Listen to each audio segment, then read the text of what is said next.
My dear family, I, Gu Xiaoli, found myself unable to sleep due to the incessant noise from my upstairs neighbors.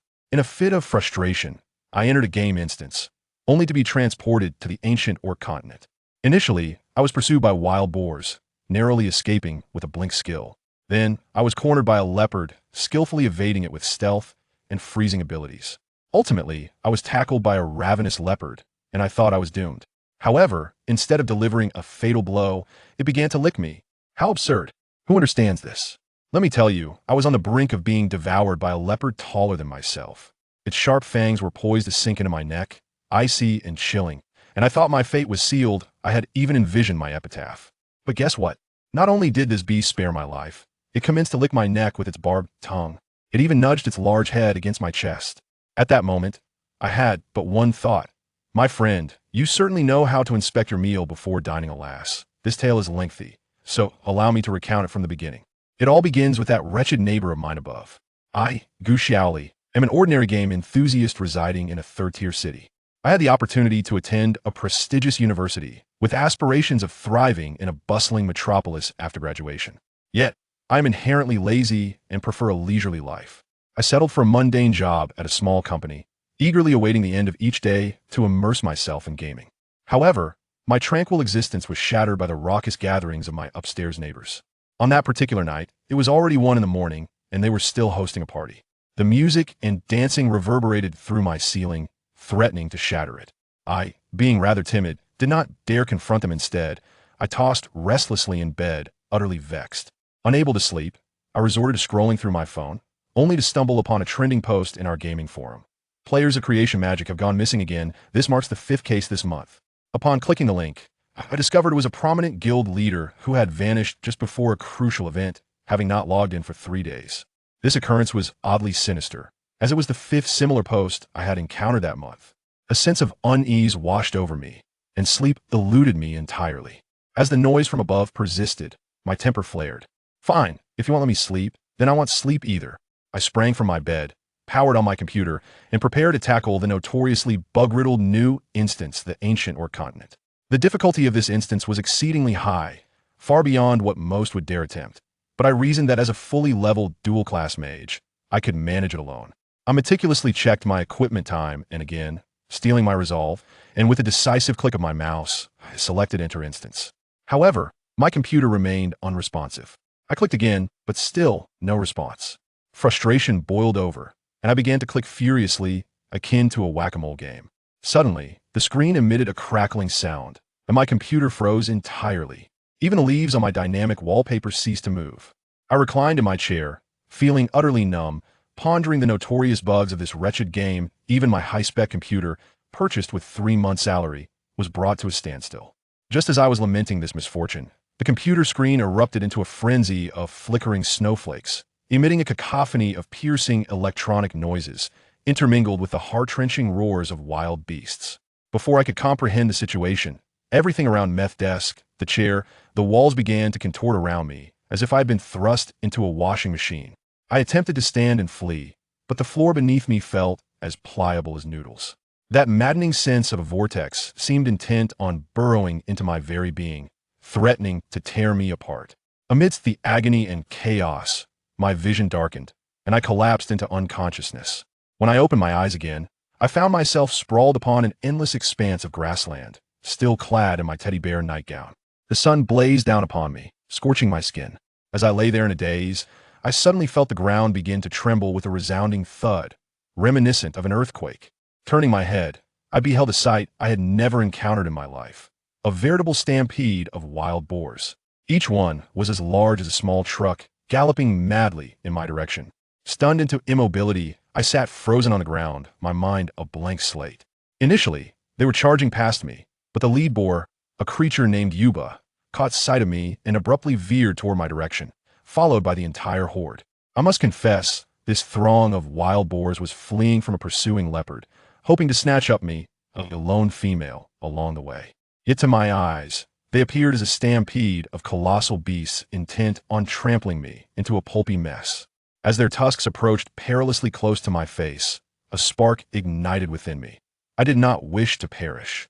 Instinctively, I clasped my head with both hands and let out a blood-curdling scream. In that very instant, I vanished into thin air, reappearing several dozen meters away. Stunned, I stood there in disbelief. Could it be that I had manifested the blink ability of my mage character from the game? Yuba, the lead boar, was equally astonished the female he sought had inexplicably vanished. Undeterred, he commanded his troops to continue charging while he turned back with a subordinate in tow, heading straight for me once more. As I observed their approach, my heart raced with confusion. What had I done to incur the wrath of this swine brigade? Was my recent indulgence in pork a form of karmic retribution? This time, I remained composed, fixating my gaze upon Yuba and desperately recalling the sensation of my previous blink. Just as he opened his massive maw to bite me, my instinct for survival surged forth, and with another whoosh, I successfully teleported to a spot several meters behind him. The boar, left flummoxed, stood there in utter bewilderment. Yet, the scent of the pursuing leopards grew increasingly close. Reluctantly, Yuba shot me a fierce glare before retreating with his companion. As I watched the wild boars finally scurry away, I felt my entire body sag, my back drenched in cold sweat. It dawned on me that although I had traversed into this realm with gaming skills, the execution of these abilities relied solely on instinct, utterly divorced from any button presses. In the game, the blink ability could be utilized thrice, followed by a cooldown. Having used it twice already, I was reluctant to squander my final chance, for it was my lifeline. Just as I exhaled in relief, the ground beneath me began to tremble once more. Yet this tremor was lighter and more discreet. My heart raced with trepidation as I turned around, thinking to myself that I would rather face another charge from those boars. I beheld was a pack of enormous leopards, galloping towards me with breathtaking speed and grace, as if propelled by lightning itself. Standing upright, I would hardly reach their chests. At that moment, I thought, well, I might as well begin drafting my epitaph. To my astonishment, the lead leopard whisked past me, creating a gust of wind, and led the pack away without even glancing my way. Only two remained, encircling me, one in front and the other behind. A flicker of hope ignited within me. Just two. I still had one blink left, along with 6 skills for my dual-class profession. Perhaps I could make a stand. My entire being tensed as I fixated on them. These two leopards, named Singo and Raven, found my pure human female scent enticing and contemplated bringing me back to their tribe. However, sensing my wariness, they hesitated to act forcefully for fear of my disdain. Singo, perplexed, scratched his head, only to look down and realize I had vanished. Indeed, I had mustered the courage to test the mage's invisibility skill, and it worked flawlessly. I transformed into a semi-transparent silhouette. The two leopards were momentarily bewildered, sniffing and scanning the surroundings frantically. Elated, I tiptoed cautiously towards the less grassy areas. It proved futile. These leopards, as if under a cheat code, relied on their superior noses and ears, tracking me relentlessly despite my invisibility, drawing ever closer. As a longtime office dweller, I could hardly outrun them. With the invisibility timer nearing its end, I knew it was only a matter of time before I was caught. Resolute, I mimicked the casting motion from the game and conjured a freezing spell directed at the two of them. Instantly, a flurry of snow descended upon them, blanketing their heads. Before they could comprehend the situation, 2 lifelike ice sculptures of leopards materialized before me. I had succeeded. Seizing the moment while they were immobilized, I abandoned all caution and bolted away with all my might. I ran breathlessly, sweat soaking my pajamas, which inadvertently became their beacon. The 2 leopards tensed their muscles and shattered the ice shell within seconds, chasing after me like lightning, guided by my labored breaths and the scent of my perspiration. As I listened to the sound of the wind drawing nearer behind me, I instinctively utilized my final flash to narrowly evade Singe's lunge. However, Raven was hot on my heels, executing a nimble turn to leap towards me once more. It dawned upon me that my scent had betrayed my location.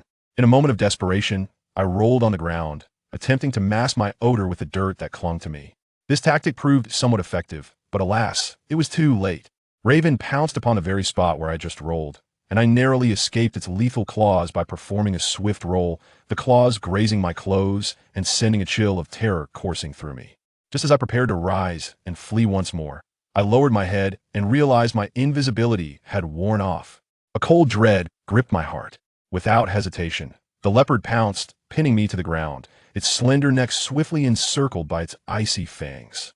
I was held firmly down by its immense paws, utterly immobilized and engulfed in despair. In that moment, I truly believed my fate was sealed. My mind began to bid farewell to my parents and friends, silently pleading for a swift end, hoping it would consume me only after I had drawn my last breath. To my astonishment, the anticipated agony did not arrive. Instead, Raven loosened its grip and began to sniff my face with its large nose, and then it extended its long, barbed tongue.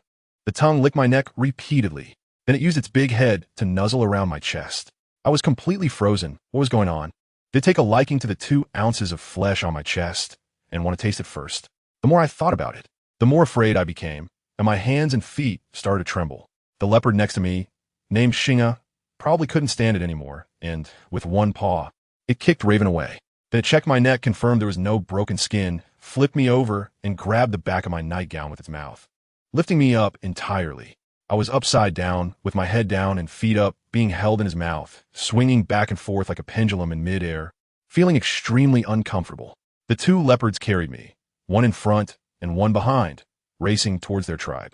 When they finally threw me on the ground, I felt like my internal organs were about to shift, and I was dry heaving on the ground, unable to pay attention to my surroundings. When I finally managed to recover and looked up, I was shocked to see a larger group of leopards surrounding me.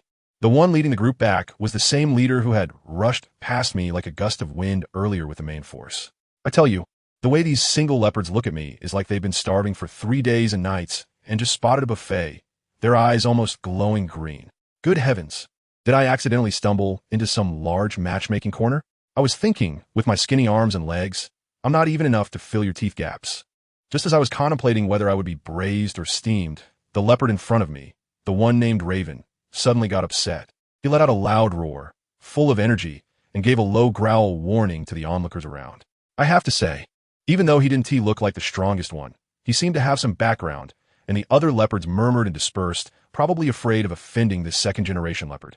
Once the area was finally quiet, my heart hadn't settled back in my stomach, yet when I saw this protective big guy suddenly transform in front of me with a bang, like a special effect, I swear, that scene was more shocking than any sci-fi movie.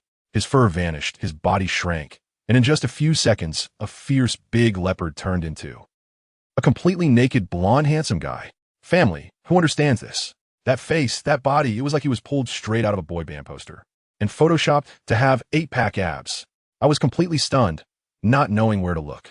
The only thing I could recognize was those golden pupils, exactly the same as the leopard from before. Then, the more outrageous part came. This handsome guy knelt in front of me on one knee, mimicking the leopard from earlier, rubbing his soft blonde hair against my face. I instantly jumped back a meter, my heart pounding like a pile driver. My goodness, it was a big cat before, which was just creepy, but now it's this handsome face, completely naked trying to get close to me. Who can handle that? I felt like if I looked at him any longer, I would nosebleed. He saw my face turning as red as a monkey's butt and seemed quite pleased, thinking I was particularly innocent. I thought, big guy, are you misunderstanding innocence? You were standing in front of me completely naked. What good girl wouldn't he blush? Seeing that I was scared, he didn't come closer, but half squatted to look me in the eye, very gently introducing himself. My name is Raven. Then he pointed at me. And you? Honestly, when the handsome guy smiled, it was like a breath of spring. My tension eased a bit, and I stammered my name, Gu Xiaoli. His eyes brightened. Can I call you Xiaoli? What can I say? I can only nod. Then he said he wanted to take me to rest, and he gentlemanly reached out his hand to pull me up. But I didn't dare. I got up by myself, brushed off the dirt, and maintained an absolutely safe social distance from him. His hand awkwardly hung in the air, and when he retracted it, I felt like he had deflated, looking just like a golden retriever whose owner had rejected its handshake request. As I followed him, I realized that this place was on a big green mountain, with the walls covered in dense caves, apparently a cave-dwelling tribe. Along the way, there were still quite a few beastmen in the distance pointing at me, but they were all scared off by a fierce glare from Raven. I vaguely heard them talking about purebred humans, how fragrant, and how they hadn't been mixed. At that moment, I had only one thought. Something was off here, and I needed to think of a way to escape quickly. Before long, we arrived at his cave. It was quite spacious inside, but completely bare. Apart from a pile of beast skins and some fruits in the corner, there was nothing. He first went in and laid out a beast skin for me. Then he bounced back to bring me a few bright red fruits. His face all lit up as if saying, "Praise me." I took a bite, and hey, it was sweet and sour and quite tasty. Seeing that I liked it, he was overjoyed and naturally sat down next to me, starting to make grand promises. "If you like it, I'll pick it for you every day. I'll give you all the meat I hunt." As he spoke, he also leaned closer to me, I'm stiff all over, not knowing how to move him away without hurting his little heart. Suddenly, the entrance darkens. Ha! It seems your brother has already taken the lead. I looked up, and, good grief, the entrance was blocked by 3 muscular men who looked like iron towers. The one in the lead resembled Raven to some extent, but his aura was on a completely different level. If Raven was a sunny, cheerful big boy, then his brother was like a gangster boss who had just returned from serving time in Siberia, with a gaze sharp enough to poke holes in me. The 3 of them swaggered in and surrounded me and Raven. The boss stepped in front of me, looking down at me, and the pressure was so intense that I didn't dare to breathe. One of them, a laid-back guy, spoke up first. It was the one called Ricky. Hey, little beauty, I heard you have some skills. I shook my head in fright. No. Where is it not? In order to invite you back. Singo and Lao Air have been completely played around. I wanted to step back at that moment, but I was overwhelmed by the powerful presence of the big boss, making it feel like I was the one who had done something wrong. Shinj, the one who had captured me first, quickly came out to smooth things over, saying they were all good beasts and I shouldn't be afraid. Raven chimed in quickly. Yeah, Xiaoli, they're not bad. Xiaoli? The big boss's expression darkened upon hearing that name. He sat down on the ground and began to introduce himself. I am Leo, the leader of the Leopard clan. I stammered and reported my name. Leo sized me up, probably thinking that my timid appearance was seriously inconsistent with the image of a powerful ability user he had heard about. Then, he announced on the spot, since you are not familiar with the tribe, you will stay here with Raven first. Let him help you get acquainted. Don't run around. Upon hearing this, Raven's eyes nearly turned into slits from smiling. As for me, I had a million thoughts racing through my mind. Living with a handsome naked guy I had just met half a day ago? What a ridiculous joke. But under someone else's roof, what could I say? I could only force out a smile that was uglier than crying. Leo glanced at his silly brother, probably unable to bear the sight, and directly sent him away. Go get the animal skins and food that should be given to her. Raven turned back 3 times as he walked away. Just as he stepped out of the cave, my heart sank. This was going to be an interrogation. Sure enough, Leo's golden eyes, which seemed to penetrate one's heart, narrowed. Where did you come from? I had long thought of a plan, directly resorting to the amnesia tactic. I don't remember. He chuckled lightly, and that laughter sent chills down my spine. Xingu, standing beside me, played the good cop, gently persuading me, saying they wouldn't hurt me. Just wanted to understand my abilities and ensure I was no threat. I had no choice but to speak ambiguously, saying my abilities only awakened in critical moments, and I didn't understand them myself. I was primarily relying on a sincere nonsense. As a result, the onlooker, Ricky, suddenly laughed out loud, making the atmosphere even more awkward. Xingu, probably wanting to ease the tension, explained, "You will have many males vying for you in the future. We won't be detrimental to you." I was taken aback and blurted out, "You guys don't have polyandry here, do you?" As soon as I said that, all 3 of them were stunned. Richie excitedly started to explain to me that since females are scarce, of course there could be many males. I instinctively nodded, but then suddenly realized, oh no, didn't I just say, I have amnesia? Leona shot me a half-smiling, half-meaningful glance. It seems that the place you lived before had monogamy? I opened my mouth, but couldn't say a word. He slowly began to speak, his tone as cold as the Siberian wind. For your own good, it's best to say everything you know. Otherwise, the consequences, you wouldn't want to know. I was still hesitating there, feeling that he must be serious. These orcs primarily rely on physical communication. Just as I was pondering whether to say more, the next second, everything spun around. Leo moved without warning. A large hand grabbed my neck and directly pushed me to the ground. I didn't hit the back of my head because his other hand cushioned it. By the time I reacted, I was firmly pinned to the ground, his tall figure completely looming over me. His thin lips leaned close to my ear, and his voice was both soft and dangerous. Aren't you going to show me your true abilities? I was feeling ashamed, angry, and scared at the same time. My ears were so red, they could almost bleed. I struggled desperately, but under him, I felt like a little chick completely unable to move. Not only did he not let go, but he also directly sat on my legs. In that moment, fear overwhelmed me. I was scared, really scared. This bastard couldn't be serious, could it? I quickly softened my tone. I said, you get up first. I'm listening. He didn't move at all. I didn't dare to play tricks anymore. Like a bamboo shoot pouring out beans, I revealed all my remaining skills. After I finished speaking, he reluctantly let me go. I suddenly sat up and started coughing violently. He stood up and walked to the entrance of the cave, turning back to wipe the corner of his mouth with his finger, and that look in his eyes was full of aggression, which scared me into shrinking back. Just at this incredibly awkward moment, Raven came back. He burst in with a big bag of things, and as soon as he saw my red face, he immediately panicked. Xiaoli, what happened to you? Why is your face so red? Did the big brothers bully you? His brother, Leo, sneered at the entrance of the cave, and his words were downright inhumane. Bully? Ha! Want to see what real bullying looks like? I was so angry that I couldn't say a word and could only turn my head away from him. Leo laughed loudly with his two sidekicks and walked away. Raven was still foolishly defending his brother, then opened his big package and, like presenting treasures, took out the items one by one to show me. His attention successfully diverted mine. I saw him first take out several complete animal skins, some snow white, pitch black, and fiery red, all with full, clean fur.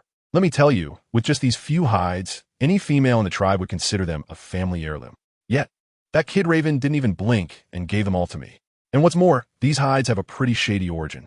They were all stripped from the bodies of other tribes during real-life PKs. It really highlights the primitive jungle law. For these precious treasures, he even sold out the guy managing the warehouse. He told them that as long as they gave him the hides, he would bring that guy to meet me, the new purebred. And what happened? As soon as he got the hides, he completely forgot about it. The guy's probably still waiting in the warehouse. I looked at the shiny, sleek animal skins and felt a bit uneasy. After all, these were living beings. But then I thought, I'm only wearing a nightgown right now. And if I continue being overly sentimental, I might end up undressed. So I accepted them honestly. Soon after, he seemed to perform a magic trick, pouring out a pile of top-quality fresh meat and fruits from a big bag, clearly carefully selected. My heart is really mixed with emotions. It's quite embarrassing to eat and stay for free while feeling like I'm taking advantage of others. After tidying up the food, this guy suddenly pulled out a small package from under a pile of animal skins, looking all mysterious. He sat me down with an expression as shy as if he were about to confess his feelings. He carefully opened the animal skin, holding it with both hands, and presented it to me. When I took a closer look, I couldn't believe my eyes. It was a black pearl the size of a pigeon egg. Its luster and roundness, under the light coming from the cave entrance, were dazzling to the point that it almost blinded me. If this were my old world, it would definitely be at auction level. This was left to me by my beast father. If you like it, it's yours, he said, his golden eyes sparkling with anticipation. Oh my God, this gift is too hot to handle. I cautiously asked this thing, is it very rare? Yeah, he said proudly. You can't even find it in our inland grasslands. What he didn't mention was that there was a story of bee aesthetics behind this bead. His father had gone to the seaside and risked his life to find this thing while pursuing his mother, and shortly after returning, he passed away due to his injuries. Before dying, he instructed Raven to make sure to give this bead to his favorite female in the future, who understands what family means. This is practically a family heirloom earned with a life. I held that bead for a long time, genuinely liking it, but when I thought about the weight behind it, I didn't dare to take it. So, I steeled my heart and returned it to Raven. He was stunned at that moment. His little expression was so aggrieved. Xiaoli, don't you like it? I hurriedly waved my hand and said, no.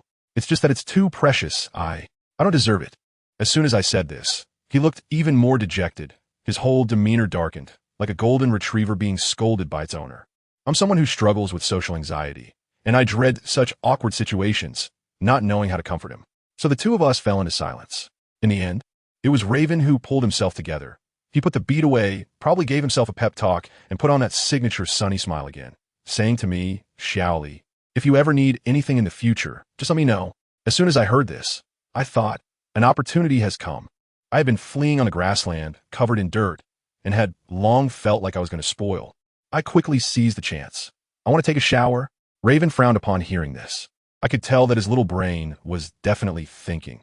Did she try to escape under the pretext of taking a shower? Seeing him hesitate, I quickly added, I can wash quickly. If you're busy, just tell me the place, and I can go by myself. When he heard I would go alone, he immediately objected. Come on, with someone like me being so desirable, if I ran off to take a shower by myself. Wouldn't all those hungry wolves in the tribe come rushing over? Without thinking, he said, come with me. Saying that, he led me down the mountain, specifically choosing a path that no one else had taken. At that time, I naively thought he was worried about me being watched, but what do you know? This kid really has a lot of tricks up his sleeve. This path was no path at all. It was practically extreme off-roading. There were cliffs everywhere and bushes taller than a person. I was wearing a nightgown, and I looked utterly ridiculous. Raven was leisurely clearing the way in front. Whenever we came to an impassable spot, he would jump down first, then spread his arms and directly pick me up from above. My center of gravity was unstable, and I instinctively grabbed onto his arm, pressing my whole body against him. Let me tell you, he must be overjoyed inside. This is not just taking me to bathe. It's clearly an excuse to take advantage. As the path became harder to walk, he simply made up his mind and directly lifted me up, letting me sit on his shoulders, steadily moving along the cliff. Sometimes he would even jump down a ledge and deliberately jolt, scaring me to scream, leaving me no choice but to hold on tightly to him. His father must have taught him when he was young that dishonest children would be struck by lightning. But at this moment, to hold me, he probably wouldn't even fear being hit by thunder. His actions are simply the heart of Sima Zhao in modern times. Something everyone knows. After winding through countless twists and turns, we finally arrived at the creek. I wanted to get down and called out to him several times, but he acted as if he didn't hear me, insisting on carrying me all the way to the water's edge before letting go. I looked at the clear stream, feeling incredibly excited, but when I turned around, I found Raven standing behind me like a door god, completely motionless. I was internally complaining, dude, how am I supposed to take off my clothes with you standing here? I can only grit my teeth and politely ask, I'm going to take a shower. Could you step aside for a moment? His face immediately turned red. His gaze became evasive, and he stammered while trying to find an excuse. Well, it's not safe here. What if there are wild animals? I have to protect you. I was really speechless, almost rolling my eyes at him. In the end, after a lot of persuasion, he reluctantly walked a short distance away and turned his back. Finally, I could take a shower. I quickly stripped off my clothes and jumped into the water, and it felt so refreshing. The stream was cool, just perfect to relieve the heat. The water wasn't deep, just up to my waist, crystal clear, and if someone on the shore turned around, they would probably see everything clearly. I was washing vigorously when I suddenly heard a rustling sound in the grass nearby. I froze for a moment, and when I looked up, Raven had his back to me. Rustle. Another sound. At this point, I was completely freaked out, and I didn't care whether I cleaned myself up or not. I rushed to the shore, grabbed my clothes, and put them on. In the distance, Raven also heard the noise and immediately shouted, Xiaoli? What's wrong? I'm coming over. I was just about to say it's nothing when I saw a fluffy little head poking out from the bushes across from me, with a pair of big eyes looking at me pitifully. Oh my heart nearly melted at that sight. This little guy looked like a wolf, with a big gash on its belly that was still bleeding. Family, who understands? I just can't move when I see something so fluffy. In a moment of impulse, I shouted towards Raven's direction. I'm fine. Don't come over. And don't turn around. I haven't put my clothes on yet. That kid Raven's ears immediately turned red, and he really obediently backed away. I hurriedly crossed the stream and pushed aside the bushes. The little creature curled up into a ball, shivering, and rubbed its little head against my ankle, as if begging for mercy. My maternal instincts surged at that moment. Never mind, saving a life? Oh no. Saving a wolf is better than building a 7-story pagoda. I gently placed my hand over its wound and activated my healing skill, humming the melody from the game. A soft white light illuminated, and when I removed my hand, the wound was completely healed without a scar. The little one licked my hand lively, and I patted its head, urging it to hurry away. It seemed to understand, nuzzled against me reluctantly, and then disappeared into the bushes. After bidding farewell to the little darling, I jumped back into the water and scrubbed myself and my nightgown vigorously, fearing any scent might be detected by Raven's keen nose. Once I was done, I dared to put on my damn clothes and walk towards him. I'm done washing up. Raven had been anxiously listening for any sounds, fearing I might run away. Now that he saw me return, he was overly excited and immediately pulled me into a bear hug, squeezing me tightly. But just as he held me, he suddenly caught a whiff of something unusual. It was the scent of a jackal. His arms around me instantly stiffened, and his entire aura turned cold. My heart sank. It was bad. I had been discovered. He said nothing and let me go, but his hand gripped my wrist tightly, with a strength that was frightening, pulling me back. I knew he was angry. I'm sorry. Raven, I said softly. He stopped, turned around, and looked down at me with an oppressive gaze. I stammered an explanation. I saw an injured little jackal. It's just a child. I believe you. He suddenly interrupted me, his golden eyes fixed on me, filled with a pleading meaning. I believe you. You wouldn't leave me behind, right? Seeing him look like a big dog on the verge of being abandoned, my heart softened. Although I wanted to go home 1,000 times, I still lied. No, I won't leave. Upon hearing this, his expression instantly brightened, smiling like a fool, and he gently kissed my reddened wrist, which he had squeezed. On the way back up the mountain, he lifted me onto his shoulder again. However, halfway up, I noticed he began to huff and puff, his face turning as red as a monkey's bottom. I thought it was because I was too heavy and was making him tired, so I leaned closer to him, trying to help him save some strength. But he began to breathe even harder, and finally, unable to hold it in, he awkwardly coughed and said, See, can you not be so close to me? Huh? I was taken aback. By the time we finally returned to the cave, he set me down and rushed to the water tank, gulping down cold water. I felt a bit guilty and walked over to check on him. I too heavy? Did I tire you out? He looked up just as I met his gaze. I had just finished bathing, with my hair wet and my nightgown clinging to me. And as he stared, 2 streams of nosebleed uncontrollably gushed out. I was petrified at that moment. Tired? What nonsense! This guy is clearly, let me tell you, the pure love warrior falling down is exactly about someone like him. I was so angry that I covered my chest and walked to the side. Only then did he realize what was happening and awkwardly followed me, covering his nose and apologizing. I was both angry and amused, and I yelled at him, "You go stop the bleeding first." He then ran out, looking dejected, to get some fresh air. By the time he came back, I had calmed down and was contemplating how to make myself some clothes from those animal skins. I asked him if he had any needles and thread, and when he heard that I wasn't mad anymore, he immediately ran off to help me find some. He brought back the needles and thread, but when I faced a large animal skin, I was completely at a loss. Seeing my clumsiness, Raven volunteered to help me. I didn't hold back and handed everything to him. In an instant, his fingernails grew longer, and with a few swift movements, he cut the animal skin. He measured it against my body shape, and then quickly started sewing with a bone needle. His technique was truly professional. Before long, a strapless animal skin skirt was finished. I was stunned at the time. Did this guy really have such skills? He handed me the dress, and then turned around conscientiously. I also stopped being pretentious and quickly changed into it. I have to say, the size was just right. The strapless style showed off my shoulders and collarbone. The hem reached my knees, and there was a slit on the side, making my legs appear subtly as I walked. I have to say, I'm feeling a bit embarrassed myself. After all, in modern society, I'm quite a conservative who rarely even wears shorts, and now this situation is really challenging my comfort zone. Goodness, when I turned around, that guy Raven had his pupils shaking. His eyes were practically shimmering, like a searchlight, scanning me from top to bottom. The way he looked at me was so intense it felt like I might catch fire. I'm telling you, his expression was practically screaming amazing. He was praising my beauty, but looking at his eyes, I suddenly felt a bit regretful, as if he was wondering if this outfit was too revealing. Worried that I might attract other guys when I go out. At that moment, I just thought, dude, is your possessiveness a bit too intense? Regretting it right after I put it on? Is it all about emotional instability? His gaze made me feel so uneasy that I could practically dig a 3-bedroom apartment with my toes out of embarrassment, and I instinctively wanted to change back into my old nightgown. But he reacted super quickly, grabbing my wrist and saying, "No, you look really great in that." I looked down and saw the leftover scraps from making the skirt on the ground. Suddenly, an idea struck me. I quickly asked him to make me a small shawl from the remaining fabric. I wrapped it around myself, and surprisingly, it felt great. A bit like wearing a red carpet evening gown, covering my shoulders while still looking stylish. Raven looked at it and seemed satisfied, probably thinking it would attract fewer admirers. Then he got all energetic and used the leftover animal skin to make me several identical outfits in one go, claiming it would solve my laundry problem. With the clothes sorted out, I discovered a fatal issue. I had no shoes. Ever since I crossed over, I had been barefoot. Who understands my delicate feet? Walking on gravel felt like torture, and every time I went out, I had to rely on Raven as my personal vehicle. I quickly asked him if there were any shoes around. He scratched his head and said they only had animal skin boots for winter. I said that wouldn't do. Wearing those in the summer would surely cause athlete's foot.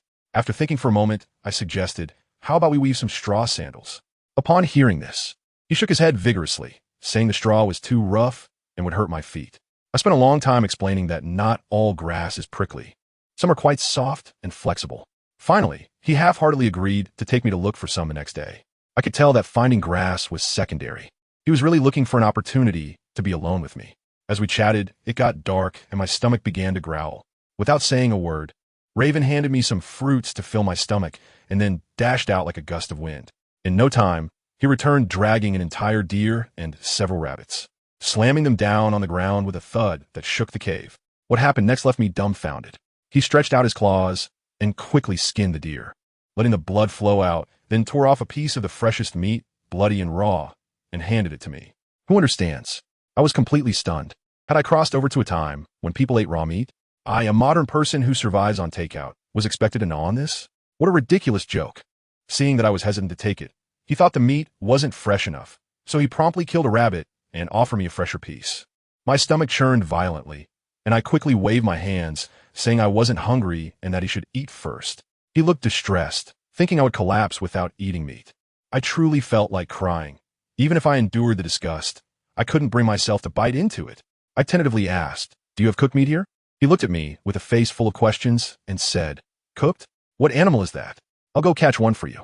I sighed, realizing that he didn't even understand the concept of raw and cooked. I asked again, "Do you have fire?" Upon hearing the word fire, he reacted as if someone had stepped on his tail, instantly getting agitated and exclaimed, "No way. Fire is too dangerous. It's a disaster that only comes when the beast god is angry. It can burn everything." He mentioned that a few years ago, a great fire caused heavy losses for the tribe, and fire was an absolute taboo that must not be touched. I looked at the deer on the ground, then at the fruit in my hand, and my heart sank. No way, for the sake of my stomach, I had to get a fire going today. I asked him to help me find some of the driest wood and dry grass. Although he didn't understand, he saw that I didn't mention fire starters again, so he obediently went out. After he brought back the stuff, I instructed him to pile the dry grass on a piece of wood, then use another sharpened piece of wood to vigorously twist against the grass. Although he didn't get it, seeing my eager expression, he put in a lot of effort to drill. Before long, green smoke began to rise.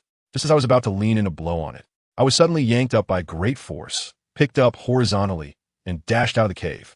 It turned out that Raven smelled the smoke, and his PTSD kicked in, thinking there was a fire. His first reaction was to grab me and escape. I watched as that little flame was about to succeed, only to have it thwarted, and I was so anxious that I kicked my legs in his arms. I tell you, for the sake of food, I was ready to throw away my dignity.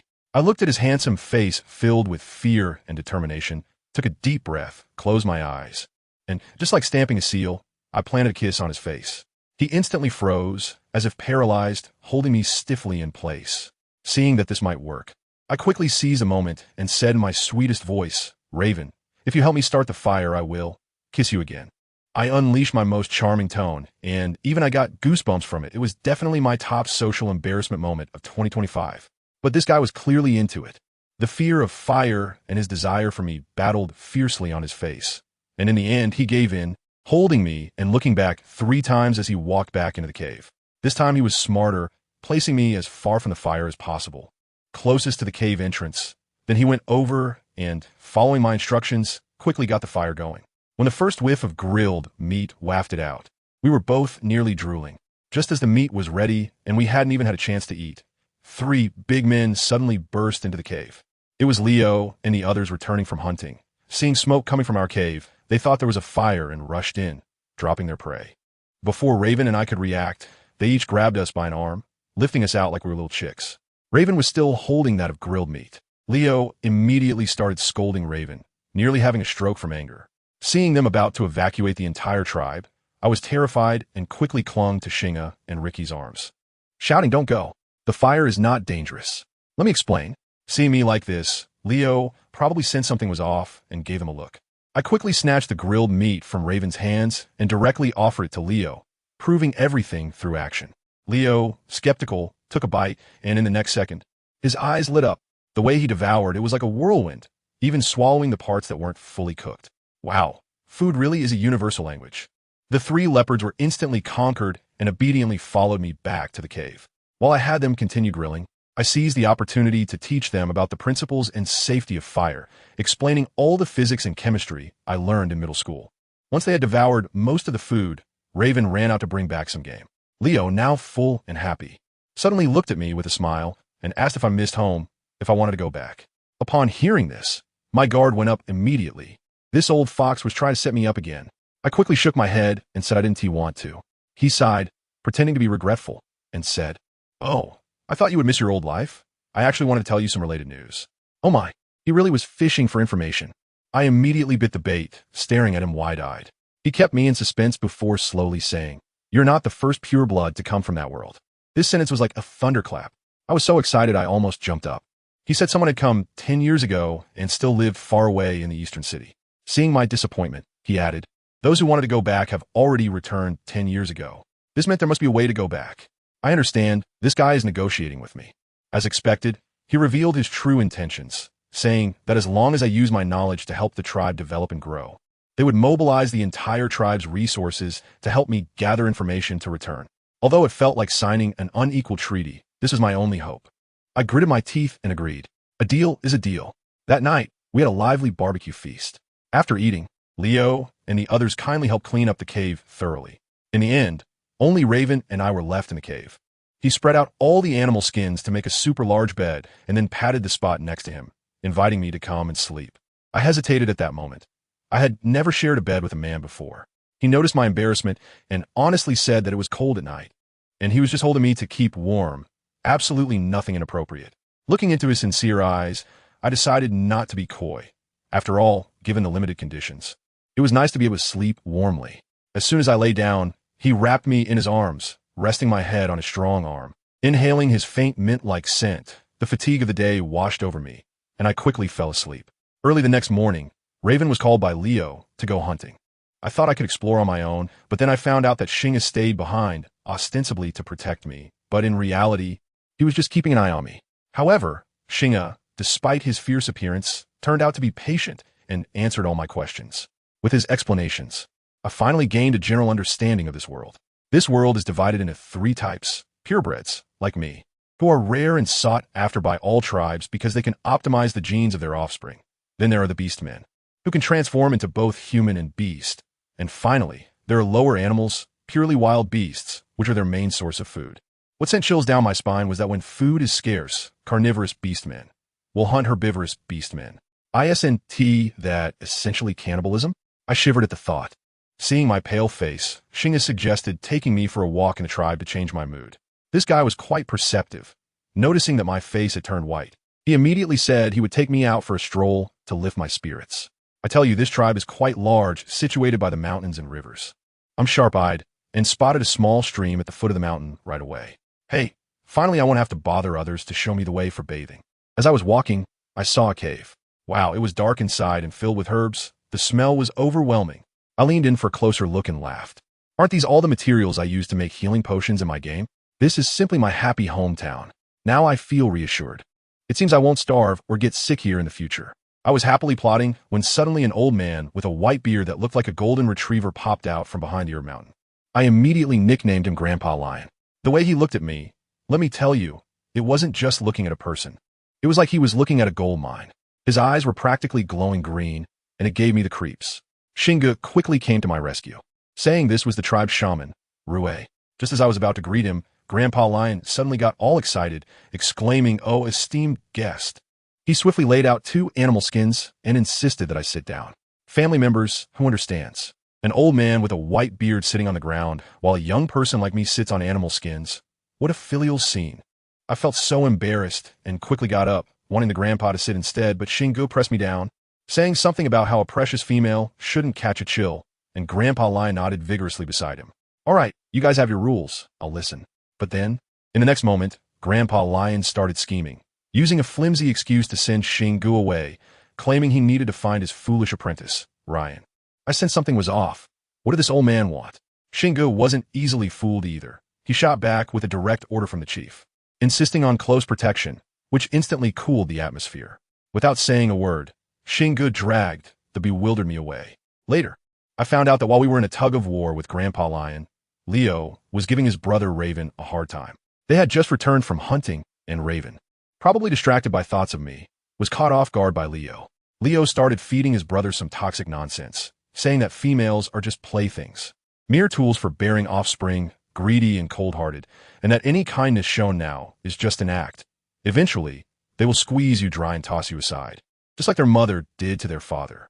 Wow, that was some serious family trauma. Raven, the silly boy, initially wanted to defend me, but when he heard about his parents, he immediately wilted, looking completely defeated. Leo is quite the schemer. He saw my soft personality and had already plotted to announce during the Autumn Harvest Festival that I was his, planning to get me pregnant, so I would be completely dependent on him. I truly thank his whole family. Back to my side, after leaving the shaman, the sun was already high in the sky. Xingu, being the straight man he is, somehow managed to find a banana leaf taller than me and insisted on using it as an umbrella for me. The scene was too beautiful for me to bear, so I quickly snatched it away to hold it myself. We slipped over to a thatched hut, and as soon as the door curtain was lifted, someone shot out, nearly scaring me to death. Xingu was quick to block him. The guy's eyes sparkled as he stared at me and blurted out, "You are so beautiful. I really like you. Be my wife." Me? Who are you, buddy? Isn't this progress a bit too fast? Proposing in less than 3 seconds after meeting? Is this a flash delivery? Xinga directly replied for me with 2 words, no way. As a result, this guy, Ryan, that silly apprentice of Grandpa Lion, wasn't happy and said, then can I at least be your pursuer? He even arrogantly added, you can't refuse this. Okay, I was stunned. Is there such a domineering clause? Xinga sighed and explained that females indeed cannot refuse others from being their pursuers, but they can choose not to accept gifts or pay them any attention. Goodness, isn't this just an officially certified dog-licking channel? Ryan smugly said that the beautiful bee skins Raven gave me before were actually from him. When Xinga heard this, his face darkened and told me those skins were treasures earned at the cost of the tribe brothers' lives. I instantly felt the bee skins in my hands turn into a hot potato. I quickly found an excuse to slip away. Back in the cave, I saw Raven sulking alone, not even looking at me. As soon as Xinga left, he suddenly hugged me tightly, nearly suffocating me, his voice trembling as he asked, are you going to abandon me? Oh my, he must have heard Leo's nonsense and felt insecure. My heart softened instantly. This big dog was nearly shattered by someone else's PUA. I quickly hugged him back and assured him I wouldn't. Just as I calmed him down, my eyes were almost closing, but this guy refused to sleep and insisted I fulfill my promise. Specifically, the one where I tricked him into thinking a kiss would help him start a fire. Seriously, dude, do you have to remember that so well? I pretended to sleep, but he pulled me out of the blanket. There was no choice. I said, okay, turn around and I'll kiss your cheek. Just as I leaned in, he suddenly turned back and bam, lips to lips. My mind went blank and I felt like I was electrocuted, bouncing away. What a Klitsch idol drama scene. Does it have to be this melodramatic? Raven was satisfied and fell asleep, while I made pancakes until midnight, dreaming about finding my way home. In my dream, Raven was holding my hand and crying, not letting me leave. Unbelievable. The next day, I woke up with 2 black circles under my eyes and decided to be self-sufficient, dragging Raven up the mountain to look for ingredients. Using my memory from the game, I dug up garlic bigger than my face and found some edible wild fruits. As soon as I tried one, Raven went crazy, slapping my back to make me spit it out, saying he was afraid it was poisonous. My goodness, dude, I'm a woman with a plant encyclopedia. Okay, after some persuasion, I finally convinced him that it was edible. Later, we found a mangosteen grove. The mangosteens were really high up, and Raven quickly climbed up, dropping them like hailstones all around me. That's enough, that's enough, I shouted, trying to stop him. I picked one up and used all my strength, but I couldn't crack it open. The shell was as hard as a rock. This was quite awkward. I had to hand the nut to Raven and teach him how to open it. As it turned out, he just clapped his hands together and crack, it opened. After opening it, I have to say this guy was quite thoughtful. He broke it open and, instead of eating it himself first, offered it to me. Oh my, it made me a bit shy, but the fruit was really sweet, better than anything I had ever eaten in my previous world.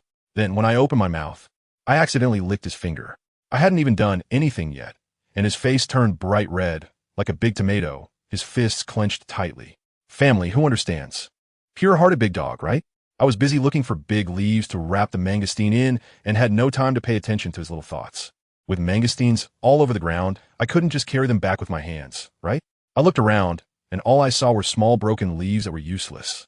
There was no choice. I had to pick up a stick, draw a few types of big leaves that I'd seen in the encyclopedia on the ground, and asked Raven if he recognized them. He took one look, understood immediately, and disappeared in a flash. I just sat there, leisurely eating the mangosteen he had picked for me, waiting for him to come back. Before long, this guy returned with leaves taller than me. His efficiency was incredible.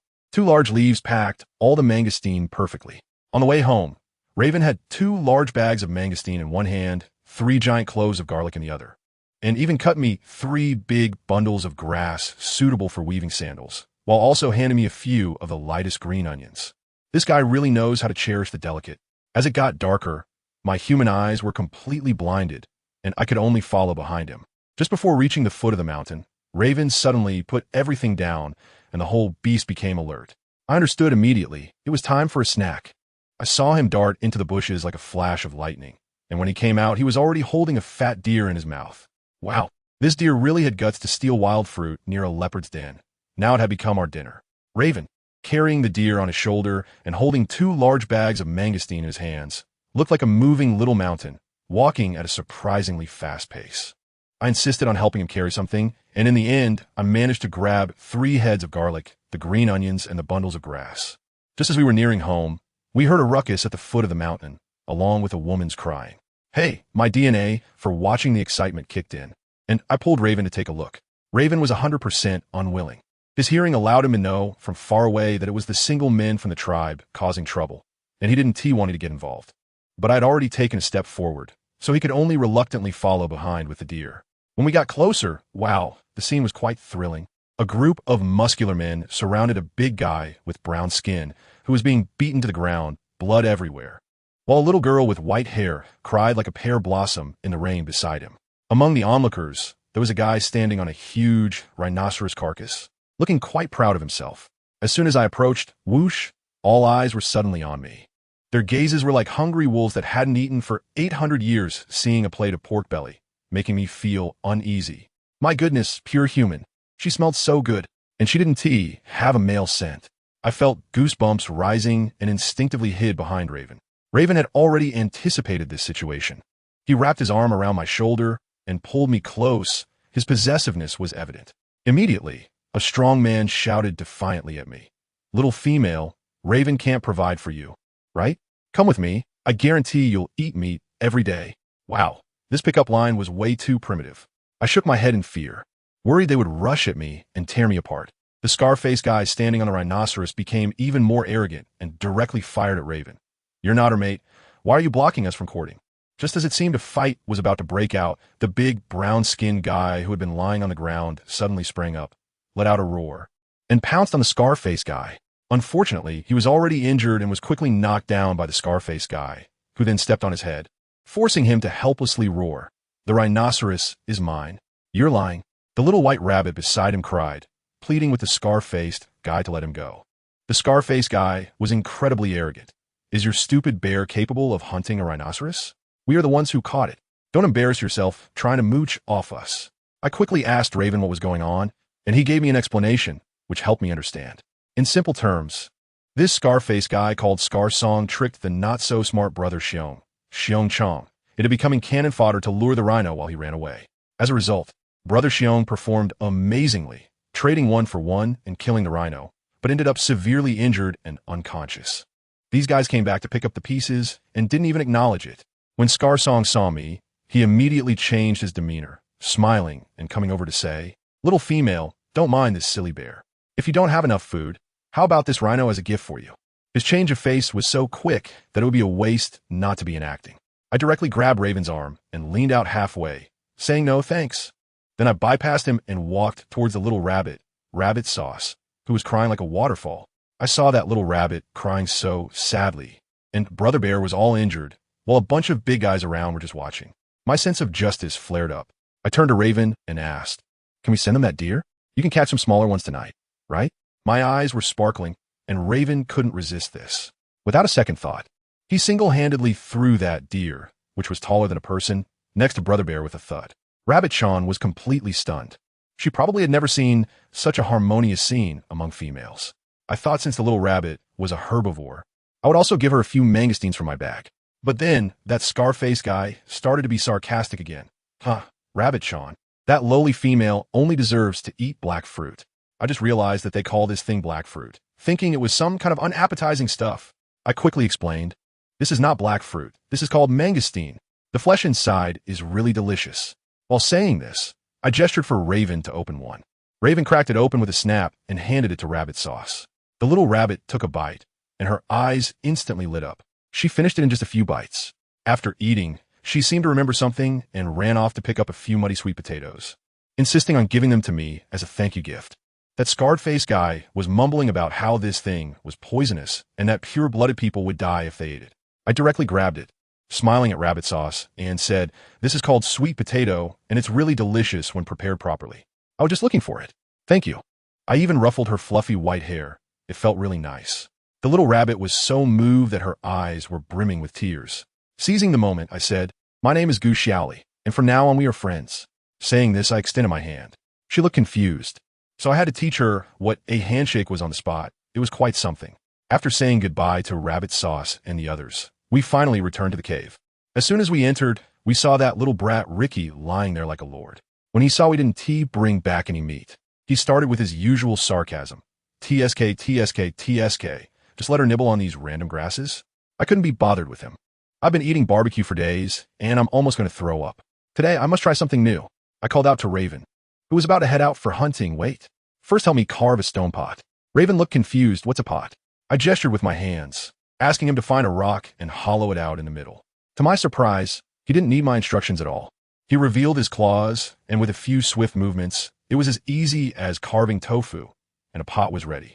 At that moment, I thought to myself, thank goodness I didn't get scratched by those claws when I escaped. That kid, Richie, saw I was about to mess with something fancy and surprisingly volunteered. All right, I'll handle the hunting. With that, he swaggered off. The pot was ready, and Raven helped me fetch some water and set it up. I was busy peeling garlic and chopping green onions when I suddenly realized a critical problem. No salt.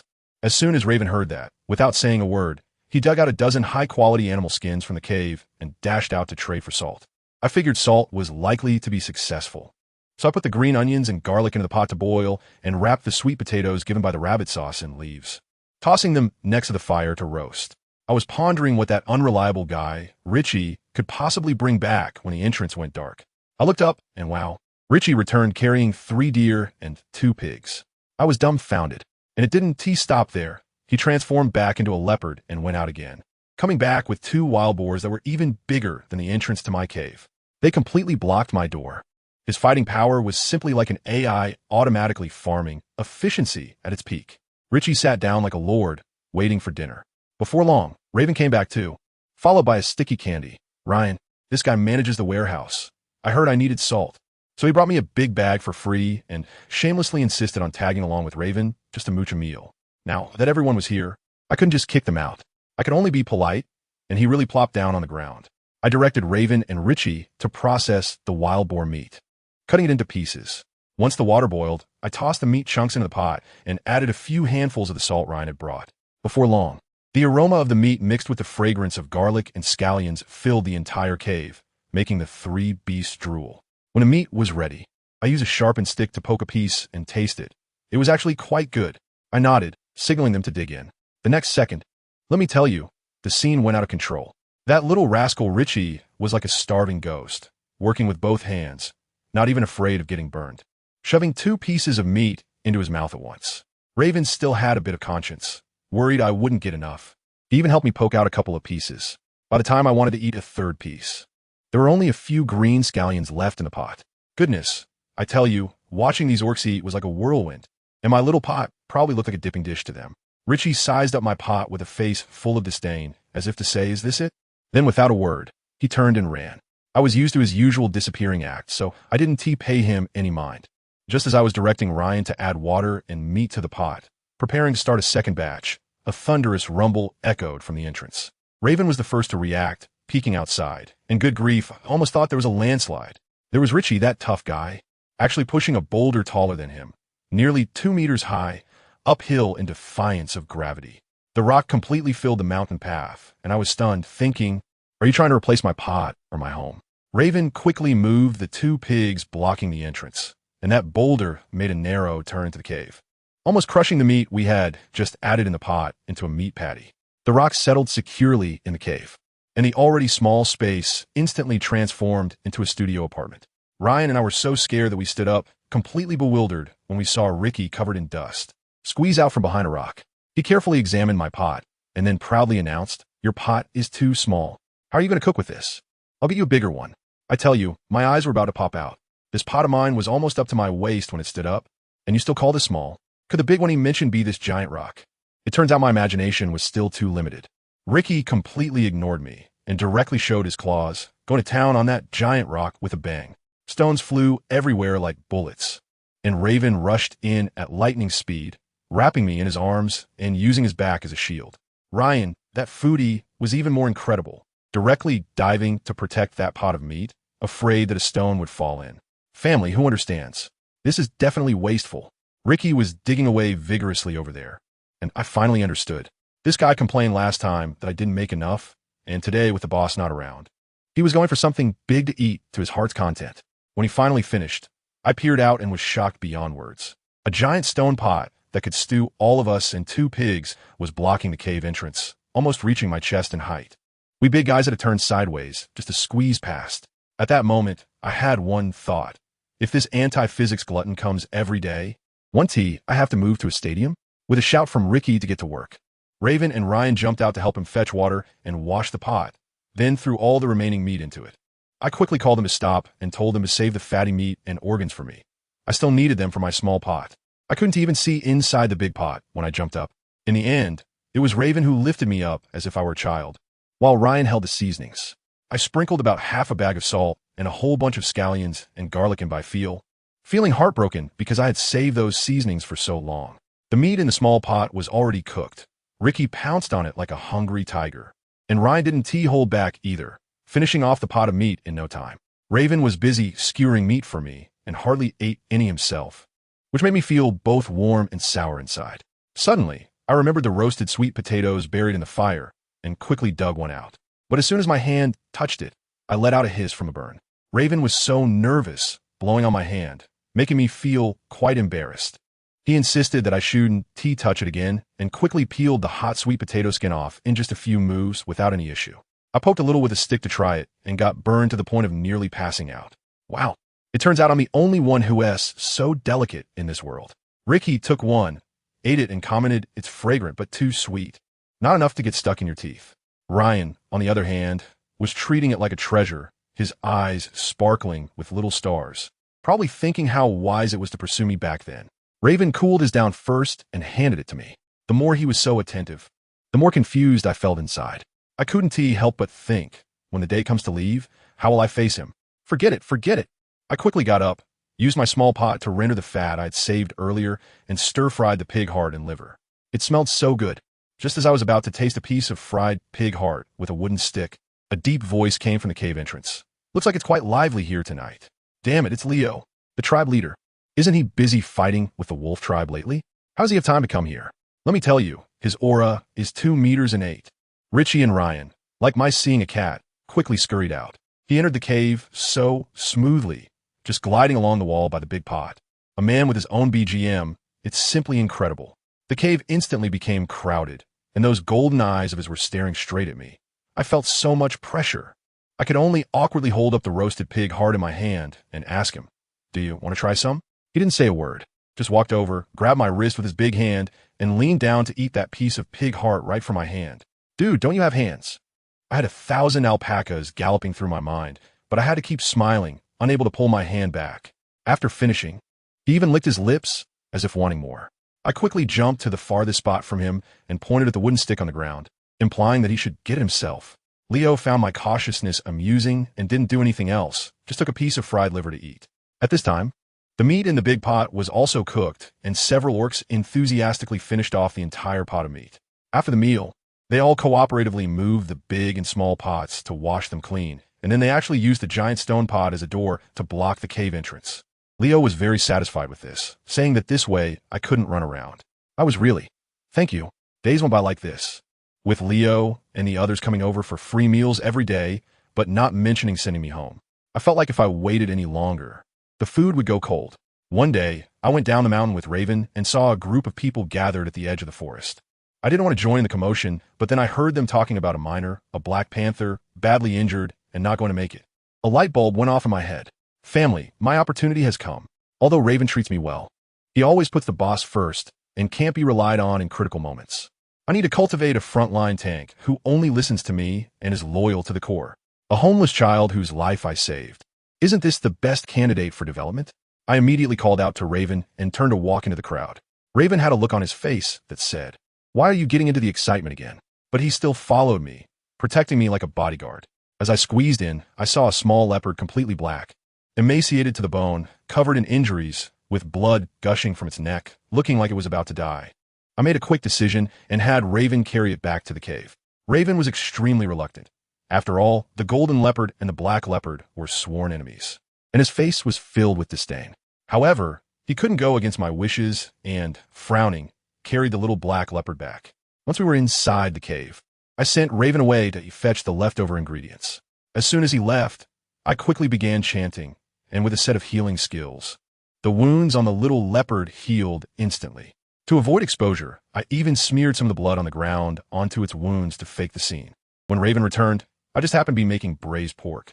The aroma wafted through the air and woke the unconscious little black leopard. When it opened its eyes and saw me, it probably recalled some bad memories, and its fur bristled instantly as it arched its back and hissed at me threateningly. "Hey, I'm your savior." Raven immediately pulled me behind him and let out a low growl at the little black leopard. The intimidation worked, and the little black leopard immediately backed down, tucking its tail and retreating to the corner of the wall. I mustered my courage and held out a piece of braised pork on a leaf, trying to feed it to the little one. But it bared its teeth at me as I got closer. After several unsuccessful attempts, I had no choice but to place the meat on the ground and let it figure things out on its own. The little creature was desperately resisting the temptation of the food while glaring at me with a look that said, "You bad woman, you won't trick me." Raven, watching from the side, was furious and said directly to me that this little brat didn't know what was good for it and dared to be hostile towards me, suggesting that he throw it out. I quickly stopped him and said he might have been hurt and has psychological trauma. Raven became even more upset and leaned closer to my ear, saying, "He's also a male. If you like kids, we can have one ourselves." I was petrified at that moment. "Dude, we haven't even started anything yet, and you're already jumping to having kids?" This topic shift almost made my back go out. I could only take a deep breath, break free from his embrace, and seriously tell him, "I'm sorry, Raven. I can't promise you a child." The light in his eyes instantly dimmed, and the atmosphere in the cave dropped to freezing point. The little black panther in the corner was watching us, probably thinking, "Foolish, devoted fool." That night, although Raven was still holding me, I felt he was holding me particularly tightly, as if afraid I would run away. The next day when I woke up, he was already gone. I turned around and found that the meat I left for the little black panther was gone. The leaves were completely clean. Looking at that guy, he was curled up in the corner pretending to sleep. The tip of his tail was acting. Little brat, quite proud. Raven quickly returned with a bunch of fresh fruits, and I handed one to him, trying to ease the atmosphere. After breakfast, I strapped on a small bamboo basket and prepared to go with Raven to the bamboo forest on the back mountain that he finally agreed to let me explore. As soon as I stepped out of the cave, I almost collided with a wall of flesh. I looked up, and my smile froze on my face. Leo. He was leaning casually at the cave entrance, arms crossed, looking at me with a smirk that didn't reach his eyes. "Have you eaten? Where are you planning to go today? I'll go with you." His lazy tone made my scalp tingle. I was sweating profusely and could only awkwardly smile and say to just wander around. Raven quickly came out to smooth things over. But Leo completely ignored us, sniffed the air, and his gaze instantly sharpened. "Did a thief come into your cave? Why do I smell the scent of a wild breed?" As soon as he finished speaking, he walked past us and strode into the cave, his golden eyes fixated on the little black panther huddled in the corner. Trembling with fear, I directly opened my hands to block him in front of me. Let me tell you, my heart was pounding like a drum at that moment. But I absolutely couldn't lose in terms of momentum. I straightened my neck and shouted, "This black panther is seriously injured. I can't watch him die." Goodness. That guy Leo didn't even show a hint of expression, just approaching me step by step with a blank face. The pressure, I tell you, felt like a mountain bearing down on me. My legs went weak, and I shamefully took 2 steps back. The little black panther in the cave was even more scared, curling up into a ball, lacking even the courage to bare its teeth. I was so anxious at that moment. I knew these 2 leopards were sworn enemies, and Leo would never let him go. I desperately tried to signal Raven beside me, "Bro, help me out here." But what happened? Raven just turned his head away, pretending to look at the scenery, completely ignoring me. "Fine, you 2 brothers really are something." Just as Leo's hand was about to reach for the little black leopard's neck, I lost my head and didn't care about any gender boundaries anymore. I suddenly lunged forward and tightly hugged his arm, which was thicker than my thigh. He's still a kid. Once he's healed, I'll send him away immediately. Definitely won't cause trouble for the tribe. I was really at my wit's end, almost kneeling down for him. Let me tell you, my care for this little black panther is not just a result of maternal instincts. That guy Leo, while saying he gives me freedom, actually keeps a tight grip on me. The whole tribe feels like a luxurious flat prison. I urgently need a breakthrough, a helper who can assist me in escaping. This little black panther is young and easy to manipulate. I mean, easy to train, making it the perfect candidate for my future escape partner. But Leo, being sharp as a tack, saw right through my little intentions. He lifted me off the ground and leaned in close, his voice low and deadly. "You don't really think you can escape from me with just this little runt, do you?" He paused for a moment, then added, "You might as well put more effort into serving your future beast husband. If I'm in a good mood, I might just share some intel on how to get home." I was so furious at that moment. I lifted my head and stared at him fiercely. "Since you were so confident, then just keep him here." I could feel the sweat in my palm gripping his wrist, but my eyes were full of a provocative challenge. Guess what? He actually missed a heartbeat. Then this guy straightforwardly said one word. Okay, let me tell you, this guy is an ultimate sadist. He just wants to see me exhaust all my efforts, then crush my little hope with his own hands. Watch me fall into complete despair and finally obediently submit to him. But no matter what he thinks, at least the little Black Panther is safe. And the big stone in my heart has finally been put down. Just when the atmosphere was so tense you could cut it with a knife. A timid voice suddenly came from the cave entrance. Xiaoli, are you there? It's Rabbit-chan. She and Xiong Zhuang brought me food. I'm telling you, she's simply my savior. Xiong Zhuang was carrying a huge pile of stuff and couldn't see the way, and bam, he crashed right into Rabbit-chan, causing our little bunny to fall flat on the ground, spilling everything she was holding.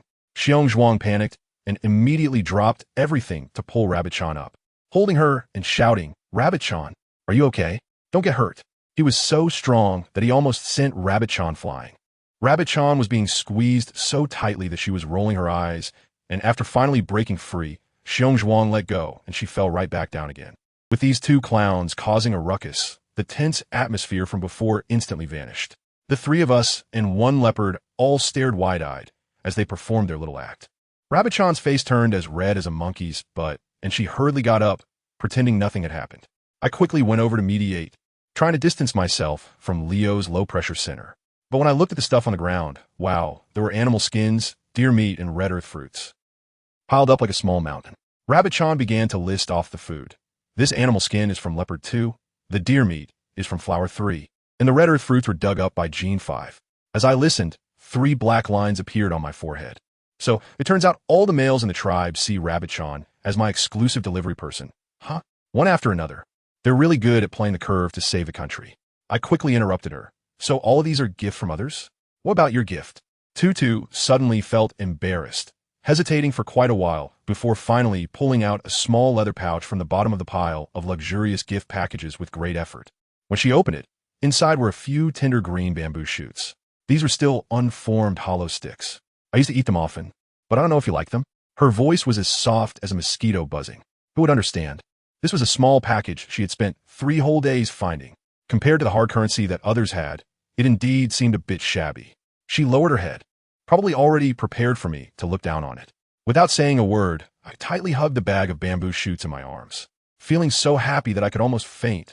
Wow, thank you so much. I've been craving bamboo shoots for a long time.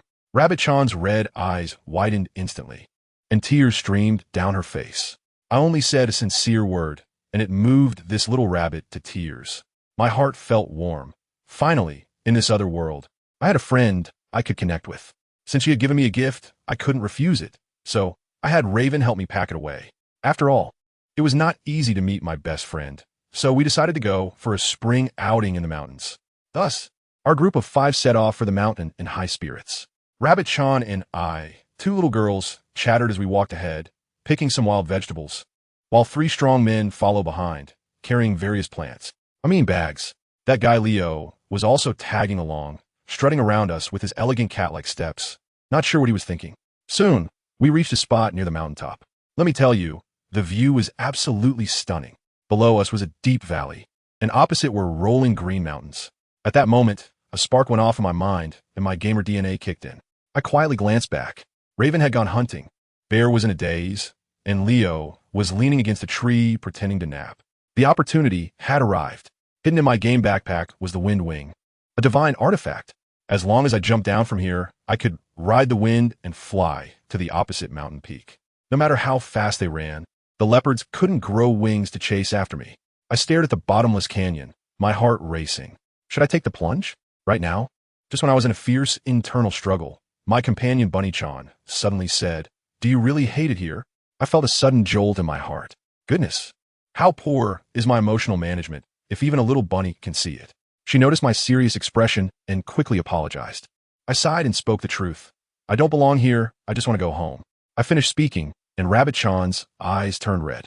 She suddenly grabbed my hand and said in a choked voice, although it might not sound good to say this, but if you want to go home and there's anything I can help with, please be sure to tell me. Who understands family? In that moment, I truly felt that coming to this different world was not in vain. This little rabbit, clearly terrified of Leo, was willing to muster such great courage for me. My nose tinged with emotion, and I hugged her tightly, saying, "Thank you, Rabbit-chan."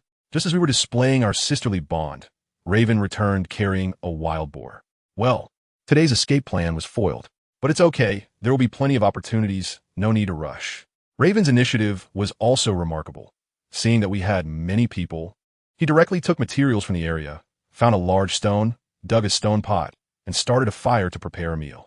As soon as Bear Zhuang saw the flames, his eyes widened like copper bells, and with a howl, he picked up Rabbit Chan and was ready to run, putting on a real-life Godzilla evacuation scene. It took us quite a bit of effort to explain to him that the fire was for cooking, not for roasting bears.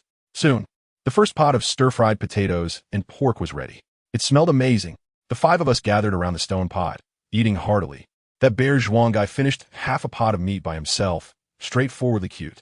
After finishing the pork, we stewed the mushrooms Rabbit Chan picked with chicken and even threw sweet potatoes into the fire to roast. Everyone gathered around the fire, enjoying the aroma, chatting away. The atmosphere was just great. However, I have to tell you, the nice picnic atmosphere was completely ruined by a sharp soprano voice. Didn't you say Leo went up the mountain with that little brat? Why haven't we seen them yet? A female voice that sounded difficult to deal with approached us. Then, 3 leopards charged into our camp. The leading female was burly with a pockmarked face, looking like everyone owed her 8 million. Behind her were 2 males, one of whom was the Scarface guy who bullied Rabbit Chan last time. As soon as Rabbit Chan saw her, she shrank back in fear behind me. This woman was named Leah, a notorious shrew in the tribe, who always claimed to be Leo's future wife. As soon as she arrived and saw me, sitting with Leo, her eyes practically shot fire. Without saying a word, she strode over to Rabbit Chan, grabbed her hair, and forcefully yanked her back, directly throwing her out. I was furious at that moment. I helped Rabbit Chan up and turned to shout at her. What are you doing? Why are you hitting people? Xiong Zhuang was also angry and shouted as he lunged at Leah, only to be kicked in the stomach by that Scarface guy and rolled aside. Leah didn't even look at me.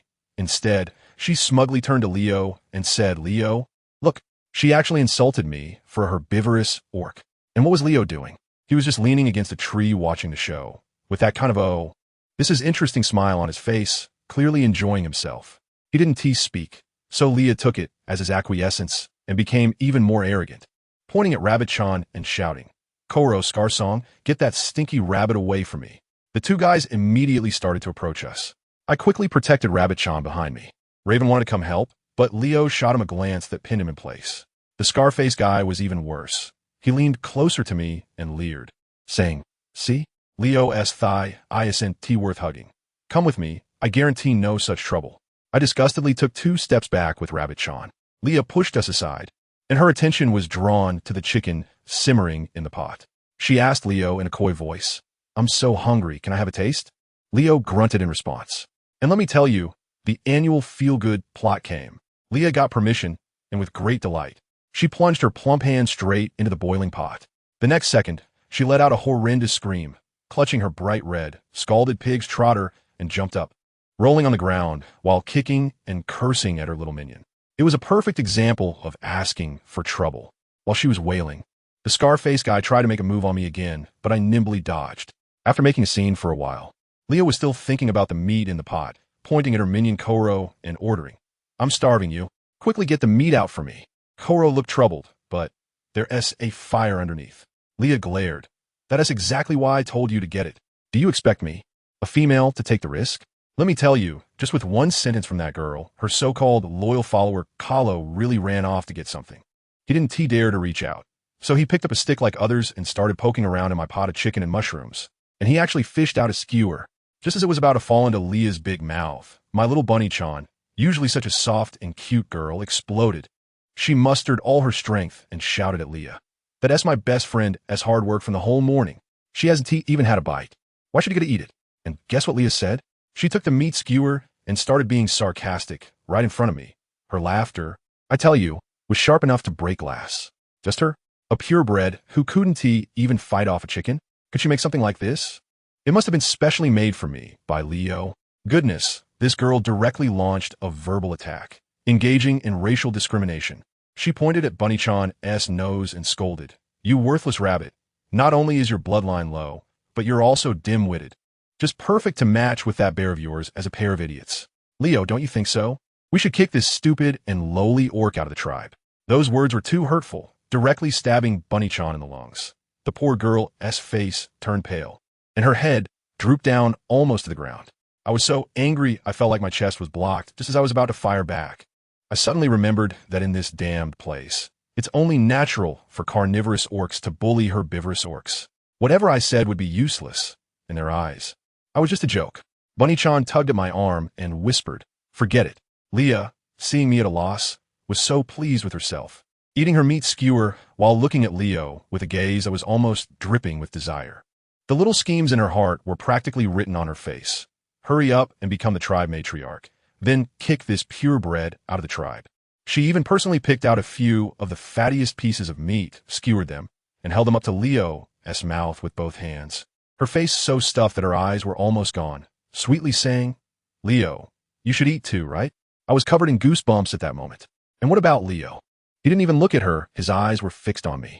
Let me tell you, this Leo is the heavyweight. He is the typical PUA master who, relying on his status as the patriarch and his top-tier combat power, thinks that all females in the world should obey him. He has taken a liking to me, believing that I can bear children and have strong skills, but he finds my personality too stubborn and disobedient. So what he's doing now is intentionally trying to mold me, wanting to train me to be his exclusive possession.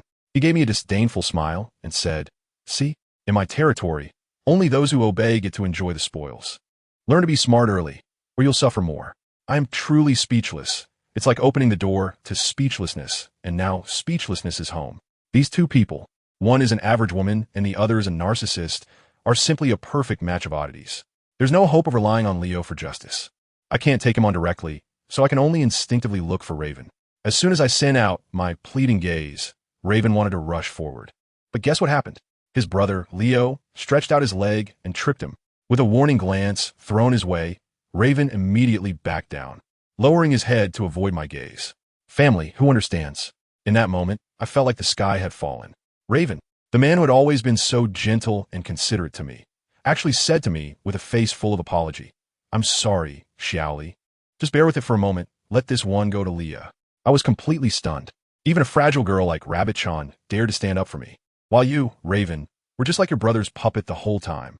Leah, over there, was almost laughing out loud, twisting her waist and wanting to lean against Leo, but she was frozen in place by just one look from him. My heart sank completely. It seemed like I couldn't count on Raven anymore. Without saying a word, I grabbed Rabbit-chan and turned to leave. When Raven saw the look in my eyes, he immediately panicked, reported to his brother, and hurried after us. As soon as he left, Leo stood up, kicked Leo away, and looked at her with such disdain, as if even looking at her once more was disgusting. Raven caught up to us and kept explaining beside me, "I'm sorry, Xiaoli. Leah is the future matriarch. We can't offend her. Please don't be angry. I'll make it up to you when we get back." I stopped at that moment, looking at him, feeling both amused and angry. Did he think I was just after a bite to eat? I didn't make a fuss. I calmly asked him, "Is your brother more important to you than anything else?" He hesitated, and I understood everything. I forced a smile and said to him, "I get it. I respect your choice. Really, I don't hate him at all. His kindness to me was out of goodwill, not obligation. I just suddenly realized that I was the one being foolish, treating him as my lifeline, forgetting that the owner of that lifeline was actually trying to strangle me with it. Since you can't be relied on, then I will rely on myself. That little Black Panther I picked up must be quickly trained as my apprentice and developed into my battle partner." My attitude scared him more than a big fuss. He looked at me helplessly. I sighed and took his hand, saying, "Let's go, we're going home. Back to the home I will soon be leaving." After we left, the commotion on the back mountain was not over.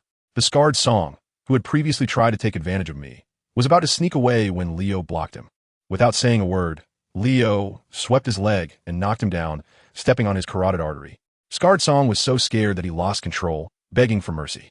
Leo coldly warned him, "If the next time, you'll feed the wolves." After dealing with this, Leo transformed into a leopard and rushed down the mountain like the wind, directly finding his two loyal subordinates, Xing and Rich. He gave them a strict order. "From now on, you two will take turns watching over Gu Xiaoli. 24 hours a day, never leaving her side. Especially, don't let her be alone in high places." Wow, this guy is really afraid I'll grow wings and fly away.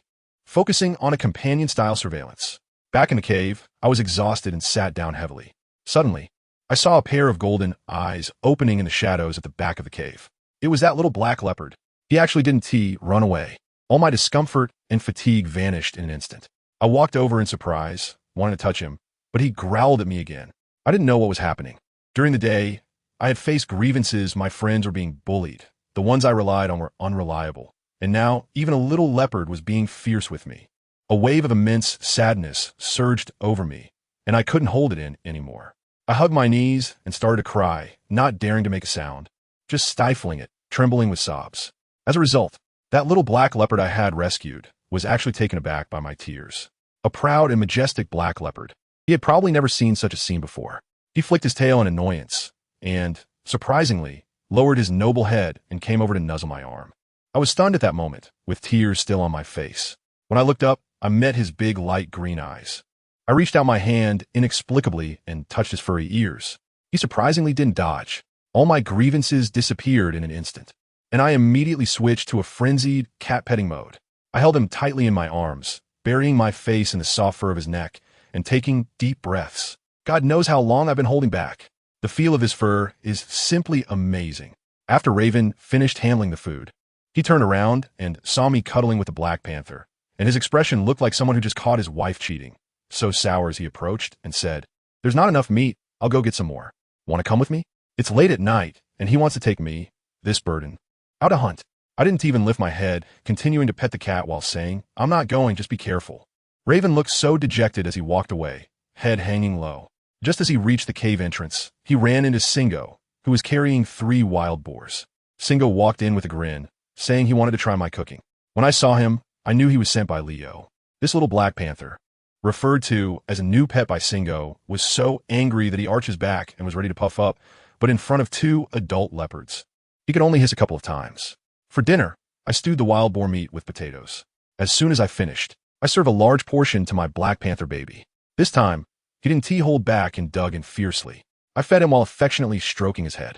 Raven watched from the side, almost crushing the meat skewer in his hand. Singo couldn't stand it anymore and called out to me with a smile, "Xiaoli, come eat the meat. Raven has prepared it for you." I just got there.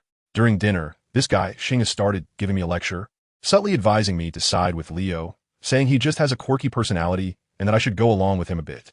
I couldn't help but chuckle at that moment, almost choking on a piece of meat. I shot back directly. This isn't about winning or losing. I just want the freedom and respect I deserve. Shingo was taken aback and sighed, not saying much more. That night, I lay in the cave with Raven while Shingu stood guard like a door god outside all night. The next morning, I stretched lazily and decided to go gather some purslane on a nearby mountain. The mountain was densely forested and had a complex terrain, which was perfect for me to carry out some small maneuvers. My little Black Panther has already been won over by my delicious food, and it's time to lay my cards on the table and show him my chips. I strapped on a basket and took my willing Black Panther out with me. As soon as we emerged from the cave, I ran into Richie, who was coming on shift. I shared my plan, and Richie shrugged indifferently, as it was just a walk for him anyway. So I, Raven, Richie, and my little Black Panther, a group of 4, set off into the mountains. I spent the whole morning foraging for wild vegetables while looking for an opportunity, but unfortunately, Richie was like a sticky plaster, following me wherever I went, never leaving my side. Just when I was about to lose hope, this guy suddenly slammed to a stop, sniffing around a bush like a police dog, taking a deep breath with a serious expression as if he had discovered something apocalyptic. Raven also got nervous and asked him what was wrong, and I felt a jolt in my heart, thinking could something really be wrong? In the end, this guy sniffed around for a long time, tilted his head as if pondering life, and finally said nothing, just waved his hand for us to keep going.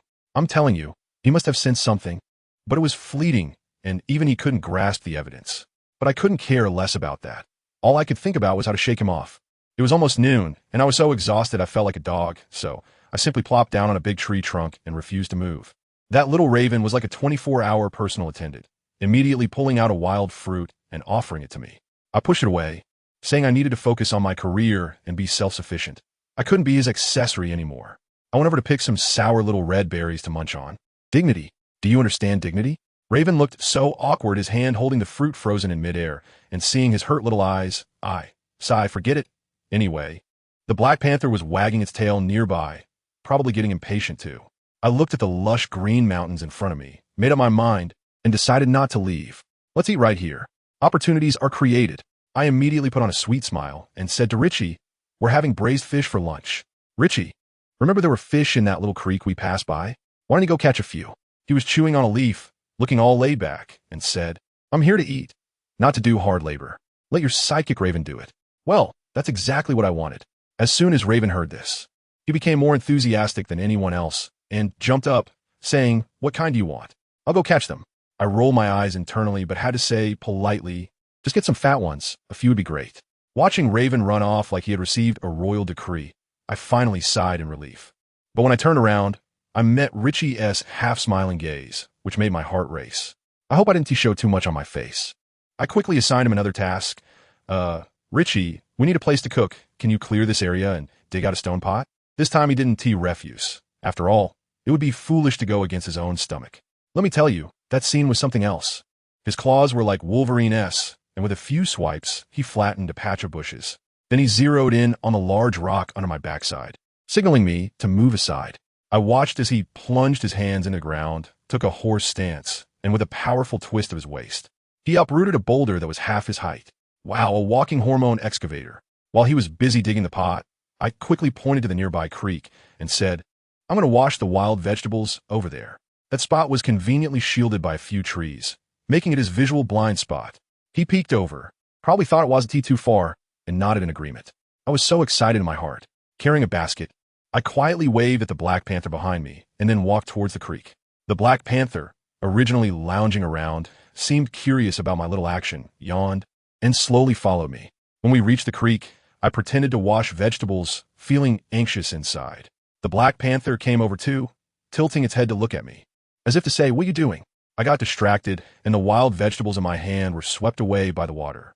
I quickly reached out to scoop them up, and guess what?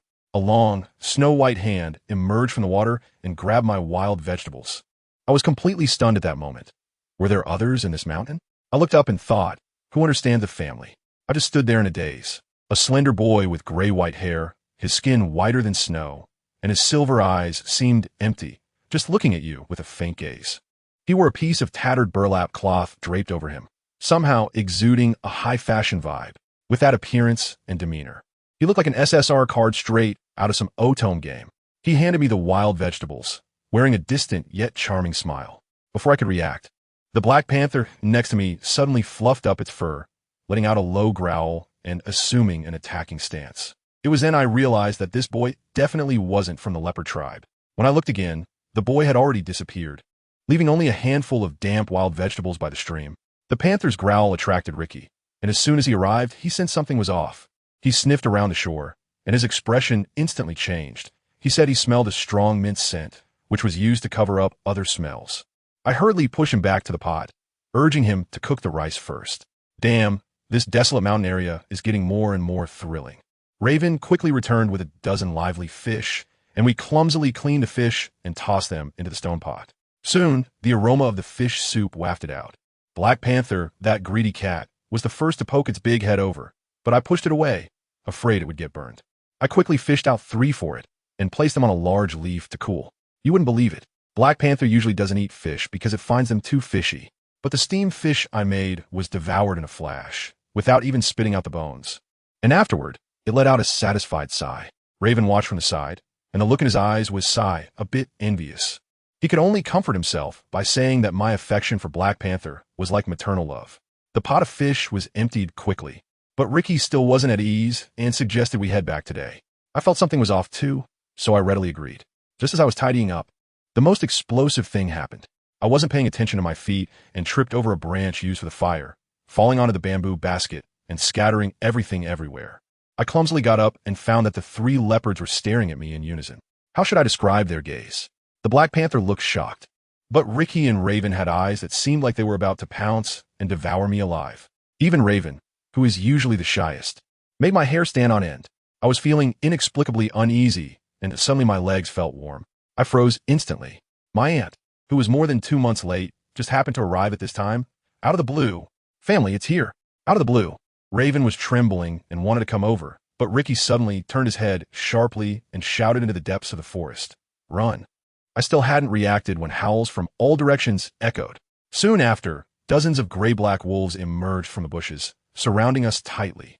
Ricky and Raven instantly transformed into giant leopards, positioning themselves one in front and one behind to protect me in the middle, while the Black Panther leaned against me, ready for battle. Just as the tension was at its peak, a leisurely footstep approached, and the beautiful boy with gray-white hair smiled as he walked out from behind the wolf pack. He reached out his hand to me, his voice like a spring, "Come to my side." It was indeed directed at me. I gritted my teeth and took 2 steps back. "I won't go." The boy, a bit disappointed, lowered his hand and said with a smile, "Then we can only invite you to leave." The emphasis on the word invite sent a chill down my spine. As soon as he finished speaking, countless wolves lunged at us like mad. In an instant, the sounds of howling and flesh tearing erupted into chaos. I was stunned at the time, but my survival instinct calmed me down. I rolled over to the campfire, grabbed a burning stick as a weapon, and stabbed it into the belly of a wolf that was attacking me. The guy let out a terrible scream, a big hole burned in its body, and it rolled around in pain. I waved my torch to drive back several of them, but my stamina was depleting too quickly. Just when I let my guard down, a wolf pounced from my blind spot, biting the wooden stick and snatching my torch away. It's over. My heart sank at that moment. Raven and the others were entangled and couldn't come over. As I watched several wolves about to pounce on me, I made up my mind. No more acting. Time to show my true self. I'm going all out. I raised my hands in the air, making a gesture as if drawing a bow, and in the next second, a shimmering golden longbow appeared in my hands out of nowhere. I aimed at the wolf in the front and shot a bolt of lightning arrow. The golden lightning seemed to have eyes of its own, darting around the wolves surrounding me, crackling loudly, and several wolves twitched and fell to the ground. The entire battlefield fell silent for a moment. The boy in the raised his eyebrows, and there was a hint of admiration in his gaze towards me. He made a gesture, and another wave of wolves surrounded us, but this time they were smarter, keeping their distance and constantly probing, trying to find my weakness. I just realized that although my character is strong, I'm actually quite fragile. As soon as they catch one of my mistakes, I'm done for right on the spot. Just when I was about to collapse, the Black Panther dashed to my side and blocked a wolf's claw with its body. I immediately turned around and shot an arrow. Wow, our teamwork was seamless. The Black Panther served as my meat shield while I acted as its cannon, forcefully carving out a path. But my stamina was really at its limit. My arms were so sore I could barely lift them, and my head was starting to spin. I can't keep this up. I'm definitely going to be finished if I do. I have to unleash my ultimate move. I closed my eyes, concentrated all my mind, and frantically searched for options to protect my allies from damage. Just as the wolves were about to break through the Black Panther's defense, I found it.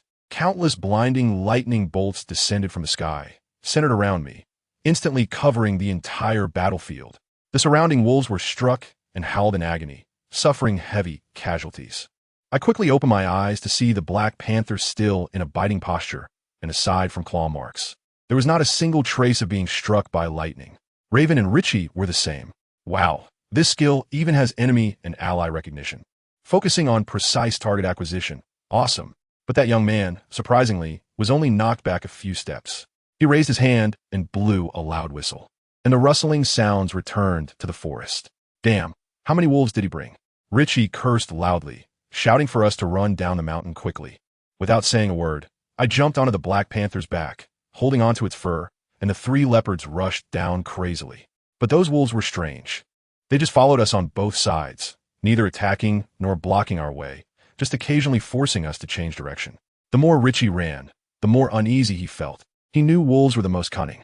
Sure enough, when we charged across a patch of grass, his feet suddenly gave way, and the entire grassland collapsed beneath us, revealing a huge pit. Richie was experienced and managed to jump over it using the momentum in the air, landing on the opposite side of the pit. But I and the Black Panther weren't so lucky and fell straight down.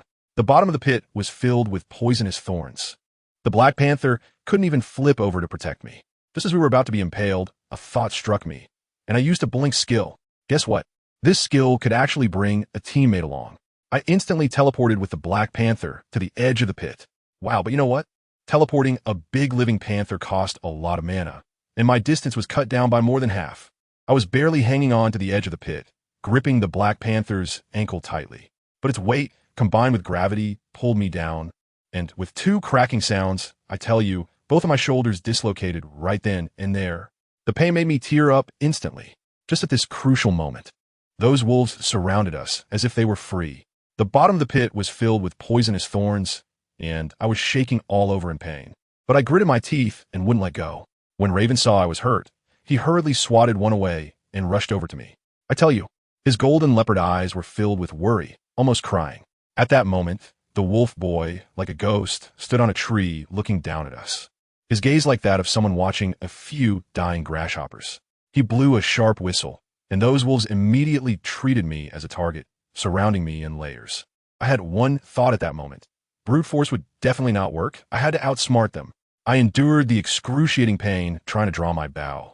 But my arm couldn't lift at all. The wide area lightning arrow was still on cooldown, and that freezing skill had a long cast time. Those guys were as slippery as loaches. They must have all run away while I was casting. I was out of options and could only take a gamble. I put away my bow, stood up unsteadily, pretending to run outside to create a diversion. The 3 leopards were startled, thinking I was going to give my life away. The wolves fell for it too, rushing toward me all at once. Just as they were about to pounce on me, I activated my invisibility right on the spot. For those who understand, these clueless wolves were completely stunned, spinning around like headless flies. As for me, after going invisible, I hit the brakes, turned around, and despite the pain, I leaped up and landed right on the Black Panther's back. I locked its waist tightly with my legs and with my 2 dislocated arms. I struggled to draw a circle in front of my chest. Then, toward the area with the highest concentration of wolves, I unleashed a large-scale freezing attack. Let me tell you, the scene was incredible.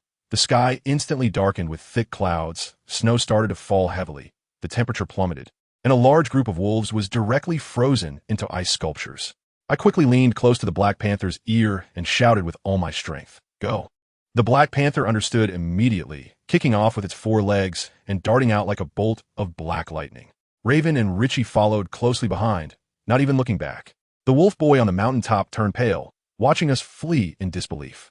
The wolves beside him that weren't frozen howled a couple of times.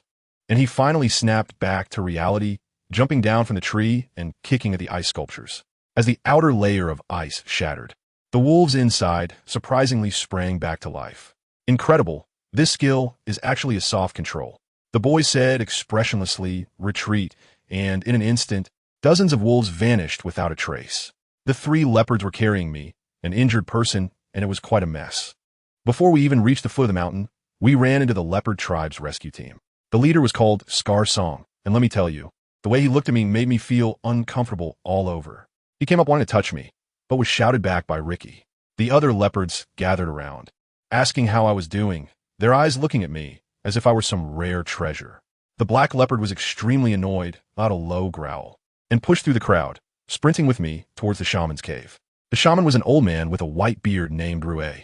Before we even entered the cave, he could smell the overwhelming stench of blood and anxiously peered out. As soon as he saw us, looking like we were pulled out of a blood pool, especially me, unconscious on the black leopard's back, the old man exclaimed, and his beard stood on end in shock. He hurriedly pulled us into the cave, and the black leopard carefully set me down while Raven held me. Rue initially thought these young guys had just gotten into a fight and were badly injured. But as he got closer and saw my pale face and swollen shoulder, the herbs he was holding dropped to the ground. The old man exploded with anger, his beard bristling, meaning, "You guys can mess yourselves up, but how could you treat such a precious, purebred female human like this?" But despite his anger, saving me was the priority. He touched my forehead, burning hot. Then he looked at my shoulder. It was severely dislocated from secondary injury. The old man's heart sank, saying my condition, high fever and serious injury, meant I had less than a 30% chance of surviving. Upon hearing this, Raven panicked and desperately begged the shaman to save me. Ricky was also anxious, grabbing a stone mortar to help the old man grind herbs. Once the medicine was ready, they tried to feed it to me, but I was unconscious and couldn't swallow. Raven made up his mind, took a mouthful of the medicine, and kissed me, forcing it down my throat. Ricky watched this scene and asked the shaman in a low voice, "Does she have life-threatening danger?" The old man, furious, exclaimed, "It's not just life-threatening. If she survives tonight, it will be a miracle." Just when everyone was in despair, Ricky seemed to remember something, suddenly stepped forward and shouted at Raven, "Wake her up. She can save herself." Raven and the shaman were both stunned. How could they bother me at a time like this? The shaman was furious and started hitting Ricky, accusing him of messing things up. Ricky pushed the old man away and said to Raven word by word, "Trust me, Gu Xiaoli can save herself. If you don't want her to die, wake her up quickly." Although Raven was half convinced, he decided to try anything. He gently shook me and called out in my ear, but I had no reaction at all. Ricky couldn't wait any longer, directly scooped a handful of cold water, poured it on his hand, and then slapped my burning face left and right, making loud slapping sounds. The crisp noise nearly made the old shaman faint from worry. You wouldn't believe it, but this trick actually worked. After a series of violent shakes and cold slaps, I groggily opened my eyes. As soon as I woke up, the intense pain in my shoulder and the pounding in my head surged like a tide. I felt cold and dizzy, struggling to breathe. I heard Ricky roaring in my ear, "Hurry, heal yourself." Raven was also pleading with a choked voice, "Please, don't leave me. Heal." My brain felt like it was about to overheat. I couldn't think straight. Instinctively, I wanted to touch the big black leopard beside me that was injured for my sake. But my arm wouldn't cooperate at all. Looking at its body covered in black and red blood, one thought crossed my mind. I need to heal it. I opened my mouth and, with a hoarse voice, hummed a melody. Then, let me tell you about that scene. A miracle happened. A warm white light burst forth from my body, enveloping the entire cave. The wounds on the 5 of us began to heal at a visibly rapid pace. Small wounds disappeared completely, and even the deep ones that showed bone were left with only a thin pink scar. Even the old witch doctor felt that his long-standing rheumatism was cured. Everyone stared in shock, their jaws dropped.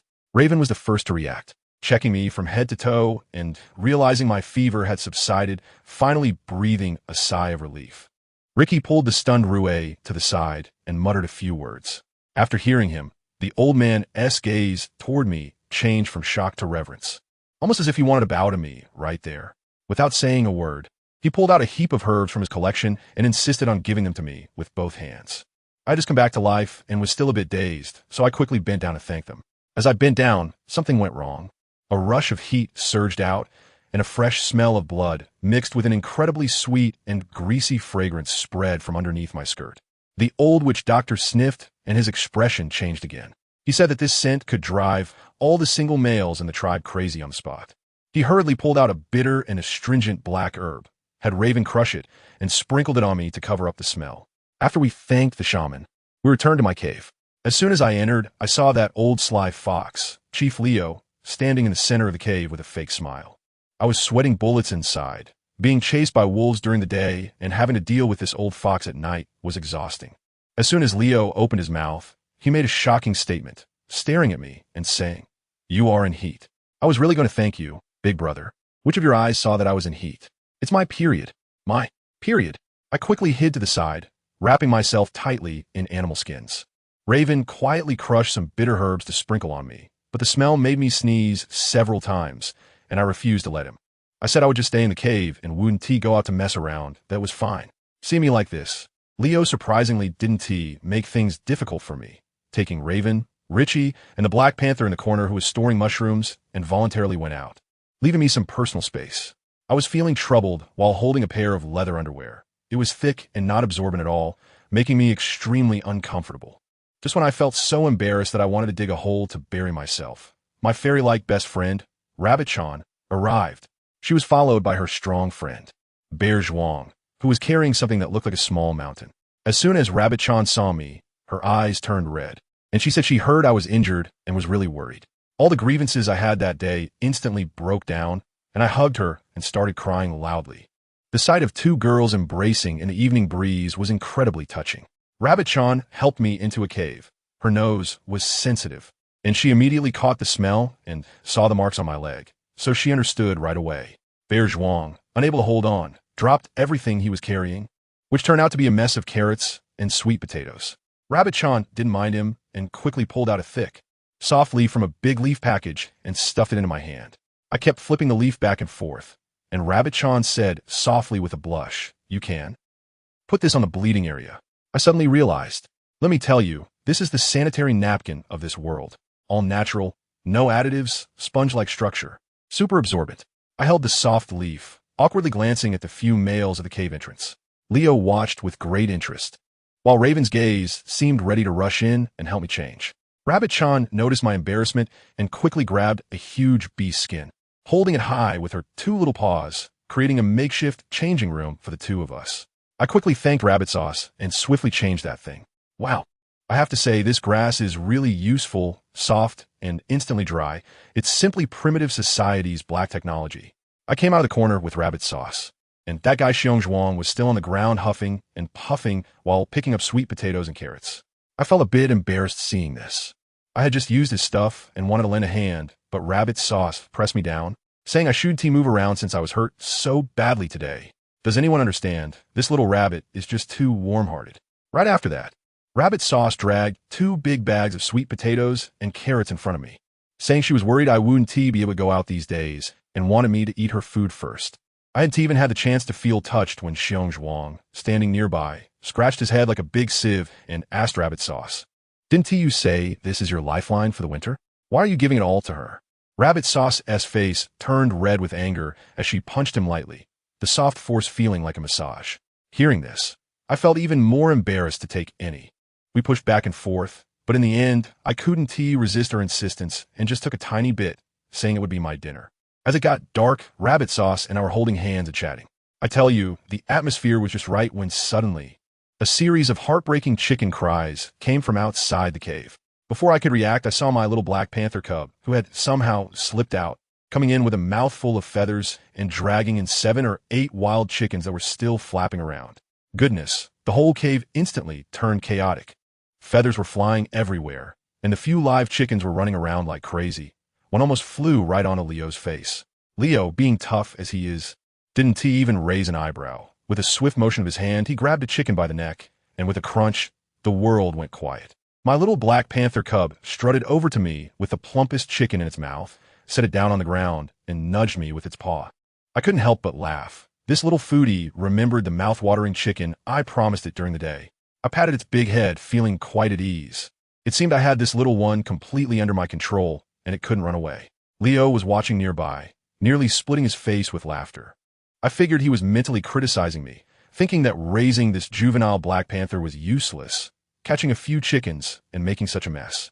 He sighed, probably thinking that dinner still depended on him, the clan leader, to take charge. However, before he could make a move, the nearby bear Zhuang was quick to grab a wild chicken that was flapping around, ready to devour it raw. Rabbit Sauce was so scared that it curled up into a ball. I quickly called out to Zhuang, telling him to wait for me to make the mouth-watering chicken and not to eat it raw. Guess what? He held up the chicken covered in his drool and innocently asked me, "Isn't this it?" I was momentarily speechless, almost laughing out loud, and could only hold my forehead and explain that this mouth-watering was not the same as that mouth-watering. Rabbit Sauce looked troubled on the side, probably worried that Zhuang's appetite was too big and felt awkward about mooching food from me. I noticed this and was about to reassure her when Leo spoke up. "Just these few sharp-beaked creatures. Who can eat that? Ricky and I will go hunt some more. No one is leaving tonight. Bring your big pot to my cave for dinner."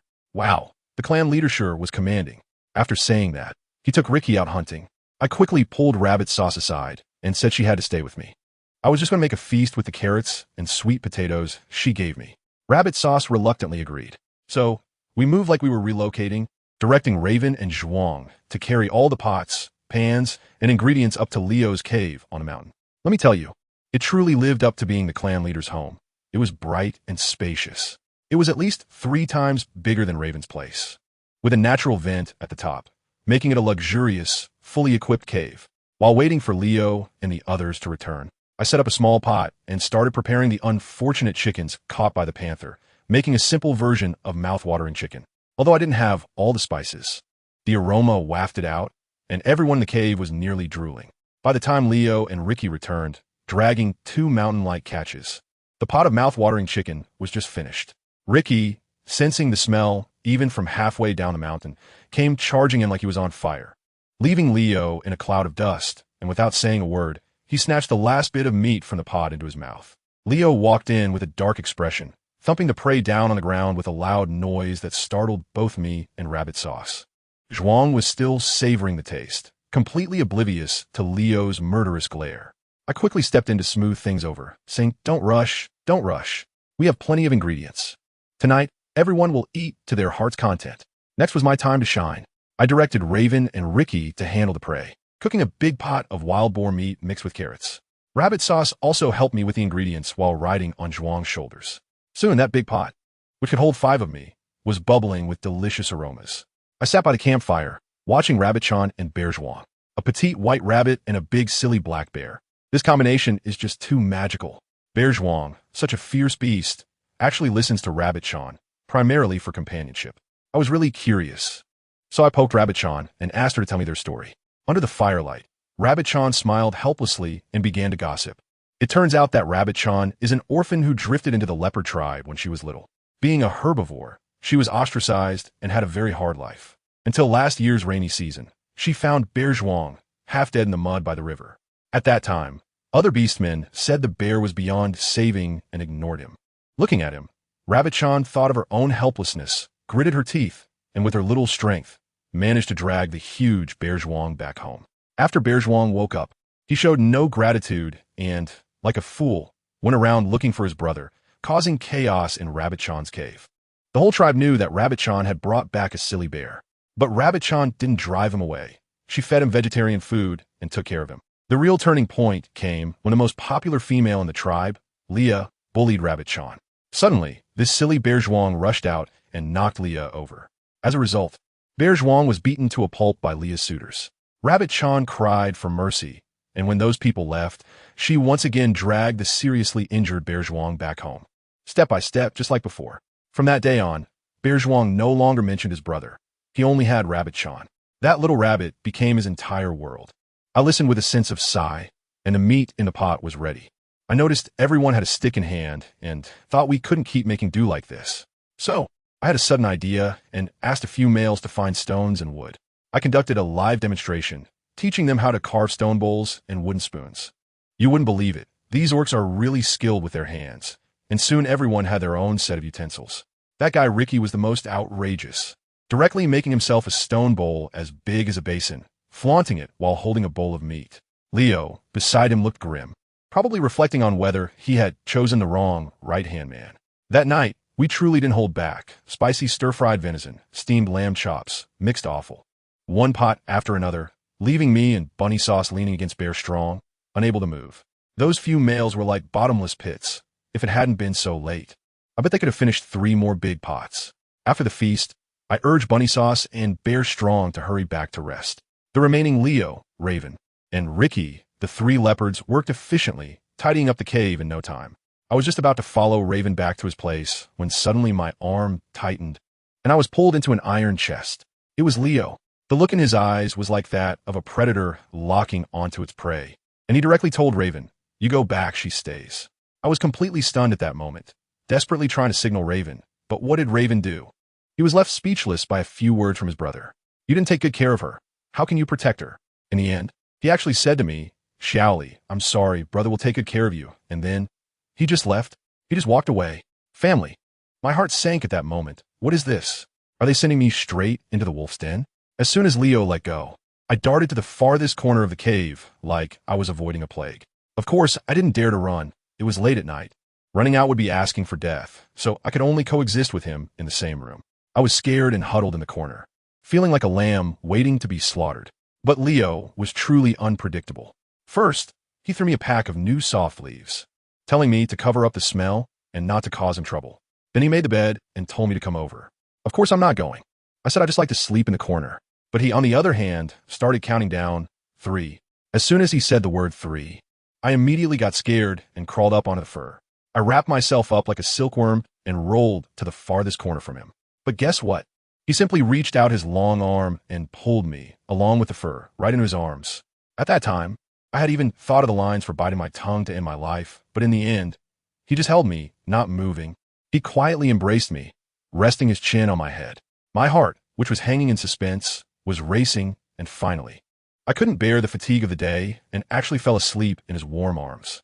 The next morning, I woke up frozen, and Leo was already gone. In a half-dreamy state, I shivered, draped in a fur cloak, and saw Brother Shinga smiling as he walked towards me. "Cold? Wait for me to warm you up." After saying that, he turned around and went out to gather a bundle of firewood, quickly starting a small fire for me. I huddled by the fire to warm up, feeling that Brother Shinga was truly a considerate war man. Once I warmed up, I wanted to go out and look for my Black Panther cub. I hadn't seen it last night and didn't know if it had gone back with Raven. Just as I reached the entrance of the cave, I was stopped by Shinga. I looked at him with a puzzled expression. Singo still wore that gentle smile. The clan leader instructed that during your heat period, you should stay in his cave and rest well without leaving. I was instantly furious. What does this mean? House arrest? How dare he restrict my personal freedom? I dodged left and right, but couldn't break through Xing Ji's smile defense. He kept saying that Leo was doing it for my own good, but his hands showed no mercy. I couldn't possibly take action against Xingge, so I could only sit back down on the animal skin, holding my head and sulking. I'm feeling quite frustrated right now. But I didn't expect that Leo wasn't idle either. Over there, he staged a performance like a weasel paying a New Year's visit to a chicken. Let me tell you, this story starts with Rabbit Sauce. Rabbit Sauce and her big silly bear, Xiong Zhuang, were getting ready to go out to gather some supplies. Suddenly, they heard a noise. And lo and behold, Leo showed up at their door with his sidekick, Richie, carrying 3 wild boars. Richie had a sour look on his face, probably cursing internally for being dragged out early in the morning to do hard labor, just to deliver warmth to a little white rabbit. He might think Leo is love-struck, letting emotions get in the way. The 3 wild boars were tossed to the ground with a thud, and Xiong Zhuang, the big silly bear, stared with wide eyes, drooling almost, and immediately gave Leo a thumbs up. "Chief, you are such a great person. The best leopard." Rabbit Sauce was much more alert. She grabbed him and stared at Leo's fake smile with eyes like x-rays. Let me tell you, this little rabbit is clever. She knows Leo doesn't usually pay attention to her kind of herbivore, and today, as unusual behavior, definitely has something behind it. She got straight to the point. "Chief, I'm just a nobody. I can't accept such a big gift from you. Just say what you need to say." Leo, that old fox, chuckled lightly, finally revealing his true intentions. He said, "Xiaoli just arrived. Thanks to you for taking care of her. I'm here to thank you on her behalf." Rabbit Sauce, being tough, shot back. "No need for thanks. I'm friends with Xiaoli. I'm happy to help. You, an outsider, don't need to thank me." As soon as she said that, the atmosphere dropped to freezing point. Leo's face instantly darkened, his disdain almost overflowing, probably mumbling about how females let their emotions dictate their actions. He stepped forward, his tall figure completely overshadowing Rabbit Sauce, the oppressive aura reaching its peak. He started with that workplace PUA tactic, saying, as Xiaoli's good friend, you should advise her well when she can't see the situation clearly, so she doesn't make a choice she'll regret for life. Who understands family matters? Isn't this a blatant threat? Trying to use my friend as a negotiator to force me to comply? Rabbit Sauce certainly wasn't buying it. She held her neck high and said, "I believe in Xiaoli's own choices. I will always respect her." While those words completely ignited the powder keg, Leo's face turned as dark as the bottom of a pot, and seeing the situation go awry, Richie kicked over Xiong Zhuang, who wanted to protect Rabbit Sauce. Rabbit Sauce wanted to turn back to look at Xiong Zhuang, but was completely immobilized by Leo's aura. Leo's voice was icy. "I advise you to consider yourself and your family before acting impulsively."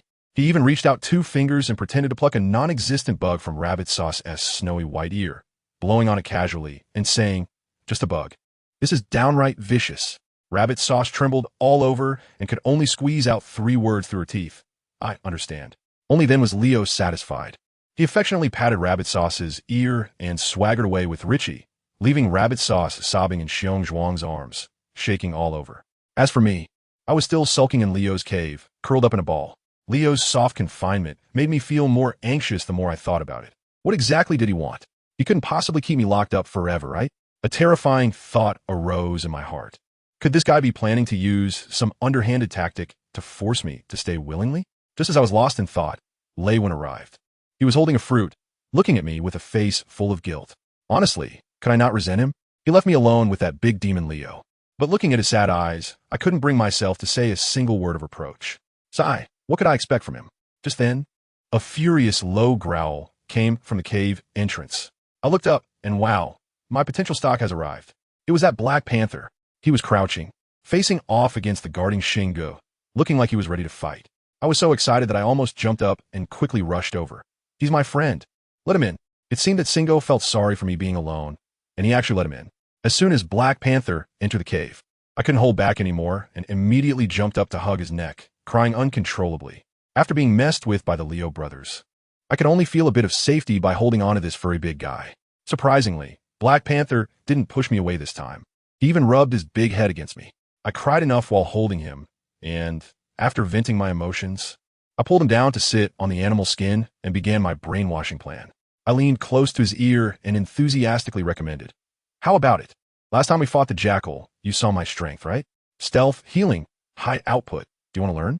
I tell you, the little leopard's eyes lit up at that moment. He must have been moved. I seized the opportunity. "I can teach you, but you have to acknowledge me as your master." From now on, you must listen to me and protect me. It's all about nurturing. But then this little guy suddenly jumped away with a loud yelp, shaking his head and wagging his tail like crazy. He could protect me, but listen to me all the time? No way. Hey, this little stubborn donkey. As we were pulling at each other, Raven and Singo at the cave entrance looked over. I quickly hugged the Black Panther and gave him a vigorous rub, pretending we were having a close interaction to fool those two. Since being tough didn't work, I had to take a softer approach. All right. Acknowledging a master is a big deal, so I'll give you a few days to think about it. Don't miss the deadline. We were just leaning against each other, and neither of us said a word. I was playing with his fluffy big tail. And suddenly I felt that although this Black Panther was quite proud, his eyes were particularly pure, unlike other males whose gazes always carried some ulterior motives. Perhaps it was because he was still a juvenile, which made me trust him especially. I suddenly remembered that I didn't know his name. Looking at his shiny black fur, he must be really fast when he runs. A thought struck me. You must run as fast as the wind. So how about calling you Swiftwind? What do you think? Isn't that a cool name? His beastly eyes obviously widened for a moment. Although he pretended not to care, I knew he must like it. After he got a bit cozy again, Raven urged Jetwind to hurry up and leave, fearing that Leo would come back and see us. I held on to Jetwind's ear, giving him countless reminders and warnings. Although he looked impatient, I felt that he actually appreciated it deep down. As soon as they left, Leo came back. The moment he entered the cave, he caught a whiff of Jetwind's scent, and his brows immediately furrowed, but he managed to suppress his anger. He sat cross-legged in front of me and slowly spoke, his tone resembling that of a domineering so. Your abilities are quite special, but they're useless. Without a powerful male to protect you, you are nothing. On this prairie, only I have the capability to possess you. I was thinking of giving him a punch and coldly said, my life has nothing to do with you. He then chuckled lightly and dropped a bombshell. 10 days later, at the tribal celebration, I will announce that you are the matriarch. My mind exploded at that moment. Matriarch? Doesn't that mean his wife? Partnering with him? What kind of international joke is this? I was just about to refuse when he interrupted me directly. The clan leader has the right to choose any partner he wants. It's the rule, and you have no power to refuse. After saying this, he grabbed all the animal skins spread on the ground, which were stained with Jiefeng's scent, and threw them out. His gaze seemed to say these things had sullied his territory. Before leaving, he added, I will stay with you until the celebration. Just behave yourself. Who understand the family? Just when things couldn't get worse, I was under house arrest, and my period had started, causing me excruciating pain. I could only curl up like a shrimp under the animal skins. Without Raven, and not being able to see Jiefeng, I had to constantly guard against Leo, and I could only cry secretly out of grievance. Leo looked at me in this half-dead state, and perhaps feeling guilty, sighed and actually planned to go out to find some food to relieve my pain. But as soon as he stepped out, he ran into Xingge, who came rushing in a panic. Something big had happened. The people from the Wolf clan, led by their clan leader's eldest son, Lu Shun, were blocking the entrance of the village on the east side of the tribe, specifically demanding to see me, claiming they wanted to apologize for the last attack on me. Leo's expression darkened instantly. He told Xingge to stay and watch over me while he transformed into a leopard and rushed toward the east like a gust of wind. On the east side of the tribe, two groups were confronting each other, and the atmosphere was extremely tense. As soon as Leo arrived, his aura erupted, and he walked directly to the wolf named Lu Shun. Lu Shun was tall and robust, with a fake smile that made him look like a bad character. He pretentiously said, Clan leader Leo, I have long admired your name. Leo didn't waste any time, his face cold. Get to the point. Lu Shun, the smiling tiger, continued his act. It's nothing serious. My second brother acted thoughtlessly and offended that purebred female. I came today with a generous gift to apologize to her in person. Leo didn't even glance at the gifts, directly refusing. No need. She doesn't want it. You can go back. That wouldn't do. Lu Shun smiled even more brightly. How precious is a purebred female. Our sincerity must be shown properly. This apology must be made in front of her. Leo was getting impatient. Drop the gifts, and you can leave. Haha, clan leader Leo really knows how to joke. Lu Shun refused to budge, insisting that these gifts were meant for Gu Xiaoli and had to be handed to her personally. How could it be accepted on her behalf? Let me tell you, Lu Shun really knows how to fan the flames. He smiled on the outside, but was sarcastic on the inside as he retorted, Oh dear, I heard that little female doesn't have an owner yet. She has the right to choose, right? Chief, by blocking her like this, aren't you just feeling insecure? Afraid she might not like you? Goodness, those words were like stabbing a knife into Leo's lungs. Leo's face turned so dark that I felt like frost could be scraped off it right then and there. He gritted his teeth and said, "She's not feeling well. She won't see any guests." The subtext was clear: hurry up and leave. But what are Lu Xun and his pack of wolves? Their faces are thicker than city walls, and they continue to cling on. It's fine, it's fine. We're just here to deliver a gift. We'll leave right after. We won't disturb you at all. I was watching from the side and understood everything. This is not a gift. It's clearly a weasel wishing the chicken a happy new year, not coming with good intentions. The killing intent in Leona's eyes was almost tangible, and his 10 nails shot out like wolverines. The group of leopards behind him instantly assumed a battle stance, and the whole scene was tense. To be honest, the little body of the wolf tribe really couldn't compare to the leopards. They immediately lost their momentum and took several steps back. Lu Xun, the old sly fox, saw that Leona was really about to make a move. So he quickly backed down, raising his hands with a sincere expression. "Oh, Chief, please don't misunderstand. I just came to apologize, sorry for the disturbance. I'm telling you, this is their delaying tactic. While Leo is here pulling at their limits, the other wolves have already sneaked to the mountaintop to launch a surprise attack. One is gray, and the other has orange on its back, meeting up like spies at the back of the mountain, then bringing a bunch of little brothers to turn Leo's cave upside down. And the result?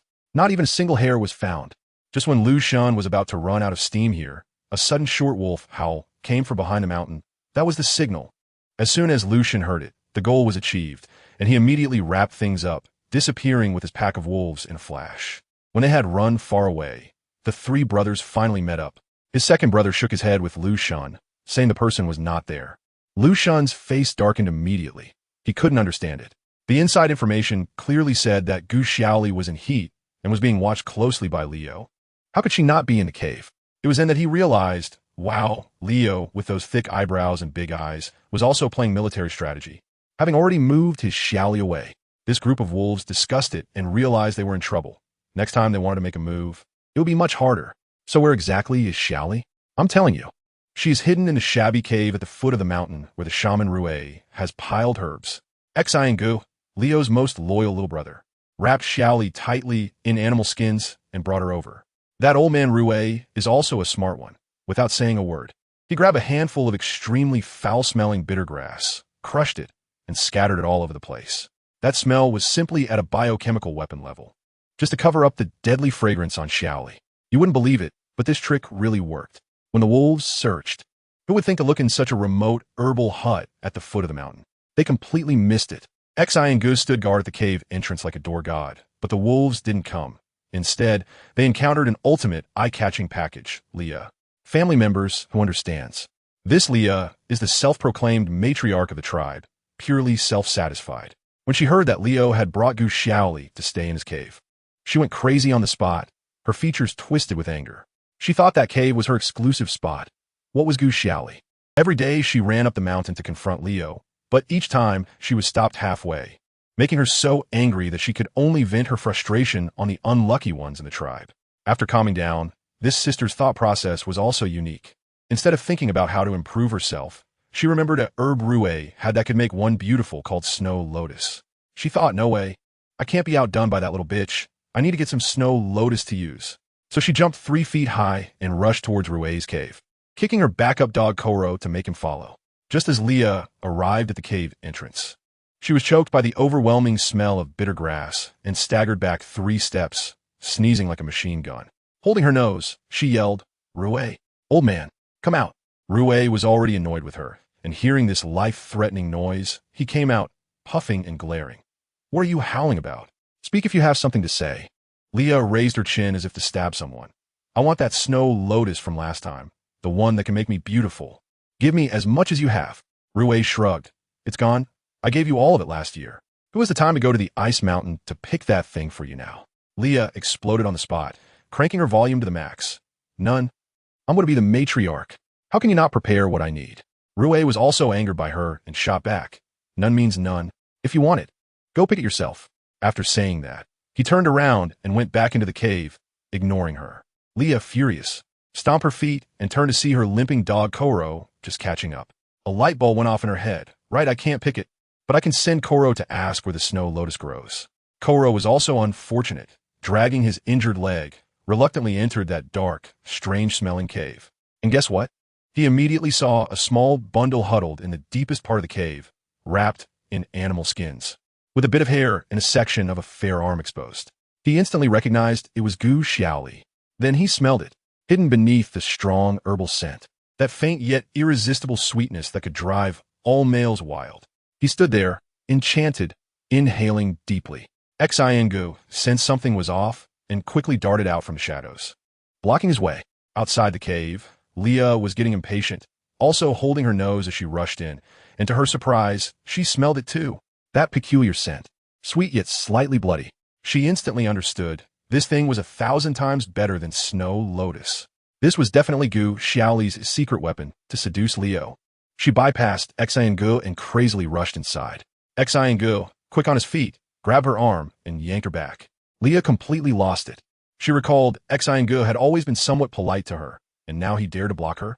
She clawed and scratched like a madwoman, cursing in the most unpleasant way. Gu disdainfully pushed her aside, but he didn't let go until she had enough of her tantrum. The commotion in the cave was too loud, waking Gu Xiaoli, who was already dizzy from her period pains. She groggily poked her head out, just in time to lock eyes with Leah, who was forcing a fake smile. Let me tell you, that scene, Leah's golden hair was frizzing, her mouth was wide open, her teeth grinding. Xiaoli felt like she was in a horror game, seeing a monster that wanted to eat her. As soon as Leah saw the main character had appeared, she immediately changed her demeanor, putting on a plastic sisterly act, and with a high-pitched voice said, "Xiaoli, what a nice smell. How did you do it? Share it with your sister."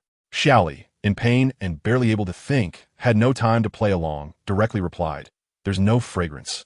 Just go if you have nothing to do." This sentence ignited Leah's last bit of rationality. She stopped pretending and pointed at Gu Xiaoli, yelling, "You little bitch. What are you pretending to be so noble for? Leo is mine. The position of matriarch is also mine. If you dare to seduce him again, watch out for me ruining your pretty face." Before Xiaoli could react, Gu moved first. He grabbed Leah's arm and, like throwing a shot put, directly flung her out of the cave. With a thud, Leah landed hard on the stones outside, yelping in pain. Koro rushed over to help her up and carried her away, fearing that if he delayed even a second, Gu would kick her again. Not long after, Leo arrived with his men.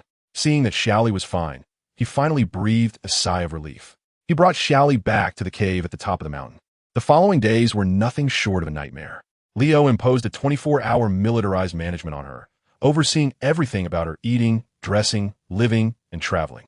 Whenever Xiaoli had any differing opinions, he would use various domineering methods to force her to submit, essentially making it a form of accompanying imprisonment.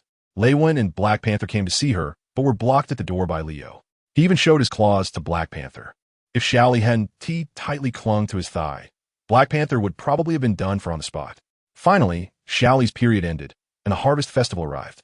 Everyone in the tribe was incredibly excited, especially those single males who gathered in groups discussing the newly arrived purebred Gu Xiaoli, each one itching to make a move. Just as everyone was chatting enthusiastically, Gu and Richie pushed a giant stone taller than 2 people into the square, then in front of everyone, displayed their claws, and began to handcraft a stone pot on the spot.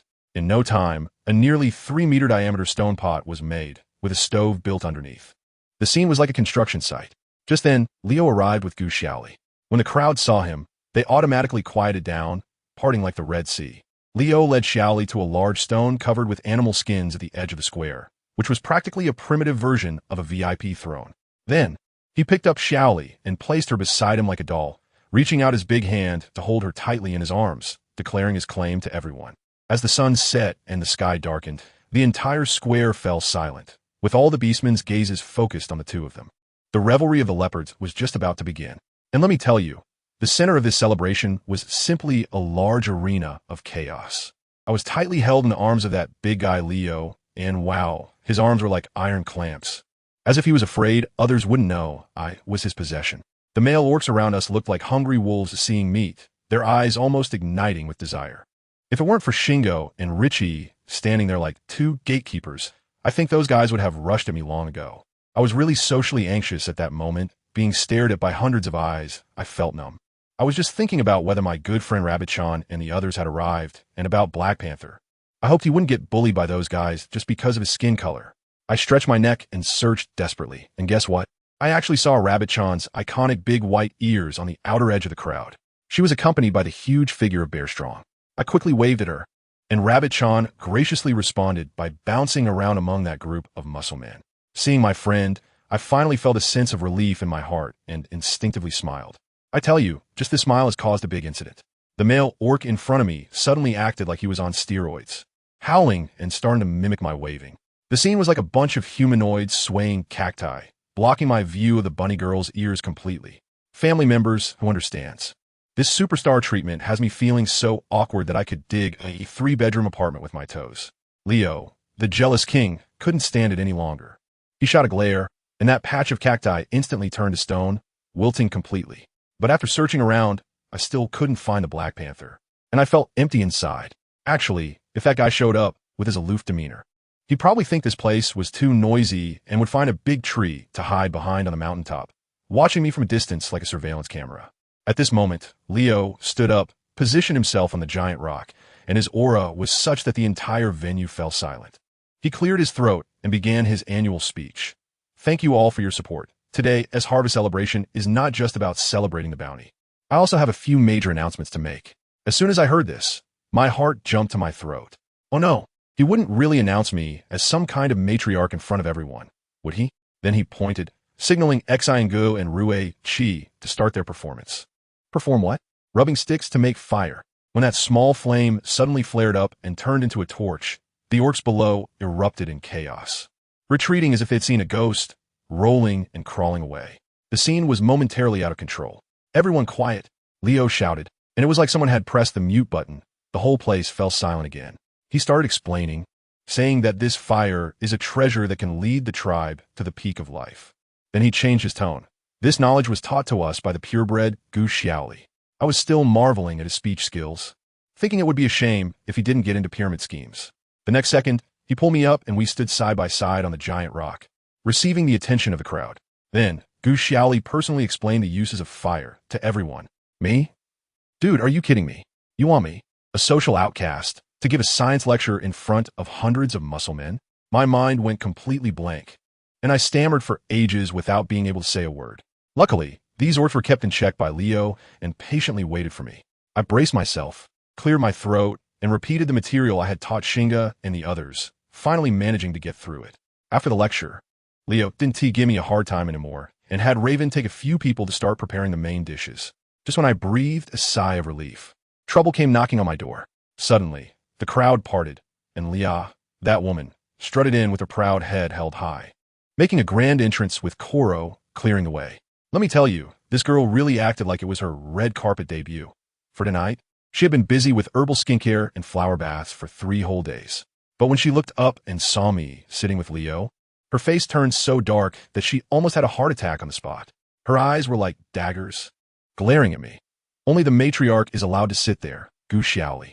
The newcomer doesn't understand the rules, so don't say I didn't warn you. I couldn't wait to get away from Leo. As soon as she said that, I quickly made way. Leo, on the other hand, released his grip on me and wore a look of amusement. Leah, like a big toad, crawled up the giant rock using her hands and feet, and squeezed her way between Leo and me. Goodness, she pretended to be casual and swung her hips, knocking me out with a big swing. I let out a startled scream and fell backward like a withered leaf. Just as it happened, several orcs below reacted quickly, reaching out their arms to catch me and lifting me high up, each one looking so ecstatic that they were practically drooling. But then Leo shot them a glare, and they were so frightened that they hurriedly set me back down. I stood my ground and politely thanked them, making those guys smile foolishly. As for Leah, she had already coiled around Leo's arm like a snake. Seeing how popular I was made her even more unhappy, so she started to use a fake sweet voice, playing the green tea act. Oh, Xiaoli, I'm so sorry. It's all because this stone is too small. Look, you just touched it lightly and it fell. You didn't get hurt, did you? I didn't mean to, okay? I could barely keep my eyes from rolling to the sky. I didn't want to argue with her. After all, she had helped me escape Leo's grasp. I waved my hand and tried to slip away. Stop, Leo growled. My legs felt weak, and I stiffly turned around, forcing a smile as I asked him what was up. Leo was still stirring the pot. Oh, Leo, if she wants to stroll, just let her go. Don't waste time on an ordinary female. Leo didn't even acknowledge her, his gaze fixed on me. You can't go anywhere, just stay here. My temper flared up, and I muttered under my breath, why should it be like this? Just that one sentence completely ignited the powder keg. Leo's eyes instantly turned cold as he shook off Leah, jumped down from the boulder, and approached me step by step. The pressure was overwhelming. Just because I am the chief of this tribe. By tonight, you will become my mate. What? Leah and I screamed at the same time. Leah completely lost it, grabbing Leo's arm, her eyes brimming with tears as she started to slander. Leo, don't be fooled by her. She's nothing but a seductress. She even asked the shaman for aphrodisiac herbs to lure you. The old shaman in the crowd was so furious he looked like his beard was about to explode. Leo got annoyed by her noise, shrugged his arm, and directly knocked Leah to the ground, coldly saying, "Shut up, I don't want to see you anymore." The entire room was filled with murmurs, and the mocking gazes turned Leah into a sieve. This girl had always acted like the future matriarch, bullying others, and now being publicly humiliated was truly satisfying. But she couldn't handle this blow, and in her rage, she turned all her resentment towards me. She sprang up from the ground with a howl, her face twisted as she bared her claws and lunged at me. "You bitch." I was still in a daze at that moment, and my survival instincts kicked in. A shimmering golden bow appeared in my hand, and without thinking, I unleashed a powerful attack. A golden electric ball hit Leah square in the chest with a bang, shocking her so much that she convulsed and flew back several meters. The whole place gasped in shock. Leah, foaming at the mouth from the shock, didn't forget to scream, "Leo, did you see that? She hurt me. You have to punish her." I'm truly fed up this time. Taking a deep breath, I said to Leo, word by word, "Listen up, Leo. I never chose to stay here voluntarily. I'm not interested in being your female, and I'm definitely not interested in being some matriarch. You and your mess with her can sort out yourselves. Don't drag me into it. You have no right to decide my life." After hearing this, Leo laughed in anger, his expression so sinister it made my hair stand on end. "Oh really? Then let me show you whether I have the right or not." He turned around, ripped a piece of animal skin from a giant rock, and in one swift move, rushed in front of me, grabbed my arm, twisted it forcefully behind my back, and tied it securely with the animal skin strap. I gasped in pain, my hands bound, and now it was completely over. I couldn't use any of my skills. He lifted me up like a chick and dragged me back onto the giant rock, announcing to everyone, "From now on, Gu Xiaoli is the matriarch of our leopard clan, my only female. Anyone who dares to have ideas about her will be killed without mercy." The crowd fell into a deathly silence. Leo didn't care that the meat for the celebration was still cooking in the pot. He dragged me towards his cave, and the crowd automatically parted, no one daring to stop us. Just then, an old man with a cane blocked our way. This old man bore some resemblance to Leah. "Leo, what do you mean by doing this today?" the old man questioned. Leo's face was expressionless, the literal meaning. The old man was so angry that his cane trembled. "Our Leah has liked you since she was a child. Without her, could you become a clan leader today?" Leah also rushed out from the side, supporting her father, crying and chiming in. I have to say, this father and daughter are simply a match made in heaven. This old man was the former clan leader who turned the tribe into a mess back in the day. If it weren't for Leo stepping in to save the day, the leopard clan would have been finished long ago. He only abdicated when he saw that the situation was hopeless, and now he wants to use this to morally blackmail others. Leo was too lazy to waste words with them and directly declared, "Now I am the clan leader. You either accept my decision or challenge me to a duel. Otherwise, take your daughter and get out of the tribe." As soon as he said this, the surrounding orcs began to cheer, clearly fed up with his father and daughter. The old clan leader was immediately silenced, almost fainting from anger. He saw Leo dragging me further away and urgently shook his father's arm, urging him to come up with a solution. The old man was both furious and anxious. He had hoped his daughter would marry well, so he could continue to enjoy life. But now his daughter was such a disappointment. He pushed Leah away in frustration, muttering something about her being useless, and left with his cane. Leah was left alone on the ground, completely breaking down amidst countless mocking and gloating gazes, collapsing and crying loudly. Her loyal dog-like companion Koro finally squeezed to the front, ready to help her up, but when he heard the discussions around him, he suddenly froze. He looked at Leah, who was covered in dust and had tears and snot all over her face, and suddenly felt that the goddess he had always pursued was incredibly ugly at this moment. Leah also saw Koro in the crowd and immediately changed her tone, shouting at him with a hoarse voice, "What are you waiting for? Help me up, you brainless fool." All eyes were on Koro. He did not move. He just silently stared at Leah for a long, long time. Just as Leah was about to burst out with a curse, Koro sighed deeply and shook his head gently. Then, in front of everyone, he said to Leah, "Leah, I'm sorry, but I won't pursue you anymore." Let me tell you, Liana was completely stunned. her eyes wide open like copper bells, tilting her head as if her CPU had overheated, and after a long pause, she managed to squeeze out a sentence. "What did you say?" Coral didn't even bother to give her a glance, turning around and leaving with such grace. Wow, now they've stirred up a hornet's nest. Liana's screams behind were like a vengeful ghost demanding a life, shouting things like, "What do you think you are? A useless male nobody wants. You think you can chase me and let go whenever you want? Come back here. I tell you." This girl opened her villain chapter right away, spewing all sorts of curses. But Coral? He didn't even look back, walking into the night alone. Watching his back, I felt like he had transcended, finally shedding the human-shaped pendant, feeling so light. Just when things calmed down here, over there, the scene changed dramatically. That guy Leo dragged our Xiaoli toward his cave. Families, who understands? In this beast world, forming a pair is just forced cohabitation. Xiaoli was utterly desperate, her hands tied behind her back, unable to use her skills, struggling desperately, looking like a fish on a chopping board. It was heartbreaking to watch. Her two friends, Rabbit Chan and Bear Zhuang, were as anxious as ants on a hot stove, wanting to rush over to save her. But what happened? That old Leo had already set things up, with 3 leopard tribe muscle men blocking the way, 1 man guarding the pass against thousands. Bear Zhuang could fight, but he had to protect Rabbit Chan, so facing 3 opponents was impossible to break through. On Raven's side, he also heard the commotion and stopped cooking. I tell you, the scene of him handing over the work was simply something else. He randomly grabbed a hapless guy, speaking at a speed that could rival a cheat code, outputting like crazy, and then wiped his hands on his bee skin skirt, and the person was gone. The brother who was brought in to take over immediately crashed, wondering who he was and where he was. The result was the pot of meat had blown up, burnt to a crisp. Family, bro is not cooking. Raven was really pushing himself, trying to catch up with Xiaoli, not caring about the path. Through thorny jungles and steep hills, he charged straight in, his legs covered in blood, making me wince. He finally caught up halfway up the mountain, standing in front of Leo, panting heavily. Xiaoli looked up, saw Raven, and that look in her eyes was like grabbing the last straw of hope. Her voice was hoarse as she cried out, "Raven, help me. I really don't want to go. I tell you, when a person is desperate, all self-respect and principles are nothing. Surviving is the way to go." Raven felt heartbroken, just reaching out to pull her, but Leo stepped forward, directly wrapping Xiaoli in his arms. That possessiveness, TSK. Raven, raised by his brother since childhood, didn't dare to really fight back, only managing to squeeze out, "Bro, Xiaoli is not feeling well. Let her go." When Leo saw those two exchanging glances in front of him, he was both angry and amused. He simply let go of Xiaoli, and I tell you, his move was too dirty. He wanted Xiaoli to see just how unreliable this so-called savior was. Xiaoli had no idea about all this, still thinking there was hope. Quickly upping the ante, cried to Raven, "Raven, I was wrong before. Help me this once. I don't want to be with your brother. I will definitely treat you well in the future."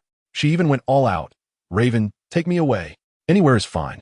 I could be your mate for a lifetime." Wow, a lifetime. When those words came out, Raven's eyes lit up. For a moment, I really thought he was going to elope with Xiaoli.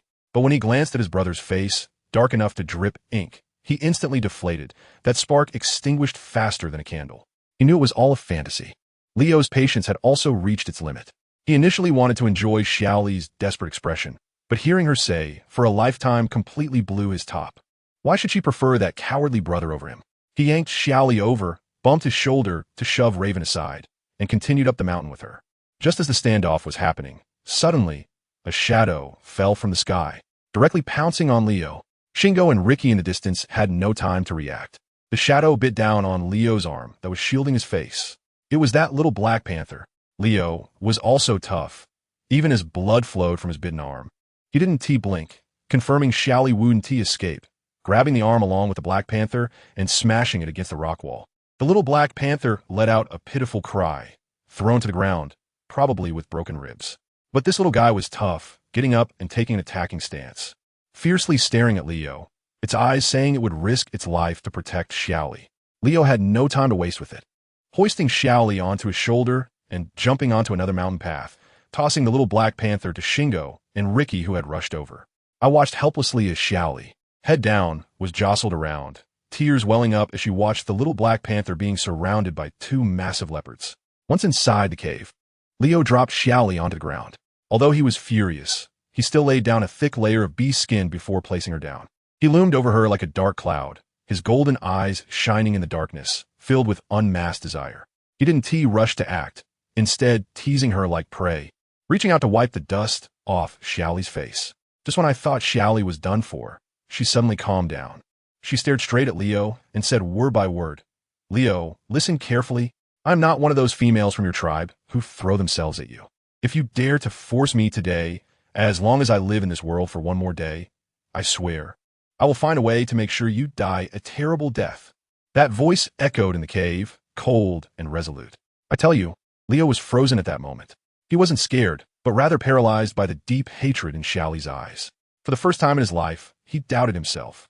He was silent for a long time, slowly sat up, and finally squeezed out a sentence. "From today on, you are my female.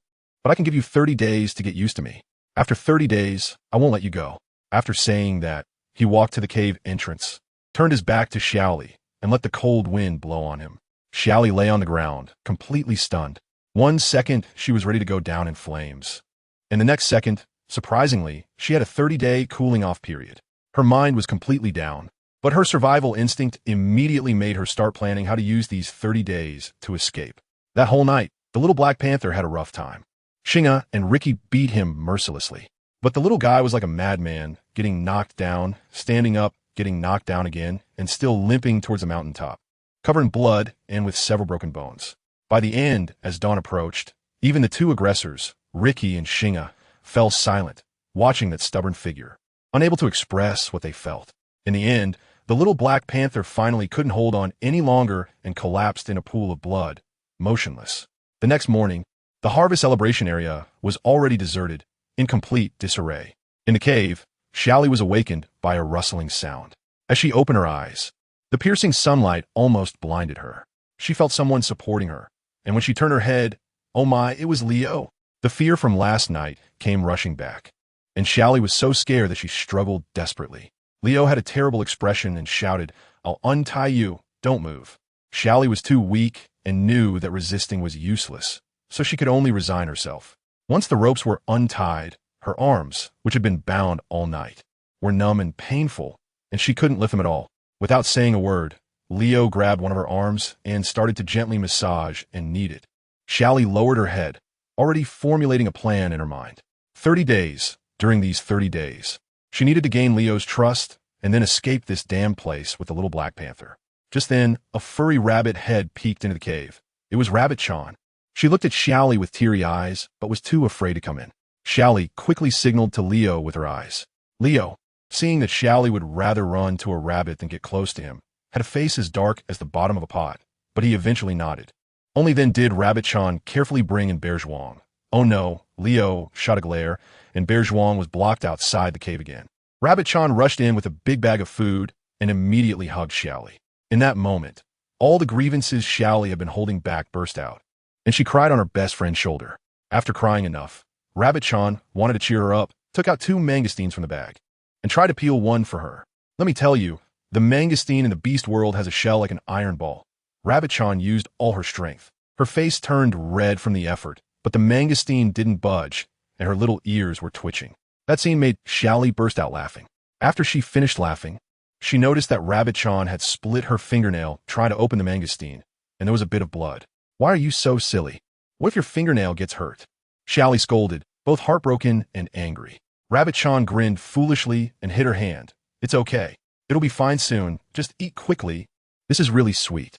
Saying that, she brought the mangosteen to Xiaoli's mouth. Let me tell you, Xiaoli swallowed it in one bite, but her eyes turned red on the spot, looking extremely aggrieved. Rabbit-chan, that silly rabbit, got so scared when she saw Xiaoli about to cry that she almost threw the mangosteen in her hand, repeatedly saying, "Oh no, don't cry. If you don't want to eat it, then just don't." Well, Xiaoli couldn't let her throw it away. So she grabbed Rabbit-chan's hand and finished the remaining half. After all, it was her good sister who went out of her way to peel it. She had to eat it. But let me tell you, this warm sister moment hadn't even lasted 3 minutes when that giant figure at the cave entrance, Leo, came over like a mobile Wi-Fi signal blocker, moving slowly. He leaned against the wall, staring up at the sky, with ears like they were equipped with radar, not missing a single word. Probably after watching us two dawdle around, turning one mangosteen into a romantic drama, he really couldn't take it anymore. With a long sigh, he walked over and the two girls were so scared that they hugged each other tightly, looking like two frightened little chicks. And guess what? He didn't do anything to us. Instead, he reached out with his long arm and snatched Rabbit Sean's bag of fruit, tossing it to the ground, then sat cross-legged. And then the iconic scene unfolded, folks. He grabbed a handful of mangosteen from the bag, cracking them open like walnuts, one after another without even blinking, neatly stacking them beside Xiaoli. I was thinking at the time, is this guy here to help or to show off? With that kind of strength, it felt like he could crush Xiaoli's skull in the next second. Rabbit Sauce and Xiaoli exchanged glances, not daring to breathe. In the end, it was Rabbit Sauce who had the courage to mumble a thank you like a mosquito. Well, now that was settled, the two of them were eating the mangosteen that the chief had personally peeled with his powerful skill, while whispering to each other. Let me tell you, Rabbit Sauce was probably overjoyed inside. This kind of treatment would make any other female wake up smiling from a dream. But the prerequisite is that you have to be able to swallow it. Sitting next to a moving iceberg, eating the mangosteen felt like swallowing razor blades, stuck in the throat. Just when the atmosphere had reached a freezing point, someone came at the cave entrance, calling out Xiaoli in a tone full of twists and turns. Rabbit Sauce looked up and saw, it was Levin. As for Xiaoli, she didn't even lift her head and continued to gnaw on the mangosteen, as if the newcomer was just a puff of air in the cave. Let me tell you, Revan's face instantly fell. He probably hadn't slept all night. His CPU was about to overheat, and his mind was filled with the image of Xiaoli pleading with him yesterday. He repeatedly told himself that his brother was the clan leader and wouldn't hurt Xiaoli. Being the clan mother was much better than being with him.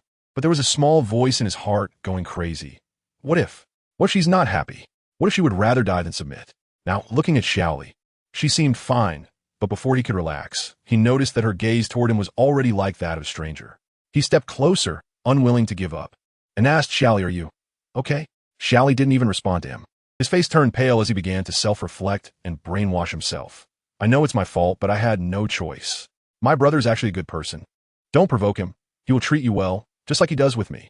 It was better not to say this, but as soon as he did, Xiaoli was so angry she laughed coldly and replied, "Like treating a dog well?" Goodness. Revan and Rabbit Sauce were completely stunned. They had no idea what that meant. In this world, dogs were also beastmen. Who would dare to keep one? Xiaoli couldn't be bothered to explain. Anyway, her relationship with Revan had completely ended last night. Revan looked at her, with guilt written all over his face. But as he got closer, his nose twitched, and suddenly he froze. Let me tell you, he discovered a shocking secret. Xiaoli didn't smell like Leo at all. Not a bit. What does this mean? It means they didn't bond at all last night. This thought ignited like wildfire in his heart. Could it be? He still had a chance? In the next moment, he shook his head frantically. No. That's the female my brother has set his eyes on. But that thought couldn't be suppressed. He realized that Xiaoli's importance in his heart might have already surpassed that of his brother. In a moment of heat, he blurted out, You haven't bonded yet." Xiaoli looked at him as if he were an alien. After being tossed into the wolf den for a night, he was now concerned about this. Before Xiaoli could start scolding him, Leo stood up like a wall, blocking the two of them, and shouted at Revan, "Who gave you the right to interfere? Go hunt." Revan didn't dare to say a word, slinking away, but his gaze was still glued to Xiaoli. Leo watched his brother's retreating figure, his eyes deep and calculating, probably already planning how to guard against this younger brother. After driving away Revan, Leo sat back down, squeezing his mangosteen. Rabbit Sauce glanced at this one and that one, cautiously trying to persuade Xiaoli. "Revan is just worried about you." Xiaoli took a deep breath and said to her best friend, she couldn't not say, "Last night, even the little Black Panther dared to rush up to save me. But Revan..." She didn't finish her sentence, but the meaning was clear. He watched her wide-eyed and unmoved. Mentioning the little Black Panther made Rabbit Sauce freeze. Her gaze started to drift, and suddenly she looked worried. She said that when she went up the mountain, she saw a crowd of people halfway up discussing something about not being able to save an outsider beast, etc. At that time, she was in a hurry to see Xiaoli and didn't look closely. "I told you." Rabbit Sauce hadn't finished speaking when Xiaoli suddenly stood up. Her face turned pale, and without saying a word, she rushed out of the cave like a mad woman. Leo dropped the bamboo shoot, took a long stride, and followed her. Rabbit Sauce hurried to keep up. As a result, just a few steps out of the cave, Xiaoli was grabbed by Leo by the arm, spun around, and crashed directly into his arms. He hadn't even finished eating the bamboo shoot. Where was he going? He pretended to be confused. "Let me go check on him. He might be seriously injured." Xiaoli grabbed his arm, nearly in tears. But her plea not only failed to soften Leo's heart, it ignited his anger instead. What does that have to do with me? Go back to the cave. I can agree to one condition. Please, just let me take a look at him. Xiaoli pressed her feet firmly against the ground, using all her strength. Leo raised an eyebrow. Any condition? Anything I can do. Xiaoli agreed without thinking, her mind filled with thoughts of the little Black Panther. Then I want to bond tonight. Leo stared at her, half smiling, half serious. Xiaoli's face turned red instantly, and she stammered, This is not okay. Didn't you say anything you can do is fine? Leo's voice instantly turned cold, and he bent down to pick her up and carry her back. Wait, hold on. Xiaoli panicked, struggling desperately in his arms. I can make you delicious food. Food I've never made for anyone else. Just for you. Leo stopped in his tracks. He looked down at Xiaoli, whose face was as red as a monkey's bottom, and her small appearance greatly amused him. He deliberately elongated his tone. Just one meal? Not just that. I'll cook for you whenever you want. The corners of Leo's mouth curled up slightly, and after a long silence, he added another condition. Once he's healed, he must leave the tribe. Otherwise, I'll kill him with my own hands. All right. Xiaoli immediately agreed. Right now, saving his life was the priority. Who cares about taking on an apprentice? She couldn't wait to jump out of Leo's arms and turn to run up the hillside. Rabbit Sauce hurried to keep up, leaving Leo standing there with a dark expression on his face. When they reached the hillside, Xiaoli immediately saw a large pool of dark substance by the road, surrounded by blood, a horrifying sight. Her legs went weak as she stepped closer, and when she saw the battered face, tears streamed down uncontrollably. That was her little Black Panther. Once sleek and shiny, its fur was now tattered, bones twisted at unnatural angles. The whole leopard was lifeless. Xiaoli collapsed on the Black Panther, shaking it while screaming its name hoarsely until her voice went raw. When Leo and the others arrived, this was the scene they saw. Rabbit Sauce tried to persuade her to stop. He's already dead, just go back. Leo said coldly. Xiaoli couldn't hear him at all. Leo, tired of talking, stepped forward and picked her up, holding her in his arms. Let me go. Xiaoli fought back frantically. She knew that if she gave up now, there would truly be no hope. Orcs have strong vitality. As long as the heart is still beating, her healing song might still be useful. She was held tightly by Leo's iron arms, and as they moved further away from the Black Panther, she desperately turned her head, using all her strength to scream the healing song towards the Black Panther. A miracle happened. The moment the song rang out, a white light shone from the Black Panther's wounds, broken bones reconnected, flesh healed, and even Leo was stunned, stopping in his tracks. Time rewound to just before dawn. The little Black Panther, on the brink of death, flashed through memories of being with Xiaoli. A strong will to survive caused its bones to creak painfully, enduring the first transformation process of an orc. Although the transformation succeeded and its size increased, the injuries worsened, and ultimately it fainted from excessive blood loss, leaving only its heart beating stubbornly, holding on until Xiaoli arrived. Now awakened by the song, it struggled to open its eyes, and the first thing it heard was Xiaoli's anxious shout, Black Panther, run, leave this tribe, and never come back. The Black Panther looked up and met Leo's undisguised killing intent. It jumped 3 meters high, landed on another mountain path, glanced deeply at Xiaoli, then dashed into the grass, disappearing. Watching the Black Panther leave safely, Xiaoli finally breathed a sigh of relief, her back soaked. Only then did she feel Leo's arm tightly pressing on her leg, causing her excruciating pain. Rabbit Sauce, watching from the side, felt heartbroken, mustering the courage to say to Leo, Xiaoli's leg will get hurt. Please let her go. Leo snorted coldly and ignored her, but the grip on Xiaoli loosened slightly as he strode back to the cave. Then he locked Rabbit Sauce and Bear Zhuang outside, starting a life of house arrest anew. However, this time, Leo didn't get angry. He probably realized that forcing things doesn't yield sweet fruit. So he changed his usual approach, taking it slow, spending time with Xiaoli every day, even taking her out for fresh air. But Xiaoli, on the surface obedient, was secretly plotting her escape every day. She had completely become Leo's personal cook, forced to smile in front of this provider, living a torturous life. Just thinking about being forced to bond in 30 days made her feel that life was bleak. 10 days passed in the blink of an eye, and Xiaoli still hadn't found an opportunity, feeling extremely dejected. Leo remained patient, hunting and feeding her while enjoying the services of a top chef. Once, when Xiaoli accidentally burnt the meat, she thought she was doomed, but Leo, without a word, devoured the crispy bits and left her the unburnt meat. Xiaoli was stunned at the time, thinking how poor the food must be in this beast world. Autumn deepened, and the wind grew cooler. The little black panther hadn't really gone far. It was hiding nearby, nursing its wounds and waiting for the right moment. Meanwhile, things were also tense in the tribe. On a rainy deep night, Scar Song, the guy who previously tried to snatch Xiaoli, was secretly meeting with a young wolf tribe member on the grassland. It turned out he was still scheming, planning to join forces with outsiders to directly take Xiaoli away.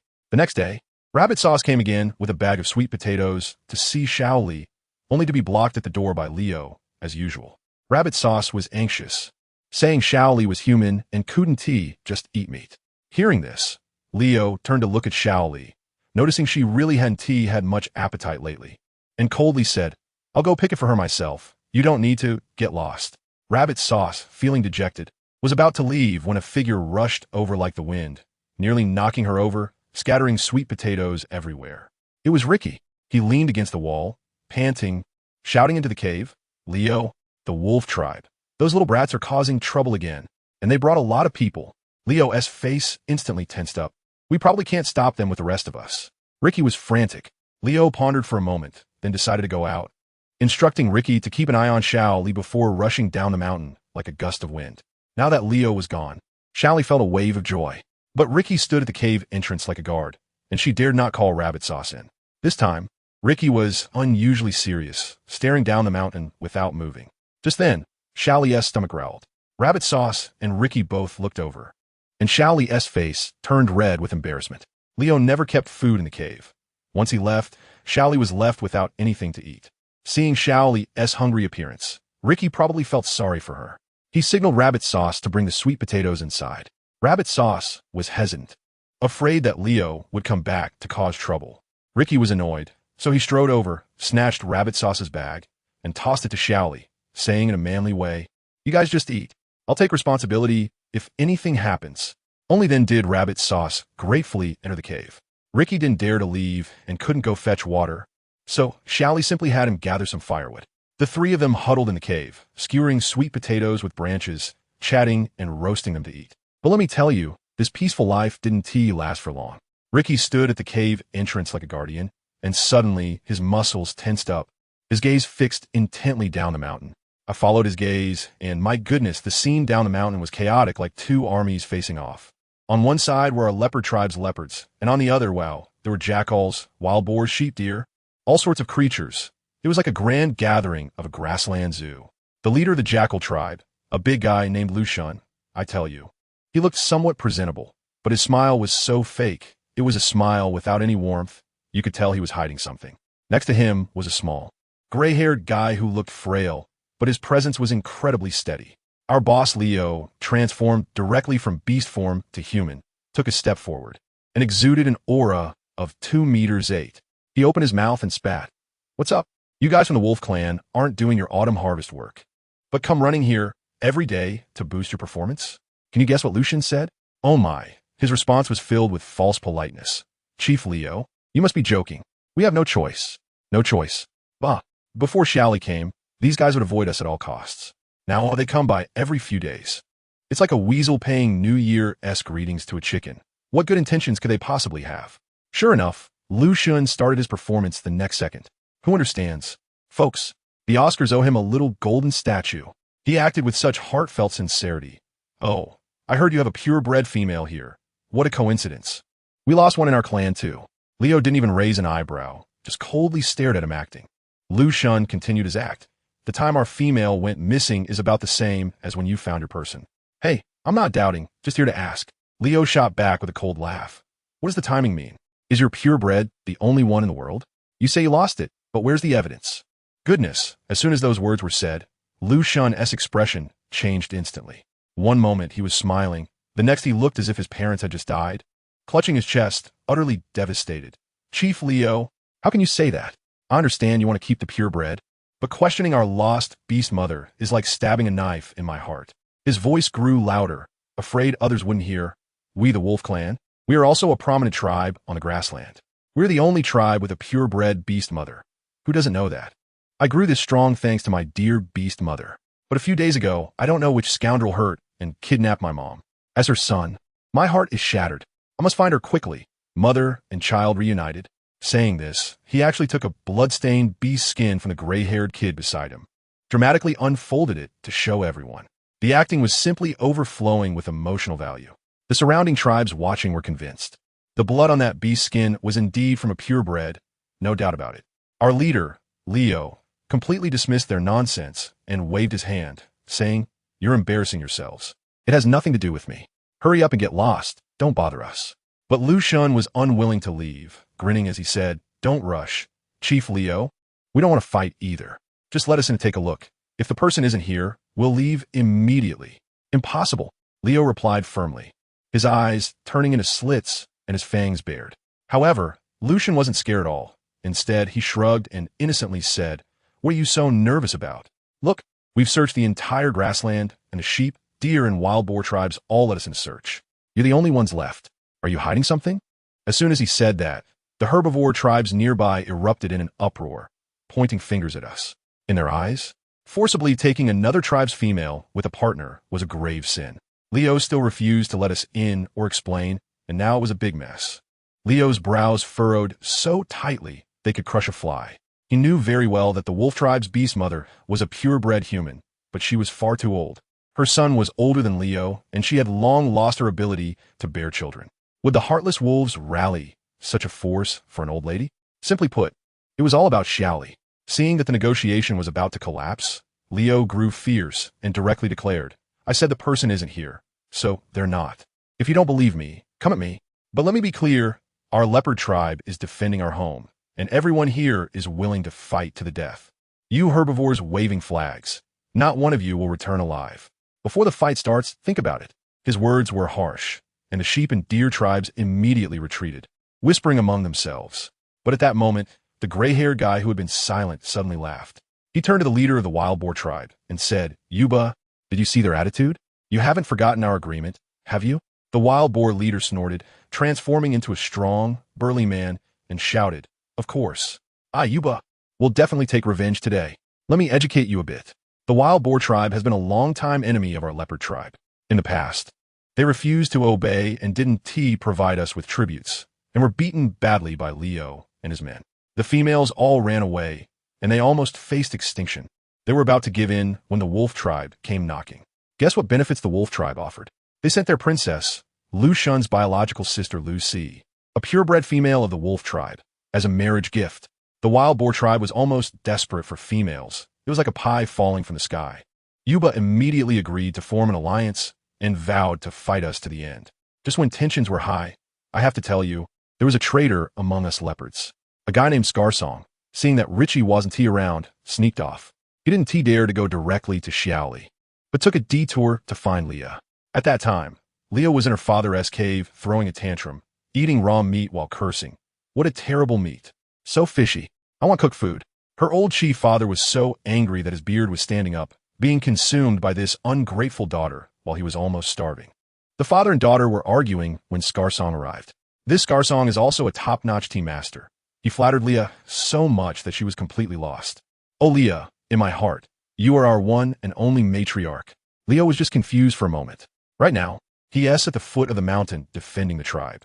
This is a great opportunity for you to show your matriarchal demeanor and communicate with Gu Xiaoli.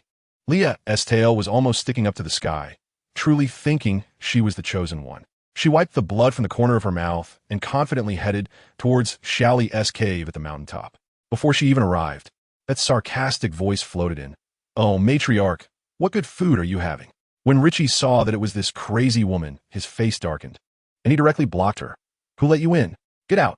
Leah's temper flared up. "Why can a rabbit go in, but I can't? I want to go in." Saying that, she pushed her way in with her two big assets. Ricky was really not accommodating. With a quick motion, he pushed her out, and her plump backside left a groove on the ground. Leah immediately lost her cool, jumped up, and pointed at Ricky, cursing him. After cursing Ricky, she turned to scold Xiaoli and Tujang, saying Xiaoli was unworthy of being the clan mother and that the lowly rabbit was bullying her, a pure-blood leopard. Seeing that we ignored her, she went all out. "Do you believe I'll tell Leo that you let someone beat me up for this rabbit? He'll definitely kill this rabbit and make soup for you." This hit Xiaoli where it hurt. With Leo's possessiveness, he might really take action against Tujang for being too close to Xiaoli. Xiaoli sighed. "What do you want?" Leah saw Xiaoli give in and became smug. It's simple. Aren't you the clan mother? The clan mother has to ensure the well-being of our clan members. I'm hungry now and want stewed meat. So you go make it for me. Xiaoli and Tujang were stunned. They had seen shamelessness, but not to this extent. When Xiaoli remained silent, Leah threatened to complain. Xiaoli was also fed up, thinking something big must be happening in the tribe, and Leo wouldn't have time for this madwoman, so she decided to solve it herself. She said, Leo 1T, let me go out. There's no meat, only sweet potatoes. Leah glanced at Ricky. Let him go catch something? What is he doing standing there like a gatekeeper? Ricky sneered. I can go catch something, but if Xiaoli loses even a hair, you'll pay with your life. His voice was so cold that Leah shivered. Reluctantly, she said, fine, sweet potatoes it is. Then she sat there like a lord, waiting to be served. Xiaoli handed her a roasted sweet potato with a stick. Leah took it, her face full of disdain. This is black. How can I eat it? With no one responding to her, she had to learn from us and peel it herself. After taking a bite, her eyes lit up. The sweet, soft texture was explosively delicious. After finishing one in a few bites, she immediately complained. Is that all? Not enough to eat. Is this how you treat me? Xiaoli was about to lose her patience, and Tujang couldn't stand it anymore. So she went to the bag and threw a few more by the fire. As a result, this madwoman snatched Tujang's bag, and with a whoosh, she dumped the entire bag of sweet potatoes into the fire. The flames shot up, sparks flying, even igniting the beef skin bag. Tujang hurriedly dragged the burning bag outside to bury it in the dirt, while Xiaoli and Ricky quickly controlled the fire and salvaged the sweet potatoes. Throughout this, Leah, the instigator, stood far away, not lifting a finger. Once the fire was under control, she leisurely walked back, found the most comfortable spot to sit, and prepared to eat. Ricky was so angry his face turned green, and he wanted to pick her up and throw her out, but Xiaoli stopped him. Forget it, forget it. There are so many sweet potatoes. Let her eat and then leave. Thus, a strange scene unfolded in the cave. 3 women surrounded the fire, their bellies round from eating. But the roasted sweet potatoes on the ground seemed to have hardly diminished. Meanwhile, on the battlefield below, just when Lu Shun thought victory was in his grasp, forcing Leo to make a decision, our boss Leo suddenly laughed. He pointed into the distance. What are you in such a hurry for? Everyone looked in the direction he pointed and saw 3 leopards racing towards them, each holding a person. When the 3 leopards got closer, Lu Shun and the gray-haired guy next to him turned ashen. The leopard was carrying none other than their missing beast mother. The old lady was gently placed on the ground. Let me tell you, she was hardly the cherished beast mother, looking more like a refugee with gray hair, injuries all over, and so thin she was skin and bones, clearly a victim of long-term abuse. Leo walked up to Lu Shun and delivered a fatal blow. I found your clan mother for you. At this point, everyone except the Jackal clan was stunned. The plot twist was too fast. Lu Shun turned green. He never expected Leo would play a game of you hit yours, I hit mine, directly sending people to raid his old home and dragging out his own mother, who was hidden away as a prop. Leo didn't return her to him, but had his men keep watch. Guess what happened next? The old lady slowly regained consciousness, looked around, and suddenly knelt down in front of Lu Shun. She cried out tragically, Lu Shun, my son, please save me. I may not be able to give birth anymore, but I'm willing to do anything for you. I'm your mother. This kneel shocked the entire audience. A purebred female kneeling before her son? How humiliating. The rumors of the Jackal clan abusing elderly females seemed to be true. Lu Shun saw this heartfelt mother-son drama about to flop and quickly stepped forward to help. But didn't he dare get too close, only awkwardly extending his hand. The wild boar leader, Yuba, was also dumbfounded, asking Leo, how did she end up in your hands? Leo sneered. You should ask Lu Shun where he hid her. Lu Shun was sweating profusely, knowing today's matter was completely ruined. He quickly pulled Yuba aside and whispered a few words. Yuba returned with a dark face, said nothing, and led the wild boar army away. Lu Shun then rubbed his hands and returned to Leo, forcing out a smile that looked worse than crying. It's a misunderstanding. All a misunderstanding. Since I found my mom, we'll be leaving now. Please return my mom today. After saying that, he turned and led the gray Jackal pack away, leaving in a hurry. With the crisis averted, Leo dismissed the tribe members and wasted no time, rushing straight to the mountain cave. The Jackal clan had been causing trouble again and again, and now he had only one thought in his mind: quickly go back and secure Xiaoli, completely turning her into one of his own, so he could cut off everyone else's thoughts. When he anxiously arrived at the cave, he found the atmosphere a bit strange. 3 females were sitting around the fire, their bellies round from eating, but the roasted sweet potatoes were still there, seemingly untouched. They weren't lacking in quantity, but the atmosphere was definitely off. I tell you, Leah had a bit of a problem. Just as they were eating, she suddenly slammed the sweet potato down. Goodness, that soft, sticky sweet potato mash splattered everywhere. Then she started shouting, claiming she was meant to eat meat, and questioning why she had a gnaw on sweet potatoes. Feeling utterly devalued, Xiaoli immediately retorted, "Aren't you the one who threw so many sweet potatoes into the fire to roast? If you don't eat them, who will?" Guess what Liao said? "If I don't want to eat, then I won't. Just throw them away. I want meat, so let that rabbit go get me some meat." She really dared to say that, directly pointing the finger at Rabbit Sauce. Rabbit Sauce was speechless, thinking, as a rabbit, where am I supposed to get you meat? Seeing Rabbit Sauce's disdainful little eyes, Leah completely lost it. She picked up a burning stick and swept it toward Rabbit Sauce, sending sparks flying. The burning charcoal flew straight onto Rabbit Sauce's snow-white hair, scorching a patch of it and reddening her hand. Xiaoli exploded with anger, and a golden bow and arrow materialized in an instant. The arrowhead aimed directly at Leah's forehead.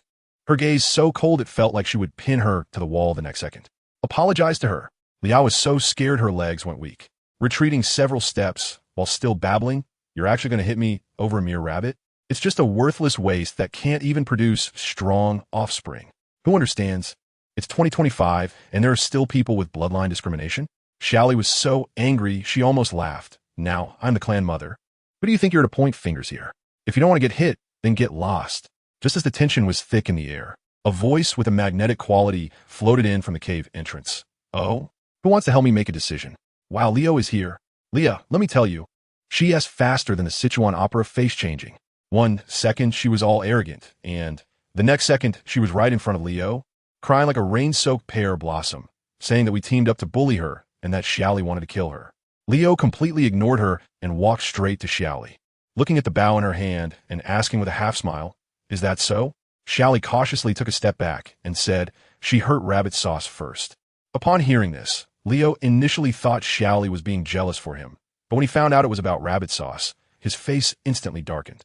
He waved his hand irritably, directly driving Leah and Rabbit Sauce out. Then he pulled Xiaoli in his arms, noses almost touching, gritting his teeth, and saying, "Is that rabbit all you see? Sometimes I really doubt if you even like men." Wow, this guy's thought process is unique, directly questioning Xiaoli's orientation. He leaned close to Xiaoli's ear and said, "Your time is running out before leaving." After this incident, things were relatively calm for a few days. Leah seemed to have evaporated, and Rabbit Sauce's status actually rose quite a bit. No one dared to bully her or bear zhuang anymore. The scene shifts to the shaman's cave. A guy named Scar Song, who clearly isn't a good person, found our innocent little puppy Ryan. This guy brought a few flowers and said to Ryan, "I heard you're interested in the newcomer, Gu Xiaoli. Here are some flowers for her." Ryan looked troubled and said, "She's the clan mother. How can I give her flowers?" Scar Song, acting like a scheming advisor, gave him a tip. "You fool. You can't just give them directly. But she has a good friend named Rabbit Sauce, right?" Ryan smacked his thigh, understanding. Then Scar Song mysteriously said he found a place not far from the tribe, with beautiful scenery, and Gu Xiaoli must be bored stuck in the cave. So taking her out would definitely make her happy. This silly kid Ryan actually believed him, thinking Scar Song was like a living lay foam, someone who understood how to assist. Even the old shaman Rue couldn't stand it anymore and reminded him that Scar Song had ulterior motives. But Ryan didn't hear a word. In the evening, Ryan carried the prey he hunted and held the wilting flowers to find Rabbit Sauce. Once in the cave, after some awkward small talk, he shyly asked, "I heard, you and Gu Xiaoli are really close?" His brother Bear Zhuang, munching on meat, straightforwardly asked, "Why are you all asking this? Do you have something to give?" Wow. It turns out there are quite a few males recently looking for Rabbit Sauce to act as a middleman for gifts.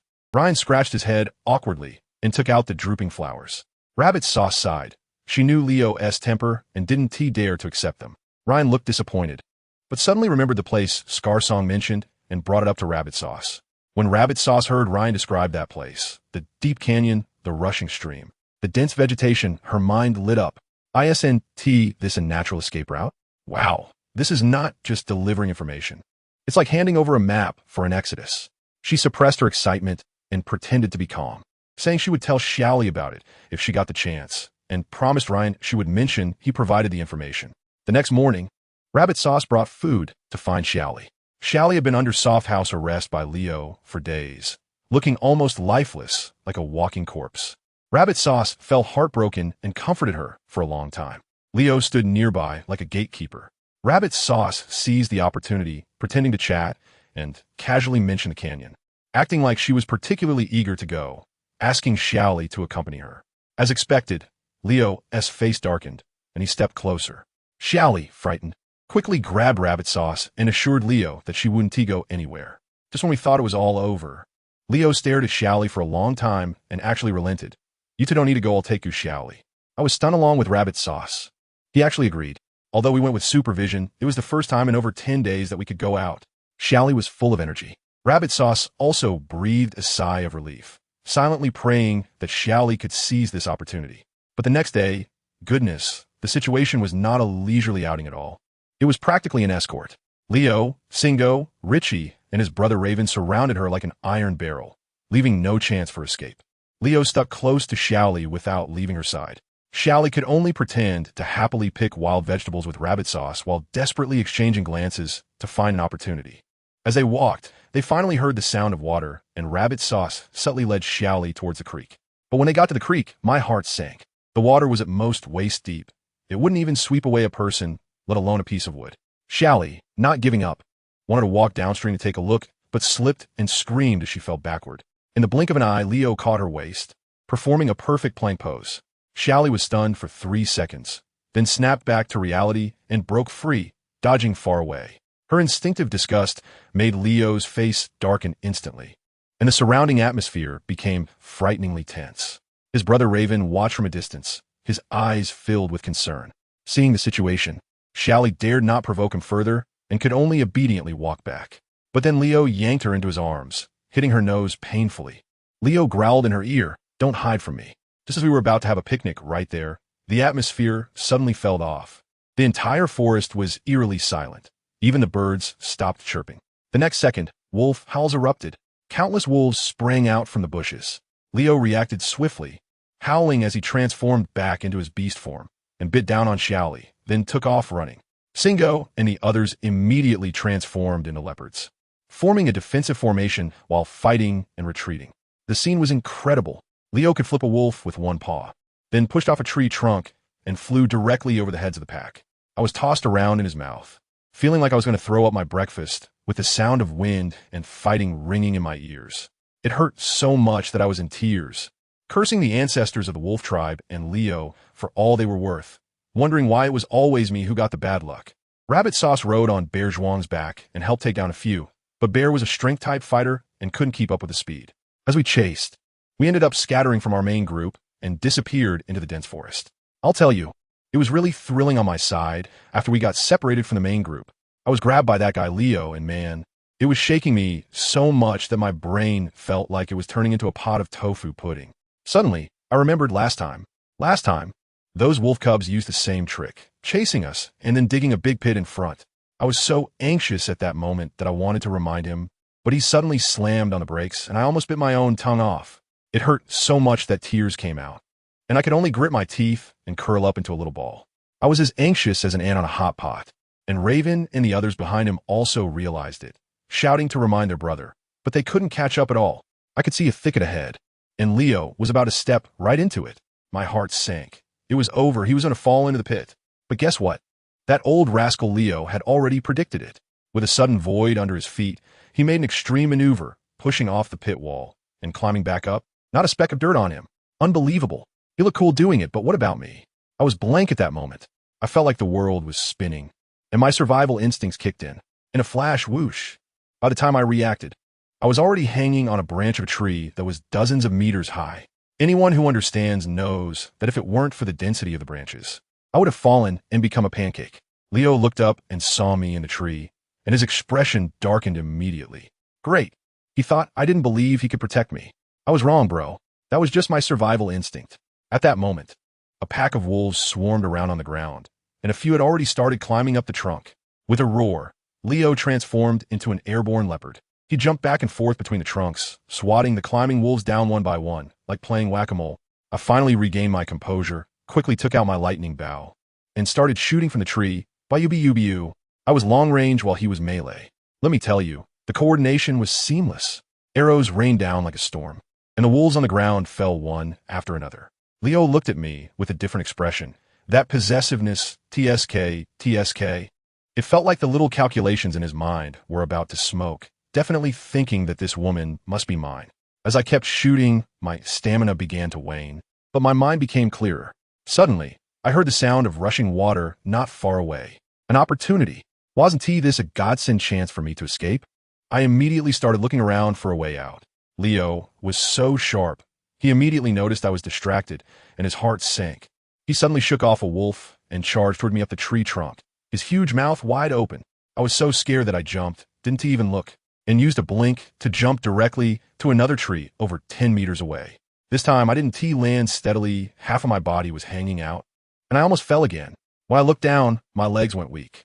Just then, I suddenly remembered that I had a wind wing in my backpack. As Leo, with his dark expression, got closer, I steeled my heart and jumped down from the tree with a leap of faith. The wind wing behind me unfolded with a whoosh, and I glided out. Leo's claws were just a hair's breadth away, barely grabbing at my hair. The wolves saw that I was running away and stopped fighting Leo, all turning to chase after me.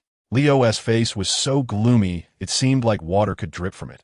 Without a word, he followed me in a wild chase through the treetops. I finally glided down to the ground, but just as I landed, I stumbled and tripped over a tree root. Falling hard, I got up, ignoring the pain, and sprinted desperately towards the river. The noise behind me grew louder. That guy Leo had gone berserk, chasing after me and tearing apart any wolves that got in his way, splattering blood all over my back. Even more absurdly, those wolves started working together to ram into trees to block me. One big tree after another came crashing down like bowling pins. I rolled and crawled to dodge, and just ahead was that wide and rushing river. A few more steps, and I could teleport to the other side. But just as I dodged a fallen log and hadn't steadied myself yet, a loud thud echoed as another heavy log came crashing down on my leg. Crack! I tell you, the sound of that bone breaking is something I'll never forget. I screamed in agony, cold sweat pouring down my face and my vision blurred. Blood-soaked Leo then leisurely walked over, lifted the log, pinning me down, and opened his bloody mouth, swallowing me whole. When I regained some consciousness, I found ourselves surrounded by a large pack of wolves. Leading them was a giant wolf, even bigger than Leo, named Lucian, and beside him stood a rather handsome young man on a tree. Good heavens, the prince of the wolf clan had come to block me. The young man spoke, saying that either Leo had to hand me over or he would challenge their leader Lucian to a duel. Leo knew this was a trap, but he had no choice. I was still in his mouth, and he had to end this quickly. Without a word, he lunged at them. The scene was like a battle of gods. The two giant beasts collided, and the surrounding trees snapped like paper, one after another. Inside Leo's mouth, it felt like I was on a crazy disco ride. The pain from my broken leg shaking me to my core, nearly causing me to pass out. Because he was holding me, Leo couldn't use his strongest bite force, and had to fight with his claws, quickly gaining several deep wounds visible to the bone. But he was truly fierce. Seizing an opportunity, he swiped at Lucian's chest. Just as it seemed he would land a fatal blow, Lucian suddenly smiled eerily.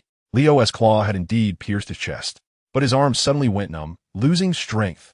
I later learned that Lucian was cunning. He had poisoned his claws. Leo had fallen for it. In that moment, Leo went limp and was pinned to the ground by Lucian. My heart sank. It was over. We were about to be wiped out. Lucian triumphantly transformed into human form and reached for Leo's mouth, wanting to pull me out.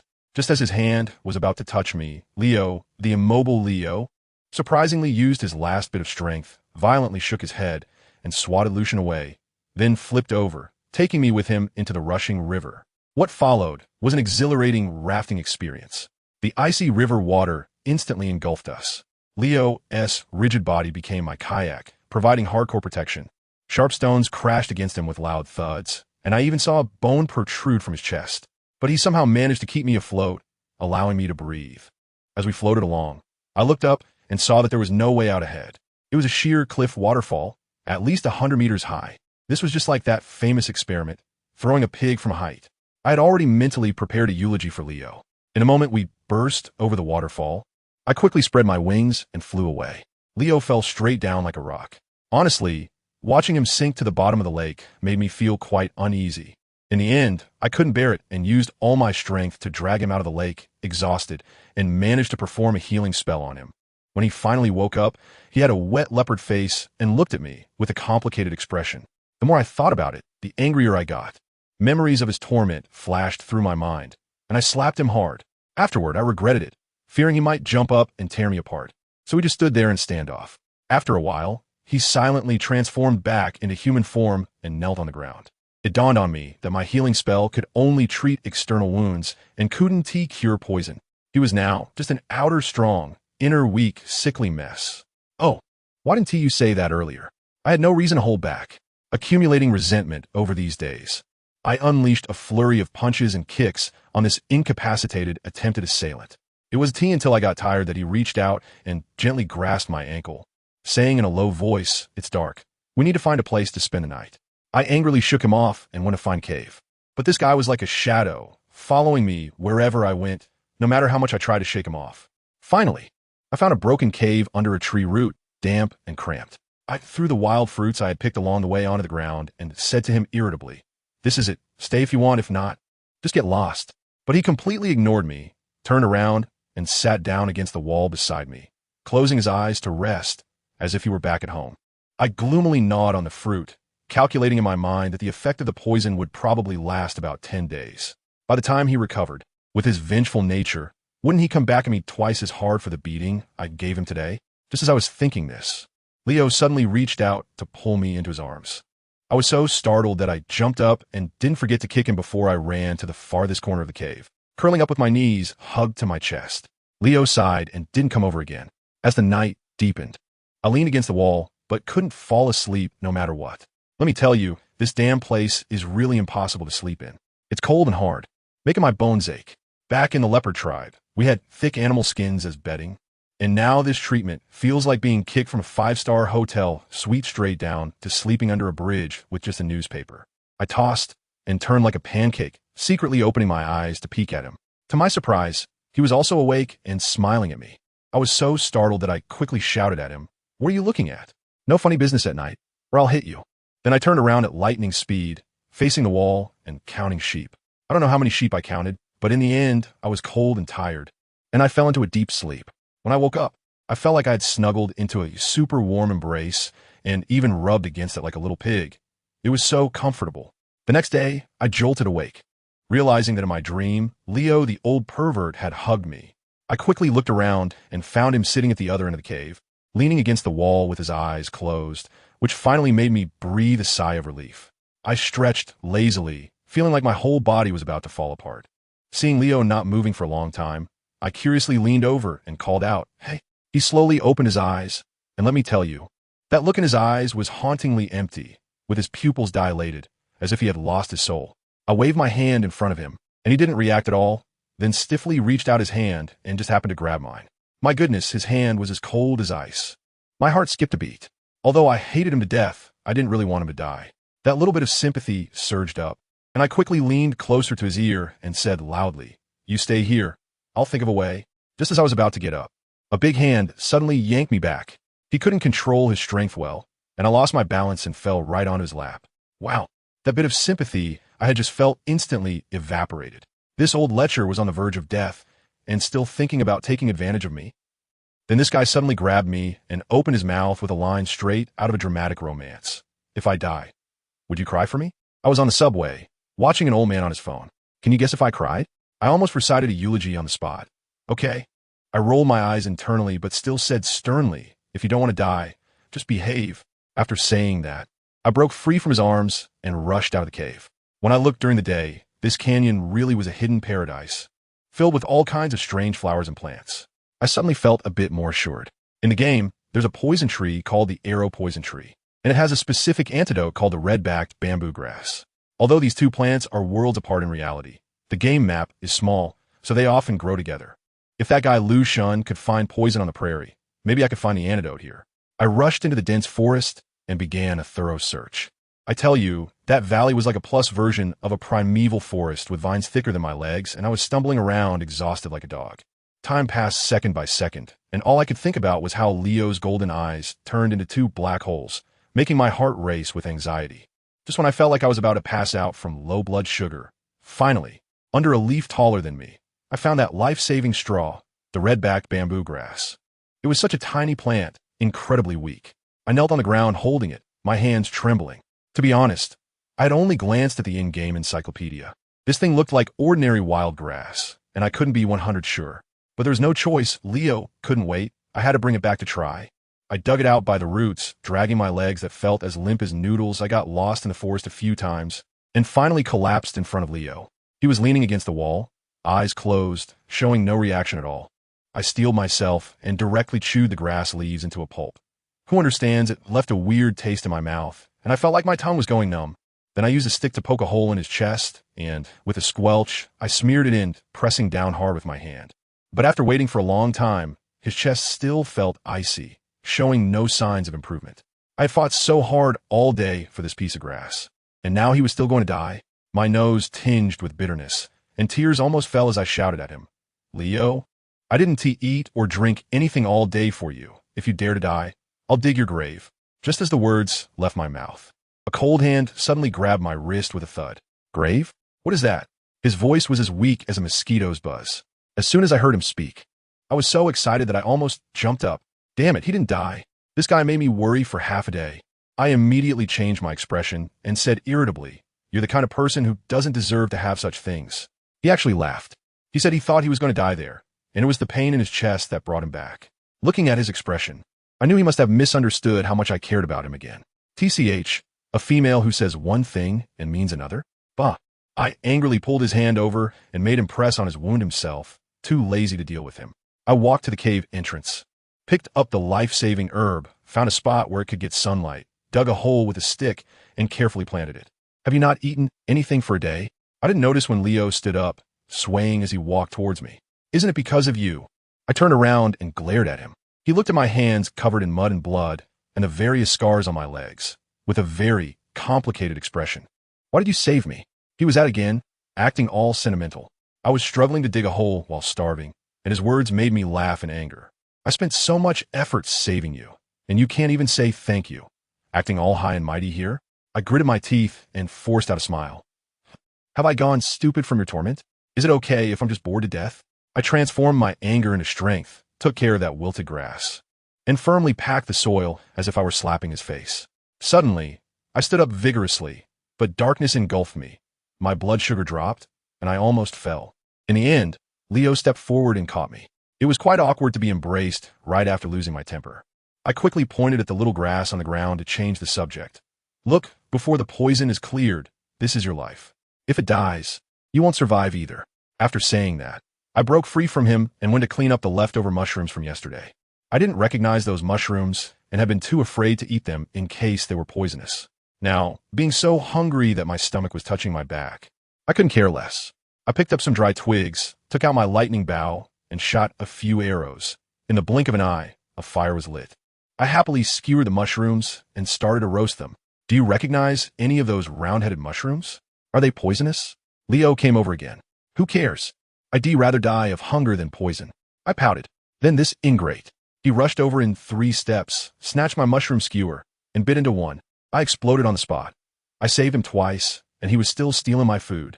I jumped up to grab it back, but he was taller, and with a lift of his arm, he took 3 bites, one from each mushroom, and gulped them down. Give that back to me. I picked those mushrooms.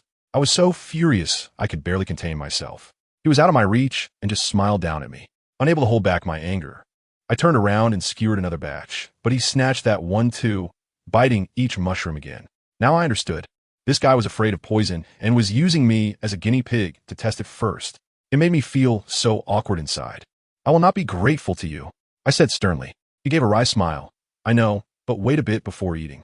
After waiting for a while, seeing that he was fine, he finally handed me the skewer of mushrooms, which were now missing a few bites. I was too hungry to be picky, so I took it and devoured it ravenously. At night, I still slept far away from him, but in the middle of the night, he would quietly come over and hold me in his arms, sneaking back before dawn. The next day, I woke up hungry, kicked Leo to confirm he was still warm, instructed him on how to use the antidote, and then cheerfully set out to forage. Without the male feeding me, I found a feeling of being the top chef in the game again, gathering, researching recipes. It was simply delightful. This canyon was like a paradise, with cliffs on 3 sides, cut off from the world, making it my happy home. I was full and had a nice bath in the lake under the waterfall. It felt great. But this animal skin skirt I'm wearing is dirty and smelly, covered in sweat stains. Thinking about that old lecher Leo, I held back my disgust and put it on. I really need to get some new clothes. When we returned to our cave, I stepped right into a puddle and fell on my backside. I realized that the terrain of our cave was too low. When it rained, all the water flooded in, turning it into a mud pit. The next day, both of us, covered in mud, started looking for a new home. Leo floated behind me like a ghost, and I couldn't say much since I was the one who found a mud pit for us to sleep in. Eventually, I spotted a cave nestled in a cliff, with an excellent location, but it was too high up. He thought I couldn't climb up and wanted to turn into a leopard to carry me. Please, who needs your help? Watch me do it. I found some strong vines and shot an arrow to hook it onto a crooked tree above the cave entrance. And in no time, I had a simple pulley system set up. I sat on a swing made of vines and slowly pulled myself up. Leo below was staring with wide eyes. Once I got into the entrance, he transformed into a big leopard and climbed up the rock face. But what happened to him? He turned into a big leopard and got stuck at the entrance, unable to get in or out, his big face squished like a Shar-Pei. Ha! I laughed so hard I couldn't stand up straight. I deliberately went up to touch his whiskers and secretly pulled on them a couple of times, since he couldn't resist now. After he finally managed to change back into human form, we went inside and were amazed to find it was like a mansion.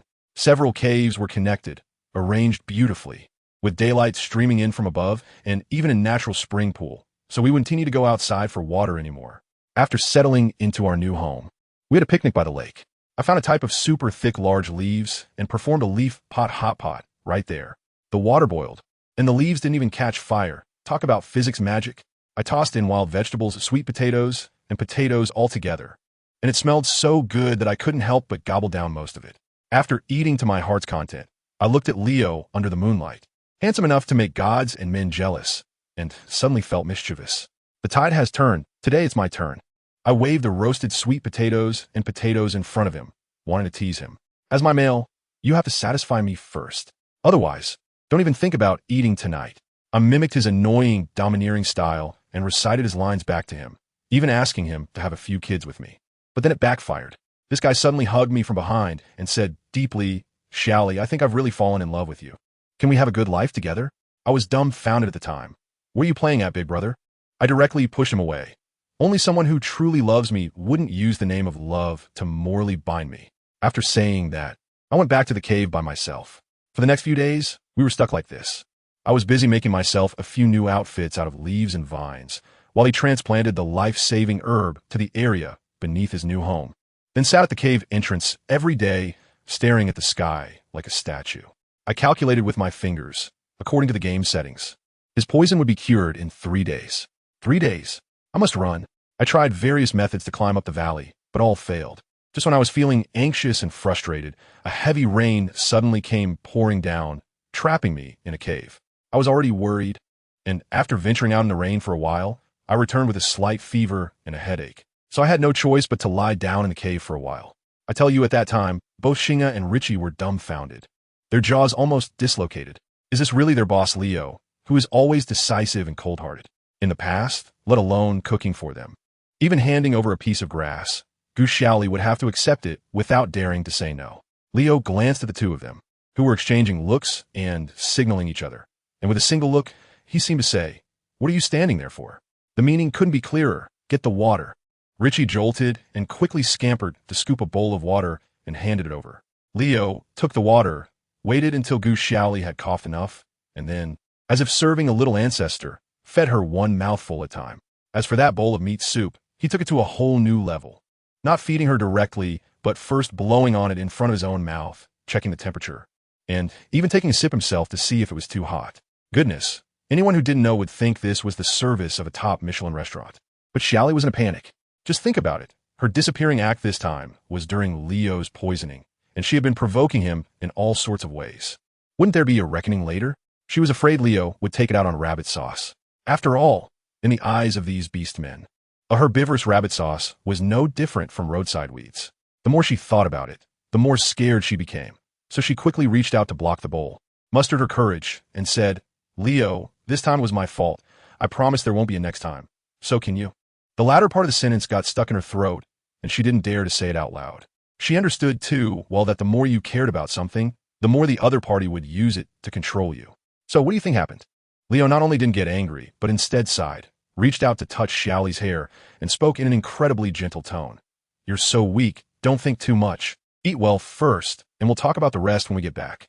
I tell you, Xiaoli was completely stunned at that time, with her heart hanging in suspense, as Leo forcibly made her drink 3 big bowls of meat soup, leaving her burping. Only when Leo saw that she couldn't eat anymore did he stop, satisfied, and then instructed Shinga and the others to pack up and prepare to return to the tribe. Poor those 2 guys. They had to wait until the boss was done serving her before they could scrape together a bit of leftover rice from the bottom of the pot. Ricky, while eating, pondered that their boss's CPU was completely fried. It seemed like the only thing left in his worldview was the name Gu Xiaoli. The next moment, Leo directly picked Xiaoli up in a princess carry and took her out of the cave, smoothly sitting her on the vine elevator down to the ground. And then, the most explosive part came. This guy transformed back into leopard form. Not to bite her, but to lie down directly. Who understands? This is the tribe leader, actively lying down to be a mount. I almost had my eyes pop out. Shinga and Ricky were even more frozen in place. If it were someone else, they would have ended up with grass 3 meters high on their grave for daring to ride on Leo's back. Xiaoli hesitated, not daring to move. As a result, Leo's big tail directly wrapped around her wrist, gently pulling her onto his back. Xiaoli climbed up cautiously, afraid of hurting his fur. Leo waited for her to settle before starting to walk, deliberately slowing down like an elderly sightseeing vehicle, afraid that the wind would give Xiaoli a cold. All the way back to the tribe, Leo didn't make a fuss and directly brought Xiaoli back to the cave at the top of the mountain. After going around in circles, they returned to this cage. At night, the 2 lay on the animal skins, with Leo holding her, waiting for her to speak. Xiaoli held back for a long time and finally said, "This time it was my fault. You came for me, and I will bear it myself." Seeing her scared expression, Leo's heart ached. He took a deep breath and began his heartfelt confession. "Xiaoli, I know I hurt you in the past, but that is all behind us. Now I finally understand my feelings. Can you give me a chance?" Goodness, this sudden pure love declaration left Xiaoli at a loss. Looking into Leo's eyes, which burned with passion, her mind screamed 3 words. Impossible. Not to mention the past, just Leo's domineering CEO-like personality. Who could stand it? Seeing Xiaoli silent, Leo's expression was simply tragic, like a golden retriever abandoned by its owner. But his CPU probably only fried for 2 seconds before switching back to the domineering mode. Since softness didn't work, then let us go hard. The cave darkened, and Xiaoli felt a pair of big hands starting to misbehave, heading straight for her clothes. Her heart raced instantly, cold sweat pouring down, as she desperately tried to push Leo away, but her wrist was pinned down by one of his hands on her head. "I will hate you," Xiaoli yelled with a cry. Leo seemed not to hear, whispering in her ear to endure, saying he would treat her well. I really spit.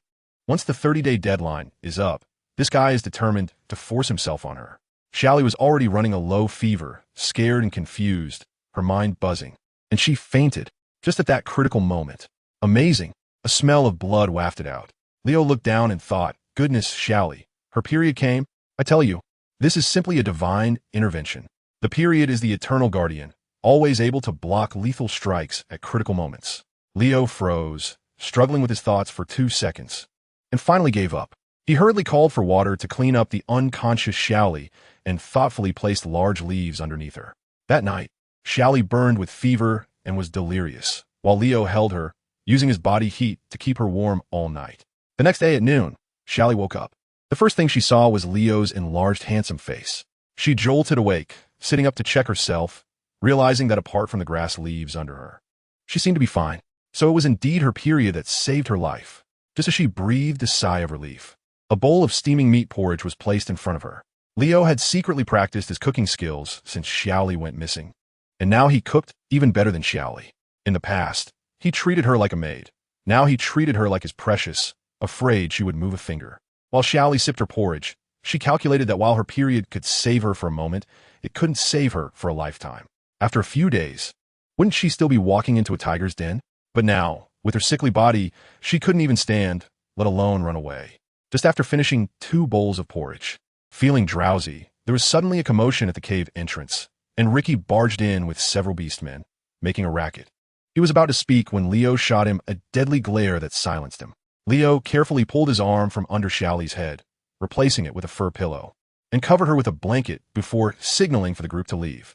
The beastmen were stunned, When did their cold-hearted tribe leader transform into a devoted husband? It was simply a wonder of the world. A group of big men quietly retreated outside the cave, and only then did Ricky report in a low voice. It turned out that the second son of the wolf tribe, Lu Bai, had come with a bunch of people, banging drums and gongs, claiming to visit the injured Leo. I spit. The weasel is here to wish the chicken a happy new year, definitely not with good intentions. It was clear they were here to gather intelligence, bringing along various tribes from the grasslands to watch, making it difficult for the leopard tribe to react. After hearing this, Leo's face darkened. His mind was focused solely on accompanying the Gu Xiaoli. He had no time to play along with those wolves. But as the tribe leader, he had responsibilities. He walked back into the cave with a serious face, added 2 more layers of furs over Xiaoli, and left 10 strong men, including Ricky, guarding the entrance before heading down the mountain. Xiaoli hadn't actually fallen asleep. She had been pretending to sleep with her eyes closed. Once Leo left, she secretly opened her eyes and saw a circle of muscular men standing guard both inside and outside the cave. Ricky leaned against the wall with a displeased expression, looking like a door god. She felt too hot and lifted the blanket to get some air. Ricky immediately came over to ask if she needed anything. Except for letting her go, he was practically at her beck and call. But Xiaoli, suffering from period pain and the aftereffects of fever, could only clutch her stomach and lie still in the blanket.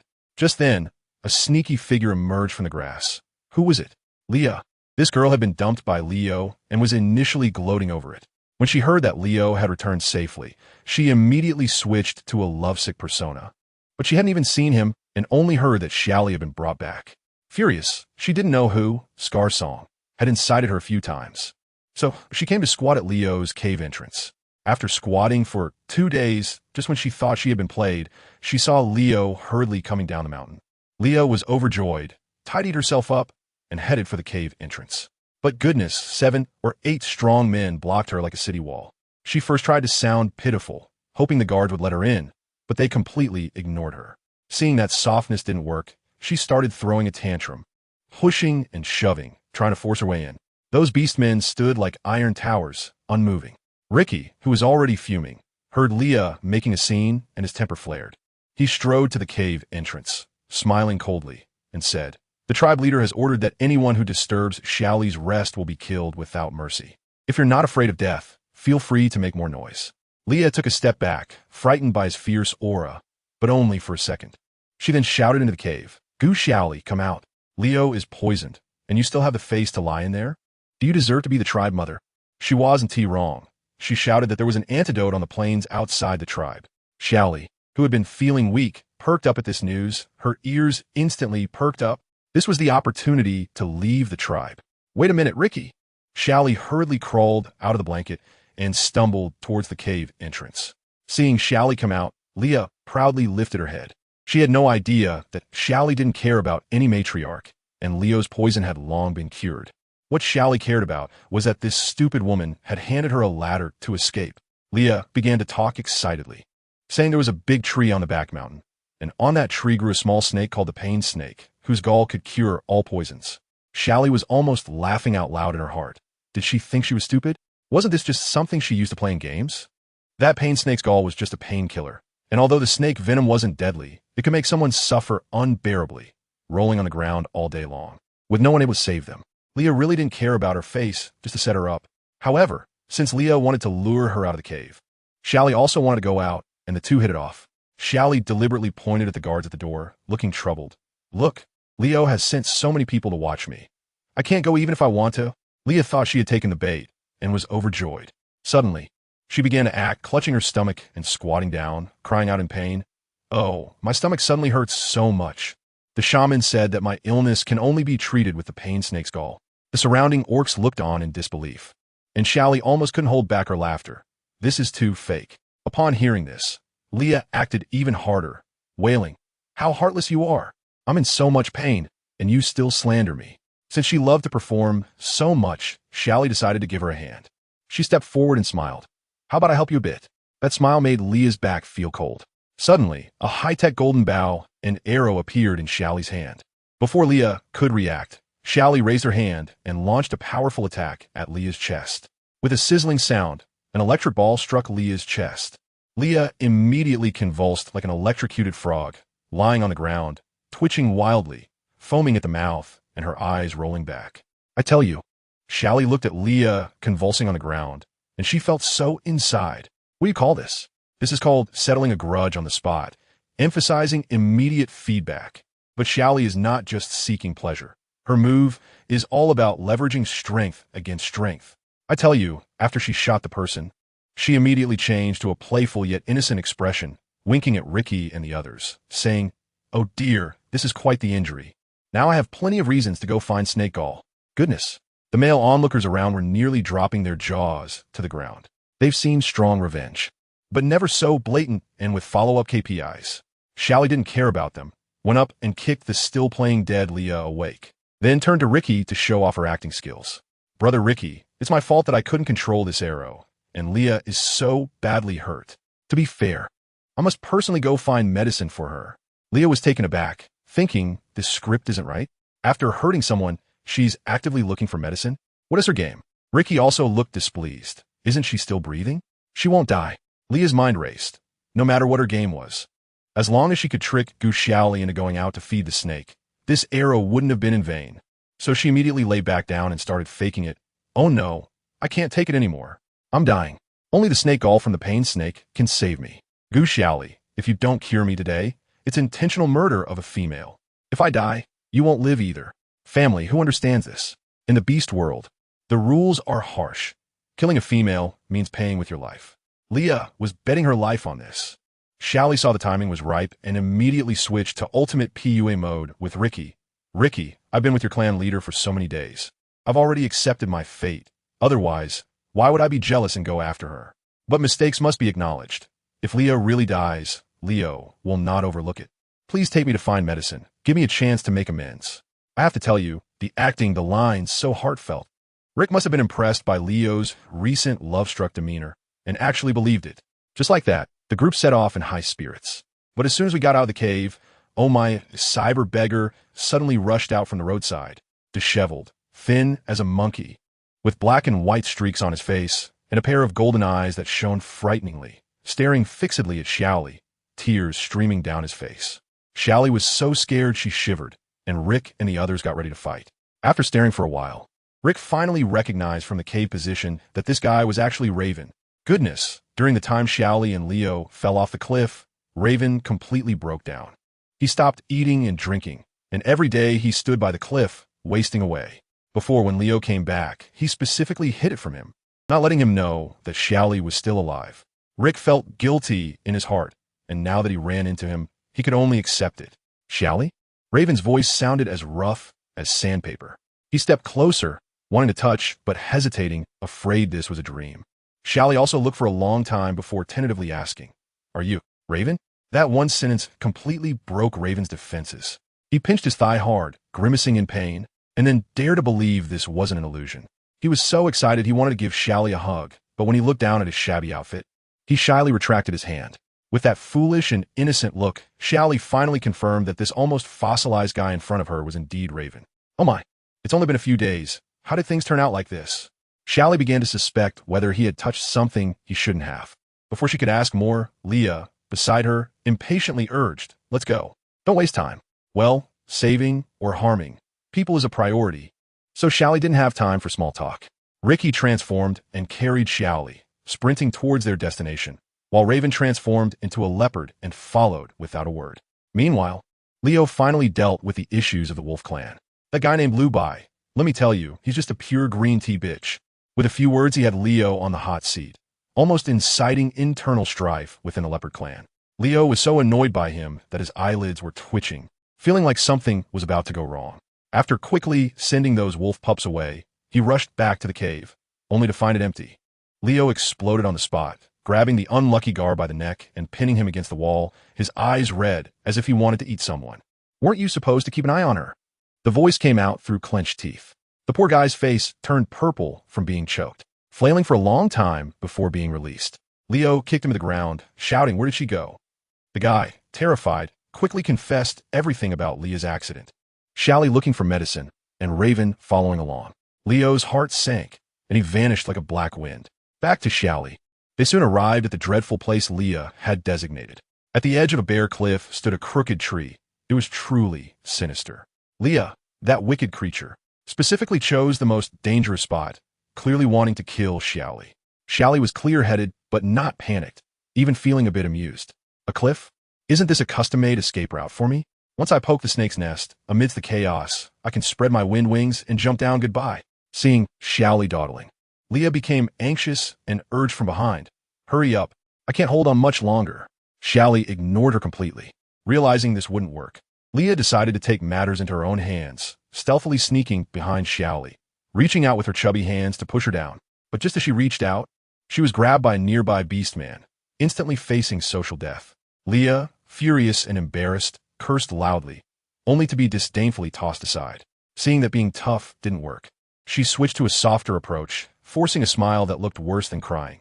Xiaoli, don't be afraid, just come a little closer and you can grab me. I'm right behind you, I tell you. That expression is something only someone with a decade of brain issues could make. Xiaoli was too lazy to watch her performance, calling over Richie and Raven as they slowly approached the snake tree. Just as she was about to take out her bow and arrow for a surprise attack on the snake nest, a large rock suddenly flew in from afar and hit the treetop with a thud. Crash! Dozens of dark, painful snakes fell like rain, instantly surrounding them. Xiaoli reacted quickly, teleporting to the edge of the cliff. But two unlucky ones were directly hit by the snakes and were bitten on the spot, rolling on the ground in pain. Just then, another rock grazed Xiaoli's scalp and fell into the bottomless abyss. Ha ha! Gu Xiaoli, go die! Leah laughed madly from the safe zone, turning into a human catapult, picking up stones and throwing them at Xiaoli. This girl had completely lost it. Richie and Raven had to dodge the snakes while also guarding against Leah's falling stones, creating a chaotic scene. Raven looked particularly flustered due to his weak body. Richie regretted it deeply, his insides turning green with remorse, and he roared, directly ordering, "Take her down." Several leopards charged towards Leah, braving the snake attacks, but several fell on the spot. The remaining leopards rushed in front of Leah and unleashed a frenzy of attacks, making her scream and beg for mercy. With the aerial disturbance gone, Xiaoli immediately equipped her wind wings, ready to escape. At that moment, Raven desperately shouted at her, "Xiaoli, it's dangerous over there. Come quickly. I will protect you." He was crushing the snakes that lunged at him with his bare hands while moving closer to Xiaoli. But Xiaoli ignored him completely, stepping back to the edge of the cliff. Raven was completely panicked, trembling as he shouted, "Xiaoli, come back. I was wrong before. Didn't you ask me if I wanted to spend a lifetime with you? I do. As long as you come back, I will take you away from here. Just the two of us. I told you, late affection is cheaper than grass." Xiaoli turned her back to him, coldly laughing in her heart. "Now you remember? Where were you earlier?" She suddenly turned around, her gaze resolute. "Raven, I saved your brother under the waterfall. We're even." These words are like a knife, stabbing directly into Raven's heart. He froze on the spot. In that instant, Raven transformed into a huge leopard, recklessly pouncing towards Xiaoli. Xiaoli's heart sank. If she got caught again, it would all be over. She seized the moment, leaned back, and plunged into the abyss. The wind howled past her ears. And just when she thought she was finally free, a sharp pain suddenly shot through her ankle. Good heavens, that snake behind her at the moment she fell jumped up and bit down hard on her ankle. It was an indescribable agony, both itchy and painful, like thousands of ants gnawing at her marrow, causing Xiaoli to nearly bite her own tongue off as she let out a chilling wail in the air. She was like a kite with a broken string, wildly crashing around in the canyon. Meanwhile, on the cliff, Raven watched her disappear, as if going mad. He leaped after her. By the time Ricky and the others finally dealt with the snake swarm, Leo was half dead from the beating, and the entire cliffside was in disarray. Just then, Leo rushed to the scene anxiously. He looked at the piles of snake corpses and the rolling tribe members. His face darkened as he approached Ricky, and his first question was, "Where is she?" Ricky, looking like a coward, tremblingly pointed toward the abyss behind him. "I tell you." Leona's face was so dark it could practically drip ink. Ricky was so scared he could barely speak, quickly explaining that Xiaoli had tied some transparent thing on her back and jumped down herself, insisting that she must have a backup plan. He even suggested going down to look for her, saying maybe they could still fish her back. Goodness, he made it sound so easy. The cliff was a 90-degree drop, and below was the yellow sand canyon. Who knows how deep it is? Going down? It would be more like going down to be reborn. Leona ignored him completely, stepping over the snake corpses to the edge of the cliff, peering down for a long time, but seeing nothing but wind and sand. It was then that Ricky added from behind that Raven had also jumped down. Leona understood completely. He had seen Xiaoli's transparent wings and knew this was definitely something she had planned all along, using Leah, this incompetent teammate, as a decoy to pull off a classic escape. I bet she was already at the bottom of the canyon, flapping her little wings and making a getaway. But what worried him most was what Ricky said, that Xiaoli had been bitten by that thing called a pain snake before jumping. He himself had experienced that snake's venom when he was younger, and it could make even the toughest man roll on the ground in pain. Xiaoli's petite frame. Ugh, he couldn't even bear to think about it. Just then, the most explosive thing happened. Leah, the average girl lying on the ground, gasped for breath, opened her eyes to see Leona, and immediately turned into a drama queen, howling in a hoarse voice. Leona, boo-hoo, look what those damn males have done to me. You have to save me. Family, who understands? She still thought she was the center of the universe. She believed Leona would definitely help her because of her pure bloodline and would deal harshly with those who hit her. But what happened? Leona just walked coldly up to her, looking down at her without saying a word, as if she were a clown. The guys who had hit her felt guilty too. After all, they had attacked a female, and when they tried to explain, their voices were drowned out by Leah's screams. Seeing Leona's lack of reaction, Leah's heart began to race.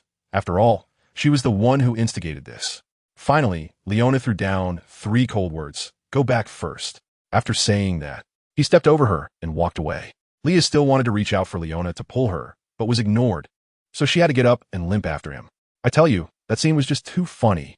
Leona and the others transformed back into their beast forms and zoomed away without a trace, while Leah was left eating dust in the back, trying to stop a passing beast, but no one paid her any attention.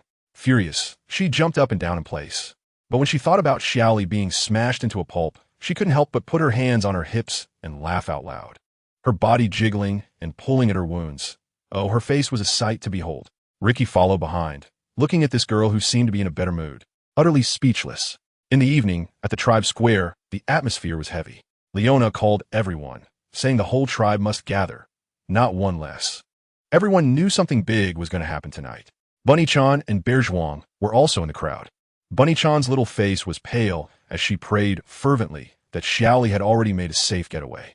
At this moment, Leah and Ricky made their grand entrance. As soon as her blood-soaked appearance was revealed, she immediately became the center of attention. But she didn't care at all, strutting to the front with her chest out, looking at Leona on the giant stone with a shy expression. She thought Leona was going to publicly announce her as the new matriarch and hold a grand coronation ceremony for her.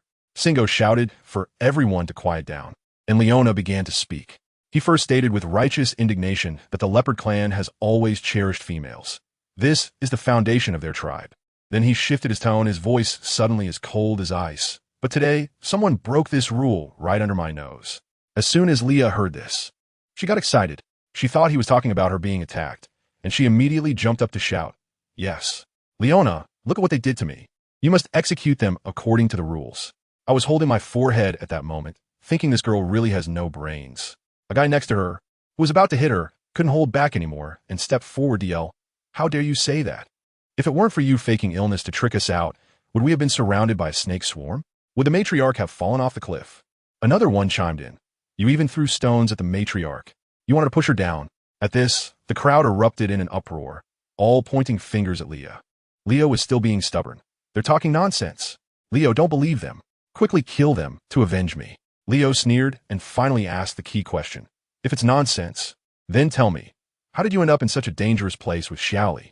I ordered her not to leave the cave, even a step." Leo was immediately stumped, stammering for a long time, then came up with an even more ridiculous lie. "Wasn't it because you were poisoned? I heard the shaman say that the gallbladder of a pain snake can cure your illness, and Xiaoli insisted on going with me to find medicine for you. I couldn't stop her." Wow, this was a direct self-exposure.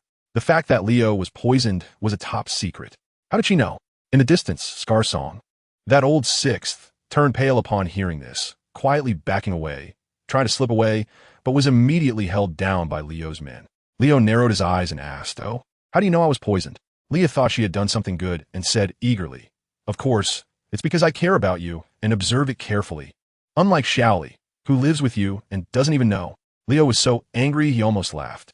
After he returned, Leah hadn't even seen his face. What was there to observe? Moreover, his poison had long been cured by Xiaoli. Leo was still being coy. "Oh, Leo, brother, stop wasting time. Quickly announce I'm a new matriarch, and then kill those males. Leo looked at her, his eyes filled with ice, and said word by word, yes. Violating clan rules and harming female orcs, they indeed deserve to die. He paused, then fixed his vertical pupils on Leah. Then kill her. As soon as the words fell, Richie and Singo charged over like two iron towers.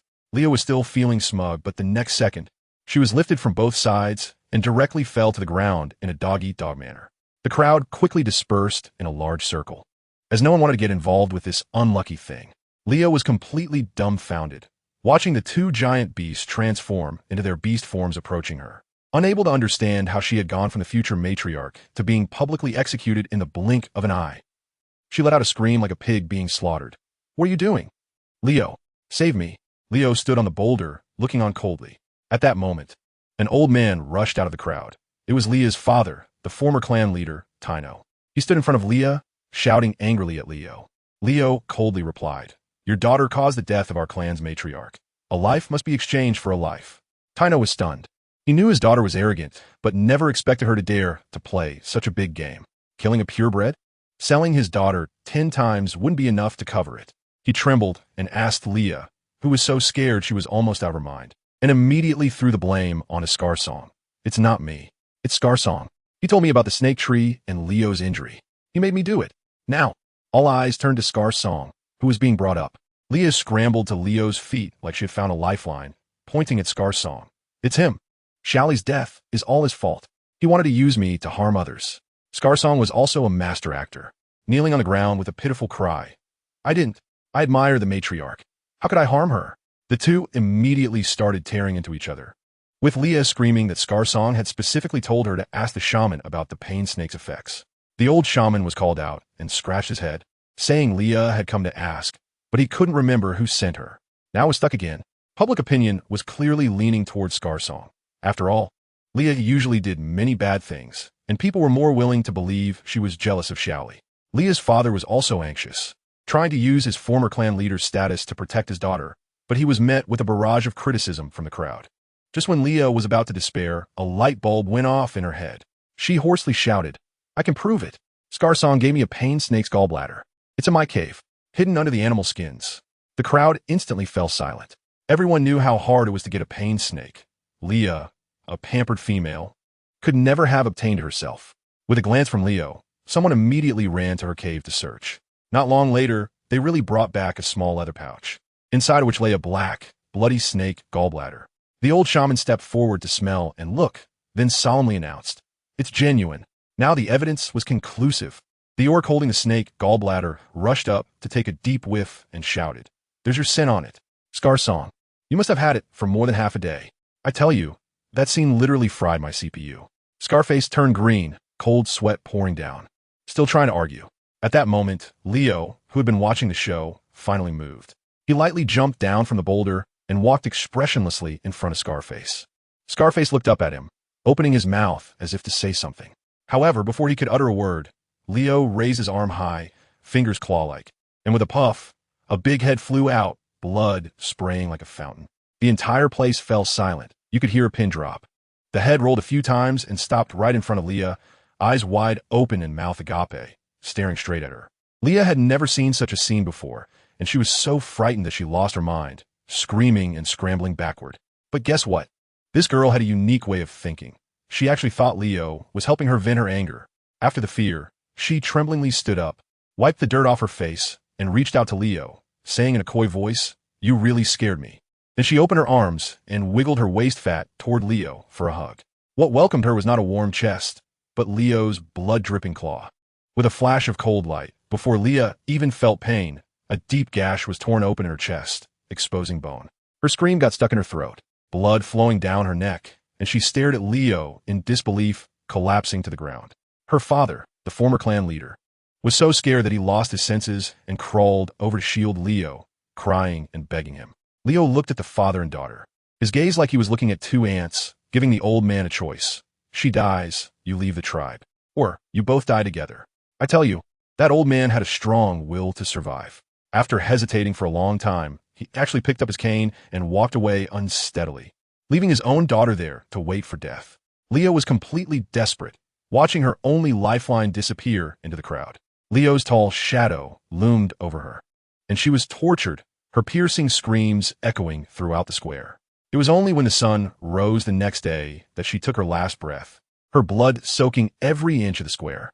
I tell you, the blood just spilled all over the ground, and those orcs scattered like they were clocking out from work, each one running faster than the last, afraid of getting any bad luck. That guy Leo, after this night, has truly solidified his title as the cold-faced king of hell in the clan. Before, he was at most a sunny and cheerful big boy, but now, anyone who sees him has to walk around him. That gaze is so icy it could freeze anything. In the midst of this chaotic crowd, Bear Zhuang and I also wanted to make a quick escape, but my heart was uneasy, and I felt like it wasn't going to be that simple. Sure enough, just as we took a step, Leo and his few leopard tribe muscle men blocked our way. Goodness, with this kind of setup, anyone who didn't know would think they were trying to catch some notorious bandit. That silly big guy Bear Zhuang, seeing the situation, immediately switched to protective mode, roaring and ready to charge forward, shouting something about not letting them bully rabbit sauce. Oh my silly brother, just look at their physiques and numbers. You're trying to crack a stone with an egg. What happened next? As I expected, they quickly overpowered him and pressed him to the ground, unable to move. At that moment, my legs felt weak, but seeing Xiong Zhuang being bullied, I could only muster the courage to plead for him. Tears streamed down my face as I begged them not to hurt Xiong Zhuang. As a result, my crying only made Xiong Zhuang more agitated. He struggled even harder, as if he had been pumped with adrenaline. Leo waved his hand impatiently, and only then did his subordinates let Xiong Zhuang go. I just breathed a sigh of relief when, unexpectedly, Xiong Zhuang, in his clumsy way, transformed into his beast form and charged at the group of leopards as a massive brown bear. My God, the scene spiraled out of control. The leopards and the bear were tangled together, fur flying everywhere. Xiong Zhuang was truly reckless. Outnumbered, he bit down fiercely, and soon he had several wounds on his body. I was frantic, jumping up and down on the sidelines, but I didn't dare to step in, only able to tearfully plead with Leo to make them stop. When the chaos finally came to an end, Xiong Zhuang was lying on the ground, covered in injuries. Only then did Leo leisurely walk over, looking at me with a smile on his face, his tone so casual as if nothing had happened. How have you been these days? I was furious at that moment. What a big-headed ghost. After months of oppression and exploitation, I really couldn't take it anymore. I shouted at him. Xiaoli has already been driven away by you. I have no idea where she is. You can't use me anymore, so why are you still tormenting us? After hearing this, he actually chuckled lightly, and the look in his eyes made me feel uneasy. Not necessarily. Gu Xiaoli will return to my side one day. As her good friend, I must take good care of her. I was instantly speechless. Who understands this madness in my family? This person has gone crazy. Xiaoli has already jumped off a cliff, and his obsession is really putting pressure on me. I can only silently pray in my heart, Xiaoli, oh Xiaoli, please don't come back. The farther you run, the better. That day, I was invited to the mountaintop with the bruised and battered Xiong Zhuang, and we moved into a super luxurious new cave next to Leo's. The lighting and ventilation were top-notch, 1,000 times better than our previous damp little hole at the foot of the mountain. That fool Xiong Zhuang was quite happy, rolling around in the new cave, thinking Leo didn't seem so bad after all. But in my heart, I was clear as day. This wasn't moving house at all. It was clearly just switching to a higher-end prison. 3 strong men from the leopard tribe stood at the entrance every day, following us wherever we went with no freedom at all. The orcs in the entire tribe would see me and act as if they had seen a ghost. Keeping their distance, living like a transparent prisoner, was unbearable. Sigh, enough about the troubles over there. Let us shift the focus and see what is going on with me. The female protagonist. When I woke up, I felt like I was a broken Lego set, all my parts mismatched. Surviving the poisoning and the fall was nothing short of a medical miracle. I struggled to lift my head and found myself lying in a small cave, covered in blood, with several broken ribs and one leg incapacitated. I wanted to sing to myself for healing, but instead, I tasted blood in my mouth and vomited a bunch of orange fur. Just as I was in a daze, a small orange-gray fur ball quietly slipped in. I focused and saw that it was an undeveloped little wolf about the size of a golden retriever with orange fur and big ears, looking quite cute. It seemed to have no hostility towards me and cautiously spat out 2 fruits from its mouth, pushing them towards me with its nose. I was stunned. This little guy looked a bit familiar. Is it the one I saved by the creek before? It noticed I wasn't reacting and rubbed its little head against me, bringing the fruit close to my mouth. I was so thirsty that my throat felt like it was on fire, so I didn't think much of it and just grabbed it to eat. After finishing the fruit, this little wolf actually squatted in front of me, opened its mouth, and started making sounds, with a tone that could travel from the East African Rift to the Mariana Trench. It took me a while to realize, wow, it was imitating me, singing to help me heal. I couldn't help but laugh. Yes, it was definitely it. That silly appearance was just too cute. I endured the pain and started singing a healing song. Once the injury healed quite a bit, I hugged it tightly and gave a good rub. The feel was really nice. Just as I was playing with its big ears, I suddenly noticed that one of its ears was covered in dried blood.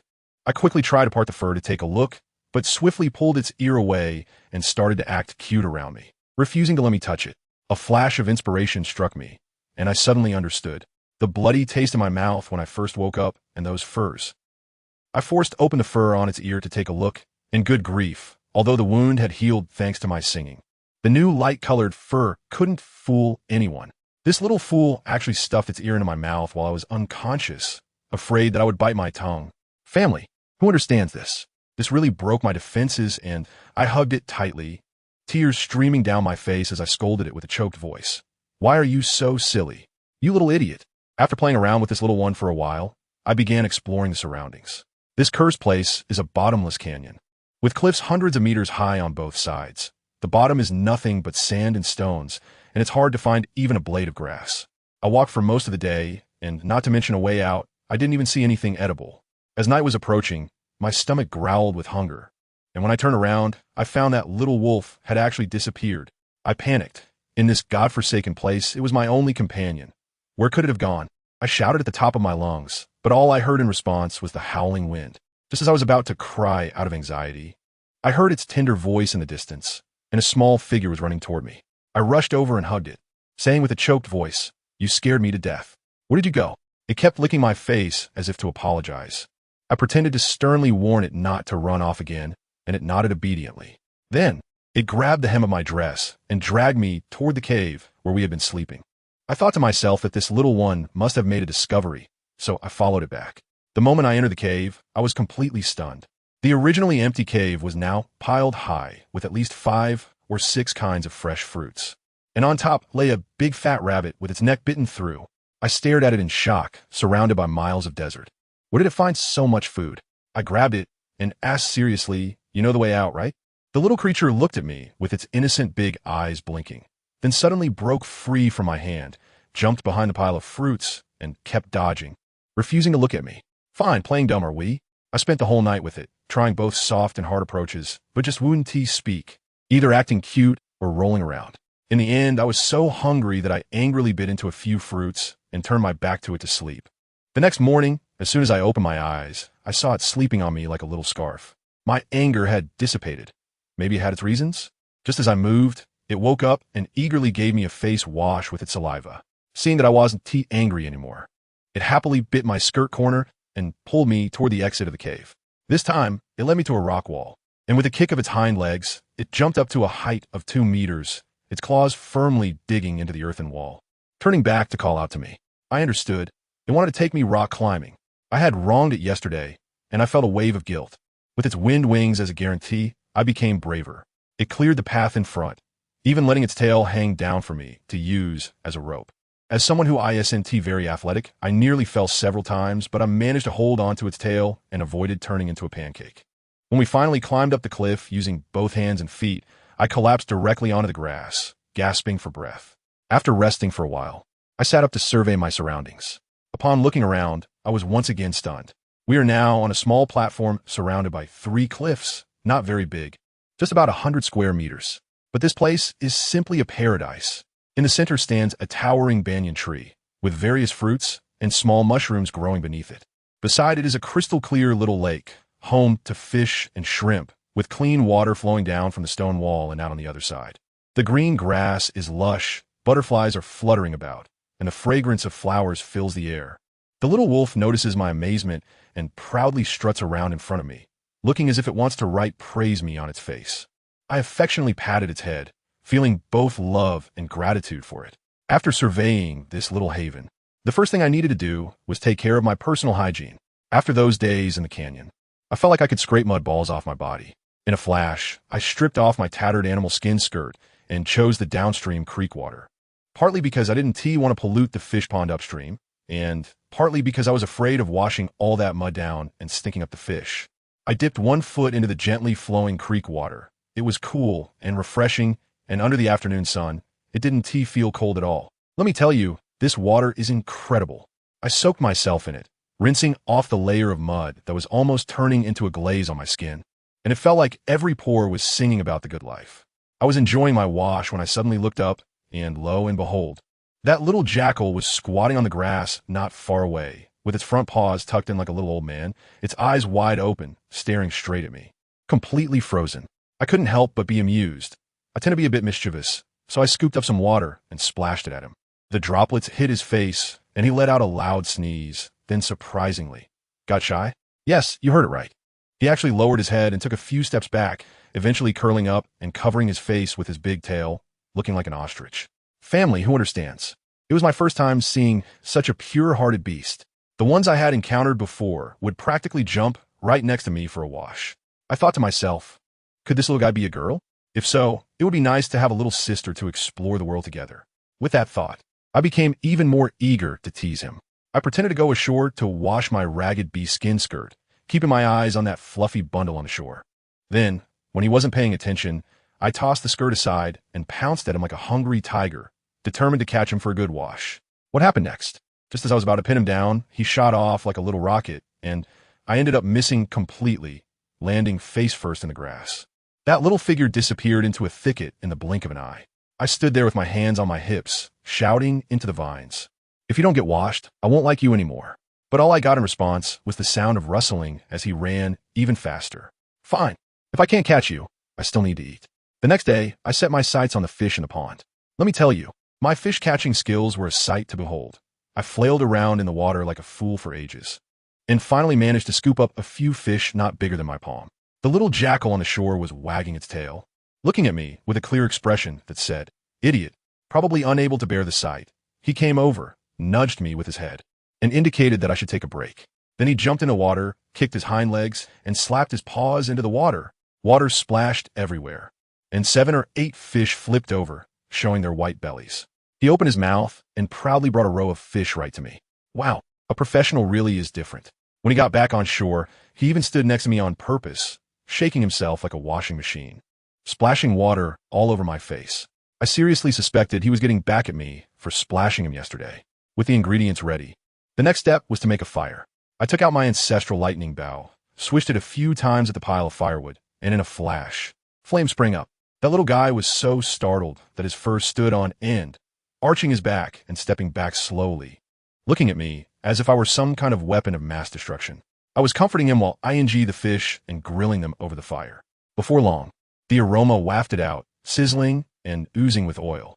I handed him a skewer of the grilled fish. At first, he was quite wary, sniffing it for a long time. Seeing me enjoy it so much, he tentatively took a bite. Let me tell you, just that one bite left him speechless. His little eyes instantly conveyed the message of sister, take me flying, and my flavor conquered his taste buds. Just a few days into this good life, I started feeling uneasy. This place was nice, but it was so small. I couldn't really expect to retire here, could I? Plus, I noticed that this little wolf would disappear every now and then, until one day, he brought back a chicken, and also a rabbit. I was jolted. Where did these things come from in this secluded place? Mystery solved, this little guy had a secret passage. That night, I decided to tempt him with roasted meat. I waved the fragrant rabbit meat in front of him, waiting until he was drooling before I asked, "Do you have a way to leave here?" And what happened? He shook his head at everything, nodding like a rattling drum, insisting I have not, don't talk nonsense. I was so angry that I chased him around with the roasted meat, but I couldn't get anything out of him. Fine, you won't tell me, right? I'll find a way myself. I spent an entire day finding several long and sturdy vines from the trees, preparing to make a rope ladder to climb out. Just as I was about to pull back my bow and shoot the first arrow of hope, this little brat suddenly went wild. He dashed over, bit down on my vine, and then with a sharp snap, he bit it in half. Then, as if he had gone mad, he chewed all the vines I had painstakingly prepared into tiny pieces. I was petrified at that moment, my mind buzzing. After doing something bad, he came over like a husky that had just torn up the house, tail between his legs, head down, looking wronged. I was so angry that I couldn't say a word and turned to leave, not wanting to look at him. The next morning, I was so furious that I could have exploded on the spot. While I was asleep, he chewed through all the long vines on the tree that could be used. None left. This was no longer just tearing up the house. He was directly setting up a physical barrier for me. The smell of this situation was practically oozing out of the screen, as if he wanted to trap me here to work. My anger surged, and I grabbed a wooden stick as thick as my arm and rushed out, chasing him down and giving him a good beating. He was surprisingly straightforward, letting me hit him without dodging. When I got tired of hitting him, I sat down on the ground, unable to hold it in anymore, and tears streamed down my face like they were free. He panicked and came over to comfort me, but I pushed him away and hoarsely asked him, "Are you just like them? Want to lock me up for life?" He seemed taken aback by my question and just kept rubbing his head against me. That night, I pretended to forgive him, but in my heart, I was clear as day. This little creature was definitely not some silly, sweet pet. He had his own thoughts, and he was intentionally trying to trap me. In the following days, everything seemed calm on the surface. He was obedient to me, and I acted as if nothing had happened. Until one day, while I was taking a shower, I suddenly felt that I couldn't be the only one who was clean. He had never bathed since he came here and was always burrowing into my arms at night. So, I dragged him into the water and forcibly gave him a full-body spa. As I scrubbed his thick fur, a wave of sadness hit me, and I thought about my old life and my family. I couldn't hold back anymore and decided to play the emotional card. I poured out my fears, my despair, and my yearning for freedom, telling him that I needed to leave here or I would eventually be found by other beastmen, and it would be a dead end for me. He listened very attentively, and in his big eyes, there seemed to be a genuine sense of understanding and concern. I felt like there was hope. Just as the atmosphere was reaching its peak, suddenly, a crisp sound rang out sharply between us, clear as if a bone had broken. I tell you, the life I'm living now, on the surface, seems peaceful and idyllic. Every day, I'm cuddling with this little dog, Luku, and I feel like I'm becoming a useless person. But that's just the appearance. Who understands my family situation? Inside, I'm as clear as a mirror. This calm little life is a ticking time bomb. If I don't think of a way to escape soon, I'll eventually be caught and sent back to be a breeding machine. Relying on Luku? Don't make me laugh. No matter how capable he is, he can't protect me. But to be fair, don't really think Luku is just a pure and innocent flower. Goodness, this kid is quite scheming. He hasn't wasted a bit of his father's calculating DNA. I'm constantly asking for this and that, wanting to eat this and do that. And I often have little injuries from sneaking around. Do you think he can't see through it? He sees it all clearly. He just doesn't say anything, focusing instead on companionship and playing along with me. In fact, he's already found a new home behind my back, with backup plans 1, 2, and 3 already, just waiting for the right opportunity to move me. But the problem is, where's the opportunity? While we're here playing house, the outside world has turned into a mess. During those 3 days, I fell off the cliff. The Leopard clan declared war on the Wolf clan. The reason? Just one. Hand me over. The old leader of the Wolf clan was almost on his knees, saying he would pay anything, but the Leopard clan was adamant, insisting on the surrender of their eldest son, Lu Shun, along with all information about me. Now the leader of the Wolf clan was in a bind. It wasn't that he wanted to protect his eldest son. It was just that Lu Shun had too much power in the clan, like a local emperor, holding nearly half of their combat strength. The old man wanted to push him out to take the blame, but found he couldn't do it at all. So, the fighting began. Let me tell you, the scene was almost like turning the whole grassland upside down. The Leopard clan, being the top dogs of the grassland, had explosive combat power, relentlessly pounding the Wolf clan. But the Wolf clan isn't easy to deal with either. When they couldn't win, they resorted to guerrilla tactics, running while snapping back and crying out for help from other tribes, managing to stabilize their line due to their sneaky tactics. Goodness, this flanking strategy is ahead of its time, even for 2025. But who suffers in this celestial battle? It's the ordinary herbivore beastmen. The Deer clan, Sheep clan, Wild Boar clan directly became the military rations for both sides. With 2 top predator tribes entering an infinite hunting mode, who can withstand that? It's like encountering a once-in-a-century natural disaster, devastating beyond belief. What's worse is that the entire grassland is actually a closed canyon, with the only exit being a rickety wooden suspension bridge swaying precariously. Now, the herbivorous beastmen, unable to survive, are surging towards that bridge like crazy, thousands wanting to escape this hell. Let me tell you, that scene was nothing short of hell on earth. That broken bridge could only hold 1 person at a time, but hundreds or thousands were squeezing onto it, pushing and shoving. How could the bridge withstand that? With a couple of cracks, the rope snapped. People on the bridge fell like dumplings, screaming as they dropped into the abyss, Not even a sound could be heard. The people behind, unaware that the bridge had broken, continued to push forward, forcing those in front off the cliff, one by one. Men, women, old, young. At that moment, everyone went mad, trampling their companions to death, pushing them off the cliff without blinking. At the bottom of the canyon, the bodies were piling higher and higher. And who is the culprit behind all this? Leo, that crazy man. Ever since I ran away, he has completely turned into a killing machine. He first mobilized the entire clan to search for me at the bottom of the canyon, searching for 3 days and nights, almost plowing the ground. Besides finding a half-dead raven, he didn't TC a single hair of mine. Unable to find me, he went mad. He declared to the entire grassland, as long as he couldn't find Gu Xiaoli, he would massacre for another day. His 2 right-hand men, Singo and Richie, were almost scared to death, trying to advise him every day, but it was useless. The current Leo is a tyrant. Who dares to say no? Right now, those 2 only have one thought in their minds. Please, Gu Xiaoli, this femme fatale, come back quickly. If you don't come back soon, the entire grassland will be buried with you. They don't care what I'll face upon my return. Compared to the interests of the entire race, sacrificing me is nothing. But they don't know that Leo's madness is not just for power. When he is alone at night, he gets emo too. He thinks of me, and it feels like glass shards are stabbing at his heart. Just thinking about how I would rather jump off a cliff than stay by his side drives him to the brink of agony. But he is not like Raven, who would give up. He is action-oriented. The more pain he feels, the stronger his drive becomes. He wants to crush all obstacles and then snatch me back. As for Raven, that kid really has a strong life. He fell down and shattered all his bones with internal bleeding, and everyone thought he was dead. But he somehow pulled through. Now he is being taken care of by Rabbit Sauce and Bear Zhuang, which can be considered Leo's last concern for his brother. The entire grassland feels like it has experienced a massive earthquake, with everyone being swept into it. And me? I'm still in the dark, thinking I'm hiding in a paradise, unaware that an even greater storm is heading my way. That morning, the sun was just right.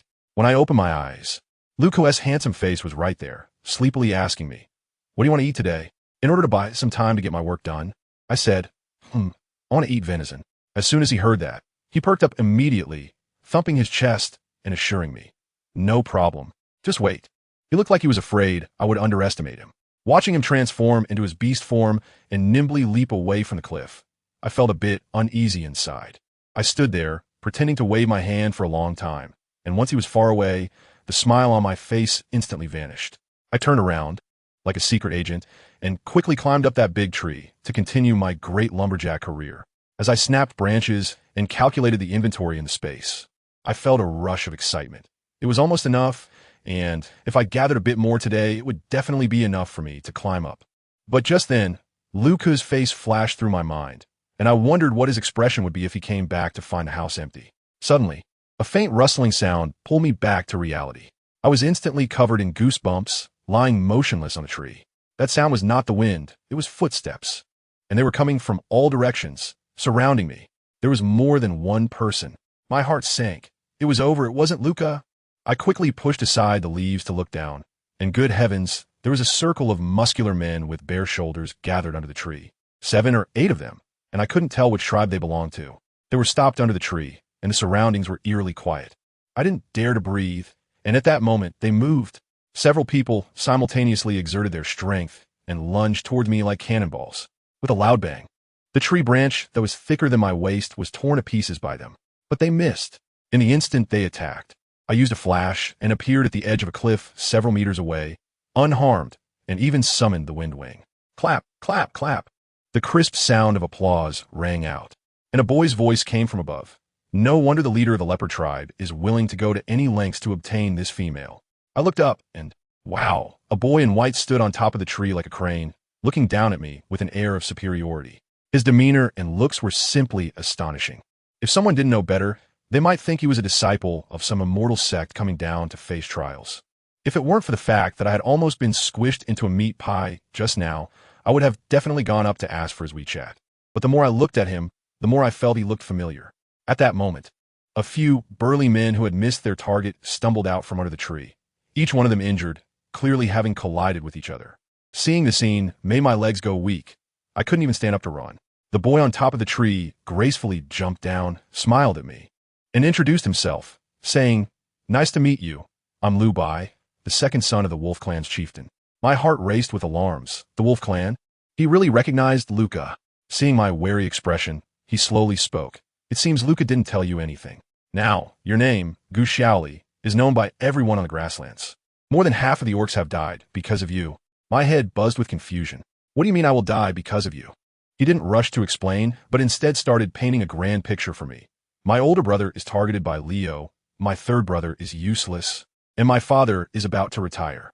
It won't be long before I become the most powerful male in the entire grassland. As for Leo, I will take care of him. If you follow me, I guarantee you will be free from worries about food and clothing, and you'll be admired by everyone. As he spoke, he walked closer to me, and the pressure made my chest tight, making it hard to breathe. Don't come any closer. I tried to push myself back with my hands, but I found my whole body weak, unable to muster any strength. See me like this. He stopped 5 steps away and continued his PUA. Don't worry, I'm not like Leo. As long as you fulfill your duties, you can do whatever you want in your free time, find a few males, and it has nothing to do with me.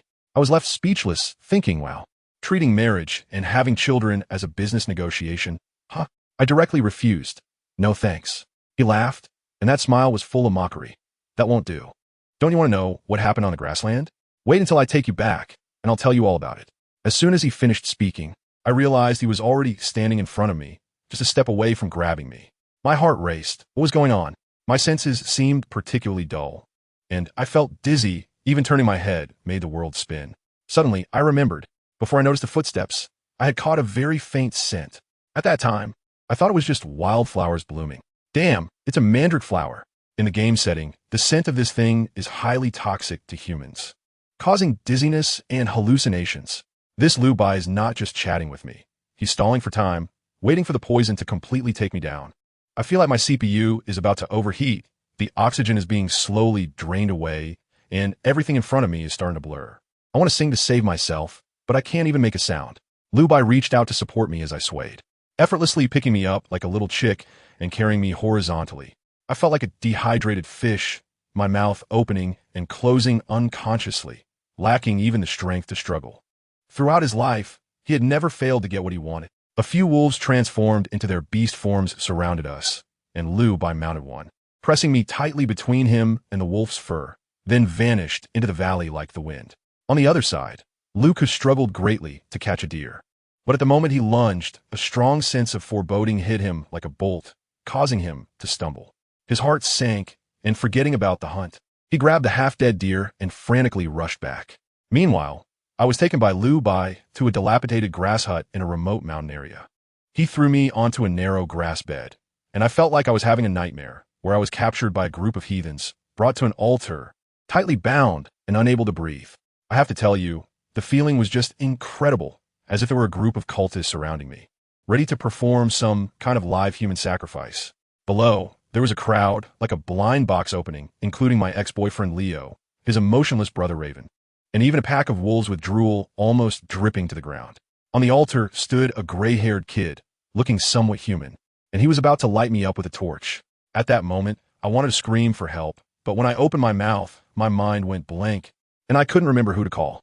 Just when I was in despair, I tell you, 2 shadows suddenly appeared on the horizon, one orange and one black, slowly growing larger. I strained my neck to see clearly, but those 2 figures were like they were pixelated, and I just couldn't make them out. As the fire was about to burn me, I was terrified and begged for mercy. In the end, I screamed myself awake, only to find out it was just a dream. But on the other side, someone wasn't as lucky as I was. My cheap brother, Luca, was probably going crazy by then. He came back from hunting to find me missing. The scene was comparable to discovering that his house had been robbed, along with the property deed. He panicked and ran back and forth on that small platform, pulling the already leafless big tree bare, but he still couldn't find me. After calming down, he transformed into his beast form, pressed his nose to the ground, sniffing and licking, nearly polishing that patch of earth. Finally, he caught a whiff of a wolf scent that didn't belong to Leo, along with a strange floral fragrance. His heart sank. It was over. I had been kidnapped by his 2 troublesome brothers. Just by himself, trying to rescue me from those 2 powerful brothers was nothing short of a pipe dream. After a long internal struggle, he picked up my torn bee-skin skirt and resolutely dashed toward the Leopard clan tribe. He was going to rally some help, looking for Leo. Just as Luca was running to the Leopard clan, I had just woken up from the nightmare and came face to face with the real deal. It It was the gray-haired kid from my dream, Lu Bai. He was holding a bowl of water, smiling in a way that was utterly harmless, and gently asked if I wanted to drink some. I was so thirsty my throat felt like it was on fire, and, without thinking about anything else, I took it and gulped it down. Let me tell you, the most ridiculous part is yet to come. The muscular man at the door looked at me like a wolf that hadn't eaten for 800 years had spotted a little fat lamb, saliva nearly dripping to the ground. He was basically a walking dopamine black hole. While I was drinking water, a drop trickled from the corner of my mouth to my collarbone, and his gaze was glued to me as if it couldn't be peeled off. He had been captivated by my scent and the moans from my nightmare in the afternoon for the entire afternoon, and he couldn't hold back anymore. Seeing that Lu Bai had no reaction, he gained some courage and strode over to me. I was stunned. Wait a minute, big guy. Your boss Lu Bai is still here. Isn't he the one who wanted to have his child? Are you really charging at me right in front of him? Is he just waiting to wear a green hat? And that guy Lu Bai, he just stared like that. I was so scared that I quickly tried to back away. But the grass bed was so small, and there was a wall behind me. Just as that muscular man's big hand was about to grab me, could I endure it? In a flash, whoosh, I found myself on the small hillside outside.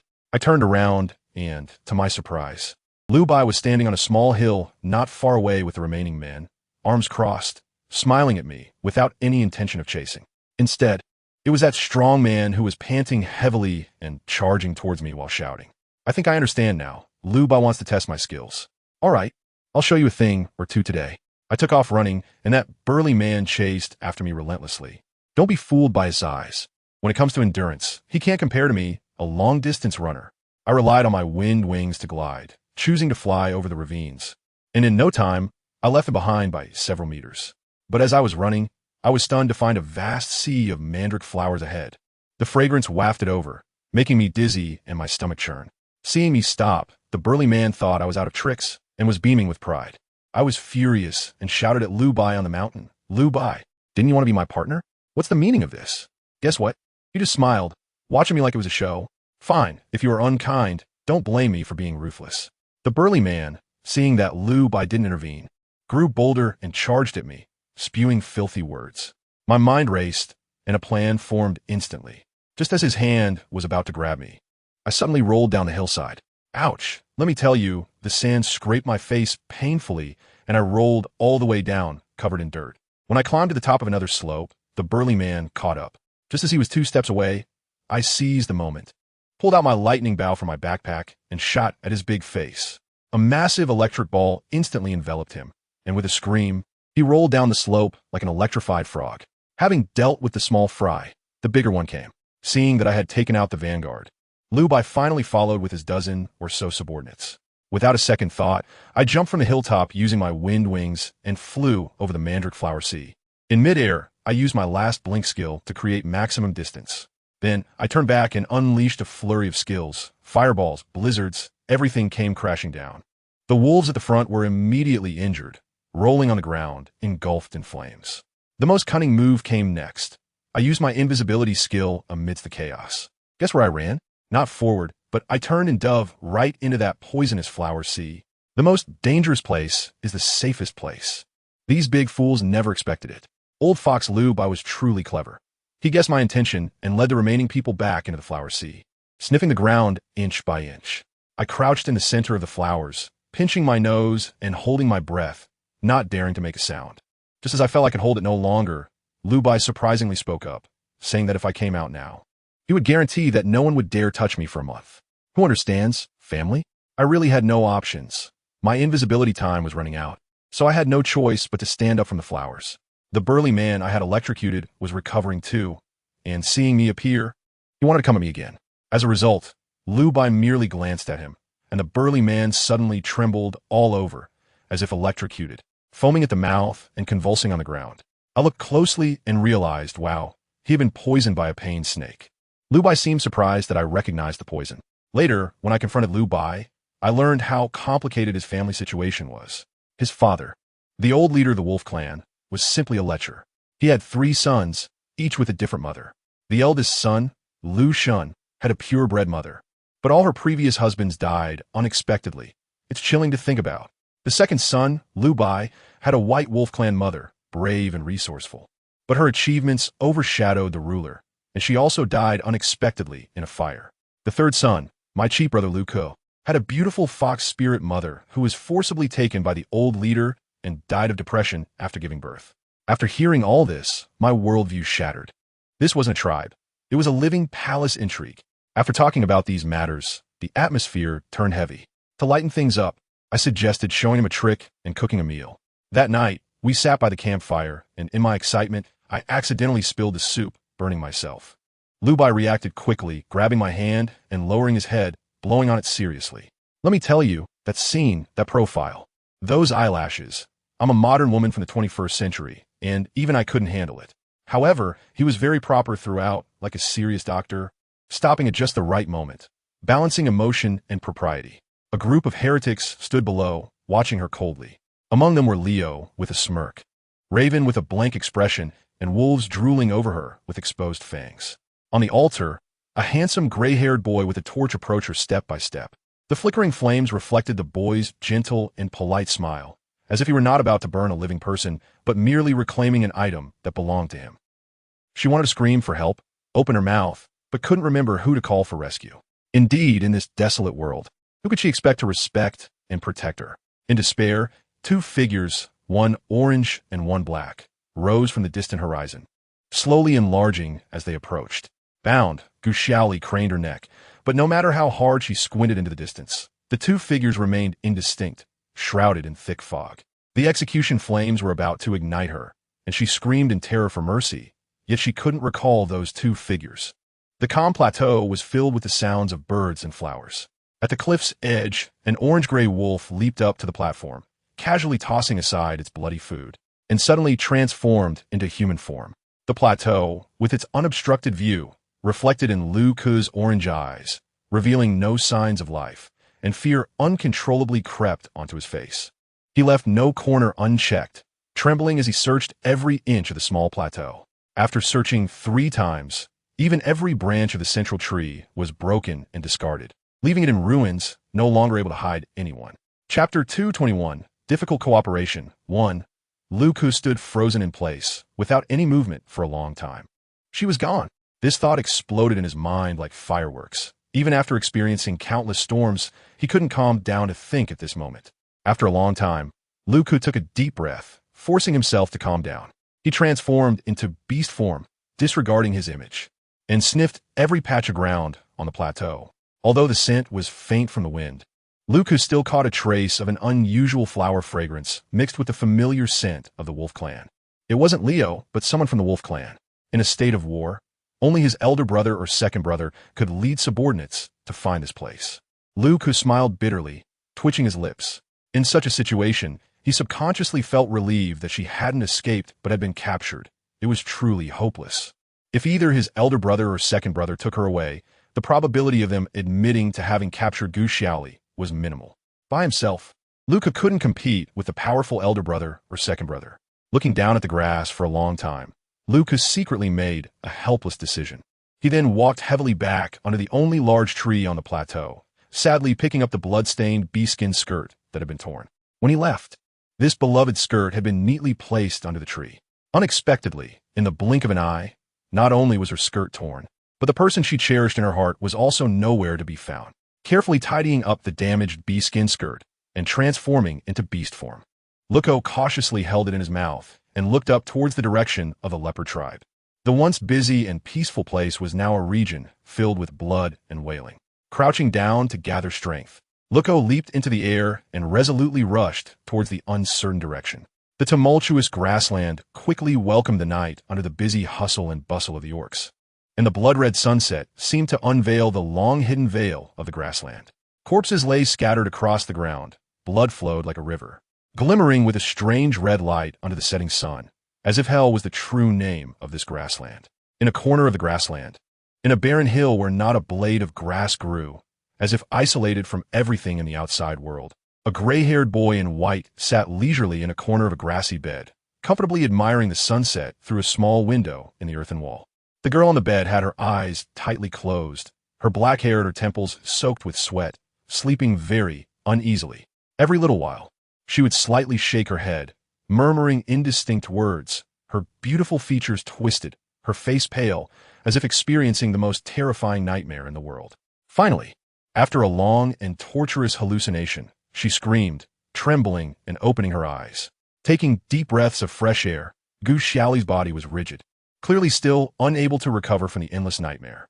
Drink some water. The boy's gentle voice came to her ears. A thin but strong arm lifted her up from behind, and a delicate stone bowl was brought to her face by bony fingers. Only then did Gu Xiaoli see that the one in front of her was the boy Liu Bai who had kidnapped her with poison. A basin of clear water was within reach. She had been frightened all afternoon without a drop to drink, and her lips were already cracked, her throat parched. Unable to resist, she took the stone bowl and gulped it down in one go.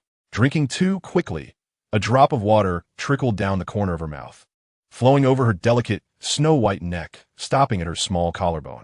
A burning gaze shot in from the doorway, fixating on the droplet on Gu Xiaoli's chest. Gu Xiaoli emptied the bowl, and her gaze collided with the burly man standing at the door, his unabashed stare making her uncomfortable. Liu Bai had instructed a few males to guard outside the house.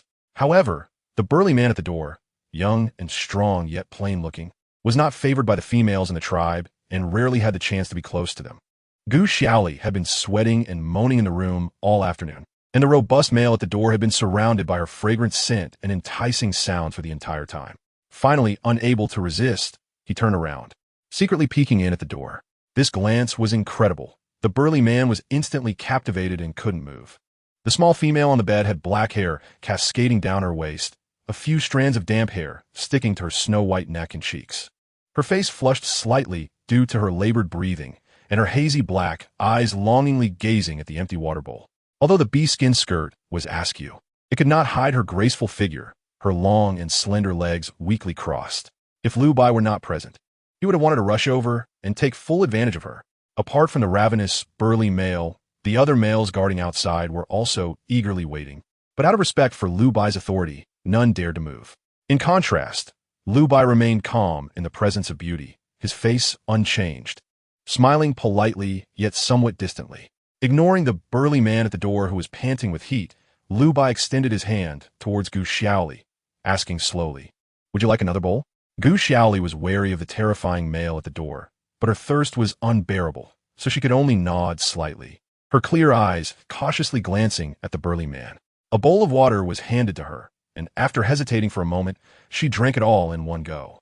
At that moment, the burly man could no longer resist the temptation. Seeing Liu Bai's calm demeanor, as if he had no intention of intervening, he boldly stepped forward towards Gu Xiaoli. Gu Xiaoli was frightened and quickly dodged back, looking questioningly at Liu Bai. "Isn't he the one who wants me to bear him children?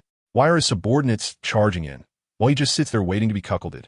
Her panic did not escape Liu Bai's eyes, but he merely smiled calmly and made no move. Seeing that Liu Bai did not react, the burly man grew bolder, his muscular legs taking a step forward, causing the grass bed to sink beneath him as he reached out towards Gu Xiaoli. With her back against the constricted corner of the wall, Gu Xiaoli had nowhere to retreat. In a moment of desperation, she suddenly shifted, her form flickering, and she appeared on a small hill outside the grass hut. She looked back at the small hut, her heart still racing. Liu Bai slowly walked out the door, arms crossed, smiling at the sweaty Gu Xiaoli, showing no urgency to chase after her. Meanwhile, the burly man, panting heavily, ran after Gu Xiaoli. Gu Xiaoli was confused, but seized the opportunity to run in the opposite direction from the burly man. She did not want to be caught by that gorilla-like guy. Having just used one flash to escape and another to dodge, Gu Xiaoli was holding on to her last chance to escape, with only the burly man chasing her. Gu Xiaoli didn't want to waste too many skills. She gritted her teeth and sprinted up the small hill with her legs, which had just recovered to 80% because of the mandrake.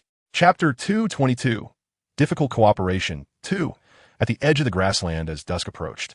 The undulating hills cast long shadows under the dark red setting sun, and the howling wind stirred up dust, enveloping the sky in a layer of smoke. A panting girl burst out from the shadows of the hills, each step kicking up a cloud of dust. Behind her, a similarly panting burly man quickly closed in with his strong physique. Unlike her panic and weakness, the burly man wore an excited smile, shouting for her not to run, while letting out a thick, hearty laugh. Gu Xiaoli did not look back, running even faster, her weary legs stretching out as far as they could with each step. Her gaze fixed on the hilltop just a few steps away. The exhausted girl could not match the stamina of the battle-hardened wolf, and in an instant, the burly man's rough hand reached for her slender neck. She could even feel the heat and murky breath striking her back, her heart pounding. But she dared not delay for a moment as she reached the top of the sandy hill. In an instant, her view opened up, revealing the rolling hills stretching for dozens of miles. "You can come over. I will take good care of you." The burly man's coarse voice boomed from above her, filled with urgent desire that made her eardrums ache. A pair of strong arms reached out towards her from behind. The burly man thought this time he was destined to succeed, unwittingly increasing his speed as he swallowed hard. The little female that Lu Shun and Lu Bai had worked so hard to capture was so close. It seemed she wasn't as capable as the rumors claimed. The burly man sneered. Suddenly, Gu Xiaoli leaned forward, lifted one leg, and with a powerful kick, struck the vital point. Though the kick did not cause much damage, it was highly humiliating. Being kicked in the face by a seemingly weak little female struck at the male's dignity, instantly enraging the burly man. He clapped his hands together in an attempt to catch her, but only heard a loud bang. Gu Xiaoli had already used the momentum from her kick to glide down the slope, her heart racing. If that palm had hit her, her bones would probably have broken. She tilted her head to steer her direction, choosing to glide along the ravines, quickly putting over 10 meters of distance between herself and the burly man. The wolf tribe burly man stood frozen, watching her retreating figure, filled with rage and impatience. As he swung his broad shoulders and charged down the hill to chase after her, his somewhat clumsy steps kicking up a cloud of dust. In the midst of gliding, Gu Xiaoli turned her head to glance back and found that only one muscular man with red eyes was close behind her. Lu Bai stood leisurely on a small hill closest to the cabin, squinting at her from a distance, with a row of orcs standing neatly behind him, showing no intention of pursuing. Gu Xiaoli was confused and didn't understand Lu Bai's intentions, but her feet didn't stop. As soon as they hit the ground, she dashed toward the top of the next hill. Taking advantage of the height difference between the hills, she successfully left the muscular man far behind. However, as she leaped over the third hill, she suddenly felt something was off. In the wind coming towards her, besides the swirling yellow sand, there was a fresh and elegant fragrance. As she pushed through the sand that blocked her view, she saw the scene on the ground, and her whole body shook, feeling a sense of foreboding. In a desperate dive, she stumbled to a nearby spot, not daring to move forward. In front of the third hill, there bloomed a vast expanse of mandrake flowers. In the desert hills filled with yellow sand, a ring of lush green suddenly sprouted around the perimeter, radiating outward for several meters, with pure white trumpet-shaped flowers dotted among the green. The mandrake flowers were vibrantly beautiful, yet Gu Xiaoli had no mood to admire them. Just standing near the sea of flowers for a short time, she began to feel a heaviness in her chest. It might be the residual poison from the mandrake that Lu Ku had given her earlier. Besides dizziness, her stomach was churning, and a sour taste surged in her mouth. The muscular man chasing her had caught up, and seeing her stop in front of the flowers, he revealed a smug smile and shouted loudly, "Running is useless. If you come over obediently now, I might consider going easy on you." "Ha ha," Gu Xiaoli cursed inwardly. The mandrake flowers in real life were not that toxic. But in this beast world, everything followed the game as settings, and she couldn't even tolerate a hint of their fragrance.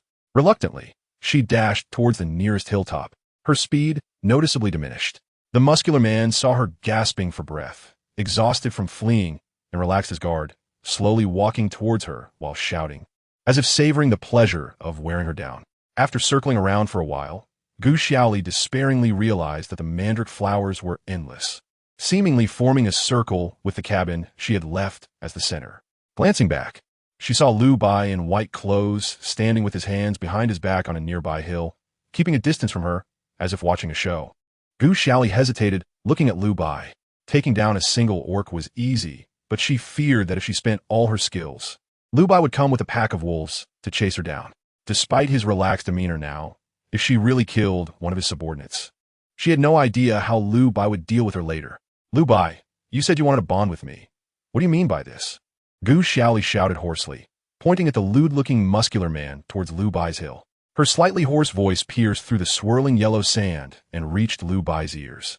But he remained indifferent, making no move, only smiling at her. Not receiving a response, the nearby male orc perked up. He had previously hesitated to chase the pretty female. After all, she was the one Lu Bai had taken a liking to. The muscular man dared to ignore Lu Bai's command to let him roam, which took guts. Without Lu Bai's signal, the muscular man felt uneasy about moving against her. Although Lu Bai was not as physically strong as him, his reputation for being ruthless in the wolf tribe was well known. Besides Lu Shun, there were probably few in the tribe who dared to challenge Lu Bai head-on. Though he appeared polite and gentle to everyone, when it came to confrontations, he had countless strange methods to ensure that orcs who defied him would not end well. But since Lu Bai had clearly been indifferent to the pure-blood females test, the muscular man felt more confident.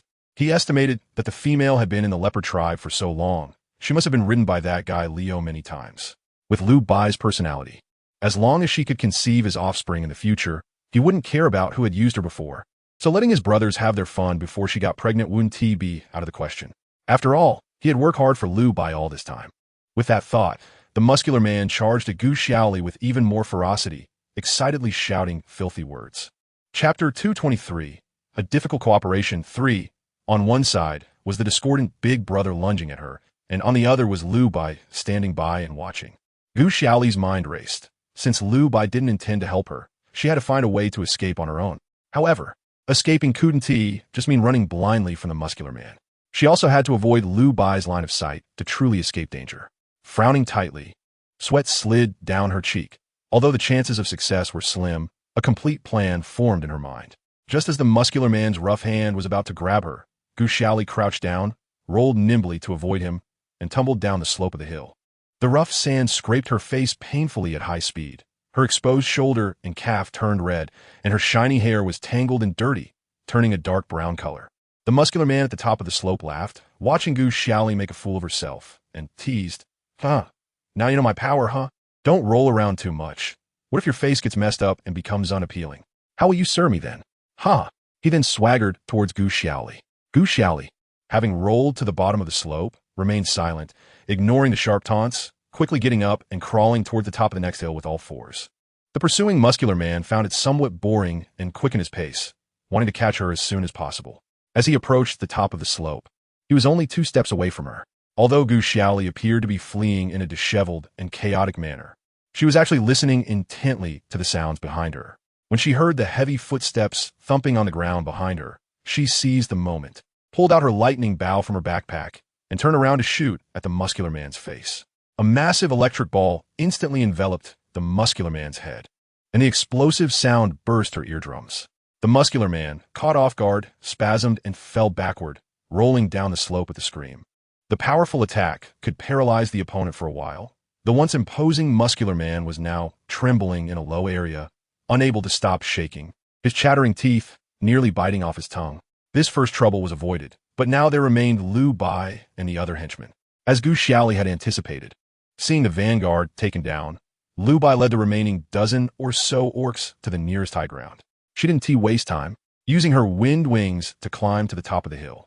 Beneath her feet was a vast expanse of green bushes, among which were elegant yet deadly white mandrakes dotted like stars.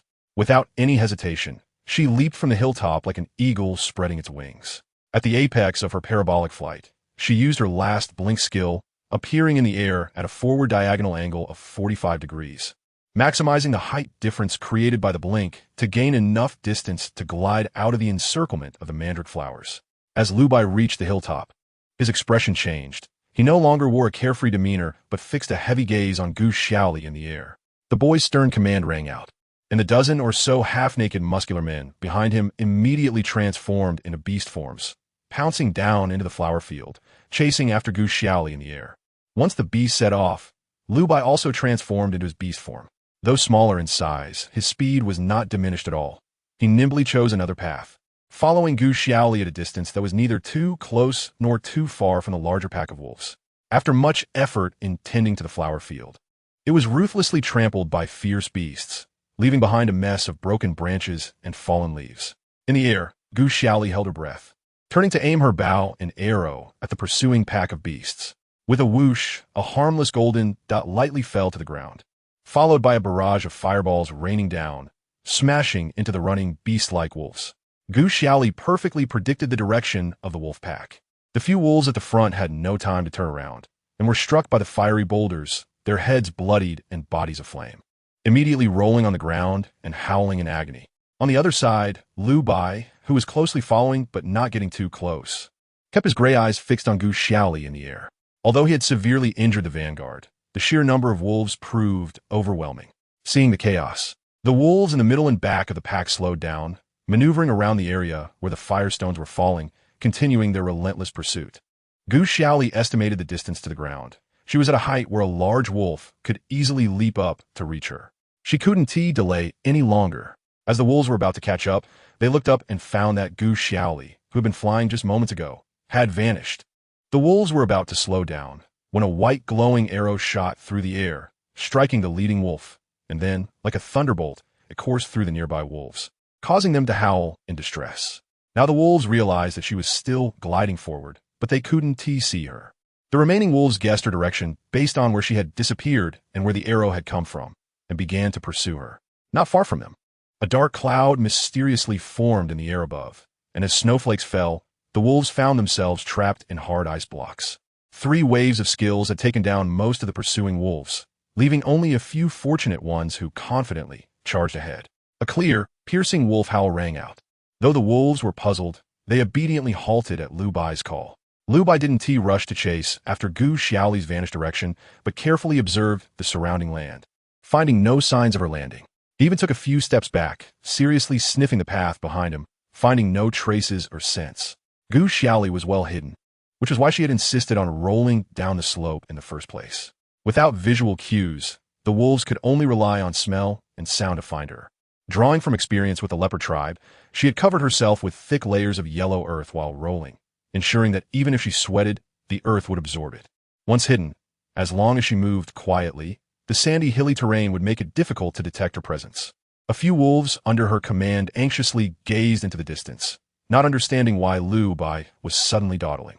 If they hesitated any longer, that little female might escape even further with some trick. But no one dared to question Lu Bai's decision. They followed him slowly back to the flower sea that they had trampled a gap in. Lu Bai lingered near the flower field for a long time, seemingly searching for something, but appeared aimless, repeatedly examining the area without leaving it. His subordinates felt disheartened after such a long delay. That little female had likely walked far away. With only a dozen brothers, how could they possibly find where the little female was hiding in such a vast hilly area? At this moment, Gu Xiaoli felt equally disheartened, not for any other reason, but because she was squatting motionless in the middle of the flower sea, pinching her nose. Lu Bai passed by her several times without noticing her. However, she was growing increasingly anxious, not to mention how much longer her invisibility could last. Just holding her breath was becoming unbearable. As the sun set unknowingly, the dim light drowned in the rolling hills, and the sky darkened. The white flowers dotted among the green bushes lost their sunlight, appearing even more mysterious and deadly in the dim night. In a large expanse of scattered mandrake, a pack of wolves and a young boy wandered. "Why are you all just standing there? Didn't she run outside? Hurry up and chase her." A rough, anxious voice broke the silence.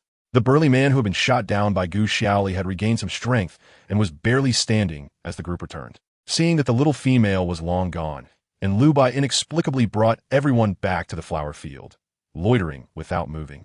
The burly man couldn't help but feel furious. In his eyes, the purebred little female's body was partly his, and being easily taken down by Gu Xiaoli and then allowed to escape left him embarrassed. Therefore, he was determined to make her suffer a bit. The other wolves secretly felt cold sweat for the burly man. The last one who dared to speak to Lu Bai like that had their ashes scattered. This burly man had only recently joined Lu Bai's faction and didn't understand his temperament. Seeing him appear weak and easy to talk to, he dared to be so presumptuous in front of a battle-hardened strong beast. Lu Bai ignored the agitated burly man, instead surveying the flower field with a meaningful smile. "The hills stretching for dozens of miles around here are barren. Even if you escape our sight, you definitely want to be able to leave this wasteland alone within 3 days." His tone was confident, as if he was certain she could hear him, and he continued, "If you come out voluntarily now, not only will you avoid hunger and thirst, but I can also guarantee that within a month, as long as you don't want to, no one will touch a hair on you." Gu Xiaoli held her breath, hiding on the edge of the flower bushes, her heart racing. Why wasn't Lu Bai following the normal script? Did he have X-ray vision? All the other wolves had been successfully deceived by her. Why was this wolf leader acting like a genius, dead set on finding her? Hearing Lu Bai's words, the burly man immediately disagreed, swaying and dragging his still recovering feet to stand in front of Lu Bai, rubbing his hands. Given Lu Bai's status, the burly man cautiously suggested, "This isn't quite right. The brothers have worked hard with you for so long. Who could feel balance without some reward? That little female has been the leopard tribe's matriarch for so long. She must have been played with before. Let the brothers have some fun first. You want to lose anything, right? Lu Bai didn't give the burly man a glance, directly ignoring his suggestion, and slowly extended a hand elegantly into the air, as if inviting. The burly man had long been displeased with Lu Bai. He thought he could knock down this delicate-looking young man with a single punch.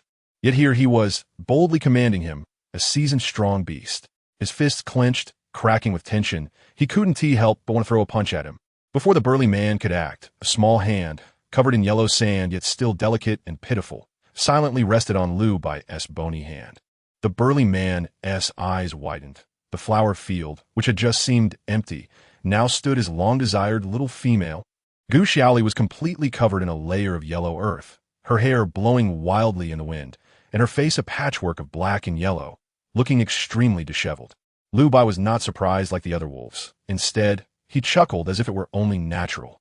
Letting the burly man chase her was precisely to probe her skills and prevent her from escaping unexpectedly. She had likely guessed his intentions and kept a hand hidden from all the wolves, using skills to create the illusion that she was still running forward after becoming invisible. If she truly wanted to escape the wolves, she would never continue to use skills to expose her position while invisible. Therefore, there was only one possibility. Her invisibility wasn't enough for her to completely shake off the wolves' pursuit, and she was trying to cleverly avoid being chased by moving in the opposite direction. "You're very clever," Lu Bai genuinely praised. Gu Xiaoli lowered her head in silence. No matter how clever she was, she still got caught by this old fox. "Hee, Gu Xiaoli, right? Since you've come back voluntarily, let's have some fun together." The burly man approached Gu Xiaoli with an eager smile, rubbing his hands together. The burly man calculated in his mind. Lu Bai just said that as long as she was unwilling, no one could touch her.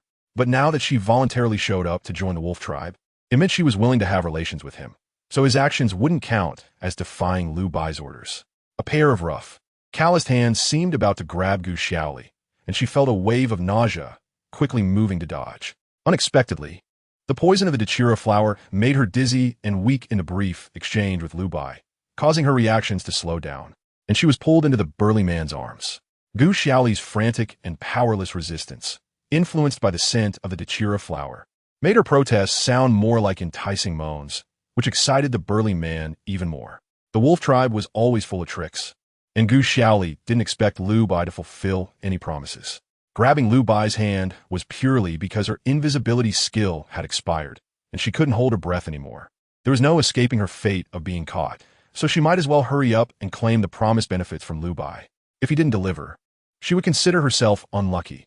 If he did, she would take it as a win. Unlike most males she had encountered, Lu Bai looked at her with only indifference and distance, lacking the overwhelming desire and possessiveness that usually frightened her upon first glance. She thought that the seemingly ascetic Lu Bai wouldn't immediately demand anything inappropriate, but unexpectedly, before she could even reach Lu Bai, she was first ruined by a nameless subordinate. Anxious and regretful, she cast a pleading glance at Lu Bai. The burly man, daring and reckless, had never seen such a fragrant and beautiful female. He was thrilled at the thought of soon tasting her, loudly proclaiming, "Look, he's no use. I'm the strongest here. No one can stop me now." Ha ha ha.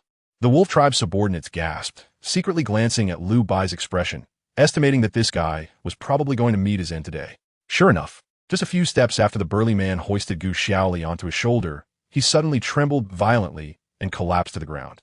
Dazed and dizzy, Gu Xiaoli was caught in Lu Bai's embrace, and the refreshing mint scent from the boy's body made her feel a bit more awake. Unlike the sweaty smell of the burly man, Lu Bai had no other scent aside from the faint mint, gradually calming her racing heart. Looking at the fallen burly man, his face was blue and purple, his teeth chattering uncontrollably, having bitten through his own tongue in a state of unconsciousness. Blood flowing from the corners of his mouth and soaking the yellow earth. He emitted a suffocating, desperate scream that made Gu Xiaoli's heart shrink. His limbs were tense, curling up and trembling continuously, as if suffering from rickets. "It can't be the pain from the snake," Gu Xiaoli murmured. Lu Bai was slightly surprised. It seemed that the secrets she hid were far more than he had imagined. Chapter 225, Difficult Cooperation. 5. The moon was bright, but the stars were few. With the waning moon hanging high, the night, which should have been cool and tranquil, was a different scene in the Leopard clan's territory. Males of all ages were busy throughout the night, working together to process the game caught during the day's group hunt. Corpses piled up into oppressive little mountains, surrounding the busy figures. The night was brightly lit, with beast shadows darting about, but few words were spoken, apart from the necessary low and concise communication during work. All the beastmen wore heavy expressions as they repeated their tasks, skinning, bleeding, disemboweling, and cutting the blood-soaked meat into pieces to dry on the ground. Even experienced warriors found it hard to bear the continuous slaughter for over 10 days. In order to compete with the wolf tribe for the limited meat on the grasslands and to stock up food for the old, young, sick, and disabled in their clan, Leo had exhausted every corner of the grasslands that held life. Not just on the mountains, but also in the valleys. Low-level beastmen who could not transform were running across the plains. Countless humanoid herbivorous beastmen were slaughtered without reason and dragged home as food. The cries of herbivorous female beastmen who had lost their partners echoed through the wilderness. They were still at home, raising children, waiting for their husbands to return, unaware that those who could not resist before the leopard clan had already become food for others. While it was natural for the leopard clan to eat meat, the beastmen still shared half of humanity, all having a common humanoid form. To kill living beastmen for food was something hard to bear psychologically. Even on the battlefield with the wolf tribe, slain wolves would be dragged back to the clan, skinned and bled, turned into jerky. The savage and brutal side of a leopard clan beastmen was endlessly developed, while their humane side suffered immensely in the relentless slaughter. Leo, if this goes on, everyone will break down. The wolf tribe has also sent news saying they don't want to fight anymore. Xingu, with dark circles under his eyes, hesitated but finally spoke his mind to Leo. Leo, with his back to Xingu, stared blankly at the waning moon in the sky, not turning around as he asked, "Still no news of her?" His voice was devoid of any emotion. Xingu was speechless, letting out a long sigh in resignation, giving up on further persuasion. Since Gu Xiaoli's disappearance, Leo had become increasingly paranoid, transforming the entire grassland into a place of cannibalism, all for the sake of finding his little female. Standing atop the mountain, looking down at his hard-working clansmen, Leo's heart was as still as a dead lake. Liao had said before that Gu Xiaoli had jumped off the cliff willingly. This sentence haunted him like a curse, refusing to leave. She jumped willingly. What was even more unbearable for Leo than losing control over her was knowing her blatant disdain for him. However, he had already lost her heart and could not afford to lose her body as well. If she escaped this time, she would never return to him, no matter where she went. Under the calm moonlight, Xingji's footsteps came and went. Leo, slightly impatient, said, "No need for more nonsense, prepare. We set off to search the cliff tomorrow morning. Also, tell Ricky to take people to check the territory of the wolf tribe as second in command to the east. But a beastman said he wants to see you." Xingji's tone was somewhat hesitant. "I said, if any herbivorous beastman comes to plead, kill them and eat them." That's a command without any emotion. No, this time it's a wolf, claiming to be the third son of the wolf tribe chief. And he even said he has seen the matriarch. Gu Xiaoli. Leo's pupils constricted slightly, and he immediately turned around, saying, "Where? Bring him here." Xingu slightly raised his head to glance at Leo's dark face. Feeling troubled, "You previously said to kill any wolf on sight. This." The gatekeeper beat him up pretty badly. "What?" Leo's voice was deep and cold, like thunder. "But he is very resilient. Kept insisting on seeing you, and his vitality is quite strong. Perhaps he won't die for now." Xingu cautiously organized his words, fearing Leo might take some shocking action that would implicate the entire leopard clan. Fortunately, Leo did not pursue the matter further and quickly followed him down the mountain. Xingu, covered in cold sweat, hurriedly led the way, not daring to delay for a moment, and soon brought Leo to 3 beastmen at the foot of the mountain. The one among the 3 beastmen was the badly beaten wolf, with deep wounds visible to the bone, bleeding profusely. Too severely injured, he could no longer maintain his humanoid form and lay on the ground in wolf form, utterly defenseless, breathing weakly. Leo looked at the motionless wolf on the ground, his face dark with fury. The 2 leopard orc warriors beside him, who had severely injured him, could tell from Leo's aura that trouble was imminent. They were merely following orders. Leo harbored a deep hatred for the wolf tribe and demanded their complete extermination. The chieftain had been in a bad mood lately, and any orcs who dared to defy him met a gruesome fate.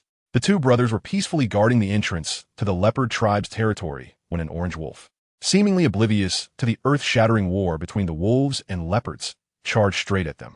To avoid conflict, the 2 brothers immediately attacked without a word.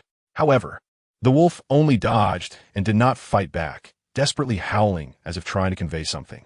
Yet, having witnessed the tragic ends of Scarsong, Leah, and several orcs who firmly opposed Leo's war, the two brothers couldn't care less about what the orange wolf wanted to say. They ruthlessly slashed at him with their claws, not giving him a chance to speak.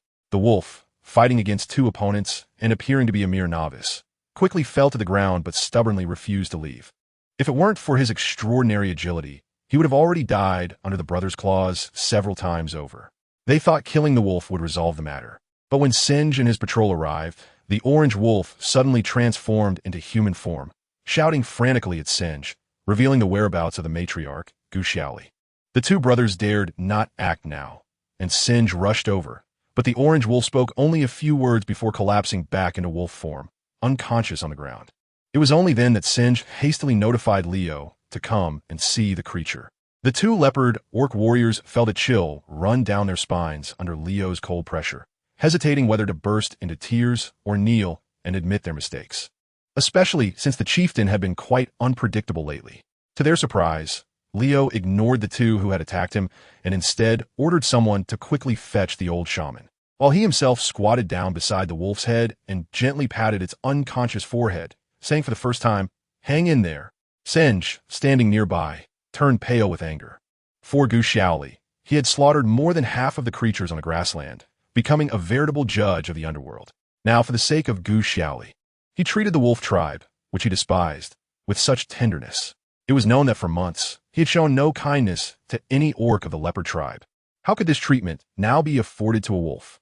Singe, unable to express his anger, stood behind Leo, clenching his fists, repeatedly cursing the tyrant in his mind. Ultimately, he silently vowed that once this storm passed, he would find another tribe to join, no longer willing to bow and cater to that madman Leo. Chapter 226, A Difficult Cooperation. 6. When the old shaman Rue arrived, Luca was nearly breathless. After a brief examination of his breathing and eyelids, the old shaman shook his head, indicating that there was no hope. Setting aside the external injuries from blunt force, Luca's body was riddled with torn flesh. Having lost too much blood and with a dangerously low body temperature, he was beyond help. Leo was in a frenzy, sending someone to bring him down the mountain just to treat this little wolf from the wolf tribe. Although Rue was curious about the reason, he had countless wounded leopards lying on the plains nearby and had no time to concern himself with the life and death of an enemy tribe. He stood up with his hands on his thighs, waved his hand dismissively, and began to turn away, only to be blocked by Leo's broad frame. Rue looked up in surprise, noticing Leo's terrifying expression, which made him feel a bit afraid. "Chieftain Leo, this child is too severely injured. I really can't help him. Our leopard tribe has so many orcs waiting for me to save. Please don't make it difficult for me." Rue attempted to smooth things over. "He must live." Leo's cold statement pressed Rue into immobility. Nervously stroking his beard, Rue's eyes darted around. He had heard that many orcs who voiced opinions against Leo had been dealt with swiftly. Leo's murderous, iron-fisted policy had instilled fear in every member of the leopard tribe, forcing Rue to put aside his shaman's pride and lower his head like a beast.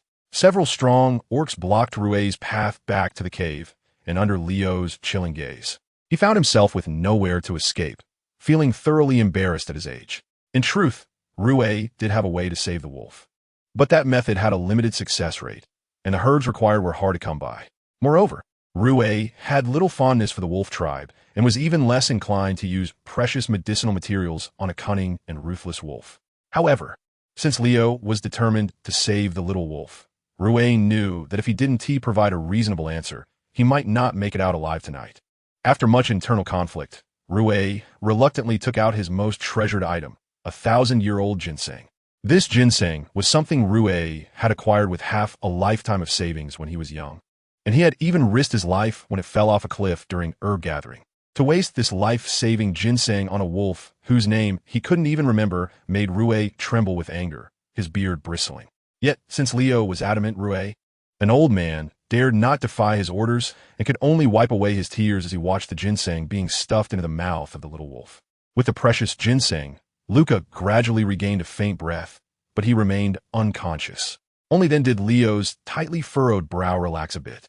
He eagerly asked questions and, seeing the situation improve, unceremoniously kicked Luca. This frightened Rue greatly.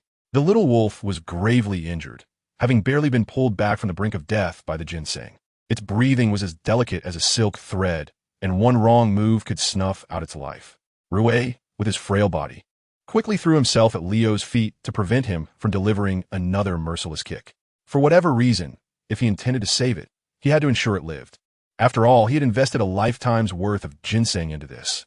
If the wolf didn't survive, Rue would be furious to the point of madness. As long as it has breath, if you want it to live, don't touch it anymore. Rue trembled, clutching the wolf's large nose with both hands. Leo glared at the old shaman with his thick eyebrows, and the atmosphere became bizarrely silent. The situation on the grassland was chaotic. The wolf tribe, discovering Gu Xiaoli meant she was likely in their hands. However, the wolf tribe was skilled at deception and indirect approaches, and without any clues. Even Leo would find it difficult to locate Gu Xiaoli among them.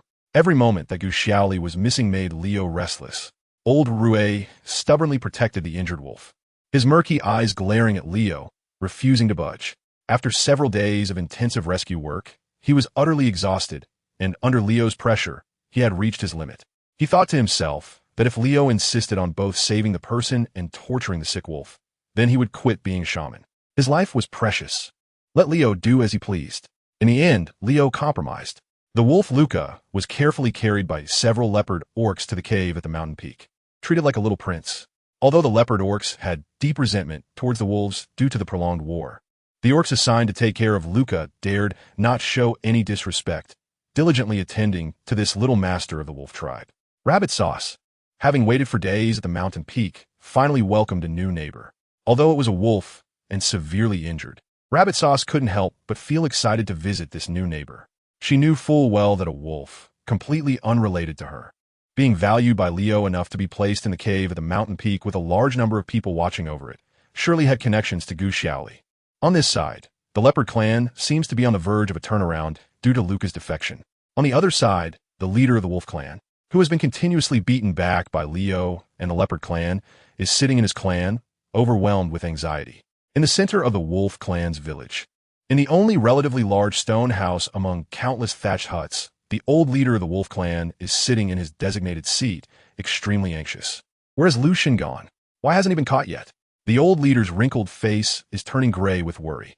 The two orcs kneeling below him are sweating and weakly respond. Lucian's people say he has been very busy lately and doesn't have time to show up. What? At this time, what could be more important? That kid Leo is about to come knocking. How many times have I called him? This son. It's fine if he doesn't show up. I shouldn't have kept it back then. The old leader of the wolf clan scolded angrily, his voice trembling with age. The two orcs below were at a loss, bowing their heads and listening to the leader's outburst. Although the nominal leader of the wolf clan is Lu Shun's beast father, in reality, the three sons had long since established their own factions, secretly gathering power within the clan. And the connections of the eldest and second sons were almost catching up to the old leader's capabilities. The old leader of the wolf clan still wanted to use the inheritance rights as leverage to demand that his three sons obey him and flatter him in every way possible. As a result, the third son perfectly inherited his cunning and treachery, each acting independently with their own plans. The old leader of the wolf clan hasn't tea left yet. But this tea has gone cold. Where has Lu Bai gone? Why haven't tea? I've seen him these days. After scolding Lu Shun, the old leader recalled his relatively obedient second son. Lu Bai's influence is not as strong as Lu Shun's, and to counter his elder brother, he has been maintaining a facade of filial piety towards the old leader. Lu Bai would try his best to satisfy the old leader's orders. Since the war with the leopard clan began, most of the arrangements and deployments at the front line have been the responsibility of Lu Bai, while the old leader of the wolf clan has been comfortably lying back, strategizing from the shadows. However, in the past 2 days, Lu Bai's disappearances have become increasingly frequent, and his lack of attention to the front line has led to a significant retreat of the wolf clan's defenses. The old leader wants to catch this second son and reprimand him for his negligence. However, when they meet, Lu Bai is respectful and attentive to this beast father. When they are not meeting, he disappears without a trace, leaving the old leader with a belly full of anger without any outlet.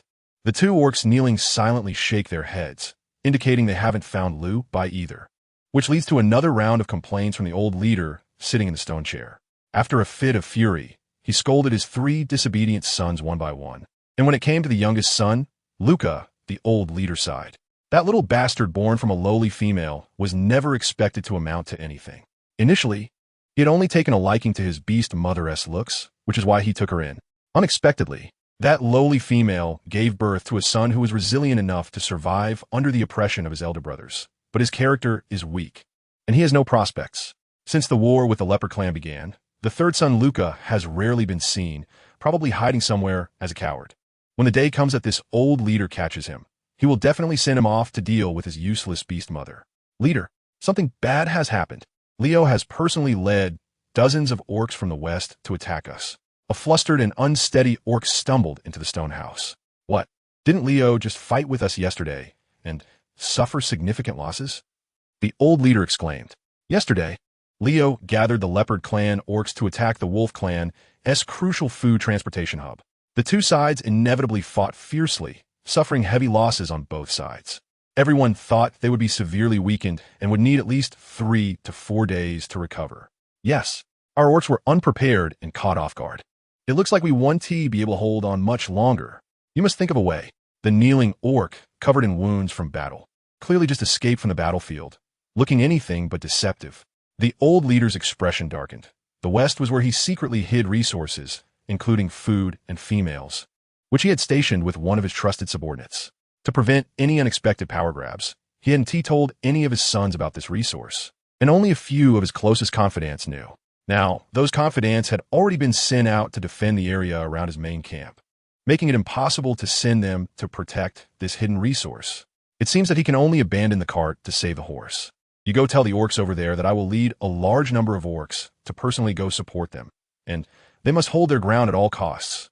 The old leader said, propping his head with one hand. The injured orc saw hope and was relieved, fearing that the old leader would shut himself in and abandon the support.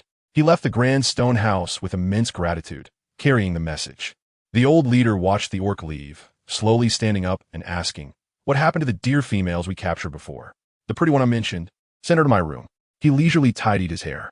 The two orcs kneeling on one knee exchanged glances, cautiously asking, "Aren't you going to help the West?" Seemingly feeling unlucky, the old leader said disdainfully, "Go where? It's a dead zone. How can a leader like me go to such a dangerous place? If something happens to me, who will lead you?" The kneeling orc felt embarrassed. It seems the old leader is getting old, and his mind is failing him, not understanding the principle of mutual survival. At this rate, it's only a matter of time before he is defeated by Leo. It seems he must hurry to ally with a new leader. What are you still dawdling for? Hurry up and bring over the new female. The old leader, with an air of authority, impatiently returned to his luxurious private room, waiting for the arrival of the young female. On the other side, at the edge of the desolate grassland, in the rolling hills, there's an inconspicuous grass hut, blending in with the yellow earth and grass. If it weren't for a familiar person who knew the way, it would be hard to find such a simple little house amidst the swirling dirt. Inside the hut, Gu Xiaoli sat at the edge of a grass bed. She still felt a bit dizzy, and Lu Bai gentlemanly handed her a few bowls of water. Sitting at the edge of the grass bed, while keeping a respectful distance, quietly and patiently waiting for her to regain consciousness. The nauseating feeling in Gu Xiaoli's throat was slow to dissipate, not only because of the sin of the mandrake, but also because of the strong man who painfully fell to the ground and was dragged away by several orcs. She did not witness the strong man's fate. While resting alone in the hut, she heard extremely tragic screams, the chilling sound of liquid splattering, and the cracking of hard objects. It sounded like bones breaking and flesh tearing apart like rags, creating a ripping noise. Even though the sounds were vague from the nearby hills, Gu Xiaoli could still determine that the source of these sounds was the strong man who had almost assaulted her. The cries were no longer sounds that one person could make. Each heart-wrenching scream contained overwhelming pain and terror, gradually fading away after a while. After the sound stopped, Lu Bai returned to the grass hut, sitting next to Gu Xiaoli as if nothing had happened, with a friendly smile on his face. When he came in, Gu Xiaoli sneakily glanced outside the door. The orc following Lu Bai was splattered with bright red blood, and his hands were soaked in crimson. With some unknown deep red clumps, Gu Xiaoli swallowed hard, recoiling slightly, and roughly guessed the fate of the strong man. In contrast, Lu Bai, dressed in a clean, white linen outfit, appeared unbothered, moving smoothly without a hint of discomfort. Although Gu Xiaoli was extremely disgusted by the repeated humiliation and attempted violation by the burly man, she felt no sorrow over his potential death. However, The thought of a living person being tortured to death, possibly even dismembered and literally cut into pieces, made her feel nauseous. Lu Bai observed her reaction and occasionally handed her a bowl of clear water or a few berries to help alleviate her symptoms. Gu Xiaoli had too many secrets, but Lu Bai did not rush to interrogate her. Instead, he attentively cared for her feelings, waiting for her to speak up. As the night deepened, Gu Xiaoli drank a few bowls of water and felt almost recovered. Seeing Lu Bai just looking at her with a smile and not speaking, she awkwardly took the initiative to ask, "Why did you bring me here?" Lu Bai chuckled, his handsome eyes crescent-shaped. There were many questions he could ask, yet she picked the most useless one. She had been quite clever while escaping, but now that they were face to face, she stammered, becoming like a shy, introverted, herbivorous female. Chapter 228, Difficult Cooperation, 8. Lu Bai looked at Gu Xiaoli, smiling without saying a word. Gu Xiaoli took a deep breath, calming herself a bit, and reorganized her words. "What I mean is, you seem different from other males. You don't seem to have any lustful thoughts upon seeing me. At least not on the surface." In her original world, her appearance could only be considered above average. Her features were decent and pleasing to the eye, but she was by no means stunningly beautiful or captivating enough to make a man lose control at first sight. However, in this beast world, perhaps due to the scarcity of females and the generally rough appearance of the neutral ones, she seemed extraordinarily out of place. Since arriving in this beast world, all the adult male beastmen had looked at her with varying degrees of desire, leaving her constantly on edge. Only Lu Bai maintained a calm demeanor upon seeing her, displaying occasional appreciation and admiration without any inappropriate actions. His gaze was distant and pure, looking at her as if he were regarding all the creatures and plants in the world with equality and ease. "What do you think is different?" Lu Bai asked with a smile. Gu Xiaoli felt he was asking knowingly, and the overt attitudes of those males made her shy to speak. "Why do you insist on being my mate? You don't seem to have any interest in me, at least, not in that way." Gu Xiaoli stammered, trying to change the subject. Lu Bai thought for a moment and replied, "What we need may indeed differ, but in essence, it's the same. We both need strong offspring and solid support. Perhaps other males need to derive pleasure from you, but I do not." Lu Bai spoke lightly, as if he were seriously comparing the prices and values of different products. "Of course, if you have physical needs, I can also satisfy you according to your wishes, as long as it doesn't harm the development of the child," Lu Bai added. Gu Xiaoli fell silent. Lu Bai's rationality was somewhat absurd. The one who becomes your mate will spend their life with you. If that female does not truly love you, won't you feel sad? She asked skeptically. Long-lasting partnerships are mostly maintained by a solid material foundation. Relationships based solely on feelings cannot last long. Besides, if you need emotional support, I can also provide that for you, Lu Bai sincerely proposed. That's not necessary." Gu Xiaoli wiped the sweat from her brow. Lu Bai's robotic-like so-called emotional support was probably all just an act. Lu Bai did not mind Gu Xiaoli's rejection and earnestly continued. "If you give me healthy children and ensure that your special abilities are not used against me, if you can do these two things, I guarantee I will not interfere with your free life and will fulfill any requests you have within my capabilities." Gu Xiaoli looked at Lu Bai's bright, handsome, and sincere face. With such looks combined with his persuasive skills, she would likely have accepted if he were selling a product. Noticing Gu Xiaoli repeatedly emphasizing the importance of feelings, he speculated that she might have someone she liked and tested, saying, "If you already have someone you fancy, I can bring him over to take care of you both. You can live together freely, as long as you bear my children." Gu Xiaoli felt embarrassed.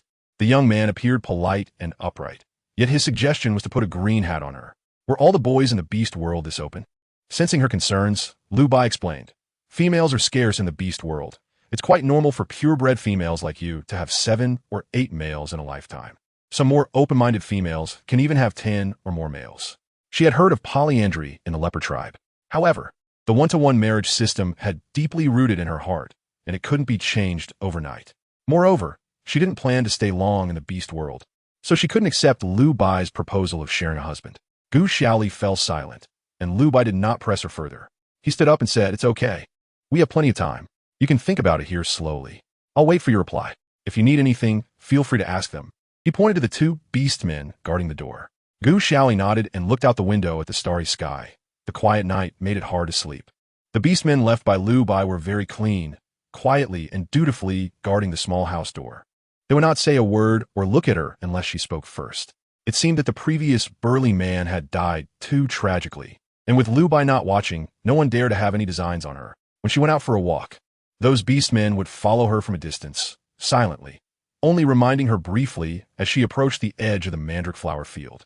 During the first few days of her house arrest, she had nothing to do and walked around the inner circle of the mandrake flower sea a few times, discovering that the gap damaged by the wolves when they chased her had been restored. The fresh mandrake plants were blooming in the spots that had been trampled into the mud, showing signs of human transplantation and planting. Lu Bai was busy with the affairs of the wolf tribe, but would cleverly avoid the old chief's gaze from time to time to secretly visit Gu Xiaoli. When Lu Bai was there, the two acted like good friends, walking and chatting together.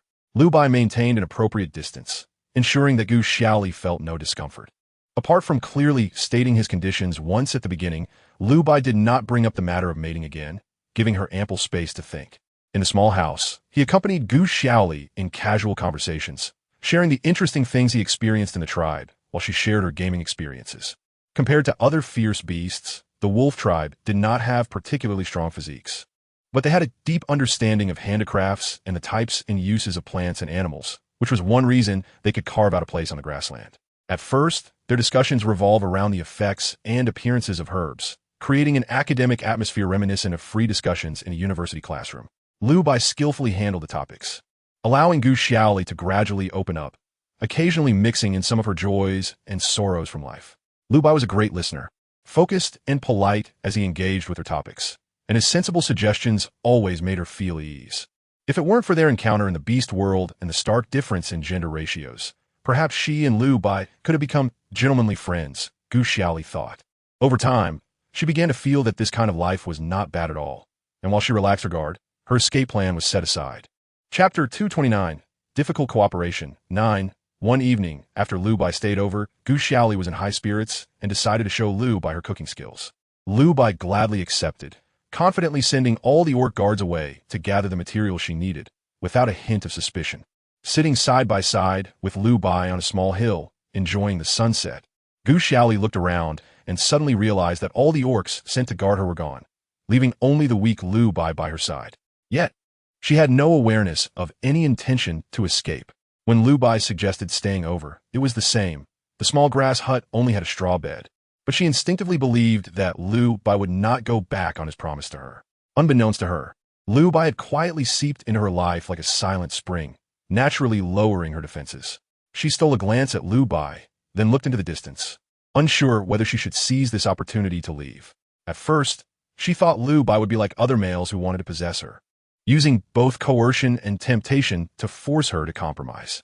However, aside from restricting her living space, Lu Bai had not imposed any external changes on her life. Just as he promised, he provided her with what she needed for clothing, food, and shelter, granting her the maximum freedom possible. With his charming demeanor, he even became the perfect conversational partner in her heart. She felt a pang of regret. If it weren't for his insistence on having her bear children, she might genuinely be willing to cooperate with him. "Aren't you curious why we can't return soon? Don't you want to try leaving?" Lu Bai said playfully, hiding some unknown emotion in his eyes. "Do you really want me to have your children?" Gu Xiaoli asked, feeling conflicted, unable to hold back the words that had always been a taboo topic for her. Lu Bai was momentarily taken aback, but then replied affirmatively, "Yes, I need it. I can do many things besides having children, like I know a lot about herbs, and can teach you, so you won't have to rely on shamans anymore." And Gu Xiaoli's words trailed off. In a moment of impulse, she wanted to open her heart to Lu Bai, but she feared that his gentlemanly behavior was merely a facade to lower her guard. The fact that she could teach special abilities was swallowed back down. Just the fact that pure-blooded individuals could reproduce made her highly sought after, becoming the center of conflict. If news of her ability to teach skills were to leak, she feared that before her disciples could even be gathered, she would be captured and tortured into revealing her skills. Lu Bai calmly curled his lips, understanding her distrust. Dispersing all the orcs was a test for her, and she hadn't even entertained the thought of escape, directly confessing to him. Truly a simple-minded little female. He wasn't in a hurry to uncover her secrets. He could tell she was a stubborn and loyal person, but once she opened her heart and shared her personal matters, changing her perspective would no longer be difficult. "I would be very grateful for your help, but my conditions will not change. If you feel somewhat satisfied being with me, perhaps consider accepting my terms. It wouldn't cost you anything," Lu Bai said confidently. Gu Xiaoli felt somewhat dejected. She could understand the male orc's obsession with offspring, especially in chaotic times where strength and reproduction were vital for their survival. However, the burden of reproduction falling on her felt unacceptable, as she transitioned from a free-spirited woman of the 21st century to a primitive breeding machine. It's impossible not to feel a psychological gap. Not wanting to dwell on sensitive topics, the two chatted casually, and soon Lu Bai's subordinates returned with various materials to the small hut. Gu Xiaoli eagerly jumped down the hill and rushed to the hut's entrance. Since the leopard tribe fled, she hadn't cooked a proper meal. While living with Lu Ke, he was too worried to let her go out for long, so she only let him bring back simple beast meat without any seasonings, resulting in a monotonous diet of plain soup that left her craving more for a long time. The wolf orcs brought back the stone pots and bowls she needed, along with fresh beast meat and all kinds of seasonings, laying everything out on the ground in front of the hut. Gu Xiaoli began directing them, organizing Lu Bai's subordinates to work together. The wolves, holding beast meat and giant stones, were momentarily stunned, realizing this little female was quite capable of giving orders. Lu Bai stood behind Gu Xiaoli, silently nodding to a few of his subordinates, who then obediently began to move swiftly. The flat ground in front of the grass hut was not spacious, with a large stone pot and 3 or 4 prey piled up, plus the bustling, strong workmen. Smoke rising and adding a touch of life to this desolate area. The wolf subordinates moved quickly and smoothly. Gu Xiaoli only needed to sit aside and give a few pointers, and they easily took over. As Gu Xiaoli munched on the fruits Lu Bai had specially instructed her to have before the meal, she noticed the flames that had just started to rise.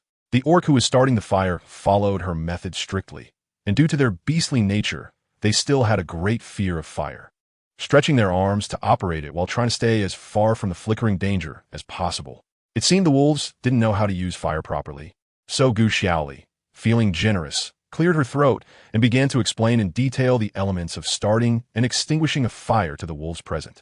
A few orcs listened attentively while continuing their tasks of digging pots, slaughtering pigs, processing prey, and seasoning, not missing a beat.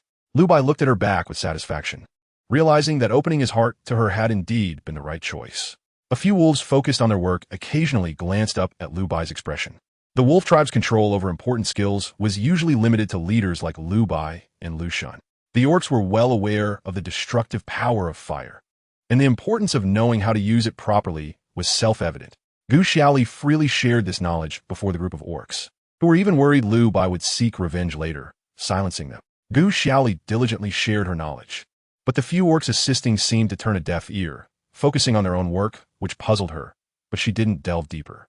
Following Gu Xiaoli's instructions, the prepared ingredients were thrown into the pot. The stone pot was about 3 meters in size, and thinking of thanking the several orc brothers for their care over the past few days, Gu Xiaoli intentionally reserved enough food for everyone present. While waiting for the food to cook, Gu Xiaoli suddenly thought about how this desolate area, hundreds of miles around, was barren, and the mandrakes surrounding her must have been planted by Lu Bai in advance. It was likely that the grass hut she was living in was also built for her. Clearly, Lu Bai had made ample preparations to capture her, setting up a trap in advance. Lu Bai's polite and gentle nature made it seem like he had become her longtime friend in just a few days of interaction. So without hesitation, she turned to ask, "Lu Bai, how did you find me in that place in the canyon?" Once in her attempt to escape, Gu Xiaoli had carefully observed the surrounding environment from the edge of a flower-filled plateau. That place was nestled between towering cliffs, small in area, and blocked by strong winds from above and below, making it difficult to spot from any angle. Chapter 230, Difficult Cooperation 10, Leaning Against the Window Frame. Lu Bai lightly tapped the edge of the window with his long fingers, replying with a meaningful smile, "It was Lu Bai who told me." Gu Xiaoli stared in disbelief at Lu Bai, exclaiming, "What? How is that possible?" Lu Bai raised an eyebrow slightly and paused before calmly asking, "Are you very familiar with him?" Gu Xiaoli pursed her lips, looking up and thinking for a moment. She had been forced to share a room with Lu Ke for less than a month, so familiar was a stretch. But he wouldn't betray me, Gu Xiaoli said with certainty. Although Lu Ke often did things that made her furious, she believed that when it came down to it, he would never put her at a disadvantage. If I'm not mistaken, with your strength, leaving that tiny place should be a piece of cake, right? Lu Bai smiled as he looked at Gu Xiaoli. The implication was that Lu Ke had deliberately locked her in that plateau. Gu Xiaoli felt a bit disheartened. It was an undeniable fact that Lu Ke had repeatedly obstructed her from leaving the plateau. She curled her knees to her chest, leaning against the earthen wall, wrapping her arms around her knees in a dejected manner. The bright and pure orange eyes of Lu Ke flashed in her memories, and Gu Xiaoli suddenly felt that Lu Ke was just a little kid who cared too much about her. The way he looked at her was full of longing and affection. It was purely devoid of any lust. Gu Xiaoli had witnessed Lu Ku's journey into adulthood. As if watching her own child grow up, she didn't want to think too poorly of Lu Ku. He was just young and didn't understand things yet. But I believe he would never intentionally put me in danger. Gu Xiaoli stubbornly defended Lu Ku. Lu Bai looked at Gu Xiaoli seriously. Her kind and innocent nature easily attracted more males, but in her case, trusting someone too easily was not a good thing. The purity and innocence she occasionally displayed did not make Lu Bai dislike her, provided that the object of her sincerity and dependence was himself.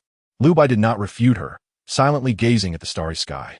Gu Xiaoli's trust in Lu Ku was not something he could easily sway with just a few words. It required careful planning. Ultimately, under Gu Xiaoli's curious questioning, Lu Bai recounted in detail how he found Gu Xiaoli. Time rewound to a few days ago, when Lu Bai discovered Gu Xiaoli, largely thanks to Lu Ku. Although Lu Ku was the biological son of the tribe leader, his status in the wolf tribe was far less respected than that of his older brothers. It could even be said that he was not as esteemed as an ordinary wolf beast man. To avoid discrimination and bullying from his tribesmen, Lu Ku spent most of his time wandering outside the tribe, surviving alone on the grasslands. He would only appear during significant events within the tribe. After the war between the leopard tribe and the wolf tribe, Lu Ku's presence was especially scarce for several days. What prompted Lu Bai to notice something unusual were the whispers among the females in the tribe. At that time, he had just returned from the battlefield, and as the most popular handsome man in the tribe, he happened to hear his brother Lu Ku's name while passing under a tree and paused briefly. The old tribe leader had been searching for his missing brother for several consecutive days. A few young females, seeing that Lu Bai seemed interested, eagerly approached him and reported everything they had seen and heard in detail. The incident occurred a few days ago when Lu Ku had a dispute with a strong male wolf in the tribe, supposedly because that male mocked his beast skin skirt. Lu Bai frowned slightly. Under normal circumstances, Lu Ku wouldn't bother with ordinary provocations. Without the protection of beast parents, he had endured all this since childhood, so he should have been used to it by now. This time, however, he actually fought with that beast man who was 2 heads taller than him over a single insult. Additionally, Lu Bai remembered that the last time Lu Ku left the tribe, he was still a small and underage figure. How could he have returned after just a few days already in human form? The females surrounding Lu Bai eagerly added that after the fight, Lu Ku carefully took that unsightly beast skin skirt and treasured it, as if it were more important than anything else. The nearby females felt sorry for Lu Ku, surely because he was young and had little beast skin assigned to him, and since he couldn't make beast skin clothes himself, he had become so poor that he cherished even a tattered skirt. Lu Bai's light gray eyes deepened slightly. Lu Ku had been self-reliant and crafty since childhood, so making a beast skin skirt shouldn't be difficult at all. The surrounding females, infatuated, surrounded Lu Bai and chattered away. Lu Bai usually maintained a distance from others, but today he suddenly gave them face, making the several females present feel a flutter in their hearts. Lu Bai ignored their overt admiration, his thoughts drifting to his rarely seen brother. Calculating Lu Ku's birth date, he realized that he was still over 3 years away from the average age of adulthood. The only reason he suddenly transformed into a human form was suddenly recalling that the purebred female from the leopard tribe that had gone missing not long ago seemed to have fallen into a canyon on the edge of the grasslands, which happened to be where Lu Ku frequently went when he was homeless. In the following days, Lu Bai sent people to secretly guard the canyon's edge day and night. Sure enough, he saw Lu Ku sneaking out several times, each time returning with a certain amount of food to the canyon.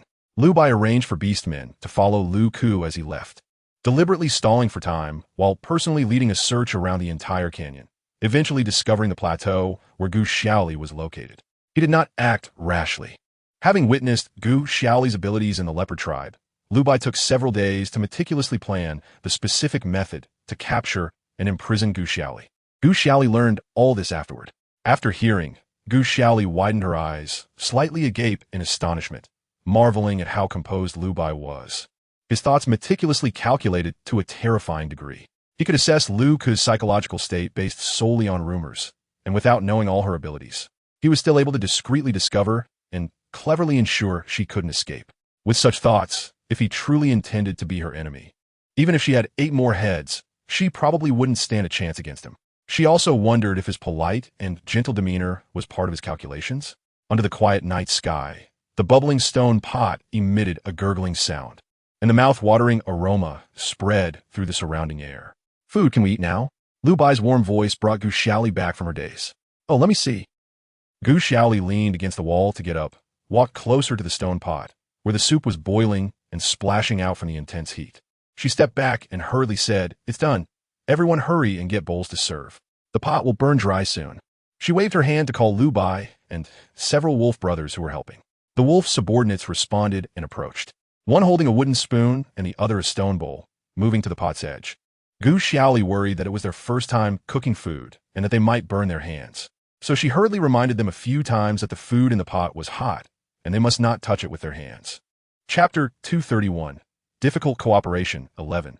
The wolf, understanding the task, skillfully filled a bowl with meat soup for the first time, ensuring it was full without spilling a drop, and respectfully handed it to Gu Xiaoli, looking at Lu Bai's expression. Gu Xiaoli was taken aback. This wolf brother was quite polite. She didn't stand on ceremony, simply nodded and said thanks, then took the bowl and sat down against the wall of the small room. Lu Bai, familiar with the process, served himself a bowl and sat down beside Gu Xiaoli, maintaining a comfortable distance, looking up to enjoy the sparkling starry river with her as if they were longtime friends, without any sense of awkwardness. The several wolves who had been working retreated into the shadows, not daring to disturb the two. "Hey, why did you all leave? Let's eat together. With so much food, Lu Bai and I definitely can't finish it alone."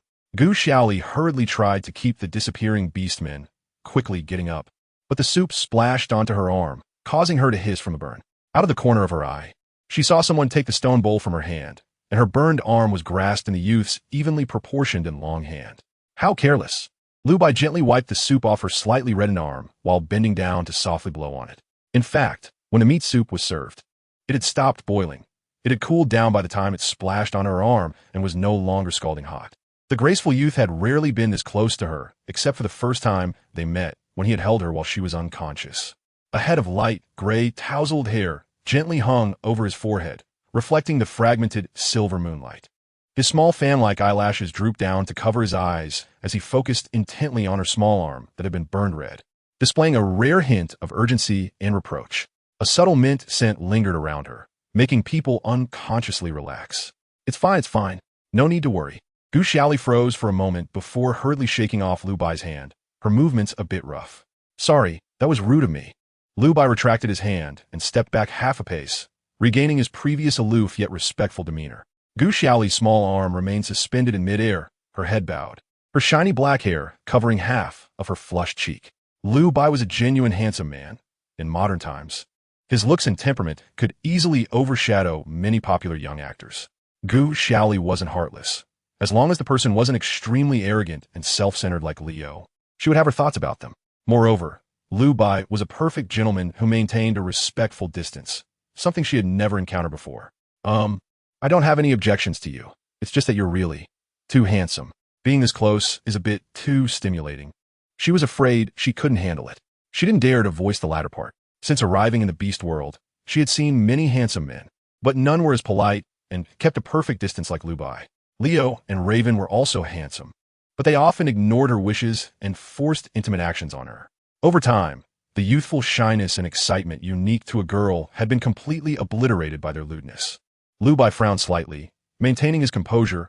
"I won't touch you, but your wound needs to be treated." Even Lu Bai, who was perceptive and understanding, couldn't see through Gu Xiaoli's thoughts. In his understanding, females would use every means to grab what they wanted and discard what they didn't. Lu Bai had no idea that Gu Xiaoli was someone who secretly harbored a lecherous heart, but was too shy to even lift her head in front of him. "Oh, all right." Gu Xiaoli took a deep breath, trying to appear more natural. It wasn't until Lu Bai's assistant brought over the medicinal herbs that she belatedly glanced at her wound, which wasn't serious, just slightly red and stinging. She initially thought it was fine to leave a small injury unattended, but Lu Bai was particularly insistent on treating it. So she had no choice but to compromise. Although Gu Xiaoli recognized the herbs in Lu Bai's hands, it was difficult to operate with just her left hand, so Lu Bai's long, pale hands crushed the herbs and applied them delicately to her injury. His movements were gentle and practiced, his fingers evenly spreading the green paste on her arm without any excess, stopping just at the right point like a kind-hearted doctor. After applying the medicine, Gu Xiaoli thought for a moment and called Lu Bai's assistants over to the pot, enthusiastically inviting them to eat together. The several wolf subordinates were very adept at reading the atmosphere and understood Gu Xiaoli's importance in Lu Bai's eyes. When Lu Bai didn't give orders, they treated her with great respect and complied with her wishes. However, the food in front of them was clearly meant for just her and Lu Bai, and the deeply ingrained hierarchical view of the wolf tribe made the several orcs hesitant to share a pot with their master. The few burly wolf orcs stood awkwardly by the pot with their bowls, urged by Gu Xiaoli to eat, unsure whether to do so or not. It was only after Lu Bai tacitly permitted them that they gratefully filled small bowls and retreated to a corner far from the small house to squat and savor the delicious food she had cooked. Compared to the members of the leopard tribe who were like brothers with Leo, Gu Xiaoli found the atmosphere here quite strange, with several strong men hesitating and looking to others for cues, setting aside their attitude towards her. She preferred the relatively equal and open relationships among the members of the leopard tribe. Gu Xiaoli was unaware that after she left, the brotherly trust within the leopard tribe had completely vanished, and Leo had become a veritable demon of slaughter, with no one daring to hope for an equal relationship with him. During a lull in their meal, Gu Xiaoli chatted with Lu Bai about various topics. When they talked about his brother Lu Ku, Gu Xiaoli suddenly became curious as to why the three sons of the wolf tribe chief looked so different in appearance and size, as if they came from different bloodlines. She casually asked Lu Bai about it. Lu Bai didn't seem put off and began to narrate the lineage of the three sons of the leopard tribe. It turned out that Lu Ku's mother was a hybrid of a fox and a prairie wolf. Though she lacked a strong physique and reproductive capability, she inherited the bright orange fur and alluring beauty of the fox clan. In her youth, Lu Ku's mother was one of the most beautiful women on the prairie. The old chief of the wolf tribe, taking advantage of his position, collected young and beautiful females from various places on the prairie to satisfy his own desires, earning him a notorious reputation. Lu Ku's mother was free-spirited and loved to travel. After arriving on the prairie, she was spotted by the wolf tribe's old chief within a month. The old chief used his position to deceive Lu Ku's mother, imprisoning her in a hidden location within the wolf tribe and taking advantage of her. Although Lu Ku's mother was unwilling, she had a lowly bloodline and no one to help her, so she could not resist the old chief. She gave birth to Lu Ku while imprisoned, but as she grew older and lost her beauty, she fell out of favor with the old chief, and after a period of melancholy, she died alone not long after. Chapter 232. Difficult Cooperation. 12. Gu Xiaoli felt sympathy for Lu Ku's tragic background, her eyes drooping to hide her emotions. Losing a mother and being ostracized by those around him, it was truly not easy for a young child to survive healthily. She couldn't help but wonder how Lu could manage to smile brightly in the face of such a bleak life. Perhaps she should have treated Lu Ku a little better before. A cool hand comfortingly patted her shoulder, and Gu Xiaoli looked up into Lu Bai's cool gray eyes, momentarily stunned. "You haven't done anything wrong," his gentle, youthful voice reassured her. Gu Xiaoli lightly shook her head, not wanting to continue this topic.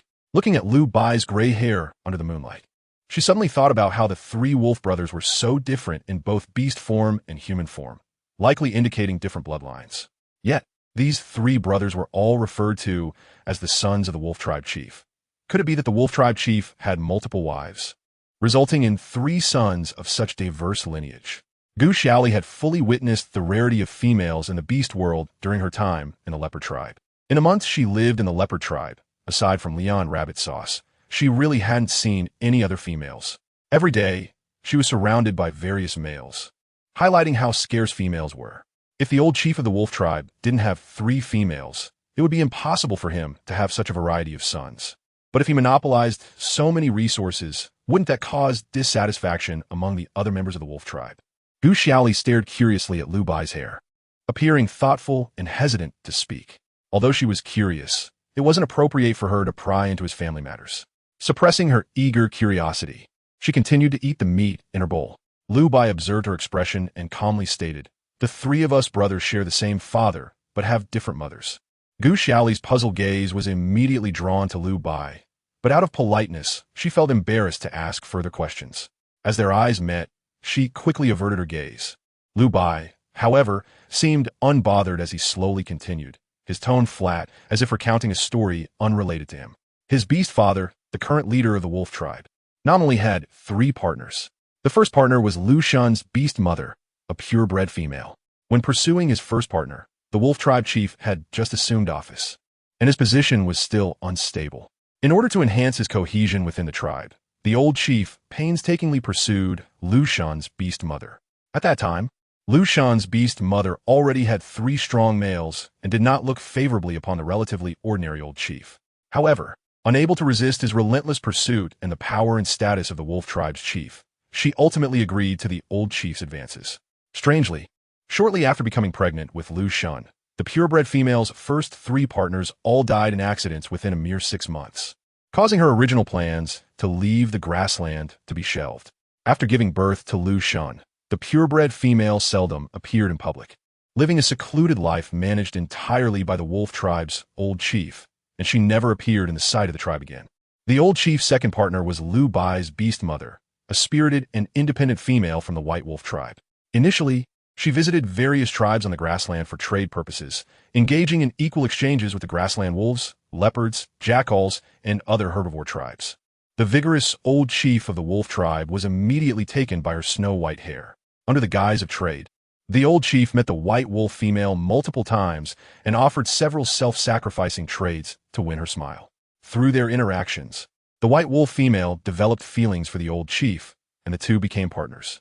At the beginning of this relationship, the wolf tribe thrived with the help of the white wolf tribe, becoming the second strongest tribe on the grassland. However, as time passed, the old chief grew increasingly dissatisfied with the white wolf female. Unlike ordinary females, she was beautiful but never used her looks as a bargaining chip. She was hardworking and wise, actively participating in battles alongside the wolf tribe's members, quickly earning their respect and affection. On the surface, she was a valiant warrior, but secretly, problems and conflicts quietly arose between her and the old chief. The old chief's status in the tribe had always been absolute, but the sudden arrival of a tribe mother, who shared the responsibilities of tribal affairs, diminished his power and status significantly. After numerous negotiations and arguments yielded no results, Lu Shan ceased the disputes with the white wolf female. Unbeknownst to anyone, the white wolf tribe mother's health began to decline, leading her to miss most tribal affairs, and management rights naturally returned to Lu Yin. Soon after, Lu Bai's beast mother tragically perished in a great fire. The old chief mournfully and tenderly brought Lu Bai back to the tribe, and Lu Bai began to serve the old chief loyally. When Gu Xiaoli heard this part, she always felt that there was more to the story behind Lu Bai's mother's death, but since it was Lu Bai's sorrow, she did not inquire further. The old chief regained his peak of power, and no one in the tribe dared to discuss the once devoted and beloved white wolf tribe mother. When mentioning his biological mother's death in the fire, the silver crescent moon reflected in Lu Bai's eyes, the faint silver sheen revealing no emotions, as if he were speaking of a trivial matter. Gu Xiaoli turned to gaze at the young man's profile, suddenly realizing that he was not at all the gentle, youthful figure she perceived. She wondered what hardships and trials he had endured to reach such a calm state today. Lu Bai continued his narration. Lu Ke's mother was the old chief's third partner. After the white wolf tribe mother vanished, the old chief brought Lu Ke's mother back to the tribe. Unlike the previous two, she did not receive the title of tribe mother and had no rights to move freely within the tribe. She could only leave the dark wooden house for a rare walk when the old chief was in a good mood, catching glimpses of the outside world. After hearing the entire story, Gu Xiaoli was left speechless. Lu Bai's family situation was too complicated. The feud she had read about in novels paled in comparison. However, before this, her relationship with Lu Bai had been limited to superficial academic exchanges. Did he really not fear that she might leak even a little of this information? Is it really okay for you to tell me all these things about your family? Gu Xiaoli asked hesitantly, stammering. Lu Bai smirked lightly and replied calmly, "It's common knowledge. No need to hide." Gu Xiaoli sighed. In the beastman world, although the essence of selfishness and intrigue was the same as in the human world, there was an added layer of openness and authenticity, unbound by moral constraints. Chapter 233, Difficult Cooperation, 13. While she sighed, Gu Xiaoli also worried about her future. Females did not raise their status due to their scarcity. Weak and incapable females remained as mere appendages to strong males, or even as entertainment, tragically existing. This was a world centered around a dominant patriarchy, where the scrutiny and possession of women were more raw and brutal than in modern society. Gu Xiaoli smiled wryly. In this chaotic world, what right did she have to sympathize with others' misfortunes? Wasn't she, like the old chief's various partners, also someone being fought over without a shred of self? Fate is hard to change, but sometimes, with the right choices, life can transform into what you desire, Lu Bai said with deep meaning. Gu Xiaoli understood his meaning clearly, pouted, and blurted out, right? If you weren't so obsessed with having children, it might be much easier for me. Lu Bai was momentarily taken aback, then smiled. If the little girl still held any wariness or fear toward him, she wouldn't speak to him like that. Regarding her stubbornness, Lu Bai chose not to say much and instead got up to take her empty bowl, skillfully refilling it. Gu Xiaoli took the bowl and absent-mindedly ate a few bites. Her mind consumed with thoughts of the old chief's 3 tragic wives. Lu Bai noticed her preoccupation and silently tidied up the pots and bowls before entering the grass hut. He laid thick animal skins on the grass bed for her, while he himself used a skin to cover the ground, casually lying under the grass bed. Gu Xiaoli was very grateful for Lu Bai's gentlemanly and respectful actions, and she lay down early on the bed prepared for her, closing her eyes but unable to sleep for a long time. Lu Bai did not clarify the ultimate fate of the old chief's 3 wives. However, Gu Xiaoli could guess a bit. Those 3 unfortunate women were either imprisoned or killed, and after losing their youth and fertility, they would surely meet a bad end. Just thinking about such a frustrating and powerless life filled her with uncontrollable fear and anger. No matter the cost, she wanted to avoid such a tragedy happening to herself. As the long night dragged on, Gu Xiaoli tossed and turned, listening to the sounds of insects outside at night.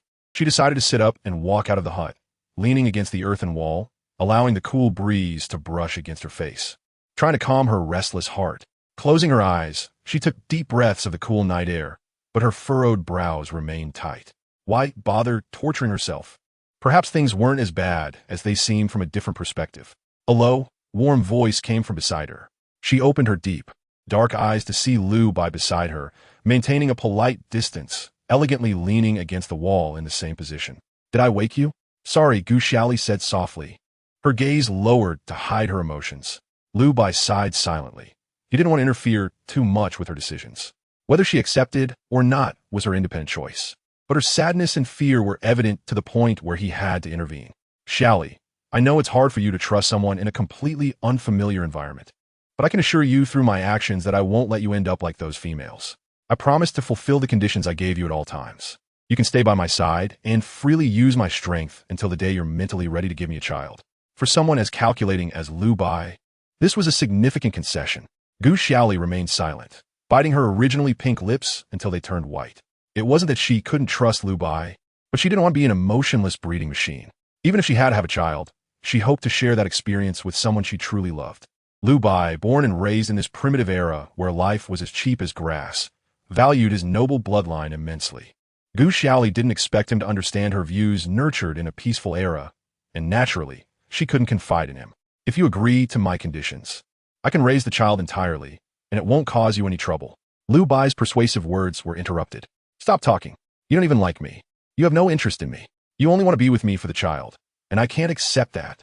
Gu Xiaoli's emotions built up over the entire night, and she couldn't help but raise her voice. Lu Bai was taken aback by her sudden outburst. Then he smiled and replied, "How do you know I'm not interested in you?" Gu Xiaoli's nose turned red, and the pressure and fear in her heart erupted uncontrollably, leading her to blurt out, "Nonsense. Which male looks at me without feeling something? Except for you.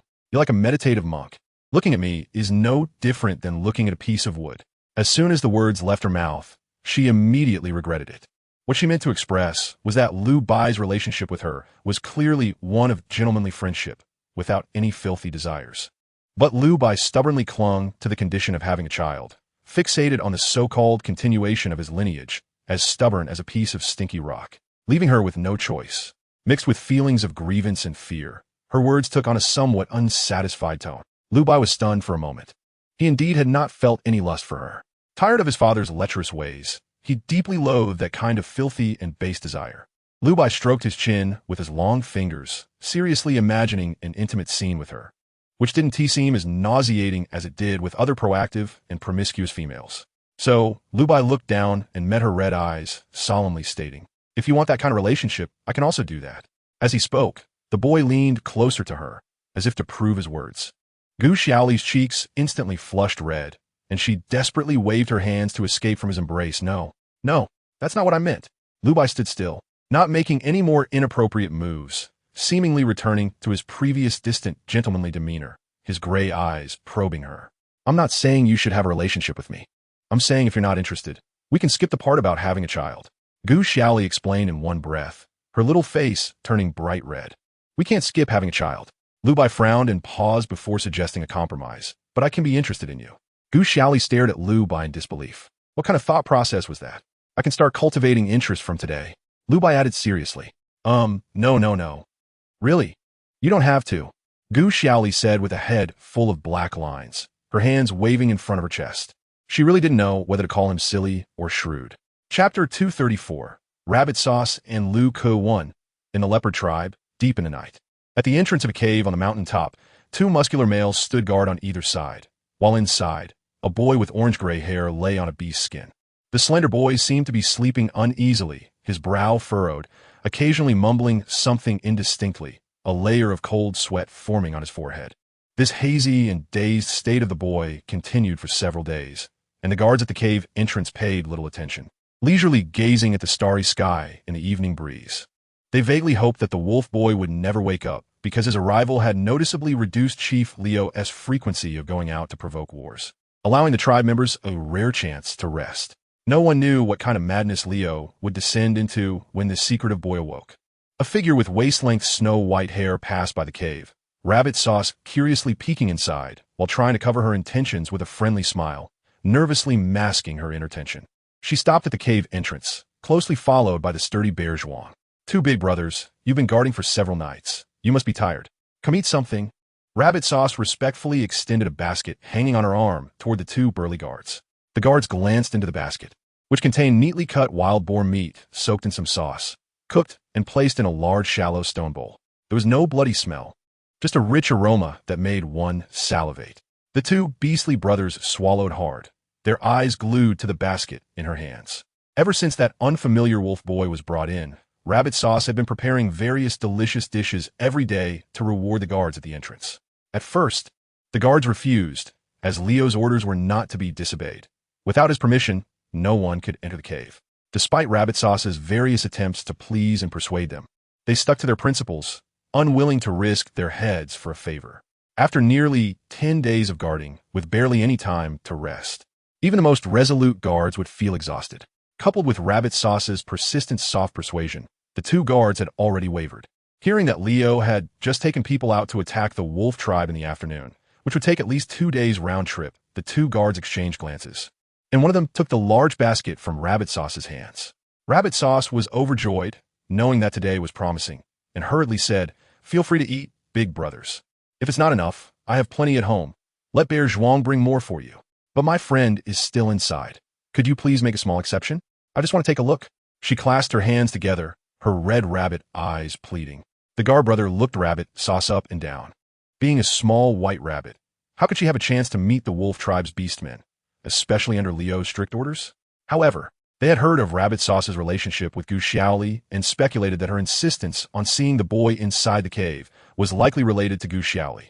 Additionally, with Rabbit Sauce's cute and lovable demeanor, coupled with her consistent sincerity and effort, the guard brother's heart softened, and he silently took a step back, quietly reminding her not to leave any traces. After finally getting the opportunity, Rabbit Sauce quickly nodded in thanks to the guard brother and cautiously tiptoed closer to the boy lying in the cave.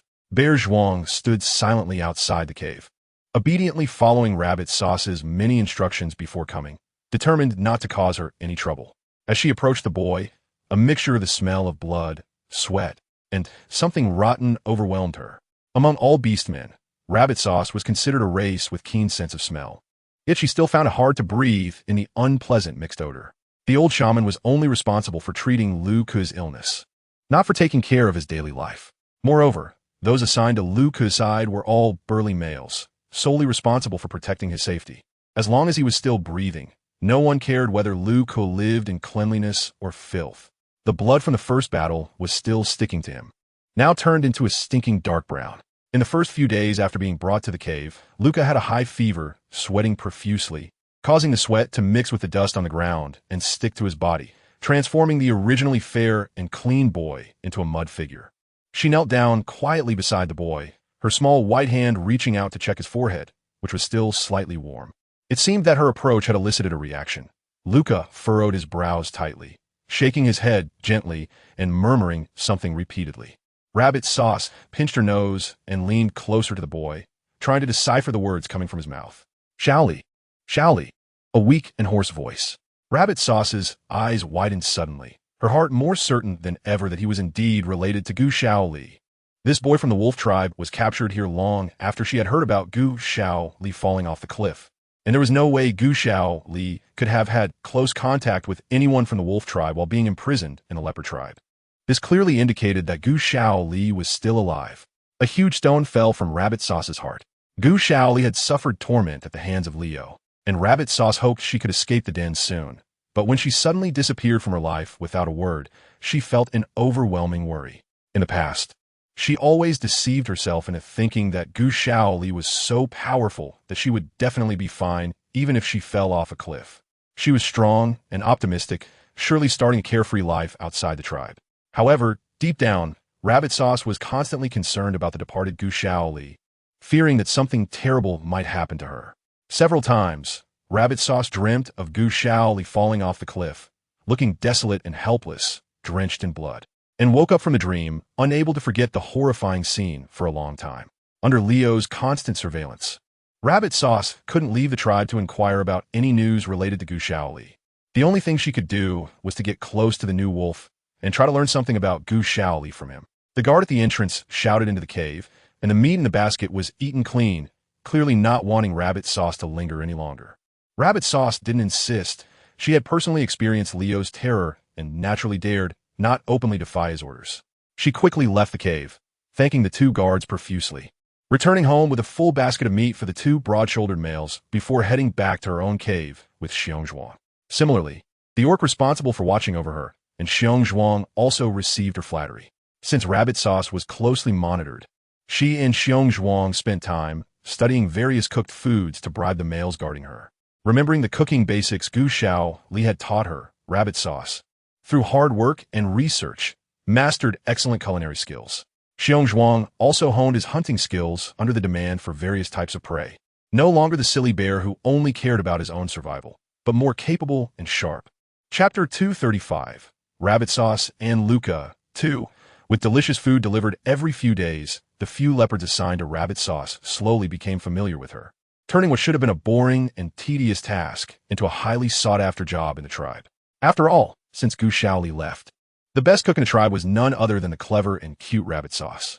Over time, the guard became more lenient with Rabbit Sauce and Xiongzhuang's activities, and their impression of Rabbit Sauce changed from that of a useless herbivorous female to a beloved top chef. Rabbit Sauce's cooking was so captivating that a few of the less demanding leopard males began to pursue her. They didn't care about the bloodline of the next generation. They simply felt that a compassionate, cute, and hardworking female like Rabbit Sauce was far better than the haughty leopard females in the tribe. Every time a leopard male came to flatter her, Rabbit Sauce politely declined on behalf of Xiongzhuang. One noon, after awkwardly and firmly sending off the third leopard male who had come to pursue her, Xiongzhuang, who was inside the cave skinning and bleeding the prey, finally couldn't help but wonder. Why not? The deer is free. Xiongzhuang scratched his bloodied head and asked directly, "What do you mean free? If we accept, we have to find a way to repay them." Rabbit Sauce didn't turn around, sitting next to the freshly gathered wild vegetables, skillfully tidying up. Repay? How do we repay? He didn't say. Xiongzhuang was puzzled. In his eyes, the number of orcs coming to deliver various prey and wild vegetables had increased lately, which was particularly gratifying, but he couldn't understand why Rabbit Sauce turned them all away. Rabbit Sauce paused her movements and sighed. Her Xiongzhuang was perfect in every way. He listened to her, cared for her, and never looked down on her because of her bloodline. It was clear that Xiongzhuang truly placed her first. The only problem was that after living together for so long, Xiongzhuang's foolish brain still showed no signs of awakening. Logically speaking, when a female and male live together, it implies mutual agreement to become partners and soon have offspring. But Xiongzhuang, a full-grown orc, had been sleeping beside her for so long, and every night he treated her like a living pillow, doing nothing but sleeping. From the day Rabbit Sauce took in Xiongzhuang, who was so foolish that he would rather get hurt than stand up for her, she decided that she would only belong to Xiongzhuang for the rest of her life. But despite Xiongzhuang's imposing size, he seemed to lack common sense, remaining oblivious to her hints, even when she made it obvious, just like a 3-year-old child who didn't understand reasoning. Rabbit Sauce, being naturally gentle and shy, lost the courage to bring up the topic of becoming partners after several failed attempts, and could only follow along as Xiongzhuang remained foolish. Thinking of this, Rabbit Sauce felt a bit angry, pouting her lips and reproaching him. If I accept their things, then he has to sleep in the cave with us at night. Huh, I know that orc. He has his own cave. Why would he come to live with us? Doesn't he mind it being cramped? Xiong Zhuang's mouth hung open, full of questions. Rabbit Sauce grew angrier, coldly shouting at Xiong Zhuang. If he comes to live here, you can't hug me anymore, and I won't love you the most. Xiong Zhuang's silly face finally showed a hint of worry. Huh, that's not good. I still like sleeping and hugging you at night. You're so soft and fragrant. I like you the most, and I love the food you make. It's especially delicious. As he spoke, Xiong Zhuang even slurped his saliva. So, do you still want the other males to send me their prey? Rabbit Sauce raised an eyebrow, crossing her arms and asking. Xiong Zhuang seemed conflicted, his bloody hands wrinkling the bee-skin skirt as he lowered his head, pondering for a while before hesitantly asking if they really want to live here. Can they not rush to hug you, or take the food you make? I'm very good at hunting. You can make more.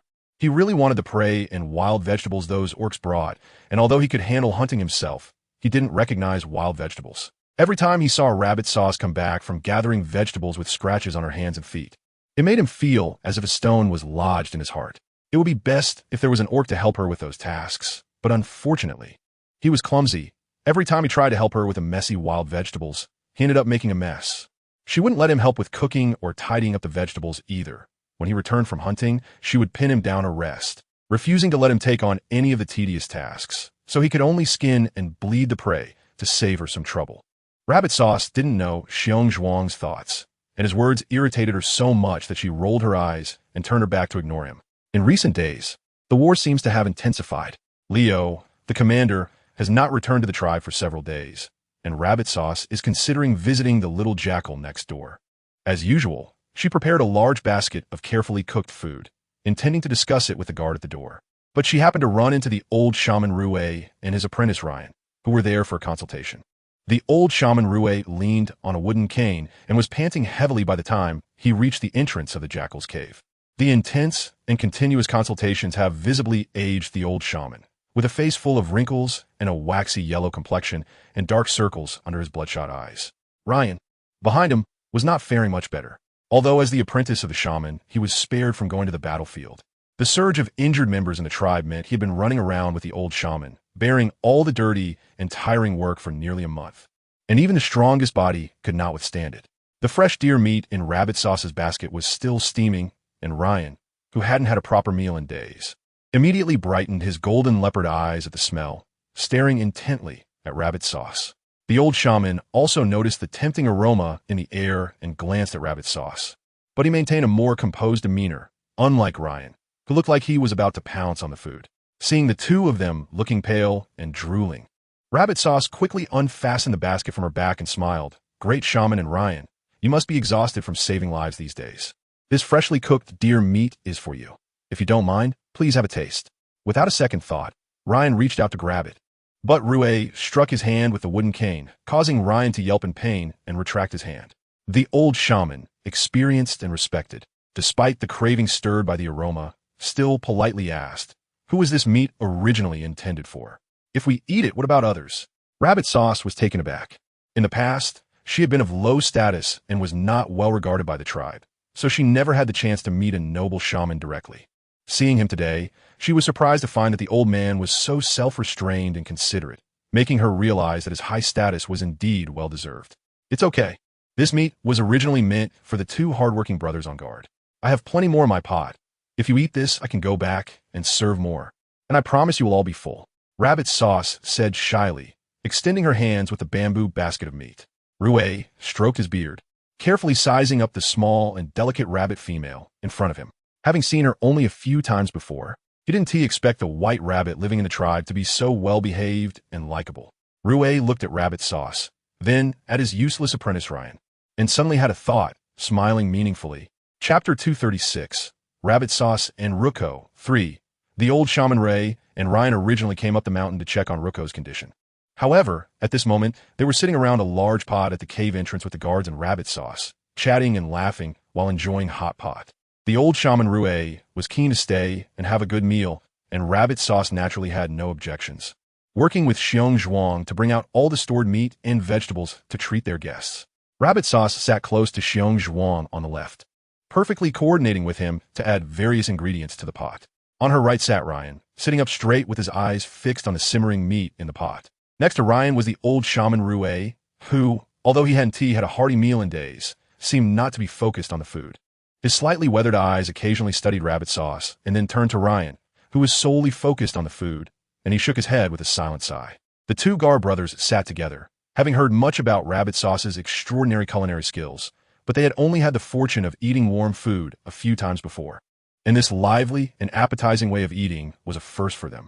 The pot contained various types of meat cut into appropriately sized pieces, boiling in hot water, with rabbit sauce perfectly controlling the proportions of various seasonings, filling the entire mountain with an appetizing aroma that made the males sitting around the pot stare wide-eyed at the deliciousness. Rabbit sauce distributed bowls and chopsticks to the five of them, scooped a spoonful from the boiling pot, carefully blew on it, tasted a small sip of the soup, and indicated that it was ready to eat. Like the starting gun of a 100-meter race, Ryan was the first to jump up and dash to the pot, directly using a stone bowl to scoop a large bowl of soup and meat, bringing it to his mouth. The steaming hot soup burned him, causing him to whimper. But he couldn't bear to waste a drop. Enduring the scorching heat, he swallowed it all, his face turning red from the effort. Seeing him turn red from the heat, Rabbit Sauce hurriedly stepped forward. Slow down. It's too hot right out of the pot. You need to blow on it. However, Ryan protected the bowl in his hands, turning away to dodge Rabbit Sauce's frantic reaching hand, being very protective of his food. He devoured the meat in the bowl as if he had experienced years of famine, hastily swallowing several pieces without chewing, unable to taste any flavor, only feeling the heat in his throat. Don't mind him. That brat is just like that. Rabbit Sauce, you should eat quickly. The old shaman looked at Ryan's gluttonous behavior with exasperation, then turned kindly to Rabbit Sauce. The two guards were eagerly anticipating the food in the pot, but they were stunned by Ryan's reckless eating, remaining frozen. One of them finally spoke. Ryan, how come you become so hungry after just a few days? Is a shaman's work really that tiring now? With his cheeks stuffed full of meat, Ryan didn't lift his head as he rushed back to the pot for another bowl, mumbling, "It's fine, just a little bit of rice." After speaking, he made an effort to stretch his neck and gulp down the meat stuck in his throat with a loud gulp. The old shaman Rue could no longer bear to watch. He picked up his cane and gave Ryan a hard rap on the head. With a thud, the meat that had been stuck in Ryan's throat was forced down, and he patted his chest vigorously, turning to the old shaman with a big grin showing bits of meat stuck in his teeth, saying, "Thanks." The old shaman was furious. "What thanks? I wanted to remind you not to look like a starving ghost in front of the young female. Don't leave a bad impression on her on your first meeting." Instead, that little brat Ryan not only didn't restrain himself, but went back for another bowl. Unable to control Ryan, the old shaman Rue shook his head helplessly, apologizing to Rabbit Sauce. "This little brat Ryan has been busy helping me treat the injured these past few days and hasn't had much to eat. Please don't take offense. He's just too hungry. He usually doesn't act like this." Rabbit Sauce couldn't help but smile, realizing that both the old man and his apprentice were genuine people. "It's no problem. If you're hungry, eat more. This big pot of meat is specially prepared for you. I have a lot of meat stored in my cave waiting to be cooked, so you must eat enough." The old shaman looked at Rabbit Sauce with increasingly appreciative eyes. This young female not only had great cooking skills, but was also understanding and considerate. The more he looked, the more he felt that his silly apprentice Ryan had found a good match for the future. The two Gar brothers, also under Rabbit Sauce's enthusiastic hospitality, each served themselves a bowl, blew on it, and immediately succumbed to the rich meat aroma melting on their taste buds, throwing admiring glances at Rabbit Sauce. The old shaman, having difficulty with his hands and feet, was respectfully served a bowl by Rabbit Sauce, which made him even more satisfied, feeling a joy akin to a daughter-in-law paying a New Year visit to her father-in-law. Once the other beastmen had started eating, Rabbit Sauce finally picked up her empty stone bowl, just as she was about to scoop some scraps from the pot. A large, broad hand beside her presented her with a bowl of well-prepared vegetable soup. Turning to look, she saw Xiong Zhuang had filled his bowl with her favorite carrots. Rabbit Sauce is a herbivore who always behaves respectfully around carnivorous beasts, putting others first out of fear of offending the strong, meat-eating beastmen. Most carnivorous beastmen treat her like an inconspicuous maid, never considering her feelings. However, Bear Zhuang is an absolute glutton who can't resist the delicious food she makes. Yet today, he left his own bowl empty and prioritized her. Rabbit Sauce looked down and saw that her bowl contained no meat, only her favorite wild vegetables and carrots. Her heart warmed. She couldn't believe that Bear Zhuang, the silly guy who often forgets even the way home, remembered her favorite food. Having been bullied and looked down upon for so long, suddenly being treated with such care and attention made her feel a bittersweet warmth, and she felt like crying. She took the whole bowl of her favorite food from Bear Zhuang's hands, her hair falling to cover her face. Her voice choked as she said, "Silly bear. Aren't you the one who gets hungry easily? Hurry and eat meat. You should eat first. The more you eat, the taller you'll grow. And then no one will dare to bully you when I'm not around. Haha." Bear Zhuang's honest and childlike voice expressed genuine concern. Rabbit Sauce's nose turned red, and she didn't say anything more, just lowered her head and chewed on the vegetables. Bear Zhuang didn't notice Rabbit Sauce's emotions. Seeing her happily munching away, he picked up a bowl and went to get his meat. Ryan was too busy stuffing his face with meat to notice the interaction between Bear Zhuang and Rabbit Sauce. But Rui, who was nearby, saw it clearly. He remembered that Bear Zhuang had come to the tribe a few years after Rabbit Sauce, and it was said that she had personally rescued him and that they had been living together for quite some time. The old shaman felt a bit skeptical. Although Rabbit Sauce was nice, she was still just a little rabbit of common bloodline, which didn't quite match with their noble leopard Ryan. Her hard work and cooking skills were plus points, but that alone didn't justify sharing Rabbit Sauce with that not-so-bright foreign bear. If Rabbit Sauce could wholeheartedly serve only Ryan, it might be worth considering. The old shaman, with his wrinkled mouth hidden among his fluffy beard, chewed on the aromatic stew while quietly observing the relationship between Rabbit Sauce and Bear Zhuang. Chapter 237, Rabbit Sauce and Luca. 4. Ryan, the glutton reborn, and two strong male guards soon finished off a whole pot of stew. Rabbit Sauce generously took out some spare ingredients and made another pot. The circle of beastmen gathered around the pot finally satisfied their cravings, sitting on the ground and burping contentedly while rubbing their bellies. Rabbit Sauce had eaten her fill but couldn't take a break. She quickly got up to collect the spoons and bowls to put back in the cave, planning to wash them in the stream down the mountain when she got the chance. Bear Zhuang, having also eaten enough, wanted to sprawl out like the other beastmen, but seeing Rabbit Sauce's busy figure, he unceremoniously followed her, taking over the tasks she was doing and energetically diving into the work. Rabbit Sauce, unable to remain idle after losing her tasks to him, glanced at the four beastmen by the cave entrance who were full and content, then turned back to her own cave and picked out a bag of fresh, plump fruits, stepping out of the cave. The fruits in her arms were her favorites, tart and sweet, perfect for digestion and quenching thirst after a meal. The girl with snow-white hair held the vibrant fruits, her eyes crescent-shaped with a smile, making it hard for anyone to refuse. For a moment, except for Ryan, the two male guards simultaneously had the thought of wanting to take her home. There was no better virtuous wife and good mother in the world than her. Ryan, with his stuffed belly, unceremoniously grabbed 3 fruits in one hand, his stomach seemingly a bottomless pit as he continued to eat. The old shaman Ray also sat on the ground, watching Rabbit Sauce diligently offering fruits around, and took one fruit from her hand, saying, "Little rabbit, wait a moment. I want to ask you a few questions." The old shaman, experienced and wise, unlike Ryan, who only knew how to eat and sleep, noticed Rabbit Sauce's flattering attentiveness. This little female, whom he had never met before, was taking such good care of them, so she must be after something. Rabbit Sauce wasn't flattering without a purpose. She wanted to gain the opportunity to speak with the boy inside the cave. In the entire tribe, besides the guards at the entrance, only the shaman was allowed to interact with that little jackal. Ryan had come to talk to her a few times for Gu Xiaoli's sake, but the old shaman was completely unfamiliar to her. To gain entry into the cave, she primarily needed the old shaman to speak well of her in front of Leo. Rabbit Sauce sat up straight in front of the old man, waiting attentively for his next words. The old shaman slowly opened his mouth. "Bear Zhuang, the bear you live with is called that, right?" Rabbit Sauce was taken aback. She didn't expect Rui to ask this question and nodded in confusion. "In your heart, what kind of person is he to you?"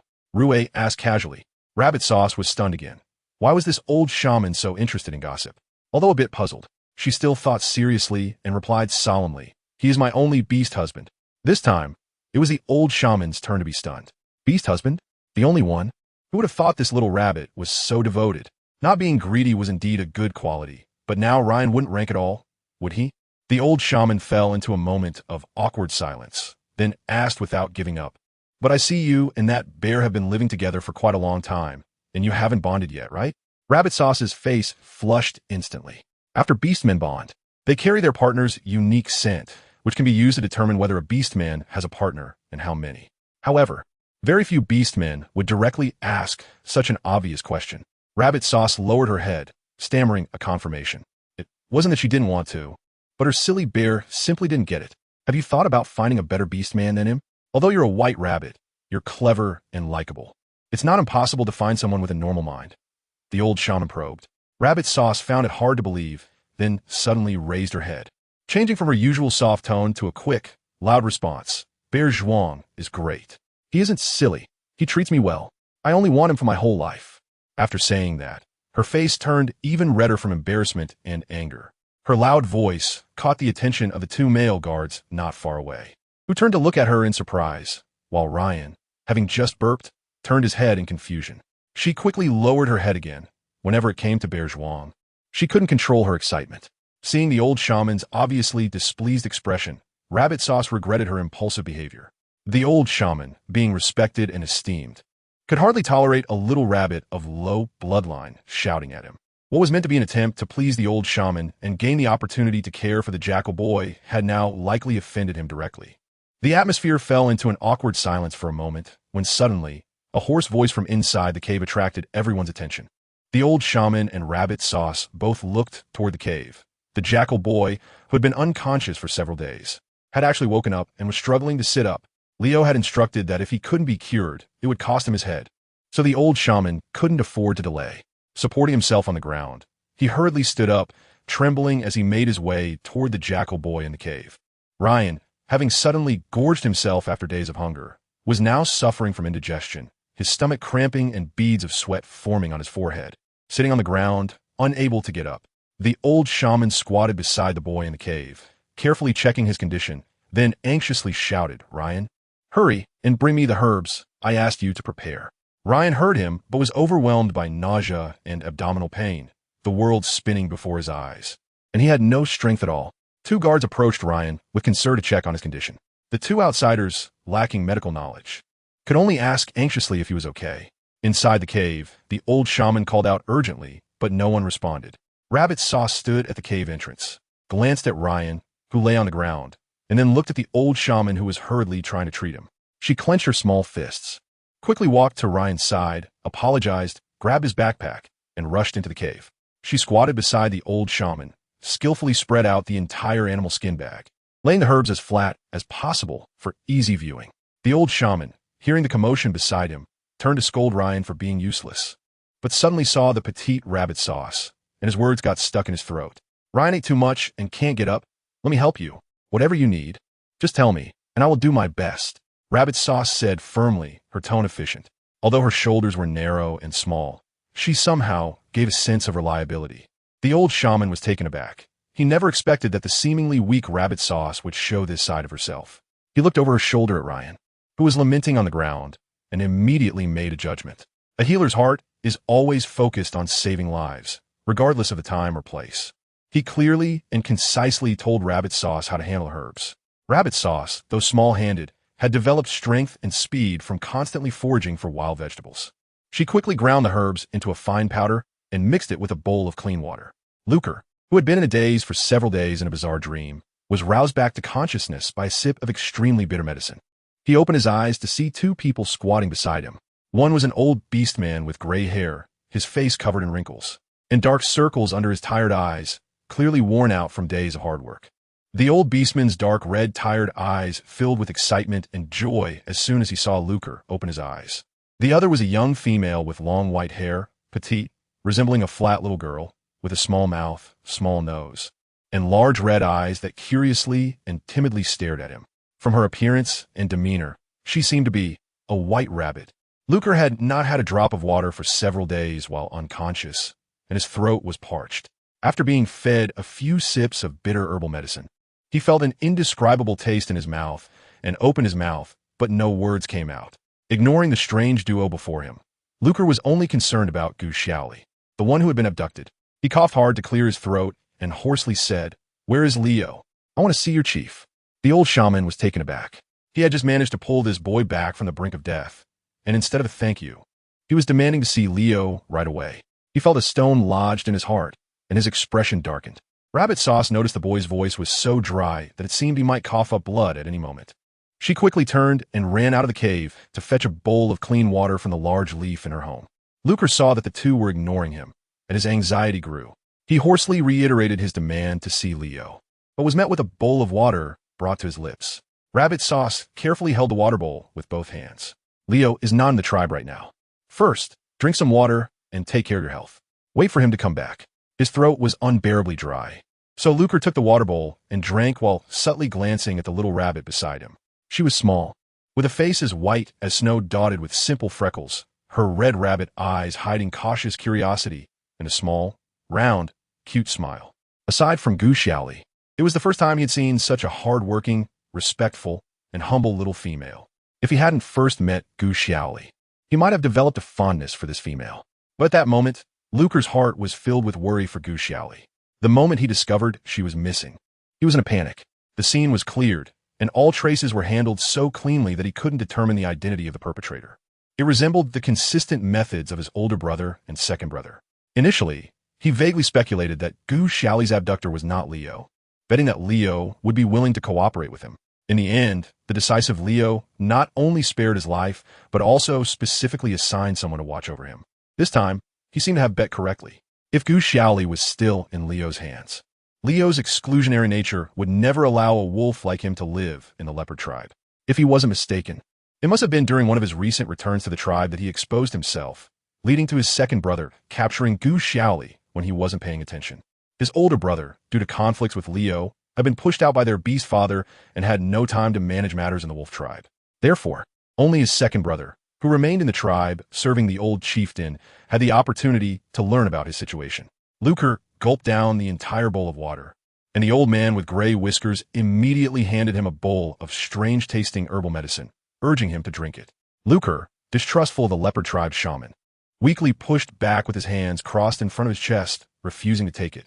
The old shaman, seeing Lucre was extremely weak yet still refusing to listen, angrily shouted, "You little brat, you have to drink this medicine today whether you like it or not.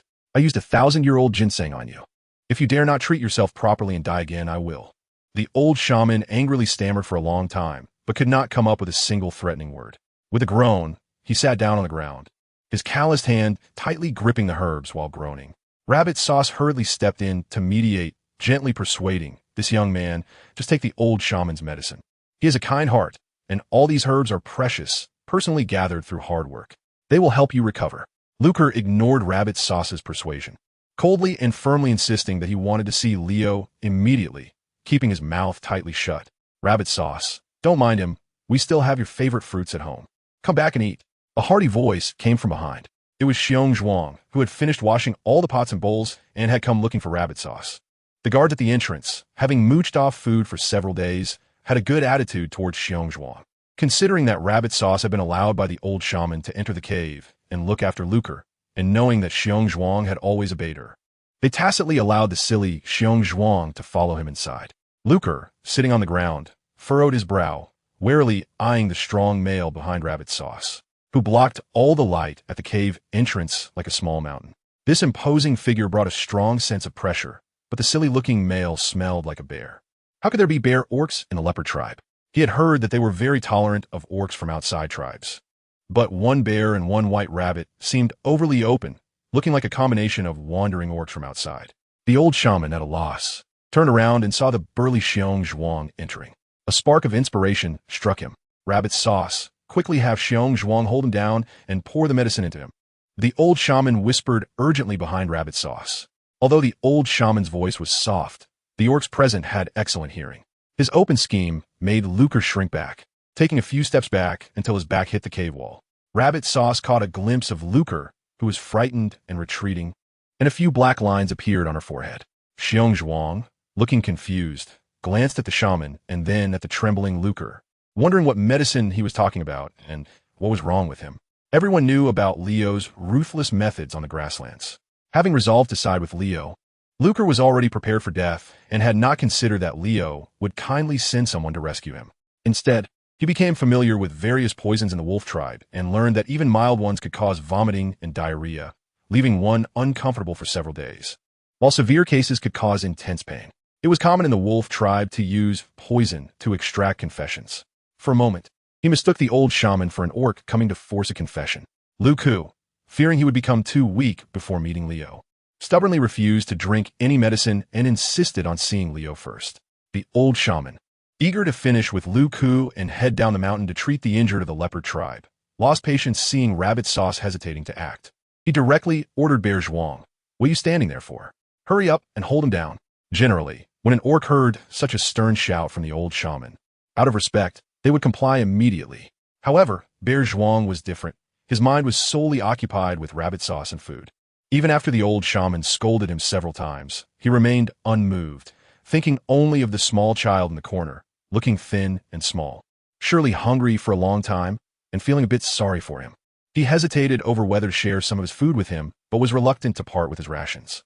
Lu Ku was hiding, he was anxious, and Bear Zhuang was dazed, each preoccupied with their own thoughts, resulting in a chaotic scene.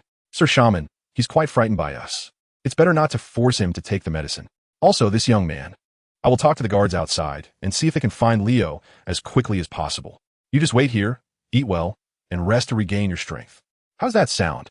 Rabbit Sauce raised her voice, her delicate yet high-pitched tone ringing through the cave, overpowering all other sounds. Once she finished speaking, the cave fell silent. Lu Ku's tense limbs seemed to relax a bit. Rabbit Sauce's friendly and sincere tone eased his inner tension.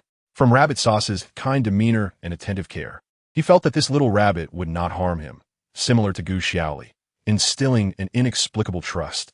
He preferred to listen to this little rabbit rather than the aggressive old man. The old shaman Lu quieted down after Rabbit Sauce's shout, pouting in dissatisfaction and muttering a few complaints, but ultimately accepted Rabbit Sauce's suggestion. After all, the useless Ryan was still outside the cave, rolling on the ground, holding his stomach. Unless Rabbit Sauce and Bear Zhuang helped, his old body would indeed struggle to catch that little wolf cub to administer the medicine. Lu carefully checked the condition of the little wolf cub again. Although he was pale and thin, with dull eyes and unhealed wounds, and exuding a foul odor, his legs were still somewhat agile, and he was conscious, so he should not die anytime soon. Only then did he feel relieved and slowly stand up to walk outside the cave to see how his incompetent apprentice was doing. Chapter 239, Rabbit Sauce and Lu Ku 6, on the other side, in the grassland where Leo was.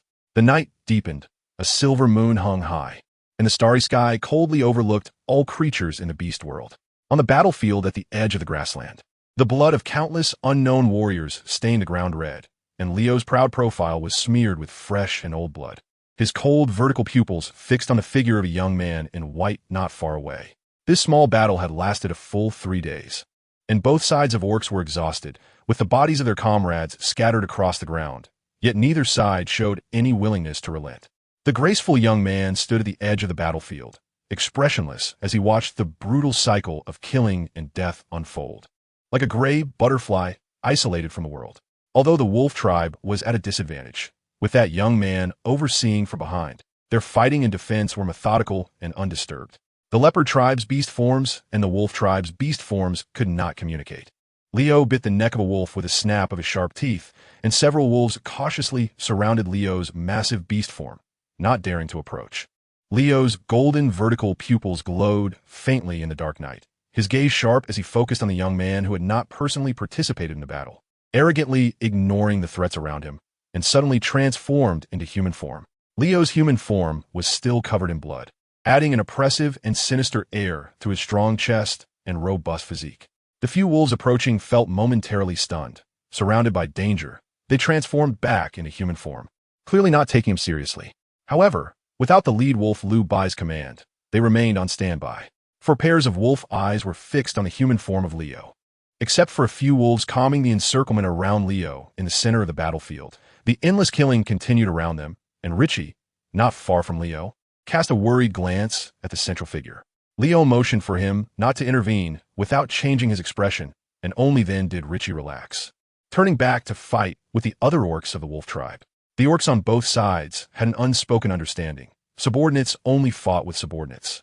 And when the leaders intended to talk, no orc dared to break the rules or ambush the opposing leader. "Is she in your hands?" Although it was a question, Leo's tone was undeniably assertive. "What do you mean?" Lu Bai's voice drifted across the chaotic battlefield, calm and unhurried, as if he truly knew nothing. Leo was aware that the other side was trying to buy time, but had no mood to engage in a verbal spar with Lu Bai. He stated directly, "Lu Ku of your wolf tribe is in my hands." He confessed everything. Leo spoke with certainty, as if it were indeed the case, while in reality, when he left the leopard tribe's camp, Lu Ku was still unconscious, his life and death unknown. Although Lu Ku had not yet had a chance to speak to Leo, the long-standing animosity between the two tribes could only be explained by one reason for the wolf tribe's third son to take such risks to find Leo, Gu Xiaoli. Leo had a good guess about Gu Xiaoli's whereabouts. The wolves of the wolf tribe were fierce, and even the old patriarch, despite his age, still had his share of romantic escapades. How could Leo rest assured to let Gu Xiaoli stay in the wolf tribe? Without waiting for Lu Ku to wake up, Leo took a gamble and led the leopard tribe's orcs to attack the wolf tribe's territory, hoping to find a chance to uncover Gu Xiaoli's whereabouts. Lu Bai's dark gray eyes narrowed slightly. He had anticipated that Lu Ku would go to the leopard tribe for help, but he did not expect the usually violent Leo, who would kill without mercy upon encountering wolves, would spare his life. He pondered and shook his head again. Perhaps Leo had not spared his life, but merely left a message. However, none of this mattered. Gu Xiaoli was currently kept in an absolutely safe place, and Lu Ku would not know, nor would Leo, so he could rest easy. "So my long-lost third brother has been taken by you. I truly appreciate your help and care. I wonder if you could return him to our wolf tribe? My third brother, Lu Ku, abandoned us in our tribe's time of crisis, and my beast father is about to bring him back for punishment." His words were very official, distancing the relationship between the wolf tribe and Lu Ku, indicating that Lu Ku's life or death was inconsequential. Leo was highly focused, his golden eyes glowing in the dark night as he closely watched Lu Bai's face, not missing a single change in expression. Unfortunately, Lu Bai was also mature for his age, skillfully stalling for time without revealing any flaws. Leo's sharp gaze scanned the battlefield. Since the battle began, the only one who had openly confronted him was Lu Bai. Lu Ku was in his hands, Lu Shun was nowhere to be seen, and the old patriarch had not appeared to command the battle, indicating that there was likely discord within the wolf tribe. Just as Leo was about to speak again to probe further, a golden leopard swiftly darted through the battlefield, breaking through the encirclement of several wolves near Leo, disregarding the danger, and also transformed into human form. While the leaders were speaking peacefully, no orc was allowed to disturb them, and that anxious orc had clearly violated the unwritten agreement between males. Leo frowned slightly, deeply dissatisfied with the leopard's actions, yet he still patiently leaned in to listen. Surrounded by wolves with bared white fangs, hissing warnings as if they would attack in the next moment, the orc whispered a few hurried words to Leo. Leo's expression changed slightly, and without looking back, he transformed into his beast form, howling loudly to signal a retreat. The wolves attacking Leo were caught off guard and were swatted away by the tall and strong Leo, creating an opening in the encirclement. The orcs engaged in battle were surprised by the sudden call to retreat, but quickly changed their attitude and complied, as no one could withstand nearly 3 days of relentless fighting without rest. The leopard tribe orcs retreated as if granted amnesty, while the wolf tribe lacked a leader's orders to withdraw. However, everyone knew they were at a defensive disadvantage, and pursuing further was meaningless. So they hesitated and looked back at Lu Bai. Lu Bai, thoughtfully watching Leo's swift departure, nodded, and only then did the wolves feel safe to retreat. Meanwhile, in the leopard tribe, the proposal from Rabbit Sauce was accepted by both sides. One of the guards at the cave entrance transformed into beast form and hurriedly ran to the battlefield, where Leo was heading to inform him. The old shaman became angry upon seeing Luca and simply dropped a bag of herbs, explaining their uses and effects to Rabbit Sauce before dragging the well-fed Rhine down the mountain. At the mountaintop, only one guard orc remained, along with Rabbit Sauce, Bear Strong, and the unfamiliar Luca. Rabbit Sauce carefully counted the herbs left by Rue, wrapped them tightly in animal skin, and organized them neatly. This was the first time she learned about herbs from Rue, and considering that shamans were extremely valuable in the beast world, they usually wouldn't casually impart knowledge to ensure their own status. A shaman typically only takes one apprentice in their lifetime, who receives all shaman knowledge and skills and is responsible for taking care of the aging shaman. No female had ever qualified to become a shaman. At least Rabbit Sauce had never seen or heard of one in her life. The old shaman Rue was willing to teach her, even if just a small part, made her feel as if she had received the tacit approval of the shaman grandfather, filling her heart with fulfillment. Before putting away the herb bundle, she carefully noted down the shapes and appearances of all the herbs and silently memorized the properties and effects described by the old shaman several times. Chapter 240, Rabbit Sauce and Luca, 7. Rabbit Sauce did not rush to use the herbs left by the old shaman on the still vigilant boy, as she knew his aversion to taking medicine would render her efforts futile. Tilting her head in thought, she picked a few fresh, plump fruits from the few remaining ones in the cave and walked towards the neighboring cave. Before leaving, she specifically instructed Bear Strong to stay at home and not follow her, as she clearly saw the fear and vigilance in the weak wolf boy's eyes towards Bear Strong. The wolf boy was tense in front of Bear Strong, and Rabbit Sauce could somewhat understand it. If she hadn't lived with Bear Strong for over a year and understood his temperament well, she would have been terrified facing someone who was more than twice her height and size. As fellow small-bodied orcs, Rabbit Sauce empathized with the wolf boy's unease and fear. In the beast world, where strength reigns supreme, the weaker tribes without robust physiques can only learn to survive in the cracks. As usual, she greeted the guard at the entrance with a friendly smile and polite words. Taking a deep breath, Rabbit Sauce entered the cave with her arms full of wild fruits. The entrance was spacious, and the ventilation was considered good among the caves in the tribe, yet a sour smell lingered in the air, prompting the guards at the entrance to step back a few paces. Just a few steps into the cave, a strong foul odor hit her face, and Rabbit Sauce held her breath, her beautiful features wrinkling slightly as she calculated that the wolf boy had been unconscious for nearly 10 days without a bath. Rabbit Sauce forced herself to calm down, trying to ignore the intense smell in the air, and put on a friendly smile as she sat on the ground not far from the wolf boy, placing the bundle of fruits on the ground and pushing them towards him. Only Rabbit Sauce had come in, and Luca was neither afraid of nor interested in this meddlesome and somewhat shy little female. After glancing at her, he leaned against the wall, closing his eyes to rest. Rabbit Sauce didn't mind the boy's cold attitude. After all, compared to the past when she was often ostracized by the orcs, her current treatment was much better. "Hello, I'm Rabbit Sauce." Living next door, she introduced herself politely and according to the rules. The boy remained silent with his eyes closed. "These are fresh fruits I picked yesterday. You can eat a few to quench your thirst." Saying this, she pulled the animal skin to bring the fruits closer to him. The boy still showed no reaction. Rabbit Sauce did not get discouraged. She picked up a fruit and took a big bite, her cheeks puffing up as she chewed crisply. The boy had just awakened and was weak, having consumed nothing but water. She did not believe he wouldn't be tempted. Sure enough, the boy slightly opened his eyes, his gaze drawn to Rabbit Sauce, his thick brows furrowing as if reproaching her for the interruption.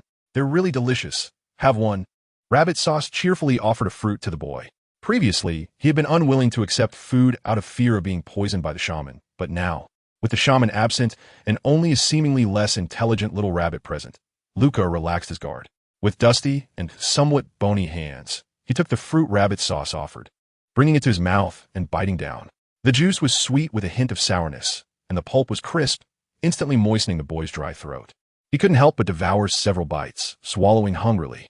Rabbit Sauce patiently watched as the boy ate 5 fruits in a row, and when he had satisfied his hunger and thirst, she continued to ask, "Are you from the wolf tribe? Why are you here?" The air fell silent for a moment. The boy did not lift his head, picking up another fruit and eating heartily, seemingly indifferent to her presence. Rabbit Sauce felt choked by Luca's reaction but dared not press too hard, so she looked at him somewhat sadly while he ate. The boy leisurely finished the remaining wild fruits, leaning back against the wall, motionless. Rabbit Sauce finally couldn't hold back any longer. Not so much because of the boy's indifference, but because the foul smell in the cave was making it hard for her to breathe. Grinding her teeth, Rabbit Sauce recalled her moments with Gu Xiaoli, unwilling to just give up and exit the cave. She quietly glanced back at the guard at the entrance, who seemed to be unable to tolerate the smell emanating from the cave and had moved far away.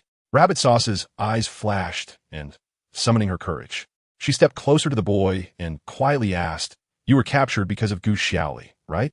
The boy abruptly opened his eyes, no longer indifferent, his tone more urgent. "Do you know Gu Xiaoli?"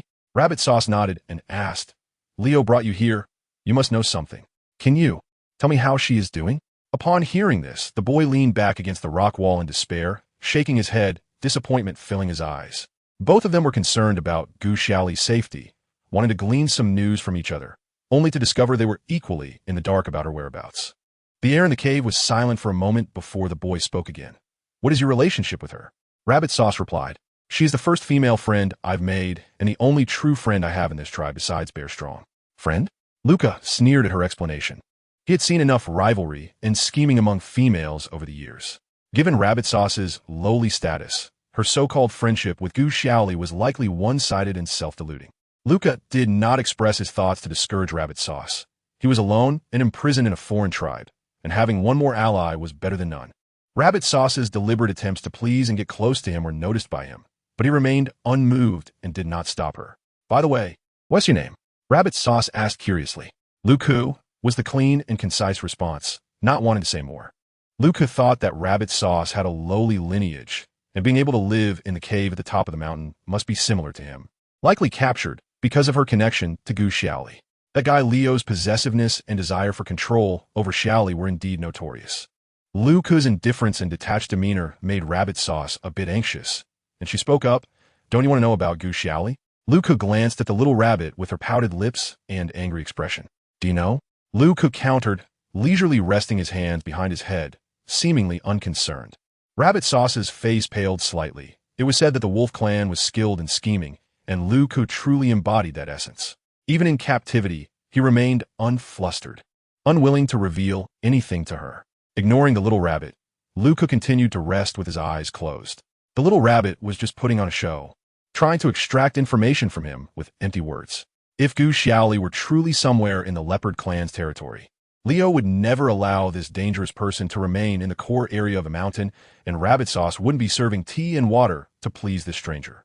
Less than a day after waking up, Luku was even more certain that Gu Xiaoli was in his second brother's hands. So he planned to conserve his energy for the negotiation with Leo. Rabbit Sauce sat cross-legged on the ground, her head bowed low towards her legs, her soft white hair draping down to cover her disappointed expression. Chapter 241, Rabbit Sauce and Luku. 8. The two in the cave ran out of topics to discuss, and the silence in the air felt somewhat awkward. Rabbit Sauce slightly raised her head and peeked at Luku through her hair a few times. Luku, thinking that Rabbit Sauce would leave after realizing how boring it was, did not expect the little rabbit to hesitate for a while and finally blur out, do you want to clean yourself? The smell in the cave is too strong. If you smell it for too long, you'll get dizzy." Luku widened his eyes in surprise. The wolf clan's sense of smell was much sharper than that of rabbits, and he certainly knew how foul he smelled. However, being captured by the enemy, especially when the leader was the ruthless Leo, Luku felt that it was already a good outcome to be alive, let alone expecting to be well-fed or clean. His cheeks flushed slightly, and Luku lowered his head in embarrassment. In fact, when he was in his own tribe, he was very clean, always keeping his fur clean and shiny. He never expected that one day he would need a little white rabbit to point out his hygiene issues. "If you can't stand it, you can leave." Luku's voice was barely audible, and being newly adult, he could maintain a strong defense against Rabbit Sauce's purposeful flattery and probing, but her gentle concern broke down his defenses. Rabbit Sauce quickly waved her hand, hurriedly explaining, "I'm not disgusted by you. What I mean is, you've been unconscious for a long time, and not paying attention to cleanliness isn't good for your recovery." Luku's eyes were downcast, his expression even more lethargic. The beastman guarding him at the entrance had not left for a moment. He was strong and full of energy. Not to mention taking a bath. Even if he were to starve to death in the cave, he probably wouldn't have the chance to take a step outside. "I still have some stored water at home. I can have Xiong Zhuang bring it over. It would be good to help you clean up," Rabbit Sauce suggested cautiously. Luku looked up in surprise, gazing at the sincere Rabbit Sauce, puzzled. "Why do you want to help me?" This little rabbit was not related to him. Since he woke up, she had been bringing him fruits and water, and even helped him block the old shaman's herbs, claiming it was for news about Gu Xiaoli. But how could a pampered female go to such lengths for another unseen female? Rabbit Sauce's answer was very simple, because we are neighbors. At least until Leo finds Gu Xiaoli, we will be living next to each other. I want to get along well with you. Of course, being neighbors was just one aspect. Initially, Rabbit Sauce did come to inquire about Gu Xiaoli, but after observing and interacting, she felt that although Luku was resistant and indifferent, he seemed to have just recently come of age, with a pair of clear and polite orange eyes, not looking like a bad person. She developed a sense of compassion and wanted to help this poor boy who was in a foreign land as much as possible. Luku lowered his gaze, his thin lips pressed together. Since Rabbit Sauce wanted to be kind to him, he might as well accept it. After all, she wasn't asking him to carry water down the mountain. With free food and water, why not take advantage of it? "Then I'll trouble you," he said, his tone less thin and more respectful. Rabbit Sauce didn't say much, as she was truly overwhelmed by the accumulated stench in the cave and couldn't understand how Luku had endured being trapped in the cave for so long. After Rabbit Sauce left, it was not long before a sturdy figure blocked the light at the cave entrance, panting heavily. It seemed that Rabbit Sauce had told the guard at the entrance something with her crisp voice. And a stocky male entered the cave, holding a large banana leaf filled with water. Oh my, what's that smell? Achoo! The powerful sneeze made Xiong Zhuang's whole body shake, and a lot of the clean water spilled on the ground. He hurriedly, clumsily placed the large leaf on the ground, the leaf trembling slightly as it steadied, no longer spilling water. This water-holding banana leaf came from Gu Xiaoli's suggestion. The leaves were thick and sturdy, not easily deformed. When filled with water, it would automatically maintain balance on flat ground due to the water's tension, and unless subjected to severe impact, it wouldn't spill. When Gu Xiaoli was still in the tribe, Rabbit Sauce was the one who frequently visited, and over time, Rabbit Sauce developed the same water storage habits as Xiaoli.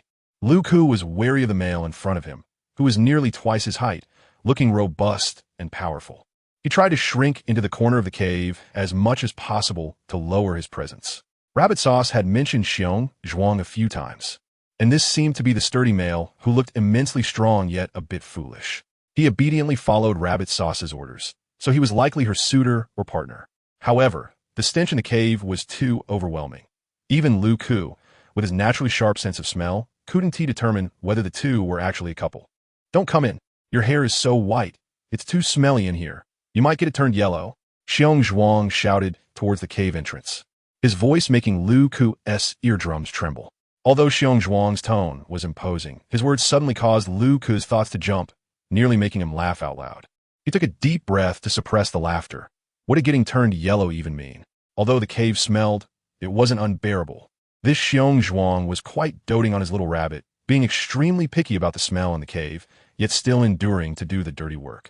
Lu Ku's impression of Xiong Zhuang changed. He didn't seem to have the fierceness typical of a Bear Clan member, but rather seemed a bit silly and kind-hearted, which reduced Lu Ku's fear of him. Oh my, what is that smell? Is it coming from you? Xiong Zhuang sniffed disdainfully with his large garlic-like nose, his gaze landing on Lu Ku, revealing a mouth full of sharp teeth in surprise. Lu Ku felt a bit embarrassed and silently nodded in response to the towering figure. Ah, then you really need to wash up well. Rabbit Sauce said you can't go out, so I'll go get you some water later. Let me tell you, if you don't wash clean, Rabbit Sauce will scold you. She can be really fierce when she gets angry. Last time I was lazy and didn't bathe. She ignored me for 3 whole days. We can't afford to make her mad. Xiong Zhuang rambled on in a loud voice, almost as if he was getting too familiar with Lu Ku. Lu Ku initially thought that Xiong Zhuang's next words would be to complain about him, but he was surprised to look up and facepalm in disbelief. This bear was quite friendly, but somehow felt like he wasn't very bright. Xiong Zhuang, what are you saying? Rabbit Sauce's lively voice came in, following along with Xiong Zhuang's words into the cave. Rabbit Sauce's crisp voice carried a hint of questioning as she walked to Xiong Zhuang's side and looked up at him. A robust and fierce male bear tribe member. At this moment, closed his mouth shyly due to a single remark from the white rabbit. The strong physique cast a shadow that enveloped the rabbit, which was just at his abdomen height, yet the one under pressure, despite his imposing stature, had his hands clasped obediently at his sides. Meanwhile, the petite and delicate white rabbit was standing with her hands on her hips, looking up discontentedly at the mountain of a man. Lu Ku was stunned by the scene before him. He was now certain that the two were definitely in a partner relationship, and at least in the near future, they would surely become intimate companions. A male would never lower their proud head to anyone unless it was the one they held closest to their heart. I didn't say anything, Rabbit-chan. Hurry up and go out. I've handled everything. You particularly dislike dirty things, right? Don't get any stinky smell on you. It would be bad if it doesn't wash off. The bear's rough, dark yellow skin made it hard to see any signs of embarrassment. He simply scratched his head awkwardly with one hand while gently holding Rabbit-chan's shoulder with the other, pushing her towards the cave entrance. Chapter 242, Rival Cooperation. 1. Rabbit-chan and the bear returned to their cave, leaving Lu Ku alone. He gazed forlornly in the direction where the bear had left. The bear's protection and affection for Rabbit-chan reminded him of Gu Xiaoli. Once upon a time, he also wanted to spend a lifetime accompanying that female. Unfortunately, he lacked the wisdom of the second brother and the physique of the eldest brother. Despite spending great effort to transform into a human, he still could not protect the one in his heart. Lu Ku sighed deeply. Never before had he wished so intensely to be a strong race like lions, tigers, or bears. The sound of dripping water echoed in the cave as the young man, revealing his pale and slender body, quietly wiped off the dirt on himself. As night fell, 2 hurried figures rushed into the tribe, and the gatekeeper orc hadn't even had a clear look when a golden figure flashed by, heading straight for the mountaintop where the tribe resided. The air was still tinged with the mixed scent of the chieftain and blood, followed by the leopard tribe army, which returned with significantly fewer numbers than when they had left. The news of the warriors' return quickly spread throughout the tribe, and the female orcs left their homes to welcome them, usually lazy and proud. The females were now filled with hope as they searched for their partners among the orc crowd. Throughout this prolonged war, they had experienced too many losses, dulled their sharp edges, and no longer held their heads high. They simply hoped their partners would return safely to spend their lives together. However, there were always a few females who waited anxiously for the entire herd to disperse, only to find that the males they longed for were still missing. Under the crescent moon shrouded by dark clouds, they cried silently. Some popular females counted the orcs they had once mated with on their fingers, only to discover that the orcs who had perished remained forever on the red battlefield, while the surviving males gathered the females in the center, gently patting their backs as they sobbed. The tribe was enveloped in a heavy cloud of oppression, yet Leo could not afford to care about the sadness of his kin. He hurried towards the cave at the mountaintop, where the only orc who could give him hope was kept. His swift footsteps halted at the entrance of the cave. The orc guarding the entrance glanced at Leo with some fear and respectfully stepped aside. Luca cleaned himself up, closed his eyes against the wall, and sat cross-legged inside the cave. He heard the low, suppressed panting of a beast at the cave entrance. A pair of orange eyes slowly opened, emitting a faint glow in the dark cave. Leo approached the cave, wrinkling his brow at the mixed odors in the air. In the dark and empty cave, besides the lingering smell of sweat and blood, there was also a faint trace of orc scent. Leo carefully discerned that at least 3 orcs had been in the cave. "Who came in?" he asked in a deep, displeased tone. The guard at the entrance felt a chill run down his spine, bent over, and took small steps into the cave, slightly hunched, sweating as he stammered. Rabbit-chan came. It was her own insistence. "Oh," and the old shaman agreed to let her in. Leo's expression darkened. Did his orders mean nothing? The scent of more than just Rabbit-chan lingered in the cave. These guards were getting bolder. Just as the guard was caught in a dilemma, nervous, the calm voice of the young man interrupted Leo. "Xiaoli is likely in danger now. Weren't you here to inquire about her?" "Xiaoli?" Hearing the familiarity in the voice of this young brat, Leo's face darkened further. The guard at the entrance silently tiptoed out of the cave as Luke took the initiative to speak. Hopefully, Leo would be too busy to care about who disobeyed his orders. Otherwise, he had accepted quite a few bribes from Rabbit-chan and let both the bear and Rabbit-chan into the cave. He would probably face severe punishment. As the guard wished, Leo's thoughts were entirely drawn to Gu Xiaoli. He moved deeper into the cave, cornering the young man against the wall, looking down at him. Though Luku appeared calm on the surface, his heart was racing. Leo towered over him by nearly 3 heads, his upper body covered in solid muscles marked with scars, making Luku feel incredibly small in comparison. Leo's golden slit pupils were now coldly staring at him, and the ominous aura of impending violence made Luku afraid to breathe. But for the sake of a male's dignity, Luku forced down his fear, clenched his fists, and compelled himself to look directly at Leo. Leo scoffed. Luku's desperate attempt to maintain his pride was nothing more than the futile struggle of a child, insignificant in his eyes. "You better know where she is, otherwise I will make you regret surviving." Leo's low, hoarse voice slowly spoke, like a cold, sharp knife hanging over Luku's head. Luku understood that Leo was serious. Given Leo's frenzied behavior over the past few days on the grasslands, it was entirely possible for him to kill him on the spot or even skin him alive and eat him raw. Despite this, Luku still did not show fear. He was already an adult male. If he couldn't withstand this little pressure, how could he become a strong shield for her in the future? When I went back to see her, she was already gone. From a method, it's likely my eldest brother or second brother. His eldest brother had conflicts with the chieftain and hadn't returned to the tribe for a long time, indicating that the one who took her could only be his second brother, Lu Bai. Luku tried to simply explain the information he knew, leaning against the wall and carefully observing Leo's expression. Leo looked down at the sweating young man with an unreadable expression and coldly asked, "Is that all you know?" Luku's heart sank. He truly did not know Gu Xiaoli's exact location and could only guess a rough area. Otherwise, he wouldn't have risked his life seeking help from the enemy tribes. "Leo, I can roughly guess where my second brother is hiding. I can take you there to find her," Luku argued, hoping to persuade Leo to send leopard tribe orcs. Leo raised an eyebrow, his hands crossed over his chest, long fingers rhythmically tapping on his forearm. His golden eyes narrowed slightly, as he pondered for a moment. How do I know you're not a wolf tribe spy sent to distract us? Luca was momentarily taken aback. Was Leo suspecting him of being a deliberate diversion from the jackal tribe? In fact, Leo's suspicion of Lu Ku was quite reasonable. The leopard tribe and the jackal tribe were in a fierce battle, and the jackal tribe was notorious for its cunning schemes. Leo had previously experienced the deceptive tactics of the jackal tribe firsthand. Therefore, from Leo's perspective, Gu Xiaoli's position was well known, and using her as bait.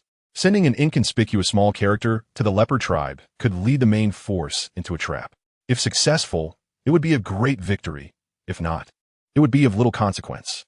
Lu Ku personally felt the anxiety of losing Gu Xiaoli and was determined to risk everything to bring her back. But in his impulsiveness, he had not considered that Leo would suspect him. Though he was a cunning member of the jackal tribe, he was ultimately still too young. Chapter 243, Rival Cooperation 2. In the dim cave, an eerie silence lingered. Leo's golden vertical pupils reflected a faint halo, particularly glaring in the darkness, making Lu Ku's heart race. The fate of being treated as a spy was nothing but death, and it might even end in a gruesome dismemberment.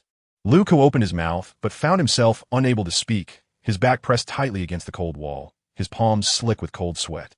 Leo seemed somewhat weary of Lu Ku's silence, stepping forward with his strong, long legs, his large hand raised as if to choke the slender neck of the young jackal. I have a way to prove it. Lu Ku suddenly shouted, his voice trembling as he pressed his legs against the wall, trying to distance himself from Leo's glinting claws. Oh! Leo's hand hovered in the air, his expression impatient as he looked at Lu Ku. If this kid dared to stall for time, he would make him experience unbearable pain. I have a bee-skin skirt that Gu Xiaoli made for me, proving she lived with me. Lu Ku lowered his head, his hair and eyes shrouded in a layer of darkness. Not only had he failed to protect her, but he couldn't even keep the one precious gift she had left him. Lu Ku felt like the most useless male in the world. If it weren't for this life-and-death situation, he really didn't want to bring out the token that Gu Xiaoli had given him as proof. That piece of clothing was the first one Gu Xiaoli had ever made for a male, and it was also the first gift he had ever received from a female. He had intended to cherish it for a lifetime. Leo retracted his dismissive expression, his eyes darkening as he spoke. Lead the way. In the late night, the silver moon hung high, casting a cold silver layer over the entire grassland, both desolate and chilling. A jackal covered in old wounds led 7 or 8 strong leopards through the swaying grass.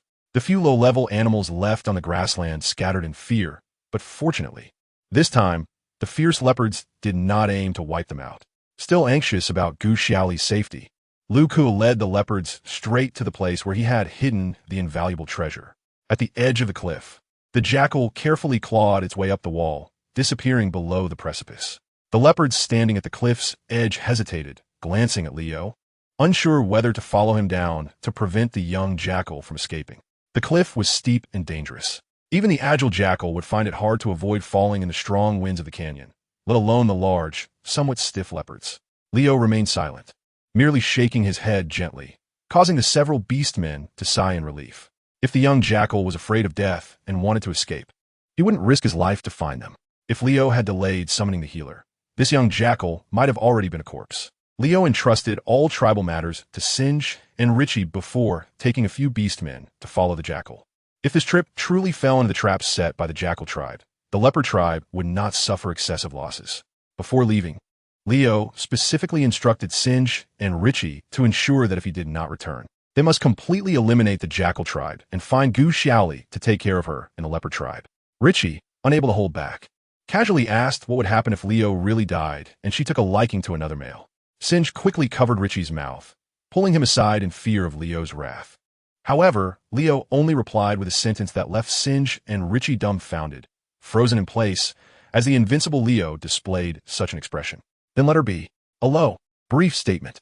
The two beastmen beside him had never seen Leo like this, stripped of all pride and dominance, resembling an ordinary, exhausted male, accepting everything with resignation. Leo had changed Gu Xiaoli with radical means, and she was also quietly undergoing changes for him, bringing his thoughts back. An orange jackal paw rested on the edge of the cliff in the blowing evening wind.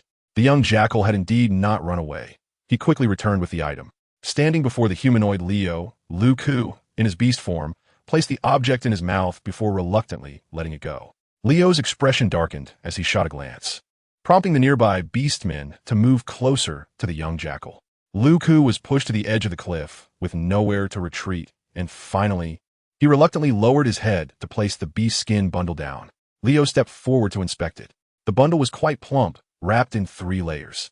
If he hadn't known beforehand that it only contained a beast skin skirt, he might have thought it concealed a remarkable treasure. Unwrapping the beast skin layer by layer, he found a neatly rolled beast skin skirt inside, small in size, clearly made for a young male who had just reached adulthood. Leo picked up the skirt with one hand, letting it unfold freely in the wind under gravity. The half-length beast skin skirt was sewn very roughly, ugly to the point where it was almost unbearable to look at, with tightly packed and chaotic seams and uneven cuts. The beastmen behind Leo stifled their laughter. Such a tattered skirt was something they wouldn't even want for free. Yet this country bumpkin young jackal had hidden it so securely, wasting several pieces of high-quality beast skin.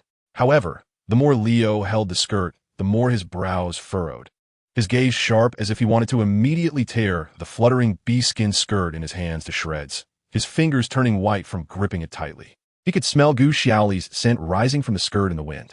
His longing for her meant that even a faint hint of her fragrance allowed Leo to instantly recognize it, coupled with the coarse stitching and awkward cuts. This was undoubtedly Gu Xiaoli's handiwork. Leo's heart was a mix of emotions. Gu Xiaoli had lived with him for so long, and everything she did for him was due to his coercion. Yet this young boy, who had only spent a mere dozen days with her, had voluntarily made her a beast skin skirt. Leo's cold eyes scrutinized the young jackal, pale and flawless but weak and pathetic, lacking any masculinity. Clearly a pretty boy who wouldn't live long. Compared to him, a decisive male with strength and power, she actually preferred to stay with such a feeble guy. A storm of killing intent rapidly spread in Leo's heart. He exerted all his strength to suppress his urge to kill the boy. After all, until he found her, this annoying guy couldn't die. As for what would happen afterward, a cruel smile curled at the corner of Leo's mouth. Where is she? Lead the way. Leo's voice was cold as ice, and as he spoke, his hands grew long, sharp claws that pierced through the tattered beast-skin skirt. With a forceful pull, Lu Ku's treasured item was torn into shreds, fluttering in the air. Lu Ku's heart shattered like the beast-skin skirt, aching painfully. He hated himself for being unable to protect Gu Xiaoli, for having to rely on a brutal beastman like Leo to save her, and for being unable to safeguard even the token she had given him. He took a deep breath, forcing himself to calm down under Leo's murderous gaze. Compared to his fear of Leo, he was now more worried about Lu Bai's threat to Gu Xiaoli. His second brother was different from normal beastmen. Luca had never seen him show genuine feelings towards anyone, not even basic compassion. If Gu Xiaoli fell into someone else's hands, Lu Ku could worry less. It would only mean some disadvantages. But Lu Bai, calm and rational to the point of being frightening, acted solely to serve his single purpose, never softening his actions because of Gu Xiaoli's tears or pleas for mercy. The large and small beastmen, Lu Ku and Leo, though on opposing sides, were both focused on the same person, tacitly not delaying as they ventured deep into the grassland, starting their search for her like looking for a needle in a haystack. Chapter 244. Determination to Change. 1.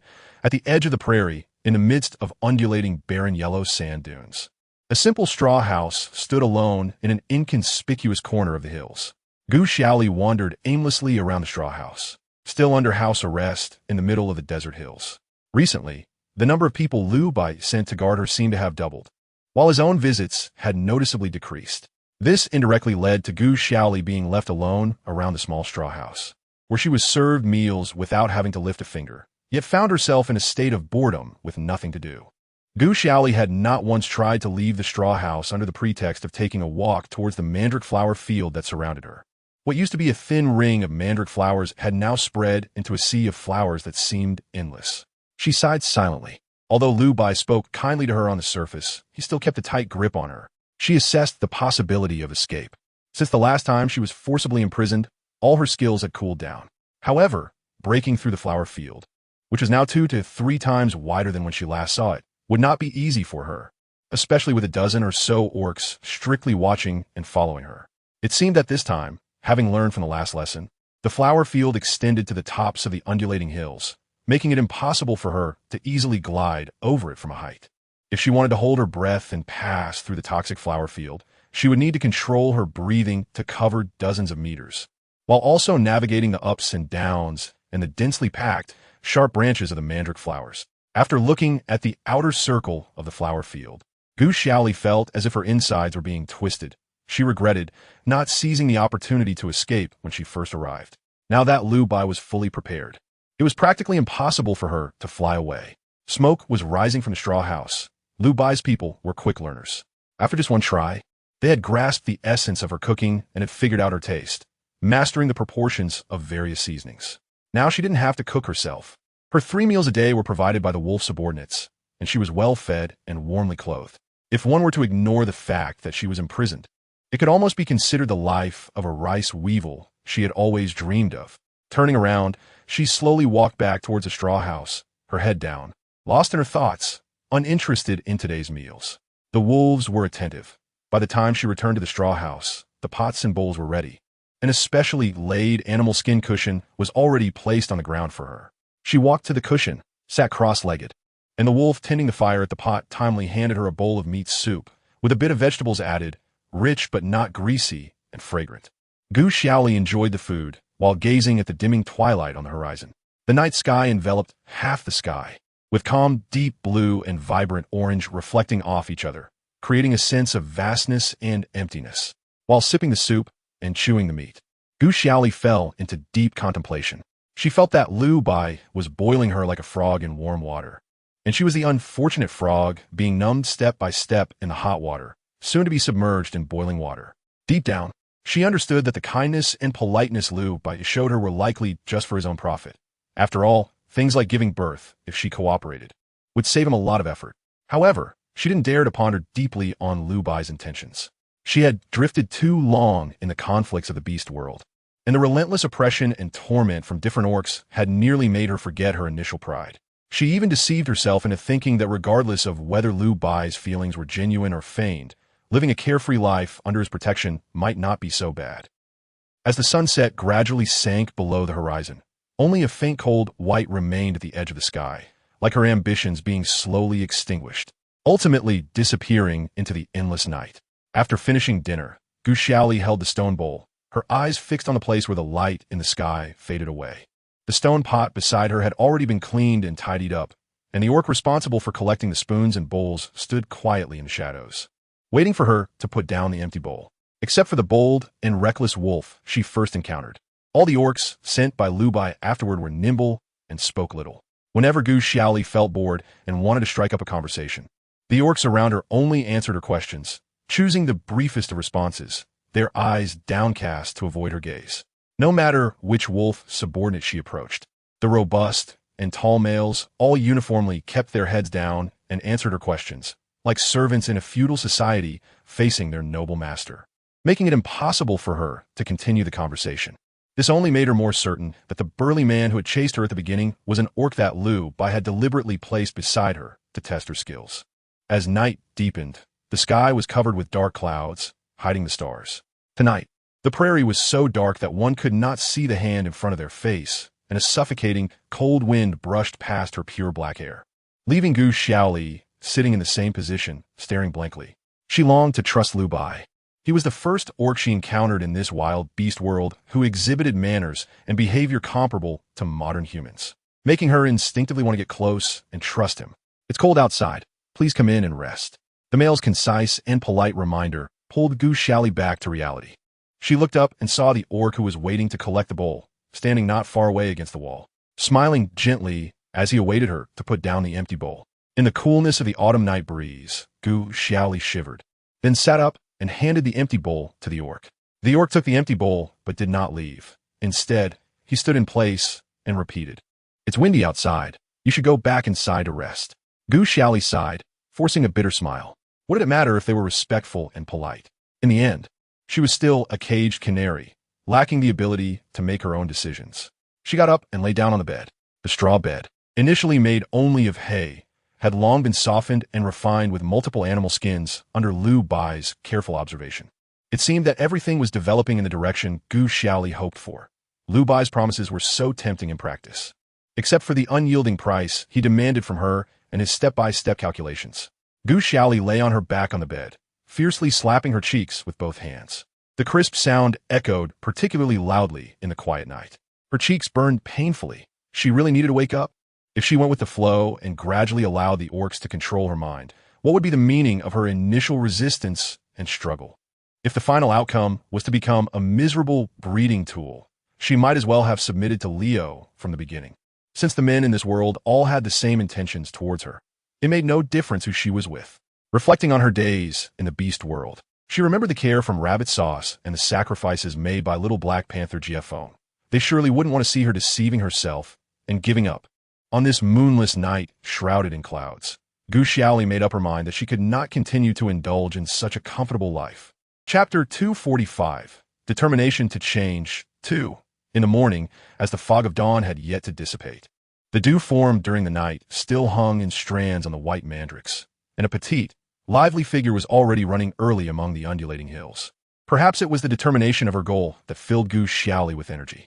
She got up early from bed and began running around the inner circle of the mandrake flowers. A faint floral fragrance spread around her, and as she expected, her body grew weary, as if her limbs were stepping on soft clouds. She gritted her teeth, ignoring the discomfort in her body, and persisted in taking heavy steps forward.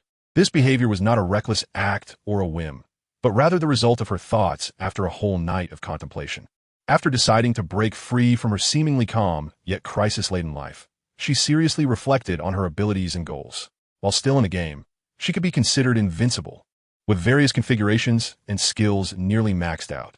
In the game, she was a sought-after veteran player, with guilds and dungeons eager to invite her.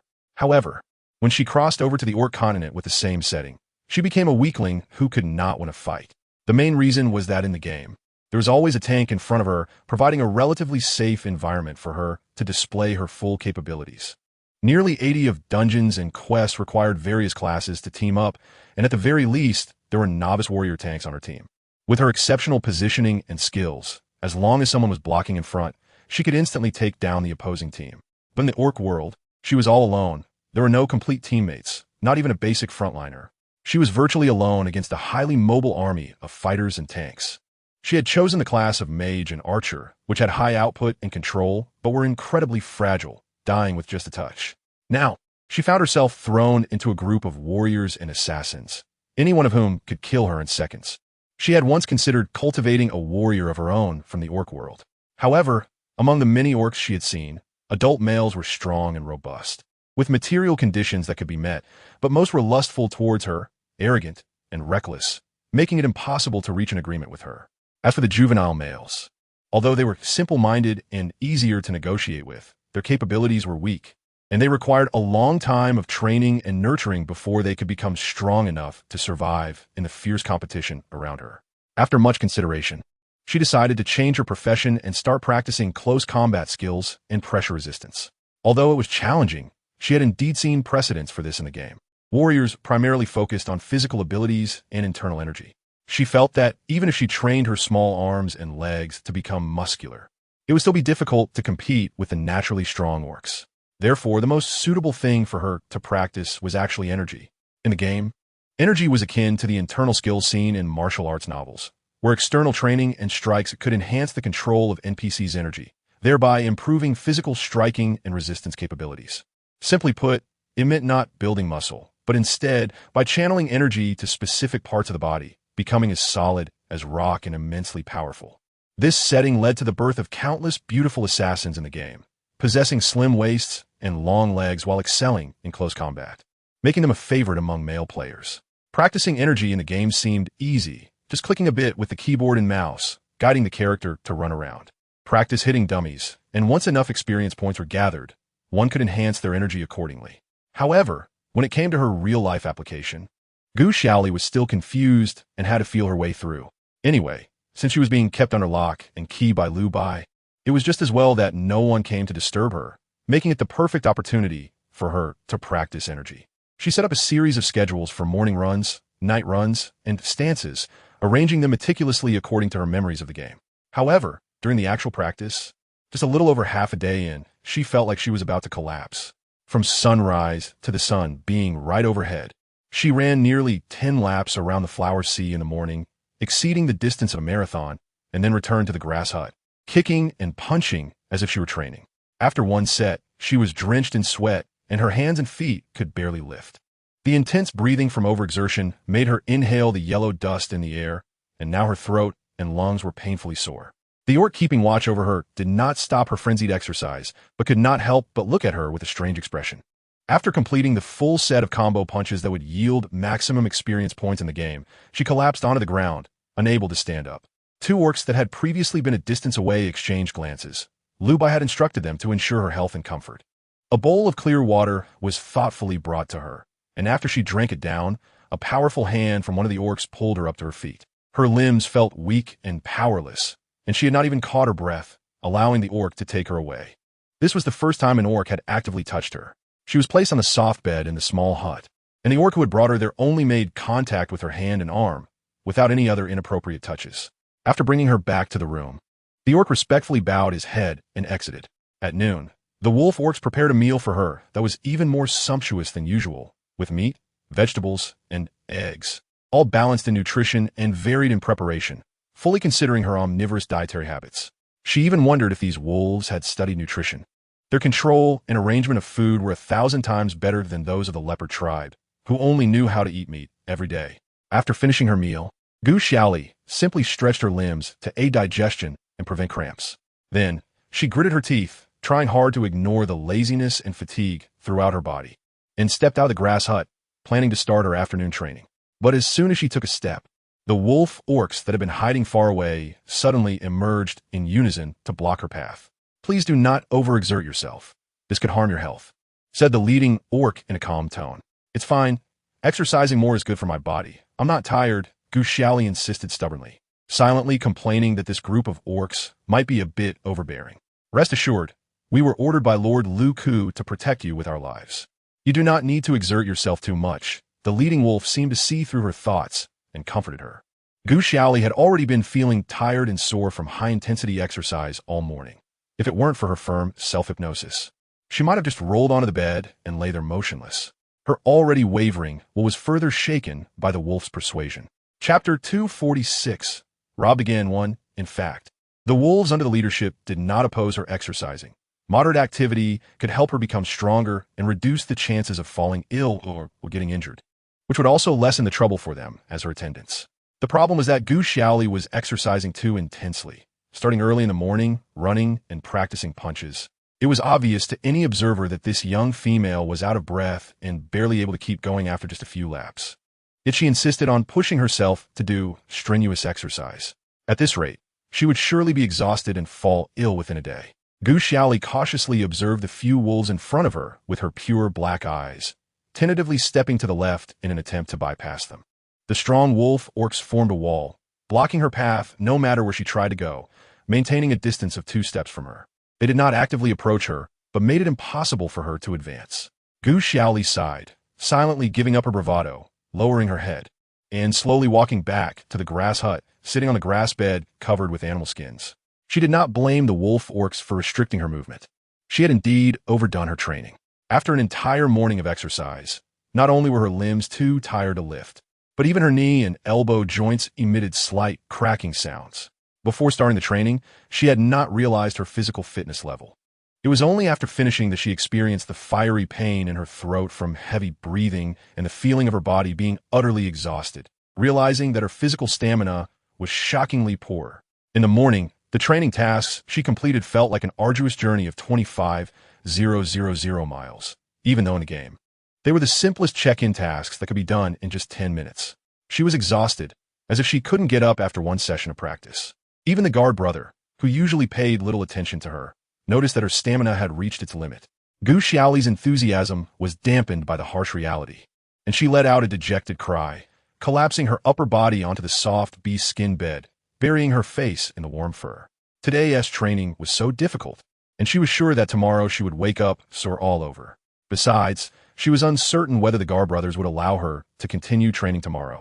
As she lay on the bed, troubled about how to continue her leveling plan, she suddenly sensed a soft commotion outside the door. Light and delicate footsteps surrounded the thatched hut, as if all the brothers responsible for guarding her had gathered around. Usually, the orc guards would give her plenty of personal space and would never crowd around the hut to peek inside. Feeling something was off, Gu Xiaoli raised her upper body with her hands propped on the grass bed, her dark eyes flickering with tension and curiosity as she looked out the window. Through the small window carved in the mud wall, her entire view was blocked by the top backs of muscular bodies. The entrance was also firmly blocked by several orcs, and the guards were unusually surrounding the hut tightly. Having been here for a while, she had never seen the guards' wolf-like demeanor like this, and she couldn't help but tense up. Although she couldn't see anything outside, her gaze remained glued to the doors and windows. Gu Xiaoli opened her mouth, but her throat was dry, and she couldn't voice her questions, especially as she heard the sounds of beasts tearing and fighting outside. Though she couldn't see the sounds of sharp claws slicing through the air, followed by the sound of flesh ripping, heavy objects hitting the ground, and the chaotic howling of wolves sent chills down her spine. In an instant, the wall of white bodies at the entrance all sprouted gray fur, transforming into their beast forms and charging out, leaving only two massive wolves to guard the entrance. The sounds of the battle outside reached a climax, with the roars of beasts, sounds of tearing, and the cracking of bones filling the air. Gu Xiaoli even caught a glimpse of fresh, steaming blood splattering everywhere through the gaps of the window that weren't blocked, while the hut served as her shield. It also cut her off from the visual of the outside world, plunging her into a state of fear amid the cruel sounds from all directions. Shivering, she pulled out her bow and arrow, aiming at the entrance, but found it impossible to shoot, as the furry backs of the wolves blocked her view of the outside. These were the orcs left by Lu to protect her, the same ones who had taken care of her needs for more than 10 days. Although she didn't like them, she couldn't bring herself to betray them from behind. The wolf warriors at the entrance resisted fiercely against the tremendous force that slammed against the door, shaking the mud walls violently and causing dust to fall. Yet they remained unyielding. The sounds of the battle outside peaked for a brief moment before gradually fading, as if one side had gained overwhelming victory. A strong smell of blood seeped through the doors and windows into Gu Xiaoli's nostrils. She thought that outside there must be a scene of rivers of blood. Suddenly, a guard at the entrance let out a mournful wail, and the two gray figures blocking the door were flung aside, allowing sunlight to stream into the humble hut, while a faint red mist of blood drifted in. Gu Xiaoli's face turned pale, her body trembling, her pupils shaking violently. Through the doors and windows, she saw the ground outside covered with the severed limbs and fragments of dead wolves, scattered densely like fallen leaves in a river of blood. Despite having witnessed several battles among the orcs before, the scene before her made her retch, as she could never have imagined that the guard brothers who had accompanied her for so many days would all die tragically before her eyes in such a short span. In the past, the battles she had seen between orcs were bloody and violent, but most orc attacks only involved knocking the opponent down and leaving them unable to fight back. However, the orcs before her seemed to have gone mad, brutally tearing apart their own kin. She knew all too well that their goal was to get her, and they probably wouldn't let her get hurt. Yet she couldn't help but tremble in fear. She bent down, covering her throat as she dry heaved for a while, finally managing to steady her chaotic breathing. When she straightened up, she saw a pair of large feet covered in veins step into the hut. She slowly looked up, revealing long, thin legs covered in long black fur, which looked particularly strange and ugly. The figure was very tall, bending down to squeeze through the door. Gu Xiaoli stood up straight, tightly gripping her lightning bow, and nervously raised her gaze to the figure's face. It was a man whose entire body and face were long and thin. He stood over 2 meters tall, but was disturbingly skinny, resembling a stick insect with slender limbs. His face looked like a shriveled, elongated winter melon with a pointed chin. Sunken cheeks, prominent cheekbones, and messy dark gray hair draping down to cover one of his eyes. His eyelids were dark, and his murky, deep gray pupils stared meaningfully at Gu Xiaoli from beneath his hair, giving her a chilling sense of panic, as if she were seeing a ghost in broad daylight. Chapter 247. Kidnapped again, 2. Who sent him? Why did he cruelly kill all the wolves? What did he want from her? Countless questions surged in Gu Xiaoli's mind amid extreme fear. But when she tried to speak, she found herself unable to ask anything, only opening her mouth slightly in a shrunken manner.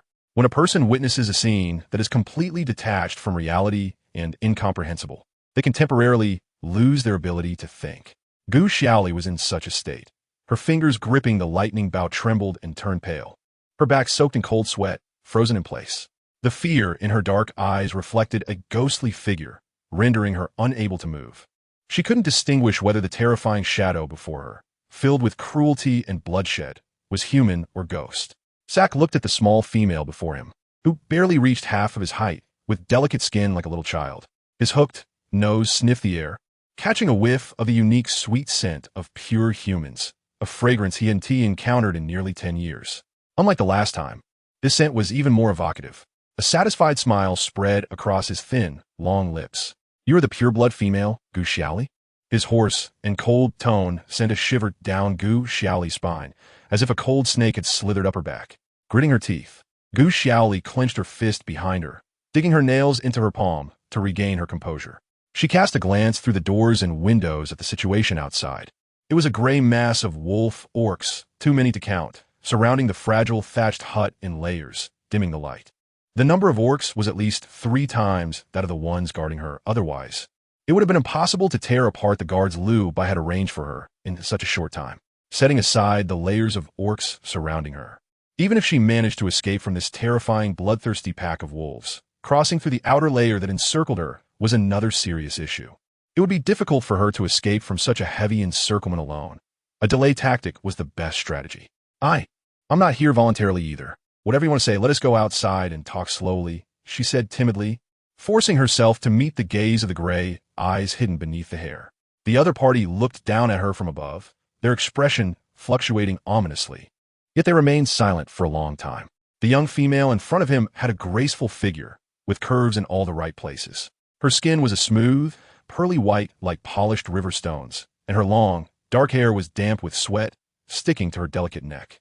Her dark, watery eyes were filled with fear, but still defiantly stared at him. Sack felt an uncontrollable flame burning in his chest. His dull, beastly eyes locked on her charming figure. His back teeth clenched tightly as thoughts raced through his mind. If it weren't for that old man Lu Yin eager to enjoy a purebred female, he really wanted to pin her down right then and there and take her for himself. But thinking about it, this young female had already been through Leo and Lu Bai, and by the time she reached him, she was already second-hand goods. She definitely wasn't as pure and flawless as she seemed on the surface. So what difference did it make if he had her once more? At worst, he could clean her up afterwards and send her back to Lu Yin. That old man was already past his prime. If it weren't for him being the main force, he wouldn't even get to enjoy such a precious person. Sack maintained a calm demeanor, still appearing dull, but his exposed lower half betrayed his desires. Gu Xiaoli noticed the man's obvious change and felt a surge of panic. Sack looked at her with no expression. But Gu Xiaoli felt his eerie gaze on her like a parasite, utterly disgusting. She discreetly protected the lightning bow in front of her chest, ready to shoot an arrow the moment he made a move. Sack glanced at the strange and glaring weapon in her hand, narrowed his elongated eyes, spread his hands in a non-threatening gesture, and smiled. "Don't worry, I won't hurt you. Lu Bai took you here without permission. I'm here on the chieftain's orders to apologize and take you back." The wolf tribe was known for its deception and cunning, and even the naive Gu Xiaoli was wary of their treachery, showing no trust toward the eerie and terrifying wolf in front of her. Sack kept his gaze locked on her eyes, subtly inching closer, while Gu Xiaoli quickly drew back the bowstring, aiming the crackling arrowhead at his gloomy eyes. A powerful shot at such a close distance would surely hit his forehead. This disgusting man would either die or be left disabled. Although Sack had never seen her abilities, the fierce aura and killing intent radiating from her charming face were unmistakable. He had heard that most of the wolves sent to capture her had been knocked down and incapacitated by a weapon they had never encountered before, so he dared not act recklessly. "Let's talk this out. Aren't you complaining about the air in here? You can put that down, and we can go outside to discuss," Sack said with a smile, continuously gesturing with his skeletal hands, careful not to approach her any further. Gu Xiaoli maintained a cold expression, resolutely aiming the arrowhead at Sack's forehead, slowly advancing step by step. Sack began to sweat slightly on his forehead, cautiously backing out of the room alongside her. "Look, you're all soaked in sweat. Aren't your arms tired? Just put it down. You're a precious, purebred female. How could we possibly harm you?" Sack's hoarse and sharp voice tried to persuade her in a very polite manner. Outside, the yellow earth was soaked with thick blood, becoming soft and slippery.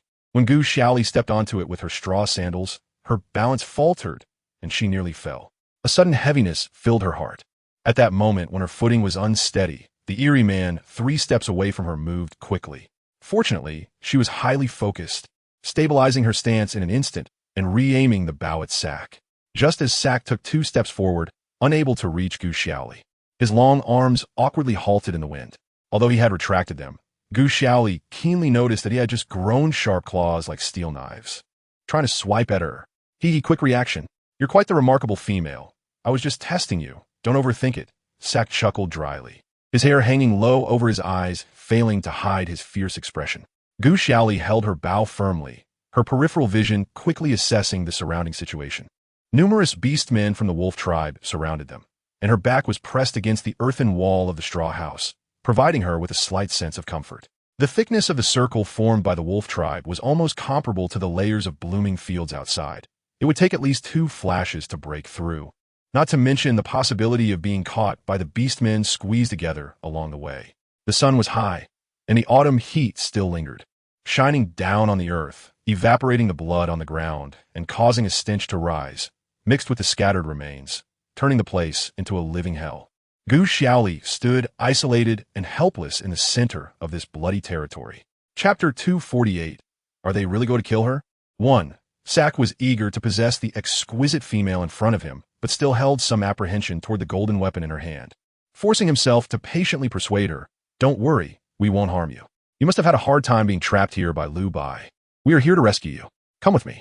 Gu Xiaoli's expression darkened slightly. She naturally wouldn't easily trust this fierce-looking wolf, but if she didn't compromise, with her fragile body, it would be difficult to escape even if she exhausted all her skills. "Tell them to disperse." Gu Xiaoli remained unmoved, coldly replying, her arrow still drawn and shimmering with golden light. Scarred Song maintained a smile, stepping back with his feet, fingers spread, hands raised at his sides in a seemingly harmless gesture, yet the surrounding beastmen were still on guard and did not retreat. "Look at how hot the sun is. We can't just stay here in a standoff. We're strong and not afraid, but we feel sorry for you. The brothers have heard of your prowess. You are a precious female, and we absolutely won't harm you. But that arrow in your hand makes them uneasy," Sack continued to persuade. Under the blazing sun, in the blood-soaked hell, sweat trickled down Gu Xiaoli's forehead and into her clothes. Despite her exhaustion from a morning of excessive training, her limbs weak and close to giving out, she still glared fiercely, unwilling to give an inch. Sack glanced at the setting sun, calculating in his mind. Louis knew his nature well, and, fearing he would take advantage of the rare, purebred female, had only given him half a day. Before nightfall, Sack had to bring Gu Xiaoli back to the tribe. If she were an ordinary female, returning before dark would be ample time. However, Gu Xiaoli had hidden abilities. He had heard that when Lu Shan and Lu Bai teamed up with hundreds of strong brothers, they were still outsmarted by her and a handful of leopard tribe members, making her role in that escape significant. Gu Xiaoli was well known, and Lu Yin had already prepared for her abilities. Before departing, he instructed Sack to use any means necessary to ascertain her abilities before bringing her back, as long as she was left alive. Sack frowned, feeling that this deadlock was not a solution. If Gu Xiaoli were truly strong enough to break through on her own, she wouldn't be hesitant to confront him here, indicating she must be hiding a fatal weakness. Thus, Sack took a step back, gesturing to retreat, while the wolves surrounding them spread out to give Gu Xiaoli a path. Capture the leader first. Gu Xiaoli tightened her bow, aiming at Sack, while cautiously glancing at the path that was opening up among the wolves. Indeed, Sack was threatened by her arrow, and the beastmen on either side of the path remained obedient, none daring to make a rash move. Gu Xiaoli did not rush to leave, but stood atop the dirt hill, gazing around. As she expected, dozens of large orcs rushed in, trampling a gap in the outer flower field where the mandala flowers were scattered, their white petals and lush green foliage being crushed and mixed into the soil, no longer as flourishing and beautiful as before. It was a good opportunity to escape. This place was desolate, and it was easy to get lost walking alone. "Where do you want to go? Why don't we give you a ride?" Sack's voice came from beside her. Gu Xiaoli turned around and found that Sack had stealthily approached her, and in panic, she quickly aimed her bow and arrow at his throat.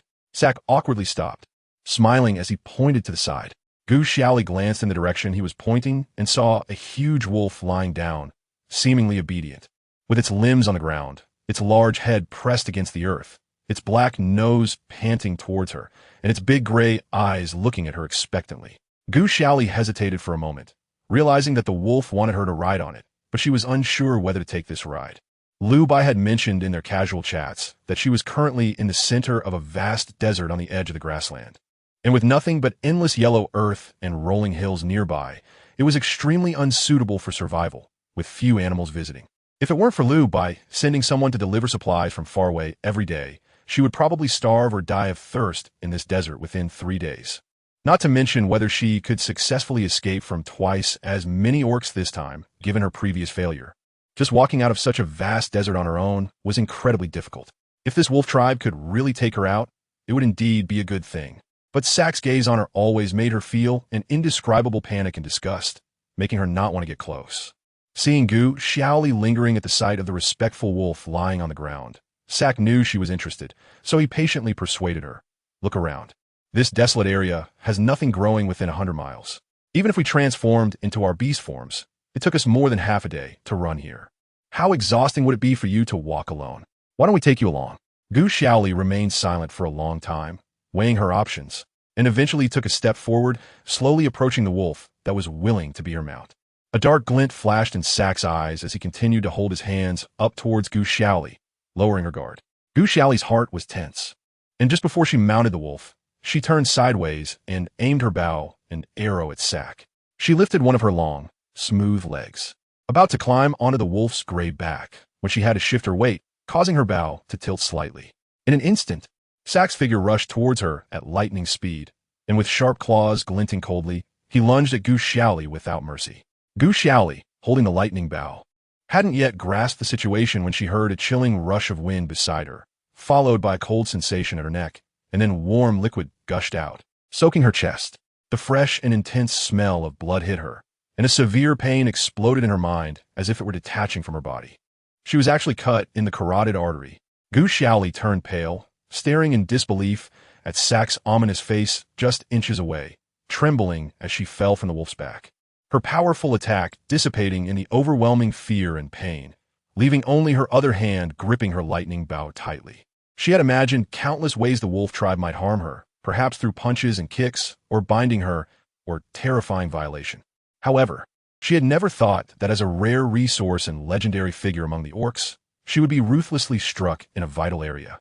Like a nameless foot soldier on the battlefield, about to die without any value. Sack didn't give her time to recover. His claws, stained with her blood, came crashing down towards the ground, aimed directly at her heart. Not a shred of mercy was spared. He was eager to witness Gu Xiaoli's rumored skill of fighting 100 alone, putting in all his technique and strength. Though Sack was tall and slender, his range and agility in physical attacks were among the best on the grassland. Even robust male orcs would struggle to withstand 3 rounds against him, let alone Gu Xiaoli, whose physical abilities were lacking. As the fatal strike came down, Gu Xiaoli was losing too much blood, feeling dizzy and disoriented, lying on the ground without time to get up, unable to even use her teleportation skill. It's over. She lay on the ground, one hand pressed against her bleeding neck, her dark eyes reflecting the despairing sight of 5 sharp claws coming straight for her heart. In slow motion, Sack's 5 fingers closed together, tore through her thin beast skin on her chest, piercing into her soft chest cavity. The sound of flesh ripping echoed in her mind, amplified 1,000 times. Feeling the sensation of his fingertips penetrating, Sack was quite surprised, but it was too late to withdraw. Wasn't it said that this little female could disappear in an instant and was good at hiding? Was he really going to accidentally kill this precious, pure-blooded female? Sack couldn't help but regret. Had he known, he wouldn't have used lethal force. The surrounding wolf orcs watched the scene unfold, unable to rush forward, some lamenting for the little female, while others were terrified of the elder's punishment. Just when everyone thought this beautiful little female was about to fade away, Sack's claws, following inertia, fell without entering her still-beating heart, instead plunging straight into the yellow earth below. Gu Xiaoli's half-reclined position left only a small patch of blood behind, and remarkably, she had vanished into thin air. Sack stared at his empty claws in shock, and after a moment, he came to his senses and pulled his claws from the soil. The wolf pack was thrown into chaos, looking around and sniffing for the little female's presence. Sack quickly calmed down, letting out a hoarse and prolonged wolf howl from his throat, settling the wolf pack down. A meaningful smile crept across his face, still stained with Gu Xiaoli's splattered blood, making him appear particularly sinister. Gu Xiaoli, you really have some tricks. It seems I don't need to hold back anymore. Meanwhile, Gu Xiaoli, clutching her neck, suddenly teleported to a yellow earth slope several hills away, rolling down to the bottom, her face smeared with her own blood and the sticky yellow earth. It was then she remembered a piece of equipment she had saved for emergencies, the endangered escape device. It was an item she had equipped during her novice period to prevent being maliciously killed by powerful players. It could absorb a lethal blow and instantly teleport her to a nearby safe location, providing 3 minutes of invisibility longer than her skill's invisibility duration. This equipment could only be triggered once, and then it would take an entire day in-game to cool down before it could be used again. She had only triggered this equipment a few times during her early game phase, as she was cautious and always careful during dungeon runs, using the equipment sparingly and paying close attention to positioning and hiding, and thereafter rarely found herself in near-death situations. As her level increased, and she became a powerful player, she faced even fewer life-threatening situations, and over time, she had completely forgotten about this emergency equipment.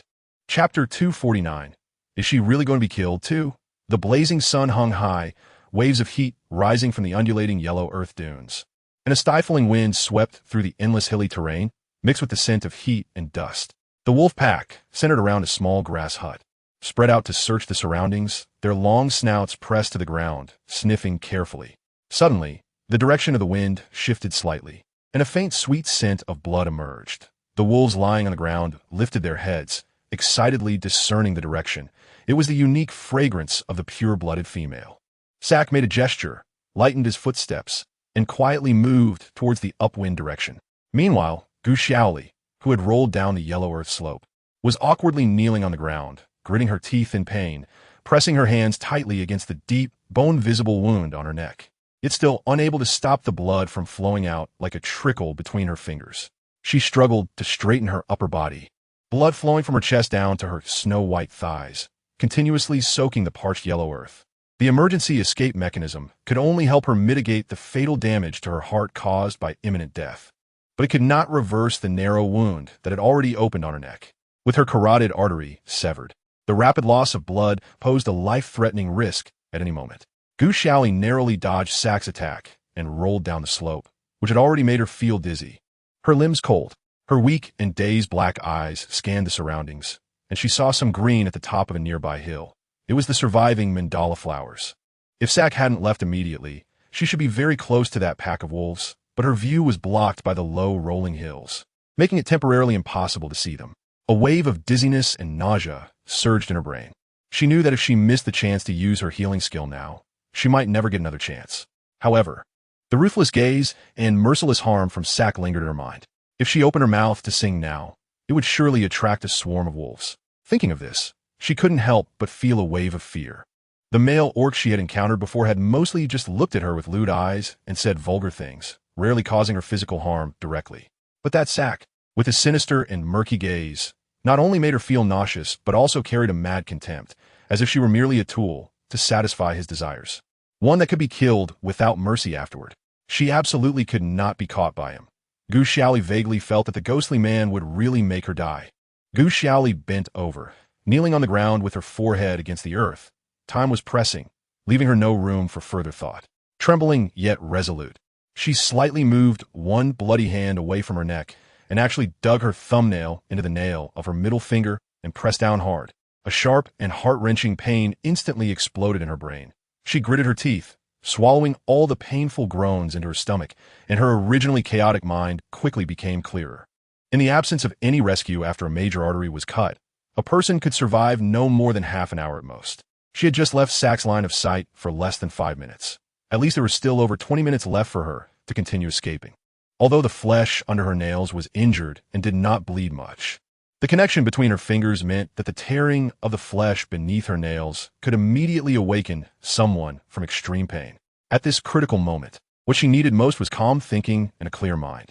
Stiffly turning her head, she reassessed the position of the wolves and, relying on her incredible willpower, got up and crawled towards a hill away from the wolves, her back flashing with the wings of the wind that had accompanied her through many battles. The nail of her right hand was still deeply embedded under the bleeding middle finger's nail, her teeth grinding together, desperately suppressing her rapid and heavy breathing.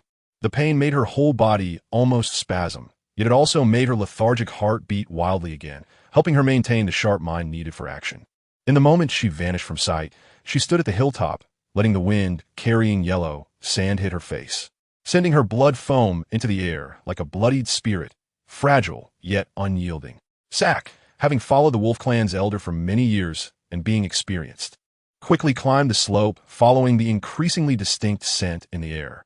Separated from the small female by 3 or 4 hills, he gazed at her resolute back from a distance, her fair skin and crimson blood forming a breathtaking scene against the surrounding merciless yellow sand. Even Sack, who had seen a lot, was shocked by the scene before him.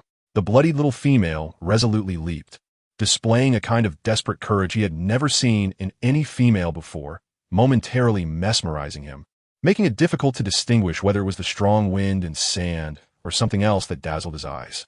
Gu Xiaoli glided along the low-lying area, trying to get as far away as possible from the approaching wolves behind her, looking at the endless rolling hills ahead. She didn't know when she would reach the end of this hell.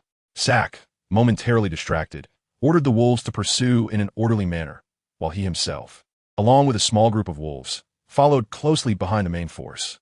Gu Xiaoli occasionally glanced back at her pursuers, finding suitable angles in the air to release her skills, toppling groups of wolves to the ground, twitching and unable to rise. Despite her knocking down wave after wave of wolves, the remaining ones surged forward like locusts, trampling over the bodies of their fallen comrades. She was drenched in sweat, gasping as she climbed to the top of another hill and leaped while singing her healing song. As the song ended, she used up her invisibility skill, executing the same trick again by turning 180 degrees, attempting to confuse her pursuers with the invisibility state. She did her utmost to evade her pursuers, but her heart had already sunk. The last time, Lu Bai brought a dozen pursuers and she had not escaped. So how could she have the chance to dodge the wolves coming with murderous intent this time? But if she didn't escape, she didn't know what else she could do at that moment. She feared Sack's dark and lewd eyes, forcing herself not to imagine the scene of being caught by him. In despair, she realized that no matter how she ran, the terrifying wolves behind her still couldn't be shaken off, tightening their grip on her. The blood lost through her neck's major artery wrapped around her, and although she had healed the wound, she couldn't cover the enticing scent of blood for the cruel wolves with the yellow sand. In her invisibility state, Gu Xiaoli was suddenly pounced on by a nearby wolf, instantly receiving several claw marks on her body, blood gushing out, and her limbs suffering varying degrees of injury and fractures. Sack's main goal was to force her to use up all her life-saving skills to prevent her from resisting and escaping later. So he ordered the wolf pack to leave her with just a breath. Some of the wolves felt sympathy, but they would never defy the orders of their leading wolf, as it was the only way for them to survive in this treacherous and cunning power tribe. Under Sack's command, the last trace of sympathy dissipated like smoke. Chapter 250. The leader of the wolf clan. 1. It was as if heaven was deliberately toying with this stubborn yet fragile girl. After exhausting all her skills in 3 flashes, she was surrounded by a pack of wolves. The moment the invisibility effect disappeared, she was pounced on by a wolf, its massive claws leaving 3 deep blood marks on her weak, blood-stained shoulder, making it difficult for her to breathe. Lying in a pool of blood beneath the giant wolf's iron claws, Gu Xiaoli gazed blankly at the pure sky obscured by yellow sand. The surrounding wolves did not continue to attack, but cautiously watched her, waiting for the arrival of their leader. Gu Xiaoli's hands lay weakly at her sides. She wanted to lift them with all her might, but found that one seemed to be broken, feeling no sensation in her fingers, while the other was constantly reminding her of her survival with unbearable pain. She unconsciously swallowed, the thick taste of rust in her mouth being swallowed down, only to keep bubbling up. The wolves pursuing in front stopped advancing, gradually forming a circle, and the increasingly strong scent of blood filled the air as Sack quickened his pace, rushing into the beast pack. In the middle was Gu Xiaoli, lying lifeless on the ground. Unlike her initial disgust and determination, she now lacked pride and strength, allowing an ordinary wolf to step on her chest with its front paws. She looked up at the void with her eyes, losing their former brilliance, a dull gray hue enveloping her, lifeless. If it weren't for the inherent keen observational ability of the wolf tribe that led Sack to discover she still maintained a faint breath, he might have thought this little female was already dead. Suddenly, the heavy weight pressing down on her was lifted, replaced by a slightly lighter rider. Sack transformed into human form, sitting on Gu Xiaoli's waist with both hands on the ground, his dark gray hands with protruding knuckles gripping her fragile neck, slowly tightening. The sensation of suffocation overwhelmed her, and a ghostly long face appeared below her blurred vision. Perhaps due to nerve damage, she felt nothing from one hand and 2 legs. Only her upper body and 1 arm remained, the pain lasting so long that it had rendered her nearly numb. Logically, the injuries she had sustained should have been enough to bring her to her knees. Was it possible that heaven was showing her mercy before her death? She didn't know if this time she would truly die or if she would return to the real world, treating it as a nightmare. Just as Sack thought Gu Xiaoli was really about to die, preparing to loosen his grip, the little female he had pinned down, her face turning purple, managed an almost imperceptible smile, a smile filled with despair and irony. Gu Xiaoli felt like a complete waste. Descending into this game world she once knew so well with nearly maxed out skills, yet losing utterly. She suddenly remembered a young Black Panther who would rather be shattered to pieces and risk his life just to help her pursue everything she had never possessed. Yet she had failed him. All the suffering he endured was in vain, and she was about to die a meaningless and undignified death in a desolate wilderness. She wondered if he had experienced such pain and despair during his transformation and serious injury. Oh no, perhaps the bullying and pain he endured were far worse than what she felt. She thought, if given another chance, she would not let down that boy's efforts and expectations. She would give her all and live for herself. With oxygen thinning in her brain, Gu Xiaoli's vision gradually blurred. Her beautiful eyes at that moment became like a corpse, starting to lose their spirit. In her final moments, only her one remaining perceptive hand tightly gripped the lightning bow, refusing to let go, as if silently expressing her fear and resentment. Sak cursed inwardly, hurriedly retracting his fingers that were gripping her. He silently scolded. How could this little female be so strong-willed, unwilling to show even a hint of pleading before death? He had just shown a fierce demeanor, attacking Gu Xiaoli without reservation, fearing that when he needed her cooperation later, she might retaliate violently, and, as a strong wolf, he truly feared that in the heat of the moment, a sudden arrow could end his life. He had originally planned to pay close attention to her expressions as she approached death, letting her live as long as she showed signs of pleading, pain, or fear. But unexpectedly, this little female was determined, not shaking her head even once, not shedding a single tear, and smiling as she died upright. Now was good. Not only was he unable to use the purebred human for himself, but even reporting back to the old clan leader had become a troublesome matter. In a fit of rage, Sak slapped Gu Xiaoli's face. With a crisp sound, it landed on her blood-stained, disfigured face, turning her head to the side. Sak was both anxious and angry. His raised fist intended to come down like a rain of blows, but suddenly sensed the unusual atmosphere around him. Looking up, he saw that all the wolves he had brought were cowering on the ground, their heads bowed toward him. His fist froze in midair, his dark eyes slowly lifting in disbelief. His subordinates had unknowingly made way for a gap, and standing in that gap was the eldest son of the Wolf Clan leader, Lu Shun, whom he had not seen for days. After a moment of shock, Sak quickly regained his composure, extending his claws, pressing them against Gu Xiaoli's bruised neck, ready to crush her delicate neck at any moment. She had just fainted for a short while. Let me leave here, and I will spare her life. Sak threatened fiercely. Lu Shun was known to have a conflict with the old clan leader, and Sak had been running errands for the old clan leader for many years. So Lu Shun would definitely want him gone. Moreover, Lu Shun had personally brought his troops to this remote area, clearly for this little female under his command. Looking around, behind Lu Shun were the gray wolves, and Sak's subordinates were quietly lying on the ground, instantly turning against him. Clearly because the numbers and strength of the opposing side were not something Sak could compare to. The only way to escape now was to rely on this little female. Sak knew all too well that the little female had likely suffered too much and would probably not survive. Yet he remained on top of her, pretending she was only slightly injured and unconscious, in hopes of buying a slim chance of survival. Lu Shun frowned, his short, deep gray hair casting a shadow over his eyes, his expression unreadable as he said, "Let's talk properly. Don't joke about a precious purebred." Sak felt a surge of joy. Lu Shun believed him. It seemed there was hope. His attention was entirely focused on the powerful Lu Shun, not noticing the movement beneath him. Crackle. The faint sound of lightning exploded from beneath him, and a barely noticeable surprise quickly drowned in Lu Shun's deep gaze as he calmly looked at the cornered Sak. A thin golden light shot toward the startled Sak, the sharp golden tip piercing directly into one of his gray, dim eyes. A hoarse and painful howl pierced the sky, and Sak was thrown into a disheveled roll from the sudden attack, tumbling off Gu Xiaoli, painfully pressing one hand against an eye, his spasming hand still flickering with electric sparks. A murky stream of blood slowly flowed from his palm.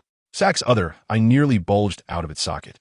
In his frantic movement, he saw Gu Xiaoli lying on the ground, coldly looking at him, her lips curling into a mocking smile. Sak's heart raced with anger. This arrow wasn't very damaging, but it struck right at his eye, the strange golden light making his entire head buzz along with the eyeball. He never expected he would have to completely lose one eye for this detestable little female. He suppressed the burning pain in his single eye and recklessly rushed toward Gu Xiaoli, raising his foot with all his strength to stomp down on her wrist that was holding the bow, but was suddenly flung away by Lu Xun, who had darted forward with his claws. Chapter 251. The leader of the wolf tribe, 2. Lu Xun was about the same height as Sak, but was significantly larger. His build 2 to 3 times that of Sak. With all his strength, one claw easily sliced open Sak's chest. By the time Sak fell to the ground, he could no longer make a sound, reflexively covering the several parallel wounds that almost pierced through his chest with both hands, his entire body drenched in cold sweat. He knew his fate was likely sealed. His eyes no longer held the composure and calculations of before, but were now wide with fear, looking like copper bells. His whites more prominent than his irises, opening his mouth helplessly to mumble something, as if pleading for mercy, yet also cursing. Lu Xun had no mind to deal with the dying Sak. His heart raced as he quickly knelt beside Gu Xiaoli, checking her condition. He saw the little female's body covered in bright red blood, which had dried into patches under the scorching sun, her eyes half open, the black pupils unfocused. Her arms and legs were swollen in several places, clearly broken, and her skin, which should have been smooth and tender, was now marred with intersecting blood marks. With blood still trickling out, the powerless hand, placed beside the golden weapon, was still relatively intact. But the middle fingernail of that hand was half flipped up by a blood-stained thumb, showing a purplish-red color. Lu Xun's expression darkened. While methodically directing his wolf subordinates to fetch herbs, he leaned down, tilting his ear close to the little female's mouth and nose, carefully listening to her breathing. An orc holding 2 drooping leaf herbs quickly approached, seeing Lu Xun silently leaning over the little female with a solemn expression, unsure whether to step forward. He stood awkwardly in place with the herbs in hand, anxiously waiting for Lu Xun's command. Lu Xun listened carefully for a while, using his exceptional hearing and sense of smell to confirm Gu Xiaoli's barely detectable breathing, then immediately raised his head and snatched the herbs, chewing them into a paste in his mouth and personally applying it to her wounds. Soon, after finishing everything, Lu Xun gently reached behind Gu Xiaoli, slowly lifting her upper body, his thin lips close to her ear as he spoke in a deep, magnetic voice. "Don't fall asleep. I'll take you to see the shaman right away." Gu Xiaoli, held in a warm and solid embrace, showed no reaction. She was already exhausted to the point of fainting, and with a burst of defiance, she managed to shoot an arrow at Sak, releasing some pent-up anger, but then had no more energy. Lu Xun stared at the small female in his arms, his thick brows furrowed, his deep eyes filled with complex emotions. Originally, among the wolf tribe, he was the first to guess that Gu Xiaoli was hidden by Lu Bai, but considering Lu Bai's methods and precautions, he deliberately leaked the information to the old patriarch Lu Yin, downplaying the defenses left by Lu Bai, certain that he would send Sak to raid Gu Xiaoli in the desert. This way, he could scatter the old patriarch Lu Yin's manpower for easier defeat, and wait for Lu Bai and Sak's people to suffer mutual destruction. Then he could arrive with his own men and reap the benefits. Lu Xun was well aware of Sak's tactics. They were nothing more than coercion and temptation, intimidating the little female into submission. He calculated the timing, wanting to catch Sak off guard before he could lay his hands on Gu Xiaoli, and then negotiate with Sak. Sak was a fence-sitter when his own life was threatened. He would never harm Gu Xiaoli, this precious bargaining chip. However, what he didn't expect was Gu Xiaoli. He didn't anticipate that this little female would be so fierce, refusing to yield even unto death. Lu Xun felt the small body in his arms growing colder, his strong muscular arm pulling her tightly against his heated chest. "Xiaoli, don't fall asleep. Think of your friends. They definitely don't want to see you go," Lu Xun whispered gently in her ear. He knew this little female still had a breath left in her. Females, when weak, instinctively seek their partner's help. He intended for her to think of her partner, but upon closer inspection, he realized that this little girl had not yet bonded with anyone. He had to change his words to friends. With Lu Xun's speed, it wasn't difficult to take Gu Xiaoli back to his own stronghold to find a shaman for treatment. However, Gu Xiaoli was now extremely weak, and if she fell asleep, it was very likely she would never wake up again. Lu Xun, having fought in many battles, had seen too many orcs who slept and never woke up. In such situations, forcing endangered orcs to stay awake to return to the tribe for the shaman's treatment could often save their lives. If Lu Xun had arrived a few minutes later and hadn't seen Gu Xiaoli's desperate, prideful, and vengeful arrow, he would have undoubtedly awakened the little female without hesitation. But Gu Xiaoli's precise arrow against Sak moved even the usually strong-willed Lu Xun. It was clear that she had an incredibly fiery and unyielding spirit. If he simply imposed his will on her with violence, it could lead to mutual destruction, which would be counterproductive. After witnessing the massacre of half the prairie by Leo, which did not earn him even a glance from her, Lu Xun finally understood the underlying reason. Because of this, he was even more cautious about using any violent coercion against her. Only through gradual cultivation could he achieve his goal. Lu Xun dared not use too much force. Controlling his grip as he held her small hand that had just been holding the bow, closing his fingers around it gently, saying, "My third brother Lu Ku is still waiting for you. If you fall asleep now, he will be heartbroken." Gu Xiaoli vaguely heard someone whispering in her ear amidst the haze. She strained to discern the words, but could only catch fragments, feeling pain and fatigue throughout her body, desperately wanting to fall into a deep sleep. As her eyes closed, scenes from her time in the beast world flashed through her mind like an old film. Among the countless colorful flashes, one scene captured all her attention. It was a pure black shining with a captivating luster, steady yet slightly wild. At the very center of that blackness were a pair of emerald-like, captivating eyes, staring directly at her, as if under a spell, making her unable to look away. It was the little Black Panther. Just as Lu Xun worriedly reached out, helplessly preparing to slap Gu Xiaoli awake, she suddenly opened her eyes, her red lips slightly parted, gasping for breath like a dehydrated fish. In a moment just before she fell into a deep sleep, she remembered that little black figure who had once risked everything for her. He must still be out there in this world, fighting to survive. Perhaps still hoping for their reunion. She had an unfulfilled promise to become the strongest duo with the little Black Panther, trampling all the injustices of the past. Watching the person in his arms finally wake up, Lu Xun breathed a sigh of relief. Her pure black eyes, though weary, sparkled with beautiful light. Like the first star breaking through the fog, dazzling and breathtaking. Chapter 252. The Leader of the Wolf Tribe, 3. Lu Xun looked at the little female in his arms. Pleasantly surprised as she slowly awakened, his face radiating excitement and joy that even he himself had not noticed. "Now that you're awake, don't fall asleep again. I'll take you back right away." Lu Xun's gentle, deep voice rang in Gu Xiaoli's ear.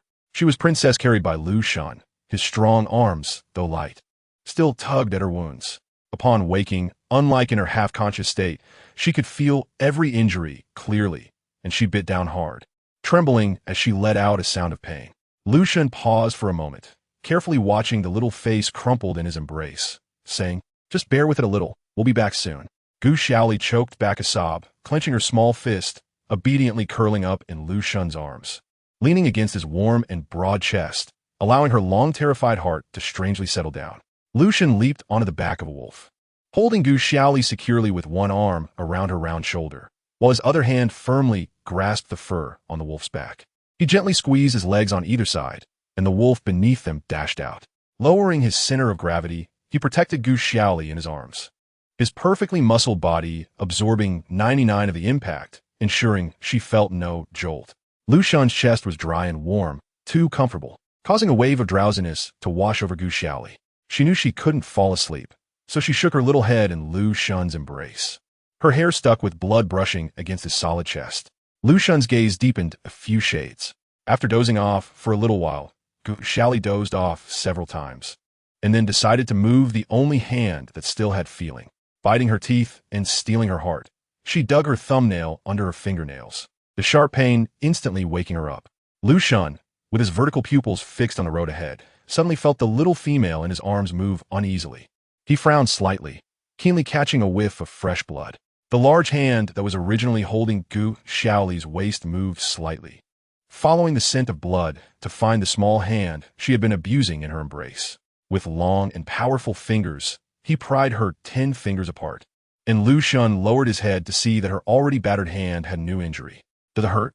Stop picking at it," Lu Xun said, his tone low and caring, as one large hand gently but firmly held her small hand down, preventing her from self-harming. "But I'm afraid I'll fall asleep," Gu Xiaoli said weakly, lowering her head.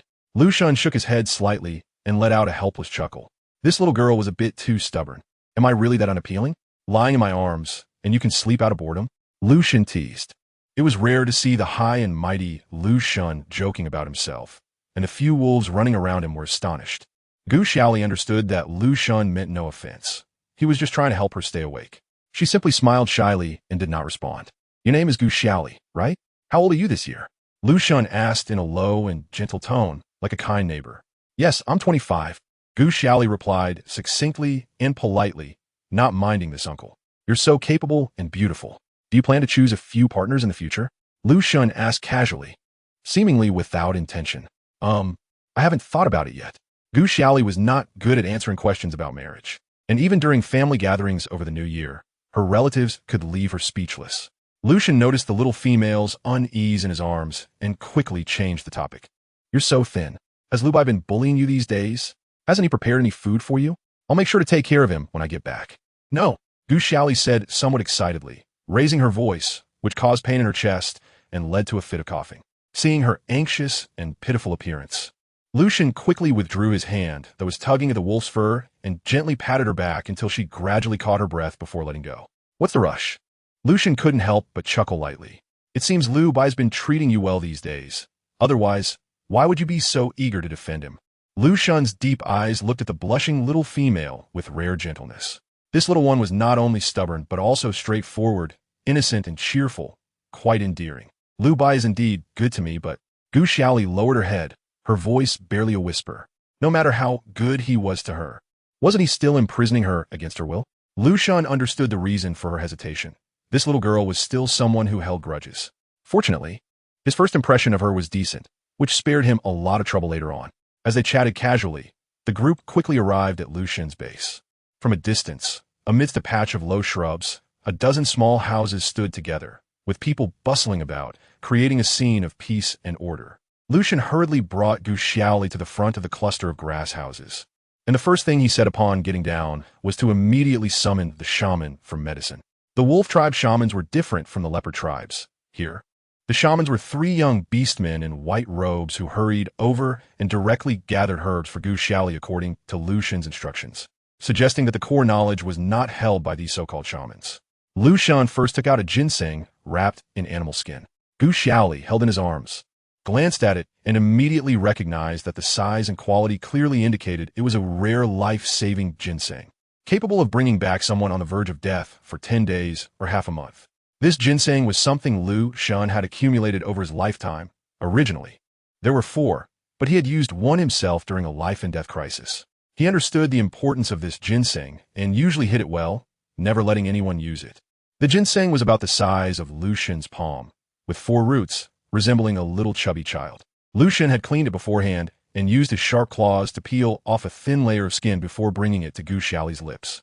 Gu Xiaoli had never eaten raw ginseng before. She slightly opened her mouth and tentatively bit off a small piece. A strong, earthy, and bitter taste spread in her mouth, almost making her spit it out on the spot. Lu Shun knew she didn't like the taste of ginseng, but showed no signs of compromise, pressing the ginseng against her dry, pale lips and gently coaxing her. If you finish this, I'll get you some sweet fruits. Gu Xiaoli was not unreasonable. Ignoring the strange taste, she opened her mouth and chewed on the ginseng like a carrot, swallowing it whole. Watching her pained expression, Lu Shun couldn't help but laugh. How old are you?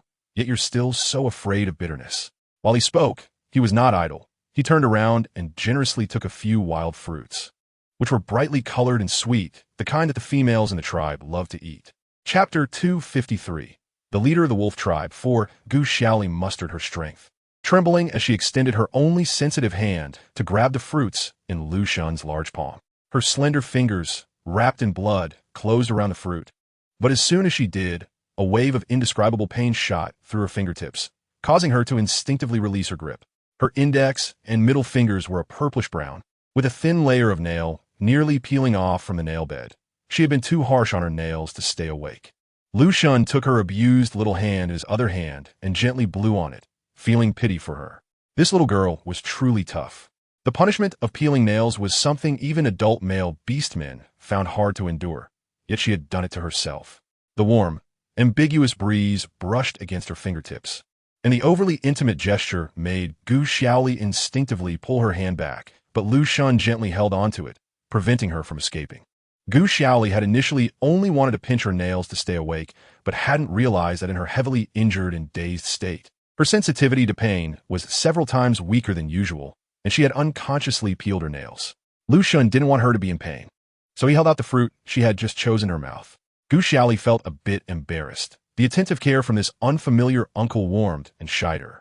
than she thought, since all her limbs were injured, and her healing skills would take at least 3 to 5 days to use. She would have to rely on others for care during this time, so being reserved was of no use. Gu Xiaoli stopped hesitating and took big bites of the wild fruit with Lu Shun's help.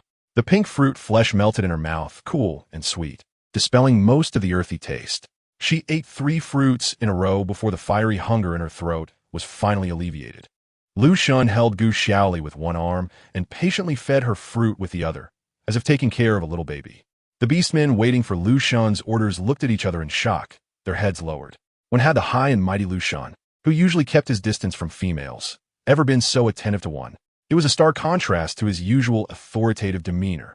After finishing the fruit, Gu Xiaoli regained some energy, and Lu Shun carried her deeper into the tribe to her room, placing her on a soft bed made of animal skins.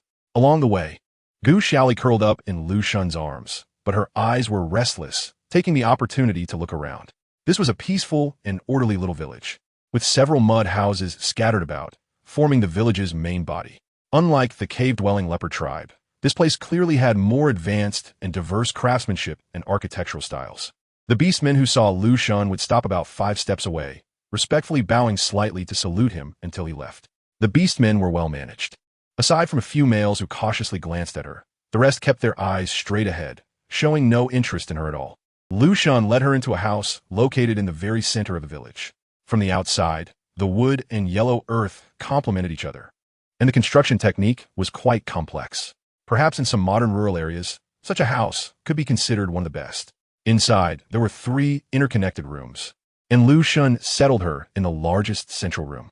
Beneath her was a massive platform made of wood and bamboo, spacious enough for both her and Lu Shun to lie down comfortably. It was layered with large flat leaves, thick straw, and topped with soft animal skins, providing a very soft touch. It was the most bed-like structure she had seen since arriving in this beast world. Gu Xiaoli lay back on the bed, while Lu Shun placed thick animal skins behind her to prop her upper body slightly up, making it very comfortable. She couldn't help but marvel at the wisdom of the wolf tribe. During her time in the leopard tribe, she had thought she had crossed into a primitive stone age. It was only upon arriving here that she realized that, apart from the absence of iron and industrial products, the living standards here were almost on par with some remote rural areas in modern times. While Gu Xiaoli was lying on the bed and looking around in amazement, Lu Shun called for a large basin of water and prepared fresh herbs and a beeskin skirt. Lu Shun took a clean animal skin, dampened it with water, and climbed back onto the bed to approach Gu Xiaoli. The soft bedding sank under Lu Shun's weight, causing Gu Xiaoli's body to unconsciously slide toward him. She saw Lu Shun's large hand grasp her reddish-brown calf, but felt no sensation at all. Lu Shun's expression was serious as he first held her swollen ankle with his distinctly knuckled fingers, applying a bit of pressure and carefully observing Gu Xiaoli's expression. Gu Xiaoli merely leaned against the animal skin backrest, blankly staring at her swollen ankle, showing no reaction whatsoever. Lu Shun sighed inwardly. Her leg was likely ruined. The shaman's abilities in the beast world were limited, with no concept of setting bones. If a bone was broken, it would grow crooked without sensation, and if it healed poorly, it would be broken again to prevent infection. Lu Shun carefully observed Gu Xiaoli's expression. The broken leg wouldn't affect his plans, but this strong-willed female would probably be upset for quite a while. To his surprise, Gu Xiaoli didn't show much sadness or distress, even allowing Lu Shun to lift her calf for examination without resistance. Lu Shun decided not to tell her about the broken leg for now, waiting until her body regained some strength before gradually bringing it up. Gu Xiaoli was recalling how long it took for her healing skill to cool down, completely unaware that Lu Shun was contemplating how to persuade her about the terrifying matter of amputation. The healing skill could ignore the type of injury and restore her body to at least 90 of its condition, so she was not worried about losing any limbs. She only needed to survive until the healing skill could be used again in a maximum of 5 days, and she would be back to full strength. Lu Shun silently checked her body thoroughly. Both of her legs were fractured, one at the ankle with no sensation, and the other at the thigh, swollen like a melon, but with some sensation below the wound. Additionally, both her left upper arm and forearm had varying degrees of fractures, with no sensation from the upper arm down. 3 limbs were broken. No wonder this little girl was so relaxed during his examination. She couldn't move even if she wanted to. The little female stubbornly covered the area beneath her animal skin skirt, refusing to let him lift it for inspection. He could only press gently against her torso through the animal skin, noting only mild pain and no swelling or loss of sensation, which relieved Lu Xun. At least her stomach wasn't injured. Apart from multiple fractures, she had various superficial wounds. Lu Xun picked up the damp animal skin and gently wiped down the skin exposed beyond her skirt, removing the emergency hemostatic ointment applied earlier and reapplying a layer of pain-relieving and anti-inflammatory herbs. Chapter 254. The leader of the wolf tribe, 5, Gu Xiaoli lay on the bed as if boneless, enjoying the thorough cleaning by the beastly uncle. She didn't like excessive touch from unfamiliar men, but now she was nearly paralyzed and covered in filthy blood, sticky and unbearable.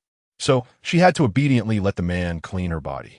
Fortunately, the man's hands were respectful. Apart from cleaning, he made no extra movements.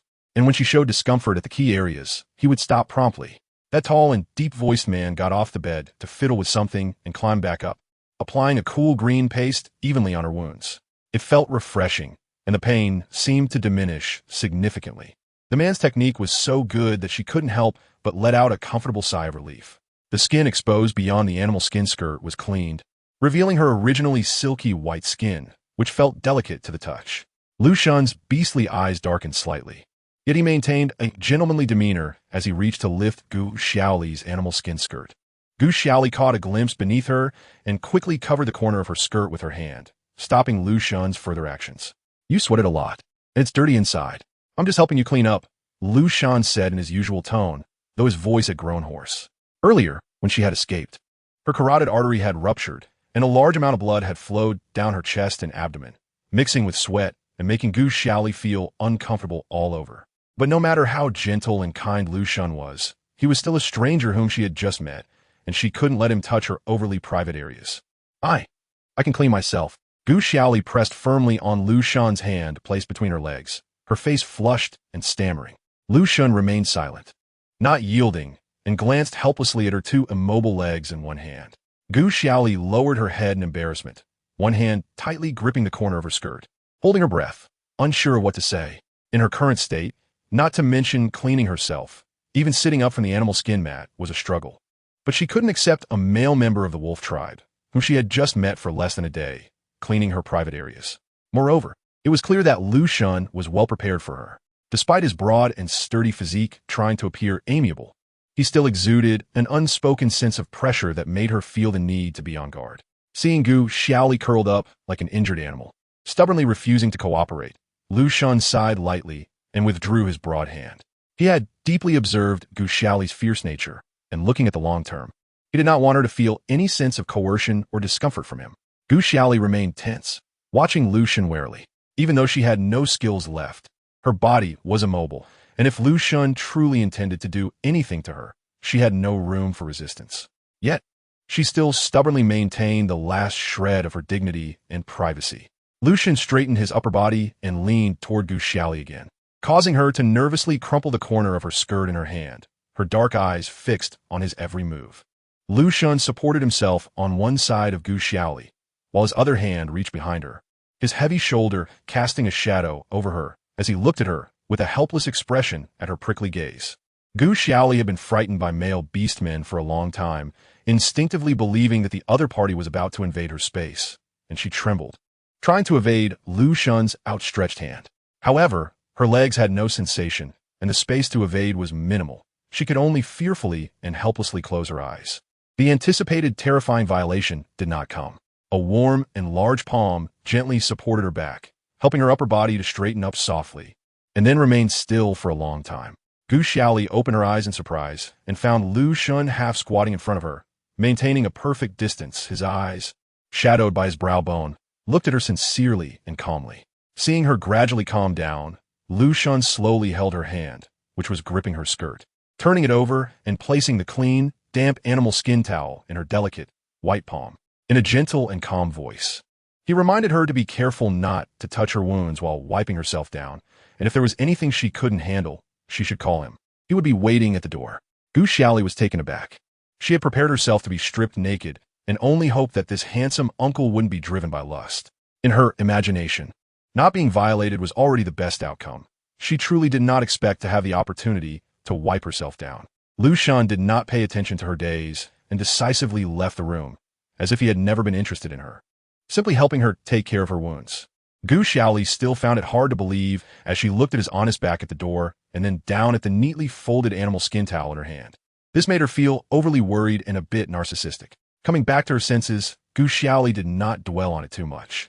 She waved one arm and hurriedly pulled the animal skin skirt off her head, picking up the animal skin towel to vigorously wipe her body, removing the blood clots that had troubled her for a long time. She instantly felt much fresher, and her heart felt so relieved. However, although her snow-white body was clean, she suddenly discovered that the discarded animal skin skirt had rolled behind her, in a place she couldn't reach. In her hurry to wipe herself down, she hadn't considered the issue of getting dressed. Now, it seemed that she might be forced to be naked. Just as Gu Xiaoli was anxiously stretching her upper body to try to retrieve her old clothes, Lu Shun's voice came from the door. "Are you done wiping? If you have any trouble, just call me." Gu Xiaoli hesitated for a long time, considering that she couldn't stay naked forever, and awkwardly spoke up. Don't turn around yet, I can't reach my clothes." Lu Shun leaned against the door frame without moving, but in front, he clenched his fists against his lips, suppressing a laugh. He could even imagine the scene of this little girl eagerly trying to wipe herself clean, throwing her clothes around, and then struggling to retrieve them. After a long silence outside the door, he finally responded in a calm tone. "I prepared a new animal skin skirt for you. It's right at your feet. Can you reach it?" Gu Xiaoli looked down and indeed saw a neatly folded animal skin skirt. Not wanting to trouble him by being naked, Gu Xiaoli gritted her teeth and used her elbow to prop herself up. Luckily, her flexibility was good enough. She pressed her waist against her thigh and stretched her upper body forward, just barely reaching the animal skin skirt with her fingers.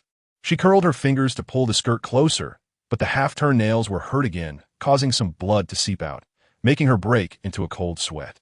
With no time to think too much, she hurriedly shook out the animal skin skirt with one hand, stuck her head in, and clumsily put it on. Chapter 255. Leader of the Wolf Clan 6. Lu Shun patiently waited at the door, and from inside the room, sounds of rustling and small groans occasionally came out. Until the sun slanted in the west, and a sigh of exhaustion echoed from within, Lu Shun finally turned around and stepped into the small room. What Lu Shun saw upon entering was this scene. Both of Gu Xiaoli's arms were tightly trapped in the animal skin skirt, with only a few strands of black hair spilling out at the top. Gu Xiaoli looked like a cocoon, tightly bound by the animal skin skirt, twisting her body, unable to get in or out, exhausted but still stubbornly struggling to find exit. Lu Shun lightly coughed, placing his fist near his lips and averting his gaze, trying to suppress his laughter. "Need help?" The animal skin skirt inside became stiff, and Gu Xiaoli felt like she wanted to hide in the darkness of the skirt forever like an ostrich. She clearly heard a low and suppressed laugh. Trying her best not to think about how ridiculous she must look from the outside, she finally relented and said, "I do need help."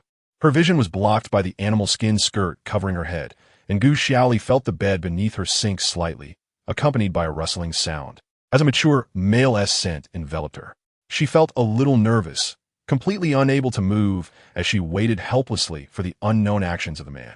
A warm hand gently landed on her shoulder, patting her twice for comfort, and then both hands slowly moved to her waist, gripping a piece of animal skin from both sides with just the right amount of force, pulling down gently so her head could emerge from the neckline.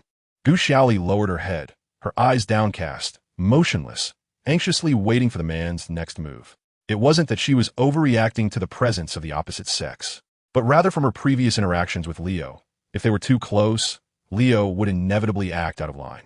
Although he would not force her to take the final step due to their agreement, if she dared to show even the slightest resistance or displeasure, she would certainly suffer physical punishment. Leo intentionally cultivated her habit of intimacy and obedience towards males, but it backfired, instilling in her an indescribable fear of older, dominant males. The little female in front of him looked like a frightened little beast. Her long, dark eyelashes hung down, half covering her pure black eyes, but couldn't hide the narrowness and restraint within. Her soft, shiny black hair fell from her delicate, pale neck, almost covering her exquisite collarbone and rounded shoulders. Fearful yet obedient, completely under his control, her compliant and aggrieved appearance ignited a fire deep within Lu Shun, awakening his primal desire for conquest and possession. In Lu Shun's usually calm and deep eyes, currents surged, his gaze fixed intently on the little female within arm's reach, knowing he could possess her soft body at any moment. The air fell silent for a long time before Lu Shun slowly moved his warm hands that were resting on her waist, taking a deep breath as his perfect self-control conquered his beastly desires. His warm hand lightly patted her small shoulder twice, signaling her to cooperate. Then, his long and nimble fingers slipped into the sleeve, gently gripping her slender arm and pulling it up a little, while his other hand helped pull at the other side of the animal skin skirt to prevent Gu Xiaoli from being choked by it. Under Lu Shan's gentle and careful tugging, one of her hands was freed, but unfortunately, it was the one that couldn't move. Gu Xiaoli's other arm, still trapped in the skirt, could still be shifted. She coordinated with Lu Shan's other hand pulling the skirt and managed to pull her hand out from the animal skin skirt. During the process, she inadvertently turned her palms slightly, resulting in the half-turned nails scraping painfully against the tight inner lining of the skirt. The pain made her shudder, and Lu Shan quickly caught her injured wrist to prevent her from moving erratically due to the sharp pain, which could cause further injury. With a heart-to-heart connection, Gu Xiaoli regained some sensation under Lu Shan's various precious herbs, allowing her to feel the radiating pain even more acutely. She bent over, biting her lip tightly, letting Lu Shan hold her hand, her forehead dripping with cold sweat. Lu Shan sighed helplessly again. This little girl was so clumsy and always hurting herself, yet she was so reserved and unwilling to let him help her.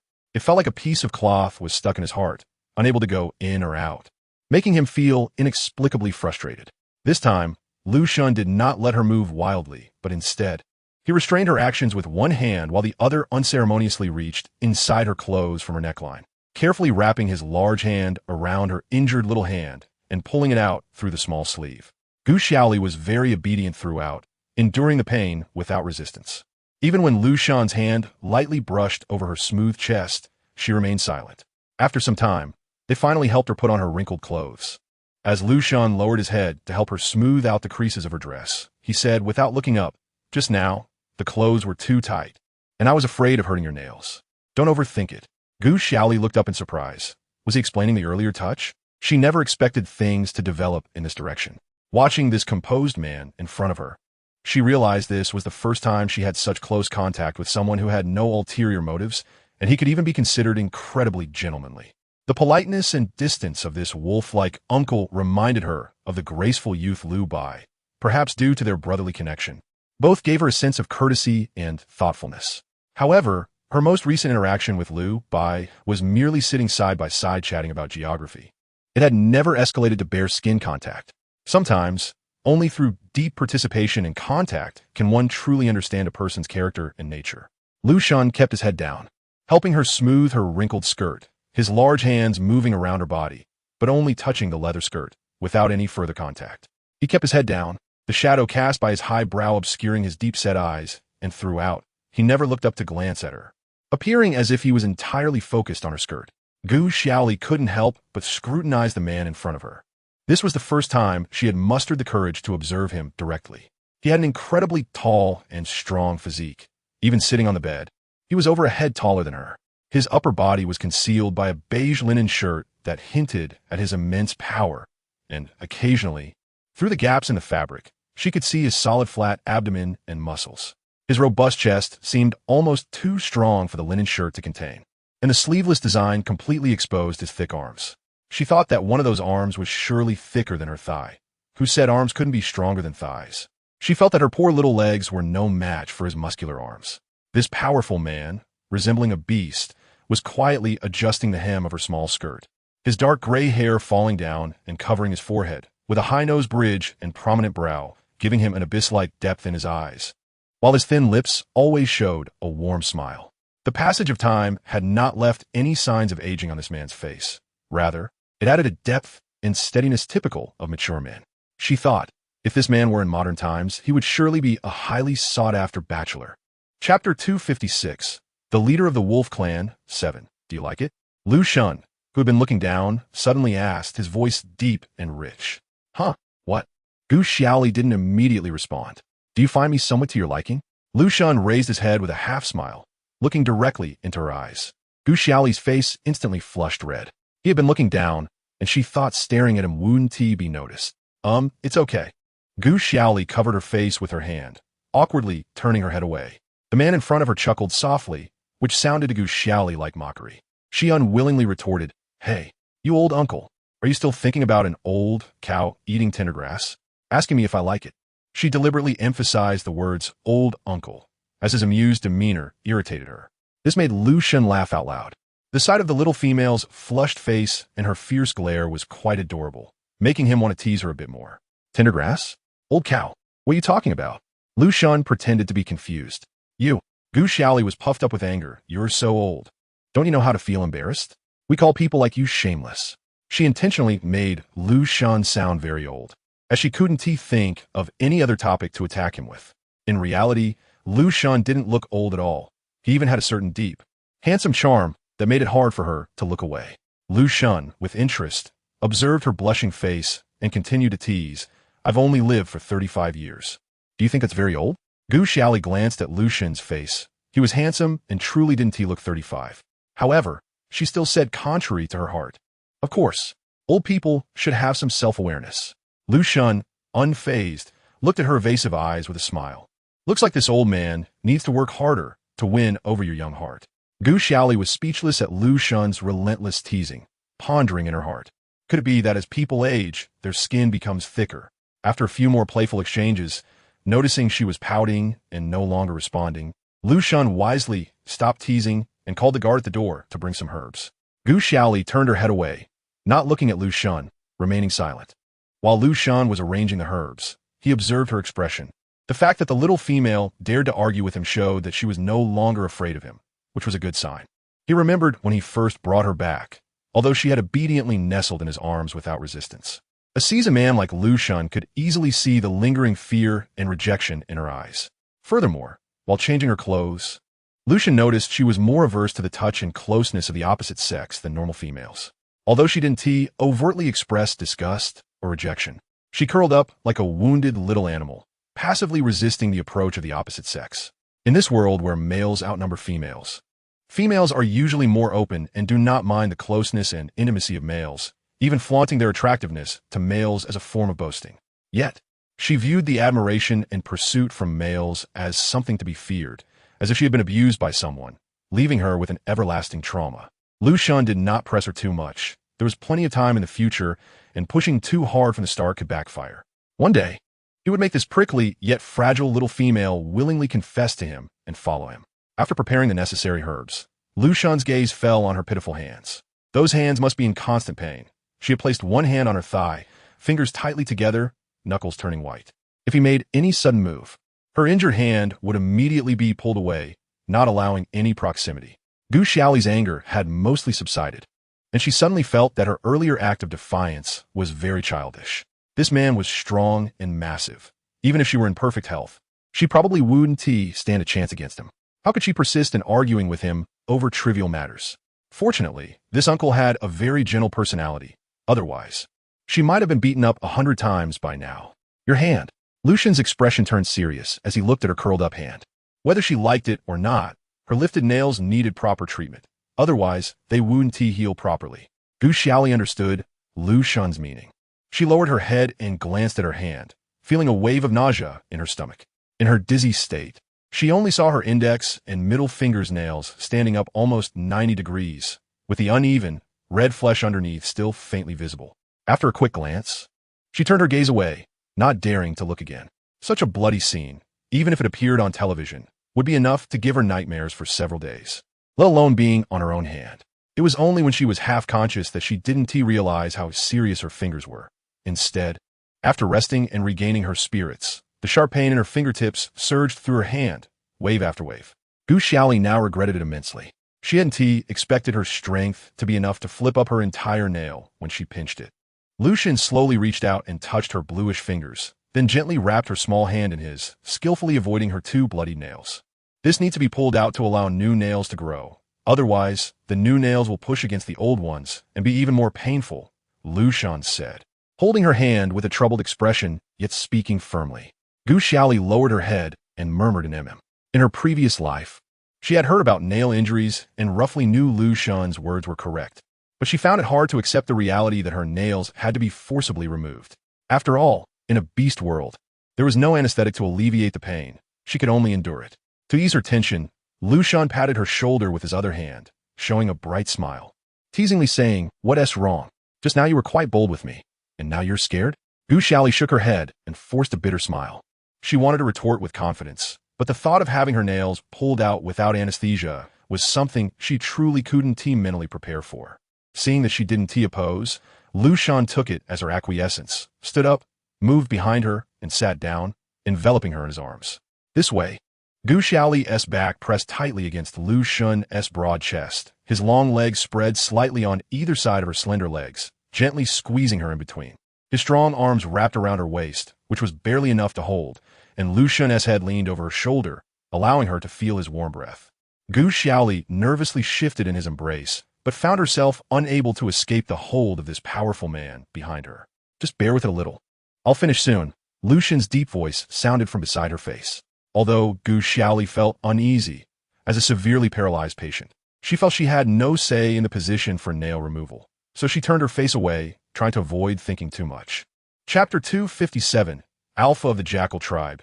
8. Gu Xiaoli curled up in Lu Shan's embrace, her whole body tense and motionless with anxiety. Lu Shan methodically crushed herbs into a paste, placing it in a stone dish, neatly arranging it on the surrounding animal skins, resembling a surgeon preparing for an operation. Once everything was ready, Lu Shan held her delicate little hand with his palm up, lifting it to examine the position and direction of her flipped nails closely. Close your eyes. It will be over quickly. Lu Shan's gentle, low voice echoed near her ear. Gu Xiaoli's fearful eyes were brushed by his hand, and she obediently closed her eyes tightly, turning her head away, not daring to look at the bloody scene. Lu Shan traced her nails with his fingers, intending to start directly, but her soft body felt cold and trembled slightly, like a prisoner about to face the guillotine, preventing him from proceeding. Lu Shan sighed inwardly. This little female had previously acted fearlessly, like a martyr, gouging out a wolf's eye and carelessly damaging her nails in the process. Now that she was safe, she had turned timid, resembling a little lamb, pitiful and making one's heart ache. Lu Shan wrapped his fingers around her delicate palm, contemplating what to say to distract her. Just as they were silent, a series of gurgling sounds suddenly echoed in the air. Though not loud, they were particularly pronounced in the quiet night. Gu Xiaoli flushed bright red, trying to turn her head away from Lu Shan, remaining silent and awkwardly staring into the air, hoping the older man hadn't heard. Lu Shan chuckled softly, teasing, "You're not that big, but you can eat quite a lot. What's wrong? Didn't you finish the fruits I gave you?" "And no, you heard wrong." Gu Xiaoli hurriedly raised her voice. Lu Shan didn't continue to tease her, but instead asked kindly, "Did I not take good care of you? What do you want to eat tonight? I'll get you something extra." After a day of training and escaping in the desert, Gu Xiaoli needed much more energy than usual, and she was already hungry. She had been focused on her fear of having her nails pulled out, but upon hearing about extra food, her stomach growled. And suddenly she felt a flicker of hope and shyly said, "I want to eat braised pork." "Okay, I'll make it for you," Lu Shan replied without hesitation.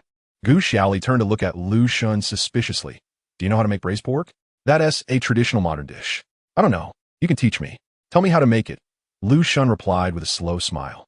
Perhaps due to the life-and-death situation and the hardships she had endured during the day, Gu Xiaoli felt her mind go blank.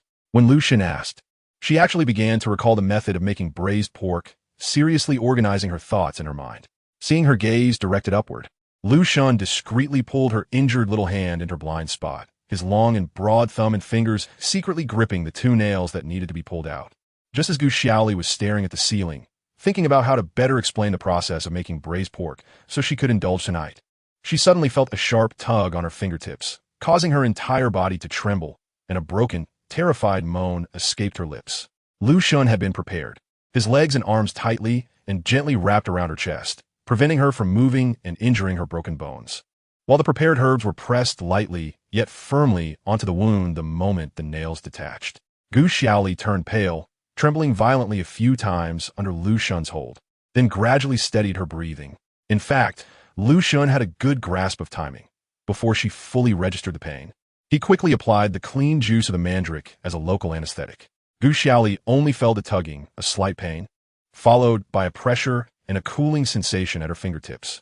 The instinctive tremors and screams were due to her psychological fear of the impending pain. After calming her heartbeat a little, Gu Xiaoli turned her head angrily to glare at Lu Shan, seemingly blaming him for pulling out her nails without any warning, which had frightened her greatly. Lu Shan, in a very good mood, lowered his head and comforted her. "All right, it's already done. Look, it didn't hurt, right?" Saying this, he brought her hand, still covered in herbs, to her view. Gu Xiaoli looked down at her injury. The finger from which the nail was pulled didn't bleed much, likely because the herbs contained some coagulating components. Only a small part near her nail was stained red. She tried to move her fingers, and aside from a slight tugging and numbness, there was no significant pain.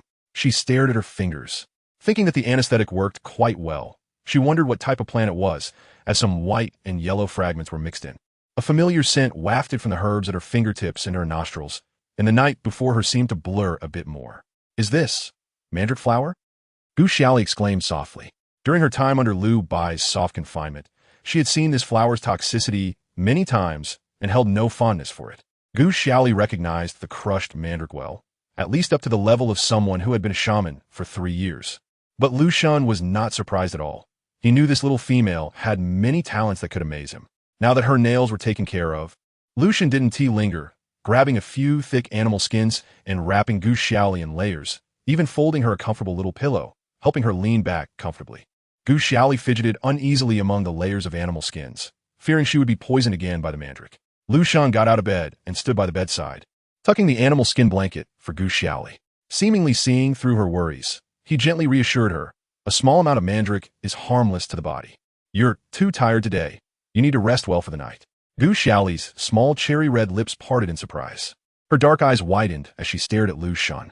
Did this man really just walk away like that? She found it hard to believe.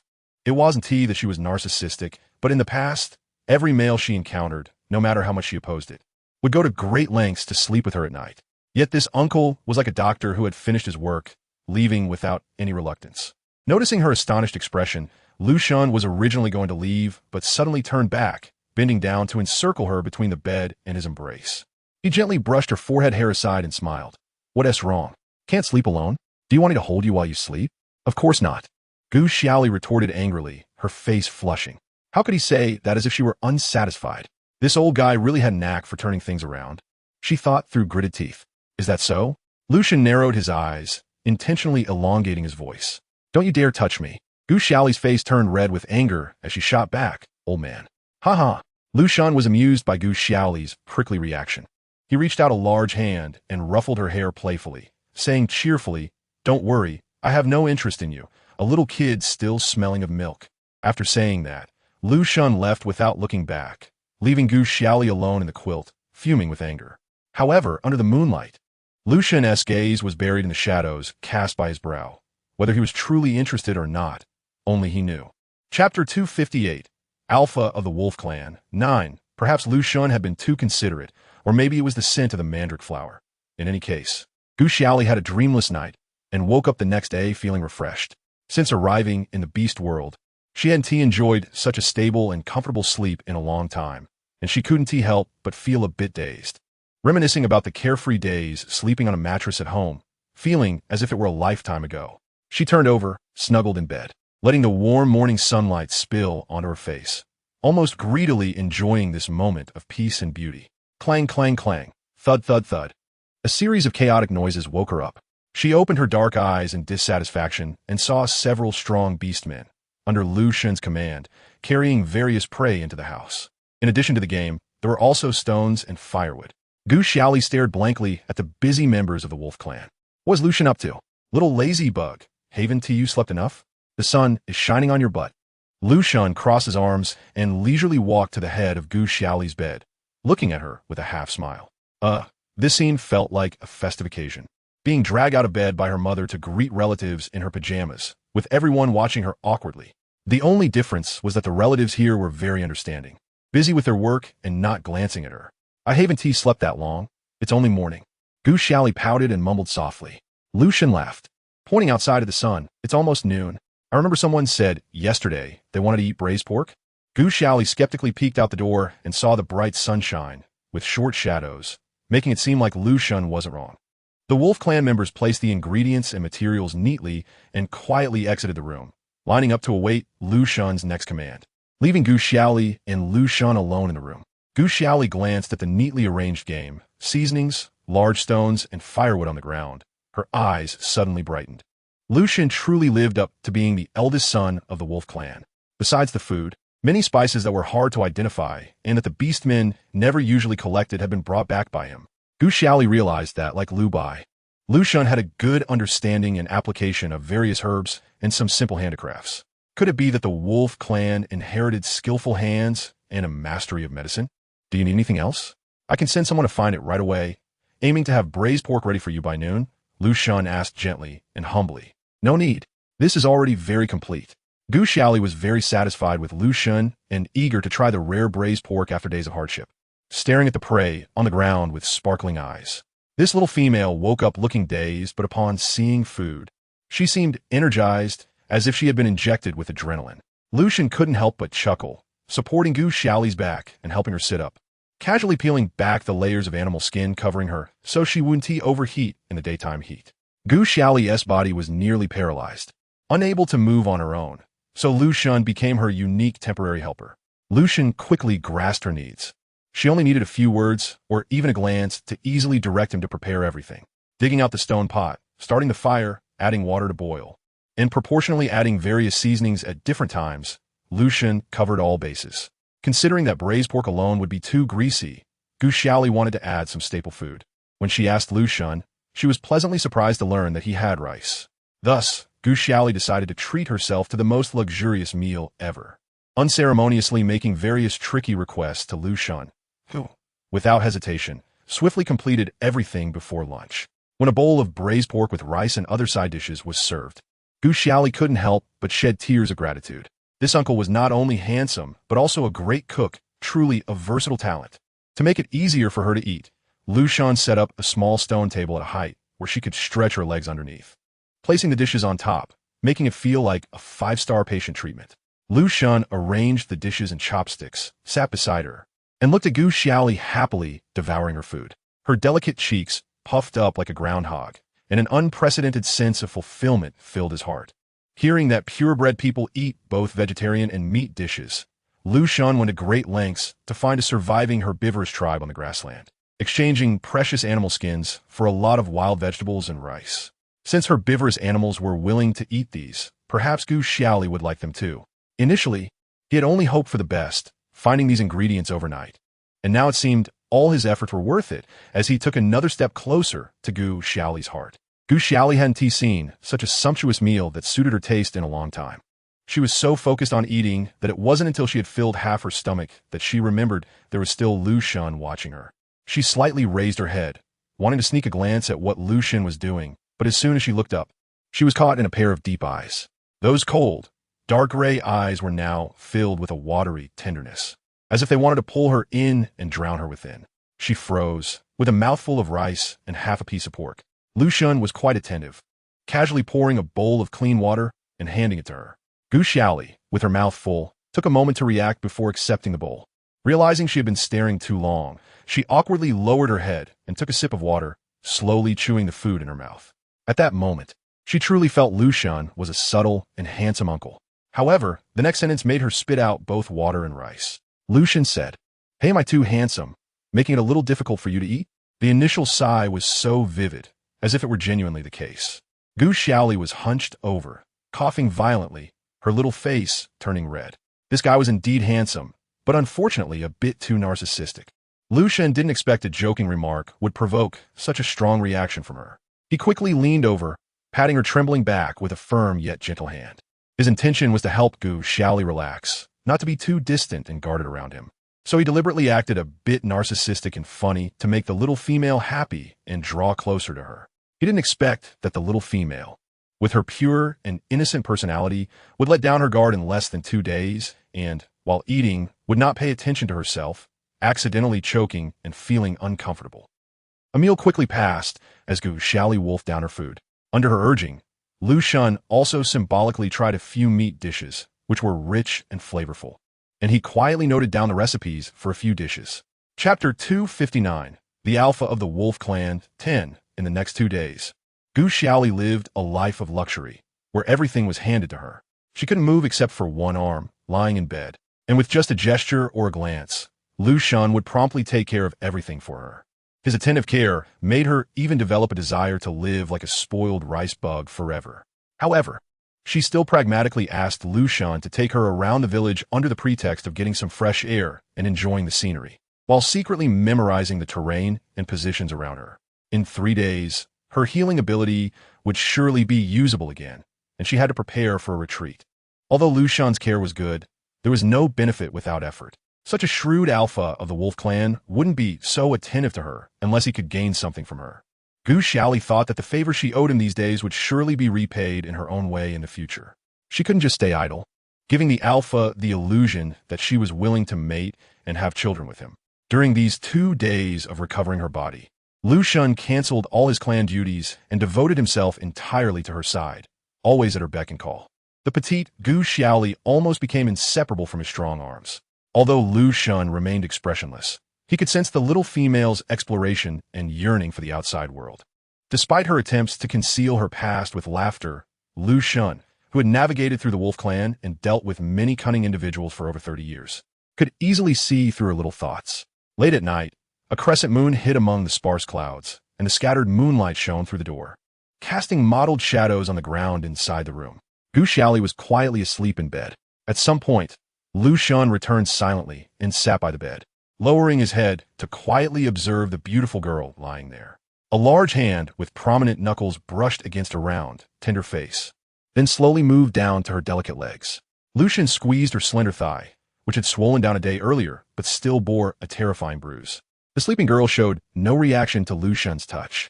He increased his grip slightly, leaving a faint blue fingerprint on her thigh. But the little female's sweet dreams were not disturbed at all. In fact, she even smiled contentedly in her sleep. Lu Shan's expression grew increasingly serious. From Gu Xiaoli's resistance against Sack, it was evident that despite her soft and timid appearance, there was an unyielding pride supporting her, and she would never easily give up her dignity and freedom. However, in the days after waking up, she seemed oblivious to her own injuries on her legs and arms. If she could recognize the fragments of the mandrake flower at first glance, she would certainly be acutely aware of her current state, where she couldn't keep her legs and one arm intact. How could such a seemingly soft yet strong little one calmly accept the fact that she was about to become disabled, without showing a hint of sadness or distress? She even opened her heart to an orc she had only known for a few days, eating, drinking, and enjoying herself without any hesitation. Lu Shan recalled the interrogations of Sack's remaining subordinates. Although most of the orcs chasing after her didn't see what abilities she specifically used, it was certain that when she reappeared in their sight, the fatal wound on her chest had vanished into thin air. It could be concluded that she had the ability to heal wounds in a short period of time, but couldn't be used indefinitely for a while. She was confident and fearless, perhaps because she would soon be able to restore her health with some special ability. Maybe not only would she regain her health, but she would also possess some extremely aggressive abilities. Lu Shan couldn't help but furrow his brows. He wanted Gu Xiaoli to willingly and wholeheartedly follow him, but the premise was that she could stay by his side. He had to find a way to tie her down first.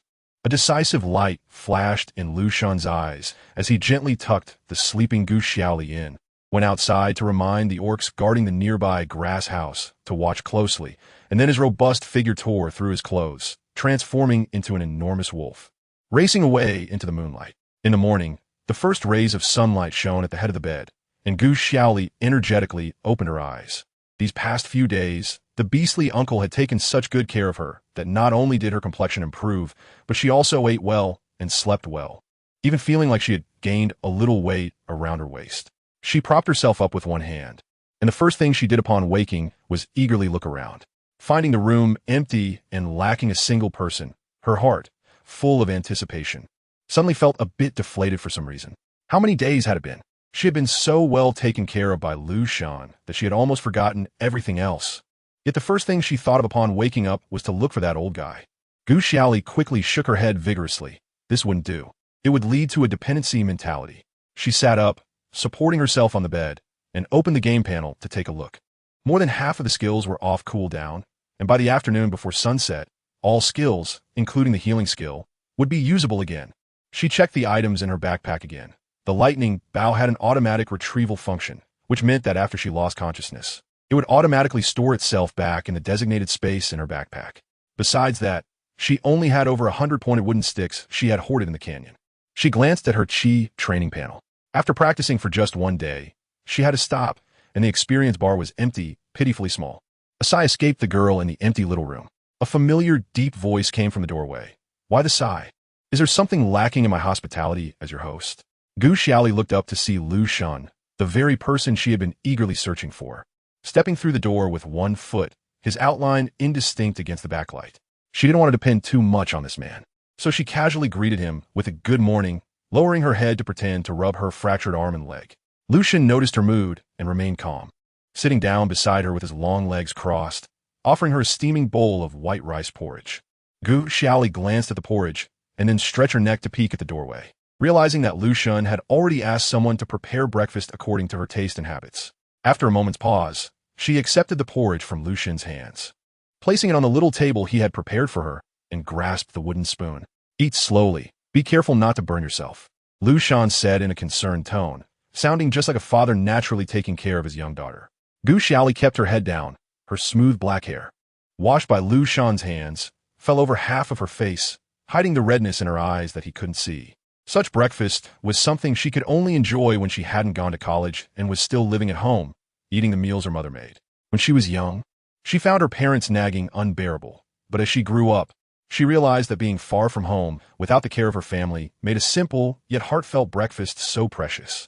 After starting university and work, she became too lazy to take care of herself, rarely eating breakfast in the mornings.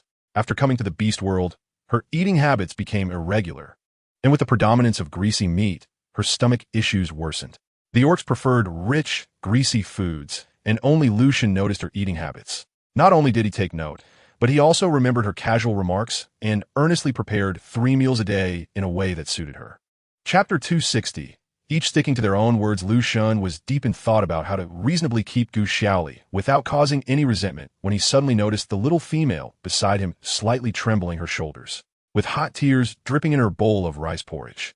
Lucian had always been good at dealing with the females in his clan, but this time, he was a bit at a loss in the face of Gu Xiaoli's tears.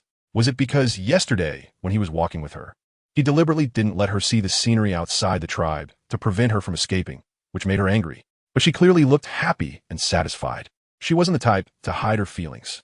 Lucian quickly reached out his hand, but hesitated above her trembling shoulders, remembering how much the little female had previously rejected the touch of the opposite sex. He didn't show his inner turmoil and calmly asked, "What's wrong? Do you feel unwell?" Gu Xiaoli had been holding back her tears, secretly looking down and crying. But when Lucian showed concern, she couldn't hold back her grievances and raised her head, tears brimming in her eyes as she yelled, "It's all your fault. Why do you have to be so nice to me?"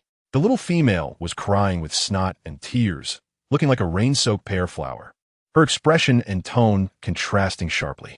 Lucian looked down at Gu Xiaoli, momentarily stunned. He never expected that the reason for Gu Xiaoli's tears would be this. Growing up among the cunning and treacherous siblings of the wolf clan, Lucian had no experience of warmth in his upbringing. This solitary yet powerful male had armed himself with exceptional strength and intellect, never showing a vulnerable side. So he naturally couldn't understand the helplessness and bitterness Gu Xiaoli felt when suddenly cared for by a stranger.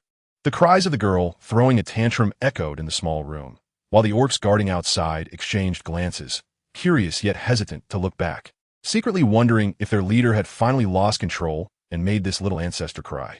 Lucian remained silent for a moment, then couldn't help but laugh, covering his mouth with a fist.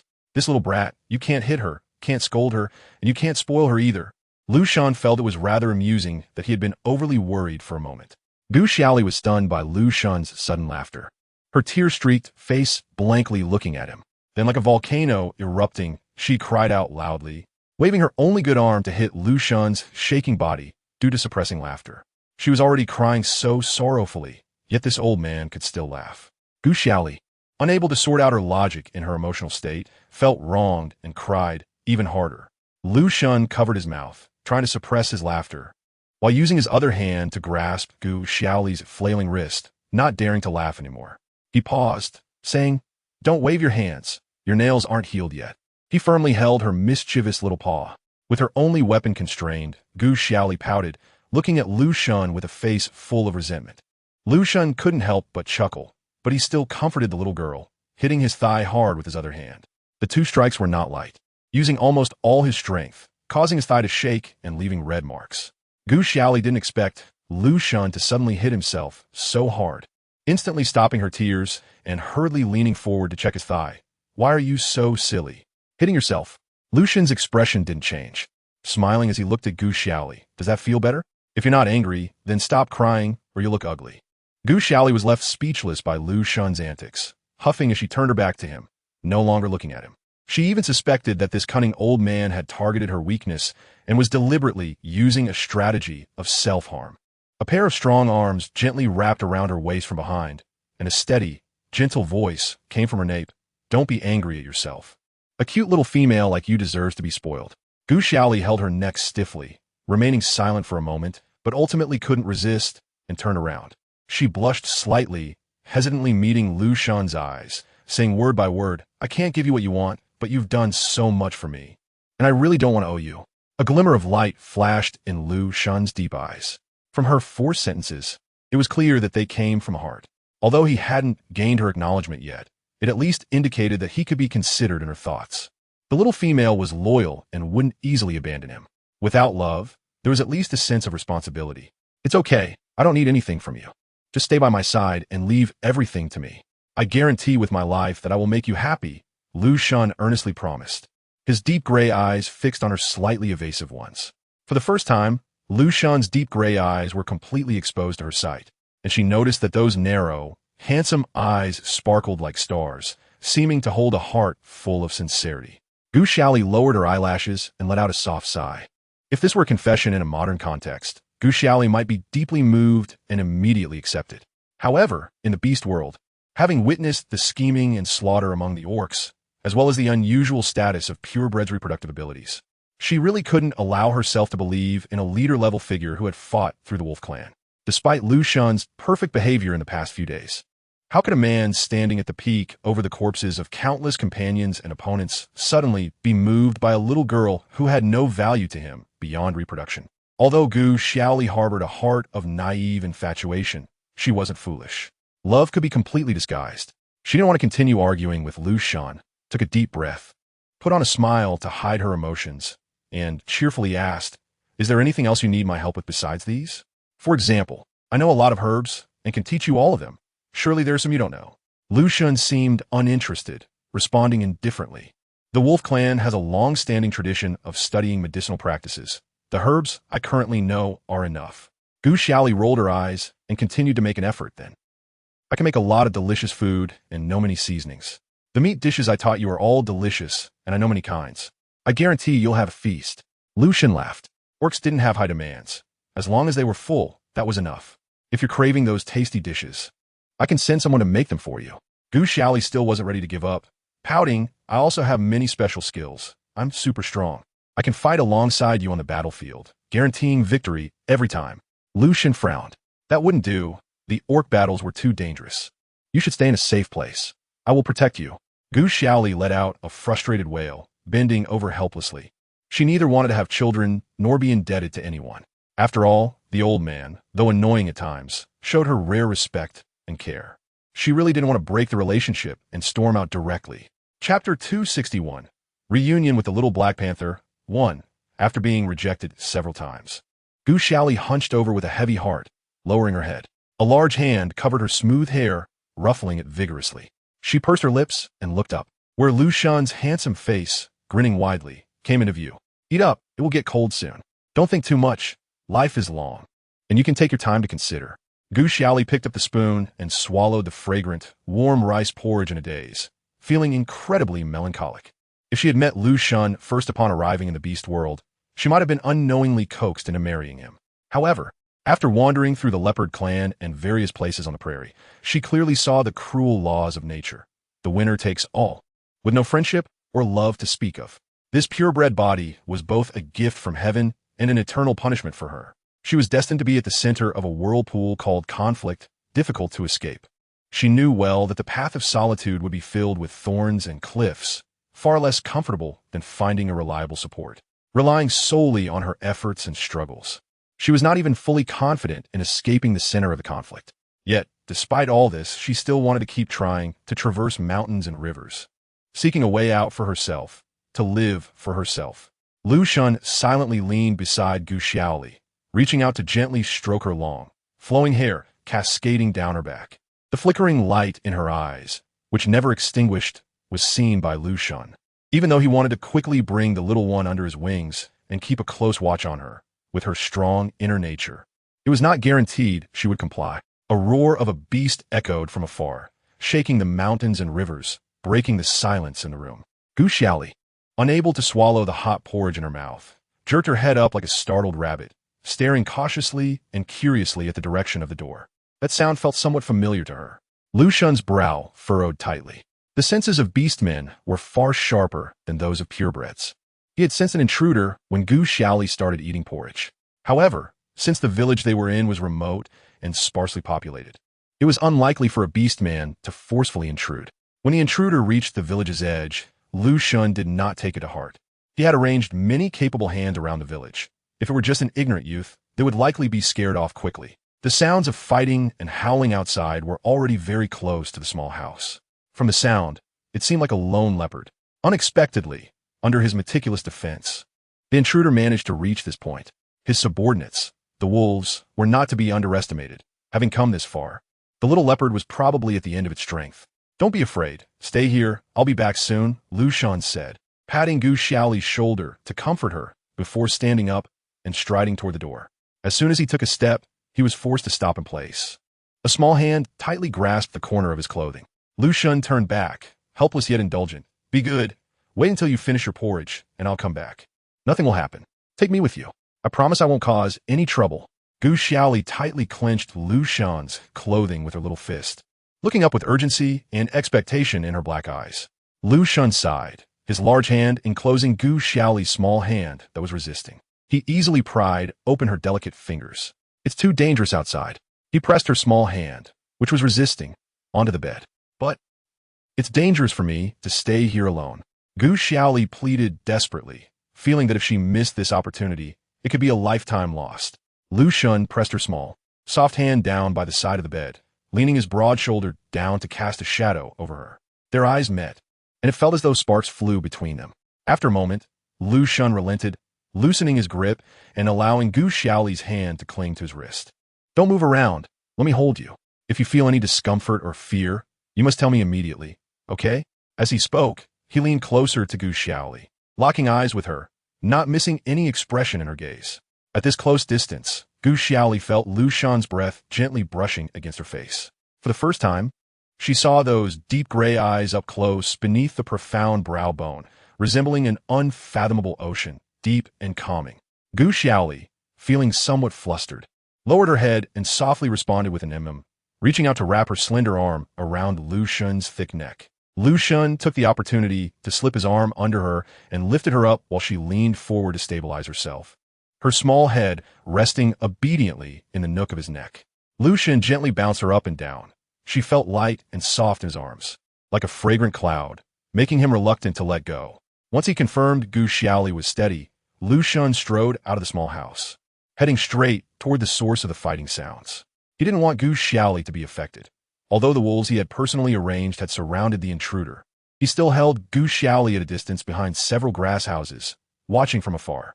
He saw a black shadow swiftly darting between different grass huts, glancing at each one without stopping, seemingly in a hurry to find something. The wolf guards had all been dispatched, and several beast-shaped wolves were pursuing and blocking the way. That black shadow was leaping and bounding, breaking through layers of defense, weaving through the tribe as if it were nothing. Lu Shun's beast eyes recognized at first glance that it was a young adult black panther. The scent of blood in the wind indicated that the intruder was severely injured.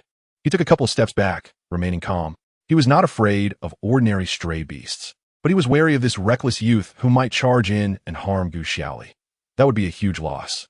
Gu Xiaoli's dynamic vision wasn't as sharp as that of a beast man, but she felt the shadow moving closer was becoming more familiar, her heart tightening with every movement of a beast. The black shadow initially did not notice Lu Shun and Gu Xiaoli hiding in the corner, focusing instead on checking each hut. The wolves that intercepted it had left bloody scratches, but it ignored them, letting the blood flow without slowing down for a moment. As it got closer, Gu Xiaoli's vision blurred, her little head turning back and forth, staring for a while until the beast man in front of her suddenly overlapped with her memory of that fearless little panther. "Little black panther?" Gu Xiaoli exclaimed uncertainly, never expecting to see it again in the Wolf Clan's tribe after their life and death parting. The black panther, which had been searching aimlessly, stopped upon hearing her voice amidst the chaotic howls of the wolves. Chapter 262, Reunion with the Little Black Panther. 2. The panther's relentless footsteps finally came to a halt, its incredulous emerald beast eyes locking on Gu Xiaoli's position. A person and a panther, their eyes met, and in that moment, everything in the world seemed to pause. Gu Xiaoli felt as if her chest was filled with boiling hot water, and she wanted to leap with joy. Her little black panther was still alive. Not only alive, but it had come to find her. Instinctively, Gu Xiaoli loosened her grip on Lu Xun, excitedly waving at the little black panther, tears of joy spilling from the corners of her eyes. However, before she could wave her delicate arms more than twice, a powerful hand grasped her, pulling her into an embrace, rendering her unable to move. Confused, Gu Xiaoli turned her head to look at the owner of the hand. Lu Xun's expression was grim. Gu Xiaoli's delight upon seeing the intruder was evident, making him feel that his efforts over the past few days had been in vain. Was this little female still a species that couldn't be tamed?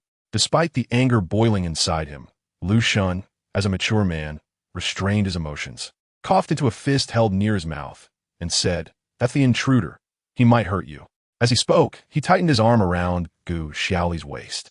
Only then did Gu Xiaoli realize that she hadn't seen the little black panther for a long time, and their last parting had been dramatic, causing her to act overly excited in front of Lu Xun. The older man wanted to be her mate and have children, and she couldn't afford to forget that. Thinking of this, Gu Xiaoli calmed down considerably, straightened her posture away from the black panther, and obediently leaned into Lu Xun's embrace. The little black panther was no longer the small, inexperienced creature he once was. In his transformed beast form, he could easily overpower most small wolves. Without saying a word, he swatted away the wolves blocking his path and rushed toward Gu Xiaoli. Lu Xun would not allow an unknown junior to cause chaos in his territory. With a cold glare, he commanded the surrounding wolves, who immediately encircled the little black panther, baring their sharp teeth and warning him with hisses. Even if the little black panther was brave, he did not dare to charge into a pack of over a dozen wolves. He focused his sharp gaze on the attacking wolves, trying to calm his racing heart. As the little black panther was surrounded, Gu Xiaoli was the first to lose her composure. She nervously clutched Lu Xun's collar, thought for a moment, and cautiously said, "Can we not hurt him?" Lu Xun inherited his father's pride.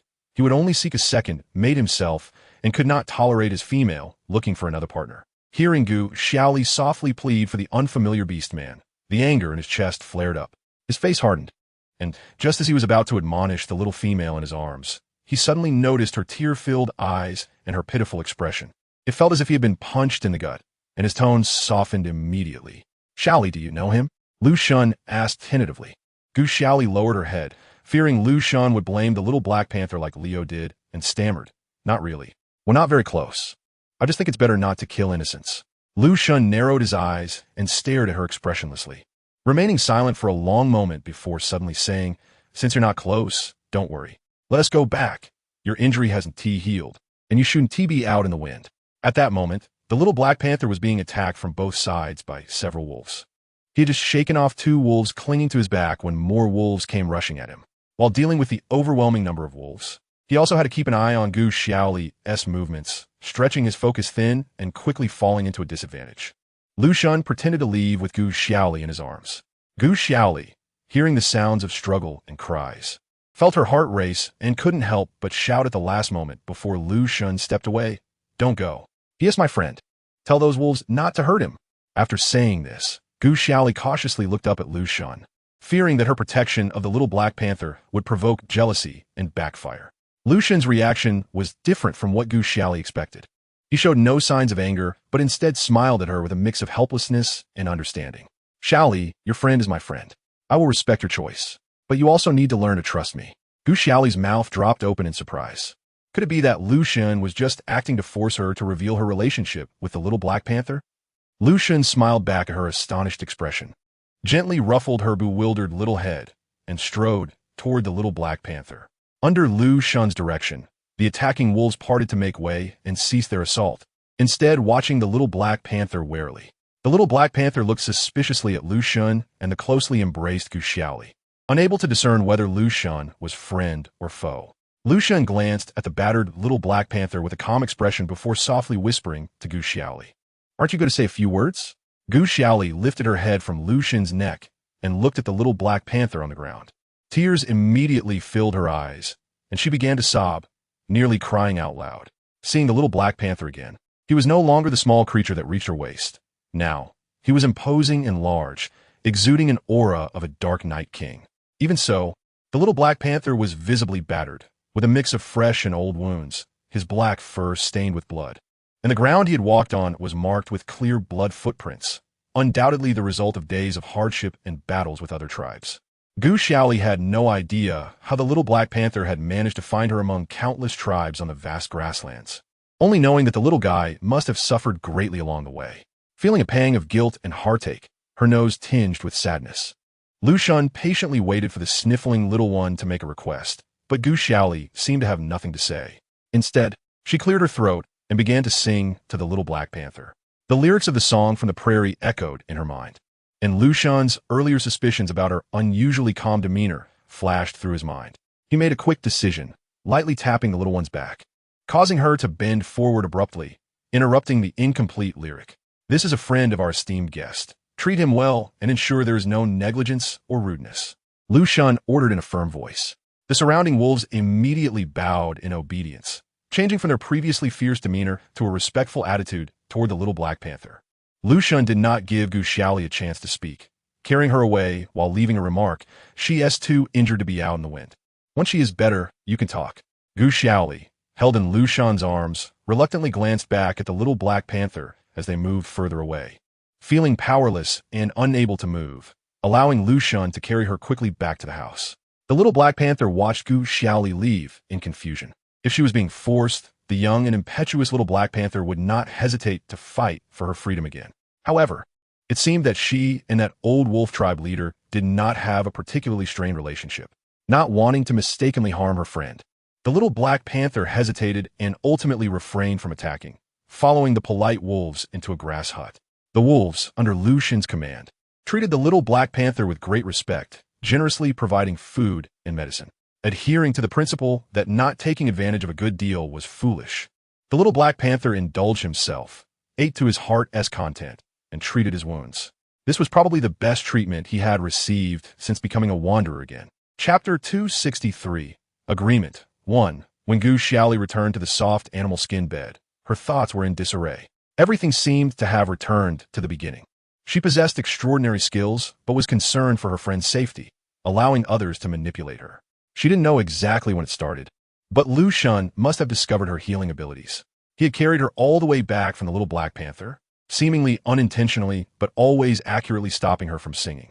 The safety of the little Black Panther, her future, and Lu Xun's conditions swirled in her mind, and she felt powerless over her own incompetence. "Xiaoli, Xiaoli, Xiaoli." Lu Xun's call temporarily pulled her from the tide of worry. Gu Xiaoli lifted her head and realized she was sitting on the edge of the bed, her legs dangling down, while Lu Xun knelt beside her, his hands resting on the bed's edge, maintaining eye contact with her. The fear and concern evident on her face made Lu Xun's heart ache. The fragile trust and reliance he had painstakingly built crumbled in an instant. The little female before him had once again turned back into that pitiful, shriveled appearance he had first encountered, building a thick wall in front of him and trying every possible way to push him away. Lu Xun nodded slightly, sighed softly, and calmed his emotions, gently saying, "Don't be nervous. That Black Panther is your friend. I won't hurt him." Gu Xiaoli seemed not to have heard him, her eyes floating around, biting her lip as if she wanted to say something but held back. Lu Xun sat down on the bed beside her, silently closing the distance, patiently waiting for her to continue. As usual, he affectionately wrapped his arm around the little one's shoulders, wanting to offer her some comfort. But the moment he embraced her, her small shoulders trembled in fear, then quickly settled down, and Lu Xun felt the stiffness in her back. He sighed again, just about to express that he wouldn't harm her, only to be cut off by her question. "What do you want me to do?" Her voice trembled slightly as she turned to look at Lu Xun, her eyes red. Lu Xun looked down at her with a complex expression, his jawline tense, and his entire aura darkened a few notches. The trust he had painstakingly built nearly vanished in that instant he saw the Black Panther. Compared to her attachment and dependence on him, Gu Xiaoli was clearly more worried about the safety of that Black Panther. He had originally wanted to gradually make the little one rely on his care, but in these few days, no matter how much effort he put in, the little one maintained a rebellious nature, keeping a psychological distance from him. With the sudden intrusion of the Black Panther, her thoughts became even more difficult to tether to him. Lu Xun's expression remained impassive as he helped Gu Xiaoli tuck her stray hair behind her ear. It seemed intimate but contained no emotion. If he couldn't cultivate feelings over time, he could only keep her by his side for now. Even if he showed all kinds of tenderness, he was still the cunning, decisive young chief of the wolf tribe. A faint smile played on his thin lips. Last night, he had gone to great lengths to search all night just to catch someone she might be worried about. And now, here was the perfect leverage, delivered right to his doorstep. Lu Xun's smile sent chills down Gu Xiaoli's spine. It was then she realized that she knew nothing about this man at the top of the food chain. Previously, the reason she could throw tantrums without worry was simply because this man hadn't taken her seriously. His large hand, with several intertwined veins, gently stroked Gu Xiaoli's flowing hair as he said, "How about we make a bet? Loser has to comply with all the winner's conditions." His deep, magnetic voice was filled with temptation. Gu Xiaoli was somewhat taken aback, but still cautiously and seriously asked, "What kind of bet?" She began to consider the worst-case scenario. Even if she temporarily agreed to have a child, she had to ensure the little Black Panther was safe. "Let's bet on who falls in love with the other first. The person who falls in love first must agree to fulfill any condition posed by the other." Lu Xun smiled at Gu Xiaoli, his eyes gleaming with the shrewdness of a merciless businessman. Gu Xiaoli did not see the look in Lu Xun's eyes, her mouth agape, frozen in place, her brain short-circuiting. What kind of melodramatic clitch bet is this? Lu Xun was 10 years older than her and thriving in the wolf tribe. With such experience and life experience, he should have long outgrown the naive age of romance, filled instead with scheming and conflict. Right? I didn't quite hear you, could you? Gu Xiaoli, looking shocked, weakly asked, but was firmly interrupted by Lu Xun. "We bet on who falls in love first. The loser must satisfy all the conditions of the winner." His tone was confident and assured. Gu Xiaoli was stunned by Lu Xun's proposal. Her worries and fears pushed aside as she asked, "But what if neither of us falls in love?" There were too many bugs hidden in this bet, and she couldn't list them all at once. From various perspectives, this bet seemed nearly impossible to fulfill. In Gu Xiaoli's view, it was almost meaningless. She couldn't understand why Lu Xun suddenly brought up the topic of love. Clearly, he was a man who would spend a lifetime scheming, incapable of falling in love. Lu Xun was not swayed by Gu Xiaoli's doubts and slowly added, "Of course, both of us can freely use all methods to pursue each other, and the pursued must face the pursuit." What does facing the pursuit mean? Gu Xiaoli vaguely felt she was stepping into a trap. It means no evasion.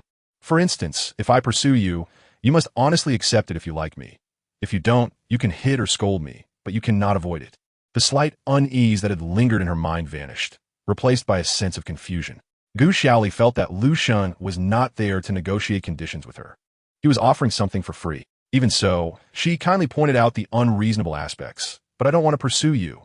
Lu Xun smiled meaningfully. "If you succeed, I can unconditionally do anything for you. Are you sure you don't want to give it a try?" Gu Xiaoli suddenly understood. Pursuing someone may not necessarily be due to love. It could also be because of the special value the other person provides. Lu Xun was meticulous, adaptable, and had many followers in the wolf tribe. He had power, and if he could be of use to her, he could definitely help her achieve her goals. Thinking of this, Gu Xiaoli felt a surge of eagerness. However, conversely, her willingness to pursue Lu Xun was for his power, while Lu Xun insisted on pursuing her simply to have a devoted female, making things easier for him, whether it was utilizing her knowledge and skills or having her bear children. It was then that Gu Xiaoli saw Lu Xun's true intentions. She almost naively thought that the uncle before her was a rare romantic. Chapter 264. The Agreement 2. Gu Xiaoli lowered her head, lost in thought. Lu Xun's proposal was indeed tempting, but considering the vast disparity in their social experiences and mental maturity, she deeply doubted whether she could conquer such a seasoned and accomplished man. Gu Xiaoli's hesitant expression caught Lu Xun's attention, and he revealed an understanding smile. Continuing to coax her, "All the conditions of the bet are mutual. For you, it's a sure win. If you're still not at ease, you can add 3 more conditions." Gu Xiaoli suddenly looked up, incredulously staring at Lu Xun, tentatively asking, "Really? Then I demand that you cannot harm my friends, no. You must do your best to protect my friends when necessary." Lu Xun chuckled lightly. This little girl was quite righteous, and he readily agreed. Seizing the opportunity, Gu Xiaoli pressed on, asking, "Then, I want you to do your utmost to provide me with the human and material resources I need." Feeling that she might have pushed a bit too far, her voice wavered at the end. Lu Xun maintained his smile and readily agreed. Even if she hadn't mentioned these conditions, he would naturally fulfill them during the pursuit. He did not kindly remind Gu Xiaoli, but instead shifted the topic naturally. "And the third condition, what do you want?" with the first two conditions quickly agreed upon. Gu Xiaoli felt emboldened and thought for a moment, then playfully replied, I haven't thought of it yet. Can I save this condition for later? Of course. The straightforward answer was as expected. Gu Xiaoli shook her small head and pondered for a while, still immersed in the unreal feeling. Always thinking that she wouldn't encounter such a great opportunity. Feeling Lu Shan's gaze fixed on her, she turned her head in confusion and suddenly had a flash of realization about a very important question. Lu Shan had said that everything in the bet was mutual. If Lu Shan granted her 3 agreements, then did that mean she also had to agree to 3 conditions for him? She was surprised to find her gaze locked with Lu Shan's playful, slender eyes and inwardly thought it was not good. She knew it. How could Lu Shan possibly offer something for free? Do you want to hear my 3 conditions? Lu Shan said leisurely with a smile. Gu Xiaoli felt a bit intimidated. She couldn't guess how this old guy planned to scheme against her, and she felt very uncertain. Lu Shan smiled harmlessly and clearly laid out his 3 conditions. The first, any feelings or opinions you have about me, you must tell me honestly at the first opportunity, whether it's like dislike or something else. I need to fully understand your feelings. The second, if you have any significant personal decisions or emotional fluctuations, you must come to me to talk about it at the first opportunity. I won't forcefully interfere with your decisions, but I need to understand your personal situation, and I can offer you some life advice. The third, if one day you develop feelings for a male, whether that person is me or not, you must honestly tell me about your emotional progress. I won't forcefully intervene in your relationships with others, but as a qualified pursuer, I have the right to know about all your possible ambiguous relationships with others. After he finished stating the 3 points, Gu Xiaoli stood there in shock. Before hearing them, she was worried Lu Shan might demand something outrageous, like having 2 children in 3 years. But now, she wasn't worried at all about Lu Shan being lustful towards her. This old guy was definitely determined to win her heart. She felt a mix of emotions, and when the words almost reached her lips, she didn't know what to say. How about it? These 3 points should be quite simple for you, right? Lu Shan wore a perfect businessman's smile. Gu Xiaoli was still immersed in the huge contrast between her impressions of Lu Shan, and she vaguely responded with a non-committal, unable to recover from her shock. Seeing her in a daze, Lu Shan felt a bit impatient. If she didn't agree today, it would be even harder to keep her by his side after her injuries healed, and he would have to resort to some coercive measures. This current method was a gradual approach. It wouldn't make her too resentful and could nurture their feelings going forward. As long as she agreed, everything would be peaceful for Lu Shan. Have you thought it over? Your friend the Black Panther is still outside. Don't keep him waiting too long. Lu Shan reminded her meaningfully. Gu Xiaoli suddenly snapped back to reality and glared at Lu Shan, feeling both angry and powerless. This old guy had clearly decided to threaten her into agreeing. No wonder he had been acting so nice, but was adamant about not letting her treat the little Black Panther's wounds. Lu Shan was unfazed by her anger, extending a hand in front of her, indicating that if she agreed, they could shake hands, and he waited calmly with a smile for her answer. Gu Xiaoli didn't know that the little Black Panther was being well taken care of by Lu Shan's people, and upon his threat, she suddenly worried that the little Black Panther would suffer because of her, hastily reaching out her hand in friendship, wanting to shake hands. But as their hands were about to meet, the delicate little hand paused in midair. Gu Xiaoli's heart raced. She was worried about the little Black Panther, but also didn't fully trust Lu Shan. The conditions they proposed were overwhelmingly in her favor, which made her even more anxious. Who was Lu Shan, after all? He was a cub raised in a den of cunning wolves on the grasslands.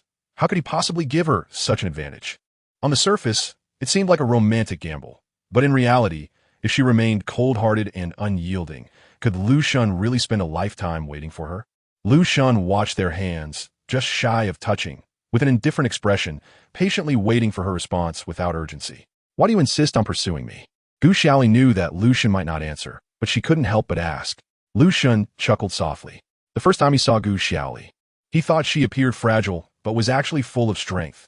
Using forceful methods would only lead to mutual destruction. When he saw her again during the competition with Sack, Gu Xiaoli's performance further solidified his thoughts. He realized he couldn't force her physically. During the few days of getting to know her, Lu Shan continuously sought ways to break through her defenses. Although Gu Xiaoli seemed to cooperate with his every move, rarely protesting, she had her heart tightly guarded. If given any chance, this little girl would definitely leave him without a second glance.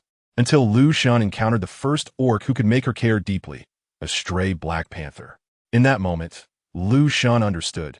She wasn't heartless or impenetrable. Instead, She kept those who threatened her outside her heart's walls while allowing another group of people to occupy her heart, nurturing and spoiling them. Those she kept outside her heart could try everything, but even if they destroyed everything, they couldn't earn a glance from her, while those she cherished at her heart's core.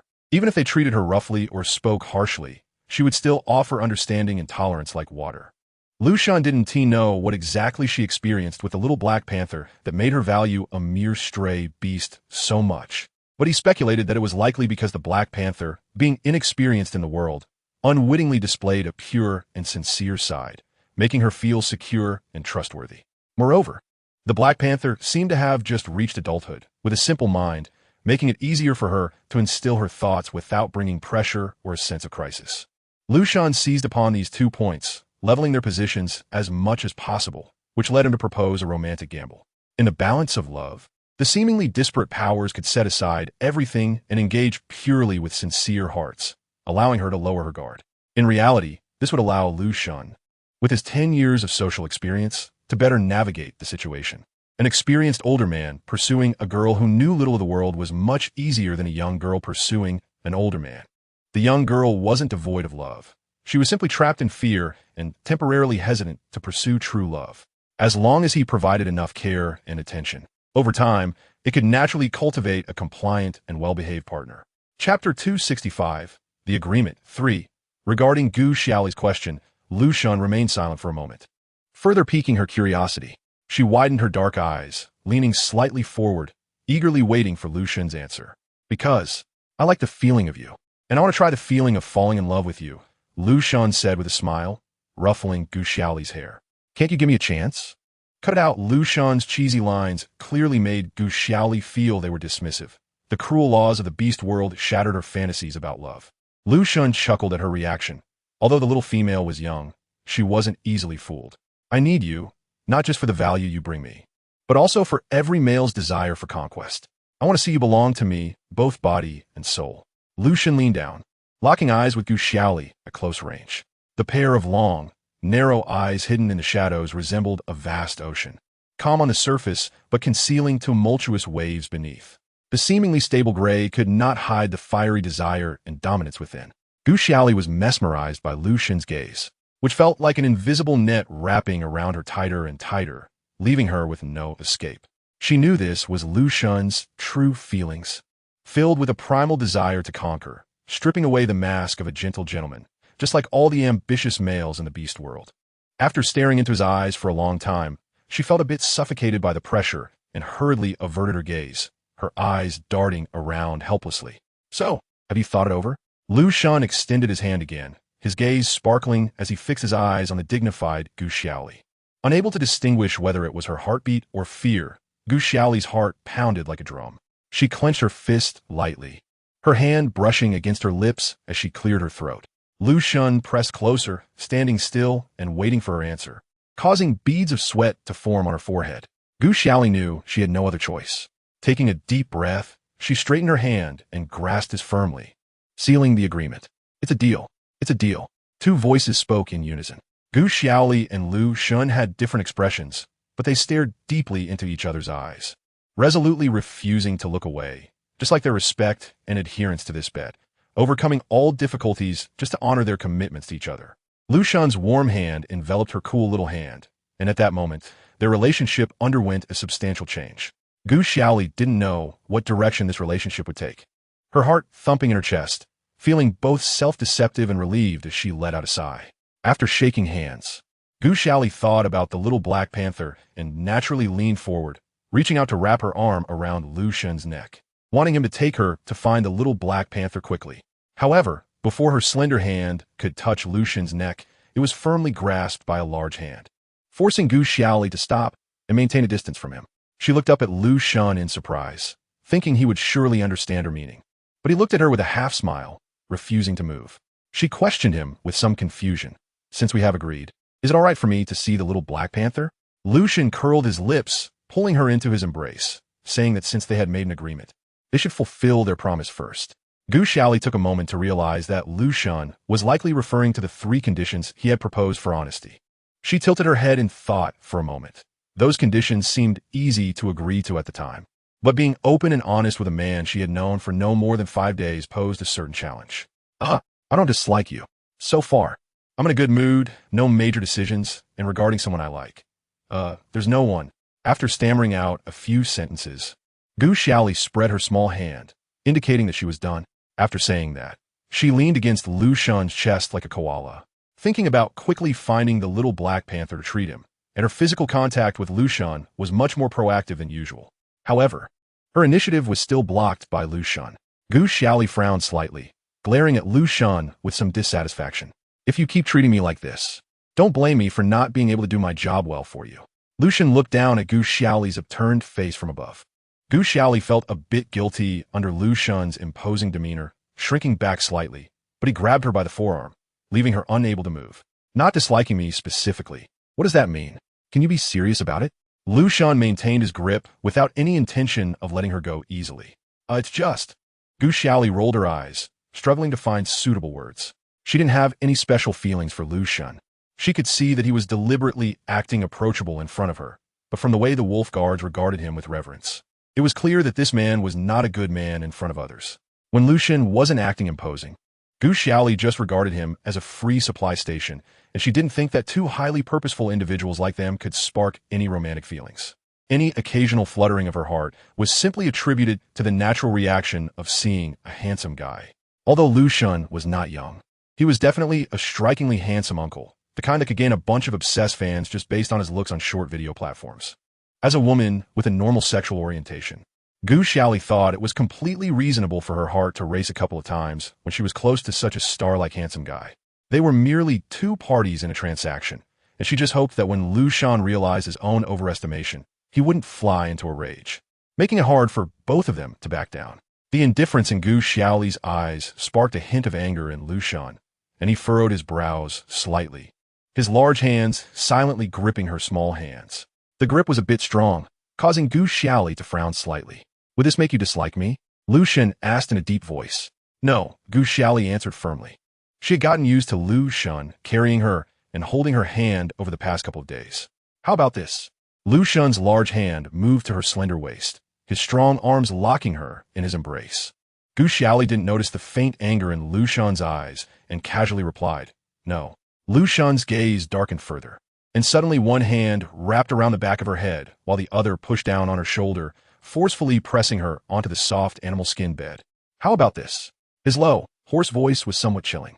Gu Xiaoli was suddenly pushed down, pinned to the bed, and unable to move. Her view filled with Lu Shun's gloomy face and his iron-like chest, suddenly recalling the night when she was almost forced by Leo. She vaguely knew that Lu Shun only wanted to test her and wouldn't truly harm her, but her body stiffened, lying obediently on the bed, unable to conceal the panic in her eyes. Is it okay? She self-hypnotized, thinking that since Lu Shun wanted her heart, he would definitely not force her. But her mind couldn't help but replay the terrifying night with Leo. Chapter 266, Agreement 4, her soft body trembled slightly. Although the little female was trying to hold it together and said nothing, Lu Shun could tell that she was extremely nervous and scared. Lu Shun reluctantly rubbed her rounded shoulder with his thumb, and his deep, water-like eyes stared at her face, which was filled with restraint. If he didn't want to risk making her dislike him, he should stop immediately. However, since Lu Shun had made up his mind to get closer to her heart, he needed to persist in tearing apart her facade. His large hand slowly moved down from her shoulder, wanting to see just how far she could pretend. Memories of the terrifying and humiliating experiences with Leo surged into his mind, and just as Lu Shun was about to move his hand to her chest, Gu Xiaoli broke down and cried out, her small hands trembling as they tightly grasped Lu Shun's wandering large hand. Gu Xiaoli's tears surged forth like a flood, desperately twisting her body to evade Lu Shun's touch. At that moment, the man before her seemed not like the gentle uncle who took care of her everywhere, but like the devil from her nightmares, making her deeply afraid. Lu Shun's hand had already moved away the moment Gu Xiaoli broke down. He did not intend to invade this soft, little female. He had merely wanted to test Gu Xiaoli's limits, but he didn't expect her to move in fear, and worried about her injury from before, Lu Shun hurriedly restrained her. He didn't realize how deep Gu Xiaoli's fear of intimate contact was, secretly suspecting it was a side effect left by that guy Leo, keeping a mental note against Leo. When Gu Xiaoli calmed down a bit and stopped struggling, only softly sobbing, Lu Xun stood up, supporting her back and cradling her in his arms like a baby, allowing her tear-streaked, pitiful little face to bury in his chest. He gently patted her back as if soothing a child to sleep, saying, it's okay. I won't hurt you.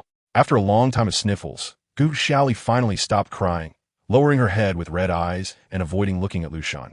Don't cry. Your little face is all messed up. Won't you be embarrassed to see your little friend later? Lu Xun wiped away the streams of snot and tears from her fair little face, not showing any disgust. Gu Xiaoli remained motionless, keeping her head down, allowing Lu Xun to act without saying a word.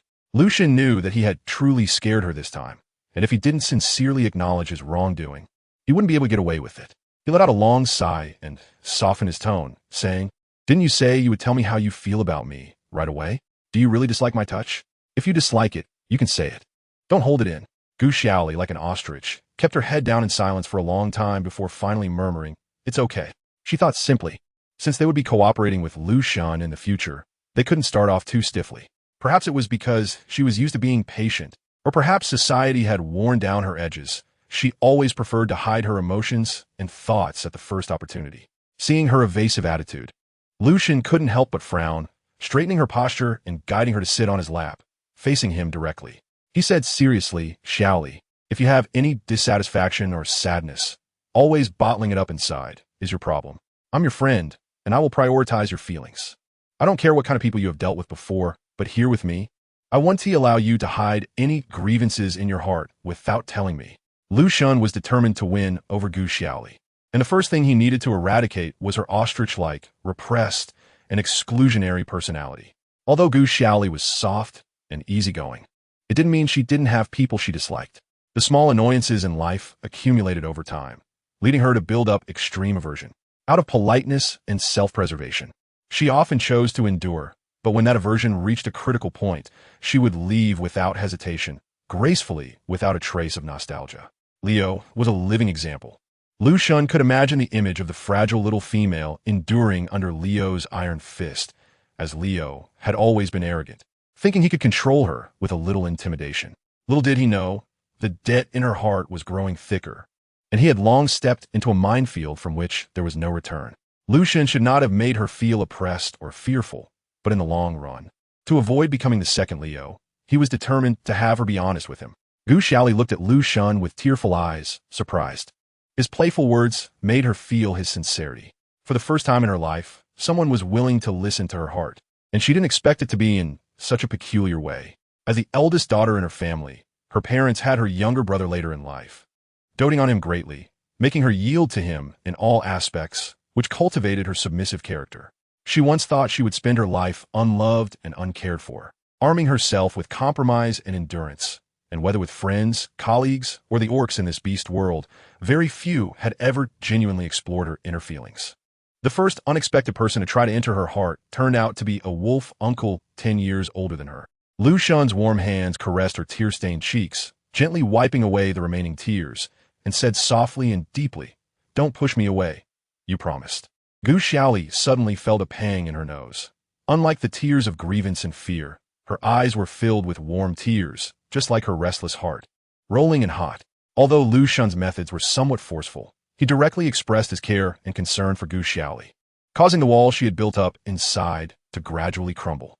She cleared her throat, which was choked with emotion, and said, actually, I was a bit afraid of you at first, but I'm not afraid anymore, because I believe. She paused, ultimately choosing her words carefully. I believe in our agreement. Her eyes sparkled, looking at Lu Xun with hope and courage. Lu Xun felt both relieved and helpless. She said she believed in the agreement, not in him. Also, I don't like being too close to you. It feels a bit oppressive, Gu Xiaoli said, suddenly raising her tone. It's not that I dislike you. It's just that people from my hometown are more conservative. If it's not a lifelong partner, we shouldn't have too much close contact. Lu Xun immediately placed her on the bed, encouragingly nodding, signaling her to continue. About myself, I feel that my physical strength is too weak now, so I've decided to train every day, Gu Xiaoli said, observing Lu Xun's reaction. It seemed that males generally didn't like their females to become stronger. Unexpectedly, Lu Xun showed no sarcasm or disdain, but instead asked her if she needed any help and offered to teach her combat skills. Gu Xiaoli was overjoyed. With Lu Xun's support, her training plan had great promise. Lastly, I don't have any males I like, at least not with the intention of a partner, but Gu Xiaoli said the first half with a rosy face, then seemed to think of something, glancing at Lu Shan, wanted to say more, but stopping short. Lu Shan raised an eyebrow and said, Gu Xiaoli blushed, bashfully sneaking a glance at Lu Shan, then shrugged her shoulders, closed her eyes, and quickly said, I'm a bit worried that I might end up liking you. Lu Shan was stunned, then burst into laughter. The little one's shy and awkward appearance resembling a little hamster that had its food stolen from its burrow. Gu Xiaoli, with her heart fluttering, blushed even more severely from Lu Shan's teasing, and turned away with a hum, no longer looking at him. Chapter 267. Little Black Panther, didn't he expect my charm to be this great? It hasn't been long, and you're already planning to surrender? Lu Shan teased, stroking his chin with interest, referring to their bet. Gu Xiaoli's face instantly turned beet red, and she turned to glare at Lu Shan angrily. The old man couldn't go a minute without making fun of her. I just said I was a bit worried. I didn't say I liked you. She retorted defiantly, raising her chin. Lu Shan chuckled in amusement. He seemed to have developed a habit of teasing the young girl. Every time he saw her frown with anger, yet her face flushed, stuttering her retorts, it always brought him joy. Gu Xiaoli felt she had suffered a mute loss, glaring and turning her red face away, no longer paying attention to Lu Shan. Lu Shan didn't mind her awkward expression, stood up gracefully, leaned slightly forward, extended a hand towards her, and revealed a gentle and polite smile. Let me hug you one last time before you meet your friends, okay?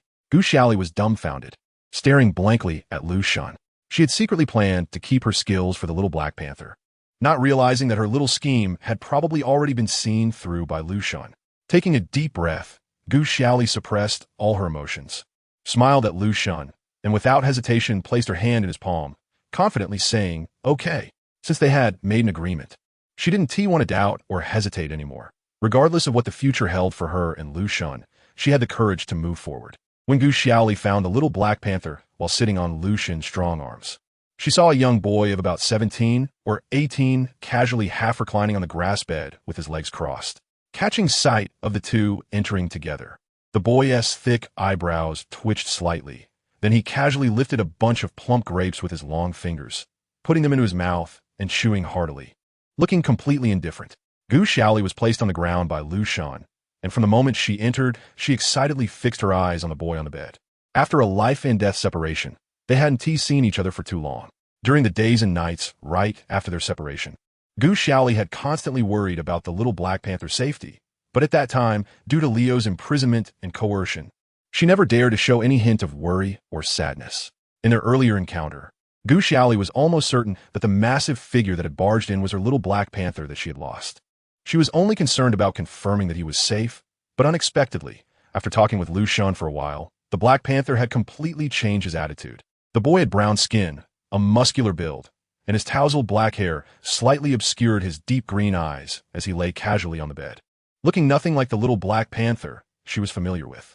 Gu Xiaoli had never seen the little Black Panther's beast form, and couldn't be sure that the boy before her was the little one who had nearly sacrificed his life for her. She could only vaguely recognize him through his deep green eyes and, supported by Lu Shan, hesitantly asked, Little Black Panther? The boy continued to eat grapes leisurely, his lazy green eyes half open, not looking at her at all. Lu Shan, standing behind Gu Xiaoli, frowned slightly. He didn't like the way this kid treated Gu Xiaoli. But since Xiaoli was carefully protecting him, Lu Shan didn't lose his temper. Gu Xiaoli was met with a cold shoulder, still hopeful. She approached with a questioning tone. She hadn't seen the little Black Panther in a long time. If she hadn't just witnessed him break through the crowd and charge towards her with that stubbornness and bravery, she really wouldn't have recognized the boy before her. The boy remained indifferent, like a pampered young master from a wealthy family, enjoying the food offered by the wolves without a care in the world. The atmosphere in the small room became quite awkward. The few wolf beast men assigned to guard lowered their heads and exchanged glances, discreetly stepping back a few paces. Aren't you two familiar? Lu Shan couldn't watch any longer and moved in closer, standing intimately alongside Gu Xiaoli. Lu Shan's indifferent tone made the boy stop eating grapes, turning his head with a cold glance that swept over the two of them, lingering for a moment on their closely touching arms before drifting away. Just okay, the boy replied succinctly, his tone flat, seemingly unaffected by Lu Shan's pressure.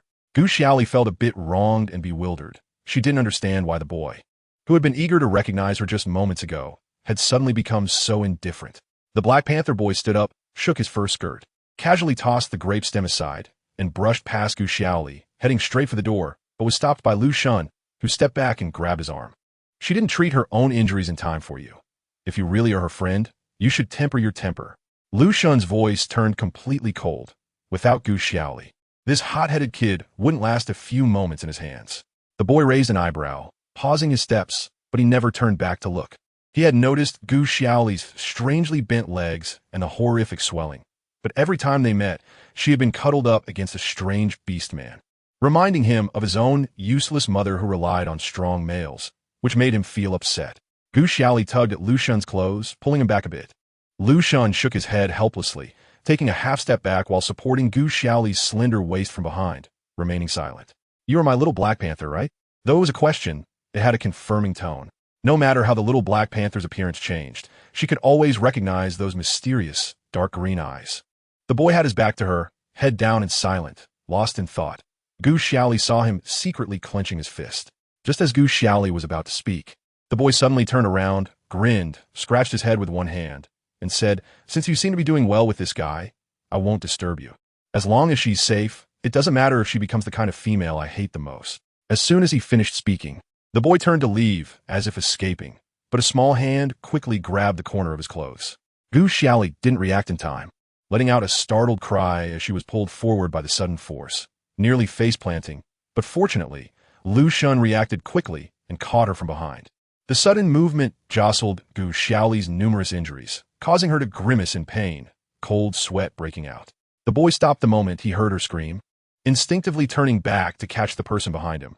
But Lu Shun was quicker, pulling Gu Xiaoli into his arms and leaving the boy empty-handed.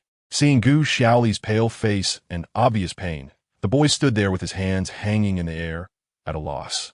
His previously indifferent face cracking for the first time, revealing a look of panic and guilt. "She's hurt badly. She can't take any more of your nonsense." Lu Shun's anger was hard to restrain as he forcefully held Gu Xiaoli in his arms, his beastly pupils narrowing into slits, coldly staring at the boy. The boy opened his mouth, but didn't know how to argue, his hands nervously shaking in front of him. Chapter 268. The name is Jiefeng 1. The Black Panther boy looked worriedly at Gu Xiaoli, who was being held tightly in Lu Shun's embrace. He never intended to hurt her, but at this point, what good would it do to say anything? The boy once liked her stubborn and untamed eyes, enjoyed seeing her carefree as she flitted through the forest like a free-spirited sprite. He thought that helping her escape from Leo would allow everything to return to how it was. But reality dealt him a heavy blow.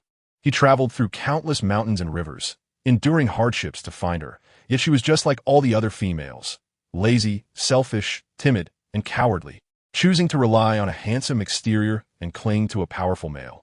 The moment he saw her leaning intimately against Lu Shun's chest, he felt anger. But when he saw her peacefully coexisting with Lu Shun, that fiery anger felt like a punch landing on cotton. It was her choice, and he was just an outsider. What could he do? Gu Xiaoli seemed to have discussed something with that male. When he saw them again for the third time, they were so close that it looked as if they were partners who had been together for years, while he was the only outsider present. An overwhelming sense of betrayal and anger surged within him, leaving him feeling powerless and cold, wanting nothing more than to escape her gaze.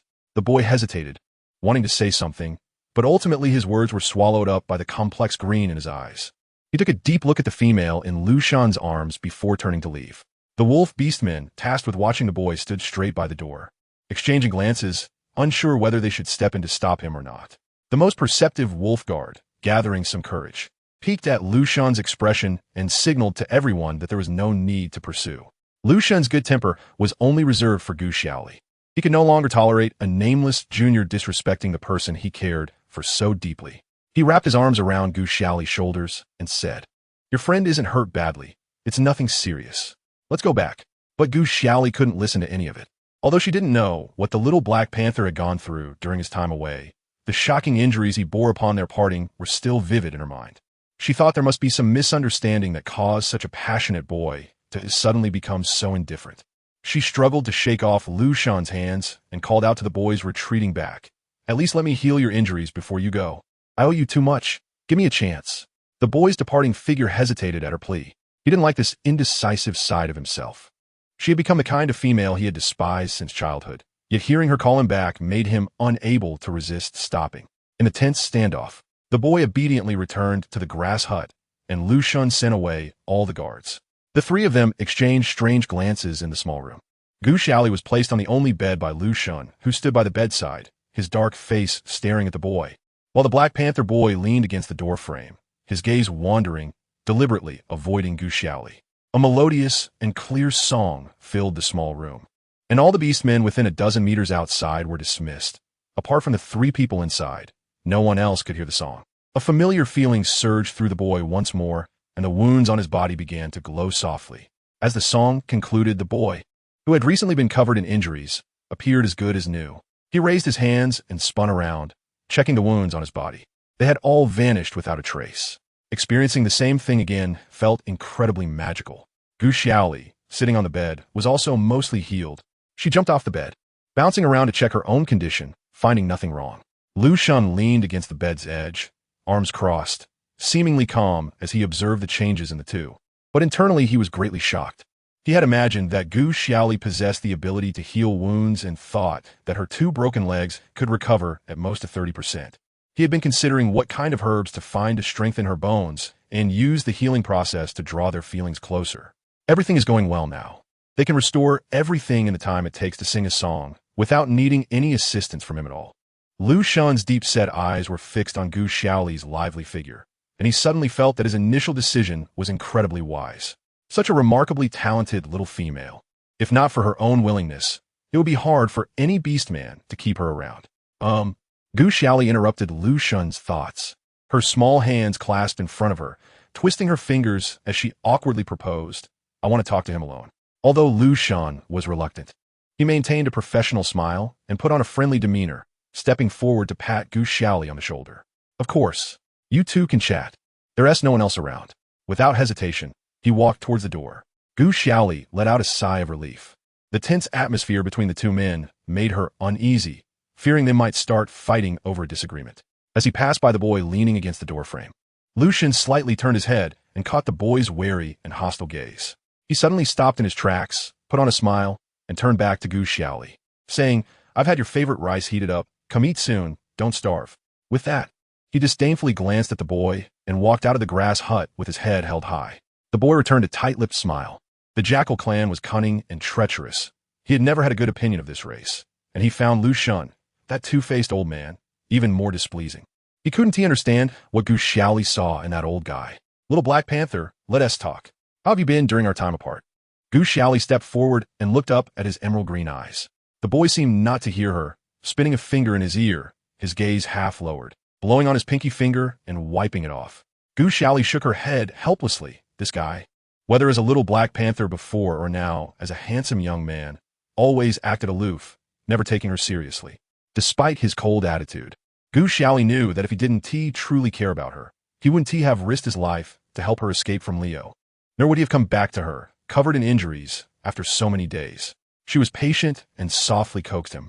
"It must not have been easy on the way. If you don't share your experiences, how can I remember them well to repay you in the future?" The boy remained casually leaning against the doorframe, ignoring her and starting to examine the furnishings inside the grass hut. Gu Xiaoli found it amusing. She could clearly see his deliberate disregard, yet he had gone to great lengths to find her and was now silent, acting like a mute. "Fine. If you don't want to talk, then forget it, little Black Panther. I've done everything I can. If you ever need anything in the future, feel free to come to me." She couldn't force him to speak, so she stated her position plainly and, having said that, turned to leave without looking back. But just as she took a step, the boy blocked her path with a long stride. She looked up at him in question, but he awkwardly averted his gaze. She sidestepped him, but as soon as she lifted her leg, he blocked her again, preventing her from leaving.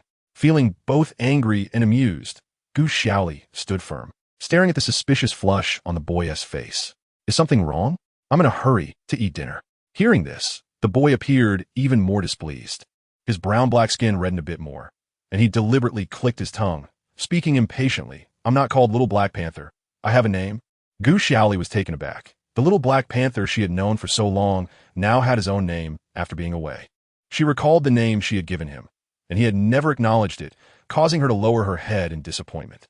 "I'm called Jiefeng," the boy said, slightly angrily and almost proudly, enunciating each word, leaning slightly forward with his emerald green eyes locked onto hers. You. Gu Xiaoli couldn't believe what she had just heard. I said, my name is Jiefeng. He stepped closer, looking down at Gu Xiaoli, his sturdy chest nearly pressing against her, as if forcing her to acknowledge it. The boy's intense and unfamiliar presence made Gu Xiaoli take a half step back, creating distance between them. She mumbled, I thought, you didn't want this name? Jiefeng raised his head and snorted, crossing his arms. It had only been a short time since they parted, and she was already denying it. Although he had never admitted this name in front of her, Jiefeng had become his identity. Well, do you want to stay? Gu Xiaoli planned to level up, and Lu Xun's protection and assistance were essential. She wouldn't consider separating from Lu Xun in the short term. She hoped Jiefeng could stay with her too. The boy, arms crossed, frowned tightly, his thick lips pressed into a line, his dark green eyes slightly angry. You still want to be with that guy? Gu Xiaoli was taken aback by his shout. The boy had grown up. He was no longer the big cat she could force in her arms to scratch its ears. Jiefeng's assertiveness and sharpness felt somewhat unfamiliar to her. She shrank her shoulders and cautiously observed his expression, gently nodding her head. Actually, Lu Xun is a decent person. Don't worry, we made a promise. As long as I'm here, he will definitely not harm you. Gu Xiaoli raised one hand, as if swearing, holding it beside her head, confidently assuring Jiefeng. Jiefeng's expression darkened further. She actually made a promise with another beastman behind his back. A surge of indescribable anger rushed to Jiefeng's head as he approached Gu Xiaoli, demanding aggressively, what promise? Gu Xiaoli recoiled slightly, stammering, it's just. After thinking for a long time, she didn't know how to say it. How could she tell him that she had made a promise with a man 10 years older than her, that he would love her first? It felt absurd and impossible to say. She anxiously tugged at her hair, raising her voice in frustration, deciding not to explain. It has nothing to do with you. You just need to learn my skills. It's not for you to interfere. After all, Jiefeng was just her future student. What right did a student have to interfere in a teacher's private life? She kept comforting herself. Jiefeng fell silent.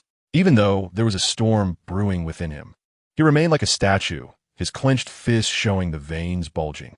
He set his jaw, lowered his head, and stared intently at Gu Xiaoli before suddenly turning like the wind and striding away without saying a word. Gu Xiaoli was left standing there, staring blankly at the boy's angry silhouette disappearing into the sunset. Why'd he leave? She belatedly realized and hurriedly ran after Jiefeng, sprinting with all her might, gasping as she watched Jiefeng gradually disappear from her sight. Unwilling to give up, she cupped her hand around her mouth and shouted towards the direction he had gone. I'll tell you, the only one who can teach you real skills is me. If you miss this chance, you'd better be careful not to find the next one. Beastmen had keen hearing. Her words reached Jiefeng's ears clearly, but he continued to walk away without stopping, disappearing into the grassland. Gu Xiaoli ran too hard, gasping for breath, but after a long time, there was no response. Regretfully, she sat down on the ground, clutching her stomach. Boys in their teenage years often have a rebellious streak. She shouldn't have shouted at Jiefeng like that. It was hard to find a good seedling not consumed by yellow nonsense, and now he had left because of one careless word. Who knew when she would meet another good apprentice? Gu Xiaoli squatted on the ground, her chin resting on her knees, when suddenly she felt a warm, large hand patting her back. It's time to eat. The deep and gentle voice belonged to Lu Xun. She looked up, feeling aggrieved, and met Lu Xun's kind and soft smile. Lu Xun didn't seem surprised by her setbacks. He pointed to the small house from which wisps of smoke were slowly drifting and extended a hand towards her, wearing his usual gentle and reassuring smile. As the sun set, Lu Xun and Gu Xiaoli each took a stool and sat at the door of the small house, surrounding the stone pot, enjoying their dinner while admiring the tangerine-colored remnants of the sunset. Ever since Lu Xun discovered her fondness for rice, he had been serving her bowls of snowy, plump rice at almost every meal. Gu Xiaoli glanced at a bowl of white rice with a melancholic look in her eyes, and with little enthusiasm, took a bite.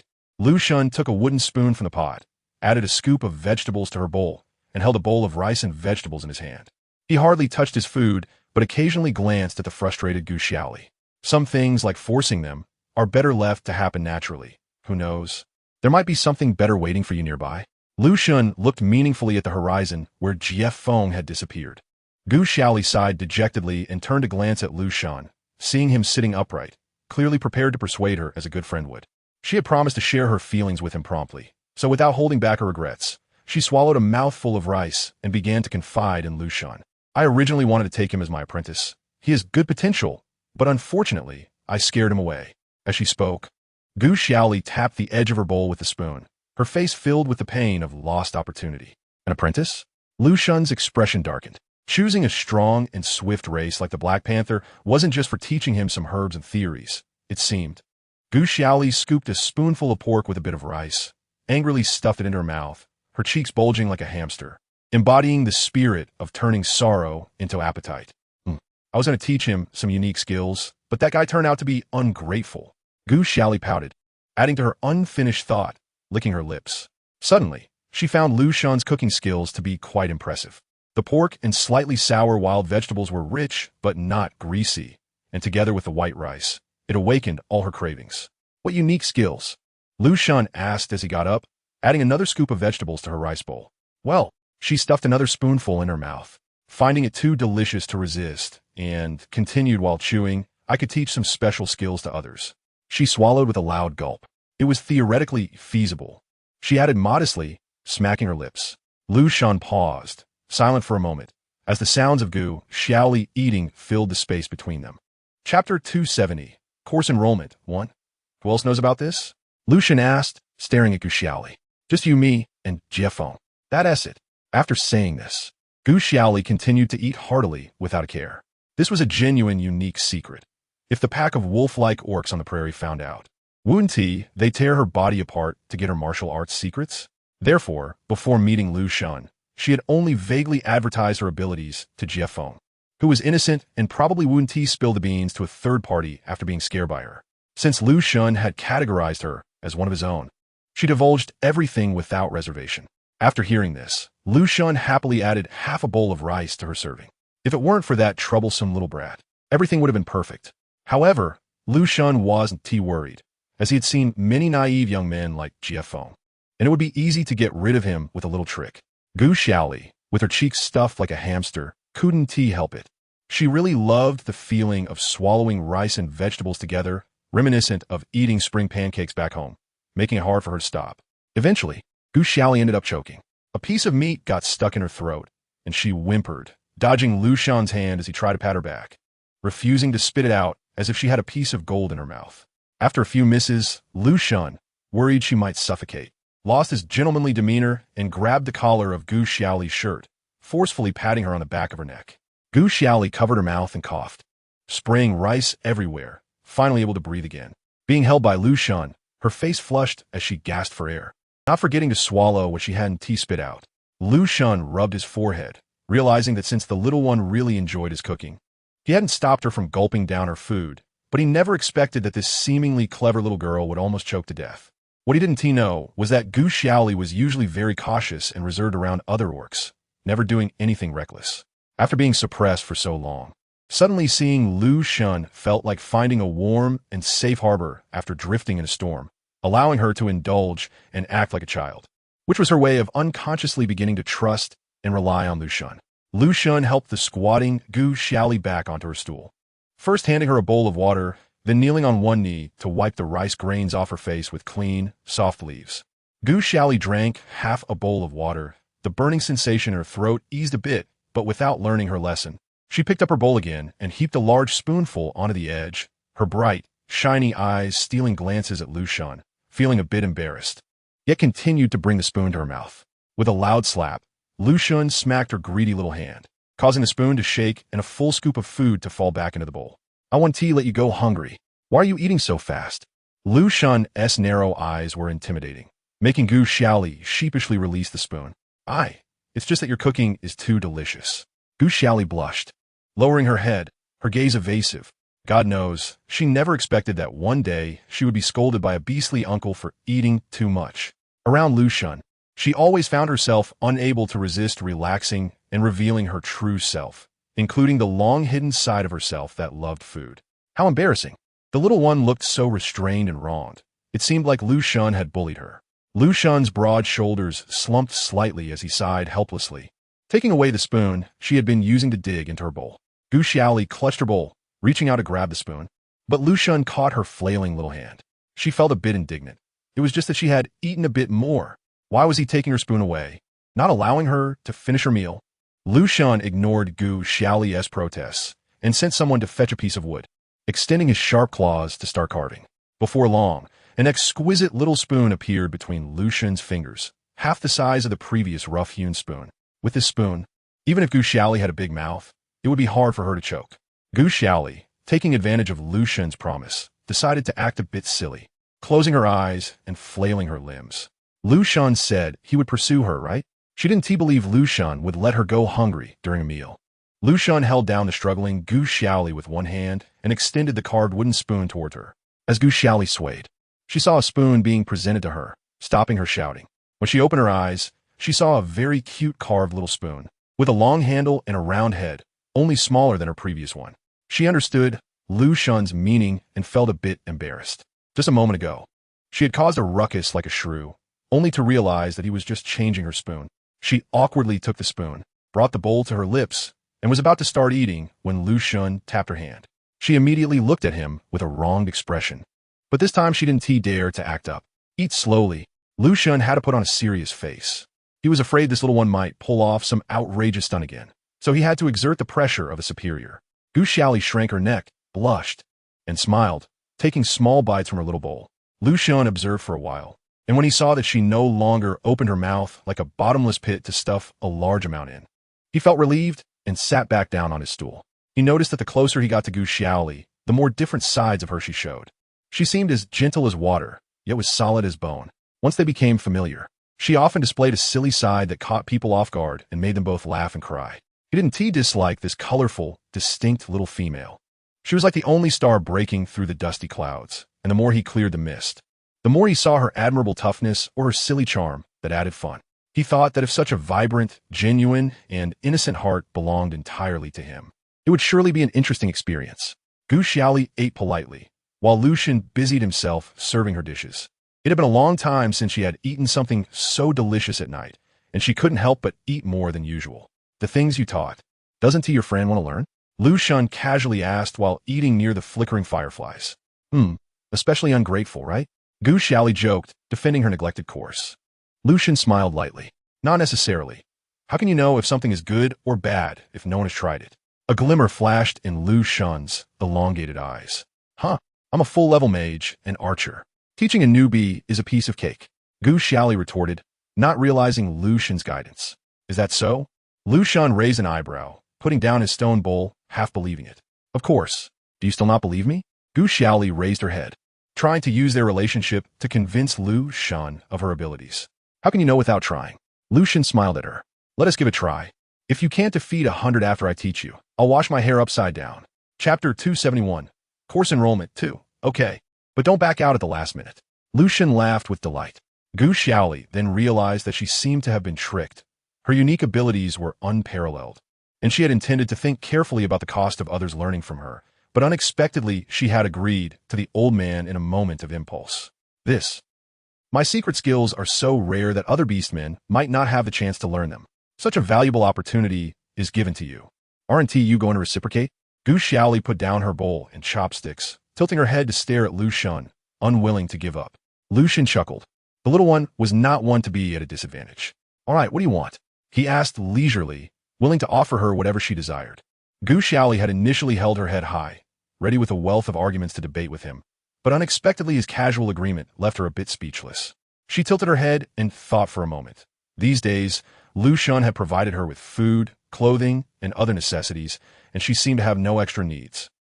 Not wanting to lose this opportunity, she counted on her fingers, deep in thought, when suddenly an idea struck her.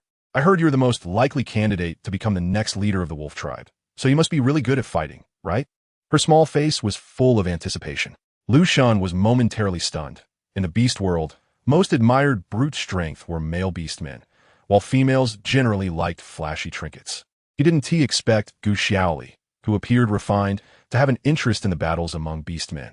Just as Lu Shan was about to respond, Gu Xiaoli suddenly recalled the scene of Leo and Lu Shan fighting in beast form. It had been in the leopard tribe, where they were ambushed by the wolf tribe while out for a walk, and several leopard beastmen were chased and beaten by a group of wolf beastmen for a long time.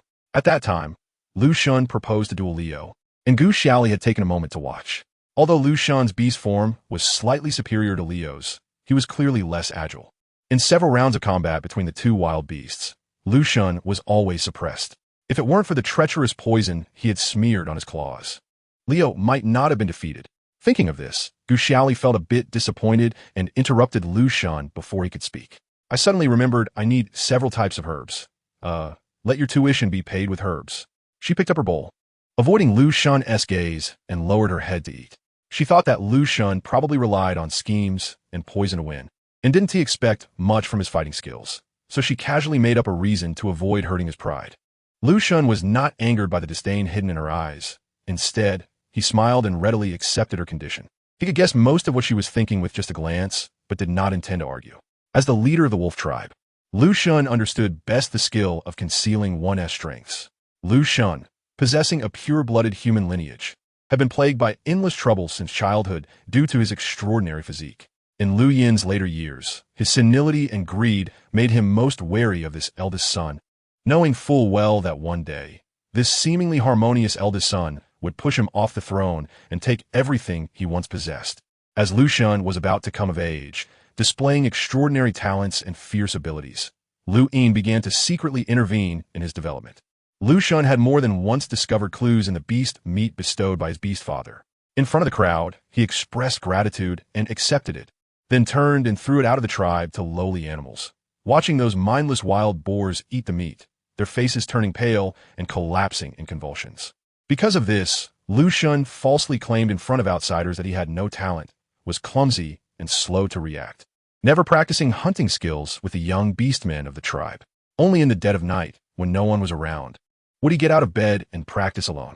Over time, his beast father Lu Yin came to view close combat as an irreparable weakness and gradually relaxed his vigilance toward this most likely heir. Only Lu Xun knew that in each instance of feigning weakness in battle, he could precisely find the enemy's vital point and deliver a fatal blow. Throughout his life, he skillfully used poison and his subordinates among the beastmen, never being forced to reveal his hidden true strength. And this time, facing Gu Xiaoli, he also had no need to expose the secret he had guarded for half his life. After all, the little female was soft and weak, needing no formidable fighting skills. She only needed to hide under his protection and live a stable life. Under Lu Xun's motherly care, Gu Xiaoli ate 2 large bowls, rubbed her round belly, and contentedly burped. Lu Xun casually took her empty bowl. She stood up to stretch her muscles, feeling shy about only eating without doing any work, and approached to help Lu Xun tidy up the pots and bowls. Unexpectedly, a figure arrived uninvited like the wind, grabbed a stool, and plopped down with a bang. Gu Xiaoli turned around, puzzled by the newcomer. Usually, no one dared to be so bold as to sit down beside her in Lu Xun's territory without saying a word. "I'm hungry." There sat Jiefeng, a robust figure on the small wooden stool, half of his but hanging in the air, hands in front of him, supporting himself on the stool, like a kid who had just been scolded by his mother, unwilling to admit fault. Jiefeng's tense, handsome face carried a hint of suppressed anger, which made him look somewhat awe-inspiring at first glance. However, the stool under him was specially made by Lu Xun for Gu Xiaoli. The boy's firm buttocks and strong arms were squeezed together, making it look comical to Gu Xiaoli. She stepped forward, holding back her laughter, and tentatively asked, "You not leaving?" Jiefeng turned his gaze away, his thick brows still raised coldly, but he gave a barely perceptible HM in response. Then he stomped his foot and complained, "Didn't you want to take me as your apprentice? What? Now that you're full, you're letting your apprentice go hungry?" His dark green eyes scanned the surroundings, avoiding looking at Gu Xiaoli. Time shifted to when Jiefeng left in anger. He walked further into the vast desert, growing more agitated and feeling increasingly stifled. Gu Xiaoli had clearly pleaded with him to be her apprentice earlier. Although he hadn't verbally agreed, he had wandered across the grasslands, tirelessly searching everywhere for her. Regardless of the barren deserts or the treacherous wolf and leopard tribes, risking everything to uncover the truth. When he saw several pools of fresh blood among the sand dunes and recognized it as her scent, Jiefeng almost blacked out from worry. He couldn't sleep for nights, scouring the nearby, scattered villages for several days without eating or drinking, until he finally found the person he had been longing for in one of the small villages. Unexpectedly, after all that hardship, when they met again, she was well, but her heart had changed. Jiefeng couldn't understand. Was her amiability and independence all just a facade? Clearly, when she was in the leopard tribe, she had dismissed the conditions proposed by Leo, but now with that old man in the wolf tribe, She seemed to be mixing with someone so hypocritical. Didn't she realize that the old man by her side was exactly the same as Leo? Such males only wanted a tool to bear their children. As he thought about it, Jiefeng felt he couldn't let this go. He had to make Gu Xiaoli see Lu Shun's true colors. After walking several dozen miles, Jiefeng transformed into his beast form without hesitation and sprinted back to the village. Chapter 272. Awkward Atmosphere 1. In the quiet village center, a long plume of smoke rose straight into the sky, drifting in the wind, making Gu Xiaoli's location clear. However, Jiefeng hesitated in his steps. He had only briefly witnessed Gu Xiaoli's abilities in battle, which had dazzled him, but in the heart of a male beast man, the only thing that could earn his respect was absolute strength. Gu Xiaoli had thin arms and legs. Even if she had extraordinary powers, in Jiefeng's eyes, she was still a delicate female. It was hard for him to accept that such a fragile female could be a master and obey orders. But when he thought of how Gu Xiaoli leaned against Lu Shun, Jiefeng felt an uncontrollable anger and had to stop her from being with that old man. Thus, Jiefeng angrily found the two of them. Lu Shun's gentle and considerate demeanor appeared to Jiefeng as mere pretense. The more he watched, the angrier he became. Unable to think of a rebuttal, so he had to use the excuse of dinner to shamelessly stay. Gu Xiaoli looked at Jiefeng with some difficulty.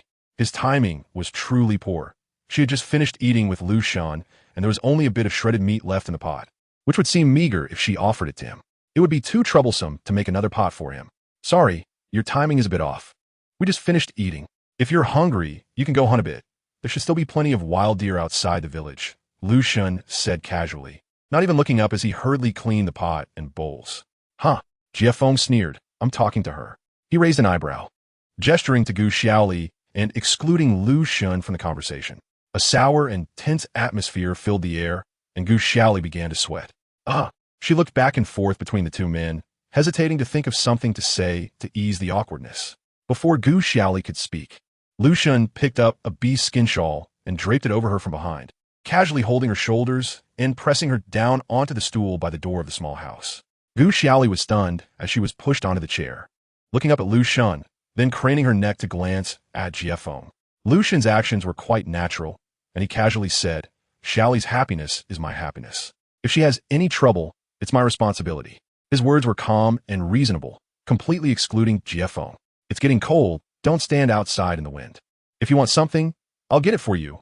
Lu Shun leaned down and whispered in Gu Xiaoli's ear. For some reason, Gu Xiaoli felt that this old man's tone was intentionally more clingy than usual. Though it was warm concern, it gave her goosebumps. Jiefeng, who had originally been sulking and ignoring Gu Xiaoli, lost his composure when Lu Shun blocked him, his eyes turning red with anger. He suddenly stood up and ran to the door of the grass hut, glaring at Gu Xiaoli like a sworn enemy, as if she were hiding behind Lu Shun's beast skin coat. Gu Xiaoli felt the piercing gaze from Jiefeng and shrank her neck, tightening her grip on the beast skin coat, feeling as if she had committed a terrible crime against Jiefeng. Lu Shun, standing protectively behind Gu Xiaoli, had a frosty expression and took a step to the side, blocking Jiefeng's line of sight. If there's nothing important, please leave. Xiaoli needs to sleep. Don't disturb her rest, he said in a neutral tone, issuing an eviction order to Jiefeng. Blocked by Lu Shun, an unnamed fury exploded in Jiefeng's heart. He clenched his fists and swung a punch at Lu Shun's face. What kind of potion did you give her? Lu Shun remained expressionless, slightly shifting his body to evade the boy's exposed fist. If it weren't for Gu Xiaoli watching, he would have killed the kid 100 times over by now. The boy's furious voice was like a thunderclap, startling Gu Xiaoli into quickly getting up and stepping in front of Lu Shun, fearfully raising her hand to half cover her face. Although Jiefeng had never harmed her, he was a robust youth, towering over her, and was currently in a rage. She bravely stepped forward to mediate, but deep inside, she was definitely scared. Lu Shun's face darkened. How could he allow a delicate female to stand in front of him? He reached out and wrapped his arm around Gu Xiaoli's slim waist, pulling her aside to shield her behind him. Gu Xiaoli and Lu Shun's mutual protection only added fuel to Jiefeng's fire, and disregarding everything, he lunged forward with his sharp claws aimed at Lu Shun's vital points. Stop fighting already, Gu Xiaoli shouted hoarsely. At that moment, she felt like the unfortunate female lead in a Mary Sue drama. Except the male lead and the second male lead weren't awkwardly dancing in the rain, but were about to end up in a bloody fight. Jiefeng halted his attack at Gu Xiaoli's warning cry, temporarily holding back his strength. Lucian stepped back with Gu Xiaoli, placing her in a safe position. On one side was the thigh he had agreed to hold for free in the future, and on the other was the pure-hearted gem. Gu Xiaoli absolutely didn't want the two to spill blood right there. So, she mustered her courage and broke free from Lucian's embrace. Standing between the two, she tried to show the friendliest smile she could muster in her life. There's still some left in the pot. Why don't you eat dinner first? Seeing Gu Xiaoli's smiling approach, Jie Feng's immense anger surprisingly diminished by half. His main goal was to keep Gu Xiaoli away from Lucian, and if he wanted to stay, he couldn't let things get too stiff between them, so he reluctantly followed Gu Xiaoli's lead.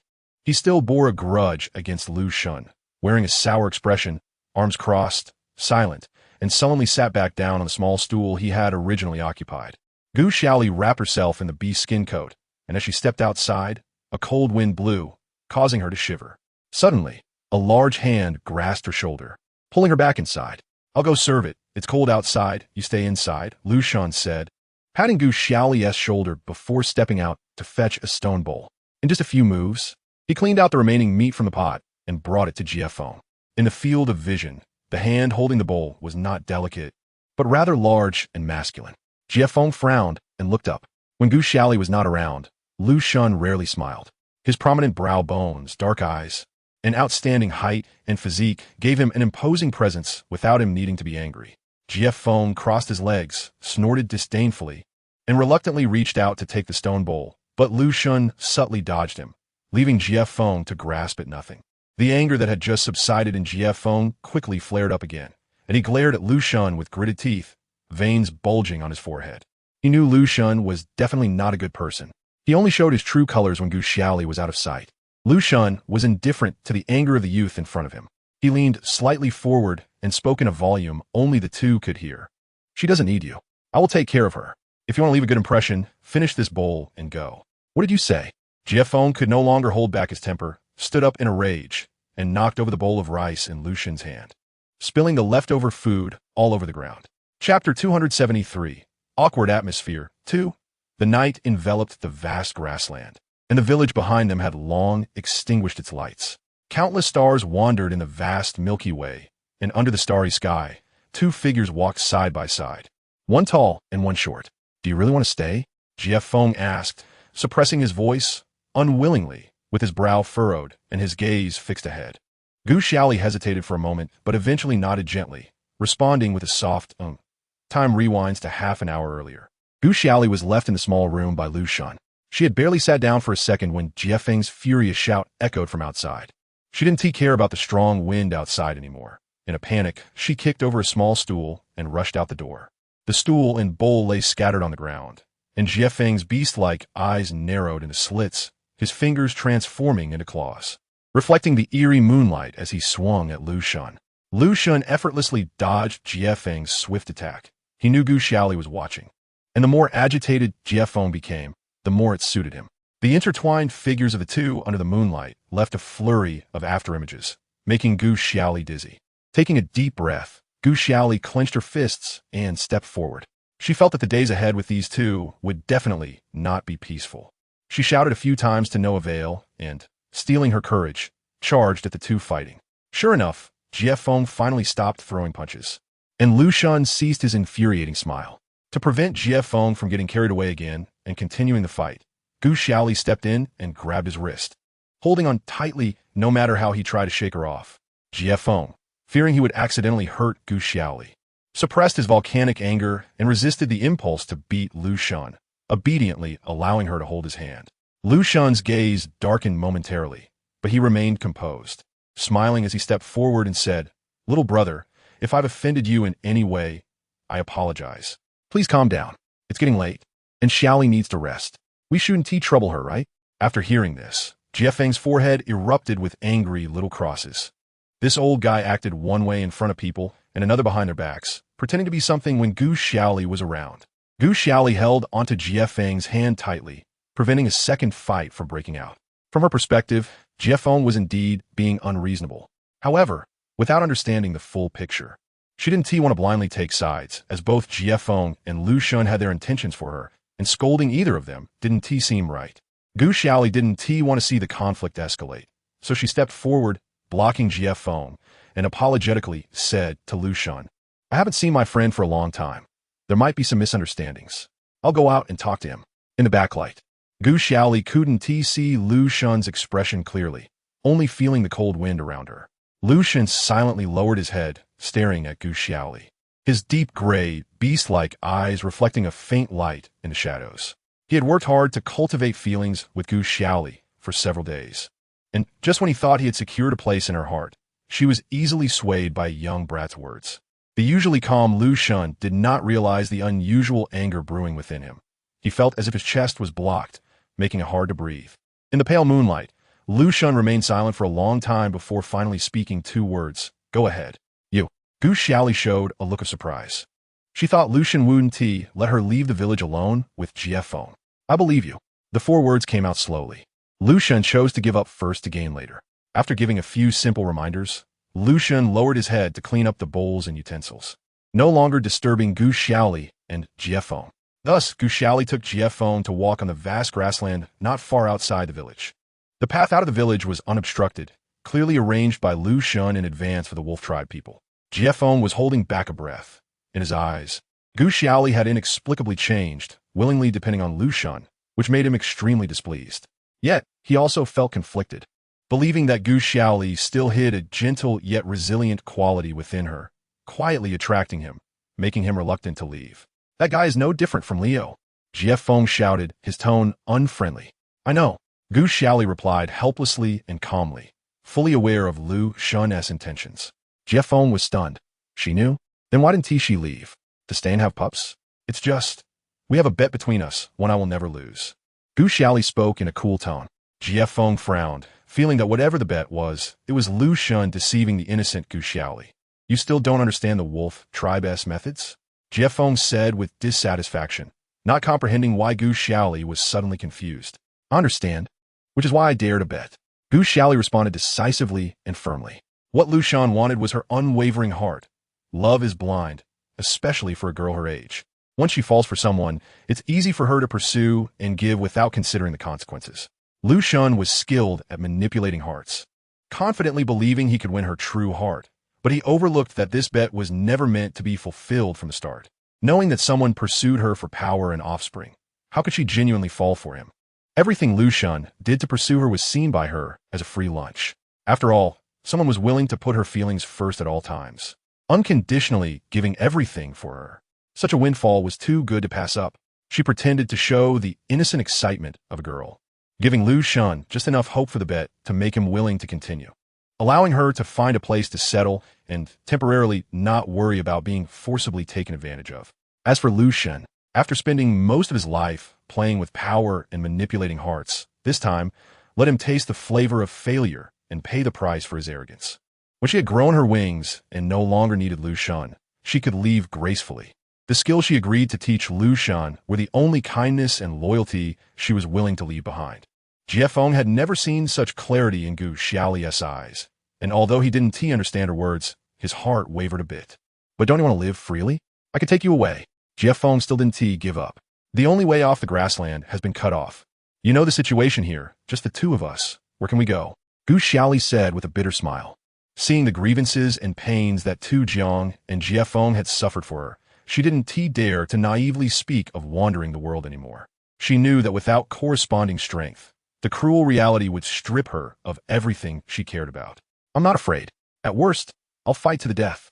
GF, full of youthful pride, refused to accept his fate. But I am afraid. Gu Xiaoli's voice suddenly rose in excitement. I'm afraid that at such a young age, you'll ruin your bright future for me. If anything happens to you because of me, I want to be able to close my eyes even in death. Gu Xiaoli silently shouted in her heart. Chapter 274, Official Teaching, 1. GF paused, turning his head in shock to look at her. She had always encouraged him to go out and seek the world of freedom, never showing such cowardice. GF didn't know what Gu Xiaoli had experienced since leaving the Leopard clan. She had lost her initial fearlessness and decisiveness, her edges worn down by the secular world, leaving him disappointed and lonely. He fell silent, no longer giving grand speeches. If Gu Xiaoli had truly become timid and complacent, he didn't know what the point was in embarking on adventures with such a female. GF, let us become stronger together. Gu Xiaoli, however, remained hopeful, her dark eyes shining with light. Jiefeng was incredulous at her words. Just a moment ago, she had been timid and hesitant. With Lu Shun's protection, we can train with peace of mind. Once we become invincible, we can roam the world freely, and no one can stop us. Gu Xiaoli explained. Jiefeng stared at Gu Xiaoli in a trance. Her suggestion was very tempting. He wholeheartedly agreed, except for the part about Lu Shun. Just this once, trust me, okay? Gu Xiaoli implored earnestly. Jiefeng stopped, hesitated for a long time, and finally nodded solemnly, though his voice was small. The bright light in the girl's eyes made him forget all his distrust and inexplicably feel at ease. After discussing, Jiefeng and Gu Xiaoli unanimously decided that Jiefeng would stay in the Wolf Clan's tribe. Firstly, it would be more convenient for the two of them to train together every day. Secondly, Gu Xiaoli secretly harbored the thought of using the bet to request Lu Shun's protection for Jiefeng, but out of consideration for the boy's pride. She quietly ignored this topic. Upon returning to the tribe, Lu Shun had already tidied up the pots and pans at the door, waiting for Gu Xiaoli like a stone statue. The wolves nearby whispered among themselves. Why had they ever seen their leader act this way?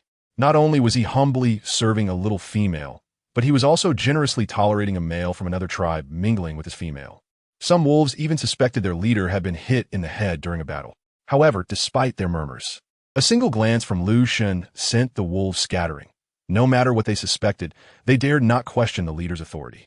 The last wolf who dared to offend him had been completely dealt with. Lu Shun warmly welcomed the two returning under the moonlight, his hospitable smile showing almost no trace of anger. Jiefeng maintained a cold face, arms crossed, staring at Lu Shun. Fortunately, thanks to Gu Xiaoli's numerous persuading, he didn't cause any trouble and obediently settled into a grass hut near Gu Xiaoli. Lu Shun couldn't stay under the pretext of caring for the injured, so he chose the grass hut closest to Gu Xiaoli, just a few steps out of the door, and they could see each other. Jiefeng's first night in the tribe passed without incident. After 2 interventions from Gu Xiaoli, she finally calmed Jiefeng down, feeling utterly exhausted and quickly fell asleep in bed. Meanwhile, the other 2 males tossed and turned, unable to sleep all night. For them, a long struggle awaited in the future. The next morning, Lu Shun sent someone with various herbs, including medicines for different ailments and numerous poisons. Knowing Gu Xiaoli's understanding of herbs, Lu Shun generously prepared several of each herb he knew and gifted them to her. Gu Xiaoli didn't expect Lu Shun to be so efficient. Just one night, and he had prepared most of the herbs from the compendium. She couldn't help but feel she had really found the right ally and quickly packed the herbs in her backpack. These herbs, which she had previously looked down upon in the game, were now treasures to be collected in this beast world. Some of the poisons, if used properly, could serve as excellent hidden weapons. Why hadn't she brought a tank player along to absorb damage when she first crossed over? Now, as a pure squishy character, she had to start from scratch and choose a profession. In the morning, after quickly organizing the herbs, Lu Shun and Jiefeng gathered neatly in front of her grass hut. The two exchanged unfriendly glances, with Jiefeng always coldly glaring at Lu Shun, while Lu Shun directly ignored Jiefeng's murderous gaze, focusing all his attention on Gu Xiaoli, asking her how she was with great care. Gu Xiaoli didn't rush to start her daily training, but instead studied how to assign professions to the 2 men. She first briefly introduced all the profession attributes to Lu Shun and Jiefeng so they could choose freely.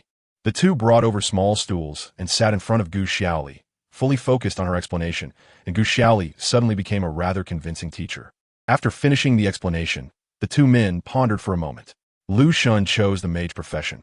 He was physically strong and capable in close combat, which would allow him to enhance his spells, increasing damage and other special skill bonuses. Under Gu Xiaoli's recommendation, Jiefeng chose the assassin profession. Although, out of selfishness, Gu Xiaoli really wanted to train Jiefeng to be her dedicated tank. For Jiefeng, as a swift and agile Black Panther, his physical strength was decent, but nowhere near what was required for a tank. What he needed most was to combine his good stealth ability and sharp scouting skills to become a decisive, quick-strike assassin. After the two chose their professions, Gu Xiaoli opened the data panel and studied it for a long time. The game was different from the beast world. After exhausting her brain and trying several methods, she finally found a workable way to help the two successfully create their accounts. This was thanks to a unique setting in the game. Experience points were required for all professions to level up, and when an experienced player invited a new player, they had to give a small portion of their experience points as an invitation to the new player. She tried to extract a portion of her experience points, and sure enough, 2 red invitation letters materialized in her backpack. Jie Feng and Lu Shun watched as 2 square red pieces of paper appeared in her white palm, feeling it was incredibly magical as they stepped forward to take them. The invitation letters melted into their palms like water. The entire process of opening the data panel and backpack was done through mental manipulation. It could only be understood but not explained. Gu Xiaoli gestured for a long time. Jie Feng didn't even look at her hints and learned to open the system on his own. Lu Shun, undeterred, tried multiple times. And after Jie Feng had been training for most of the day, he finally figured out how to open the data panel. Gu Xiaoli looked at Jie Feng running in the distance with satisfaction. Though both palms were flesh, one side always aligned with the heart. As a temporary teacher, she clearly appreciated Jie Feng's talent more. He was young and promising, quick to learn, truly worthy of being the one she personally chose. Although Lu Shun had more combat experience and life experience than Jie Feng, his ability to accept and understand new things lagged far behind the youth. Chapter 275. Official Teaching 2. Gu Xiaoli, Lu Shun, and Jie Feng's training progressed in an orderly manner. Both Gu Xiaoli and Jie Feng chose melee professions, with their training methods for gaining experience consisting of various physical training exercises. Lu Shun, who chose the mage profession, needed to absorb moonlight every night to enhance his magical power. Thus, his schedule was reversed, perfectly offsetting Gu Xiaoli and Jie Feng's training times. One midday, Gu Xiaoli was struggling with her daily tasks, sweating profusely and looking disheveled, constantly encouraging herself to ignore her sore muscles and hoarse voice. As her warrior level increased, the training required for Qi cultivation grew progressively more challenging, constantly presenting her with new obstacles. Her physical fitness was now comparable to that of a professional marathon runner in the modern world, yet according to the system's regulations, she could barely complete the most basic daily tasks. The data for character upgrades in the game was set based on the average of various orc races, and humans were considered to have the poorest physical quality among the diverse orc varieties. Because of this, only a few streamers or high-level players would choose to start with a human character. Gu Xiaoli was gasping for breath as she persevered, while Jie Feng easily overtook her with his long legs, having just completed all his experience grinding tasks for the day and now had nothing to do. You've only run a few laps, and you're already this exhausted? Still dreaming of being my master? Are you even capable? Jie Feng teased, making her roll her eyes in response. His cocky attitude reminded her of boys from elementary school who would scare girls with bugs. 2 words, childish. Jie Feng was not offended. Instead, he exaggeratedly raised his arms behind his head, lounging comfortably while grinning at Gu Xiaoli, which made him even more annoying. Gu Xiaoli thought to herself that he was being so smug now, but in a few days during practical training, she would teach this brat a lesson. She wouldn't stop until he was crying. Jie Feng playfully followed Gu Xiaoli for a few laps, but she ignored him, focusing entirely on her training. After a few laps, Jie Feng found it boring and went to find a cool spot to relax.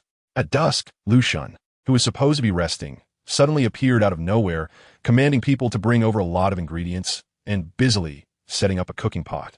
Curiously following the smell, Jie Feng approached and saw Lu Shun cooking, instantly losing his good mood. TCH, some people have ulterior motives and are so eager to please. Jie Feng crossed his arms against the wall. Lu Shun continued his busy work, not even glancing up, clearly not considering Jie Feng, a little brat, as someone worth his attention. Hey! Jie Feng suddenly stepped closer, his tone unfriendly. Lu Shun ignored him, and when he finished washing a handful of bright red chili peppers and was about to throw them into the pot, Jie Feng blocked him.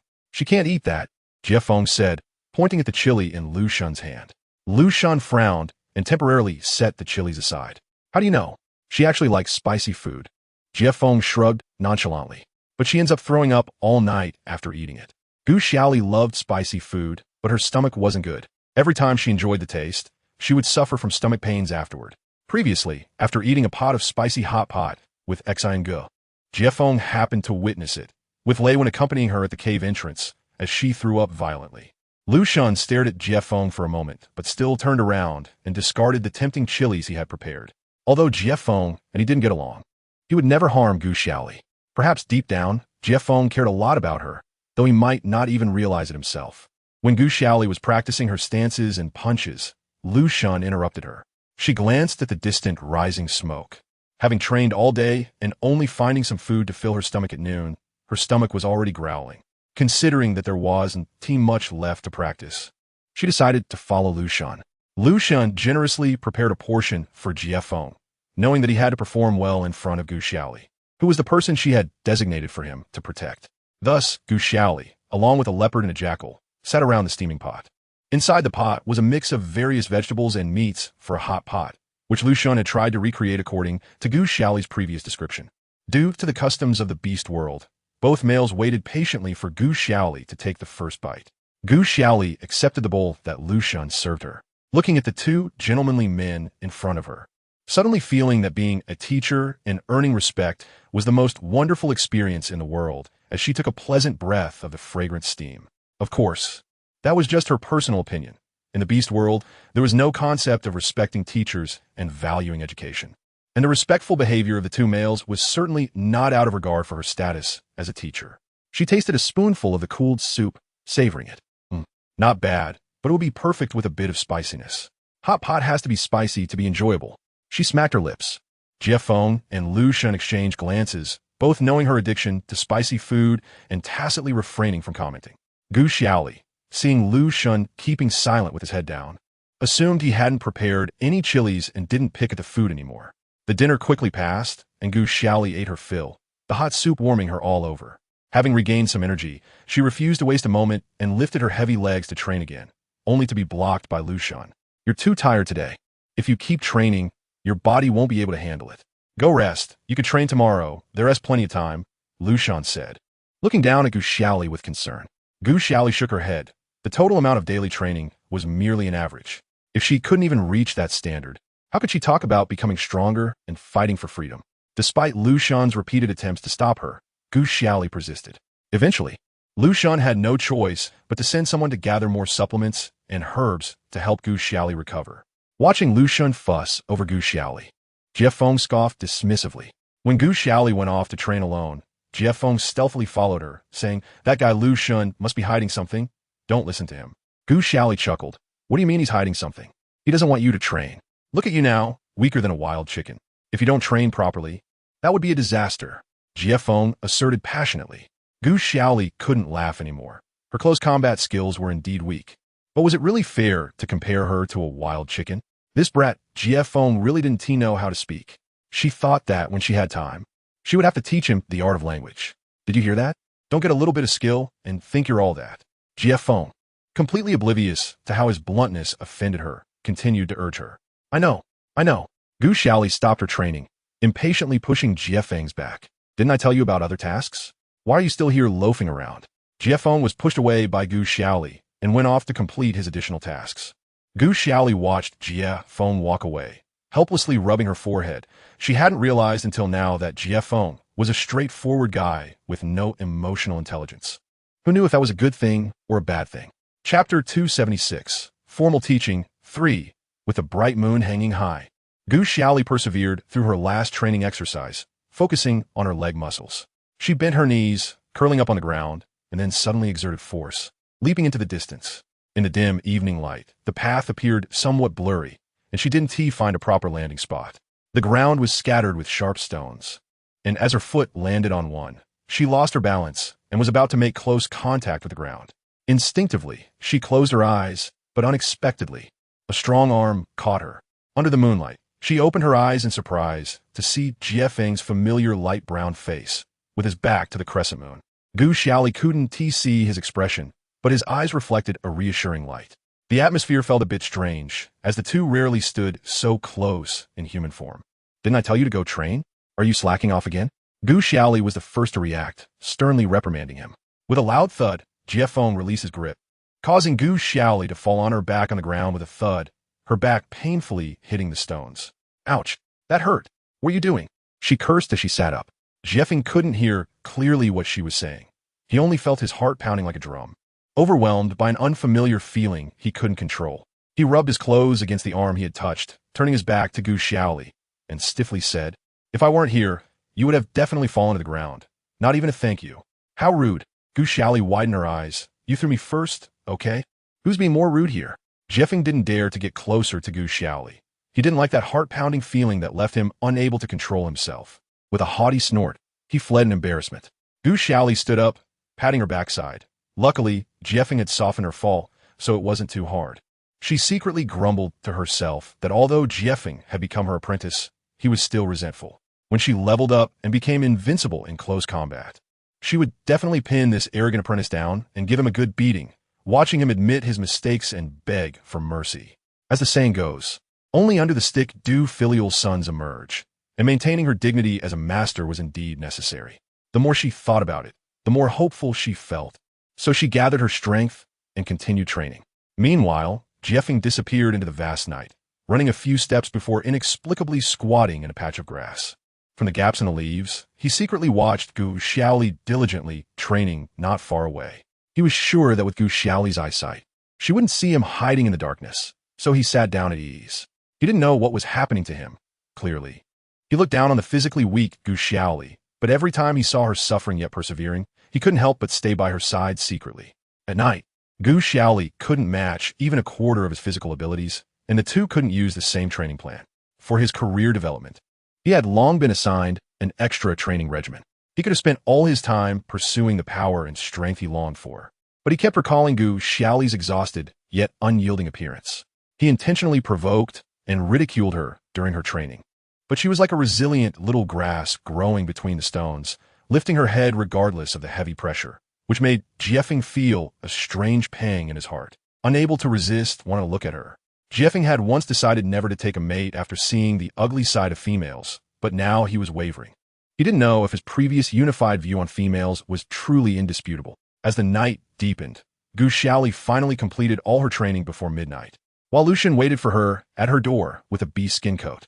She walked over to Lucian, casually shaking her hair that she had washed in the creek by the village, a few water droplets silently falling into the soil beneath her feet. Nighttime is precious. You should go train and earn experience, Gu Xiaoli said gratefully as she took the absorbent bee skin Lucian had prepared for her. However, Lucian remained unmoved, looking at her seriously. Xiaoli, you're already very strong. If there's danger, I will always be the first to stand in front of you. You don't need to worry about facing challenges head-on, so please don't torment yourself any longer. Gu Xiaoli took a deep breath, looked up at Lucian, her heart full of unspoken words, yet she said nothing. Lucian could indeed protect her, providing her with a sense of temporary stability. But what maintained their relationship was merely a bet, and when the bet ended and she left Lucian, what would she do in the days that followed? Some paths were meant to be walked alone. She couldn't let fear stop her from completing her lifelong journey. Lucian, thank you. But if you really want to help me, could you spar with me in Jiefeng after a while, once I've adjusted to the training intensity? You're older and have more experience. In close combat, the system only provided simplified combo illustrations, and, as someone with no martial arts background, she needed an experienced person to assist her in practice. Lucian's expression turned serious, avoiding the topic she brought up. He stepped closer, his warm hands covering Gu Xiaoli's round shoulders, and asked in a deep voice, "Is it so hard to try and trust me?" Gu Xiaoli, shrouded in Lucian's shadow, felt slightly tense. Lucian, she paused, took a deep breath, and prepared herself mentally to bravely confess. I don't think I will fall in love with you. Not now, and not in the future. Not falling in love meant that she wouldn't rely on Lucian's protection. And naturally, she needed to be self-reliant and strong. Lucian was taken aback, his large hand on her shoulder tightened and then slowly relaxed. He had hoped for Gu Xiaoli's openness, but he didn't expect such a blunt confession in return. In the backlight, Gu Xiaoli couldn't see Lucian's expression clearly, feeling anxious. You won't break the agreement, right? Lucian's ultimate goal was to possess her, and her declaration of emotional detachment made her fear he would feel unable to achieve his ultimate goal, go back on his word, and capture her again. In an instant, Lucian thought of many possibilities, chasing her to the ends of the earth, sparing no cost to win her back, or turning against her on the spot, becoming the next Leo. But no matter what, he found his hands felt incredibly heavy. It seemed that once their relationship collapsed, he would fall back into the dark world that held no warmth. The more sunlight you see, the more the coldness of a night feels bone-chilling. Lucian remained silent for a long time, suddenly reaching out to wipe the absorbent bee skin over Gu Xiaoli's wet hair, blocking her brows and eyes. Her eyes were clear and brave, firm and calm, but there was not a hint of ambiguity. He couldn't continue to look at those beautiful, captivating eyes that made his heart plunge. No, go to sleep. It's too late. I'll train with you tomorrow. Lucian pushed Gu Xiaoli onto the bed, tucked her in, and turned to leave. With his back to her, Lucian smiled bitterly. She asked him if he would break the agreement. Maybe it wasn't that he wouldn't, but that he couldn't anymore. Gu Xiaoli was still worried about Lucian going back on his word, but she didn't expect the uncle to have such a good temper. She turned on her side, resting her arm on her pillow, silently watching his departing figure. In fact, she could have continued to deceive the uncle, pretending to have a little bit of a crush so that she could rightfully stay and enjoy his kindness and devotion without worrying about being violated or falling back into contention. But Lucian's consistent care and respect for her made it impossible for her to continue deceiving herself. The laws of the beast world dictate that the victor is king, and survival of the fittest. The blood Lucian had once shed was the result of this world's laws in action. She didn't want to judge Lucian's past crimes through the lens of a modern person. She simply didn't want to hurt Lucian, the gentle uncle who was the first to prioritize her feelings in her life. Chapter 277, Jiefeng's Rebellion 1. The fulfilling days of leveling up passed day by day, and the levels of the three of them steadily increased, soon allowing them to choose compatible skills and conduct their first real combat training. Gu Xiaoli was full of energy and anticipation. Aside from her daily training, she planned to spar with Jiefeng and Lucian. At first, Jiefeng seemed disdainful of her close combat training plan, crossing his arms and watching coldly. No matter how Gu Xiaoli explained, tried to communicate, or used her words, Jiefeng silently refused to participate and Wu Ti reveal his reasons. After several attempts at gentle persuasion failed, Gu Xiaoli could no longer tolerate it. The training plan had to continue. She wouldn't let her apprentice make unilateral decisions. She swung her fists and struck out. In the beginning, Jiefeng was able to easily dodge her initial punches, but after several days of practice, Gu Xiaoli had memorized the combos taught in the system. Taking advantage of his unpreparedness, she swept his legs, aiming for his lower body. Jiefeng didn't expect that the seemingly fragile Gu Xiaoli could suddenly unleash an astonishing speed. Before he could dodge, she grazed his calf, causing him to lose his balance and fall forward, having to awkwardly brace himself with his hands, shocked in his heart. Gu Xiaoli seized the opportunity and quickly followed up with a kick, but Jiefeng rolled over, raised his head, and grabbed her leg, refusing to let go no matter what. Feeling humiliated by being overpowered by a mere female, Jiefeng finally used his true skills, quickly pinning Gu Xiaoli beneath him, rendering her unable to move.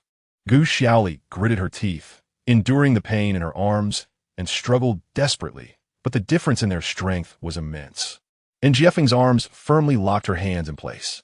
Lying on the ground, she glared at Jiefeng and threateningly said, "I told you to train properly. If you don't listen, be careful I shoot your butt with arrows."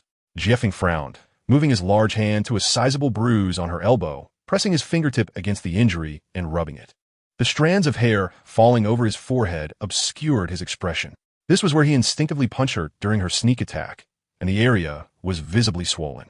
Seeing Jiefeng sulking like a grumpy child, Gu Xiaoli grew increasingly impatient. Jiefeng was her only recognized disciple, and out of a sense of responsibility as a mentor, she could overlook other things, but his training could not be neglected. Although Gu Xiaoli was pinned down, her lower body was free. A kick, carrying the force of the wind, aimed directly at Jiefeng's vital parts. With a yelp, Jiefeng's whole body shook, rolling off Gu Xiaoli and curling up like a shrimp. Cursing through gritted teeth, Gu Xiaoli sprang up like a carp, hands on her hips, looking down at the trembling Jiefeng without any pity. "Listen up. I'm the mentor. You're the disciple. You train how I say to train. If you dare to argue with me again next time, it won't just be a kick." Jiefeng was her only recognized disciple, and seeing him in pain on the ground naturally pained Gu Xiaoli. But if Jiefeng didn't cooperate with his training, if she didn't firmly wake him up today, perhaps tomorrow he would silently perish at the hands of countless beasts on the grasslands. Jiefeng had once bled profusely to save her, and regardless of whether he decided to stay by her side after learning, she didn't want to see him on the brink of death again. Jiefeng was physically strong, and Gu Xiaoli's kick had long ceased to hurt him. Yet he showed no reaction to her scolding, lying on the ground silently, his head of glossy black hair limply hanging down. He didn't want to spar with Gu Xiaoli. He knew best how fragile her body was. For countless days and nights, he had secretly hidden in the shadows, watching her recklessly train under the scorching sun and harsh winds, stubbornly persisting in her training without missing a beat. Her originally snow-white and delicate skin had tanned to a wheat color, and her limbs bore small injuries, making Jiefeng's heart heavy with discomfort. He couldn't pinpoint the reason for his restlessness, only knowing that he disliked Gu Xiaoli's near-torturous training regimen. He had thought that running every day and practicing punches was her limit, yet she had fearlessly suggested they spar. No matter how hard she tried, she was still a female who deserved careful protection. How could she withstand his punches and kicks as a strong male?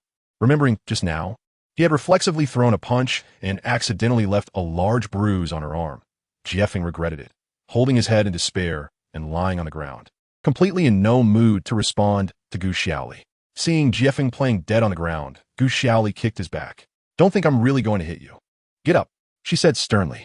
Jiefeng, still a teenager, Gu Xiaoli thought he didn't want to train because he was too playful, not realizing that the youth's concerns were about her. Jiefeng sat up dejectedly, still not looking at Gu Xiaoli. For Gu Xiaoli, the time spent training was invaluable. She couldn't finish her tasks in less than half a day like Jiefeng. To squeeze out time for sparring, she needed to sleep 2 hours less every day. Watching Jiefeng remain silent, Gu Xiaoli took a deep breath and forced a smile through gritted teeth. "All right, since the little brat won't cooperate, don't blame me for being merciless." Gu Xiaoli focused and activated her invisibility skill. Using arrows would injure Jiefeng, which she couldn't bear. However, with her exceptional skills honed over days of training, she estimated she could give Jiefeng a good lesson about his laziness while remaining invisible. Jiefeng sat dejectedly on the ground, still not realizing what was coming, when suddenly he received a hard blow on his forehead, knocking him backward and causing 2 streams of blood to flow from his nose. Gu Xiaoli didn't give him a moment to breathe, launching a series of punches and kicks at him. Though they wouldn't seriously injure Jiefeng, they would certainly make him suffer. Jiefeng took several hits, managing to get up in a panic, only to find that there was no one around, just a faint breath. He knew that was Gu Xiaoli's invisibility skill, passively dodging, trying to suppress the urge to fight back, not wanting to accidentally hurt her. Gu Xiaoli's aggressive voice echoed from all directions. "Still being lazy? Do you know why I'm hitting you? If you slack off now, you'll get your head bashed in later. Who's going to pity you on the grasslands? Weaklings have no right to be lazy." Accompanied by her fierce punches and kicks, her aggressive words were jarring. Jiefeng dodged around, taking quite a few hits from Gu Xiaoli's enraged punches, and his bare upper body bore several faint bruises. Jiefeng initially thought about escaping, but Gu Xiaoli's invisibility kept him trapped in place, helplessly dodging her attacks. Jiefeng's already irritated heart was further stirred by Gu Xiaoli's provocations. His worries and care for her entangled with anger and frustration. His veins bulged, and his beastly claws and fangs uncontrollably emerged. Chapter 278. Jiefeng's Rebellion. 2. Jiefeng clenched his trembling fists, holding his breath and concentrating, searching for Gu Xiaoli's presence based on her voice and scent. Gu Xiaoli noticed the change in Jiefeng and sensed danger. She quickly confirmed her escape route. Under the rain-like barrage of punches and kicks, the taut string in Jiefeng's mind snapped. In an instant, thick, shiny fur sprouted from his bare skin, sharp teeth bared, transforming into a giant black panther, accurately pouncing toward the source of the scent. Gu Xiaoli's stubbornness and relentless pursuit ignited Jiefeng's fury. He angrily thought, if she insists on torturing herself with this training, then I'll beat her so badly she can't move, forcing her to lie in bed. He wanted to completely extinguish her thoughts of sparring with orcs. Gu Xiaoli's eyelids twitched, sensing something was wrong, and hurriedly flashed back more than 10 meters, narrowly avoiding Jiefeng's attack. As soon as she flashed away, her invisibility time ended. She looked back at the steaming Jiefeng, feeling a lingering fear. Gu Xiaoli hesitated and regretted. Had she pushed Jiefeng too hard? She had thought the youth would realize the seriousness of the situation under her violent guidance and correct his ways, but she hadn't expected to completely provoke him. Jiefeng's eyes turned red, revealing his sharp fangs, and he lunged toward Gu Xiaoli, 10 meters away, seemingly intent on not letting her off the hook. Gu Xiaoli felt uneasy under Jiefeng's gaze, thinking it's over. If I had known that tiger parents were unreliable, I wouldn't have had to go through this rigid education system that kills people. Now to mess with Jiefeng, and I don't even know how to wrap it up. At a critical moment, she could only respond to the situation, pulling out her lightning bow and trying to maneuver with Jiefeng. Jiefeng was like a bolt of black lightning, rushing towards Gu Xiaoli in an instant. Gu Xiaoli's palms were sweating as she drew the bow, threateningly aiming it at Jiefeng, intending to scare him off. But unexpectedly, Jiefeng, seemingly mad, charged straight at her without dodging. Gu Xiaoli couldn't T-bear to shoot her own disciple, so she hesitated and didn't T-release the arrow. Her arrows were infused with lightning elements, and at such a close distance, if her hand slipped and an arrow hit his forehead, it could easily knock him out or worse, and she wouldn't have time to sing a healing song. Even Gu Xiaoli, who rarely missed, hesitated and was afraid to act. Up close, Jiefeng could leap and pin Gu Xiaoli's petite body down. Before he leaped, he saw Gu Xiaoli fully drawn her bow, aiming at his brow with an expression of fear and vigilance he had never seen from her before. and his heart tightened painfully. But he still leapt forward out of instinct. Gu Xiaoli was sweating profusely, staring at the charging Jiefeng, ready to teleport and escape again. But a shadow flashed before her eyes, and another massive figure blocked Jiefeng in midair. Two beasts entangled and flew out in front of her. She was momentarily stunned and did not teleport away. In that brief moment of distraction, Lu Shan's beast form pressed down on Jiefeng's neck and began a bite. With the opponent not being Gu Xiaoli, Jiefeng regained his usual decisiveness in battle, suddenly scratching at the beast on him, flipping over, and wrestling with Lu Shan. Lu Shan usually stayed hidden during the day, only getting up on time to cook for Gu Xiaoli. But that day, he was awakened by his subordinates. They would only dare to wake him up when Gu Xiaoli was in danger. Although he had promised Gu Xiaoli not to restrict her freedom, the grassland was fraught with danger, especially after Jiefeng joined her side. Lu Shan had meticulously arranged several trusted subordinates to ensure her safety when he was not around. When the wolf guard hurriedly woke Lu Shan, he thought it was Leo coming for him, transforming into beast form and quickly following the guard out. When Lu Shan arrived at the scene, he was shocked to find that it was Jiefeng, that audacious kid, bullying Gu Xiaoli. Without a word, Lu Shan charged in and ruthlessly bit at Jiefeng. The precious one he held dear was being chased and beaten by a little leopard, and Lu Shan was furious, using 90% of his strength. Although Jiefeng fought back with all his might, he still received several deep wounds in an instant. Jiefeng was taken aback. He had never realized how powerful Lu Shan was. But being young and proud, he gritted his teeth, endured the pain, and desperately resisted Lu Shan. Gu Xiaoli hadn't expected Lu Shan to be so ruthless either, steadying her mind and hurriedly stepping in to mediate. But both beasts were filled with uncontrollable rage, baring their teeth and fiercely fighting each other, unwilling to back down. Gu Xiaoli never anticipated that her attempt to train Jiefeng normally would escalate to this extent. She desperately tried to mediate verbally multiple times, but when that failed, she reluctantly raised her bow and shot an area damage spell at the two battling beasts. Countless electric balls fell from the sky, evenly striking the two entangled beastmen, causing low damage but sufficient to make them feel pain and stop fighting. Under the electric light, their anger seemed doused by a bucket of cold water, and the two beastmen finally ceased their combat, calming down and transforming back into human form as they walked slowly out of the electric rain. Jiefeng was covered in several bloody scratches, his face bruised and swollen, limping toward Gu Xiaoli with his head down, feeling incredibly embarrassed. Lu Shan, on the other hand, was in much better shape, with only minor scrapes and a bit of dirt on him. He brushed off the dust from his body, walking ahead of Jiefeng, secretly glancing back at him with a warning glare, making sure Gu Xiaoli didn't TC. The two males approached Gu Xiaoli, standing in front of her, looking down in silence like two dogs that had done something wrong. Lu Shan was the first to speak, addressing Jiefeng. The situation was urgent. I couldn't let anyone hurt Xiaoli, so I was a bit rough. Little brother, please forgive me. He knew Gu Xiaoli would protect Jiefeng, and to maintain his status in her heart, Lu Shan needed to be somewhat friendly with Jiefeng. Jiefeng didn't even glance at Lu Shan, feeling nothing but disgust for this cunning and hypocritical man. What Jiefeng was most worried about was Gu Xiaoli. Previously, no matter how he joked with her, they would always end up playfully bickering, but he had never seen that kind of fear and vigilance in her expression. Jiefeng felt dizzy. How could he have such terrifying thoughts just now? Looking back, he was filled with dread. He had almost harmed the fragile Gu Xiaoli. He even felt a bit grateful to Lu Shan for waking him up in time. Jiefeng lowered his head, staring at his toes, afraid to look at Gu Xiaoli, fearing that if he raised his head, he would see her distant and fearful gaze, and he was also afraid she would stubbornly insist on fighting again, getting hurt. In Chapter 279, worrying about her, Jiefeng finally mumbled an apology. Gu Xiaoli looked at Jiefeng with concern, unsure of how to start. She had never blamed Jiefeng. On the contrary, she cared deeply about his opinion of her. She wanted to help him become strong, but feared that over-controlling him would provoke his rebellious spirit. Like a mother and son who had just had a big fight, Gu Xiaoli and Jiefeng tacitly avoided each other, and Jiefeng silently returned to his grass hut. Lu Shan quietly observed the awkward atmosphere between the two, not saying a word. This outcome was pleasing to Lu Shan. He had no reason to interfere with the increasingly obvious conflict between them. Although he understood both of their thoughts very well, he remained indifferent to their estrangement, watching coldly. He had already done enough by not exacerbating the conflict. Once Jiefeng walked away, Lu Shan stepped forward and gently grasped Gu Xiaoli's bruised arm, frowning slightly. Did he do this to you? Gu Xiaoli pulled her arm back, not caring much. It's okay. He didn't mean it. I'll be fine in a few days. No need to worry. She tried not to look at the swollen purple wound on her arm.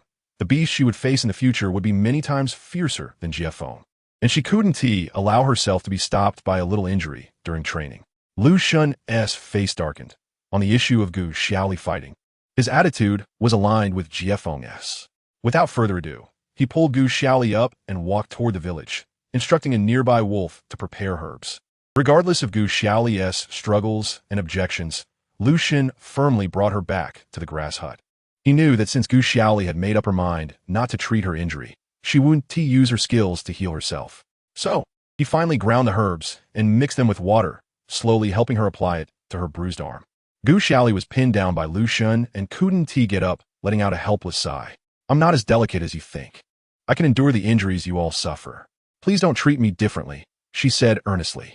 Her planned training was intense and difficult. With her current physical condition, taking a few punches and kicks every day was perfectly normal. She couldn't waste time bandaging every wound. That would be inefficient and counterproductive. She needed to adapt to pain, adapt to wounds, and after taking enough hits, she would naturally become tougher without needing anyone to pity her. Lu Xun glanced at her, his hands still working, and chuckled helplessly. Then let me ask you, why are you forcing Jiefeng to practice close combat? Gu Xiaoli opened her eyes wide. The question was obvious. The clever Lu Xun wouldn't misunderstand. Of course, he was worried about her. Without a skill to rely on, it would be difficult to establish oneself in the future while traversing the grasslands. A bloody scene flashed in her mind from when Jiefeng transformed into adulthood, and she never wanted Jiefeng to experience such pain and danger again. She shook her head, trying to forget the heartbreaking image. So you understand worry too? Lu Xun said with a hint of sarcasm. The hardships you endure every day, the exhaustion you feel, and the injuries on your body. Do you think I wouldn't worry about you? Lu Xun stared at Gu Xiaoli with a questioning gaze, leaving her with no way to evade. Gu Xiaoli was speechless. Perhaps it was because she had been imprisoned for too long since coming to the beast world. Her perception of her friend's emotions had gradually weakened. She hadn't even considered Lu Xun's blatant concern for her. Her eyes flickered as she hesitated before lowering her head, thinking for a moment before raising it again, firmly looking at Lu Xun. If I don't endure these hardships now, someone will make me endure them in the future, and it will be even more humiliating and desperate. Lu Xun sighed and supported his forehead. I want to let you suffer. You're different from those males who only have muscles. Your race is noble, and you are so beautiful. As long as you want, there will always be countless males willing to offer their lives for you. As he spoke, Lu Xun's deep eyes moved closer to Gu Xiaoli, calm and sincere, as if he himself were one of those males willing to give his life. Gu Xiaoli shook her head. I don't need anyone to sacrifice anything for me. I just want to realize my own value through my own strength, to live dignifiedly as myself, rather than trading my body or looks for a living. This left Lu Xun silent. Even though he had seen a lot and had countless relationships with females, he had never encountered a female so resolute and all in. For a moment, he couldn't think of any good way to persuade her. Unable to overcome Gu Xiaoli's persistence, Lu Xun had no choice but to accompany her in practice every day. Their training time was set between Gu Xiaoli's dinner and bedtime. A few hours that were one of the few overlaps in their day, as Lu Xun was active at night, while Gu Xiaoli was active during the day. To prevent Gu Xiaoli from getting injured again, Lu Xun was particularly careful while practicing with her, moving lightly, avoiding heavy strikes, and never using his full strength against her. Gu Xiaoli felt that Lu Xun treated her like a kindergarten child, using flowery moves and treating her with indifference. Several times, when she stumbled and fell, Lu Xun would use his agile body to rush over and help her up. Gu Xiaoli was unwilling to accept this and used all the techniques she learned in the tutorials to attack Lu Xun fiercely, but they were all easily deflected by him, who even had enough energy to prevent her from tripping and falling. Meanwhile, when Lu Xun and Gu Xiaoli practiced, Jiefeng would put everything aside and hide nearby, diligently monitoring Lu Xun. Jiefeng refused to practice sparring with Gu Xiaoli, so she turned to Lu Xun, making Jiefeng even more anxious. No matter how the old man pretended to be gentle and considerate, he couldn't rest easy handing Gu Xiaoli over to Lu Xun. The three formed a strange balance. Every evening after dinner, Jiefeng pretended to leave for training, but secretly followed the two. Gu Xiaoli repeatedly tried to break through Lu Xun's defenses. Since Lu Xun wouldn't seriously attack her, she had to use all her strength to force him to counterattack, which in a way was also a form of training. Lu Xun didn't act as a suitably challenging opponent, but rather as a willing target, with the added function of preventing injuries. The busy yet fulfilling days flew by, and it seemed that with every effort, time became exceptionally short. With daily persistence, Gu Xiaoli's skin turned a healthy brown, somewhat resembling Jiefeng's naturally tan skin. Both had shiny black hair and brown skin. Standing together, they indeed looked like family. Lu Xun was pained by Gu Xiaoli's injuries and insisted on finding precious herbs to treat her every time she got hurt, regardless of the size of the wound. Day after day, although she suffered many injuries, her body remained free of ugly scars, still smooth as before. During training, Lu Xun also led Gu Xiaoli and Jiefeng to migrate to other villages. He didn't disclose the specific reasons, but after spending many days together, Gu Xiaoli had established a deep trust in Lu Xun and didn't ask too many questions, obediently following him and Jiefeng as they moved through several villages. Chapter 280. An Unexpected Visitor. 1. Recently, Lu Xun seemed very busy, taking Gu Xiaoli and Jiefeng to several villages. Gu Xiaoli had no idea that the Coyote tribe had hidden so many strongholds from the Leopard tribe. During the last trip, Lu Xun's expression was grave as he dispatched a large number of people to escort Gu Xiaoli and Jiefeng to the next stronghold. Gu Xiaoli rarely saw Lu Xun show such a heavy expression in front of her, and she couldn't help but feel extremely vigilant, fearing that the battle on the grasslands had reached their doorstep. She did not want to encounter the Leopard tribe at all, sitting on Jiefeng's beast form, nervously praying all the way. Perhaps her prayers were effective. She and Jiefeng, along with a group of escorting coyotes, safely arrived at the new village. Like the previous short stops, it was a secluded little village hidden in a corner of a desolate grassland, isolated from the world.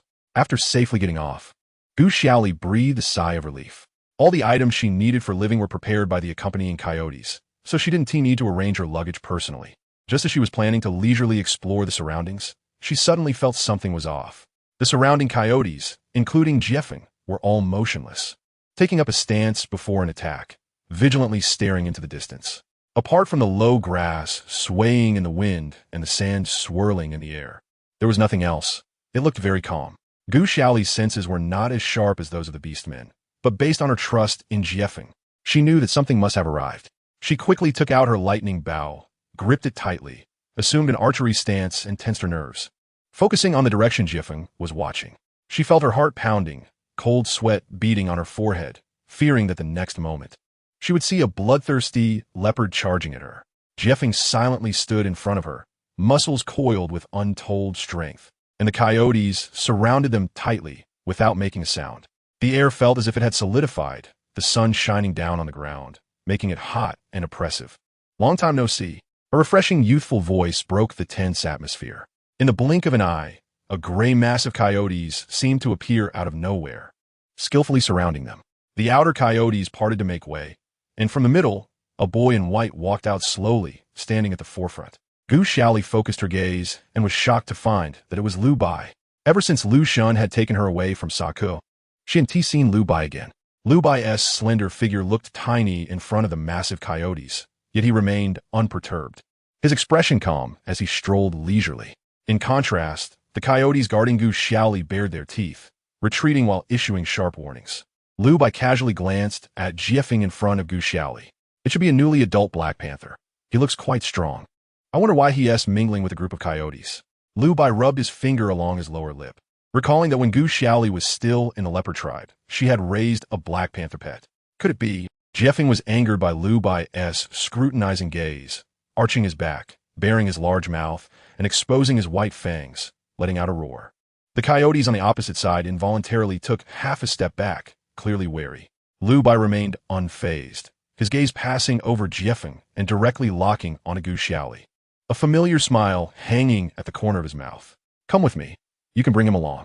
I will take good care of you both. Lu Bai pointed at the poised Jiefeng with his eyes, as if what he was about to take away was not a highly threatening adult black panther, but just a little kitten. Gu Xiaoli frowned, staring at Lu Bai with a complex expression.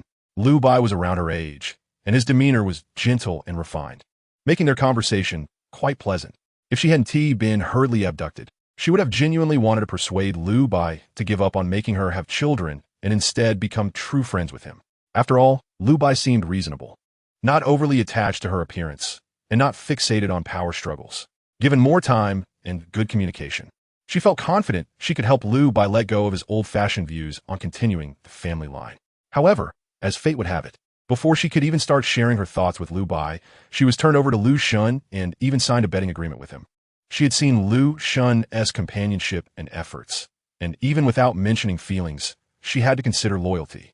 Uncle Lu Shun had provided food and shelter for her and Jiefeng at any cost, protecting them in the chaotic grasslands.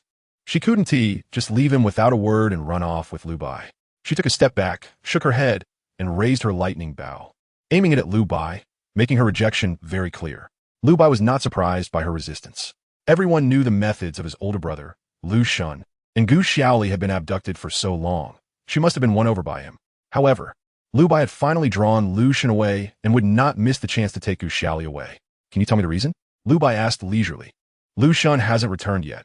I can't just leave without saying goodbye, Gu Xiaoli replied, still holding her bow and arrow, keeping her gaze fixed on Lu Bai. She didn't want to harm a former friend, but she had to be on guard. Lu Bai chuckled lightly at her threat and said, "Are you really going to leave?" Gu Xiaoli thought for a moment. Uncle Lu Shun was like a thoughtful and caring elder, always protecting and supporting her, and he had probably become an indispensable part of her life. "No," she said firmly. "You've fallen for him." Lu Bai raised an eyebrow, a hint of regret in his expression. Gu Xiaoli was a smart and hardworking girl, and with proper nurturing, she could potentially achieve great things in the future. It was just a pity that she was blinded by misplaced feelings and, like other foolish females, was bound to succumb to the mundane. Jiefeng suddenly turned around in anger and disbelief, glaring at Gu Xiaoli. Although he really didn't want to believe the cunning wolf Lu Bai, after seeing the tacit, understanding, and harmonious state between Gu Xiaoli and Lu Shun for several days, he couldn't help but let his imagination run wild. Today, Lu Bai had exposed it all in one go, and he suddenly felt a strong sense of betrayal welling up, nearly overwhelming him with rage. Gu Xiaoli noticed Jiefeng's expression, which looked as if he had been cuckolded, and was taken aback. Why was he so angry? Hadn't he always looked down on females? However, to be fair, she really hadn't developed any romantic feelings for Lu Shun. At first, she was occasionally dazzled by his handsome appearance, but after spending more time together, once she got used to his looks, she found Lu Shun to be reliable and steady, and instead of excitement and heartbeats, what replaced them was trust and understanding. "That's not true," Gu Xiaoli explained.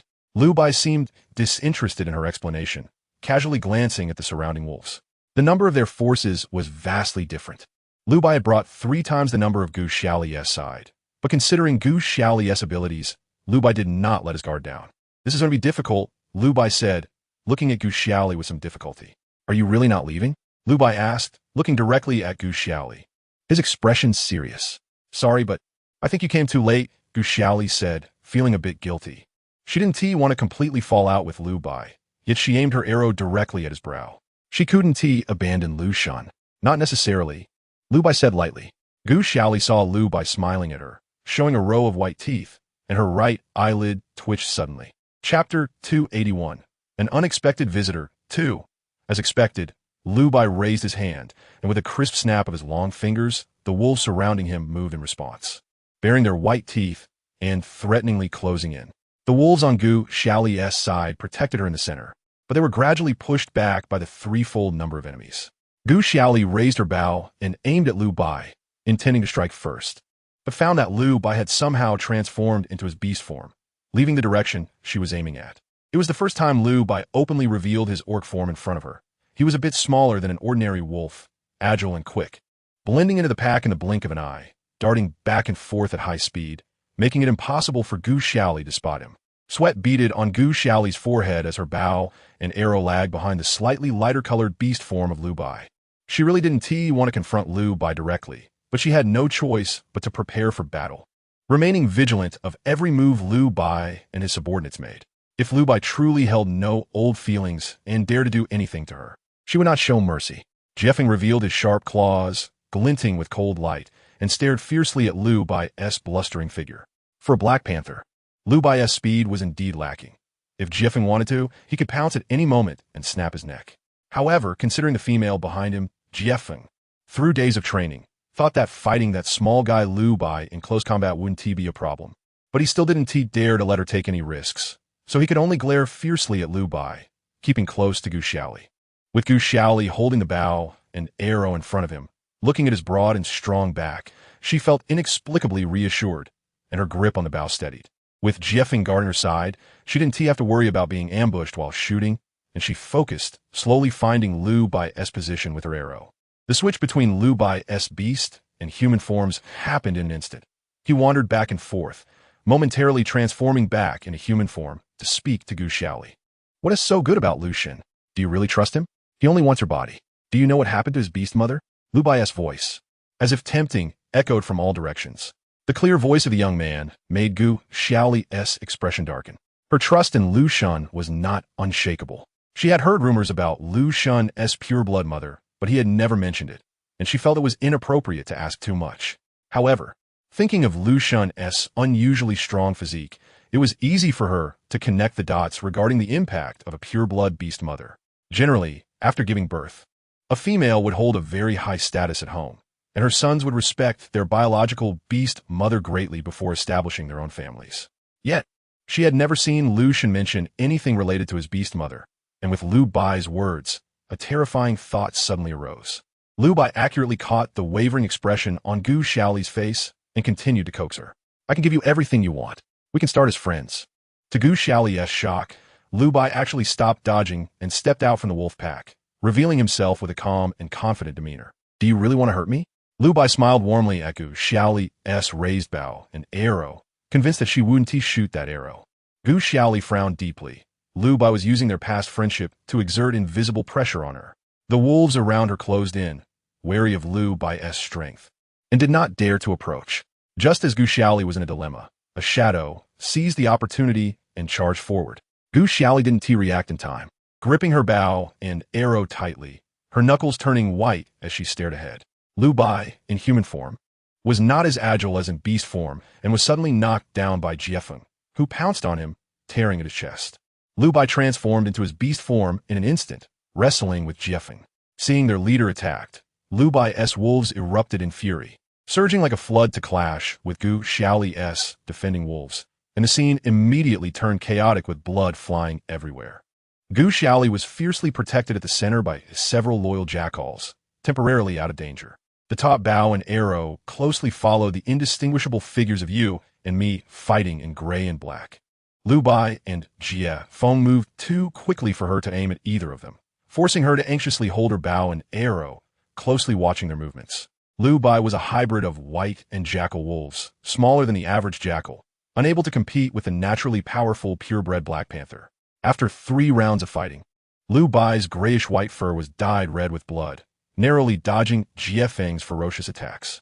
A few jackals, sensing danger, attempted to ambush Jiefeng from behind, but were swiftly thrown aside by the panther like the wind. Jiefeng, facing multiple opponents, clearly benefited greatly from Gu Xiaoli's training. His physical abilities had undergone a qualitative leap, exuding an imposing presence without losing ground. Seeing this, Gu Xiaoli felt slightly reassured, redirecting her bow and arrows toward some of the jackal subordinates. Although she didn't use any skills, the ordinary lightning arrows were enough to torment the jackals with electric shocks, leaving them incapacitated on the ground. With both Gu Xiaoli and Jiefeng as powerful outputs, the situation was about to turn around, but suddenly there was a loud bang, followed by familiar pain moans. Gu Xiaoli was startled and quickly turned to look. Just a second ago, Jiefeng had been lively and spirited, but now he was curled up on the ground, his body convulsing in pain. Jiefeng. Gu Xiaoli's voice trembled, tinged with a sob. Jiefeng lay on the ground, unresponsive to Gu Xiaoli's calls, his whole body convulsing. Gu Xiaoli suddenly recalled the moment she almost lost Jiefeng. As if her insides were twisted together, she opened her mouth and sang, her voice hoarse and desperate. The originally melodious and gentle tune was now screamed out, piercing through the sounds of the beast's howls and battles, infused with a tragic grandeur that angered the heavens. She didn't know if her song could reach Jiefeng. All that filled her mind was a single thought. He absolutely cannot die. The arrows under her command no longer held back, striking vital points with each shot. As the jackals blocking the way between Jiefeng and her were hit in the eyes by electric arrows, crying out in agony while clutching their scorched foreheads or eyeballs. Liu Bai narrowed his eyes, remembering how much she used to dislike killing. Yet here she was committing such ruthless acts. It seemed the Black Panther was temporarily untouchable. Liu Bai exchanged glances with his subordinates, who no longer charged recklessly towards Gu Xiaoli. Forgetting herself, Gu Xiaoli abandoned the surrounding jackals who were engaged in fierce battles. Her hoarse, singing voice unwavering. When she ran and threw herself onto Jiefeng's trembling body, her song came to an end. Yet Jiefeng did not rise again as she had hoped. Instead, Jiefeng's eyes were glazed, his tongue bitten by his own sharp teeth, and crimson blood mixed with saliva flowed from the corners of his lips onto the ground. Gu Xiaoli reached out to touch his carotid artery, which still pulsed strongly. But Jiefeng's massive body was chillingly cold. Chapter 282. An Unexpected Visitor. 3. Gu Xiaoli knelt before Jiefeng, her hot tears dripping onto his icy fur. It's poison. How could she have forgotten that the jackal tribe was skilled in using toxins? How could Lu Bai, so shrewd, allow Jiefeng to punch and kick him with bare hands? Gu Xiaoli looked at the motionless, lifeless Jiefeng on the ground, her heart shattered. Come with me. I'll give you the antidote. Lu Bai's voice came from his side, as he calmly approached Gu Xiaoli, his eyes fixed only on her, as if Jiefeng's life or death meant nothing to him. Gu Xiaoli looked at Lu Bai with tear-filled eyes, coldly laughing in her heart. The beastmen of the jackal tribe were utterly untrustworthy. It wasn't unfounded. She had once thought highly of Lu Bai, not wanting to ruin the atmosphere, and had spared him several times. Unexpectedly, one should not judge by appearances. This seemingly cultured youth had resorted to such filthy tactics. Looking at Jiefeng lying quietly on the ground, she had already sung the healing song with all her might. If there was one kind of pain her healing song could not cure, it was death. Jiefeng had already died before she sang the healing song. The whole world seemed to turn gray. The sounds of fighting around her gradually faded away, leaving only the cold corpse lying on the ground in her eyes.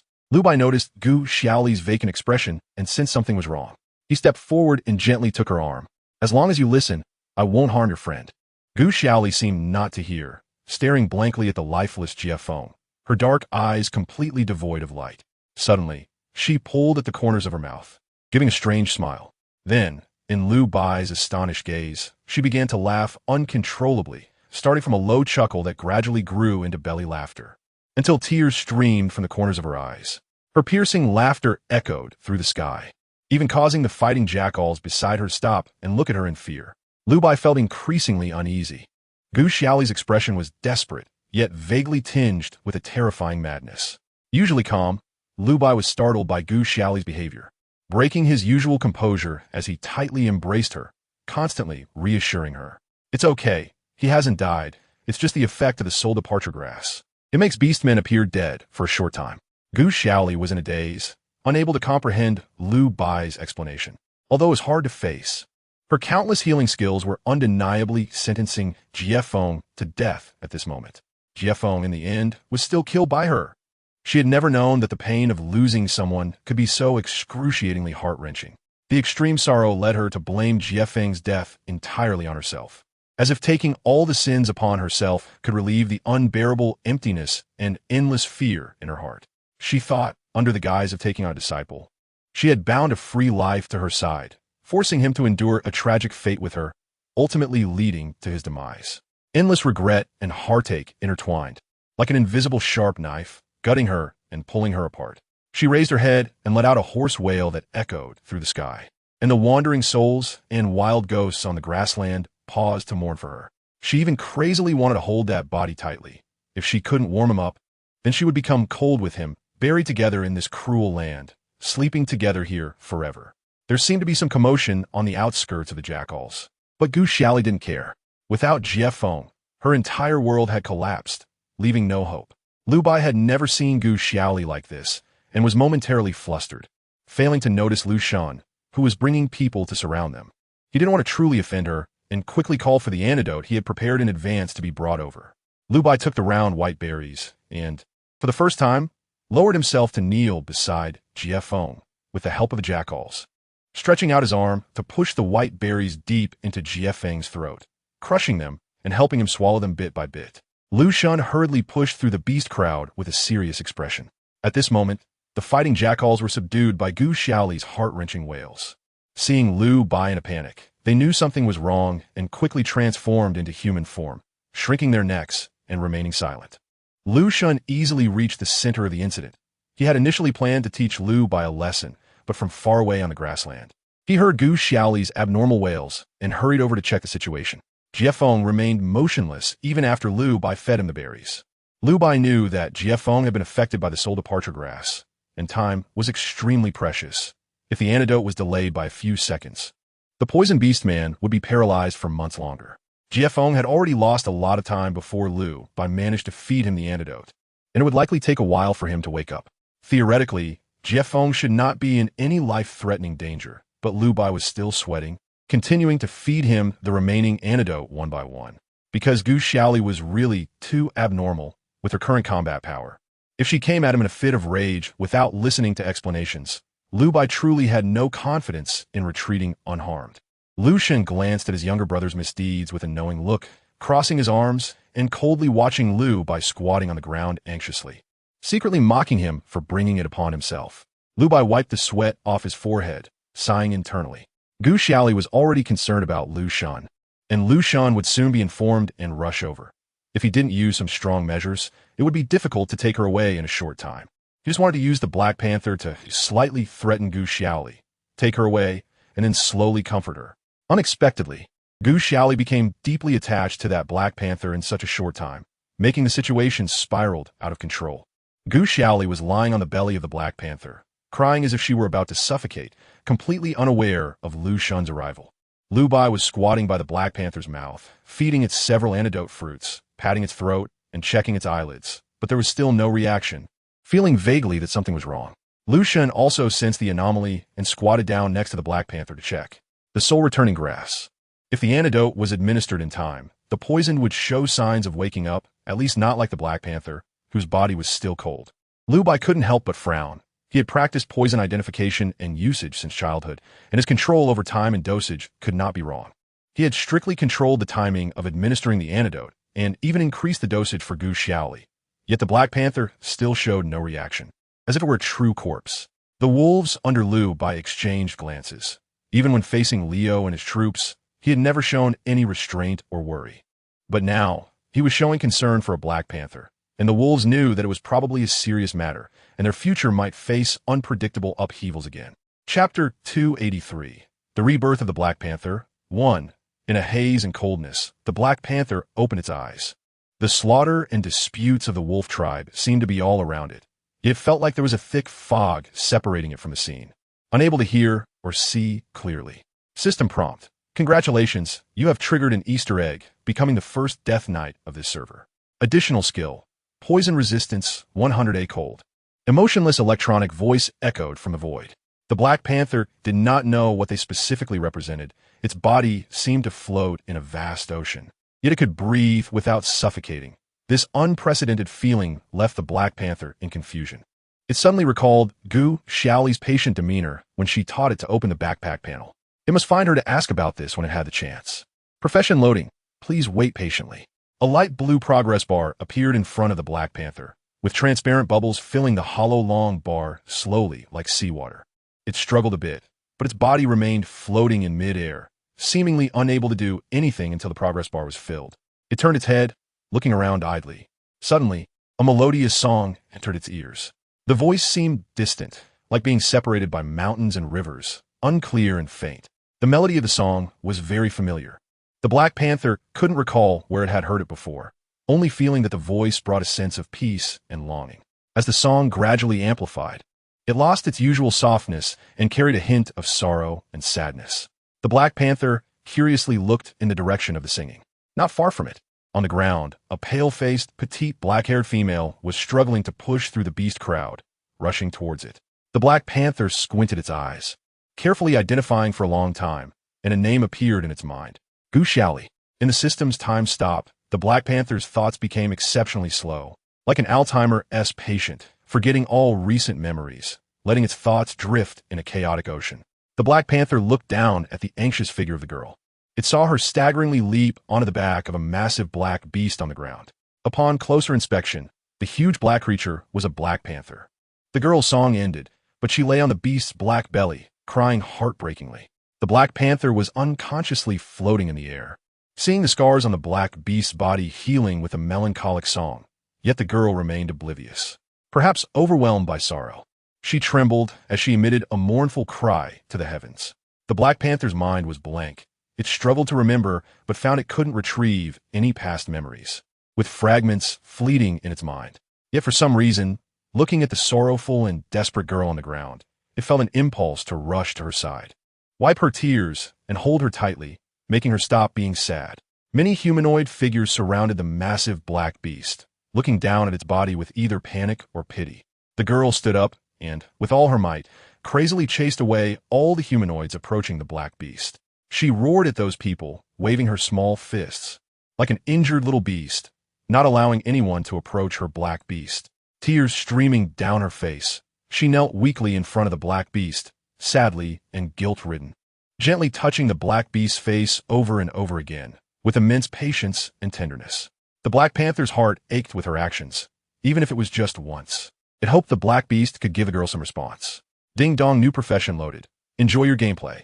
The moment the cold electronic voice sounded, the Black Panther's world spun, a tremendous force pulling it down, its consciousness being dragged into that black body, endless consciousness and memories flooding into the Black Panther's mind.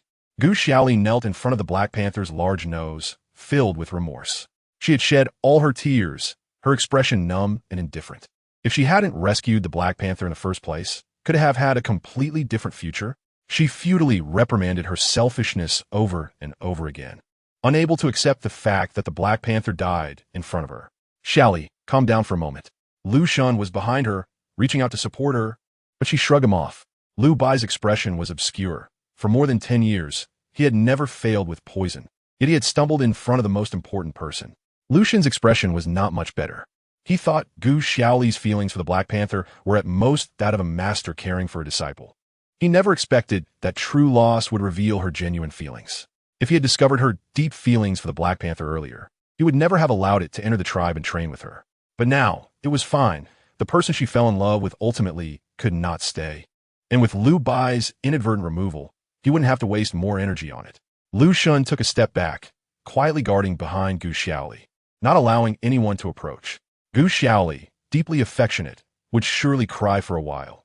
If she was truly heartbroken, no one else's comfort would work. So it was better to give her some space. Lu Shun signaled to his subordinates, and several wolves immediately spread out to stand guard. Their positions were somewhat off, but if discovered by the foreign orcs and news leaked, it would be troublesome.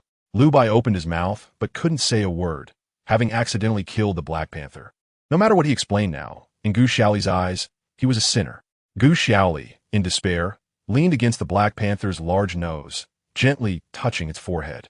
Suddenly, she felt a movement beneath her, not the small movements of coming back to life, but a high-frequency vibration.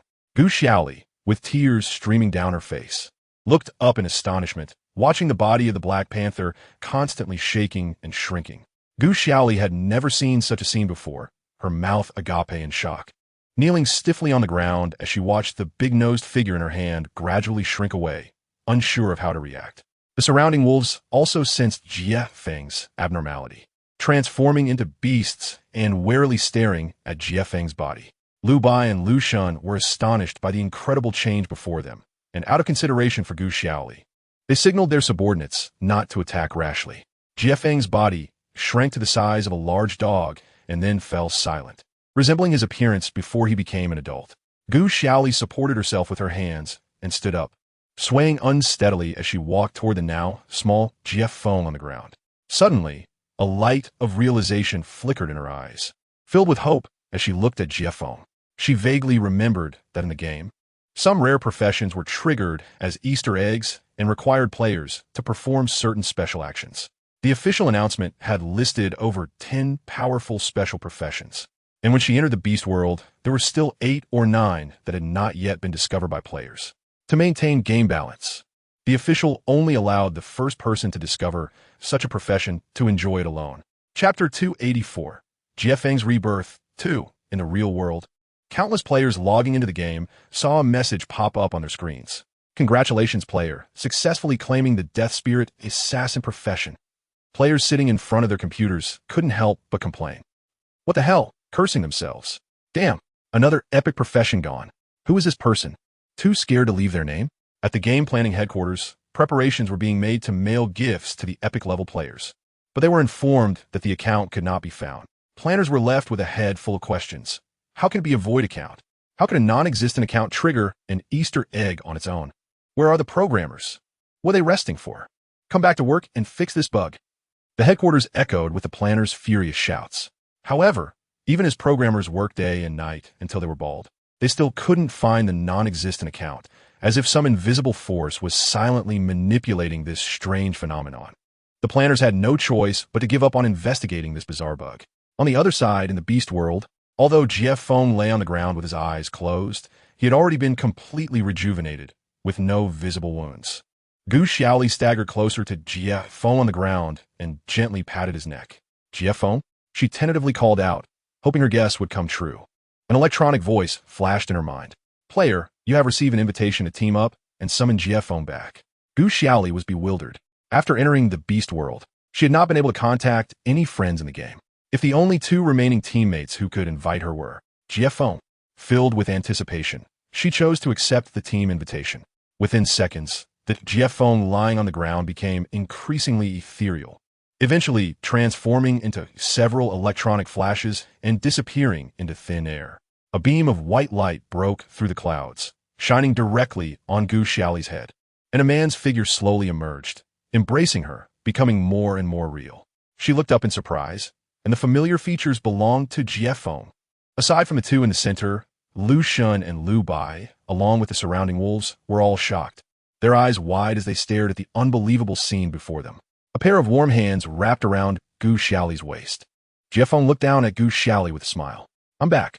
Gu Xiaoli gazed in shock at the man before her, casting aside all formalities, excitedly jumping up to throw herself into the boy's arms, hugging GF tightly, as if she were a monkey hanging onto his chest. He didn't die. After losing and then regaining him, Gu Xiaoli felt her heart ablaze. The most precious gift bestowed upon her by the heavens could be nothing more than this. GF's strong waist easily supported her weight, holding her tenderly in his embrace, inhaling the scent of her soft black hair. At that moment, GF felt that a lifetime of happiness could be nothing more than this. He once couldn't understand why those males would go to great lengths to pursue females, nor did he see the point in the mundane affairs of life. Now he understood, when hearts are in sync. Holding her felt like a heart being soaked in hot water, swelling and warm, making one careful yet unable to let go. He wanted her, not as a mentor for learning skills, but as a lifelong partner. Ahem. Lu Shun's heavy cough pulled the two back from their world. Lu Shun's face was frighteningly dark, but when Gu Xiaoli looked at him, he still put on a friendly smile, awkwardly gesturing with his eyes at the surrounding orcs who were staring in disbelief. Gu Xiaoli, realizing the situation a moment too late, felt the residual surprise of regaining GF fade away, noticing that she was intimately embracing GF while being stared at by so many freshly transformed orcs. Her face suddenly flushed. She had previously thought GF had died, which left a huge void in her heart, and she had openly shown her attachment to him. But now that GF was back, standing alive in front of her, it made her shy to express her feelings. Let us head back to the village. The wind and sand outside are strong, Lu Shun suggested. Everyone agreed, so along with Lu Bai and his subordinates, they made their way into the small village. Everyone was very curious about GF's change, and Gu Xiaoli, Lu Bai, and the Lu brothers entered a house together to discuss it. Lu Shun knew of Lu Bai's ambitions toward Gu Xiaoli. Since he had found her location, if he didn't get a share, Lu Bai would definitely not let it go easily. Thus, Lu Shun had to temporarily guarantee it in his name to keep Lu Bai there. The four of them sat together, sharing what they knew, piecing together the whole story of GF's death and rebirth. It turned out that Lu Bai had not failed. He had a very precise control over the soul-separating grass, which could completely allow a normal orc to wake up after being poisoned within a fixed time. The problem was that GF, under Gu Xiaoli's transformation, was no longer a normal orc. The game had set up special Easter eggs, and the content of the Easter egg was to maintain the poisoned state of the soul-separating grass for a certain duration. After being poisoned by the soul-separating grass, orcs would fall into a stiff, false death state, unable to provide any combat or defense.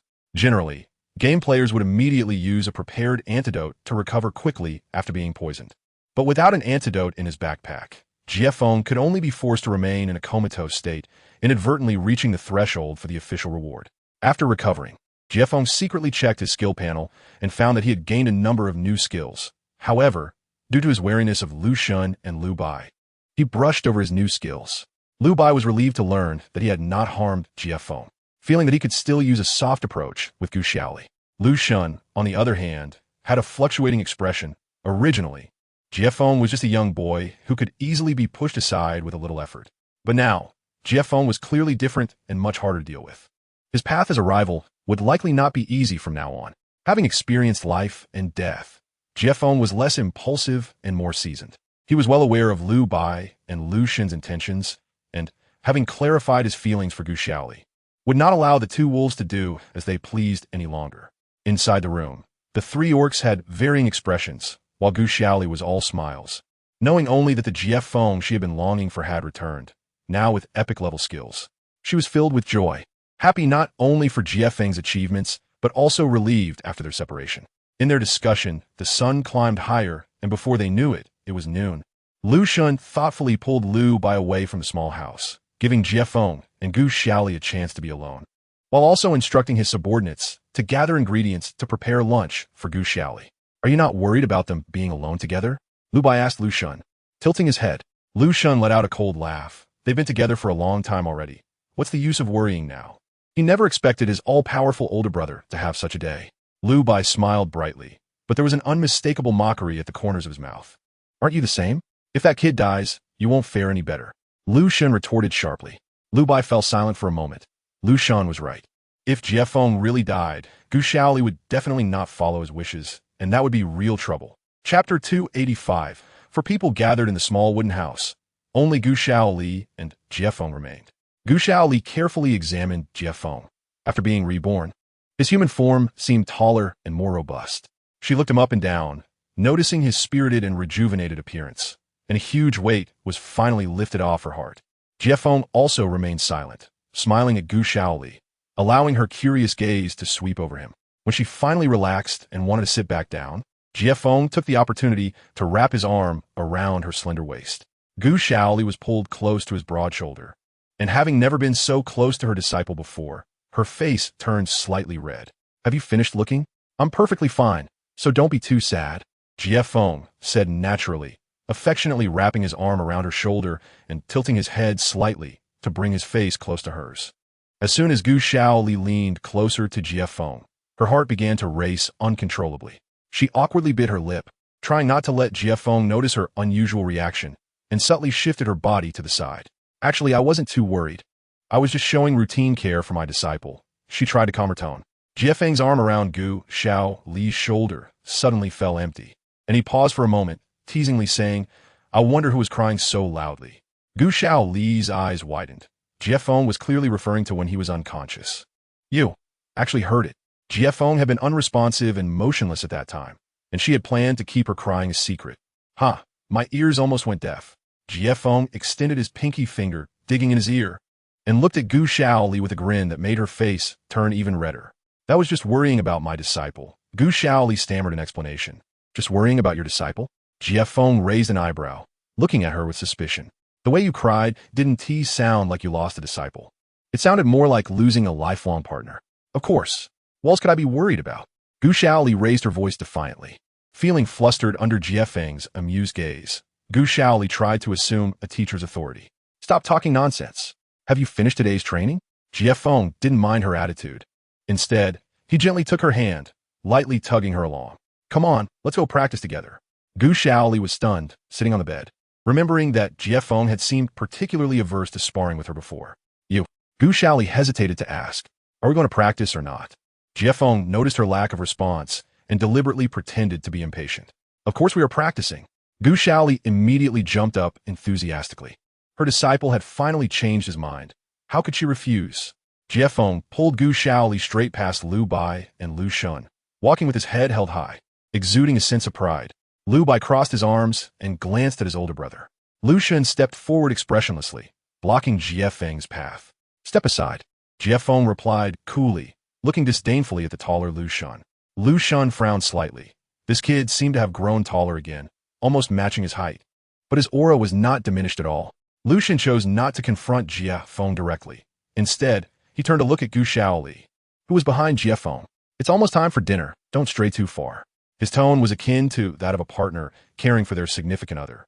Jiefeng felt displeased with Lu Shun's demeanor. He stepped forward, pushing ahead, but Lu Xun sidestepped him. Gu Xiaoli, standing in front of Jiefeng, couldn't see the subtle movements between the two, but she could distinctly feel the tense atmosphere. She hurriedly pulled Jiefeng aside, standing in front of him, and smiled sweetly. "Got it. We're just going to practice a bit. We won't go too far. Don't worry, we're leaving now," saying that.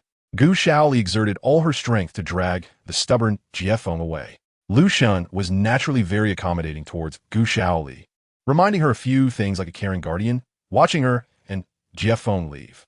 Ha ha ha. Laughter came from behind Lu Xun. His previously warm expression instantly turned cold as he looked back impassively. "I thought the future heir of the Wolf clan had more capability?" Lu Bai laughed uncontrollably, clutching his stomach. "When are you leaving?" Lu Xun asked straightforwardly. With Jiefeng by Gu Xiaoli's side, he didn't want anyone else to share in her attention. Lu Bai slowly stopped laughing, his voice suddenly clear. "Did you forget? Lu Yin is still under my watch, and now that Leo is pressing so hard. If Lu Yin finds out about her, what do you think he will do?" Lu Bai referred to his own beast father by name without a hint of respect, contrasting sharply with his restrained demeanor in front of Lu Yin. Lu Xun was accustomed to Lu Bai's choice of words. The so-called beast father was merely a shell of a man on the verge of death. How long Lu Yin could remain as the clan leader completely depended on his son's mood. Lu Bai curled his lips, looking at Lu Xun with confidence. Lu Xun's eyes turned cold as he stared intensely at Lu Bai's bright, youthful face. Sometimes he really wanted to crush this younger brother. The two brothers, sharing some resemblance, were now in a silent standoff, each with their own hidden agenda. Not far away, their subordinates sensed the tense atmosphere and raised their heads alertly, glancing towards the two, preparing for battle. The air had been quiet for a long time when Lu Xun suddenly laughed and spoke. "Brother, stop joking. Gu Xiaoli is very important to us. For the sake of our brotherhood, you definitely won't do anything foolish." Lu Bai smiled cunningly, revealing a small tiger tooth. "Of course, we brothers are united. We will definitely protect her well." The tense atmosphere dissipated instantly, and an act of brotherly harmony unfolded between Lu Bai and Lu Xun. Beneath the harmonious facade, both were acutely aware that the peace was merely a fade created by a compromise of interest between them. When facing external enemies, they instinctively united. For them, absolute interest could erase all past unspeakable killings and disputes, allowing blood brothers to cooperate politely. After discussing with Lu Xun, Lu Bai swaggered into the small village with his men. The originally desolate village became extraordinarily lively with the arrival of the two main forces of the Wolf clan. Strong males busily moved about to prepare a suitable place for the precious Gu Xiaoli. Lu Xun specially prepared a lavish meal. He didn't want Gu Xiaoli to avoid Lu Bai and Jiefeng, but instead, he acted as a dutiful host, eagerly setting a table full of delicacies, waiting for the four of them to gather. Lu Bai contributed a lot of manpower to the feast, standing behind and watching Lu Xun busying himself. "It seems you are quite confident," Lu Bai said coolly. Lu Xun didn't answer, with Jiefeng growing stronger. Lu Bai's arrival and the continuous appearance of competitors around Gu Xiaoli made him feel an unprecedented sense of crisis. He had to seize this opportunity to establish a good image in her heart. Chapter 286, Showdown with Jiefeng. "Are you sure you really want to fight?" Gu Xiaoli asked hesitantly. Jiefeng and Gu Xiaoli stood facing each other on the vast grassland outside the village, reminiscent of a Western cowboy showdown. "Come on, use all your skills," Jiefeng said confidently, urging Gu Xiaoli to make her move.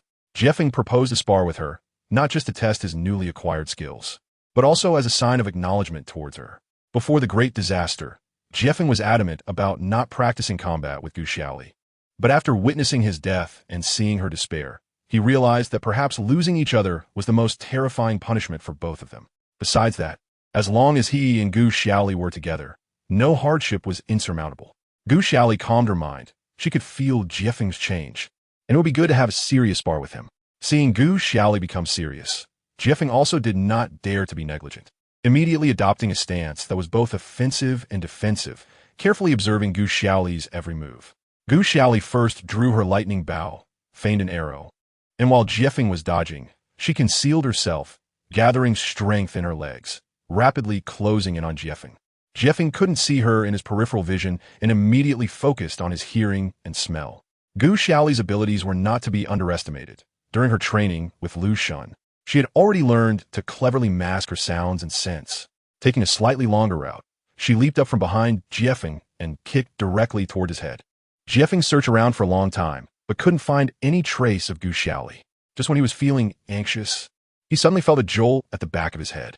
Something was coming at him. Gu Xiaoli's confident kick used 90% of her strength, but she actually missed. She didn't expect Jiefeng, seemingly unaware, to dodge her attack at the last moment. She landed hurriedly, but lost control of her strength, kicking up a cloud of dust on the yellow earth. Jiefeng quickly pinpointed Gu Xiaoli's location, moved closer, and reached out to grab her. Gu Xiaoli was startled and instinctively used a blink skill, narrowly avoiding Jiefeng's grasp. She felt a bit unwilling and cast a freezing skill above Jiefeng's head, while once again sneaking closer. The freezing skill did not affect her, and she attempted to entangle him in ice and snow. Without being able to see Gu Xiaoli, Jiefeng accurately countered her with several moves. Unlike his previous blind responses, he skillfully dodged Gu Xiaoli's tricky attacks each time and even nearly counterattacked her a few times.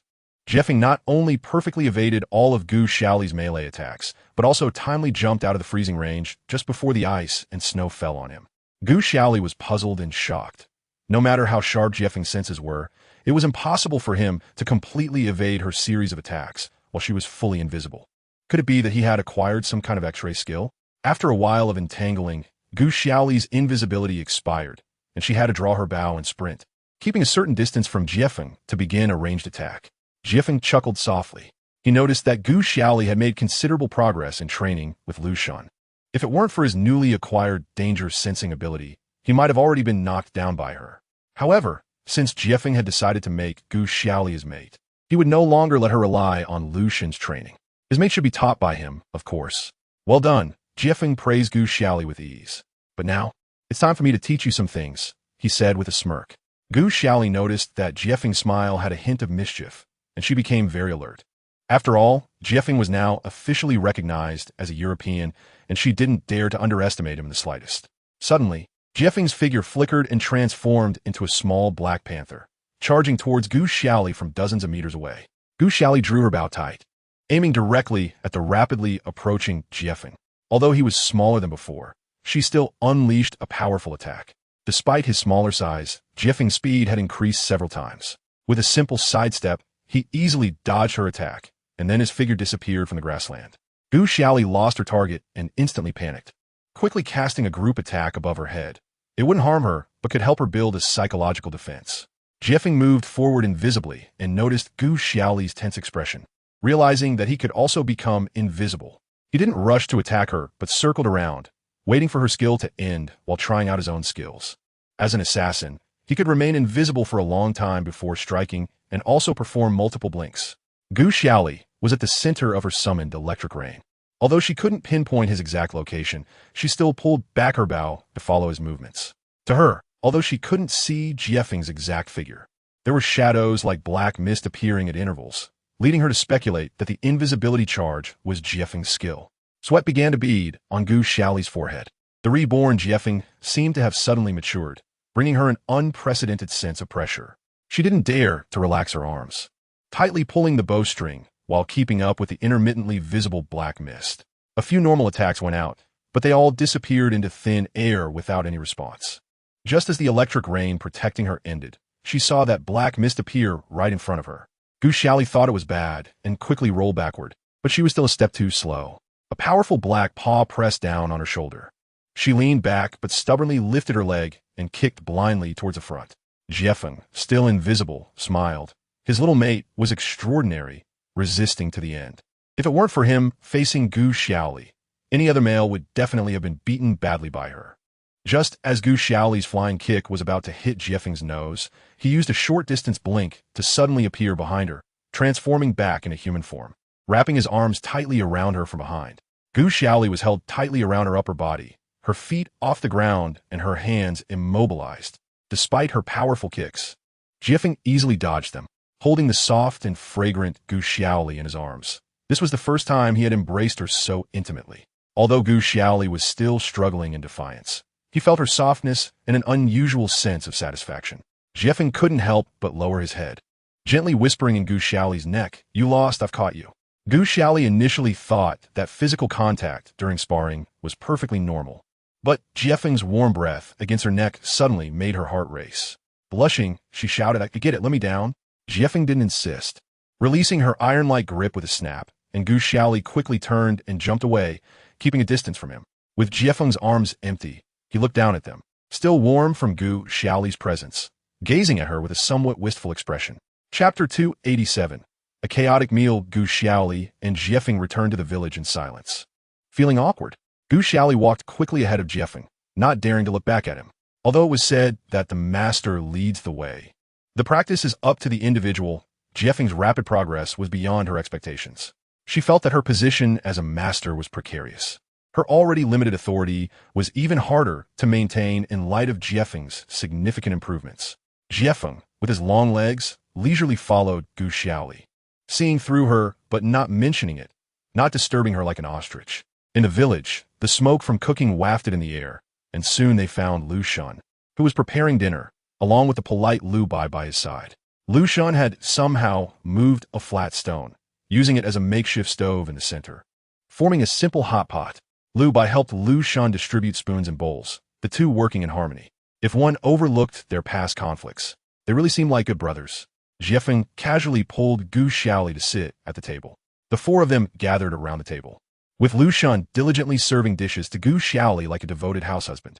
Lu Bai simply served some dishes and quietly ate, occasionally meeting Gu Xiaoli's gaze and offering a gentle smile. Jiefeng sat cross-legged, coldly staring at Lu Shan, as if deliberately competing with him. Whatever Lu Shan served to Gu Xiaoli, he followed suit and served her the same, neither less nor more, refusing to show any weakness. In no time, Gu Xiaoli's bowl was piled high like a small mountain, too much for her to finish. She had to hug her bowl and retreat to the side, awkwardly laughing. "Stop serving, you can just eat your own." Lu Shan no longer pressed Gu Xiaoli, and without further action, Jiefeng finally settled down a bit. Lu Bai, on the other hand, held his bowl, eating while watching Gu Xiaoli sweating and caught between the two, with great interest. Gu Xiaoli felt Lu Bai's teasing gaze and shot him a fierce glare. This guy not only didn't help, but was also enjoying her predicament. Lu Bai couldn't help but chuckle, and finally steered the topic away before Jiefeng could pick on Lu Shan again. "I didn't expect our next meeting to be like this." Lu Bai sighed. Gu Xiaoli sighed in response, not replying. Rationally, she understood Lu Bai's predicament. He was just trying his best to compete for resources that were advantageous to him. But as a friend, she couldn't accept Lu Bai's actions. He had almost harmed the person she cared about the most. "I know my actions were completely wrong, but since things have already happened and can't be reversed, can you give me a chance to make amends? If you feel it's not enough, I, Lu Bai, can let you decide my fate." Lu Bai put down his bowl, his light gray eyes fixed on Gu Xiaoli, his hands clenched into fists on his knees, sincere yet somewhat restrained. Gu Xiaoli was about to speak, but Jiefeng interrupted. "Huh, let you decide his fate? How about you try the soul-leaving grass and then die?" Jiefeng said coldly, casting a sidelong glance at Lu Bai. Lu Shan lowered his head and took a sip of porridge, stifling a laugh. His brother had indeed encountered a tough opponent. Gu Xiaoli, hearing this, waved her hands in a bit of panic. There's no need to die." Jiefeng put down his bowl, crossed his arms, and straightened his back, his gaze sharp as a knife aimed at Lu Bai. Lu Bai's demeanor was gentle and refined, while Jiefeng was handsome and unruly. Two completely different styles clashing against each other. Lu Bai remained unfazed, gently looking at Gu Xiaoli. "It's okay, as long as it makes Xiaoli feel comfortable. I could do anything." Jiefeng scoffed, as if Gu Xiaoli would really let him die. Gu Xiaoli didn't want Jiefeng to escalate the situation, so she quickly proposed her conditions. "From now on, you can't harm me or Jiefeng in any way, and if necessary, you must do your best to protect us. Also, any news related to us two on the prairie, you must inform me immediately. Is that okay?" Gu Xiaoli looked at Lu Bai. Of course, Lu Bai smiled. Gu Xiaoli was still willing to propose conditions, which meant he still had a chance. For Lu Bai at the moment, that was already the best outcome. Lu Shan shook his head regretfully. He wanted to see Gu Xiaoli not forgive Lu Bai and personally chase him out of the village. Jiefeng was also quite dissatisfied, sulking and no longer joining the conversation. The air around Gu Xiaoli felt tense, so she quickly lowered her head to eat, wanted to end the fiery meal as soon as possible. She was really afraid that the three males would suddenly clash and flip the table. She wasn't afraid of anything else, mainly because she felt sorry for the table full of delicious food. Sitting opposite Lu Bai, however, had no intention of letting her off easily and stood up to cross the entire table to serve her a chicken leg. "I remember you really like this. Have some more," Lu Bai said with a smile, holding the spoon with the chicken leg suspended in midair, seemingly oblivious to Jiefeng's murderous glare beside him. Gu Xiaoli shrank her neck, making faces at Lu Bai, which meant, stop looking for death. Just sit down and eat. Jiefeng, already grinding his teeth at Lu Bai's behavior, caught a glimpse of Gu Xiaoli signaling Lu Bai and felt an even stronger pang of jealousy. Jiefeng suddenly stood up, kicked his chair away, and knocked the chicken leg out of Lu Bai's hand. The steaming chicken leg arced through the air, rolling on the ground and getting covered in dirt. Gu Xiaoli's head spun along with the chicken leg flying away, ignoring the impending conflict with Jiefeng. She fixed her gaze on the lonely chicken leg lying on the ground. Lu Shun, being perceptive, moved his bowl back, giving Jiefeng space. Lu Bai still wore a bright smile, his eyes only following Gu Xiaoli, hardly glancing at Jiefeng. Jiefeng slammed his stone bowl down, his hands transforming, ready to pounce on Lu Bai. Everyone stop! Gu Xiaoli shouted with all her might. The others froze in place, staring wide-eyed at Gu Xiaoli. Gu Xiaoli, furious, placed her hands on her hips and declared with the aura of a lioness, no fighting. Everyone needs to coexist peacefully. Whoever dares to waste food again, I'll smash their head. Gu Xiaoli usually had a gentle and soft image, and the few males had rarely seen her so excited and shouting, momentarily stunned into silence by her imposing presence. Jiefeng's claw halted in midair, Lu Bai half squatting in a position ready to escape, and Lu Shun standing behind his chair with his bowl. The three beastmen simultaneously froze, turning to look at Gu Xiaoli. The momentum Gu Xiaoli had built up dissipated halfway under their dazed gazes. Let's sit down and eat, and we can talk after finishing. She pointed at the steaming pot. Though Jiefeng was reluctant, he still obediently returned to his seat, holding his bowl while casting a fierce glare at Lu Bai. Lu Bai and Lu Shun also returned to their seats. In the end, no one served Gu Xiaoli during the meal because she was holding her bowl and sitting far away, afraid she might ignite some sort of fuse and waste a table full of good food. Chapter 288. Heart to heart in the midst of chaos after the meal. It was time for Gu Xiaoli and Lu Shun's regular training session. Typically, Jiefeng would stay far away to secretly watch the two train. Lu Shun had always pretended not to notice, neither chasing Jiefeng away nor exposing him. This time, however, Jiefeng boldly stood directly in front of them. The two men stood facing each other, the atmosphere extremely tense. Gu Xiaoli stood beside them, helplessly rubbing her forehead. Why did it feel like after gaining powers, Jiefeng had become unusually prone to conflict? Excuse me, we need to train now, Lu Shun said indifferently. Jiefeng stepped forward and grabbed Gu Xiaoli's wrist, saying, from now on, I'll train with her. You don't need to. Previously, when Gu Xiaoli insisted on training with Lu Shun, Jiefeng had tolerated it. But after nearly losing her once, Jiefeng was determined to make Gu Xiaoli his future partner, so he couldn't allow any interference. Lu Bai raised an eyebrow. Is that so? That still depends on her own will, right? Gu Xiaoli was speechless. It was just training, but it felt like the two were ready to duel at any moment. We all need to get stronger. Is it possible for the three of us to train together? Gu Xiaoli suggested, trying to mediate with an obvious solution. After much negotiation from Gu Xiaoli, Jiefeng and Lu Shun finally compromised. So outside the village, on the vast prairie, the three of them stood in a triangular formation, with Lu Bai standing by, enjoying the spectacle. Considering how sensitive the two men were to her, Gu Xiaoli didn't dare suggest a devilish idea like divided combat. So she proposed that they each find a small flag and engage in a flag guarding and flag snatching contest. Each person would have 3 small flags, and the winner would be the one holding the most flags when the time was up, to boost their fighting spirit. Gu Xiaoli specifically stated that the person who came in first could make one request of each of the other two. The two men had no objections, so a few small flags made of animal skin and wooden sticks were planted into the ground. Jiefeng and Lu Shun had long been at odds, their accumulated grievances finding no breakthrough, and both were eager to rush forward and tear each other apart. Gu Xiaoli glanced left and right, realizing that maintaining her flag between the two fierce beasts would not be easy, and cautiously decided to hold her ground first. She crouched slightly, adopting a posture that was both offensive and defensive. With Lu Bai's command, Gu Xiaoli tensed her nerves, ready to defend against attacks from both sides. However, the two males paid her no mind. The moment the command was given, the two beasts surged towards each other like arrows released from a bow. This time, Jiefeng's beast form was not the smaller Black Panther, but a massive beast comparable in size to Lu Shun. Gu Xiaoli stood alert, somewhat surprised. Jiefeng had a second beast form? The only spectators of the fight, aside from Gu Xiaoli, were Lu Bai, who was already in the know. There were no outsiders. Thus, Lucian did not hide his strength this time, and he was surprisingly evenly matched with Jiefeng, who had awakened his abilities. The two massive beasts wrestled fiercely, shaking the ground and creating a spectacle that even left Gu Xiaoli in awe. Although these two beasts were trained by her, the terrifying close combat made her swallow nervously. Thankfully, she hadn't rashly chosen to join the battle. Otherwise, with her small limbs, she wouldn't know how many times she would have been torn apart. Little did Gu Xiaoli know that neither beast was willing to harm her, which was why they deliberately avoided her. Gu Xiaoli originally wanted to join the fray and have a thrilling fight, but after witnessing the wild battle between the two beasts, she quietly retreated to her base, guarding her three small flags. As Jiefeng and Lucian fought thunderously, Gu Xiaoli waited for them to determine a victor before attempting a sneak attack on the remaining one. However, after waiting and waiting, the two beasts cleared a large area of the grassland, and still, neither was willing to concede. Gu Xiaoli simply sat beside her small flags, and Lu Bai approached, offering her a few fruits and sitting down beside her. Gu Xiaoli looked again at the two beasts entangled in battle, and felt that she wouldn't have a chance to join the fight for a while. So she and Lu Bai leisurely chatted while watching the fight. Xiaoli, you've been here for a while now. Do you have any plans for the future?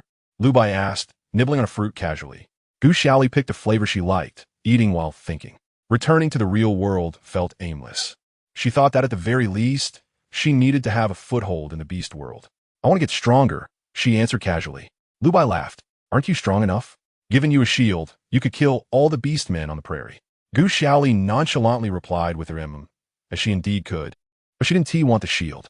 Seeing that Gu Xiaoli was unwilling to engage in conversation, Lu Bai pointed with his chin at Lucian and Jiefeng, who were fighting fiercely in the distance, and asked, what about those two? Which one do you choose?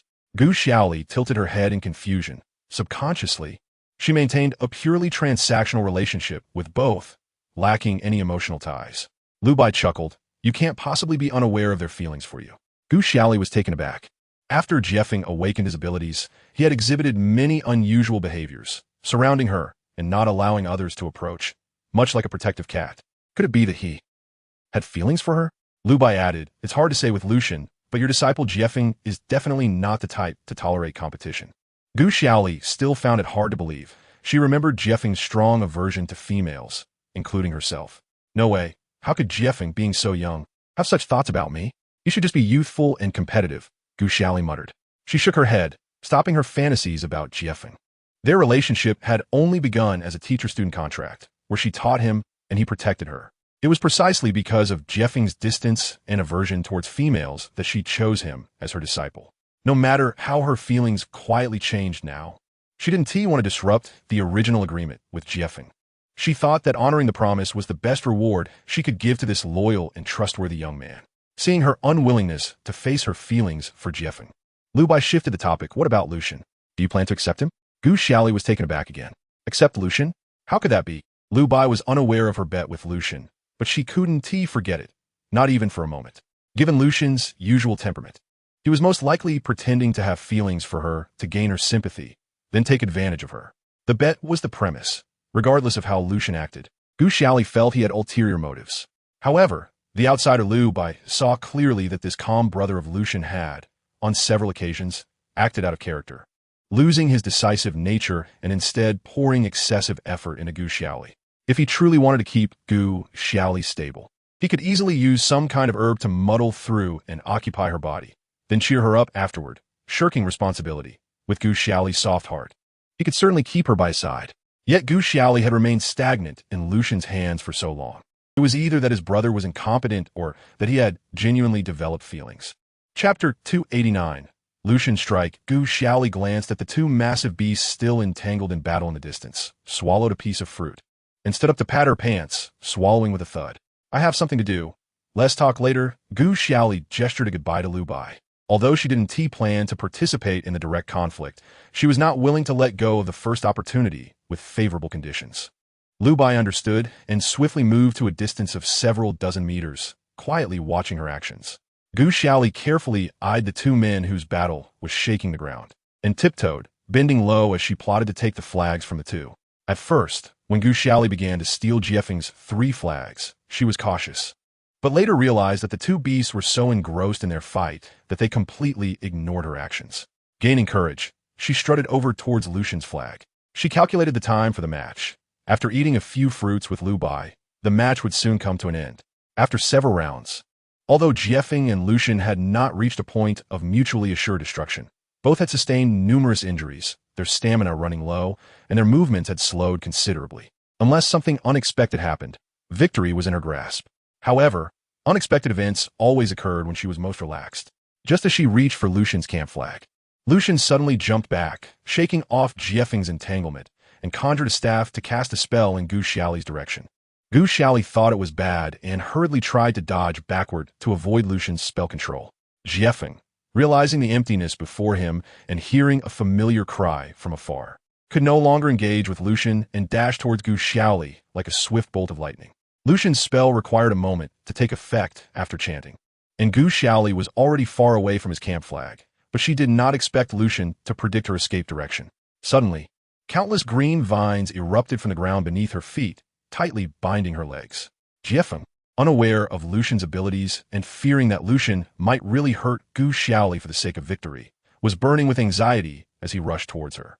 However, Lucian seized the opportunity while both Gu Xiaoli and Jiefeng were distracted, using a teleportation technique to glide like a ghost to the vicinity of Gu Xiaoli's gathered six flags. Gu Xiaoli felt a sense of foreboding, but was firmly bound by the vines summoned by Lucian, unable to move, even unable to teleport. It seemed Lucian was using some targeted control magic. Lucian had never intended to truly harm her from the start. In order to win the competition, he pretended to attack Gu Xiaoli with skills, trapping her while also drawing away Jiefeng, giving him the opportunity to sneak attack Gu Xiaoli's camp. Gu Xiaoli couldn't help but admire Lucian's cunning. He accurately grasped Jiefeng's concern for Gu Xiaoli and her lucky mindset when stealing flags. First pretending to be indifferent to the outcome of the match, deeply engaged in the duel with Jiefeng, and at the last moment trapping both of them, reaping the benefits. Jiefeng quickly reached Gu Xiaoli's side, carefully confirming that she was only trapped by vines and had not suffered any pain, then hurried back to stop Lucian. Gu Xiaoli was not someone who would easily admit defeat. Although her lower body was trapped, she could still use ranged attacks. With an unyielding spirit, she gritted her teeth and unleashed a series of area attacks towards her camp, freezing and then unleashing a storm of lightning, drawing her bow tightly and aiming at the small flag that symbolized victory on the battlefield. With these moves to defend her territory, if Lucian dared to charge in, she would unleash a powerful attack that would leave him severely injured if not dead. A confident smile crept onto Gu Xiaoli's lips. The competition rules stated that the winner was the one who retained the most flags in their camp, and Lucian would definitely not dare to charge in for a mere agreement. However, Lucian seemed to have no intention of stopping. Transforming into a massive beast form to withstand more attacks, he quickly ran into the frost and lightning storm. The mage shield he carried protected him from being frozen into an ice sculpture, but it couldn't shield him from the pain of his flesh. Lucian's muscles tensed. His fur crackled under the barrage of arrows, and he leaped toward the final flag. Jiefeng, not wanting Lucian to succeed, rushed to Gu Xiaoli's camp, but did not charge into her attack range like Lucian. Without a magical shield, stepping in would only turn him into an ice sculpture. Jiefeng was anxious and angry, pacing in place. He was not afraid of harm and pain, but he simply did not want to lose to Lucian in front of Gu Xiaoli. It seemed that letting Lucian win would mean losing Gu Xiaoli. So Jiefeng went all in, transforming into a larger beast form, braving the frost and arrow storm as he stepped into Gu Xiaoli's attack range. He turned into an ice sculpture time and again, struggling to thaw out, and even if each time he could only take a small step, he was willing. Gu Xiaoli saw Jiefeng intentionally getting hurt and felt both anxious and angry. Normally, these two males were quite clever, but when it came to her, they seemed to have become foolish and were just asking for trouble. Gu Xiaoli, feeling anxious, wanted to force Lucian out of the formation. So she steeled her heart and sent a powerful attack towards the center of the formation where Lucian was, a detonating orb of light hurtling towards him. Gu Xiaoli's arrows could reach far, and Lucian had enough time to react and evade. Gu Xiaoli saw Lucian close to her 6 small flags, his wolf-like mouth curling up as if silently flaunting his victory, showing no inclination to dodge. "Don't be foolish. Quickly dodge," Gu Xiaoli shouted desperately. She never expected Lucian would be so reckless for a small victory. Bang! Crackle! The huge impact sound exploded in the air, a flash of white light blinding her, followed by the searing sound of lightning, making Gu Xiaoli's heart race. Lucian and her attack ended simultaneously, The frost and arrow rain ceased, leaving a cloud of smoke that obscured the situation. Jiefeng gained his freedom and hurried toward the center of the camp to check on Gu Xiaoli's status. As soon as the vines beneath Gu Xiaoli disappeared, she rushed toward Lu Shun's direction. She was sure that her attack had hit Lu Shun, with 3 skills stacked. Even if Lu Shun was strong, he would likely have to stay in bed for several days. Damn it! Gu Xiaoli cursed under her breath as she ran. She had thought it would be a mundane spar, but Lu Shun had taken things too far and ended up seriously injured. Gu Xiaoli was worried. If Lu Shun was seriously hurt, she would have to use a healing skill. Although she really didn't want to waste a healing skill on something as trivial as training, she couldn't bear to see Lu Shun suffer. When Gu Xiaoli rushed into the camp, the thick smoke just happened to dissipate in the wind. She stopped in her tracks, staring blankly ahead. The place where she had planted 6 small flags was now completely empty, with only Jiefeng squatting on the ground. Looking lost, the competition was over. The shout of Lu Bai echoed from afar, and the result of the match was settled. Chapter 290. 2 conditions. Gu Xiaoli incredulously raised her head, seeing Jiefeng's dim expression as his gaze passed over her shoulder and looked into the distance. No way. Gu Xiaoli thought to herself, slowly turning her head to follow Jiefeng's line of sight.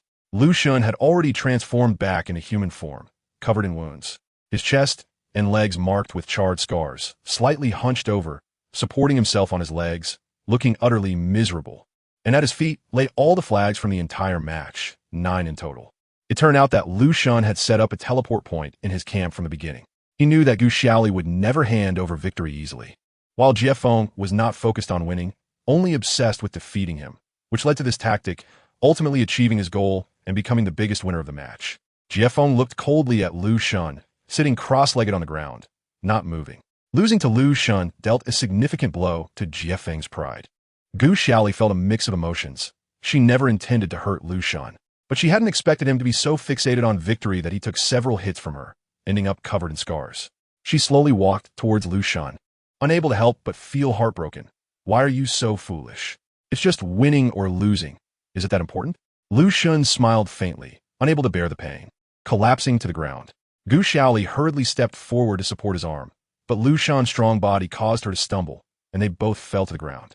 Not only did I win, but there's also your promise.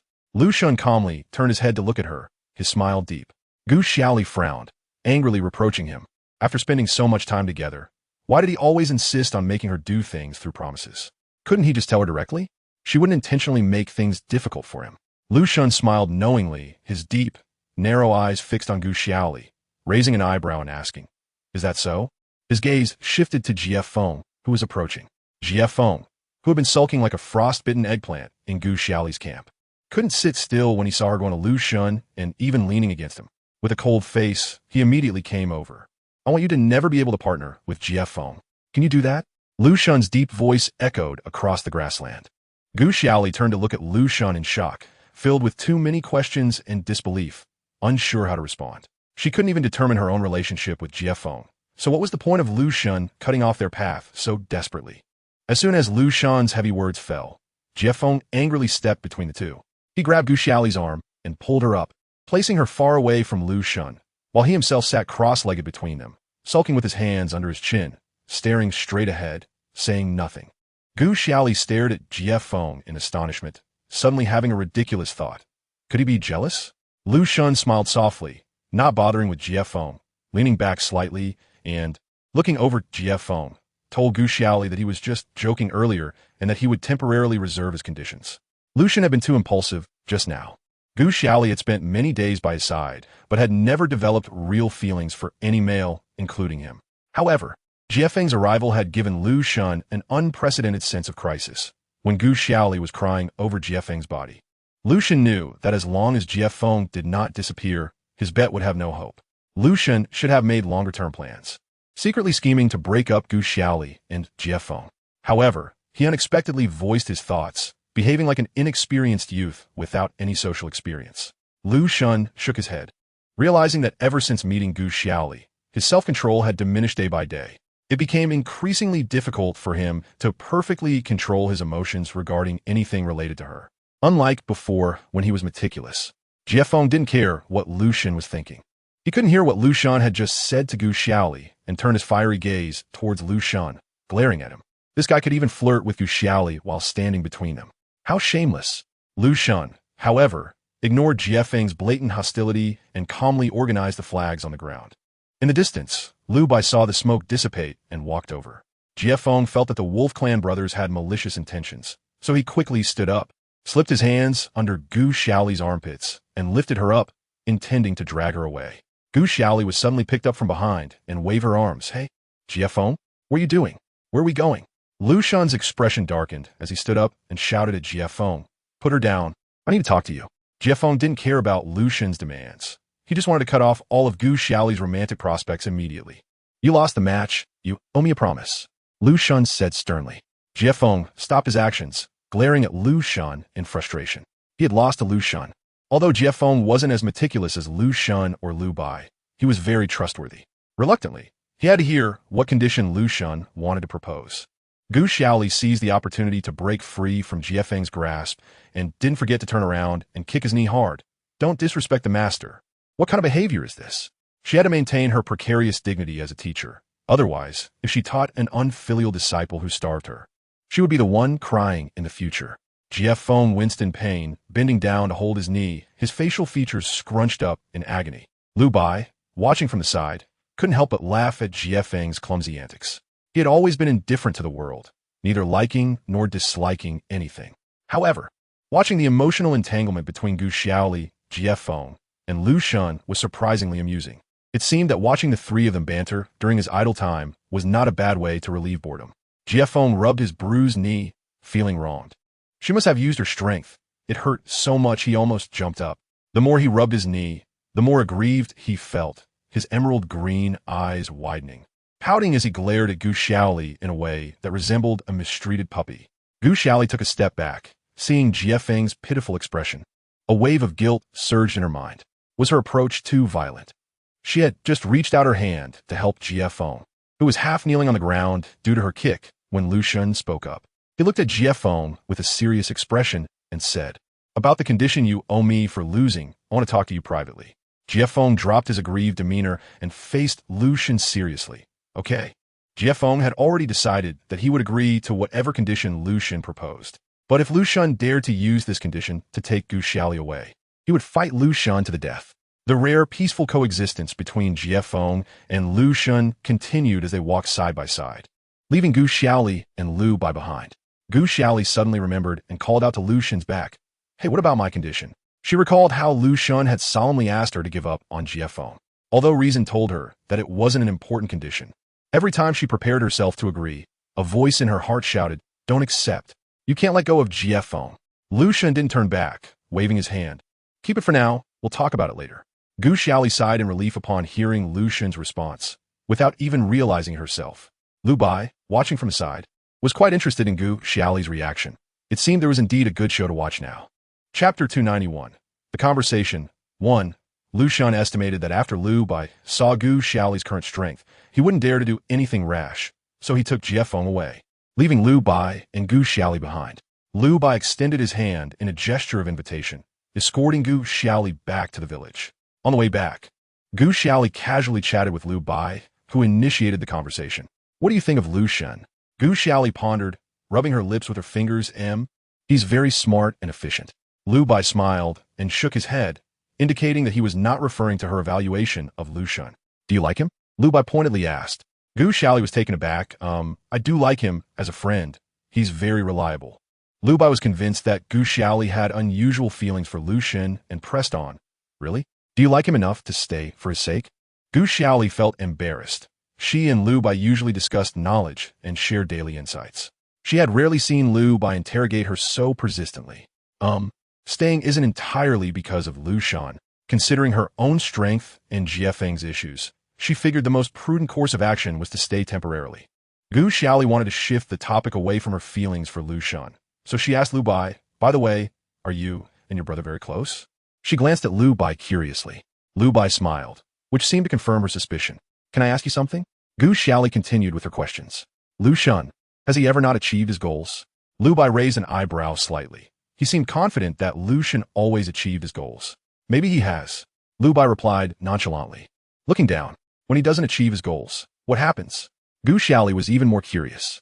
She and Lu Xun had a bet about love that kept them on friendly terms. She wondered how he would react when he realized the inevitable failure of the bet. I don't remember. Lu Bai looked up at the clouds in the sky, seemingly uninterested in her question. Gu Xiaoli felt a bit disappointed and lowered her head. Lu Bai was Lu Xun's half-brother, and their relationship might not be very good. Perhaps he wasn't interested in Lu Xun's situation. However, tell me about your agreement. Maybe I can remember. Lu Bai suddenly gave Gu Xiaoli hope, curling his lips into a half-smile as he looked at her. Gu Xiaoli's eyes brightened instantly, but she hesitated and scratched her head. The leader is a personal matter. Why play a love game? She felt somewhat embarrassed to speak up, so she described her agreement with Lu Xun as simply as possible. It's just a simple bet. Gu Xiaoli counted on her fingers, searching for less awkward words in her mind. He probably will lose the bet, she said with a shy downward glance, feeling a bit like a fraud regarding Lu Xun and his bet. So, can you tell me what happens when he fails? Gu Xiaoli clasped her hands behind her back, curiously staring at Lu Bai's profile. Lu Bai paused for a moment, creating suspense. Well, up until now, I haven't seen him fail. Lu Bai shrugged helplessly. Gu Xiaoli was so surprised she almost jumped up. What? How is that possible? You've grown up together for so long. How could he have never failed? Lu Bai laughed at Gu Xiaoli's incredulous expression, walking along with his usual indifference. At least I haven't seen him fail, Lu Bai added. Gu Xiaoli fell silent. Lu Bai had always been honest with her, including his reasons for approaching her, and he had no reason to deceive her this time regarding Lu Xun's matters. Maybe this time, he won't lose either. Lu Bai looked deeply at Gu Xiaoli and said, his clear youthful voice calm, yet unsettling to her. Lu Bai noticed Gu Xiaoli's worry and, as if tempting her, lowered his voice, speaking gently and slowly. How about trying to cooperate with me? I can help you win. Gu Xiaoli abruptly turned her head, her dark eyes wide with surprise as she stared at Lu Bai. What could he help her with? Her bet was that she wouldn't fall in love with Lu Xun. Well, maybe it's better to forget it. No need to trouble you. Gu Xiaoli said awkwardly, turning her head away and waving her hand. Gu Xiaoli didn't see the regret in Lu Bai's eyes. Lu Bai had guessed nearly everything about the agreement between Gu Xiaoli and Lu Xun. He only regretted not taking the initiative to tie Gu Xiaoli's heart to himself first, allowing his difficult older brother to gain the upper hand. I will always be by your side. If you need anything, feel free to tell me anytime, Lu Bai said, undeterred, his voice as warm as jade. Feelings are fickle. Until the final moment, no one can say for sure. Lu Bai would have many more opportunities in the future. After returning to the village, Gu Xiaoli first went back to her grass hut, organizing the various items sent to her by the wolf pack. Ever since Gu Xiaoli reached an agreement with Lu Xun, he had been sending her all kinds of leather skirts, clothes, herbs, and fine ingredients as if they were free. Not long after moving, Lu Xun had once again sent someone to bring her a pile of precious herbs and flawless animal skins, having them packed and delivered to her new house. Sometimes, Gu Xiaoli would think that the ancient kings who spent lavishly to win a smile from a beauty were probably not much different, and she wondered if Lu Xun, this foolish king, would one day be overthrown by his subordinates because of her. She picked through the various animal skins and herbs, selecting only the freshest and finest to pack into her backpack. When she was in the leopard tribe, she had never dared to store any supplies in front of Leo or his subordinates to hide the fact that she had a backpack. But after coming to Lu Xun's side, her hundreds of grid backpack had filled up in just a few days. Every time Lu Xun sent new items, she had to pick out the best ones to store in her backpack. Just as Gu Xiaoli was finishing organizing, Jie Feng happened to finish talking with Lu Xun and came to find her in the village. Gu Xiaoli was sitting on her bed in the grass hut, and through the grass curtain, she saw a pair of familiar long legs pacing back and forth outside the door, just not coming in. She was puzzled. The figure at the door was clearly Jie Feng. She wondered what Lu Xun had said to Jie Feng to make him so conflicted in front of her door. Jie Feng, is there something you want? Come in and talk, Gu Xiaoli said, getting up to pull aside the curtain and let Jie Feng in. Jie Feng's expression was not good. He cast a heavy glance at her, lowered his head as he entered the room, and didn't dare to look at her again, remaining silent like a student punished by a teacher. What did Lu Xun say to you? Gu Xiaoli asked gently. Jie Feng furrowed his brows, quickly glanced up. His thin lips parted, but the words seemed stuck in his throat, and he lowered his head again in silence. Seeing Jie Feng's awkwardness, as if he was being trained by a drill instructor, Gu Xiaoli couldn't help but smile. Lu Xun wanting to pursue her was merely a warning to Jie Feng not to develop feelings for her, or something similar. She didn't expect Jie Feng to be so conflicted about it. You don't need to worry about him. He's very scheming, and you don't have to pay too much attention to what he says. Gu Xiaoli waved her hand and casually comforted him. Even if Lu Shan didn't warn Jiefeng, she didn't think she would develop any relationship with Jiefeng. In Gu Xiaoli's mind, Lu Shan was completely unnecessary. Chapter 292. Conversation 2. Jiefeng stood there with a complicated expression, his heart turbulent and anxious, unsure how to speak to her. He had thought Lu Shan would propose conditions for him to leave Gu Xiaoli, but unexpectedly, Jiefeng recalled the scene during his conversation with Lu Shan. The two males had exchanged unfriendly glances, naturally not saying much. Lu Shan, seeing Gu Xiaoli and Lu Bai leaving in the distance, turned around and directly proposed his condition to Jiefeng. If one day she is by your side and suffers any harm, I want you to disappear from her sight forever. Jiefeng had originally prepared for a fight to the death with Lu Shan, contemplating how to have a fair duel with him, but he was stunned by Lu Shan's words. Lu Shan actually hadn't asked him to leave Gu Xiaoli. Seeing Jiefeng in a daze, Lu Shan's expression grew more serious. There are many males who can protect her. She doesn't need to suffer for a weakling. If you can't protect her, then just disappear. Besides you, countless males want to give her a happy life. Lu Shan said decisively. Jiefeng had once thought that no matter what conditions Lu Shan proposed, he could face them fearlessly. The worst outcome he could think of was a fight to the death with Lu Shan. But this time, he found it hard to resist the urge to retreat. On the prairie, besides the leopard tribe and the wolf tribe, there were many powerful beings. He could become incredibly strong, even king and ruler. But the world is unpredictable, and the hearts of beasts are difficult to fathom. He cared too much about Gu Xiaoli. Even a slight risk of losing her was unbearable for him. Could he really ensure that she would no longer suffer any harm? Jiefeng completely lost the pride he once had, lowering his head in silence. Lu Shan's scrutinizing gaze pressed down on his shoulders like a mountain. Although Jiefeng was reluctant to yield, he had to admit that Lu Shan was much stronger than him in terms of experience and connections, making it easier for such a beast man to provide Gu Xiaoli with a safe harbor. At that moment, Jiefeng particularly wanted to punch Lu Shan in the face, cancel the agreement he made with him, and then take Gu Xiaoli away without a care. However, as a male, his dignity wouldn't allow Jiefeng to go back on his word. After a long silence, "All right," Jiefeng raised his head and answered decisively yet heavily. Lu Shan nodded in satisfaction and said nothing more. In fact, Lu Shan had started his meticulous planning long before the competition, scheming to reasonably remove Jiefeng from Gu Xiaoli's side. Lu Shan saw that while Jiefeng held strong hostility towards him, he was inherently an upright and loyal beast man. Given Jiefeng's affection for Gu Xiaoli, he would never agree to such an excessive condition as leaving her. However, Lu Shan could still use his characteristics and sense of responsibility towards Gu Xiaoli to make him leave her under certain conditions. Lu Shan, being attentive to Gu Xiaoli's habits and routines, found it easy to create a little accident for her. Lu Shan got the results he wanted and left smoothly. Jiefeng, feeling disheartened, walked back to the tribe. It seemed that the confidence Jiefeng had built up during his years of wandering was shattered in an instant by Lu Shan. If an accident occurred, he would never have the right to see her again.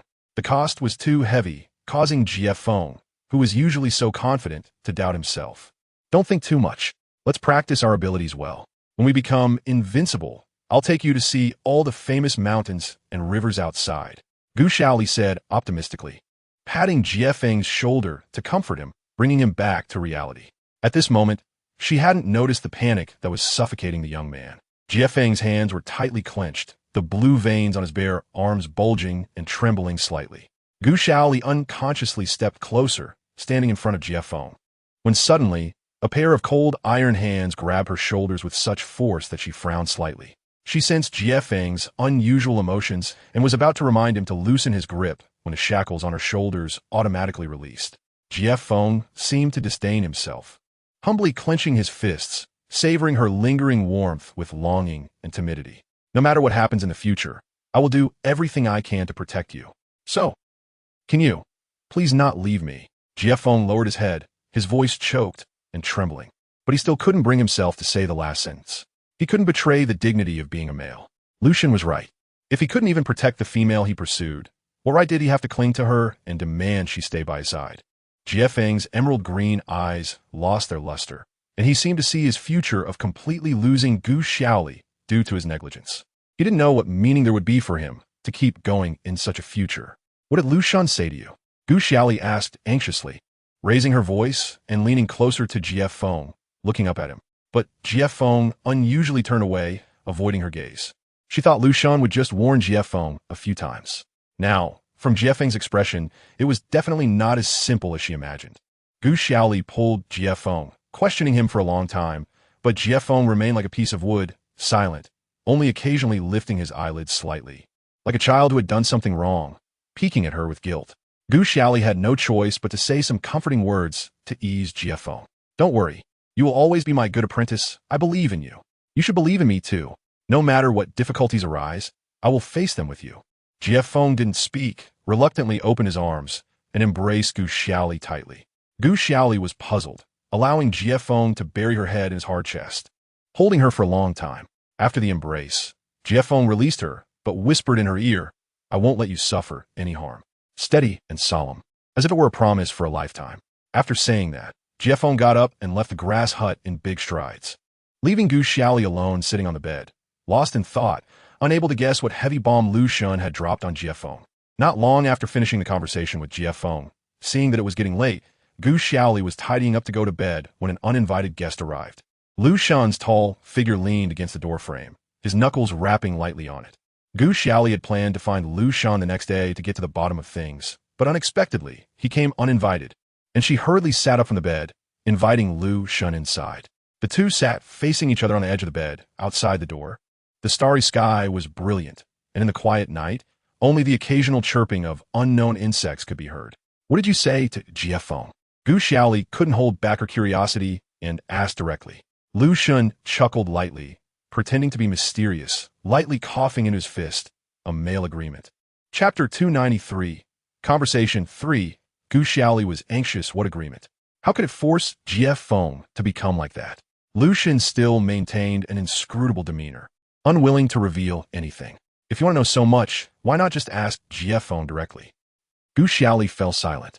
If she could ask Jiefeng, she wouldn't need to pull Lu Xun into this. He may not want you to know. Sometimes you should give him some space. Lu Xun advised. Gu Xiaoli pouted, resting her chin on her hand. With Lu Xun's cunning, there was no way she could pry anything out of him if he didn't want to say it. All right, Jiefeng is already an adult. He should learn to handle his emotions well.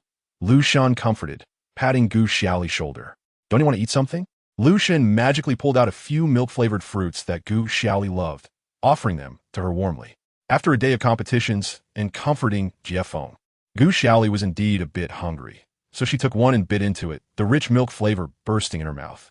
In the beast world, there are no dairy cows, but milk-flavored fruits are a good alternative. Let's talk about how you've been these days, Lu Xun said gently. Gu Xiaoli chewed while recalling. After some time together, she no longer felt the initial thrill around Lu Xun. Her guard was almost completely down, and she treated him like a trustworthy elder, often sharing her worries and confusions with him. Lu Xun gradually became her second confidant after Rabbit Chan. He was like a psychologist and a friend, offering sound advice while helping her with her troubles. How should I put it? Jiefeng has been feeling a bit strange to me these days, Gu Xiaoli said, smacking her lips while chewing the fruit. Gu Xiaoli initially thought Lu Xun would have hostility towards Jiefeng, but after several conversations, she found that Lu Xun viewed her and Jiefeng from an outsider's perspective, completely devoid of personal feelings. Gu Xiaoli, unguarded, expressed her feelings about Jiefeng. Lu Xun listened attentively, always keeping a polite smile on his face, hiding his deep thoughts behind a harmonious expression. I didn't expect that when Jiefeng was in trouble. I would be so scared. Is this feeling really normal? I can't really have developed feelings for Jiefeng, right? Gu Xiaoli wondered aloud, swallowing the fruit in her mouth. Lu Xun smiled. The way the young girl opened her heart to him was incredibly innocent and naive, reminding him of the time years ago when he was still sheltered under his mother's wings, carefree and innocent. Unfortunately, that kind of purity didn't last long, as the conflicts within the wolf clan shattered it, plunging Lu Xun into endless slaughter and schemes. Unable to help himself, Lu Xun reached out, wanting to gently stroke Gu Xiaoli's shiny black hair like his beast mother used to comfort him when he was young. But he quietly withdrew his hand when Gu Xiaoli turned her head suspiciously. There are many types of affection. It can be between friends, family, or partners. But liking someone is different from caring. You can care about many people, but you can only have one person you like the most, Lu Xun said meaningfully. Gu Xiaoli tilted her head in thought. She indeed cared very much about Jiefeng because she planned to rise to prominence with this apprentice. However, whether he was her favorite, Gu Xiaoli couldn't say for sure. Some feelings can only be deeply understood when lost. Currently, she had only nearly lost Jiefeng, and without comparison, there could be no conclusion. Perhaps when Lu Xun faced some misfortune, she would feel just as heartbroken. Lu Xun didn't T-force Gu Xiaoli's feelings for Jiefeng into the realm of friendship. Instead, he provided a neutral opinion, which increased Gu Xiaoli's trust in the gentle uncle before her. If Jiefeng and she had not met in this chaotic beast world, she felt that Lu Xun would definitely be a lifelong mentor and friend. By the way, did Lu Bai say anything to you? Lu Xun asked. Lu Bai? He just asked about our agreement, but I didn't tell him in detail, Gu Xiaoli replied honestly. Lu Xun paused, his brows furrowing slightly, looking at Gu Xiaoli with something to say, but holding back. Gu Xiaoli was indeed curious and bit the bait. There are some things that to ensure your safety. As Lu Bai's brother, I think it's better to remind you, Lu Xun said seriously. I know you admire Lu Bai and want to be friends with him, but sometimes the thoughts of the Wolf Clan's beastmen are different from ordinary beastmen. Our clan prioritizes achieving goals above all else. Lu Bai is actually not as he appears to you. Huh? Gu Xiaoli grinned, playfully prolonging her tone. Lu Bai told me his purpose. It's the same as yours. You want cubs? Gu Xiaoli deliberately squinted her eyes and looked at Lu Xun from the side, full of mockery. She had just thought Lu Xun was a reliable spiritual mentor who wouldn't mix in any personal feelings. As a result, this guy immediately started to slander his own blood brother, really ruining his image. Lu Xun dismissed her joke and continued. Do you know why Lu Bai didn't take advantage of the situation to possess you after keeping you under house arrest for so long? Gu Xiaoli replied without thinking. Because I wouldn't want to. Lu Bai wouldn't force me. Lu Xun chuckled and calmly said. There is an unwritten rule on the grasslands that males can seize females by their strength, but if a female becomes pregnant, no male is allowed to force her to get rid of the life that has already been created. However, the wolf tribe has never followed this rule. Gu Xiaoli's eyes widened in shock. Does that mean the wolf tribe forcibly takes other people's wives and expects them to abort their children first before claiming them as their own? What do the unborn children do to deserve this? No wonder the wolf tribe is not well regarded among the various races on the grasslands. Lu Xun continued. When Lu Bai captured you, many beastmen from the wolf tribe, including me and Lu Yin, heard the news. Although the different factions of the wolf tribe reside in different places, they share similar living habits. So it's only a matter of time before they find other faction strongholds on the vast grasslands. At this point, a terrifying thought emerged in Gu Xiaoli's mind. Lu Xun's deep voice continued to guide her. When Lu Bai found you, he wasn't very clear about your personality, and as a natural wolf, he must have considered possessing you on the spot. Cold sweat broke out on Gu Xiaoli's forehead. The reason Lu Bai didn't force himself on her wasn't because he was a gentleman, but because he knew that if he lost her at any moment, even if she became pregnant, it was highly likely that other beastmen from the wolf tribe would make her abort the child. Gu Xiaoli felt dazed. She didn't want to believe such a cruel conclusion, but deep down, she couldn't shake off the sentiment that had taken root. Seeing her pale face, Lu Xun said no more. After all, his purpose had been achieved. Saying more would only frighten his precious one. That night, Gu Xiaoli spent in a bizarre dream, not knowing whom she could trust or rely on. Chapter 294. The Change in the Leopard Tribe. 1. In the Leopard Tribe. Morning. Rabbit Sauce brought a bowl of stew to the entrance of Raven's cave. Eat something. You can't keep going like this, or your body won't hold up. There was no response from the dark cave. Raven, having witnessed Gu Xiaoli fall off the cliff, was brought back to the tribe by Leo, severely injured and saved by the shaman. But he seemed to have lost his soul, living in constant fear. The once clean and sunny boy had become emaciated, with a face full of stubble. After many pleas to Leo, Rabbit Sauce was finally allowed to see Raven. It wasn't that she cared for Raven. It was just that she had been under house arrest by Leo, cut off from information, and Raven had witnessed the entire process of Gu Xiaoli's fall, so she wanted to learn something from him. Rabbit Sauce flattered and brought food and drink, but Raven completely ignored her, reverting to a life of wild eating, only hunting raw meat when he was extremely hungry. Helpless, Rabbit Sauce used her trump card and secretly told Raven about Lu Ku's arrival. Upon learning that Gu Xiaoli might still be alive, Raven, who was on the brink of death, sat up in surprise, as if he had become a different person. Interrogating Rabbit Sauce. Rabbit Sauce was also at a loss. Ever since Lu Ku was taken out by Leo, she had been isolated and couldn't see her no matter how much she tried to pull strings. Rabbit Sauce had long had enough of being under Leo's house arrest, running around every day trying to find Gu Xiaoli's whereabouts, hoping to rely on her one day when escaping the wolf tribe. After hearing the whole story from Rabbit Sauce, Raven surprisingly decided to secretly meet with Rabbit Sauce while keeping it from Leo and Lu Ku. because of his cowardice. Raven had watched the person he loved most fall off a bottomless cliff. This time, he would not entrust Gu Xiaoli's happiness to any other beast man. He would personally provide her with the life she wanted, even if it meant going against his most trusted relatives. Raven was determined to gain Gu Xiaoli's forgiveness and bring her back to his side. Leo was fully aware of Rabbit Sauce's little schemes and deliberately moved her to a location halfway up the mountain, far from Lu Ku. However, Raven could stay at the top of the mountain, right next to Lu Ku, under the pretense of being the chief's brother. Taking advantage of Leo's absence while Xing'e was on guard, Raven went to see Lu Ku. Xing'e had long felt that Leo's sleepless and mad state couldn't go on, so he secretly let Raven meet Lu Ku. Lu Ku's state was visibly haggard. Without Rabbit Sauce's occasional care, he had become gaunt, and his once shiny orange hair had turned dry. The moment Raven and Lu Ku saw each other, they understood that they were both there for the same female. The two who should have been rivals in love temporarily formed a united front due to their shared interests. Lu Ku told Raven all the details about Gu Xiaoli and the wolf tribe, hoping that this young man would find Gu Xiaoli sooner than that devil Leo. During his time imprisoned by Leo, Lu Ku deeply understood Leo's brutality. He even felt that the day Gu Xiaoli was found might be his own death day. Recently, Raven often entered and exited the tribe unnoticed by Leo, and the once despondent beast had suddenly regained purpose, transforming into his beast form and running around the grasslands. Leo ignored his brother's movements, as he had more important people to search for. Besides, his obedient brother had never stirred up much trouble. However, Leo didn't know that the deeply rooted love and the heart-wrenching loss had completely changed Raven. In his simple and peaceful life, the only light had suddenly burst in, and that light had become his only reason to live and move forward. On the other side, in the tribe where the old chief of the wolf tribe resided, Lu Yin, with his hunchbacked and aged body, was pressing against a young female, when suddenly chaotic voices of beastmen came from the entrance. Lu Yin's face filled with anger. His intimate moment had been abruptly interrupted.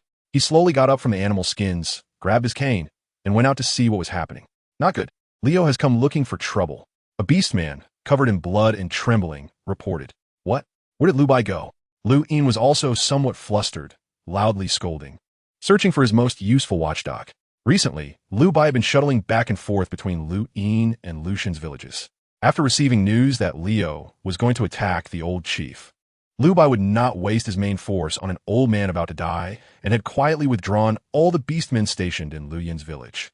In the past, Lu Bai had helped the old chief Lu Yin to fend off Leo's attacks, but now, having confirmed that Gu Xiaoli and Lu Shan were on the same side, he naturally would not stand against Gu Xiaoli and immediately dispatched troops to support his brother, leaving behind the pleasure-seeking Lu Yin and his scattered subordinates. After Lu Yin's subordinate Sake was dealt with by Lu Shan, many wolves began to shift their allegiances, joining Lu Shan and Lu Bai's ranks. Now, Lu Yin had very few wolves genuinely willing to serve him, and his main subordinates were still stationed in villages dozens of miles away, guarding his beautiful territory. Lu Yin never expected that Leo would bypass his two troublesome sons and come directly for him. At this moment, Leo had already arrived at the entrance of Lu Yin's village with a large number of strong beastmen from the leopard tribe. The wolf guards at the entrance trembled and said they would go to report to the chief, asking Leo to wait, but Leo, lacking patience, kicked over the guard and walked straight into the village. A total of 4 orcs can lead the wolf tribe's forces, and Luca has already been captured by Leon, leaving only 3 who might be hiding Gu Xiaoli. Leon probably guessed that Lu Yin didn't have the ability to hide Gu Xiaoli, but still strictly investigated the old guy's village chief, thoroughly searching before feeling at ease. Because the rumor that the old chief of the wolf tribe liked to possess young and beautiful females is well known among all the orcs on the prairie. Although the possibility is low, if Gu Xiaoli really fell into his hands, the old guy would probably not let her go easily. Leon strode into the tribe, and none of the wolves dared to stand in his way. Leon thought, if Gu Xiaoli really was touched by Lu Yin, he would first cook the old guy and share him with everyone, then coax Gu Xiaoli to get rid of the child in her belly, never letting her leave his sight again. The leopard tribe's orcs meticulously searched through the rooms in the tribe, while the wolves scattered, not wanting to risk their lives to defend the dignity of the old chief.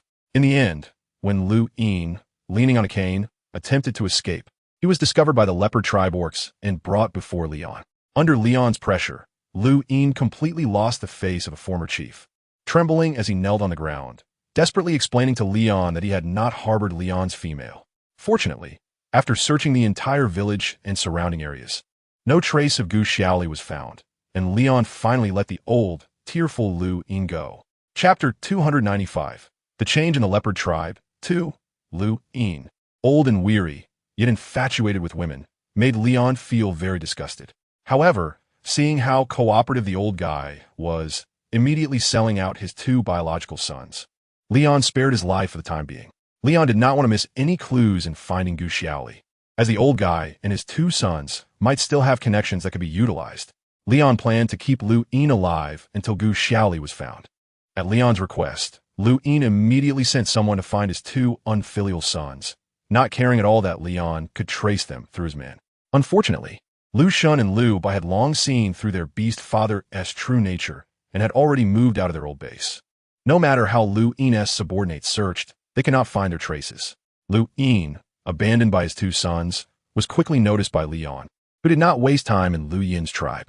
Losing support, even with a small portion of Leopard tribe orcs left to monitor Lu Yin's movements, he did not dare to resist. After being stripped of power, Lu Yin could no longer enjoy beautiful young females as he used to, and spent his days in gloom, shutting himself away. Although Lu Yin was brainless and greedy for pleasure, he retained the experience of the wolf tribe's cunning. He thought, since Leon was so certain to come looking for him, it meant he believed Gu Xiaoli must be in the hands of the wolf tribe. As the chief of the leopard tribe, Leon's judgment should be accurate. The beauty that Sack failed to bring back to him might now be in the hands of his 2 sons. Lu Yin sneered. After all, the chief would eventually lose his position, so why not indulge one last time? If he could truly experience the flavor of being with that female, his life would be complete.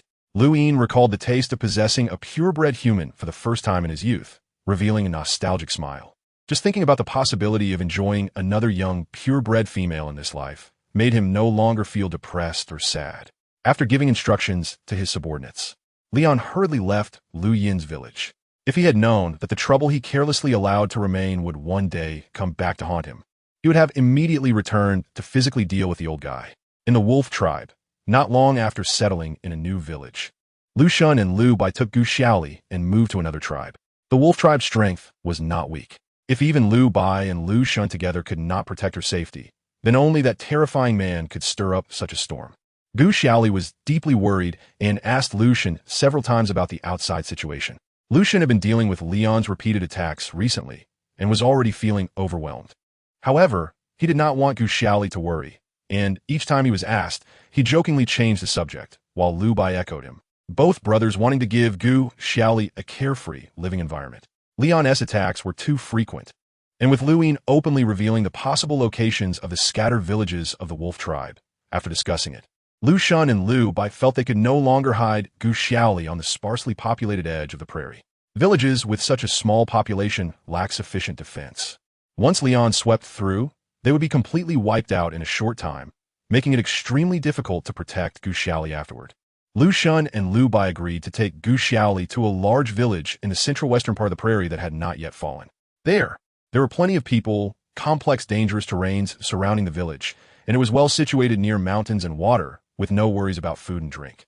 Importantly, the old chief Lu Yin had withdrawn his forces from that village a few years ago, and now the village only had the forces of Lu Bai and Lu Shun. Before Gu Xiaoli arrived, Lu Bai and Lu Shun's forces in the village had been monitoring and counterbalancing each other, but after deciding to move Gu Xiaoli there, all the wolves in the village coexisted peacefully overnight, becoming harmonious and loving. Leon received wind from Lu Yin and guessed the possible locations where Gu Xiaoli might be hidden, spending his days searching the prairie with his beasts. On the day of the move, Lu Shun and Lu Bai personally led the way, while Gu Xiaoli sat on the back of the transformed small leopard, Jiefeng. Jiefeng's smaller beast form was inconspicuous, effectively hiding Gu Xiaoli on its back among the herd. Gu Xiaoli, petite, sitting on a large dog-sized Jiefeng, also did not feel cramped. A group of wolves quietly passed through the edge of the prairie, and no one noticed that there was a small black panther and a beautiful female hidden among them. After walking for about 10 minutes, the wolves turned through various grass, bushes, and ponds, and Gu Xiaoli finally caught a glimpse of the village buildings. Leaving the overgrown area, the wolves raised their heads and chests, no longer carefully bending down. And Gu Xiaoli knew they had arrived. The waiting orcs surrounded the few weary wolves, most of whom were strong male members of the wolf tribe, with a few females among them. Unlike the wolves Gu Xiaoli had seen before, these orcs did not avoid her. curious or fiery gazes focused on her, reminding her of her days in the Leopard tribe, where the male's vigorous energy often clung to her, making her extremely uncomfortable. Gu Xiaoli ignored those intense looks and lay on Jiefeng, allowing it to take her into the village. The Black Panther, Jiefeng's body tensed, baring its teeth and hissing warnings to the surrounding wolf tribe orcs, clearly disliking the way the onlookers treated Gu Xiaoli. Lu Shun and Lu Bai transformed into human form first, and the pressure they exerted caused the surrounding orcs to take a step back. The two great leaders of the wolf tribe, who usually fought fiercely, now stood side by side. It was not hard to guess that it was for the stunning female behind them. From today onwards, Gu Xiaoli will live in our tribe, and all orcs must respect her as they would the chief. Anyone who dares to offend her will be killed without mercy. Lu Shun spoke with strong conviction, his expression serious, and every orc present dared not make a sound. Although Gu Xiaoli was behind Lu Shun, she was also intimidated by his imposing presence. Usually, Lu Shun was warm and gentle with Gu Xiaoli, never putting on the airs of superior. Seeing his suddenly cold demeanor today made her feel he was a completely different person compared to the gentle uncle. Lu Bai also stepped forward, maintaining his usual calm smile, but his voice carried a hint of pressure. Xiaoli is my honored guest. Disrespecting her is disrespecting me. Do you understand? Lu Shun and Lu Bai's forces were clearly warned, and the blatant gazes from the orc crowd had noticeably diminished. Gu Xiaoli was protected behind Lu Shun and Lu Bai, but suddenly felt a cold gaze fixated on her. She looked up and saw a petite female orc in the front row of the orc crowd. Chapter 296. Wolf Village 1. This female was slender, which was rare among orcs, and while she couldn't be considered beautiful, she appeared delicate compared to the average female who was overweight. She had light gray hair and eyes, with a normal nose and mouth, but her narrow, triangular eyes revealed only a small part of her pupils, and her freckled face gave Gu Xiaoli a strange feeling. The female was short, with thin limbs, a flat figure, and a large head, resembling the disproportionate flat-chested lowly characters Gu Xiaoli had seen in anime. The first time Gu Xiaoli looked at that female, she was taken aback. The female's thin eyebrows were tightly pressed over her eyes, and her glaring gaze made Gu Xiaoli feel that this girl had some deep-seated grudge against her. In fact, this was Gu Xiaoli's first time seeing this female. Jiefeng sensed Gu Xiaoli's unease and raised his head to lick her elbow. Gu Xiaoli patted his large head, indicating that she was fine. When she looked at the female again, the gloomy and fierce expression on her face had disappeared, replaced by a gentle and polite smile. The female even waved friendly at Gu Xiaoli. Gu Xiaoli rubbed her eyes, thinking she must have seen it wrong. How could someone change their expression so quickly? Lu Shun and Lu Bai did not linger, and took Gu Xiaoli to a large house in the village. The house was quite large. Although it couldn't compare to the high-rise buildings in Gu Xiaoli's hometown, it was the first time she had seen such a spacious house. Unlike the grass and mud houses around, this house was built with blocks of stone, and from the outside, it had a wall enclosing a courtyard with a flat stone area. The gaps between the stones were filled with some kind of grayish-white material, making it very sturdy. Gu Xiaoli couldn't help but sigh, as while other tribes still lived in caves, the wolf clan had already figured out how to build stone houses. The three men and Gu Xiaoli entered the courtyard. The stone house had a total of 6 rooms, lined up in a row, and none were occupied yet. Each room was equipped with a bed, and the front and back doors allowed for good ventilation. The 3 males unanimously agreed to place Gu Xiaoli in the middle room, with Lu Shun and Jiefeng on either side, and Lu Bai on the other side of Lu Shun. Gu Xiaoli didn't have much luggage. Everything she needed was in her backpack. Jiefeng quickly settled into his own quarters, while Lu Bai and Lu Shun had matters to attend to, leaving Jiefeng and Gu Xiaoli behind. Jiefeng and Gu Xiaoli, not wanting to stay in the courtyard all the time, curiously and cautiously explore the village.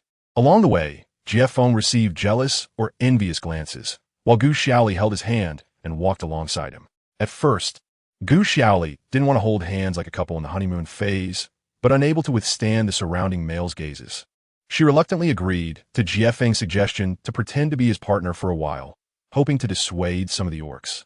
It turned out that the males' interest in Gu Xiaoli did not diminish at all because of Jiefeng's protection. Instead, they focused their attention on Jiefeng, making him the target of many disdainful looks. Throughout the afternoon, Jiefeng and Gu Xiaoli explored most of the village. They discovered that it was a small village with a complete system and many orcs.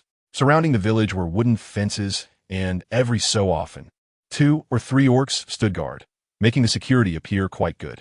In the center of the village, Gu Xiaoli even found an early marketplace. where many male orcs exchanged beautiful stones or flowers they had found for animal skins and meat to please the females, each getting what they needed. Although the market was small and there was no currency, Gu Xiaoli was still very excited.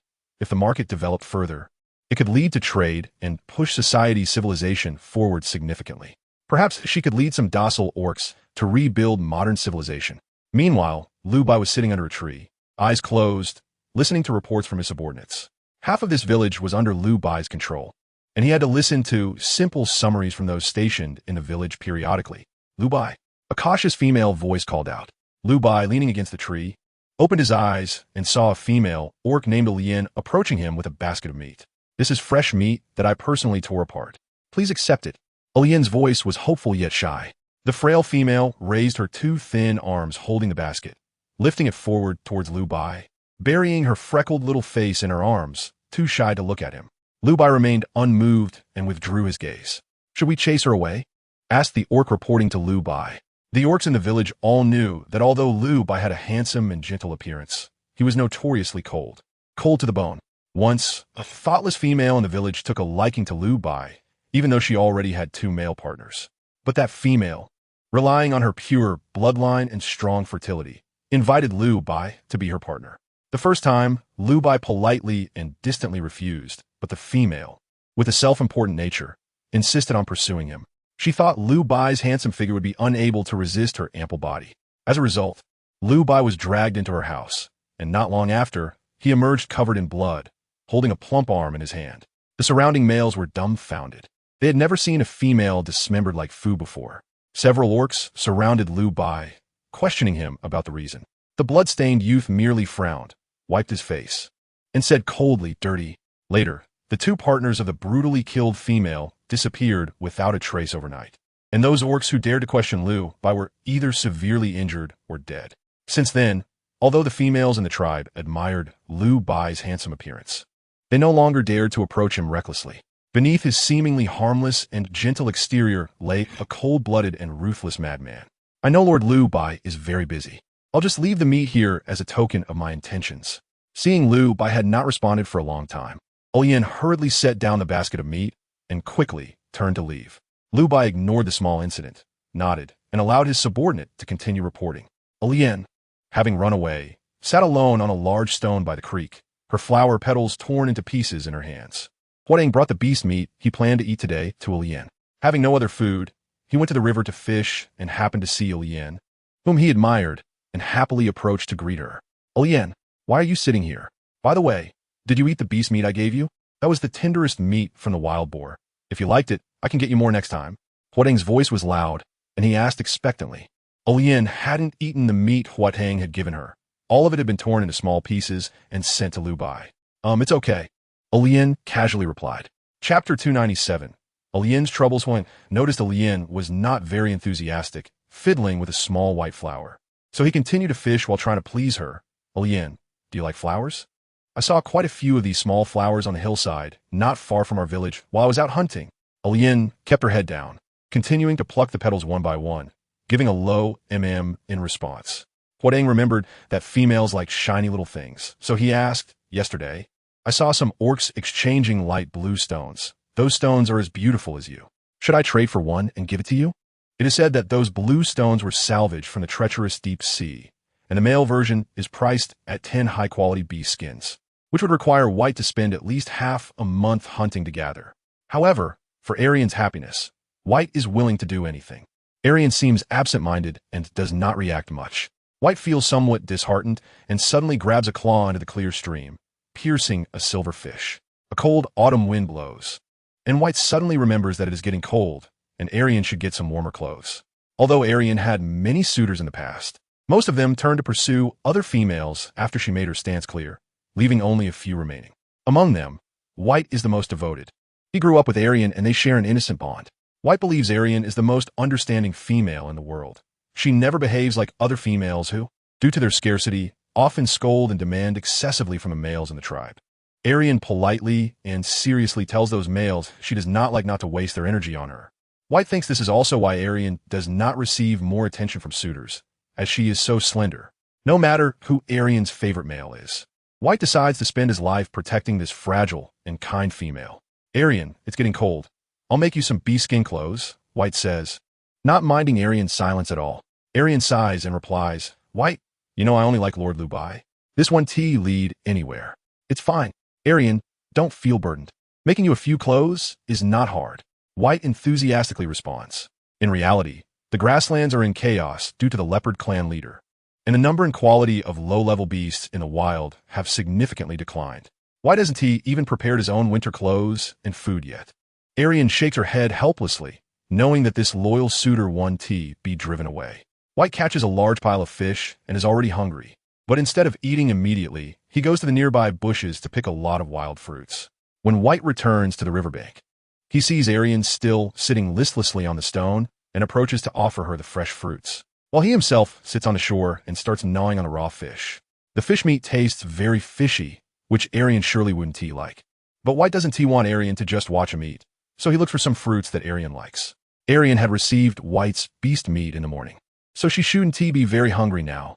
Some fruits should be enough. While eating the fish, White glances at Aryan's frail figure and cautiously asks, Aryan, you seem to be in a bad mood. Has something happened? Aryan is taken aback, her eyes reddening slightly. She turns her back and replies, It's nothing. You don't need to worry. Her voice carries a hint of choking. Upon hearing this, White immediately drops the half-eaten fish and strides towards Aryan, turning her body around and asking in a rough voice, Is someone bullying you? Who is it? I'll deal with him right away. Aryan dodges left and right, but is tightly held by White's grip on her shoulders, forced to face his questioning. It's fine. It's Lord Lubai's freedom to like whoever he wants. I'm not as clever as other females and can't win Lord Lubai's affection. It's my own problem. Aryan's words seem to imply that she is not smart enough, but in reality, it criticizes other females for using tricks to confuse Lubai. White, being honest and loyal, doesn't catch the underlying meaning and immediately comforts her. No way. You're the kindest female in this village. Oh no, you are the kindest female in the entire grassland. No other female can compare to you. Aryan shakes her head helplessly, her small triangular eyes filled with self-doubt. But what if Lord Lubai likes beautiful females?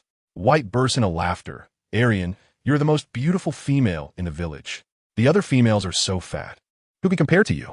Aryan becomes a bit panicked and covers White's mouth with her hand, saying, Don't say that. If the newly arrived pureblood hears this, he will definitely be unhappy. I'm not as beautiful as her at all, although Aryan has only met Gu Xiaoli once. Her fearful and timid demeanor seems as if the pureblood is about to come looking for trouble. White frowns, firmly holding Aryan's delicate wrist to move it away, and gazes steadily at Aryan's anxious expression. White has seen Gu Xiaoli once. She is indeed stunningly beautiful, but has always been surrounded by several powerful males, leaving White with no chance to speak to her. Although Gu Xiaoli is exceptionally beautiful, she still gives White a feeling of being aloof and unapproachable. White thinks that Aryan, who grew up with him, is the cutest. She is not as good as you. Aryan is the best female. White emphasizes. Aryan lacks confidence, lowering her eyes. Really? But even Lord Lubai is willing to stay by that female side? Lord Lubai not only stays by that pure blood S side the entire time, but even the stone house Aryan had long asked Lubai for was taken by that female on the very first day.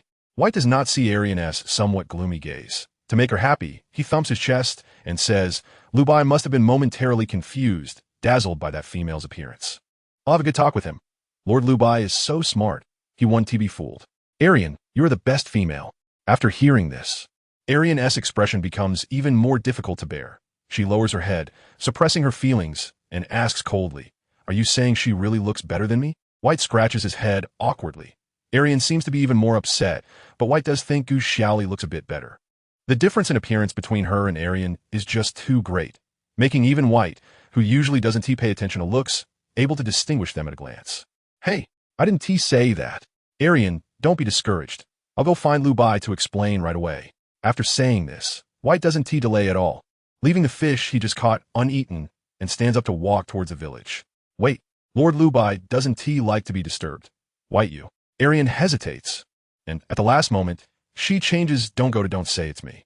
White responds cheerfully, heedlessly unaware of any inconsistency. In his mind, Lubai is clever and resourceful. Although he may not be great in battle and physical strength, he has successfully established prestige among the Jackal clan with his smart mind.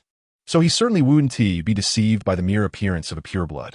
Chapter 298. The Reward of Jiefeng. 1. Gu Xiaoli and Jiefeng are holding hands, strolling around the tribe. The tribe is much larger than the places they lived before, with a population 3 to 4 times greater. Along the way, the curious and fiery gazes directed at Gu Xiaoli are all blocked by Jiefeng. Both Lu Bai and Lu Shun have instructed that any beastman who dares to have designs on Gu Xiaoli will be executed immediately. Therefore, the jackal males only dare to admire Gu Xiaoli's beautiful figure from a distance, not daring to approach her. In the afternoon, as the sun sets in the west, Jiefeng and Gu Xiaoli have explored the village and decide not to waste time, planning to go outside the village to find a spacious and less populated area to practice their abilities. However, when they reach the sentry at the edge of the village, they are firmly blocked and will not be allowed to leave under any circumstances. Jiefeng feels that Lu Bai and Lu Shun are deliberately keeping them under house arrest, and his face darkens immediately. Gu Xiaoli, on the other hand, is more understanding. She thinks that due to the tense situation on the grasslands, the guards might be worried about them wandering off and attracting danger, which could affect the village.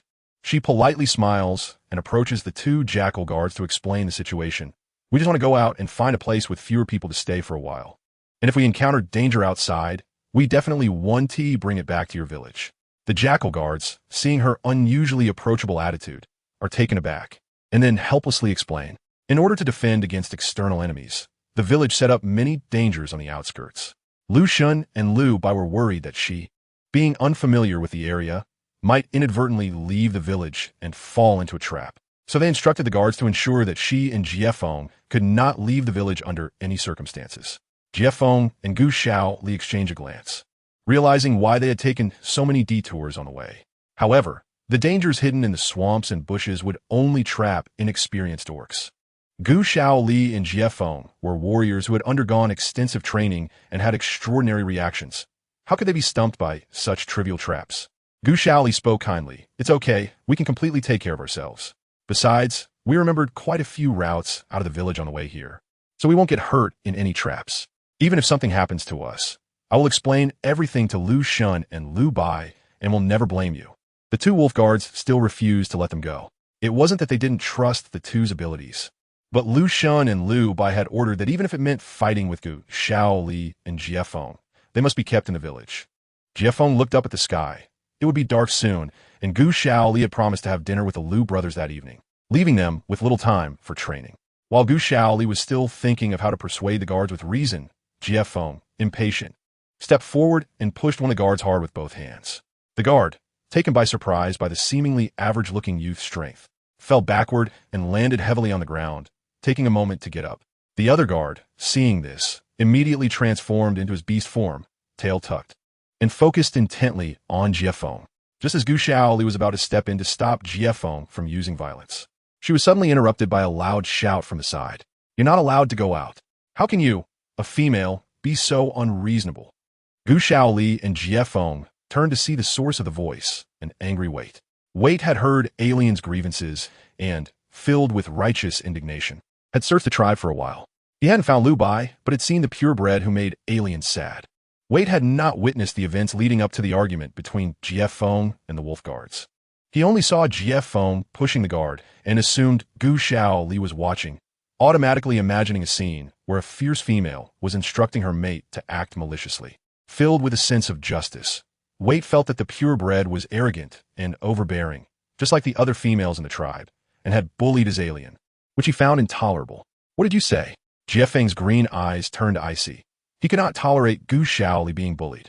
Wait stepped forward, sizing Jiefeng up, recalling how small Jiefeng had looked when he first entered the village carrying Gu Xiaoli, and thought Jiefeng must be an underdeveloped, disabled male, dismissing him. Wait snorted coldly, feeling that only a weak male like Jiefeng would be willing to follow such a vicious female as the purebred. With someone like you, don't even think about trying to seduce Lord Lu Bai. Once he sees your true colors, he will definitely not want you. Wait angrily lectured Gu Xiaoli, stepping past Jiefeng. Gu Xiaoli was completely bewildered. She hadn't even had the chance to complain about Lu by imprisoning her and harming Jiefeng. How did this all fall onto her? What did I ever seduce that guy? Gu Xiaoli asked incredulously, her pure black eyes wide. Wait looked at Gu Xiaoli's shocked expression, hesitating for a moment. she really seemed to know nothing. But thinking of Alien with red-rimmed eyes, telling him that Gu Xiaoli had moved into the house she had always dreamed of, Wait felt indignant. Oomph. Don't try to argue. How could Lord Liu Bai have left his stone house empty for so long, and you just happened to move in as soon as you arrived? Although Alien hadn't said it directly, after hearing her complaints, Wait was convinced that the purebred had shamelessly seduced Lord Liu Bai. Gu Xiaoli didn't want to argue with an idiot and rolled her eyes, only to find Jiefeng looking at her with a puzzled expression, frowning. Gu Xiaoli didn't care what the unfamiliar orc thought of her, but Jiefeng's suspicion immediately made her panic. I really am not what you think with Liu Bai, she said, nervously waving her hands in an effort to explain. Jiefeng still looked dissatisfied, pursing his lips and crossing his arms, seemingly unconvinced. He sighed. With his personality, he couldn't possibly like anyone. I wouldn't like that kind of person either.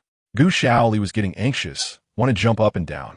Liu Bai had made it very clear before that his approach to her was solely for having children, with no feelings involved. She could not accept such a cold-blooded and mechanical person.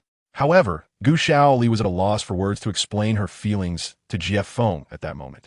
Feeling increasingly anxious, she didn't even know why she felt the need to rush to explain her love life to her disciple. In any case, seeing Jiefeng's expression of betrayal made her unable to hold back her urgent explanation.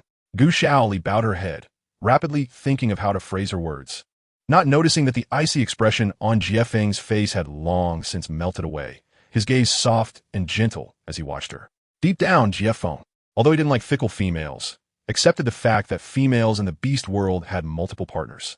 He didn't dare to hope that the excellent Gu Xiaoli would have only him as a partner for life, but hearing rumors about her and other males, even though he knew deep down that it couldn't be true, still made him feel jealous and angry. When Jiefeng saw Gu Xiaoli willing to lower her guard and earnestly explain herself for him, his heart warmed.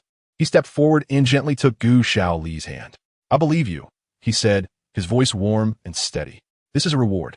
Jiefeng leaned closer to Gu Xiaoli, slightly bending down, and gently placed a kiss on her sweaty forehead.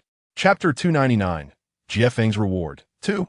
Gu Xiaoli's face turned crimson, and she suddenly stepped back a few paces, covering her forehead with her hand. Why did he suddenly kiss her? What reward? Gu Xiaoli deliberately raised her voice, tried to intimidate the reckless Jiefeng, but couldn't think of anything harsh to say, stumbling over her words. Jiefeng was amused by Gu Xiaoli's feisty demeanor and took a step closer, placing his large hand over her dodging little head, gently ruffling her pure black hair. You behave, and don't like other males' rewards. Gu Xiaoli's face was so red it felt like it might catch fire. She was still a virgin at her age, and Jiefeng's teasing made her heart race. On the other hand, Gu Xiaoli had always seen herself as a mentor, and Jiefeng's intimate and casual actions made her feel that her dignity was being offended, leaving her both embarrassed and angry. Gu Xiaoli pushed Jiefeng's hand away forcefully, placed her hands on her hips, and shouted, You can go to hell. Who I like is none of your business. Jiefeng was pushed back a step by Gu Xiaoli, but was not angry. He still looked at her gently. As soft as water. Jiefeng affirmed, meaning he would definitely care about who Gu Xiaoli liked. Gu Xiaoli was infuriated. She felt deeply that if she didn't rein in Jiefeng soon, she would lose her position as a mentor. Gu Xiaoli waved her fists, ready to confront Jiefeng, but he smoothly caught her wrist. In terms of strength, Gu Xiaoli was no match for the muscular Jiefeng, who gently but firmly pulled her along. As they walked, Gu Xiaoli shouted, You need to explain yourself. Hey!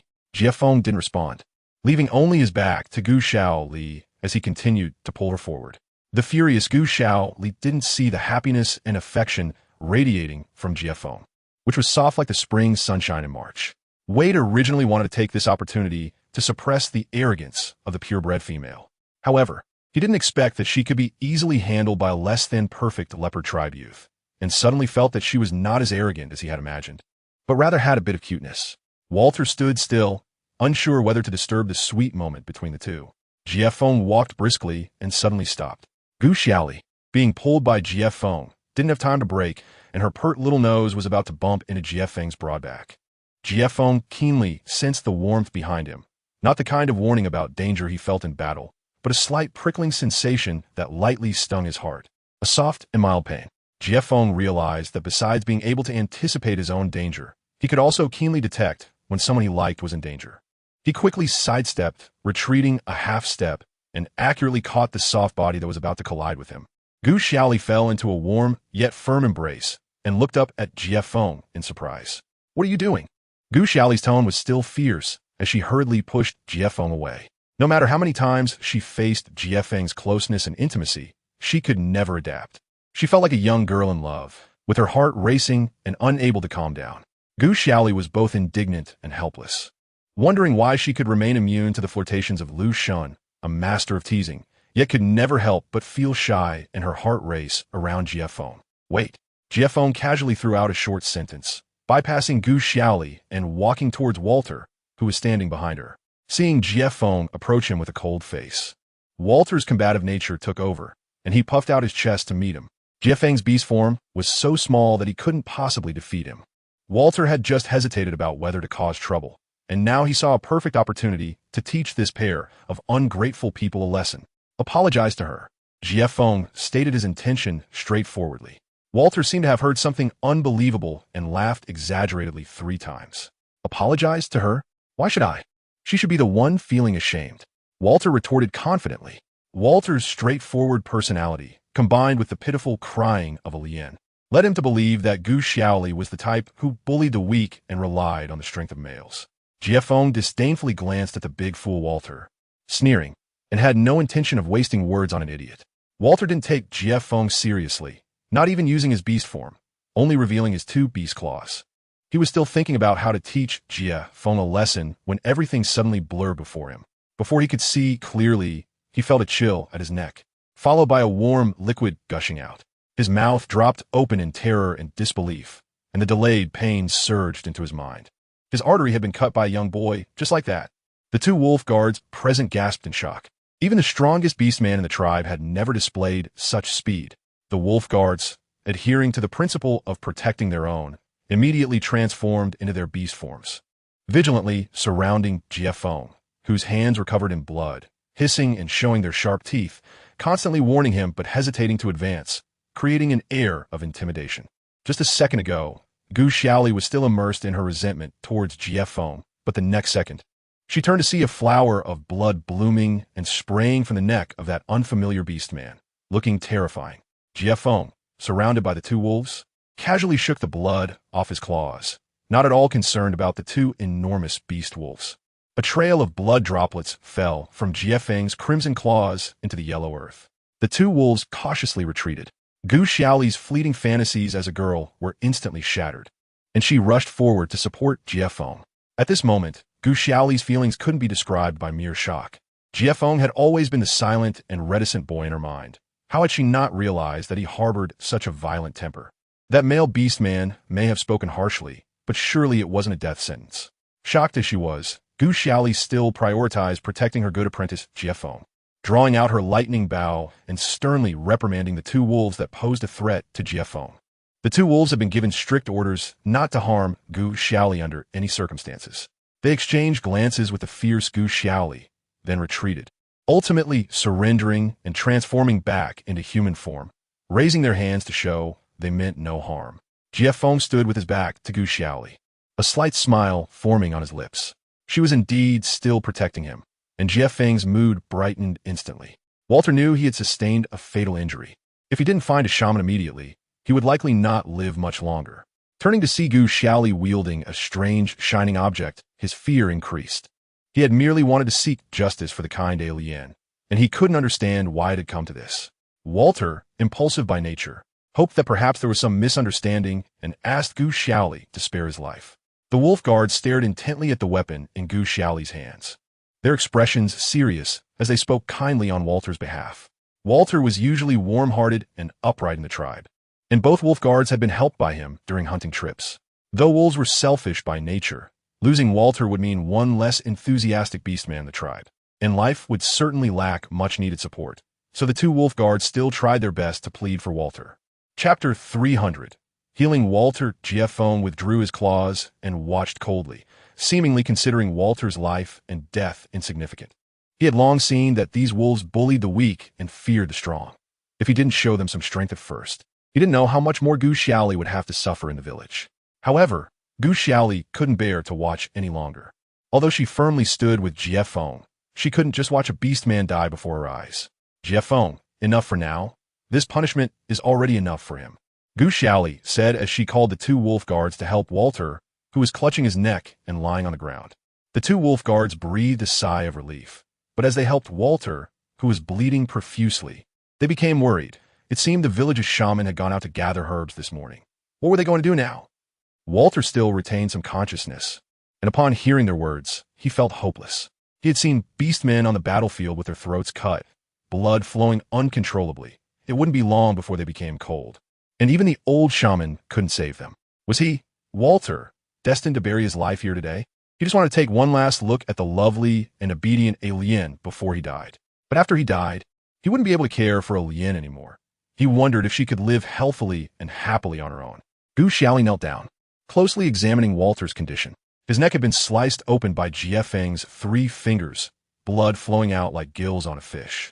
It was impossible for him to stop the bleeding himself, but beastmen generally had a strong physique, and if she could help him stop the bleeding successfully, perhaps this robust beastman could recover. Life was precious, and Gu Xiaoli couldn't afford to hide her strength any longer. She rummaged through her bag for the hemostatic herbs and was just about to chew them up when Jiefeng snatched them from behind her. Jiefeng held the herbs, frowning, and glared at her from behind, backlit. He greatly disliked seeing Gu Xiaoli worry about other males. It made him want to kick the dying Walter, sending him directly to meet the beast god. But Jiefeng held back. More than his disdain for Walter, he feared seeing Gu Xiaoli sad and in tears.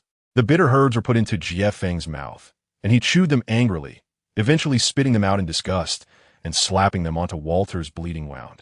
Walter let out a wail as Jiefeng's hit caused his seemingly powerless body to jerk like a dying fish.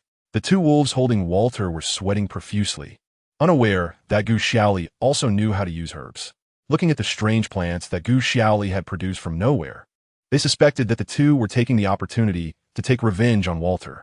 Jiefeng ignored the wolves' questioning gazes and, fueled by anger, slapped several lumps of saliva-mixed herbs onto Walter's neck, causing him to scream in pain. Gu Xiaoli felt a bit relieved. Since Walter still had the strength to shout and struggle, it indicated that his vital signs were temporarily stable. Once the herbs took effect, he should be fine. One wolf guard weakly reached out to stop Jiefeng's rough actions, but was met with a cold glare from Jiefeng. This wasn't very good. Killing an orc without reason in the wolf clan would lead to punishment. The wolf guard obviously didn't believe that Gu Xiaoli and Jiefeng were saving someone. It was no wonder the wolf guard speculated on their motives, as shamans were exceedingly rare in the beast world, and the knowledge of shamans was never passed on outside of their close disciples. How could a pampered female supported by their leader possibly know how to use herbs? It's okay, this is a hemostatic herb. He will recover soon, just wait and see. As soon as she finished speaking, the terrified wolf guard followed Gu Xiaoli's finger and was astonished to discover that Walter's neck, completely covered by the herbs, truly had no blood left. One wolf guard, not believing it, specifically turned Walter over to carefully examine his wounds.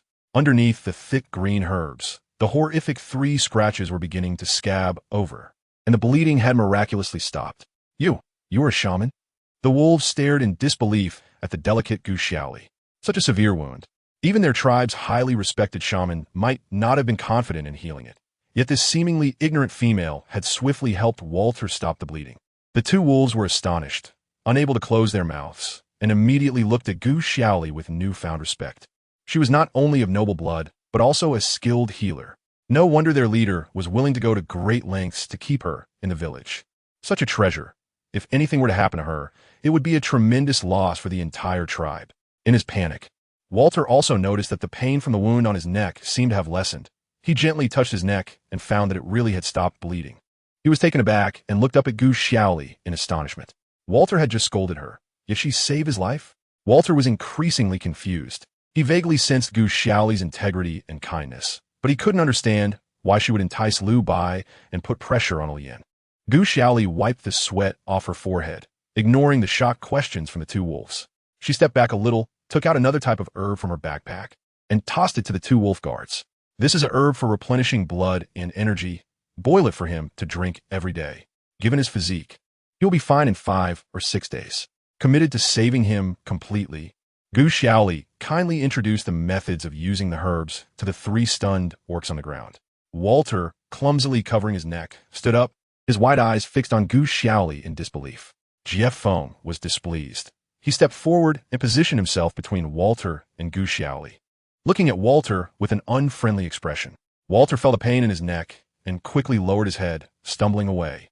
Halfway, he suddenly stopped, hesitantly glancing back at Gu Xiaoli. With a stiff neck and facing Jiefeng's cold gaze, Walter said tremulously, "Thank you today. I will repay this kindness in the future." Gu Xiaoli casually waved off Walter's gratitude, thinking that Lu Shan would surely help her stock up on new herbs, so it was no loss. She didn't take Walter's thanks to heart and was about to leave when Walter added, "But it's wrong for you to entice Lu Bai. Lu Bai is only temporarily interested in you because a Lien lacks scheming." After bravely saying this, Walter, fearing another beating, hurriedly clutched the herbs Gu Xiaoli had given him and ran off with his neck retracted. Gu Xiaoli was amused by his anger. She couldn't understand how the absurd rumor about her enticing Lu Bai had spread. She didn't pay much attention to it and shook her head. Since arriving in the beast world, she felt her heart had grown much stronger. Now, aside from that rebellious disciple, there really wasn't anyone who could cause her significant emotional fluctuations. What the other orcs thought of her didn't matter. Anyway, she had skills at hand. And with Jiefeng by her side, she believed in their cooperation. Chapter 301. A lively welcome feast. 1. Walter's commotion had wasted quite a bit of time. And as the sky darkened, Gu Xiaoli and Jiefeng had to put their training plans on hold. While strolling around, they went to the stream in the village to wash off the bloodstains on their bodies. After estimating that dinner was probably ready, they strolled back to their residence to wait for the meal.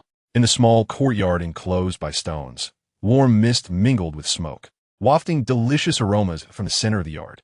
As soon as Gu Xiaoli stepped into the courtyard, she was warmly called over by Lu Shan. "Xiaoli, come and sit."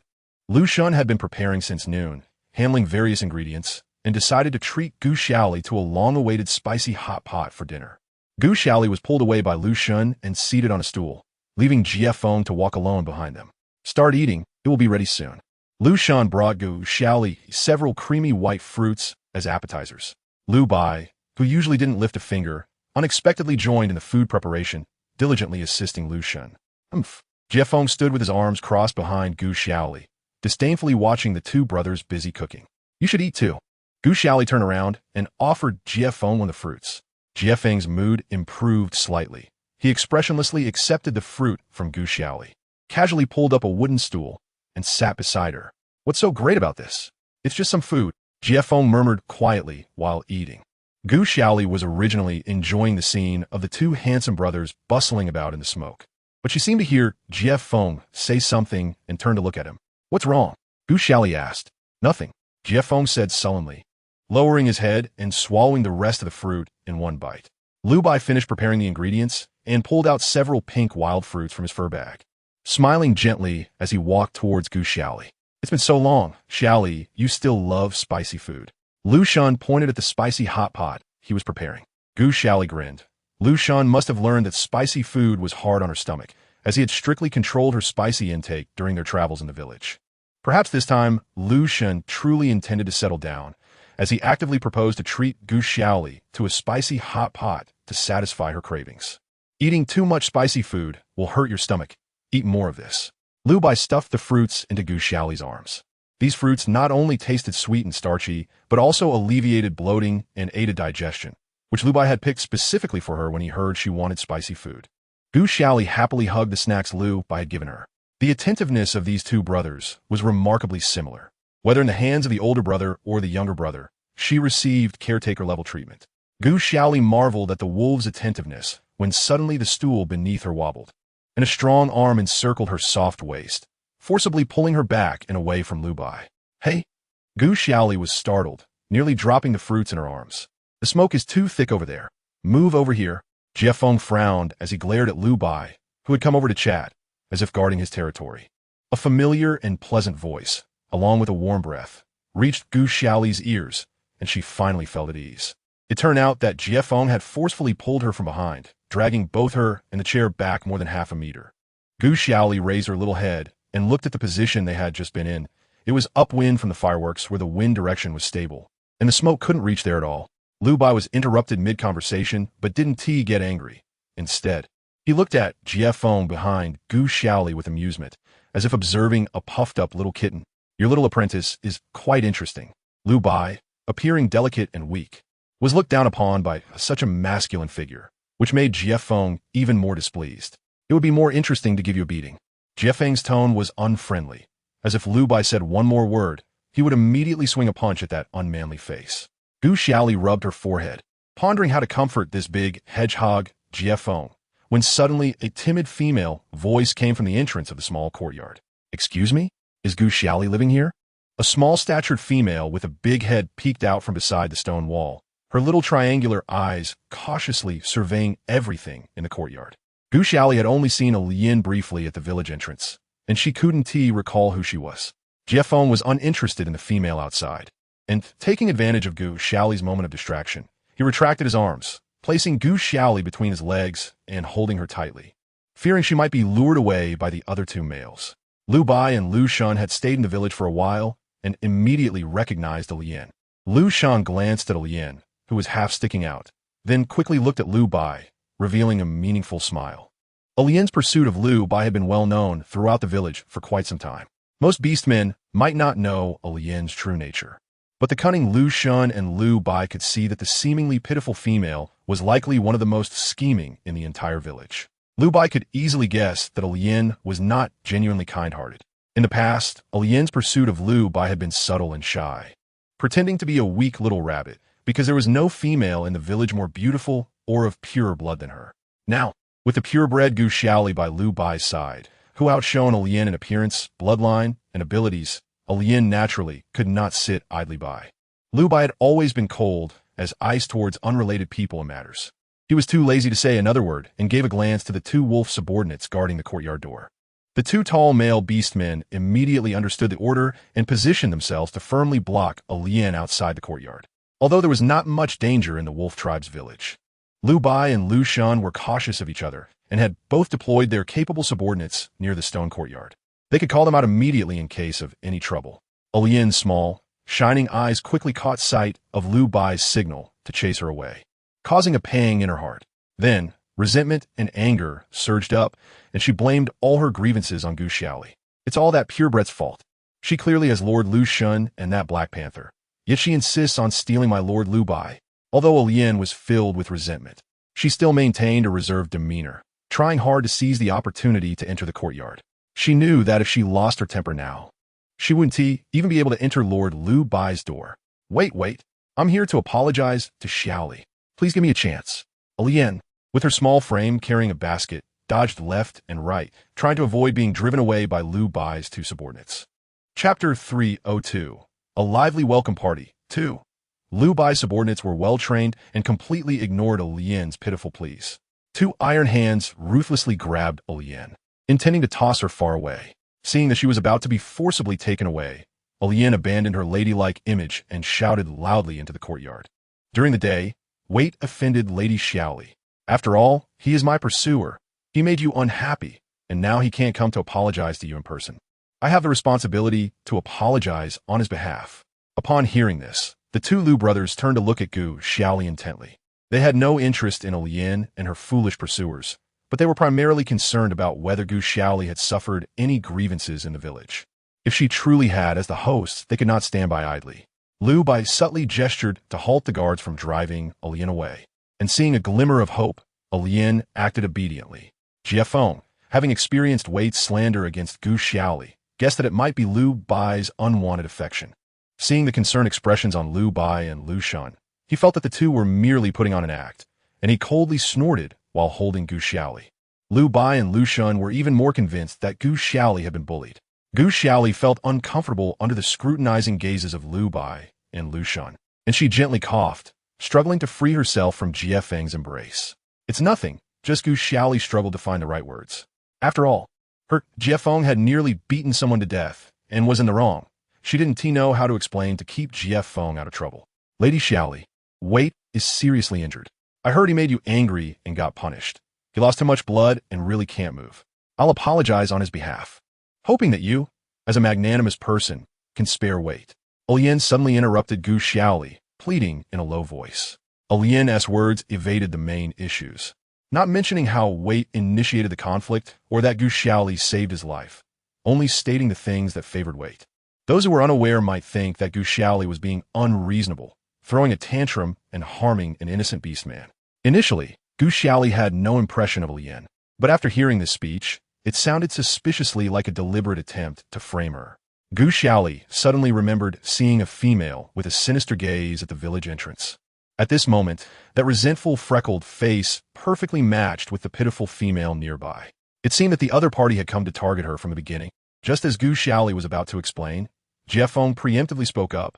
I was the one who hit him. It has nothing to do with her. If there's a problem, come at me. After saying this, Jiefeng stepped forward and pulled Gu Xiaoli behind him. Watching all the wolves present warily and emitting a unique battle warning sound of the beastmen. Lian, hiding in the shadows behind the wolf guards, revealed a cold smile. She had been worried about how to stir up conflict, and now the foolish male next to Gu Xiaoli had directly admitted to it. Wait was fairly well liked in the tribe, and the male following Gu Xiaoli had severely injured him. Being an outsider without a tribe, there was no way he could escape punishment in the wolf tribe. While she couldn't deal with the purebred, getting rid of her follower would also be good. Lian was busy reveling in her own joy, completely unaware that the two people she had offended today could easily outmatch all the beastmen in the entire wolf tribe combined. Lu Bai and Lu Shun were well aware of Lian and Gu Xiaoli's personalities, knowing full well who was right and who was wrong. However, the two brothers were dissatisfied with Jiefeng taking Gu Xiaoli away from them. Without that troublesome Black Panther, pursuing Gu Xiaoli would become much easier. Gu Xiaoli looked at the serious expressions of the Lu brothers and thought they truly believed Lian's nonsense. So she quickly spoke up to defend Jiefeng. No. I asked Jiefeng to hit him. Although Gu Xiaoli was a bit nervous, her tone was very firm. It was Jiefeng who hit the person for her. She couldn't let her little apprentice take the blame. Lu Shun and Lu Bai had no intention of blaming Gu Xiaoli, even if she had wanted to kill Wait for no reason. They would willingly offer up that worthless beastman in exchange for her smile. However, Gu Xiaoli's performance isolated the two of them, pulling Jiefeng into a small group of mutual protection. This made Lu Shun and Lu Bai feel uncomfortable. Lu Shun was afraid that Gu Xiaoli would have further thoughts of estrangement, so he changed his serious expression and gently asked Gu Xiaoli, "Why did you hit him? Did Walter do something to you?" Beside them, Lian was worried that Gu Xiaoli would reveal the truth, so she hurriedly interjected. "I'm sorry. It's all my fault. Walter is stubborn and doesn't know where he heard that Lord Gu Xiaoli is arrogant because of her favor, relying on her status." Lian's voice grew smaller, as if there were some truth to it, or as if she was afraid Gu Xiaoli would hit her. Gu Xiaoli gently shook her head, finding it amusing. Lian's ability to indirectly criticize was quite remarkable, but unfortunately, she couldn't see that most of the males in the courtyard were there to compete for her favor. How could they possibly change their attitude towards her because of her sarcastic remarks? Even if she truly relied on Lu Bai and Lu Shun's status to act tyrannically in the village, those two guys would probably still compete to help her be that bully. Seeing that everyone present was indifferent and no one was willing to speak up for her, not even a sympathetic glance, Lian broke out in a cold sweat but still steeled herself to continue. "I should have advised Walter, a noble purebred like Gu Xiaoli. Even if she wants the life of any beastman, it's understandable. Ordinary beastmen shouldn't have such extravagant hopes. Don't you agree, Lord Lu Bai?" After saying this, Lian looked to Lu Bai for help. Lord Lu Bai had a mild temperament and didn't like arrogant females, so Lian thought he wouldn't agree with Gu Xiaoli's actions. Lu Bai turned his head and smiled at Lian. Lian was dazed by Lu Bai's handsome and clean smile, completely unaware that there was no warmth in it. She eagerly awaited Lu Bai's next words. Since you are so clear in your heart, then go ahead and accept your death." The cold and decisive voice of the young man made Lian almost unable to believe her ears. She was momentarily dazed, nearly falling to the ground. "What? Lord Lu Bai? Aye. Lian was on the verge of tears, momentarily stunned in place. The beastmen on either side glanced at the pitiful Lian with pity. This female was quite good-looking, but unfortunately, she loved to play tricks too much. With Lu Bai's command, the guards carried out their duty without mercy, moving forward to surround Lian, ready to drag her away. Lian, however, was still unwilling to accept this, using all four limbs to evade the guards' hands, desperately shouting to Gu Xiaoli, "It was my fault for not being able to stop Walter, but I specifically prepared fresh beast meat to apologize to you, Lord Xiaoli. Please give me this one chance." As she spoke, Lian shook the basket that she had been carrying on her arm. Chapter 303, A Lively Welcome Banquet 3. The four people in the courtyard were extremely indifferent, each doing their own thing, as if they hadn't heard Lian's urgent defense at all. Lian began to despair internally. Lord Lu Bai didn't even want to look at her. And if she couldn't salvage her image this time, with Lord Lu Bai's methods, she might never have the chance to see the person she longed for again. The wolf guards didn't truly intend to catch Alien. In their eyes, Alien was just a timid little female who would run away if they just chased her a bit. However, Alien was not as the guards thought. She bit her lip in frustration, her triangular eyes fixed on the ethereal and composed Lu Bai, her hands gripping the large basket tightly, determined to take a desperate gamble. She clearly saw the oddly shaped, large stone in the center of the courtyard and guessed that the few people were going to throw all the food into that recessed large stone. If the food she prepared was also thrown in and mixed together, then they would have no choice but to eat the things she brought as an apology. And she would have an excuse to stay and have dinner with Lord Lu Bai. Just when Gu Xiaoli thought this farce was coming to an end and planned to sit down and enjoy the food, a small figure unexpectedly broke through the two guards of the courtyard entrance. A basket of beast meat, covered in blood, was forcefully lifted by Alien's slender arms. Arcing through the air, the cut-up beast meat fell with a splash into the boiling pot, splattering hot water everywhere, while the basket bumped against the pot's edge and fell powerless to the ground. Jiefeng, sensing danger, hugged Gu Xiaoli before the hot soup could reach her and jumped back a few meters. Gu Xiaoli only heard a loud splash, and her body felt light as she was enveloped in a warm and secure embrace, her view filled with Jiefeng's well-developed chest muscles, unsure of what had just happened. Lu Shun and Lu Bai, seeing Alien's actions, had no time to stop her and quickly turned to dodge the splashing boiling water.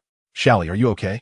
Lu Shun and Lu Bai both asked in concern as they rushed toward Gu Xiaoli, having been splashed by a bit of boiling water and unable to deal with it.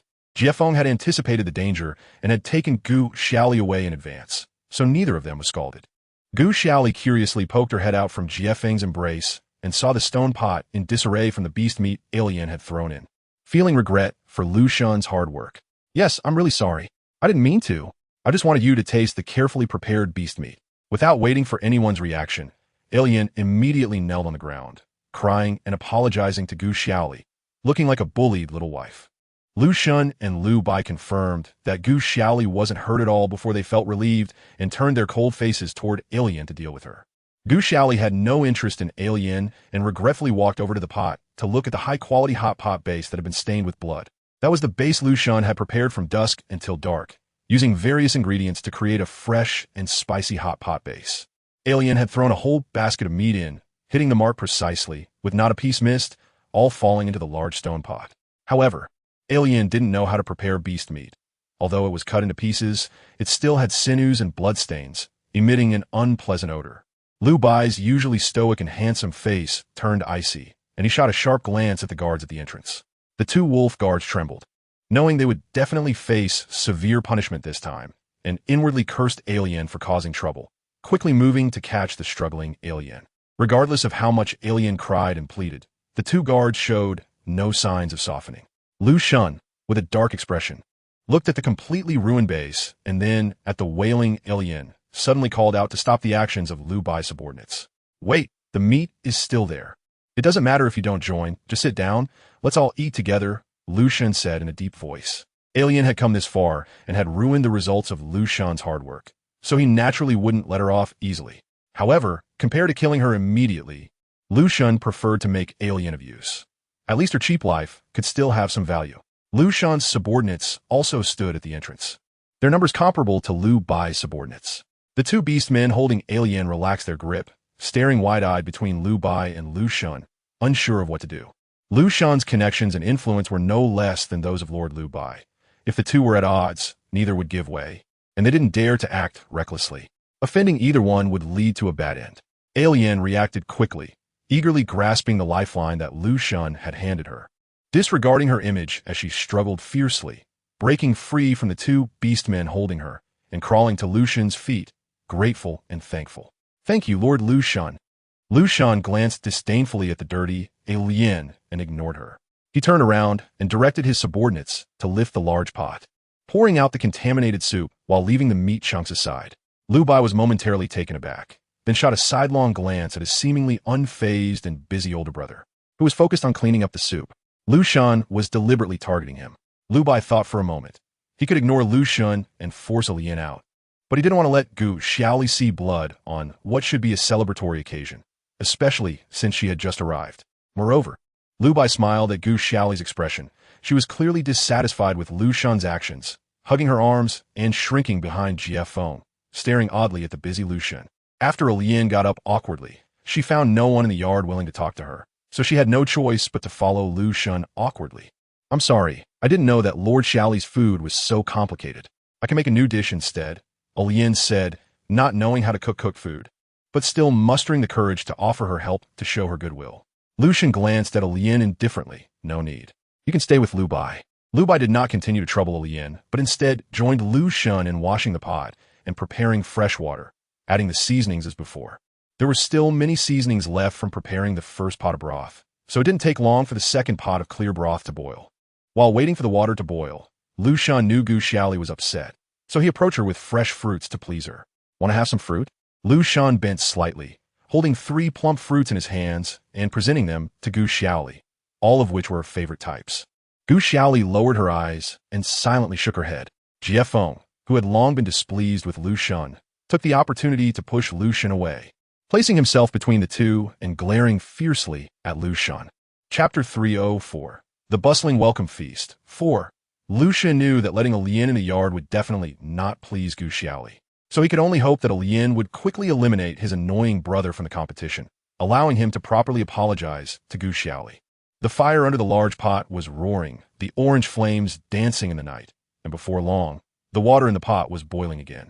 The beast meat that Lian brought was specifically cut by Huat, the most tender parts of the wild boar, and of good quality. Lu Shan cleaned it to remove the fishy smell and set it aside with other meat slices, waiting to be cooked again. Once the pot was boiling, the 5 of them gathered around the pot to cook the meat. Lu Bai and Lu Shan sat together, with Lian voluntarily sticking to Lu Bai's side, while Lu Shan sat next to Gu Xiaoli, who was quietly eating her own food without looking at Lu Shan. Gu Xiaoli kept her head down, silently eating, while Jie Feng, sitting right next to her, took on the responsibility of serving her dishes. Lu Shan and Lu Bai held their stone bowls, but were distracted by the fragrant food in the pot, occasionally glancing at the silent Gu Xiaoli. Lian initially wanted to be a bit restrained, secretly learning how Gu Xiaoli held her bowl and chopsticks to impress Lu Bai. However, unable to resist the allure of the delicious hot pot, which was the first time she had seen such a feast, she couldn't help but praise the food, her eyes shining as she stared at the meat slices in the pot, nearly drooling. So fragrant. I've never seen such delicious food. However, even though Lian was drooling, she was well aware that the actual owner of the yard was Gu Xiaoli. After a bunch of fresh meat was added to the pot, Lian only dared to wait until Gu Xiaoli had eaten enough before she scooped a few small pieces of meat into her own bowl. Once she secured Lord Lu Bai, she wouldn't have to care about the purebred's displeasure. She could eat such delicious food whenever she wanted. Lian thought, while savoring the mildly spicy meat slices and dreaming of a beautiful future, just as Lian was blissfully imagining her wonderful future with Lord Lu Bai. A cold gaze pulled her back to reality. Lian nervously looked up, only to find Lord Lu Shan frowning at her. Lian's mind raced, and she quickly understood that Lu Shan had kept her around to eliminate Lu Bai as a competitor. She glanced at the indifferent Gu Xiaoli and the incredibly gentle Lu Shan, her eyes turning as she spoke. Lord Xiaoli, you are so lucky to have such a talented suitor like Lord Lu Shan.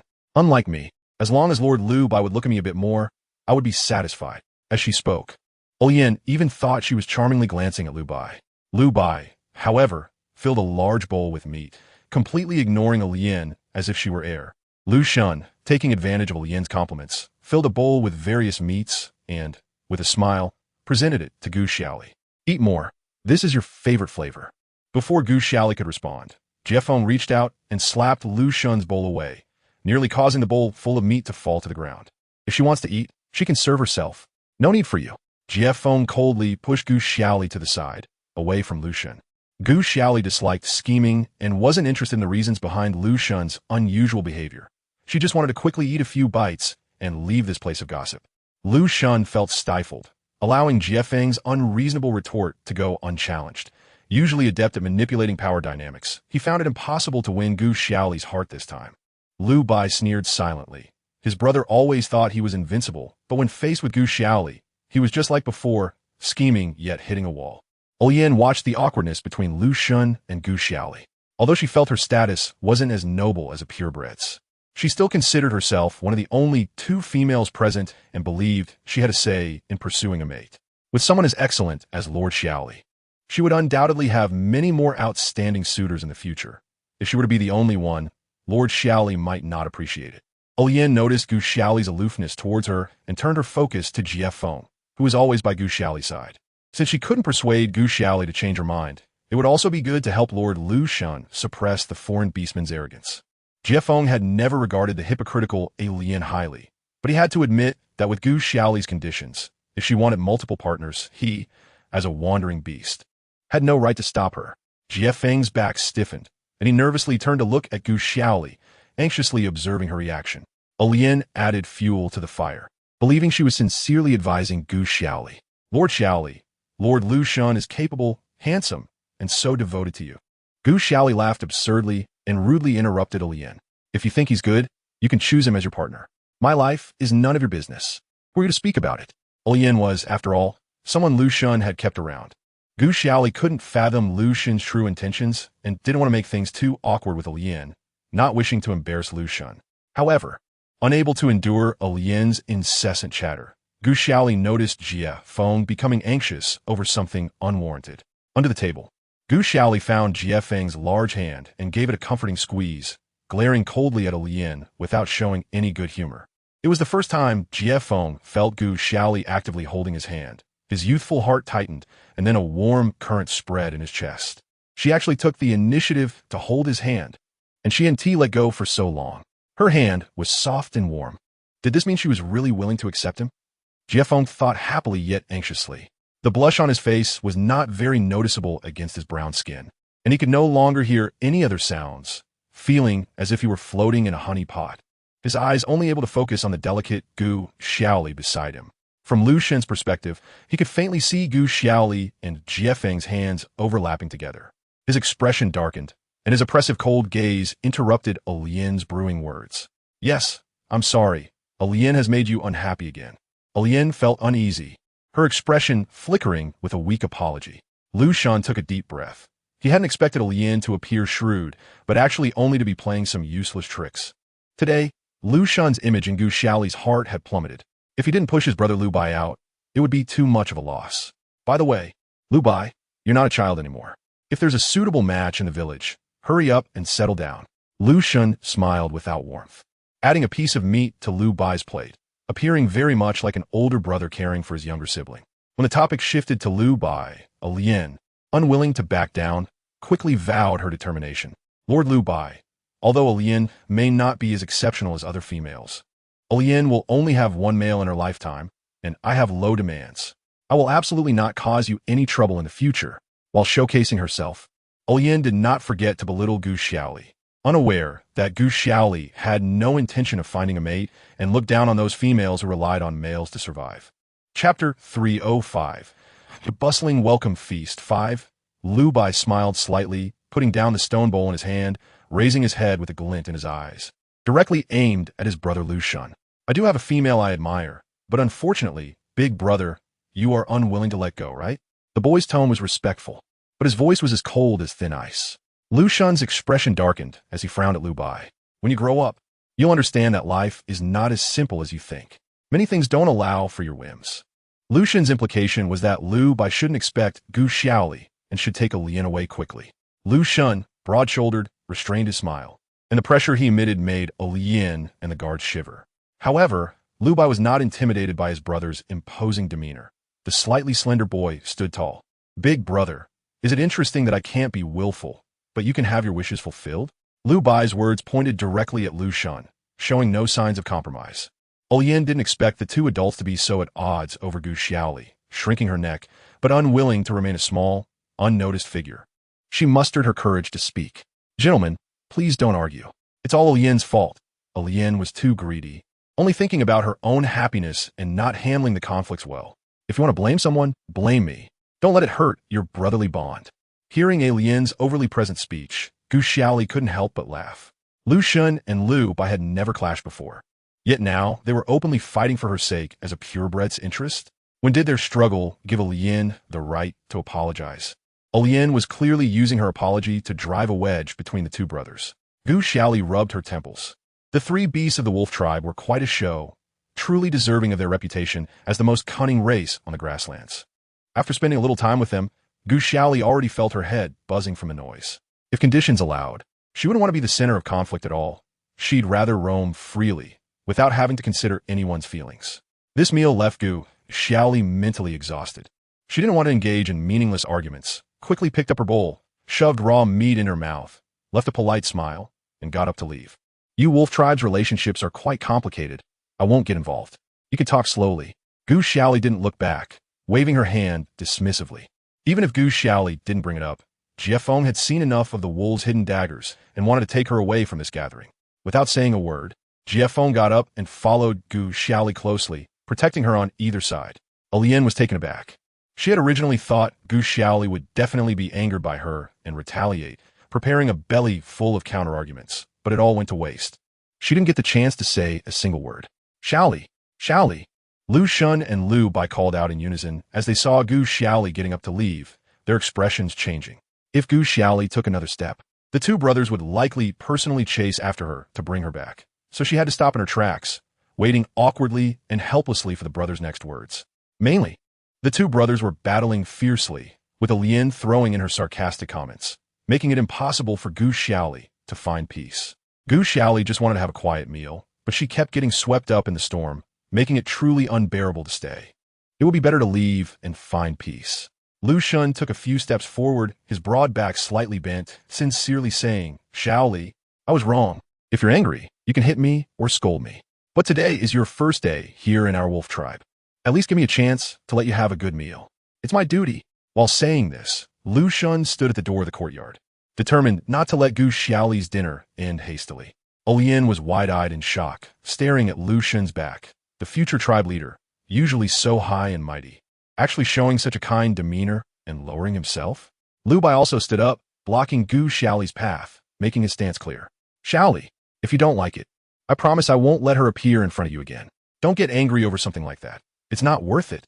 Hearing Lu Bai's words, Lian's face turned pale. To keep Gu Xiaoli, Lord Lu Bai was willing to demean her so much. After all, she was also a purebred female of the wolf tribe, and had once had many fervent admirers. Jiefeng tightly held Gu Xiaoli's hand, shielding her behind him, facing the two brothers blocking their way without fear, ready to clash at any moment. Lu Shun and Lu Bai did not yield to Jiefeng this time. Shoulder to shoulder, they formed a wall, firmly blocking the exit, occasionally glancing over Jiefeng to cast apologetic and regretful looks at Gu Xiaoli. The three males stood tall and proud, stalemated in place, neither side giving way. Lian, feeling awkward, stepped closer to the fore, stuttering as she attempted to interject, but was caught by Lu Shun and Lu Bai's subordinates, who dragged her away by the collar, regardless of her tears and pleas for mercy. No one listened to her anymore. Lian was unceremoniously thrown at her doorstep by the wolf guards.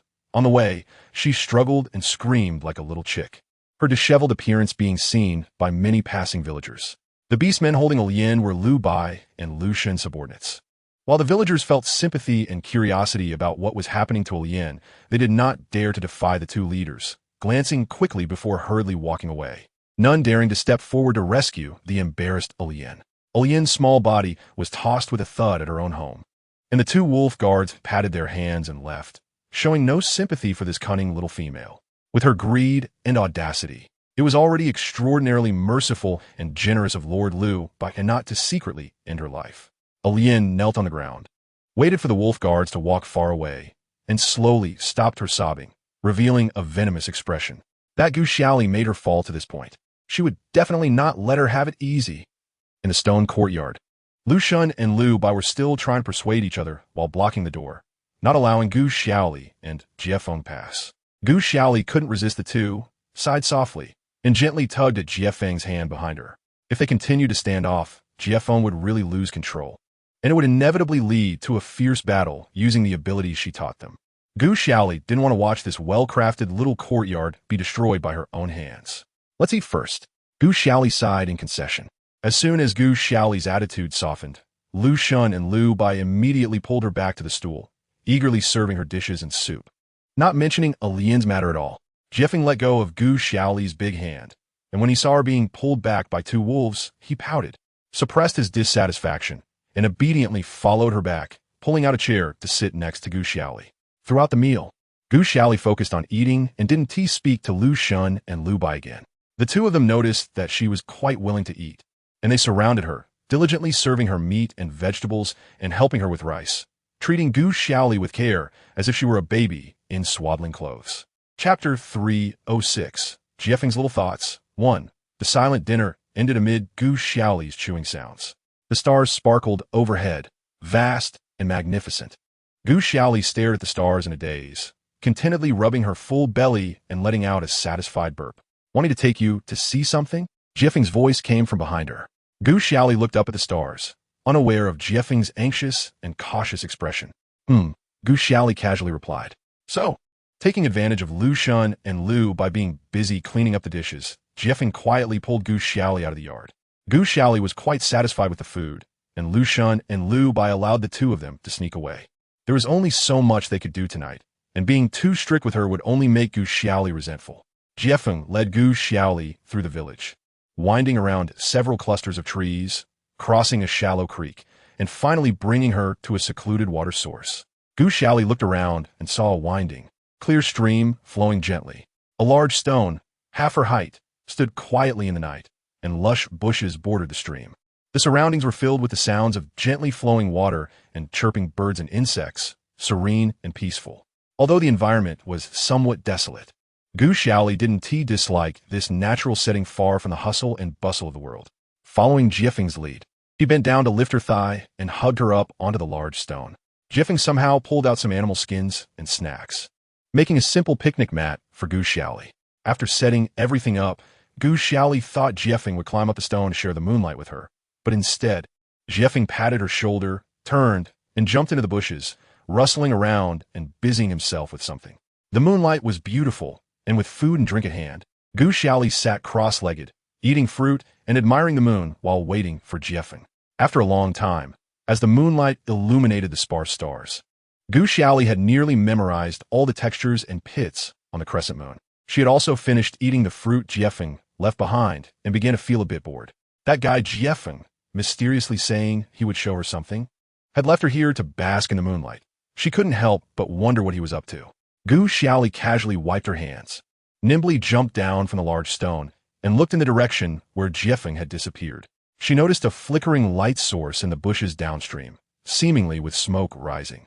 Gu Xiaoli smirked, crouched down, and tiptoed toward the light to see what Jiefeng was up to.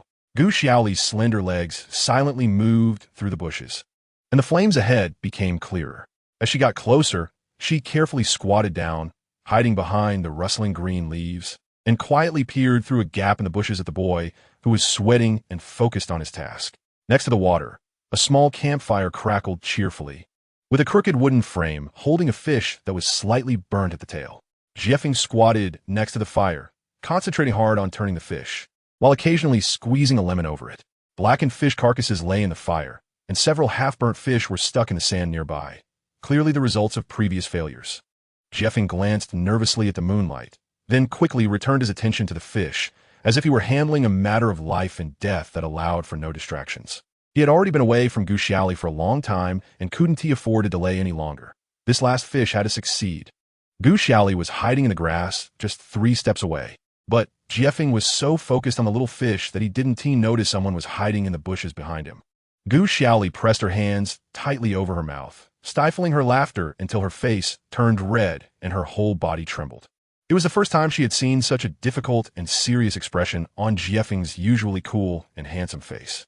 And with his legs spread apart and his upper body leaning forward, squatting like a toad, it looked particularly comical. She thought Jiefeng was secretly up to something big. Who would have thought that this cool genius boy was actually struggling with a few little grilled fish? Jiefeng's rare appearance of being flustered and serious ignited Gu Xiaoli's mischievous side. She decided to take action, lightly shifting her feet, intending to scare Jiefeng. Jiefeng's gaze was fixed on the fish that was impossible to hide, his hand tightly gripping the wooden stick used to catch the fish, his knuckles turning white. As if he relaxed even slightly, the fish would be completely ruined. A deafening shout erupted as a pair of small hands suddenly slapped Jiefeng's shoulders. Fully focused on the fish, Jiefeng was startled by Gu Xiaoli's sudden scare from behind. His body jolted, his pupils dilated, and he nearly threw the fish away. his startled shout breaking into a high pitch. Jiefeng, being a trained beastman, quickly regained his composure after the momentary shock and assessed the situation around him. Gu Xiaoli was very satisfied with Jiefeng's startled reaction, her joyful laughter growing louder as she squatted on the ground, clutching her stomach, nearly out of breath from laughing. Jiefeng held the grilled fish high, his face as dark as a fish that had been completely burnt, staring blankly at the instigator of his predicament. Fortunately, he reacted quickly and managed to save a lemon fish he had worked so hard to cook. After Gu Xiaoli had laughed enough, she stood up, wiping away the tears of laughter from the corners of her eyes. "So, after all this time, you were just grilling fish?" Jiefeng didn't answer, sulking as he sat back down by the fire, resetting the fish he had saved back onto the flames, turning it over silently. Jiefeng had gone to great lengths to invite Gu Xiaoli out, preparing everything just to show her that he could also cook various delicacies, just as good as Lu Shun and Lu Bai. However, after racking his brain, he realized that he could hardly make anything at all. In the past, when he was out cooking with Gu Xiaoli and the Leopard clan, he had never taken her seriously, always lazily waiting for her to prepare everything and serve it to him, never learning any cooking skills at all. Not wanting to be outdone, he chose the simplest and clearest dish he remembered, grilled fish, eager to give Gu Xiaoli a surprise, so she wouldn't be tied down by Lu Shun's cooking anymore. However, Jiefeng ended up alone at the riverside, struggling for a long time only to discover that cooking was nowhere near as simple as he had imagined. And after several failed attempts, he couldn't replicate the delicious texture of the fish that Gu Xiaoli had once cooked. Just when Jiefeng was feeling overwhelmed, Gu Xiaoli had come over and playfully startled him. Now, not only had he failed to prepare a surprise for Gu Xiaoli, but it had also turned into a scare for himself. Chapter 307. Jiefeng's little thoughts, too. Gu Xiaoli smiled, resting her chin on her hand as she squatted by the fire, tilting her head with her dark eyes watching Jiefeng. Jiefeng stared straight ahead, not glancing sideways. Having failed at secretly making food and being discovered by Gu Xiaoli, he felt he had lost face. Gu Xiaoli mimicked Jiefeng's frog-like pose, squatting by the fire, looking at Jiefeng and then at the fish turning on the grill. She really wanted to complain about Jiefeng's grilling technique. The fire was too small, causing the tall figure of 1.8 meters to curl up into a tiny ball. Moreover, although the fish was simply gutted, too much fish meat was removed along with the entrails, clearly a result of not paying attention during her cooking class. However, Gu Xiaoli did not speak up. She suddenly realized that, in the flickering light of the campfire, quietly watching the boy's slightly awkward yet handsome profile and smelling the aroma of grilled fish, time seemed so peaceful that she was reluctant to break such a beautiful scene. Jiefeng stubbornly continued grilling the fish, silently avoiding Gu Xiaoli's direct gaze. Feeling a bit bored, Gu Xiaoli casually grabbed a failed piece of fish that was stuck next to the fire, not caring that one side was burnt, and took a big bite, chewing absent-mindedly. No salt, too much lemon, very sour, and a bit burnt. Jiefeng heard the crunching sound and caught a glimpse of someone beside him munching away. He hurriedly reached out to snatch the failed grilled fish from her hand. "Hey, don't eat it. It's burnt." Jiefeng had tasted those failed fish before throwing them aside, and they tasted nothing like the grilled fish Gu Xiaoli had made for him. How could he let her eat it like that? Gu Xiaoli raised her hand to block him, turned her head, and took another bite. Her earlier dinner had digested a bit, and she thought a little late-night snack would be nice, treating it like some weird crispy rice. The taste was a bit odd, but not bad, Gu Xiaoli commented fairly. Jiefeng anxiously tried to snatch it a few times, but Gu Xiaoli dodged him, even allowing herself to take a few more bites of the failed fish during the gaps. Jiefeng's expression grew increasingly gloomy, unable to compete with Gu Xiaoli, who finally lowered her head in disappointment, staring at the ground. Gu Xiaoli swallowed the crunchy grilled fish with a gulp, only then noticing that Jiefeng's mood was a bit off. She still cared about the mental state of her big apprentice, throwing away the half-eaten grilled fish. Gu Xiaoli bent down playfully, peeking in front of Jiefeng's lowered face, her big eyes blinking as she stared into his eyes. Confused about what he was feeling so depressed about, Jiefeng turned his head, dodging left and right. But Gu Xiaoli caught his cheeks with both hands, and Wu Ti let him escape her probing gaze. Jiefeng struggled for a long time before weakly mumbling, "I can do what you do, just give me some time." At the end of his sentence, Jiefeng looked up at Gu Xiaoli with his bright, emerald green eyes, filled with hope and expectation. Gu Xiaoli was stunned, thinking for a moment before realizing that Jiefeng was referring to Lu Shun. So he was not properly accompanying her to admire the moon at night, but was instead making a bunch of failed grilled fish to compete with Lu Shun in cooking skills? Ha ha ha ha ha ha. A series of unrestrained laughter echoed through the night sky once again. Gu Xiaoli was genuinely amused by Jie Feng's innocence and seriousness. Previously, at the Leopard tribe, every time she cooked, Jie Feng would give her a dismissive look and elegantly step aside to rest. Gu Xiaoli thought Jie Feng was naturally uninterested in cooking, and over time, she stopped teaching him cooking techniques.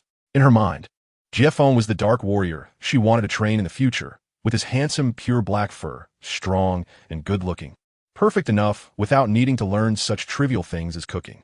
If Jie Feng wanted to eat, she could always cook for him herself. When Jie Feng became successful in the future, her cooking skills could also serve as a bonding agent to stabilize their master-apprentice relationship, making the proud big cat, Jie Feng, more obedient.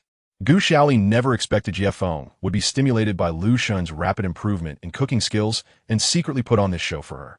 Gu Xiaoli also didn't know that after arriving at the wolf tribe, she was being fervently pursued in turn by Lu Shun and Lu Bai, leaving Jie Feng often sidelined. Especially after Jie Feng was reborn and realized his feelings, he began to experience intense anxiety about everything concerning her.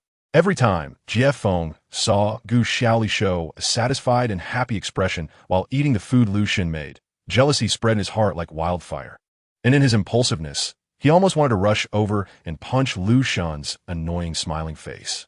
However, Gu Xiaoli would always pull Jie Feng away from Lu Shun like comforting a child, adopting a teaching posture to advise him not to act impulsively. Thus, Jie Feng's pent-up jealousy had no outlet, making him even more frustrated. In desperation, Jie Feng recalled the memory of seeing males in the village competing for a female's favor when he was young. Usually, the more aggressive males were less likely to win the favor of the females. Only those who were clever and could find ways to make the females happy would be favored. Watching Gu Xiaoli and Lu Shun grow closer, like old friends who had known each other for years, Jie Feng increasingly felt he was about to lose Gu Xiaoli, which led him to this desperate measure. Wanting to prove his worth urgently, Gu Xiaoli held her belly, finally laughing enough, and looked up at the gloomy Jie Feng. Jie Feng looked like a little kitten soaked in the rain, lost and insecure, his eyes lacking their usual sparkle, allowing Gu Xiaoli's laughter to continue unabated. Joking aside, Gu Xiaoli saw her good apprentice was sad and still needed to offer some genuine comfort. It's okay, Jie Feng is Jie Feng. No matter whether you can cook well or not, I like you, and there's no need to compare with others, Gu Xiaoli said from the heart.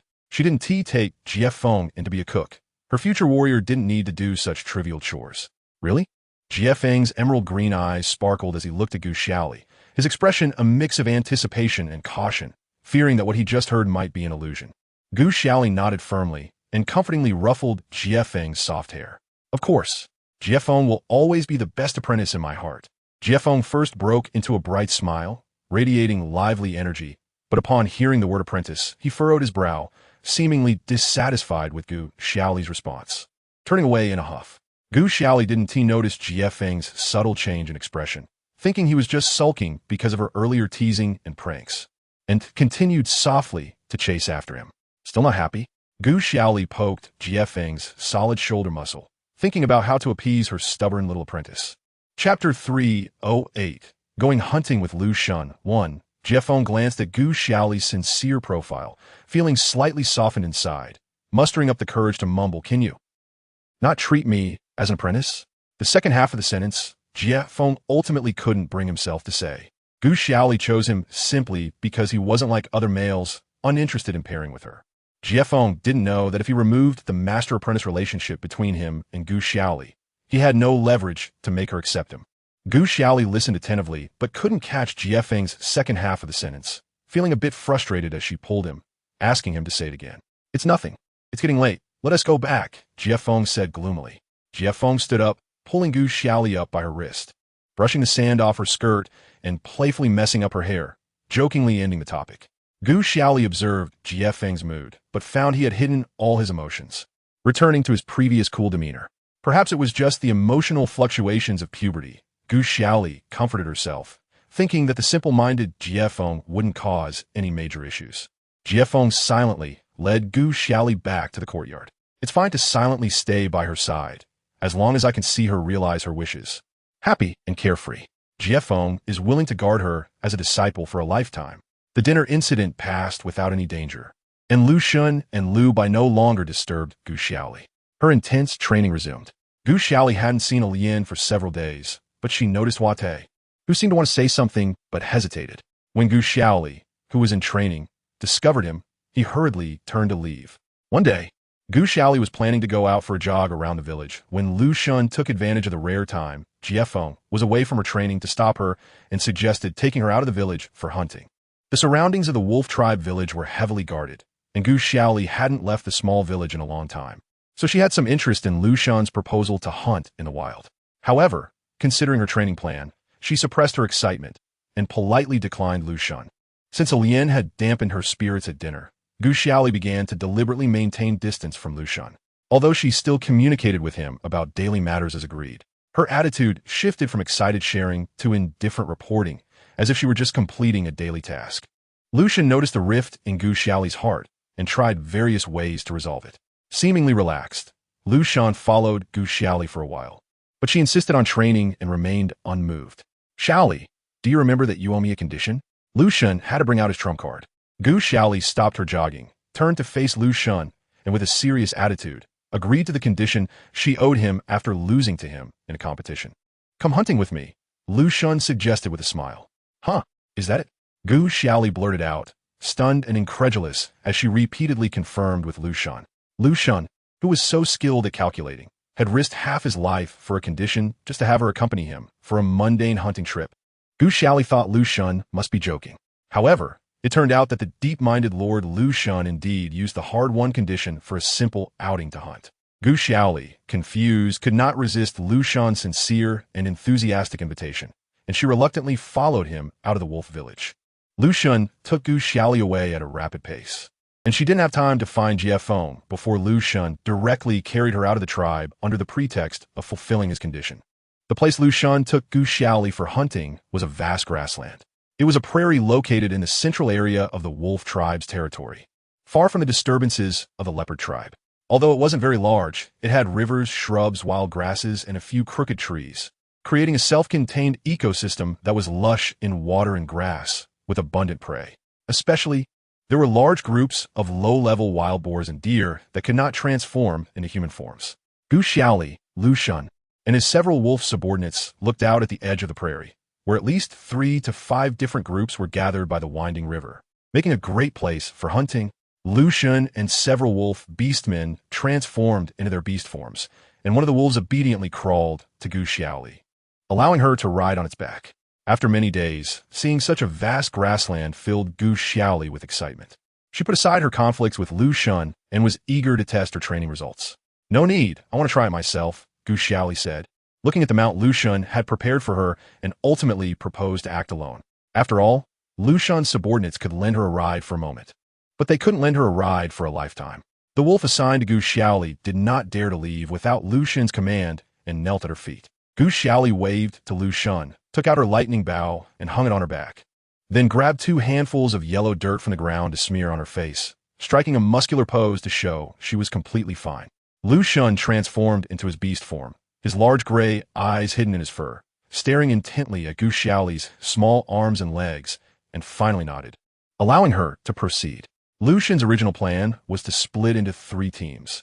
He and Gu Xiaoli would form one team, while the remaining 2 teams of beastmen would encircle and drive the prey along the river to him and Gu Xiaoli, who would capture them in a coordinated manner.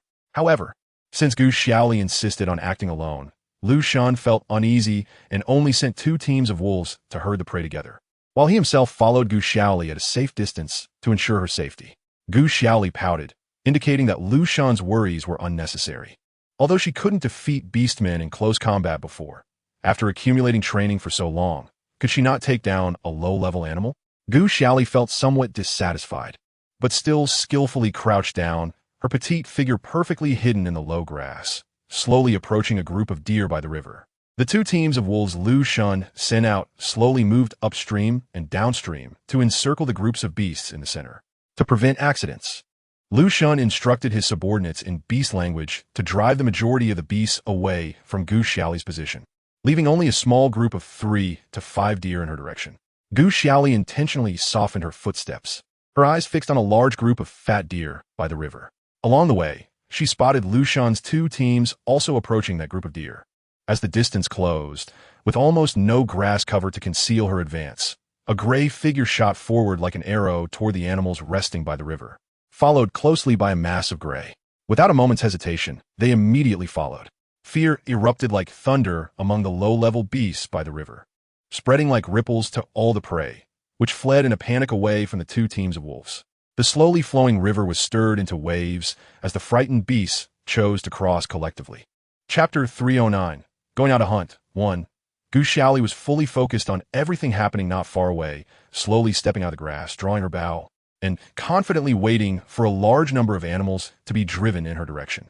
However, what she never expected was that the two teams of wolves by the river seemed to have predetermined the plan, driving the animal groups further away from her. Gu Xiaoli watched as large amounts of prey slipped away from under her nose, disregarding any tactics, and hurriedly unleashed her skills, sending a high arc of arrows raining down on the path of the fleeing animals.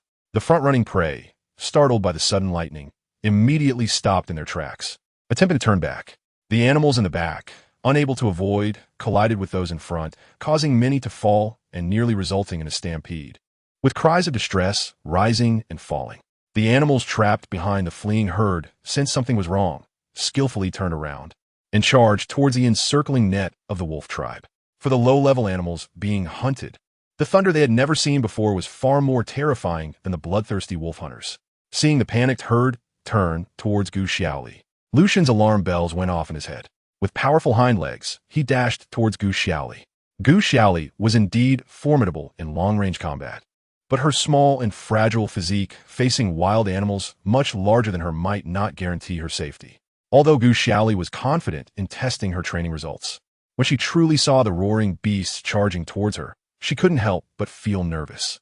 She cautiously adopted a crouching position conducive to movement, drew her bow, and aimed straight at the approaching beasts. Ah! Lucian's roar echoed across the entire prairie. Accompanied by the command, all the wolves sprinted forward like a flood unleashed, rushing towards the herd of beasts heading towards Gu Xiaoli, trying to separate them from her. Despite the wolves straining every muscle, many quick-reacting prey still managed to escape from the not-yet-closed encirclement, fleeing in Gu Xiaoli's direction. The lower animals could not connect the powerful electric storm with a frail human female. In their eyes, Gu Xiaoli, being small in stature, was the only possible escape route amidst the dangers surrounding them. Lucian was running at full speed, wishing he could fly directly to Gu Xiaoli's side. But unfortunately, the terrified prey were closer to her, and she stubbornly continued to draw her bow and shoot. The prey galloped with all their might, and one golden lightning strike after another came rushing in. In the fleeing line, more and more prey were struck down, twitching painfully on the ground amidst crackling electricity. The later animals, unable to care for their fallen companions, trampled over the bodies with iron hooves, only to be taken down by the arrows raining down from ahead, repeating the same fate as their kind. Lucian felt an overwhelming guilt. He had not insisted that Gu Xiaoli stay with him. Those wild animals showed no mercy towards the precious, purebred human female. If they had confronted her head-on, they would have trampled right over her.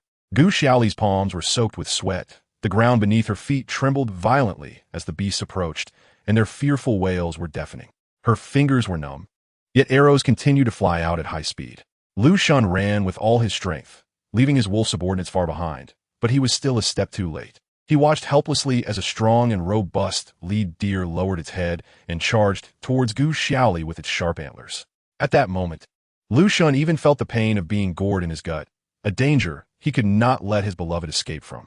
Gu Xiaoli's forehead was completely soaked with sweat as she swallowed hard in fear, then made an extremely bold decision. In her hands, which were marked with red lines from repeated shooting, a flash occurred, and her weapon was stowed back in her backpack. Just as the sharp antlers came stabbing towards her throat, Gu Xiaoli lunged forward, her flexible waist bending backward in a smooth slide. Watching the dangerous antlers was passed above her. With her body arched, she slid beneath the belly of the lead deer, and her coiled fist exploded against the deer's abdomen with full force.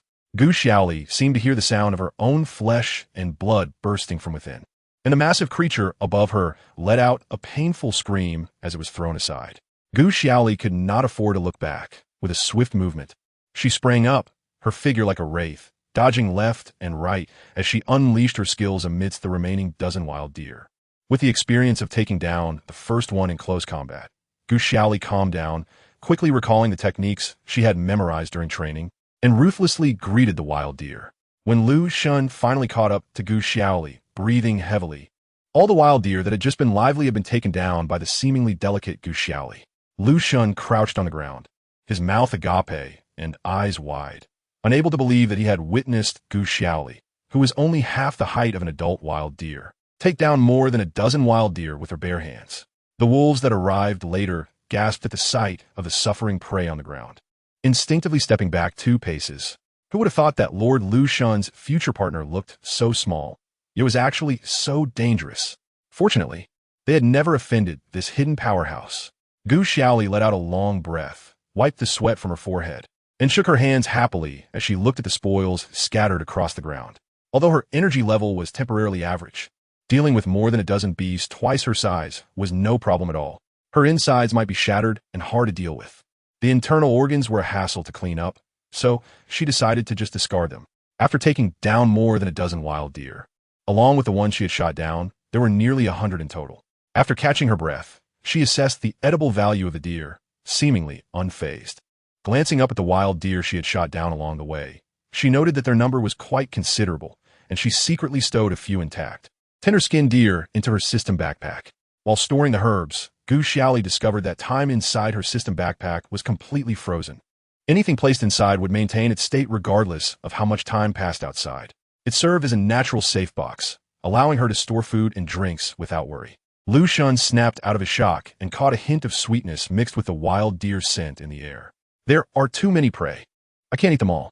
You can take these deer back to distribute among the orcs in your clan, Gu Xiaoli generously said to Lu Xun. As soon as she finished speaking, her wrist was grabbed by a large hand, pulling her around. Lu Xun had somehow appeared next to Gu Xiaoli, taking her hands and examining her closely from head to toe. Gu Xiaoli did not guard against him and was spun around a few times. You're hurt. Lu Xun's low, hoarse voice carried a hint of unnoticeable pain. Gu Xiaoli raised her arm dismissively, glancing at the small abrasions on her skin. Her arms and legs were covered with tiny wounds from rough gravel, most of them finer than a hair, not very painful, but somewhat itchy. Chapter 310.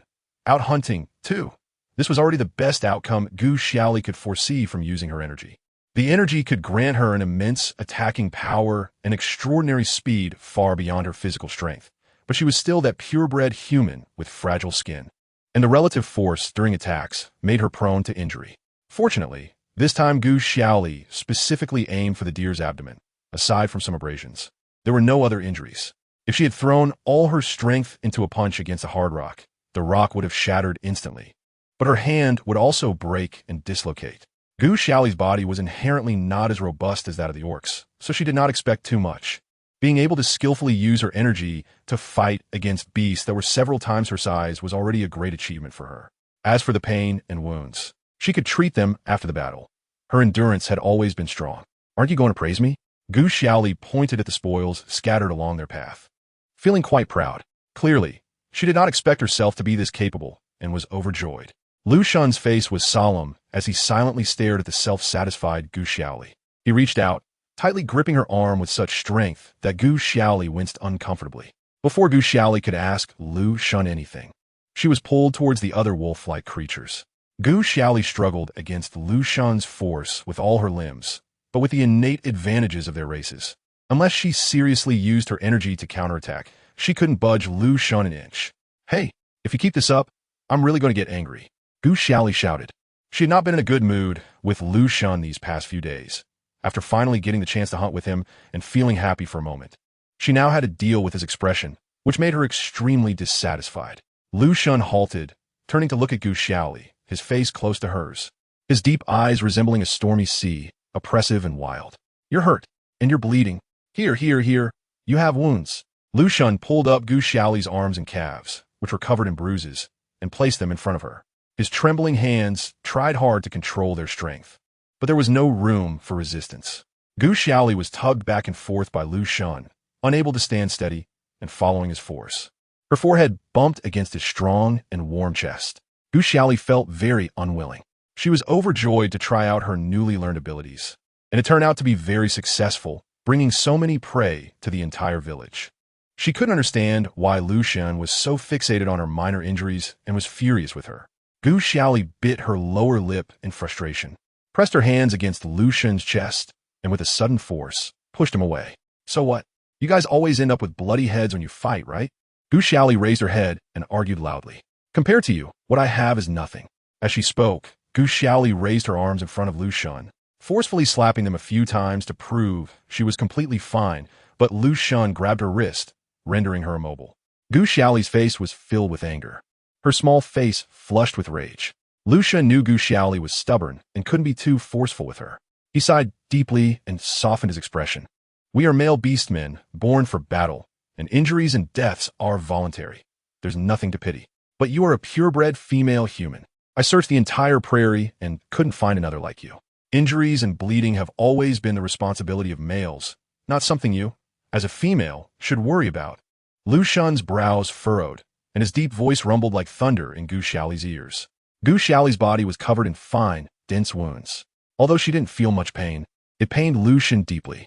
The precious one he cared for so carefully, who he wished he could hold in his mouth, had so many cuts on her limbs just for a few pieces of prey. How could he not be angry? Gu Xiaoli was like a playful child who got hurt and was scolded fiercely by her worried father upon returning home. She disagreed with Lu Xun's viewpoint and felt very wronged, but when the retorts came to her lips, she hesitated to speak out because she saw the deep concern in Lu Xun's usually inscrutable eyes. She was afraid that if she spoke, this weathered uncle's heart would be hurt by her stubbornness. Lu Xun's tone softened, and he no longer gripped Gu Xiaoli's arm tightly, but gently placed his hand on her frail shoulders, bending his upright back to meet her gaze. Be good, come back with me, and I'll apply medicine for you, Lu Xun said softly. Gu Xiaoli pouted, but eventually compromised, allowing Lu Xun to carry her back to the village in his arms. The prey that Gu Xiaoli hunted herself was transported back to the village by Lu Xun's men and distributed to each household in her name. The villagers of the Wolf Clan initially found it hard to believe that a frail, purebred human could hunt so much rich prey. Even when taken to the hunting grounds, she was more of a burden. However, when the villagers received the prey, many noticed the unique fragrance that belonged to purebred humans. The beastman's sense of smell does not lie. After the prey was gutted, the villagers were astonished to find that all the prey carrying the scent of the little female had died from severe internal injuries. After Gu Xiaoli's prey was distributed, the villagers of the Wolf Clan significantly changed their views on her. Several bold bullies abandoned their plans to forcibly claim the purebred female during the quiet of the night. The prey had their insides completely shattered, looking terrifying, let alone wanting to experience it themselves. Meanwhile, another group of males, curious and admiring of Gu Xiaoli, formed a group, willing to fervently follow such a strong and beautiful female, even if they couldn't get close to her. Gu Xiaoli, being pulled into a room by Lu Xun to apply medicine, was unaware that she had gained a large number of loyal fans. Jiefeng, upon hearing the news of Gu Xiaoli returning to the village, immediately followed her scent to find her. When he saw the undeniable wounds on her limbs, his handsome face turned coal black. You took her out just to let her get so hurt. Jiefeng rushed forward, grabbing Lu Xun by the collar and questioning fiercely. Lu Xun, rarely at a loss for words, remained silent. This time, he indeed had not taken good care of her. If possible, he wished those wounds were on him, not on Gu Xiaoli's delicate skin. Lu Xun had just been harsh with Gu Xiaoli, but now, facing Jiefeng, he looked like a guilty man, lowering his head and saying nothing. Gu Xiaoli hurriedly stepped forward to pull Jiefeng away, preventing him from truly getting angry and punching Lu Xun. Gu Xiaoli felt nervous, avoiding Jiefeng's gaze. Just moments ago, she had intentionally driven the prey toward herself, startling Lu Xun, but now Lu Xun was being scolded by Jiefeng for her impulsive decision, making Gu Xiaoli feel guilty. Chapter 311. Minor injuries. You're hurt like this, and you're still protecting him? Jiefeng held Gu Xiaoli, who was moving around, angrily. Gu Xiaoli's silence and avoidance appeared to Jiefeng as a form of protection for Lu Xun, igniting the worries he had accumulated all day like a raging fire. No. Oh no, it really has nothing to do with him. Gu Xiaoli absurdly felt like a wife caught cheating, unable to defend herself. Although Jiefeng was quite dissatisfied with Gu Xiaoli's biased behavior, he still remembered the injuries on her body. Don't you have herbs? Are you saving them up for scars? Jiefeng said fiercely. Gu Xiaoli hesitated and did not take out the herbs, thinking she could argue a bit more. Actually, I'm not that delicate. I don't need. Gu Xiaoli replied softly. Just moments ago, Jiefeng and Lu Xun, who were at odds, immediately aligned against her upon hearing her words. Glaring at her with their eyes, Gu Gu Xiaoli quickly shut her mouth and obediently took out the herbs. Lu Xun sighed and suggested, "Use mine, Xiaoli, save your herbs." After Gu Xiaoli was injured, Lu Xun immediately sent several quick-footed subordinates to get her the right herbs, which had just arrived at the door. Jiefeng shot Lu Xun a glare and walked over to the door, snatching the herbs from the beastman's hands and sitting down beside Gu Xiaoli, wanting to apply medicine for her himself. The beastman at the door stood empty-handed, looking awkwardly at Jiefeng and then at the leader Lu Xun, sweating profusely. Lu Xun stood up, sat on the other side of Gu Xiaoli, and reached out to block Jiefeng's movements with the herbs. "Let me do it." "You're not familiar with this kind of herb," Lu Xun sincerely suggested. Jiefeng's face was tense. He usually left his wounds unattended, waiting for them to heal by themselves. He indeed didn't know as much about herbs as Lu Xun, and he didn't even know how to use the handful of green grass in his hand on Gu Xiaoli. However, he didn't want to give up in front of Gu Xiaoli, as if he couldn't protect her as well as Lu Xun. Gu Xiaoli noticed Jiefeng's embarrassment and gently placed her hand on the herbs in Jiefeng's hand, coaxing him to let go of the herbs. "I'll teach you how to use herbs later when there's a chance." Gu Xiaoli smiled sweetly. Her eyes curved, and Jiefeng was momentarily stunned, nodding unconsciously as the blockage in his heart was invisibly resolved. Seizing the opportunity while Gu Xiaoli was coaxing Jiefeng, Lu Xun took the herbs from her hand. "Jiefeng, go outside for a moment. I have something to discuss with Xiaoli alone," Lu Xun said, looking over Gu Xiaoli at Jiefeng.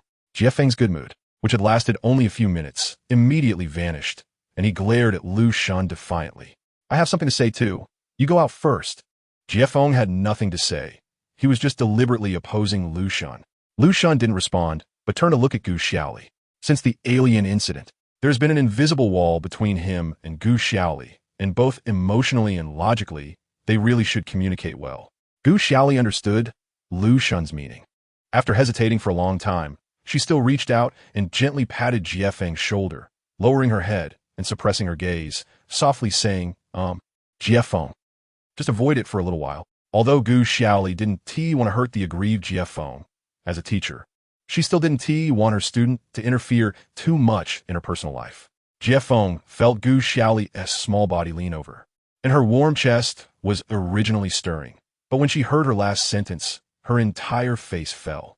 Gu Xiaoli, facing Jiefeng's murderous gaze, pressed her hands together, pleading, "Please, please, I'll make you something delicious to make it up." Seeing that she had made up her mind, Jiefeng couldn't force her to stay and could only storm out in anger. After Jiefeng left, Lu Xun had someone bring a tub of clean water.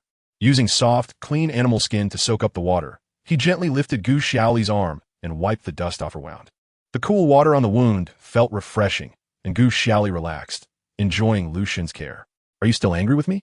Lu Xun asked while wiping. Gu Xiaoli dozed off and lazily replied no. Lu Xun stopped his movements and said seriously, "I'm sorry, I didn't consider your feelings." Gu Xiaoli smiled. He hadn't failed to consider, but had chosen to temporarily set her aside after weighing things. Lu Xun wasn't an ordinary orc in the tribe. He needed to control the overall situation and weigh the interests of the entire tribe, so he couldn't focus all his thoughts on her alone. Gu Xiaoli had never expected to find emotional support from Lu Xun. She was already very satisfied being able to treat him as a confidant and occasionally share her thoughts. Gu Xiaoli waved her hand, saying, it's fine, I understand. You don't need to apologize specifically for me." Lu Xun thought Gu Xiaoli would throw a fit, hit him, or scold him. What he didn't expect was that Gu Xiaoli would be so calm and indifferent. A sense of powerlessness spread through him. He had gone to great lengths to protect her for so long, yet she could still completely distance herself from him. To drive away Lu Bai, he had forced the female he should have hated to stay in front of her. She had been unhappy about it for a few days and should have had a big fight with him. But before Lu Xun could bring out his prepared way of appeasing her, the little girl had already figured it out and automatically classified him as an outsider. Lu Xun steadied his mind, took a deep breath, and turned Gu Xiaoli's shoulders to face him. "You're my only friend. I only let Alien come to use her to make Lu Bai leave." Gu Xiaoli smiled indifferently.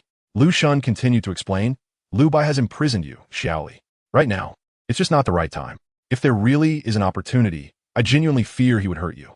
The implication was that his actions were ultimately for Gu Xiaoli's good. Gu Xiaoli nodded. On this point about Lu Bai, she indeed agreed with Lu Xun's view. Regarding Lu Bai's motives, Lu Xun was not wrong. Lu Bai's unusual openness with Gu Xiaoli, showcasing a gentlemanly side, was most likely to ensure she could bear children. Alien had been trying hard to ingratiate herself with Lu Bai for so long, yet he showed her not even a shred of pity, only speaking in such a manner. Gu Xiaoli had never expressed any flattery or admiration towards Lu Bai, so he was even less likely to develop any feelings for her. At most, she was just a tool to him. Gu Xiaoli had never intended to have any expectations from Lu Bai, the centuries-old iceberg. And when she slowly heard about Lu Bai's other side, it didn't come as a shock. In Gu Xiaoli's mind, if the two brothers of the Wolf Clan were stripped of their purebred human identity, not one would be willing to spare her a glance. And as long as she couldn't fully achieve independence on her own, as long as the two brothers of the Wolf Clan didn't take any substantial actions to harm her, she planned to rely on the Wolf Clan for food and shelter. After all, she had already taught her abilities to Lu Xun, which was enough to cover her and Jiefeng's living expenses for 100 years. Even if they fell out later, Lu Xun would have nothing to say. Seeing Lu Xun still wearing a guilty expression, Gu Xiaoli found it amusing, saying, "I was in a bad mood before. It wasn't aimed at you. Don't think too much about it. As long as the bet isn't over, we are still a solid alliance." Lu Xun still didn't by Gu Xiaoli's explanation. "If you don't like it, I'll make Alien disappear from this world forever." Gu Xiaoli shrank her neck and quickly stopped him. "No. Let her do as she pleases. Just don't come to bother me." Alien could be whatever she wanted, as long as she didn't cross the line. Gu Xiaoli could ignore her. She didn't want to carry another life on her conscience. Chapter 312. Miscellaneous matters on the prairie. Alien was indeed sometimes quite annoying to Gu Xiaoli, but to be fair, Alien was just a pitiful woman desperately pursuing Lu Bai. Both foolish and sad, Gu Xiaoli didn't want to get involved in her entanglement with Lu Bai. She just wanted to clear her relationship with Lu Bai as soon as possible, and once Alien no longer felt threatened, she naturally wouldn't come to trouble her again. Reflecting on how Alien had abandoned a bright future and yearned for Lu Bai in vain, Gu Xiaoli couldn't help but sigh. If Alien had spent half as much effort on observing others as she did on subtly ridiculing them, she would have realized that someone as proud and cold as Lu Bai probably wasn't worth her sacrifices. "Xiaoli, everyone makes mistakes. You can't deny my entire being because of one small error." Lu Xun's voice was both accusatory and full of helplessness, pulling Gu Xiaoli back into their conversation. Gu Xiaoli let out a long sigh. When she spoke to Lu Xun, they were often talking past each other, making it hard to clarify anything. She was grateful for Lu Xun's care and efforts and enjoyed his company. Her recent distance from Lu Xun was to give him the cold shoulder, but to maintain the appropriate distance that friends should have. Since she had confirmed that her feelings for Lu Xun were not romantic, she shouldn't give him any improper hints. "Lu Xun, I will repay your kindness to me. But beyond that, I can't guarantee anything." Lu Xun silently stared at Gu Xiaoli for a while, then lowered his head, picked up some herbs, crushed them in his hand, squeezed out the juice, and slowly applied it to her wound. "Take it slow. There are still many days ahead." Lu Xun didn't believe in pure friendship. He only believed that feelings would develop over time. After applying the medicine, Gu Xiaoli was temporarily prohibited from strenuous exercise, and she had to set aside her training for that day. In a leisurely evening, Gu Xiaoli took the sulking Jiefeng to the riverside where Jiefeng had grilled fish last time. From selecting live fish to handling the barbecue, Gu Xiaoli demonstrated each step for Jiefeng. Although Jiefeng had a sour face, he still perked up his ears and seriously took note of the steps for grilling fish. Gu Xiaoli deliberately made several lemon fish, saying sweet things to Jiefeng until he reluctantly expressed forgiveness. In fact, when Gu Xiaoli cared enough to take him out to relax, Jiefeng's heart had already warmed up, and he didn't want to sulk with Gu Xiaoli anymore. But seeing Gu Xiaoli act mysteriously, seemingly with more to come, Jiefeng forcibly held back the impulse to pull Gu Xiaoli into his arms for a hug, maintaining a blank expression as he waited for her surprise. When Jiefeng caught the enticing aroma of grilled fish, he felt completely relieved. He had initially thought Gu Xiaoli was inherently cold and wouldn't care about his awkwardness. After stepping out in a huff, he immediately regretted it, but couldn't bring himself to go back and ask Gu Xiaoli, so he anxiously wandered outside all afternoon. But now looking back, what does it matter that Lu Xun is such a good cook? He has never seen Gu Xiaoli take the initiative to prepare any food for him. Gu Xiaoli has him in her heart, whether as a disciple or for something more important. Jiefeng is already satisfied and dares not hope for too much for now. Jiefeng wants to wait until he is strong enough to support her and give her a world of her own before boldly expressing his feelings to her, telling her that she can live a worry-free life under his protection. In the Wolf Tribe village, Gu Xiaoli trains on time every day. continuing a peaceful yet fulfilling life with GFO. Outside the village, the leopard tribe is searching day and night for any possible hiding spots for Gu Xiaoli. Almost no small tribes on the edge of the grassland are spared. Even the flower hut that Lu Bai used to hide Gu Xiaoli has been found by Leo. On a patch of yellow land far from the hut, the bloodstains, weathered by wind and sun, are barely recognizable, but still discovered by Leo. Those are the large bloodstains left by Gu Xiaoli during her battle with Sack.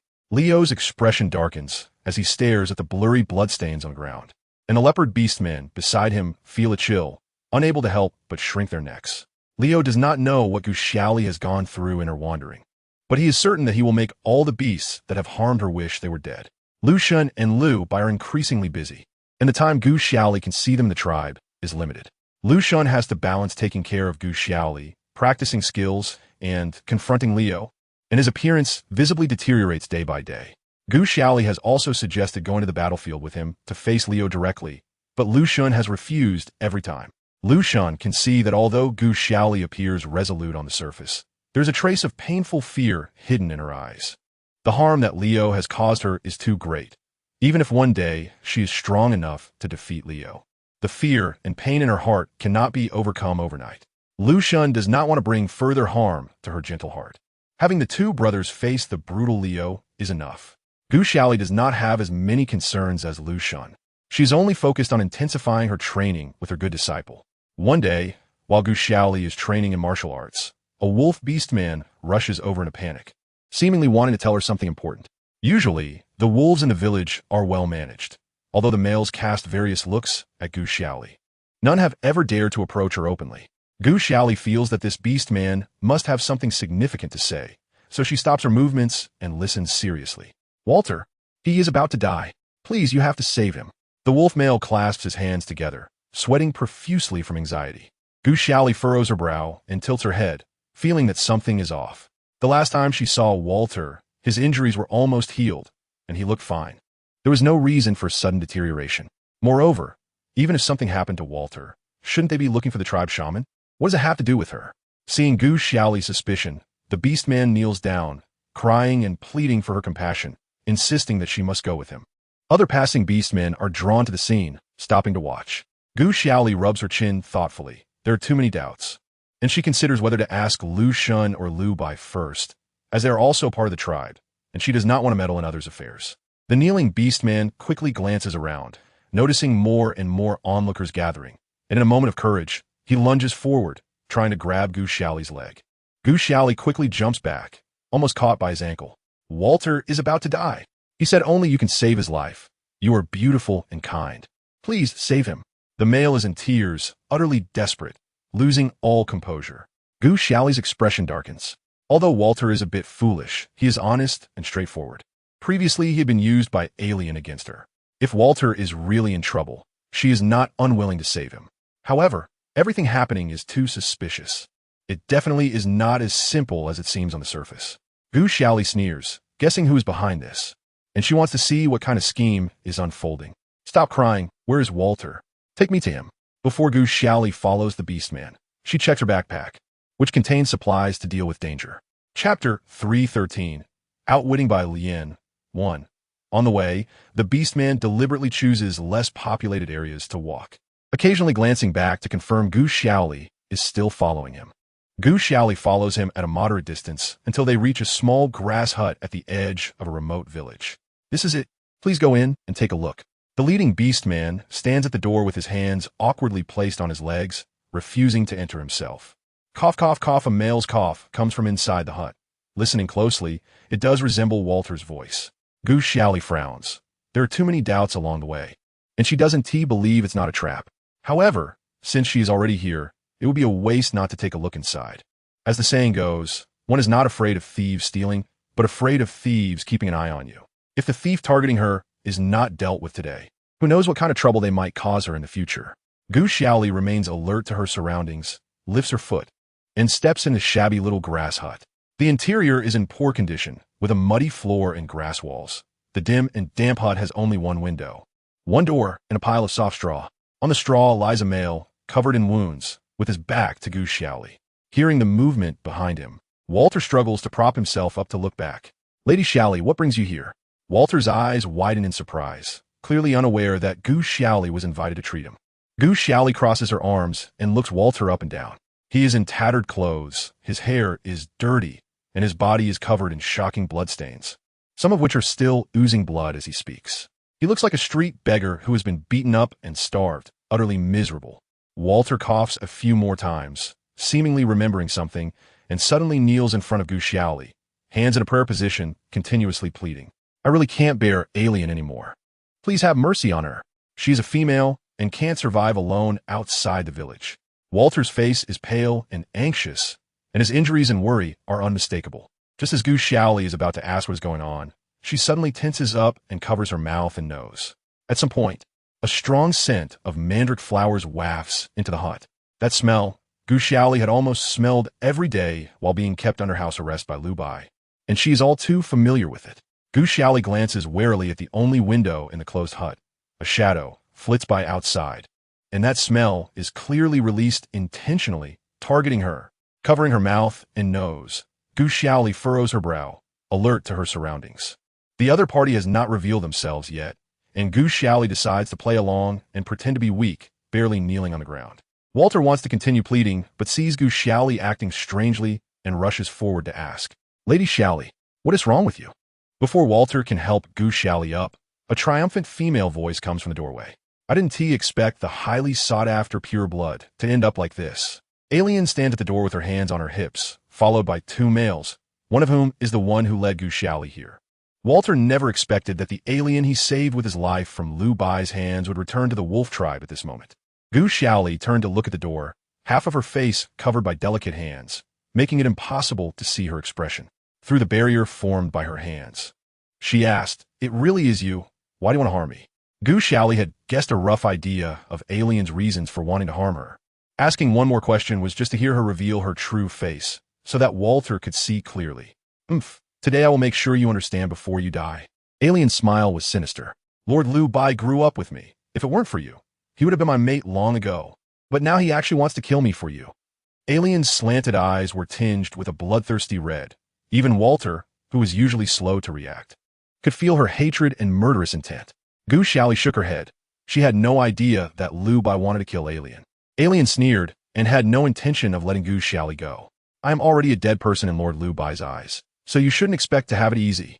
Alien pulled out a cruel smile. Her demeanor and behavior were completely different from the gentle and kind Alien of usual, leaving Walter stunned. The male who had brought Gu Xiaoli over seemed to have not anticipated that Alien would go this far, stepping forward with a worried expression to persuade Alien. Alien, she seems to be almost done for. Purebloods will suffer permanent damage from inhaling mandrakes for too long. Alien violently shook off the large hand, gripping her shoulder, gritting her teeth and saying, I want her dead. The male was startled by Alien's ferocity and quickly continued to dissuade her. Wu Li was Alien's pursuer, and a few days ago, Alien had told him not to pursue other males for Lu Bai, which had left him upset for quite some time. Unexpectedly, today Alien found him and said that as long as he helped bring the purebloods from the village here, she would immediately become his mate. Although he vaguely guessed that Alien might do something terrible, he thought that with her character, at most she would just use verbal intimidation. He never expected that Alien actually wanted to kill the purebloods directly. Killing purebloods is a serious crime. Wu Li was very afraid that Alien would make a big mistake. Alien sneered and looked at Wu Li mockingly. You personally helped me trick her here. If it comes to that, none of us can escape. Do you think any other females would still want you? Wu Li stared at Alien in silence, his insides churning with regret. If he had known that Alien was such a vicious female behind the scenes, he would have never wanted to look at her a second time. But now, carrying the crime of killing a female, no other female would dare take him as a mate. If he still wanted to start a family, he could only align himself with Alien, hoping that she would one day be in a good mood to bear him a child. Wu Li's face turned green and pale, but in the end, he chose to silently watch Alien commit her crime. Alien, you're not like this. How could you be so vicious? Walter exclaimed in shock. He could hardly believe his ears. How could Alien, who was once so kind and gentle, even if a small insect died in front of her, she would mourn for its life all day long? Walter did not know that those past kind deeds were all acts put on by Alien to attract more males. Alien's sharp reprimands shattered Walter's last bit of beautiful fantasy about her. Shut up. It's all your fault for being so stupid, not knowing how to talk. That made Lord Lu Bai have a bad impression of me. Walter had only listened to Alien's cries for help and, with a full heart of justice, went to speak up for her, but unexpectedly, not only did it not satisfy Alien, but it also brought him hatred. But, weren't you the one who told me to find Gu Xiaoli? I was just standing up for you. Alien smiled, revealing her white teeth. She didn't care about Walter's feelings at all. What's the use of saying that now? Alien then turned her gaze to Gu Xiaoli, her eyes filled with malice. Gu Xiaoli, let me tell you, if Lu Bai wanted to die for you, don't expect to live either. Chapter 314, Battle of Wits with Bai Lian, 2. Gu Xiaoli remained in a squatting position, her hands covering her mouth and nose the whole time, quietly listening to Alien reveal her true face in front of her two pursuers. Her bright black eyes looked coldly at the almost frenzied Alien, as if watching a ridiculous and pathetic clown. Whether it was Alien's almost perverse obsession with Lu Bai or her hypocritical kindness to please the males, it made it completely impossible for her to understand. Gu Xiaoli thought Alien's words had come to an end, and it was her turn to take the stage, but unexpectedly, as soon as Alien took a step forward, she was knocked aside by a robust figure. My Lady Xiaoli, please run. I was too foolish back then to mistake you for a bad person. I have nothing to repay you with, just run. The male who personally pushed Alien away was actually Walter, enduring the severe pain from Alien's kicks and punches to his wound, turning back to apologize to Gu Xiaoli. Alien punched and kicked, but could not get rid of the stubborn Walter, so in a fit of rage, she called for another pursuer, Chi Fan. Although Chi Fan was not as tall as Walter, he specifically aimed at Walter's wound, striking him several times until Walter was sweating profusely from the pain and trembling as he collapsed to the ground, unable to stop Alien anymore. Wooly on the side found it hard to watch. His family had also received wild deer hunted by Gu Xiaoli, which allowed him to have a good meal. He genuinely did not want to harm this self-sufficient and tenacious pureblood. Are you really going to help her kill the pureblood? Wooly half-turned his body, blocking the expressionless Chi Fan. Chi Fan smiled with a fake grin, pushing Wooly away. Do you think we have any other choices now? Don't be foolish. Besides Alien, no other female would want you. Wooly was pushed by Chi Fan at close range, and suddenly realized that he had a strong scent of Alien on him. Even Alien had a trace of Chi Fan's scent. The two had already become mates behind his back. When Alien came to him, she had pleaded with a pitiful demeanor, and he thought that Alien had turned to him out of desperation. Wooly softened his heart because of Alien's endless tears, willing to risk being punished by Lord Lu Bai to help Alien. Wooly hated his own foolishness. How could he not have noticed that Alien had already taken a mate when she came to find him? At that time, she had a strong floral scent that could be easily detected from several meters away. It must have been deliberately prepared to deceive him. Alien, it's not too late to repent now. Wooly still held onto a glimmer of hope, urgently persuading her. He did not want to share the blame for killing a pure-blood female. It's already too late. Kill her for me. Alien ordered Chi Fan. Chi Fan frowned, shaking off his fist that had just struck Wu Li's chest, glancing at the pureblood. Alien was such a troublesome person. She wanted him to personally kill the pureblood. And when Lu Bai came looking for them, Alien could easily push all the blame onto him. Seeing that Chi Fan had no intention of making a move for the time being, Gu Xiaoli tightly covered her mouth and nose and stood up, smiling as she looked at Alien's twisted face due to anger. Alien, in our hometown, there's a rule called self-defense. Gu Xiaoli's voice was muffled as it came through her hands. You want to say this just before you die? Alien tugged at the corner of her mouth, her gaze resembling that of looking at a dead person. What I mean is that when someone threatens my life, taking necessary countermeasures is completely justified. Gu Xiaoli explained without caring about Alien's offense. Counterattack? Do you know how many mandrakes I brought? A normal purebred human would have fainted by now. Not having tortured you to death is a blessing for you. After Alien finished speaking, she realized something was off. The scent of the mandrake flower is toxic to purebred humans. She didn't know how many times she had to trade with Lu Bai's disgusting subordinates to get a bouquet. Normally, when Gu Xiaoli smelled the mandrake fragrance, she would lose strength in her limbs and fall to the ground in no time. But why did she appear to be completely fine and even able to stand? The room was filled with a strong scent of mandrake flowers, and Alien didn't believe that Gu Xiaoli could simply cover her nose and endure it. A hint of panic flashed across Alien's proud face as she tightly closed her thin lips, not daring to cause any more trouble. She tugged at Chi Fan's clothing. Hurry up and kill her. Gu Xiaoli covered her mouth and nose, leaning against the wall, while Alien, along with two strong males, cornered her. The air around the house was thick with the scent of mandrake flowers. After discovering Gu Xiaoli was missing, Jiefeng searched the entire village. When he finally arrived at the scene, he saw this unfolding before him.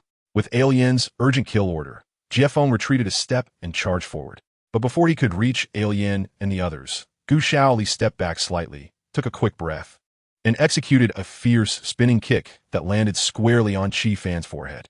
The nearly 2-meter-tall Qi Fan rolled backward 3 times, unable to stop as he rolled out from between Jiefeng's legs. Before Alien could scream, Gu Xiaoli delivered an uppercut, sending her flying out the door like a leaf in the wind. Jiefeng nimbly dodged, and Alien's body flew past him, landing heavily on the ground. Gu Xiaoli walked far out of the small house, gently sniffed the air, and confirmed she was far from the mandrake flowers before relaxing and taking several deep breaths of fresh air. Yu, how is this possible? That's the mandrake flower. Alien, clutching her nearly broken waist, trembled in shock at Gu Xiaoli's strength. Her arms were clearly thinner than Alien's. Where did this incredible power come from? Jiefeng first pulled Gu Xiaoli away from the scent of the mandrake flowers, then checked her arms and legs several times to confirm she was unharmed before letting out a sigh of relief. Jiefeng scratched his head. Although he was pleasantly surprised to find Gu Xiaoli alert and agile, completely unaffected by the mandrake flower, he couldn't help but be curious about how she managed it. Gu Xiaoli smiled and whispered in Jiefeng's ear, "I brought air." Jiefeng suddenly understood. Although he didn't fully grasp the concept of air, he could roughly infer that Gu Xiaoli must have packed the scent of fresh air, free from mandrake flowers, in her backpack. In the fragrant room, she used her hands to cover her mouth and nose, continuously drawing fresh air from her backpack to flush out the mandrake flower scent. Gu Xiaoli hadn't expected that her backpack could hold something like air. Initially, she had just wanted to solve the problem of the mandrake flower's targeted effects on purebred humans, trying it out on a whim. To her surprise, it worked. Since then, she had stored enough fresh air in her backpack for 3 full days of breathing, no longer having to fear any poisonous gas. Chapter 3:15. Wits Against by Lian 3. Alien wailed as Wu Li helped her up. The intimate scene between Jiefeng and Gu Xiaoli made Alien increasingly uneasy. She tugged at Wu Li and kicked Qi Fan, who had also been knocked out, glaring at Gu Xiaoli and Jiefeng with resentment. Qi Fan knew that their plot to harm purebred humans had been exposed. If they didn't kill to silence witnesses now, they would await the purebred humans to report them to Liu Bai and Lu Shun, and none of them would survive. Qi Fan pulled Wu Li, relying on their numbers, and moved toward Jiefeng. Jiefeng affectionately patted Gu Xiaoli's hair before turning around, his emerald green eyes coldly staring at the 2 males. Qi Fan and Wu Li trembled under Jiefeng's gaze, but they still mustered their courage and transformed into beast form to pounce. Gu Xiaoli was set aside by Jiefeng, admiring her disciple's sharp and steady stance. Even in human form, Jiefeng was not at a disadvantage against the 2 beast-transformed males. Alien, with a grim expression, bit her lip to stifle a cry of pain, picked up a sharp stone, and circled around to Gu Xiaoli's back. Gu Xiaoli had long noticed Alien's little trick. When she felt the rush of wind at her ear, she skillfully sidestepped, causing Alien to miss her target and lose her balance, crashing forward onto a sharp-edged rock. With a thud, Alien's face slammed down onto the stone's edge, leaving a blood mark on her small face. Although the group was in a remote location, Wu Li's unusual behavior had caught the attention of many villagers, and combined with Alien's uncontrolled shouting, a crowd of Wolf Clan villagers gradually gathered to watch the commotion. Liu Bai and Lu Shan's informants hid among the crowd and quickly rushed to the prairie to inform the 2 of the situation. Alien winced in pain as she touched her forehead, realizing her hands were covered in blood. Having been pampered since childhood, Alien had never seen so much blood on her face, and she instantly burst into tears, feeling wronged and scared. Alien's 2 pursuers were also subdued by Jiefeng, begging for mercy as they were piled together like trash. Seeing more and more beastmen gathering around, Alien decided to start crying and loudly accusing Gu Xiaoli. "Lord Xiaoli, I just wanted to return to the tribe to fetch some daily necessities. I don't know what went wrong and ruined your good mood." Alien began apologizing, crying, "You can hit me, but how can you hurt the innocent Qi Fan and Wu Li? They only said a few words for me." Wu Alien's sorrowful and bloodied appearance made her look like a good woman bullied by Gu Xiaoli. The crowd turned to the 2 males Jiefeng had dealt with, who were in such a state that not a single part of them was unharmed, their faces nearly swollen like wild boars. The gazes from the beastmen directed at Gu Xiaoli now held more anger and disbelief. Seeing the crowd silent, Alien was about to speak again to slander Gu Xiaoli, but a male from the crowd rushed out to speak first. I clearly saw Alien take the stone and hit Lord Xiaoli first. Lord Xiaoli didn't even fight back. It was Alien who couldn't hit anyone and lost her balance, causing her to fall like that. Alien's heart sank. She remembered that when she tried to hit Gu Xiaoli with the stone, several beastmen had indeed gathered around from a distance. However, with so many beastmen watching now, and Alien's reputation in the tribe being one of kindness and gentleness, she was the one injured. As long as she firmly insisted, the remaining beastmen would surely believe her. I know Lord Xiaoli has once issued prey in the tribe in her own name, but you can't fabricate facts for her sake, right? No matter which beastman gets hurt in the village, I will feel heartbroken. How could I go back and harm Lord Xiaoli? Alien looked tearfully at the beastman speaking for Gu Xiaoli, her acting skills temporarily regaining her some popularity. However, another beastman stood up. I also saw it. Alien fell on that stone by herself. Moreover, Lord Xiaoli's pursuers didn't actively attack Qi Fan and Wu Li. They transformed into beast form first to provoke Lord Xiaoli's pursuers. This beastman spoke confidently, pointing to the stone Alien had hit her face on. The crowd gasped. If Jiefeng could truly use human form to defeat two wolf males in beast form, such combat power might even surpass that of their tribe's Lu Shun. The beastmen looked at the large rock that the beastman was pointing at, which had clear blood splatter marks. A couple of enthusiastic onlookers leaned down to seriously sniff the blood on the stone, standing up and patting their chests to guarantee. This smell is exactly the same as Alien's blood. It's definitely Alien's blood. If you don't believe it, come up and smell it yourself. Once this was said, the surrounding orcs had no reason to doubt it, and their attention turned to the sobbing Alien on the ground. Alien's face turned pale, and she continued to struggle to argue, not believing that her years of built-up reputation in the village could collapse in an instant due to an outsider. Wait, isn't that the smell of mandrake? One male onlooker shouted, standing close to the edge of the grass hut. The orc community widely spreads information about types of drugs that are particularly harmful to purebred individuals in order to better protect their precious purebreds. Even the males who do not understand herbal medicine know that mandrake is harmful to purebreds. The orcs immediately became agitated, ignoring the kneeling and crying Alien, and surrounded Gu Xiaoli, taking her to a clearing away from the mandrake smell. Jiefeng was squeezed in among the orcs, his strong arms tightly wrapped around Gu Xiaoli to ensure she wouldn't be touched by any orc during the pushing. Seeing that all the orcs had turned towards Gu Xiaoli, Alien, though unwilling to accept it, knew deep down that her situation was hopeless and knelt down dejectedly. While the enthusiastic crowd protected Gu Xiaoli, they did not overlook the unusual mandrake smell in the air. One by one, the keen-sensed orcs began searching around the grass hut and quickly found the crushed mandrake flowers discarded by the window. It must have been someone who deliberately scented the inside of the hut with mandrake. Coincidentally, an orc searching aimlessly for the mandrake scent caught a whiff near Alien. Initially, that orc couldn't understand why the smell of mandrake was emanating from Alien, circling around her a few times, thinking he must have misheard. The mandrake flowers at the window were the ones Alien had tricked from Lu Bai's subordinates, which she had crushed herself to promote the scent and placed beside the window. If one were to closely observe Alien's palms at this moment, they would find tiny white fragments remaining, which were indeed the petals of the mandrake flowers. Chapter 316. The Battle of Wits with Bai Lian. 4. Alien felt guilty. Lowering her head, she tried to dodge left and right, hoping to silently escape, but she couldn't avoid the sensitive noses of the orcs. Ultimately, she was caught by a pursuing orc, who grabbed her slender wrist and opened her palm for all to see. The orcs had excellent eyesight, and from several meters away, they clearly saw the tiny white fragments of flower petals that she hadn't had time to wipe off her palm. The evidence was irrefutable.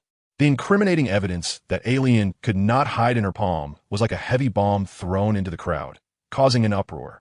The orcs felt that Alien's actions of harming a purebred and then framing others were extremely vile. No one could have expected that she would dare to use the highly dangerous mandrake against Lord Xiaoli. Jiefeng also saw the evidence in Alien's palm and was filled with worry for Gu Xiaoli.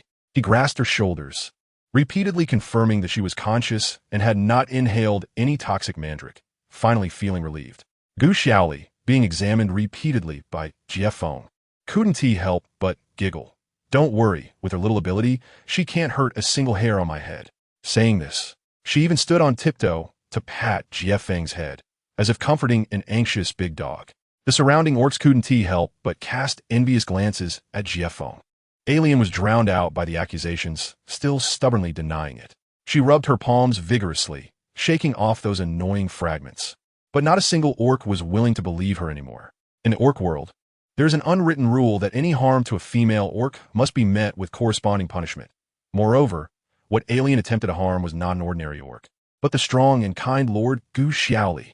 The orc's anger grew stronger, clamoring to tightly surround the small alien, seemingly righteous in their intent to personally teach her a lesson in the next moment. Alien was surrounded by the furious orcs, stretching her neck to look for her two pursuers, but she couldn't even see their shadows. The arrogance of Alien was suppressed, and the uncontrollable fear trembled within her.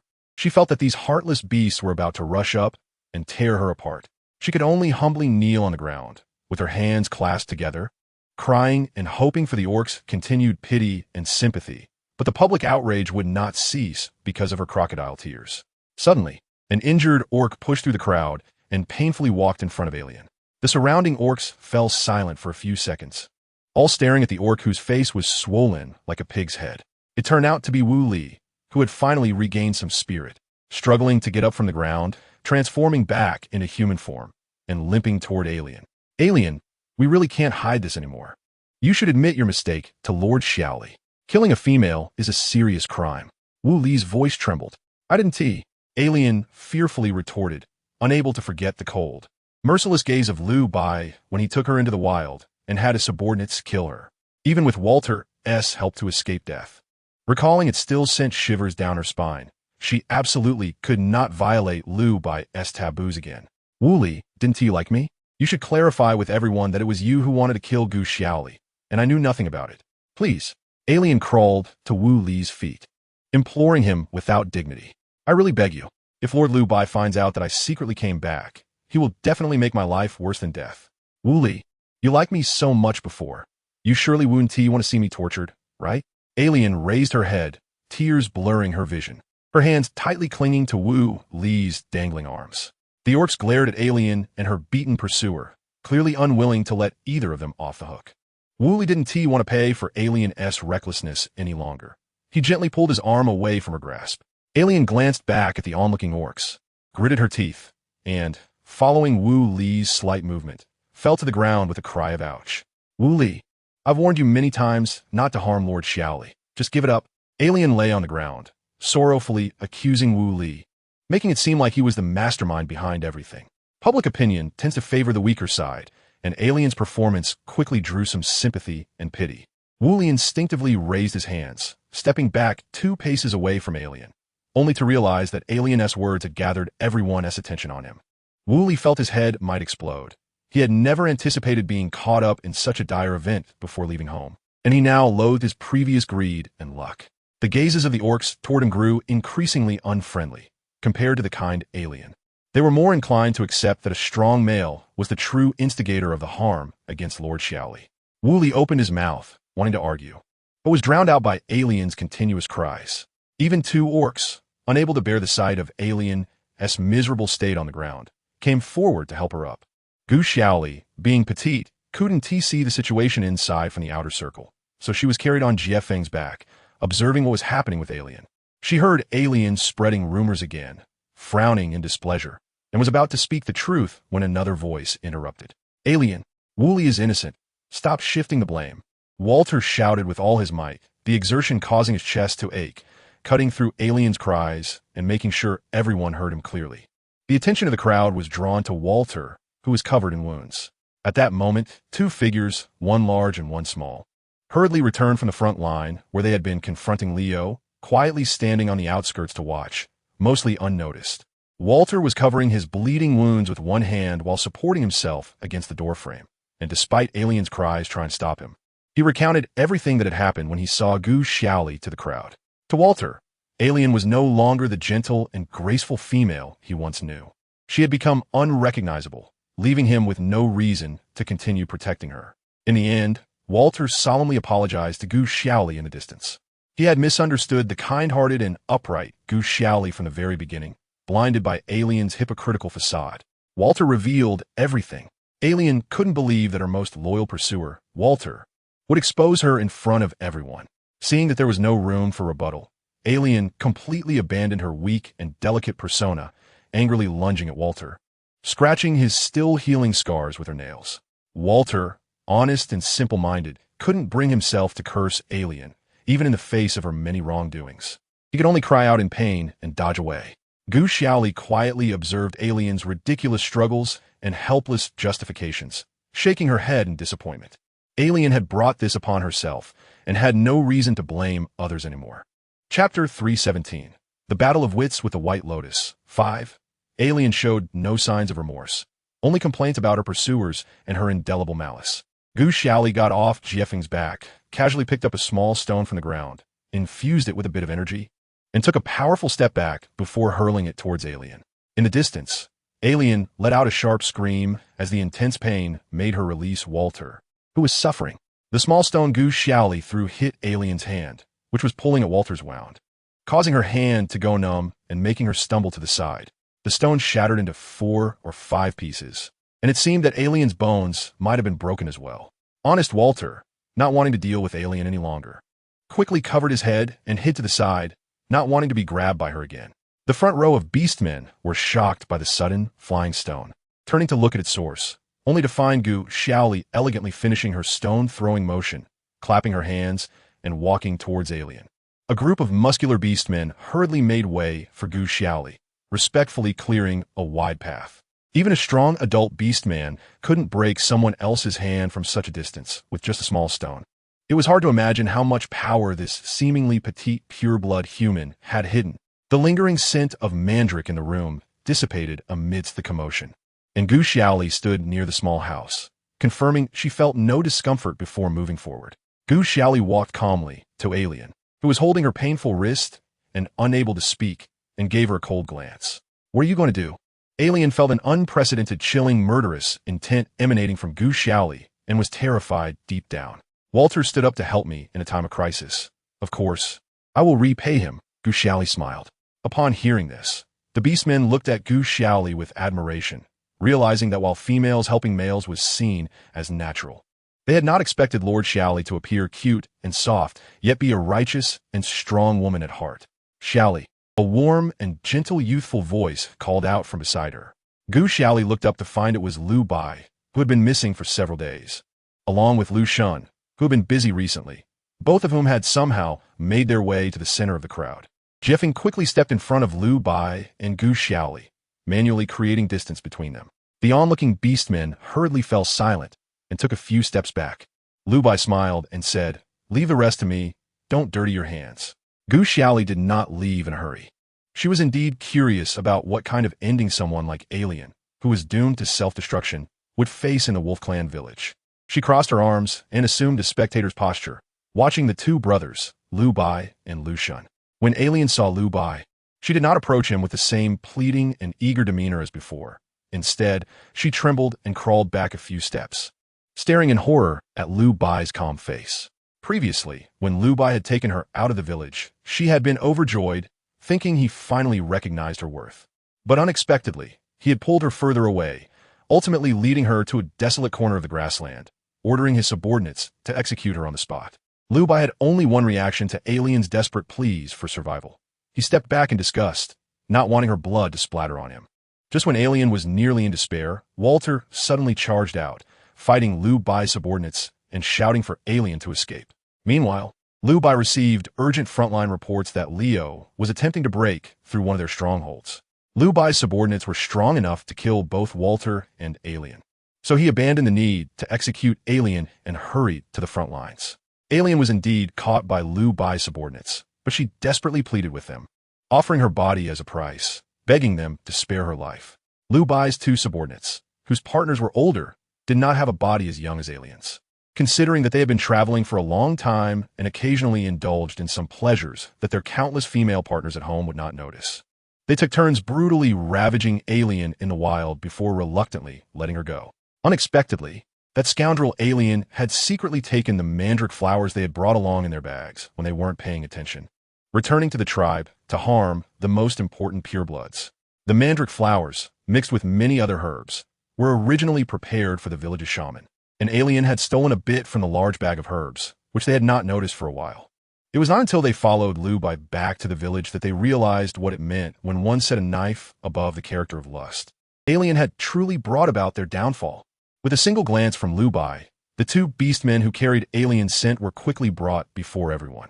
They trembled as they pushed all the blame onto Alien seduction, hoping to salvage their lives from the merciless hands of Lu Bai. The onlooking beastmen, smelling Alien's scent on the two, understood everything. They had not expected Alien to be not only malicious, but also shameless enough to seduce even males with partners.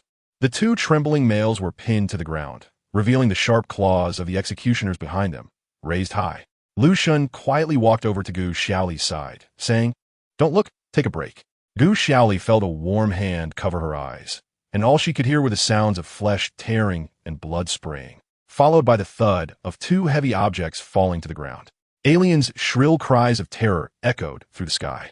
Jiffing also felt that such a bloody scene was not suitable for Gu Xiaoli to see, so he linked arms with her, and together with Lu Shun on either side, they led Gu Xiaoli away from the scene. Gu Xiaoli wanted to struggle. After all, she had not yet seen Alien's fate, but the forces on both sides held her back, preventing her from turning back. Lu Bai will handle this well. Xiaoli, his methods are not suitable for you to know. You just need to know that Alien will pay the price and will no longer disturb you. Lu Shun's deep voice comforted her, allowing her to gradually calm down as she walked away with Jiffeng and Lu Shun. Behind Gu Xiaoli, Alien's face twisted in fear.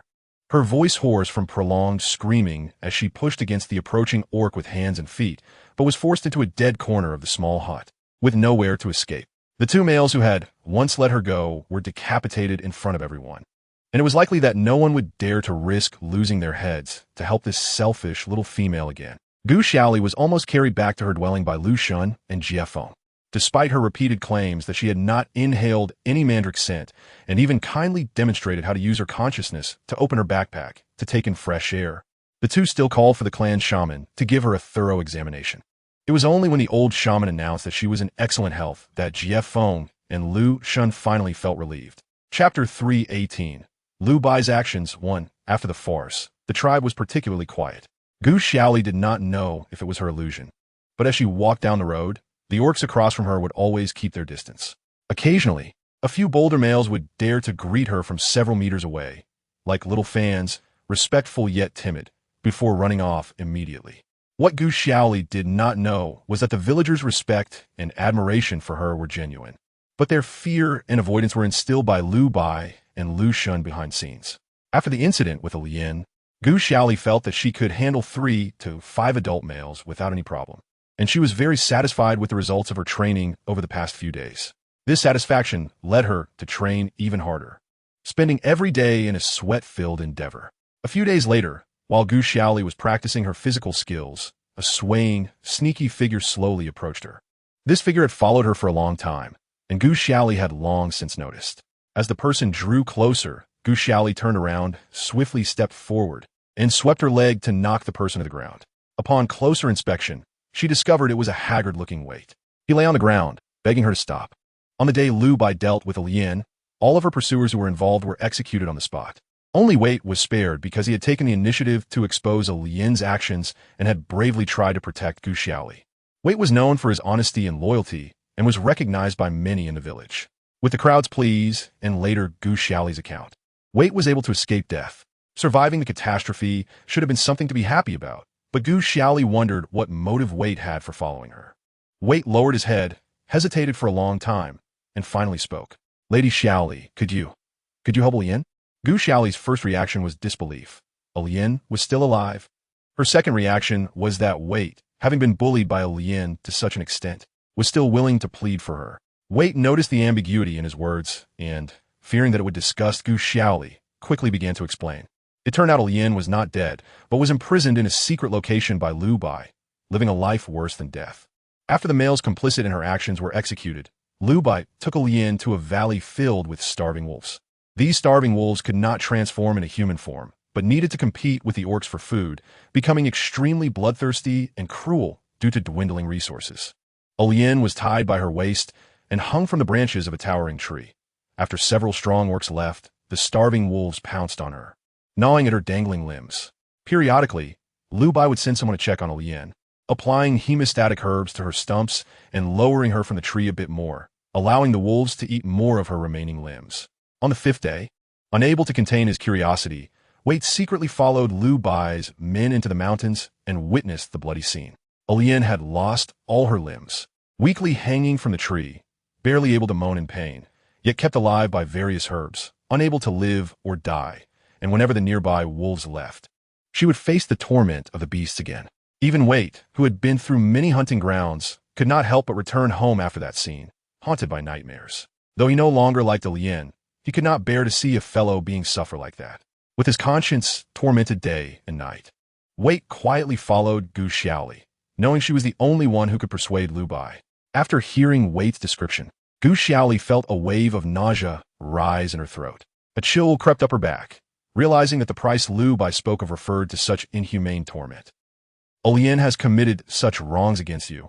It would not be a pity for her to die, but she has truly suffered greatly these past few days. It should have an end, Wait said, heartbroken. Gu Xiaoli sighed. What Lu Bai had done was truly extreme. Without external intervention, he would likely have allowed Lian to slowly be eaten by the beasts. Gu Xiaoli remained silent for a long time before finally pulling out a poison from her backpack and handing it to Wait. This poison, when used, would cause a person to lose consciousness in a very short time and die painlessly. Let her decide, was Gu Xiaoli's final instruction to Wait. The next day, Wait, at the risk of his life, took advantage of the absence of Lu Bai's men and quietly approached Lian with the herbs Gu Xiaoli had given him. By this time, Lian had completely lost her lower body. Her long hair, which hung down from her scalp, had been torn off by the beasts, leaving her almost unrecognizable as a human. Wait suppressed his trembling fear and gently shook the hanging Lian. Lian, this is the herb that can make a person die instantly, without any pain. Lian slowly opened her dull, lifeless eyes, staring blankly at the air in front of her. This is the herb Gu Xiaoli gave you, Lian. If you really can't bear it anymore, just open your mouth. As Wait spoke, he wiped away a tear and shakily brought the herb to Lian's lips. Lian seemed to understand, suddenly shaking her head vigorously back and forth, and took the herb into her mouth. Wait, seeing Lian in such a state, could not help but cry softly. The moment Lian swallowed the poison, she smiled sadly and desolately, 2 streams of murky tears mixed with blood sliding down from the corners of her eyes. Even in death, she had to rely on the pity of that female. Lian's vision went black as she helplessly and unwillingly bid farewell to all her pain. Wait watched as Lian's last breath faded away, not daring to let her down, and could only sneakily leave the scene.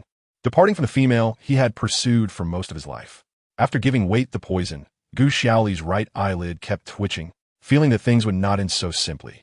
Sure enough, the next evening, Lu Bai came to her door, specifically choosing a time when Jie Feng was not around. After hearing about Lian's fate, Gu Xiaoli felt a bit afraid of Lu Bai.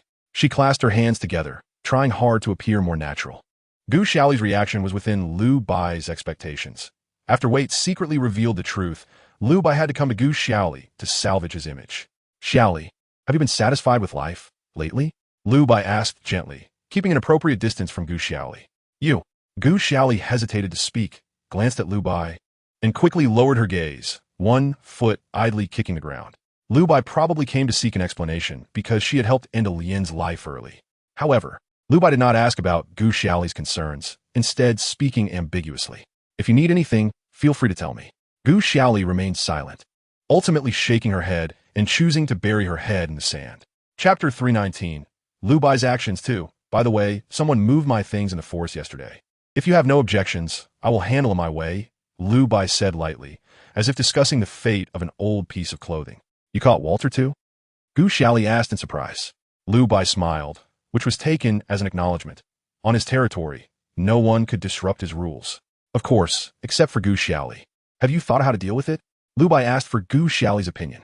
Gu Xiaoli furrowed her brows nervously. As an outsider from the wolf tribe, she had no right to interfere with Lu Bai's handling of his own people. However, considering Walter's honest and kind nature, she couldn't help but plead for him. Walter knows his mistakes and can change. He is just kind-hearted and couldn't bear to see Lian suffer like that. Lu Bai seemed to find it amusing, letting out a chuckle, his laughter pure like the sound of clear spring. This is the beast world. Kindness and compassion only lead to eternal damnation. His voice, however, was as cold as the ice atop a mountain. Gu Xiaoli was taken aback. She had never seen someone display such contradictions. Lu Bai's smile was like the spring sun in March, sincere and relaxing, but his words felt like a heavy snowstorm in midwinter, sending a chill through Gu Xiaoli's body. Gu Xiaoli stared in astonishment at Lu Bai's stunning smile, feeling a mix of emotions. She couldn't understand what this sunny boy had experienced to cultivate such a cold and silent heart akin to the night. When Lu Bai's smile faded, their eyes met, and Gu Xiaoli turned away, still determined to fight for Walter to have a chance at a good life. When a Lien wanted to kill me, Walter, despite being seriously injured, still tried his best to help me escape. Gu Xiaoli pointed out Walter's merits. Although Walter's help hadn't been practically useful to her, she was used to holding goodwill for everyone who had helped her. So that's how it is. I must thank Walter properly. Lu Bai nodded, easily accepting Gu Xiaoli's suggestion. From the beginning, Lu Bai didn't come to Gu Xiaoli to hold her accountable. He just wanted her to understand that his cruelty would always be reserved for others. Therefore, she didn't need to be wary of him. Gu Xiaoli didn't expect Lu Bai to agree so easily and was momentarily stunned. Have you had dinner? Want to eat together? Lu Bai suggested. I promised to eat with Jia. She cautiously found an excuse to decline. Although Lu Bai still appeared approachable in front of her, Gu Xiaoli felt a deep sense of intimidation towards him. I remember your little apprentice isn't very good at cooking, right? Lu Bai asked half-jokingly, slowly turning to the side. Gu Xiaoli saw the orc carrying pots, pans, and various ingredients rushing over from behind him. It turned out Lu Bai had planned this all along, and it seemed she couldn't escape this dinner. The starry sky was vast and brilliant. Under the night sky, Gu Xiaoli offered a bowl of water to Jia, who sat cold-faced on a stool. 3 days ago, Gu Xiaoli had promised Jia to teach him how to make spicy hot pot one evening. Little did she know Jia had been eagerly anticipating it for 3 whole days and had prepared many ingredients to showcase his thoughtfulness in front of her. Lu Bai seemed oblivious to Jia sulking, smiling as he handed a handful of wild fruits to Gu Xiaoli. Not wanting to provoke Lu Bai, Gu Xiaoli hurriedly accepted all the fruits and turned to comfort the frowning Jia. Jia remained silent. Gu Xiaoli had too many fruits in her arms and was anxious to explain to Jia. In a moment of distraction, she twisted her ankle and lost her balance. Falling to the ground, a warm, strong arm caught her waist just in time, and Gu Xiaoli turned to see Jia chiseled face under the moonlight. The fruits Lu Bai had given scattered all over the ground, and several wolves, including Lu Bai, turned to look at Gu Xiaoli, who was being held by Jia. The hazy moonlight cast a silvery sheen on Jia resolute face, making him appear quite handsome. Jia felt the heat rising on his face as Gu Xiaoli stared at him. Feeling awkward, he turned his head away and cleared his throat. Gu Xiaoli suddenly jumped out of Jia embrace, as if trying to escape, taking 2 or 3 steps back, her gaze awkwardly sweeping over the wide-eyed wolves around them. Gu Xiaoli, like a startled eel, darted far away from Jia arms, while Jia remained in his original posture, staring blankly at his empty arm. Lu Bai waved his hand, and several orcs immediately lowered their heads, silently continuing their work. Gu Xiaoli slapped her flushed cheeks, realizing she could no longer stay in this atmosphere. I'll step out for a moment. Lu Bai, you. Gu Xiaoli wanted to tell Lu Bai not to make things difficult for Jia, but the words stuck in her throat, fearing that they would upset both men. However, Lu Bai seemed to understand and spoke first. Don't worry, I'll take good care of Jia. Gu Xiaoli looked at Lu Bai suspiciously, confirming that his care didn't mean throwing him in a pot to boil, before feeling relieved to leave. After hearing Lu Bai's words, Jia previously relaxed brows furrowed tightly again. He didn't need that little brat Lu Bai's care. He really didn't understand how Gu Xiaoli could take a liking to such a small and weak male. Jia ignored Lu Bai and followed Gu Xiaoli. Walking straight out of the yard, Gu Xiaoli wandered aimlessly in the village, hearing the familiar footsteps behind her, although she didn't turn around. The tightly pressed corners of her mouth curled into a smile. Jia straightened his chest, raised his head, and caught up to Gu Xiaoli, walking alongside her. But he kept his eyes forward and remained silent, feeling quite awkward. Today, I'll teach you to recognize some medicinal herbs and wild vegetables. And tomorrow I'll teach you how to make spicy hot pot. Okay? Gu Xiaoli asked, turning her head to the side. Jia was silent for a long time before softly responding with an The two reached the thicket at the edge of the village. Although it couldn't compare to the wild, plant-rich outdoors, they could still gather quite a few edible wild vegetables here. Gu Xiaoli dived into the grass, holding the plants, passionately explaining the uses of wild vegetables and herbs to the silent Jia. The silvery moonlight illuminated her face, casting a bright glow in her dark eyes, making her look like a spirit in the dark night. While Gu Xiaoli was explaining, she caught sight of several perilla leaves hidden in the shadows of the grass and excitedly moved to pick them, only to be tightly embraced by a broad chest coming from the front, rendering her immobile. Jiefeng rested his head on Gu Xiaoli's delicate shoulder, his arms tightly holding her in place. Jiefeng could tell that Gu Xiaoli was afraid of Lu Bai, afraid enough to not dare oppose most of Lu Bai's suggestions. Jiefeng was sulking, not because he was angry that Gu Xiaoli couldn't keep her promise, but because he lacked the strength to provide her with a carefree, living environment. Chapter 320. Lu Bai's Past. 1. Gu Xiaoli's eyes widened, her limbs stiffened, stunned in Jiefeng's sudden embrace. What is Jiefeng doing? Was it really necessary to act like he had reunited with a long-lost mother? Jiefeng's muscular body pressed against Gu Xiaoli's chest from all sides, making it hard for her to breathe. Gu Xiaoli regained her senses and gently patted Jiefeng's back before he finally let her go. Jiefeng lowered his head, his bangs covering his eyes, murmuring softly, "I will protect you, so don't be afraid." As he spoke the last part, Jiefeng raised his head, his emerald eyes filled with pain and tenderness as they looked at Gu Xiaoli. That gaze felt like a pool of boiling spring water, rushing into Gu Xiaoli's heart, making her heart race. Gu Xiaoli quickly avoided Jiefeng's gaze. What is this child talking about? What do I have to be afraid of? As long as you're healthy and learn well the skills I teach you, I'll be at ease. Jiefeng gently scraped Gu Xiaoli's red nose with his finger and smiled lightly. Her blushing face, trying to hide her embarrassment, was quite cute. I wonder if when he becomes strong enough to express his feelings to her, she will also blush like this. It was getting late, and after experiencing a farce, the two quickly picked wild vegetables around them and carried them back to the farmhouse. Lu Bai had already prepared a whole pot of stewed meat, and beside it was sizzling grilled meat with a mouth-watering aroma, waiting for the two to return. The rich scent of the grilled meat wafted to Gu Xiaoli's nose, and she was instantly captivated by it. Although Lu Bai's personality was a bit ruthless, it must be said that his culinary skills were truly exceptional. Even if she, the ancestor of cooking, were to grill, she might not be able to achieve the same crispy outside and tender inside that Lu Bai did, making one's fingers itch with desire. Gu Xiaoli happened to have gathered quite a few perilla leaves, which paired perfectly with the grilled meat, just right to cut the greasiness.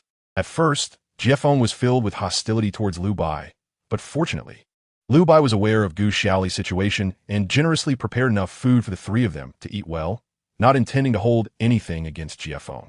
Gu Xiaoli let Jiefeng wash his hands clean and then cut the grilled meat into small pieces, wrapping it in a perilla leaf. After taking a bite, she couldn't help but sigh at its deliciousness.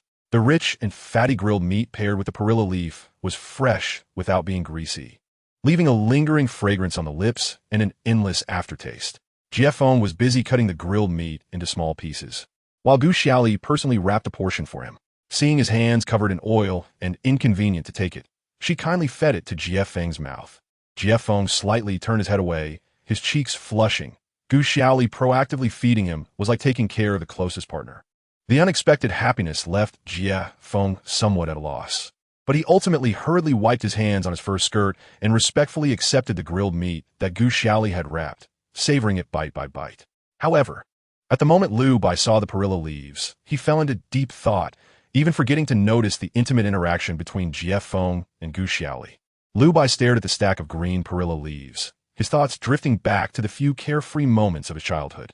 When he was young, Lu Bai was quite handsome, walking unsteadily like a little round bun, following behind his beast mother. Lu Bai's beast mother would tear fresh hunted beast meat into small pieces, while Lu Bai curiously observed the green leaves that his mother had set aside. "Mother, what is this?" Lu Bai's chubby little hand picked up a perilla leaf, waving it around like a tiny flag next to his mother. His beast mother smiled gently, tucking her white hair behind her ear, pinching Lu Bai's chubby face. "This is delicious." "Really?" Lu Bai was skeptical. In his impression, only red meat could fill his stomach. Seeing his mother busy again, Lu Bai glanced back at the green leaves in his hand, took a big bite, and chewed. "Oh, mother is lying. The green leaves are bitter, not tasty at all," Wu as he complained. He stuck out his little tongue and pushed the chewed leaves off his mouth with his small hands. "Ha ha ha ha." His beast mother burst into hearty laughter. Her little cub was simply too adorable. "That's not how you eat it. You have to wrap the meat inside." His mother deftly made a small perilla leaf wrap with her long fingers. Lu Bai pouted his shiny little mouth, staring at his mother in dissatisfaction. Eventually, he opened his mouth and swallowed the leaf wrap from his mother's green fingers in one go. Lu Bai's round face puffed out. His innocent big eyes twinkled as if he were seriously appreciating the taste. "How is it?" his mother asked gently, looking at Lu Bai. Still a bit bitter." Lu Bai chewed and said, finally stretching his neck to gulp down a big mouthful. "Isn't it less gamey now?" His mother lovingly wiped the crumbs from Lu Bai's mouth. Young Lu Bai nodded. "Eating these leaves with the beast meat can remove the gamey taste. This is your mother's secret, just for you." His mother affectionately kissed Lu Bai's soft little face. Lu Bai's gray eyes sparkled, as if he had learned some incredible secret, nodding vigorously and responding with a strong hum. His mother turned back to continue processing the beast meat, and the little one gently tugged at her skirt. "Mother, I want to eat another one." Lu Bai recalled his mother's gentle face, feeling as if it were a lifetime ago. He hadn't seen that gentle smile for a long time. "One more? Lu Bai? Lu Bai?" Lu Bai was pulled back to reality by Gu Xiaoli's call, and he stared blankly at her. Seeing him unusually dazed, Gu Xiaoli asked again, "Do you want to try the perilla leaf wrap with me?" Lu Bai didn't answer, staring at the familiar yet unfamiliar stack of leaves beside Gu Xiaoli, realizing that she called it perilla leaf. Lu Bai, driven by an inexplicable impulse, reached out towards the stack of leaves, picked the one on top, slowly opened his mouth, and stuffed the leaf in his mouth, then closed his mouth and chewed slowly. It was that fragrant yet bitter taste. Since his mother died in the fire, he hadn't seen this leaf in countless years. This was not just his mother's secret. Clearly, Gu Xiaoli knew too. His mother must have lied to him. Gu Xiaoli couldn't understand why Lu Bai suddenly seemed so dazed, yet she still tried to teach him how to wrap the meat. "That's not how you eat it. You have to wrap the grilled meat inside like this." Lu Bai looked up, staring blankly at Gu Xiaoli's wrapping action. In that moment, she seemed to overlap with that silver-haired, warm female, resembling his mother, the only beast man who had ever given him warmth in this world. "Do you want to try?" Lu Bai looked at Gu Xiaoli, but didn't move. How about you try mine?" Gu Xiaoli waved her hand in front of Lu Bai. Lu Bai didn't take it, suddenly stood up and kicked the stool backward, causing it to topple over. Lu Bai took a deep breath, buried his face in his arm, and rubbed quickly. "I'm sorry. I suddenly have something to do. I'll eat first." After saying that, Lu Bai left without looking back, leaving Gu Xiaoli feeling confused. Chapter 321. Lu Bai's Past 2. Gu Xiaoli's hand holding the leaf wrap was still suspended in the air when suddenly another large hand grasped her wrist and pulled her sideways. Jie Feng took a bite of the leaf wrap in Gu Xiaoli's hand, chewing with gritted teeth, his gaze fiercely fixed on Lu Bai's retreating figure, as if he wanted to crush someone's bones. If she isn't watched for a moment, she gets taken away by another male. Only then did Gu Xiaoli notice Jie Feng's darkened expression, awkwardly pulling back her hand. She thought to herself that her disciple was becoming increasingly possessive. She wondered if she should correct this. On the other side, Lu Bai shook off all his followers, transforming into a light gray wolf, swiftly weaving through the dense underbrush alone. Gu Xiaoli's perilla leaves became a catalyst, causing memories long sealed in Lu Bai's heart to flood out like a burst dam, unstoppable. Mother, mother!" Young Lu Bai cried out for his closest person, stumbling into the house. "What happened to your face?" The slender beast mother looked up at her son's muddy face mixed with blood, unable to recognize his once adorable features. Lu Bai lowered his head, nervously fidgeting with his chubby little hands, unable to answer. He knew his mother didn't like to see him hurt. Every time he was bullied by the village children, she would get very angry. "What happened?" The voice of the beast mother grew cold, losing the melodiousness of her youth, instead carrying a weary and desolate tone. Lu Bai wiped away his tears, sobbing as he finally cried out in front of his serious mother. "They said I'm a bastard. Woo-woo. They also said I only deserve to be ugly. They beat me." Lu Bai felt extremely wronged and staggered towards his mother, who lay on the animal skin, trembling small arms wrapping around her. The beast mother looked at her child's aggrieved expression. Her heart ached, and tears nearly spilled from her eyes. But in the end, she held back, forcefully pushing the small child, who was less than half her height, away. Her haggard face concealed all emotions, leaving only indifference and seriousness. If she couldn't protect this child until the end, she at least had to teach him how to protect himself. They weren't wrong. Foolish orcs only deserved to be ugly bastards. The beast mother's voice was cold and harsh, a stark contrast to her previous gentleness. Lu Bai was frightened by his mother's demeanor and dared not cry out loudly anymore, instead sobbing quietly, looking up at his most relied-upon mother with tear-filled eyes. Lu Bai couldn't understand why his always gentle mother had suddenly become fierce, just like those who bullied him. "Listen well, if someone hits you, you must hit back 10 times. If you don't do this, you will only get hit more. The beast mother said solemnly, fixing Lu Bai's shoulders, face to face. Lu Bai trembled, seemingly unable to accept his mother's teachings. For some reason, his body had always been smaller than that of his peers, and the children in the village often bullied him because of this.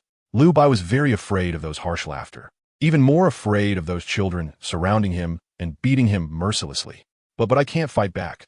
Lu Bai thought of the village bully, who was 2 heads taller than him, and his small body trembled. The beast mother shook her head, straightening Lu Bai's small face, and said a sentence he would never forget. You must think of killing the opponent to win. The beast mother's voice was resolute and cold. Lu Bai understood his mother's meaning, but he was too young, having never even killed a small rabbit, let alone the bullies in the village. But, it's so scary, Wu. Lu Bai shook his small head, burrowing into his mother's warm embrace, trying to use his cuteness to escape. At that time, Lu Bai did not know that his beast mother had lost Lu Yin's affection. Her health was deteriorating, and she might no longer be able to provide him with a warm haven. The beast mother gritted her teeth, raised her hand high, and harshly slapped Lu Bai's cheek. Slap! The loud sound resonated in young Lu Bai's ears. He had never imagined that his gentle mother would hurt him with her own hands. His small, chubby hands covered his stinging face, and he stood there in a daze, looking at the mother who should have been gentle and caring. That night, little Lu Bai was beaten by the beast mother, but he still did not know that such cruel treatment was just the beginning. After that night, every night, Lu Bai returned to his only home, exhausted, only to be met with his mother's stern teachings. At first, Lu Bai only avoided and cried in grievance at his mother's beatings. He didn't understand why the war mother had turned violent. Under the repeated, merciless beatings of his beast mother, little Lu Bai finally erupted. He began to fight back with all his might, filled with anger and confusion, his small legs kicking fiercely at his mother, yelling as he tugged at his mother's beloved silver hair. Just like his mother had taught him, he retaliated with all his strength, specifically targeting vital areas. Again and again, he struck at his beloved mother. In the end, Lu Bai was still just a child. He could only hit one of his mother's eyes and pull out a few strands of hair with all his strength. Those strands of hair fell to the ground, dry and yellowed, no longer the striking silver smoothness of the past. Lu Bai did not know from when on, his beautiful and healthy mother began to lose weight endlessly, becoming unrecognizable, no longer having the strength to gallop across the grasslands with her former good brothers. Little Lu Bai did not know that his beast father had set his sights on a new female, deliberately poisoning his mother to get rid of her as soon as possible. And his beast mother from the White Wolf tribe also did not know that the man she once trusted had used the most despicable means against her, just to marry the new tribe mother as soon as possible. Such days continued for a long time. Every night, Lu Bai would be beaten by his beast mother, until he was willing to abandon his feelings for his mother and hit back fiercely, to the point where both mother and son were bloodied. Could little Lu Bai have his only meal of the day? Gradually, Lu Bai became more and more numb to pain and no longer believed in or sympathized with anyone. Lu Bai's beast mother watched her son's daily changes, secretly crying in the night after he fell asleep. But she dared not show any weakness in front of little Lu Bai. She knew that would give her poor child an undeserved sense of pity. Children born from cross-species hybrids are often weak.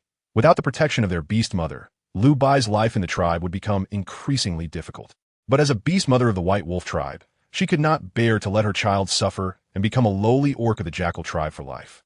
Even if Lu Bai hated her deeply, she had to teach this child to live independently and tenaciously, making those who had once humiliated him because of his background pay the price. Chapter 322, Lu Bai's Past 3. Lu Bai's beast mother was becoming increasingly thin. She knew her time was short.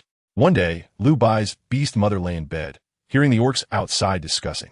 Several children in the village who loved to bully others suddenly all fell off a cliff and died. That night, the beast mother looked at her blood-soaked child walking into the house with surprise. She knew Lu Bai had finally done it. This time, the beast mother did not beat her child harshly again, but instead revealed a happy yet weak smile. Cough, cough, cough. Good child, well done. This was praise from the bottom of her heart. Lu Bai had exhausted himself and finally gained his mother's recognition. But he no longer felt the joy of being with her as he once did. He walked closer to the house, leaving bloody footprints, silently embracing his emaciated beast mother, burying his head in her chest, feeling her faint heartbeat. Lu Bai hugged her for a long, long time. The young him did not understand the feeling of true loss, only greedily cherishing the dwindling warmth and softness of his mother. Days passed, and Lu Bai and his beast mother became like two ends of scale. Lu Bai rapidly grew stronger through increasingly ruthless means, transforming into a handsome young man. Meanwhile, his mother, like a candle burnt down to the wick, completely lost the spirited vigor of her youth, becoming a wrinkled old woman, motionless and hunched in bed. Lu Ying noticed the changes in his second son and showed great concern. He secretly hid Lu Bai's beast mother in a dark little room, only allowing them to meet when Lu Bai completed his assigned tasks excellently. Lu Ying sensed the madness and ruthlessness hidden in his son's eyes and secretly feared Lu Bai's rapidly growing strength and connections. Several times, Lu Ying arranged for Lu Bai to be alone in perilous war zones, secretly hoping he would not return to the tribe. Unfortunately, each time, Lu Bai would perfectly complete the task, inciting more followers, and then return triumphantly. Sometimes, it would be a whole year before Lu Bai could see his beast mother. Once, Lu Bai narrowly escaped from Lu Yin's peril and finally saw his mother as he wished. "Mother, I came to see you," Lu Bai said with excitement. The moment Lu Bai saw his beast mother, he could hardly believe his eyes. In just a few short years, his beast mother had become nothing but skin and bones. Her once proud silver hair had fallen out in large clumps, and she looked like a dried corpse, devoid of any vitality. "This is your favorite Suzai," Lu Bai said as he raised a leaf in front of his beast mother's eyes. She tried to reach out to take it, but was interrupted by a series of coughs. Cough, cough, cough. Lu Bai quickly stepped forward to gently pat her back, helping her stabilize her breathing. "Dad." He found a new female. Lu Bai didn't speak the second half of his sentence. He was afraid his fragile beast mother would be hurt again. However, his beast mother seemed to have already guessed the rest of his words and showed no surprise. "Mom, one day, I will take you out," Lu Bai promised her, filled with anger and heartache. Despite Lu Bai tirelessly developing his power day and night like a wild grass, he was still no match for the flourishing Lu Ying. He feared that if he forcibly rescued his beast mother, Lu Ying might strike suddenly and take away the one he loved most forever. His beast mother slowly shook her head and suddenly asked, "Do you know why your mother has become what she is today?" "Because, Dad." Lu Bai's tightly clenched fists revealed the veins. "No. Cough, cough, cough. It's because Mom trusted the wrong person." His beast mother seemed a bit agitated, and after saying this, she began to cough violently. "Mom." Lu Shun anxiously supported the trembling beast mother, continuously helping her catch her breath. But she had no intention of stopping, suppressing her cough. She struggled to tell Lu Bai, "Lu Bai, listen carefully until you become strong yourself. Any compassion for others will only turn you into a tragic figure like them. Do not pity, do not trust anyone. Promise me, be a wise person without any attachments, and live well, okay?" This was the first time Lu Bai saw his strong beast mother show such a pleading expression. Lu Ying had gradually worn down this female's stubbornness and unruliness for his own desires, leaving behind nothing but a sorrowful shell. And this shell wanted to use its last bit of strength to help her son break free from Lu Yin's constraints. "Mom." Lu Bai's trembling voice broke into sobs as he sensed his beast mother's determination to leave, panic overwhelming him. "Listen to Mom from now on. No one else will be here. This way, you won't have to shed tears anymore." The beast mother pointed her withered finger at Lu Bai's strong chest. "I understand, Mom," Lu Bai replied heavily. In this cruel beast world, he no longer believed there was anyone else who could enter his heart. With Lu Bai's promise, his beast mother smiled with relief, as if her life's mission had come to an end. "All right now, send Mom off with your own hands." "Mom." Lu Bai looked at his beast mother in disbelief and terror, but she seemed to feel no pain, smiling peacefully. "Do you wish for that filthy Lu Ying to send me off?" His beast mother asked helplessly. She knew that she was nearing death, with no value left. Lu Ying kept her only as a tool to threaten Lu Bai. She didn't want her wrong decisions in life to burden her son with the consequences. She had seen through Lu Yin's character. He would never let the mother and son go without squeezing out the last bit of value from her life. She had long been gravely ill, with no future to speak of, but her son was still young, with a bright future ahead. Only by dying would she allow Lu Bai to let go and truly unleash his potential against Lu Ying. Lu Bai cried, for the first time in his life, tears streaming down his face, understanding the implications. Throughout his journey, he had faced all injustices and humiliations, all cruelty and pain, without shedding a single tear, silently enduring it all. But this time, Lu Bai felt as if a knife made of ice had been brutally thrust into his very being, tearing apart the warmth that had once entered him. His beast mother said nothing more, silently embracing the sobbing Lu Bai. That embrace was long and warm, as if she were gently holding this little bundle when she first brought him into the world. Lu Bai could no longer remember the last time he had been embraced like that by his beast mother. That familiar yet strange embrace made the boy reluctant to let go. But Lu Bai knew this was the last time he would be embraced. Shortly after Lu Bai left his beast mother, the small house where she lived caught fire. The female that had once held all the warmth and sunshine of his life was burned to ashes by his own hands. From that moment on, Lu Bai's heart was completely dead. He returned to the village without showing any signs, reporting back to Lu Yin, pretending he was unaware of his beast mother's passing, still obediently following Lu Yin's commands. In the corners where Lu Yin was unaware, his subordinates were being subtly swayed by Lu Bai. Those who could not be swayed would mysteriously disappear, leaving no trace. And Lu Bai acted like a compliant puppet, secretly waiting for his moment to arrive. Chapter 323. Lu Yin's Plan 1. In another dilapidated wolf tribe, the old patriarch Lu Yin still sat on his decaying throne. Lao was sweeping through most of the scattered small villages on the prairie with a fierce momentum, and within a few days, he would likely attack the main village guarded by Lu Bai and Lu Shun. As Lao advanced, Lu Yin became increasingly restless. It was not because of the survival of the wolf tribe, but because Lao was about to find that little female he had been thinking about. If he didn't T-act this time, Lu Yin feared he would never have the chance to obtain that exquisite creature. The once splendid stone house had not been repaired since Lao occupied Lu Yin's village and was becoming increasingly dilapidated. Lu Yin paced back and forth in the room, his hands behind his back, stirring up layers of dust beneath his feet. Clearly, he was anxious. "TCH, I want to see your patriarch." Lu Yin reached the door and scolded the leopard tribe guard standing at the entrance. The guard didn't even glance sideways, standing tall and looking straight ahead. "The patriarch is busy. He doesn't have time." Lu Yin was furious, but he didn't dare to continue shouting at the guard. What was just a small leopard tribe guard daring to treat him, the grand patriarch of the wolf tribe, with such attitude? If this were before, he would have dragged this guard out to be punished severely. But alas, the once powerful patriarch was now different. His capable subordinates had long since fled, and the elderly. Powerless Lu Yin had no strength to resist Lao's iron-fisted policies. Taking a deep breath, Lu Yin tried to suppress his urge to curse and said to the leopard tribe guard in a harsh tone, "I have important information to tell your patriarch. If you miss this, it's a responsibility you little people cannot bear." The leopard tribe guard looked down at Lu Yin with a hint of sarcasm. "You stay in your little room every day. How could you know anything?" "You." Lu Yin pointed his wrinkled finger at the leopard tribe guard, trembling with anger. "I am the patriarch of the wolf tribe. Didn't Lao say that my 2 sons hid the precious pure blood? Can you outsiders know my sons better than I do?" Lu Yin argued stubbornly. The leopard tribe guard wavered slightly, genuinely fearing the consequences of hiding information from Lao. After much consideration, he eventually reported the matter to Lao. Lu Yin thought he had lost all hope. But unexpectedly, in the afternoon, Lao rushed over with a few beastmen to meet him. Lu Yin chuckled to himself. Indeed, the reputation of pure bloods was the most effective. When Leo stepped into Lu Yin's house, Lu Yin was busy setting up a large spread of food on a stone table, waiting for Leo. "Chief, you're here. Have some food and take a seat." If one ignored the fact that Lu Yin was under Leo's control, he actually looked like a hospitable host at that moment. "Get to the point," Leo coldly responded, not buying Lu Yin's act. Lu Yin snorted coldly. He was feeling arrogant now, but once he got his hands on Leo's precious treasure and had his fun with her, he'd see if Leo could still laugh. Lu Yin was so lost in thought that he unconsciously smiled in front of Leo.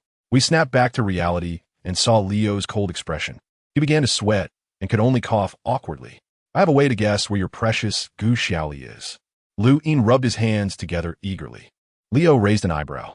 He had already swept through the entire grassland day and night, and the only places where Gu Xiaoli could be hiding were the 3 strongholds in the center of the wolf clan that had yet to be conquered. These 3 strongholds were fraught with danger, heavily guarded from the outside, and not something that could be taken down easily. Lu Yin wouldn't help him find Gu Xiaoli out of goodwill, but Leo wanted to see what tricks this old man was up to. Leo tilted his chin, signaling Lu Yin to continue. "I know my 2 sons best. You should first send people to test the 2 tribes. If they leave more than a third of their people behind, she must be there," Lu Yin said cautiously. Leo laughed and retorted, "What about the last one? Are you going to guard it?" "Oh, rest assured, Lord Leo. I'm already in your hands. How could I dare to play any tricks? If I have the fortune to see a purebred, I will definitely bring her to you at the first opportunity." Lu Yin patted his chest and assured Leo. Leo shot a cold glare at Lu Yin, He was a seasoned schemer. A few years ago, during the war with the prairie wolves, Leo had suffered a lot from Lu Yin and had become wary of him. If she loses even a hair, you'll have nothing but regret for the rest of your life. Leo pretended to warn menacingly. Lu Yin was surprised that Leo agreed so easily, both shocked and delighted, and quickly promised, of course, I guarantee to keep the purebred safe. Lu Yin vowed earnestly. Leo then asked, which two strongholds do you think she might be hidden in? The smooth progress made Lu Yin hesitate for a moment, but ultimately his lustful intentions won out. I can't say for sure, but based on my two kids' personalities, she must be hidden in the two northern tribes. Leo laughed. Good. Then I'll go to the southern tribe, and you guard the two northern tribes. Lu Yin was stunned. Huh? This Gu Xiaoli is also your female. Should you go to fetch her yourself? Lu Yin began to sweat nervously. Leo was not acting according to logic. If he really found Gu Xiaoli, that would be a problem. Leo replied coldly, of course I have to go personally. If I can't see her, you can prepare for the aftermath. After saying this, Leo did not wait for Lu Yin's rebuttal and strode away. For him, every moment apart from Gu Xiaoli was torture. After Leo left, a frustrated wail came from Lu Yin's house. Lu Yin pounded his chest and stomped his feet. He had finally gotten news from his spies that the purebred was likely hidden in the southern stronghold.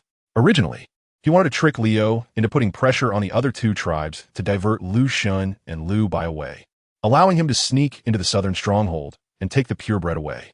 Unexpectedly, Leo had outsmarted him. Lu Yin paced back and forth anxiously, feeling utterly dissatisfied.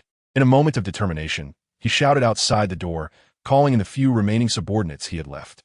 A few Wolf Clan members were pulled to the corner of the house, and to avoid being overheard by the guards at the door, he whispered, didn't you contact an orc under Lu Shun? Get him over here right now. Right now? The wolf orc turned back and feared a glance at the Leopard Clan guards at the entrance. I'll wait for you at the village entrance. Hurry. Lu Yin finished speaking and gave the orc a hard pat on the back. Although the wolf orc was nervous, he stealthily left the village and quickly transformed into beast form to signal at the edge of the main stronghold, luring out the orc Lu Yin mentioned and bringing him back to Lu Yin's tribe. Chapter 324. Lu Yin's Plan 2. Lu Yin quickly observed his surroundings and noticed that apart from a Leopard Clan orc who occasionally strolled by the entrance, there were no other Leopard Clan guards. It seemed Leo thought he was too old and powerless to stir up trouble, so he and T left many Leopard Clan orcs behind. Lu Yin was overjoyed and, emboldened, called over several Wolf Clan subordinates, inciting them to knock out the guard and bring dozens of reckless orcs to the agreed location. The orc who provided the information to Lu Yin was now waiting in the grass behind the village, looking around cautiously. Lu Yin turned back to check that no leopards were pursuing him, straightened his chest, and regained his former authority as he walked towards the waiting orc. The orc, seeing Lu Yin approaching with a large group of orcs, hurriedly jumped out of the grass to greet him. Lu Yin had met this orc once before. His name was Maifa, and he had been under Lu Shun for at least 5 or 6 years. He was unambitious, obedient, and an inconspicuous little figure. Lu Yin did not expect Maifa to actively accept his terms. Lord Lu Yin, Maifa respectfully bowed his head to Lu Yin. Lu Yin was quite satisfied with Maifa's attitude, waved his hand, and kindly signaled him to stand up. You are Maifa? How have you been doing under Lu Shun lately? If you're tired, you can come here to rest. I don't have much to do, just eat and drink well every day. Lu Yin kindly tempted Maifa. The risk he took to betray Lu Shun to ally with him was surely because he saw something Lu Shun couldn't provide. As long as he met Maifa's demands, Lu Yin believed Maifa would definitely play a significant role. Lord Lu Yin, I don't need good food and drink. Maifa lowered his head, slightly, hesitant to speak. Then what do you want? Don't worry. You've worked hard for our wolf clan for so many years. I will definitely satisfy you. Lu Yin patted his chest generously, indicating that everything was negotiable. Maifa struggled for a moment, but finally voiced the desire he had buried deep within. I want a purebred. Lu Yin was taken aback. Maifa appeared honest, but he had quite a few inappropriate thoughts. You have quite a bit of nerve. Lu Yin's attitude shifted from friendly to proud again as he casually twirled his fingers. Maifa panicked. Lu Yin must have misunderstood. He didn't dare to think boldly about Gu Xiaoli. He just wanted her to notice him a little more. No, I don't dare to think of becoming her partner. Even if I could just hold her once and smell her scent. Maifa's face turned red as he awkwardly explained. Lu Shun was very strict with his subordinates, forbidding them from looking at Gu Xiaoli or speaking to her unnecessarily while working around her. Maifa adhered to Lu Shun's rules. which allowed him to occasionally steal glances at Gu Xiaoli's grace. However, over time, Mifa grew increasingly unwilling to only observe her quietly from the sidelines. He wanted to stand before her openly and introduce himself, wishing to chat and laugh with her like Lu Shun and Jie Feng, even extravagantly seeking her gentle smile. However, all of this was merely a beautiful fantasy for Mi Fa under Lu Shun's high-pressure policies. Until one day, Mi Fa encountered a spy sent by Lu Yin. He originally held a deep disdain for Lu Yin, but the thought that Gu Xiaoli might break free from Lu Shun's impenetrable protection led him to inexplicably follow the spy out of the village. If Gu Xiaoli didn't have outstanding males like Lu Shun or Jie Feng by her side, perhaps she would have the time to glance at him. Perhaps she would notice Mi Fa's silent dedication to her all along. Seeing Mi Fa's youthful yet regretful expression, Lu Yin couldn't help but burst into laughter. Ha ha ha, you're quite the infatuated one. Don't worry, just do as I say and bring her out for me. Even if you want to take her afterward, that's fine. Lu Yin thought Mi Fa wanted some hard-to-speak condition, but it turned out the kid hadn't even touched Gu Xiaoli yet, making things much easier. Mifa, surprised and anxious, replied, No, I wouldn't dare disrespect Lady Xiaoli. I just want her to look at me. Lu Yin couldn't be bothered to waste words with Mi Fa. Leo's actions were swift, and he needed to hurry. As long as you handle this well, you will definitely reap the rewards. Go, Lu Yin encouraged. Mi Fa hesitated and nervously asked, but won't tricking her out like this make her angry? Lady Xiaoli really doesn't like our wolf clan schemes. Lu Yin shook his head, patting Mi Fa's shoulder, wearing an expression of youthful naivety. That's where you're wrong. Has she been happy being locked in the tribe for so long by Lu Shun and Lu Bai? Bringing her out is giving her freedom. She might even thank you. Mi Fa thought of Gu Xiaoli's happy and fulfilling appearance in the village and couldn't agree with Lu Yin. What are you afraid of? Do you want to spend your life quietly watching Lu Shun possess the female you like? A male should boldly fight for what he wants. Lu Yin said impatiently, raising his voice. Lu Yin's attitude was firm, and Mi Fa felt something was off, but thinking about how he would soon meet Gu Xiaoli alone. He couldn't contain his excitement and rushed towards the tribe where Gu Xiaoli was located. Meanwhile, Leo quickly gathered his men and headed straight for the village where Gu Xiaoli was hiding, and a great battle was about to erupt. Lu Bai and Lu Shun didn't anticipate Leo's surprise attack. While they were handling matters in two tribes far from Gu Xiaoli, by the time they received the news and rushed back, it was already too late. Fortunately, to prevent such situations, Lu Shun and Lu Bai had arranged for personnel in advance, and if there was any disturbance in Gu Xiaoli's village, the wolves would be the first to return to inform. Upon hearing that Leo was coming, the wolf tribe's village fell into chaos, with villagers busy preparing for battle. Gu Xiaoli waited at her door for Jie Feng, hesitating whether to flee or stay and face Leo's attack with everyone. The wolf who brought the message was in a hurry. Lu Shun wanted Gu Xiaoli to take some people and evacuate quickly, instructing her not to confront Leo directly. However, Gu Xiaoli insisted on waiting for Jie Feng, and no amount of persuasion could make her leave. When Mi Fa arrived at Gu Xiaoli's village, all the beastmen were busy, and no one noticed his unusual behavior. Mi Fa found a few of his good brothers, wolves sent by Lu Shun and Lu Bai to secretly protect Gu Xiaoli.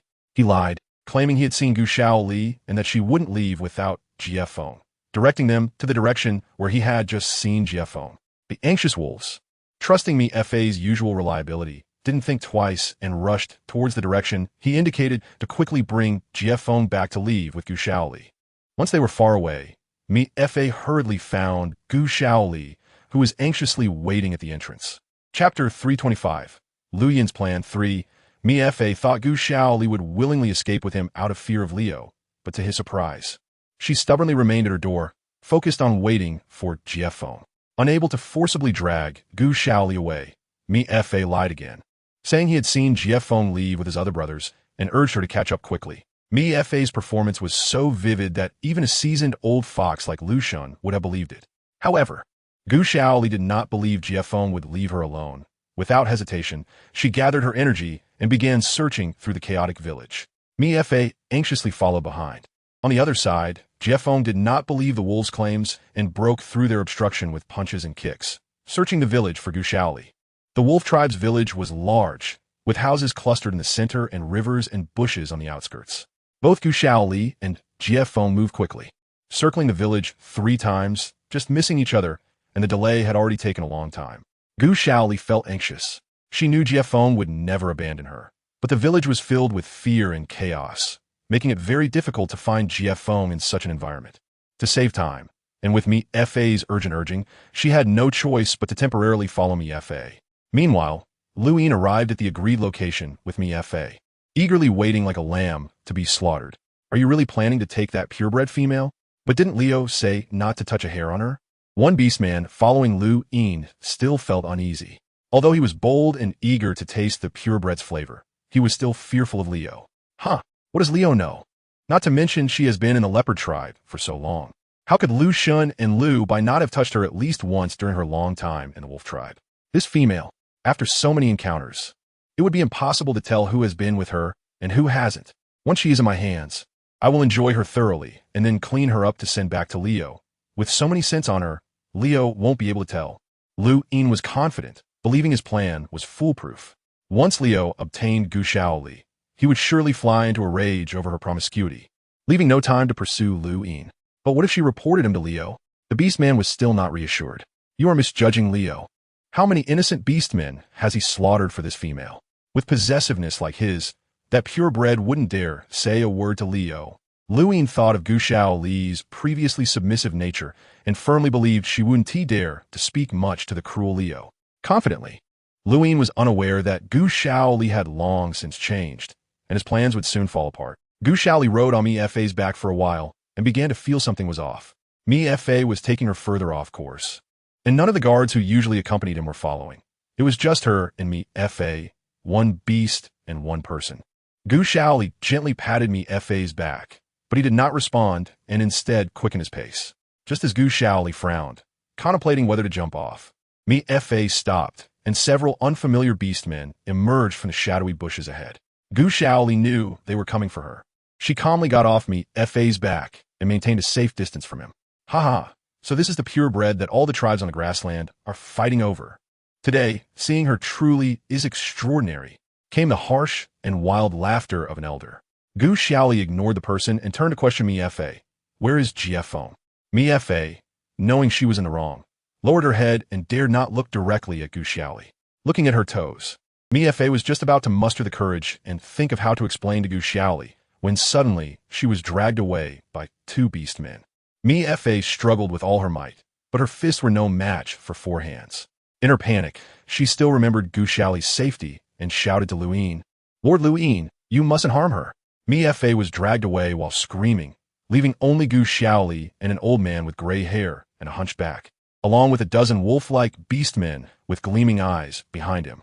You are Lu Yin? Gu Xiaoli had heard a few times from Lu Shun about the old patriarch of the wolf clan, Lu Yin. Lu Yin nodded and showed Gu Xiaoli a self-proclaimed handsome smile. From Lu Bai's previous descriptions, Gu Xiaoli had not left a good impression of this old man, who was nothing more than a scumbag in the beast world. Faced with a group of tall and strong beastmen, Gu Xiaoli did not show any fear, but calmly sized up the old man in front of her. Lu Yin's long beard and hair were mixed together, gray and covering half of his face. His narrow eyes were obscured by drooping eyelids, making it hard to see the expression in them. His face was lined with wrinkles, his back was hunched, and he looked very old, but his shifty eyes were always fixated on Gu Xiaoli with ill intent, making her feel nauseous. Leo is so desperate to find you. How about it? At a critical moment, it's still relying on me, the patriarch, to protect you. Right? My two sons are nothing, Lu Yin boasted proudly, as if he had not schemed to lure Gu Xiaoli out, but had come to rescue her like a hero. Gu Xiaoli did not want to pay attention to Lu Yin's self-praise, keeping her expression calm while secretly observing the surroundings. You're Gu Xiaoli, right? Follow me from now on, and I guarantee you won't have to worry about food and drink, and I will definitely not let Leo hurt you. Lu Yin stepped forward, revealing his ultimate goal. Gu Xiaoli shook her head. This old guy, who had harmed countless females in his life, was still shamelessly trying to have a relationship with her at his age, which made Gu Xiaoli feel disgusted just thinking about it. Lu Yin immediately noticed the unhidden disgust on Gu Xiaoli's face, and his pride was hurt. He stubbornly approached, trying to forcibly pull Gu Xiaoli. Gu Xiaoli nimbly dodged back, and if it weren't for leaving some face for Lu Shun and Lu Bai, she would have loved to kick Lu Yin's lewd old face right away. No, you're so old. I hope you can show some self-respect, Gu Xiaoli coldly refused. When Lu Yin reached out to pull her, he missed and lost face, but at the same time caught a whiff of Gu Xiaoli's fresh and pure scent. Lu Yin was taken aback. He did not expect that Gu Xiaoli, having been through so many hardships, had not yet bonded with anyone. This not only did not ruin Lu Yin's plan, but instead made him even more infatuated. A purebred who had not bonded, and more beautiful and fragrant than any female he had ever seen. If he could be the first to taste her, it would be worth it even if he died. Gu Xiaoli ignored the dazed Lu Yin and turned to leave.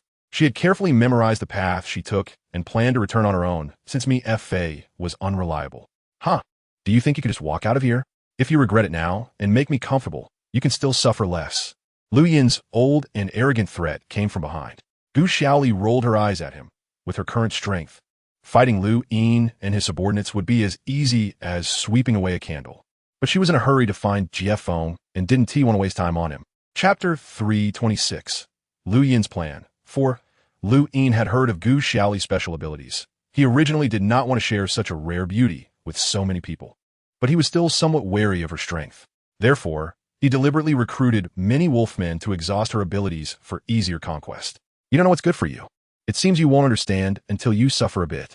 With Lu Yin's shout, the surrounding wolfmen charged forward. Gu Xiaoli was still a distance away from them. Thinking about returning to the village later, she decided to conserve her strength and released long-range skills while running, gritting her teeth at the snarling beasts. All the beastmen around Lu Yin were dispatched, leaving him standing at the edge, his gaze fixed on Gu Xiaoli's agile figure. After persistent training, Gu Xiaoli's speed had increased significantly. With her nimble movements, she left the surrounding wolfmen stunned. Holding her lightning bow, she quickly took down most of the wolfmen with a few skills. Seeing the situation was not good, Lu Yin hurriedly encouraged the remaining wolfmen. Today, whoever can take down this little female will get to have fun with her after I'm done. The remaining few wolfmen, hearing this, became even more excited and recklessly pounced towards Gu Xiaoli. Gu Xiaoli had used up most of her long-range skills, so she put away her lightning bow, clenched her fists, and was about to engage in close combat. However, after dodging a few wolfmen's attacks, those wolfmen unexpectedly began to slowly retreat to the side. Lu Yin, with his hands behind his back, approached Gu Xiaoli with a sneer. I didn't expect you to be quite capable, but it doesn't matter how strong a female is. In the end, it still depends on my mood, right? Gu Xiaoli then realized that the energy she used in close combat was not like the dazzling skills she released at a distance. To Lu Yin, it seemed like she had exhausted all her skills and was at her wit's end. Lu Yin, as Gu Xiaoli expected, smiled with all his wrinkles piling up, eagerly reaching out his hands towards her. After a battle, Gu Xiaoli was not injured much, but she felt disgusted by Lu Yin. When Lu Yin's wrinkled yellow hands came closer to her, Gu Xiaoli finally couldn't hold back any longer and threw a punch directly at Lu Yin's face. That punch contained all her energy and fierce anger, causing Lu Yin's face to cave in and his old front teeth to fly out his mouth from the force. Lu Yin thought he could finally enjoy the soft and fragrant warmth, but was caught off guard and nearly knocked out, sitting on the ground with stars in his eyes, unable to react for a long time. Gu Xiaoli was truly disgusted by Lu Yin. The face she had been trying to maintain just moments ago had vanished like smoke. Gu Xiaoli grabbed a handful of Lu Yin's beard, regardless of his howls of anguish and pleas for mercy, and unleashed a flurry of punches and kicks on his old bones, landing solid hits that instantly broke several of his bones. Today, not to mention Lu Shun and Lu Bai's father, even if the King of Heaven came, she wouldn't hold back. The surrounding beastmen initially wanted to help Lu Yin, but when they saw Gu Xiaoli's strength and ruthlessness, they scattered in an instant. This was not something a few beastmen could handle. Even the war god of the prairie, Leo, would have to reconsider before fighting with dozens of capable assistants. At first, Lu Yin could still howl and shield his head to dodge, but as he fell behind, several of Lu Yin's limbs and ribs were broken, and he lay curled up on the ground, groaning weakly. After Gu Xiaoli knocked Lu Yin down completely, she added a few more kicks before stopping. Looking at the now incapacitated Lu Yin on the ground, Gu Xiaoli disdainfully wiped her hands after the fight, and summoned clean water from her space to wash off the blood from her hands and legs, finally taking a breath. The beastmen who had been watching from Lu Yin's side had long since disappeared without a trace. Who would dare to provoke such a terrifying female? Gu Xiaoli scanned her surroundings, just as a battered Mi Fa came running from a distance. Mi Fa hurriedly ran close, and upon seeing that Gu Xiaoli was safe, she stopped, gasping for breath. After Mi Fa was taken away by Lu Yin's two subordinates, he felt extremely anxious, worried about Gu Xiaoli's safety. He fought back against two opponents, taking quite a few punches, and managed to shake off the two orcs holding him, desperately rushing toward Gu Xiaoli. Two wolfmen hurriedly followed me Fa, initially intending to capture him back, but upon seeing Lu Yin, who was beaten to a pulp on the way, they quickly turned around and disappeared without a trace. Gu Xiaoli turned her wrist and felt little gratitude for me Fa's pitiful situation. She hadn't forgotten the instigator who had tricked her into coming here. You're one of Lu Shan's subordinates, right? What do you think Lu Shan will do to you if he finds out about today? Gu Xiaoli asked coldly. Mi Fa's face instantly turned pale. His actions today might have irreparably damaged his image in front of Gu Xiaoli. Nevertheless, the first thing on Mi Fa's mind was to confirm her safety. Are you okay? Mi Fa dared not look up at Gu Xiaoli, kneeling before her and stuttering his question. Gu Xiaoli snorted coldly, unwilling to pay attention to Mi Fa's afterthoughts. Mi Fa suddenly knelt down, saying, I'm sorry, Lady Xiaoli. I was so foolish. I didn't think Lord Lu Yin would want to. Seeing that Gu Xiaoli still did not respond, he humbly pleaded, Lady Xiaoli, I will accept any punishment you see fit. Just please forgive me. Gu Xiaoli sneered. Oh, now you say this to me? Lu Yin had brought so many people to harm her.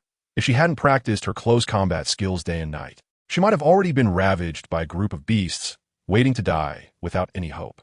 Before Gu Xiaoli could refuse Mi Fa, she suddenly caught sight of a familiar black figure approaching from distance. Gu Xiaoli looked up in surprise. It was indeed her good disciple, Jiefeng. Jiefeng had been led astray by a group of clueless wolfmen, turning around the village like a headless fly, fearing that something had happened to Gu Xiaoli. As soon as he left the village, he transformed into his beast form, tirelessly searching for Gu Xiaoli's figure. Fortunately, Mi Fa alone couldn't take Gu Xiaoli far, and with Jiefeng's fast movement skill, he quickly found her. Although Gu Xiaoli had not suffered much, the separation from Jiefeng still made her anxious. Seeing Jiefeng suddenly, she instinctively opened her arms to welcome the leaping Jiefeng. Jiefeng's emerald leopard eyes warmed at Gu Xiaoli's affectionate welcome. In a perfect arc, his giant beast form pounced on Gu Xiaoli, knocking her to the ground, his large head nuzzling eagerly against her chest, like a big cat that had finally reunited with its owner. Gu Xiaoli, small in stature, was completely overwhelmed by Jiefeng's leap, falling to the ground without any resistance. If it weren't for Jiefeng's careful use of his thick paw pads to support her from her back to her head, she might have truly suffered a concussion. Jiefeng's barbed tongue licked Gu Xiaoli's face repeatedly, and she got her face washed by the warm, wet tongue, feeling prickly, hot, and itchy, which made her giggle, dissipating all the unease she had accumulated in that moment. Chapter 327. The Dust Settles 1. On the other side, not far from the outskirts of the Wolfman tribe, golden beasts surrounded the large village in layers, leaving no escape.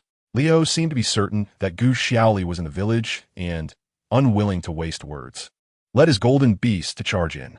Lu Shun stood at the front, feigning a desire for peace to buy time, while Lu Bai observed the situation hidden behind Lu Shun, not showing his face. The two brothers had hurried back and just managed to intercept Leo before he attacked the tribe, without having had a chance to see Gu Xiaoli. Logically, Gu Xiaoli should have escaped the village under the escort of the wolfmen. But the orcs Lu Shun and Lu Bai had sent to warn Gu Xiaoli had not returned with any news. Although the two brothers appeared calm on the surface, they were actually anxious, constantly worrying about Gu Xiaoli's whereabouts. The brothers did not dare to let Leo sense anything unusual. Even though Lu Shun was worried about Gu Xiaoli, he still did not dare to leave his position. Lu Shun relied on the heavy mechanisms set up behind him to stall for time against Leo, while he cast a glance at his brother Lu Bai hidden in the shadows. The brothers understood each other without the need for words. Lu Bai immediately grasped Lu Shun's intention, turned around, and quietly disappeared into the bushes, along with several capable subordinates. Facing a great enemy, the two brothers put aside past grievances, prioritizing Gu Xiaoli's safety above all else. Although Leo had brought enough manpower, the main force of the Wolfmen was not to be underestimated. With well-trained orcs and solid defenses, even the decisive prairie war god Leo did not dare to act recklessly. Lu Shun held the village entrance with his kin, stalemated against Leo. When Lu Bai entered the village, he briefly searched around and found that the traces of Gu Xiaoli and Jiefeng had long faded, and the orcs left to protect Gu Xiaoli had also disappeared. It was not hard to guess that Gu Xiaoli had already left the village with the people he had arranged. The village was surrounded by leopard people in layers. But fortunately, when Gu Xiaoli first moved in, Lu Shun and Lu Bai had considered this and had someone dig a tunnel from the bottom of the village to the nearby grassland, undetected. Lu Bai found the secret passage, but discovered it was covered in dust. Apart from the decaying smell of yellow earth, there was no trace of any orc left behind. Lu Bai's heart sank. He had clearly instructed his men to take Gu Xiaoli to escape through this tunnel.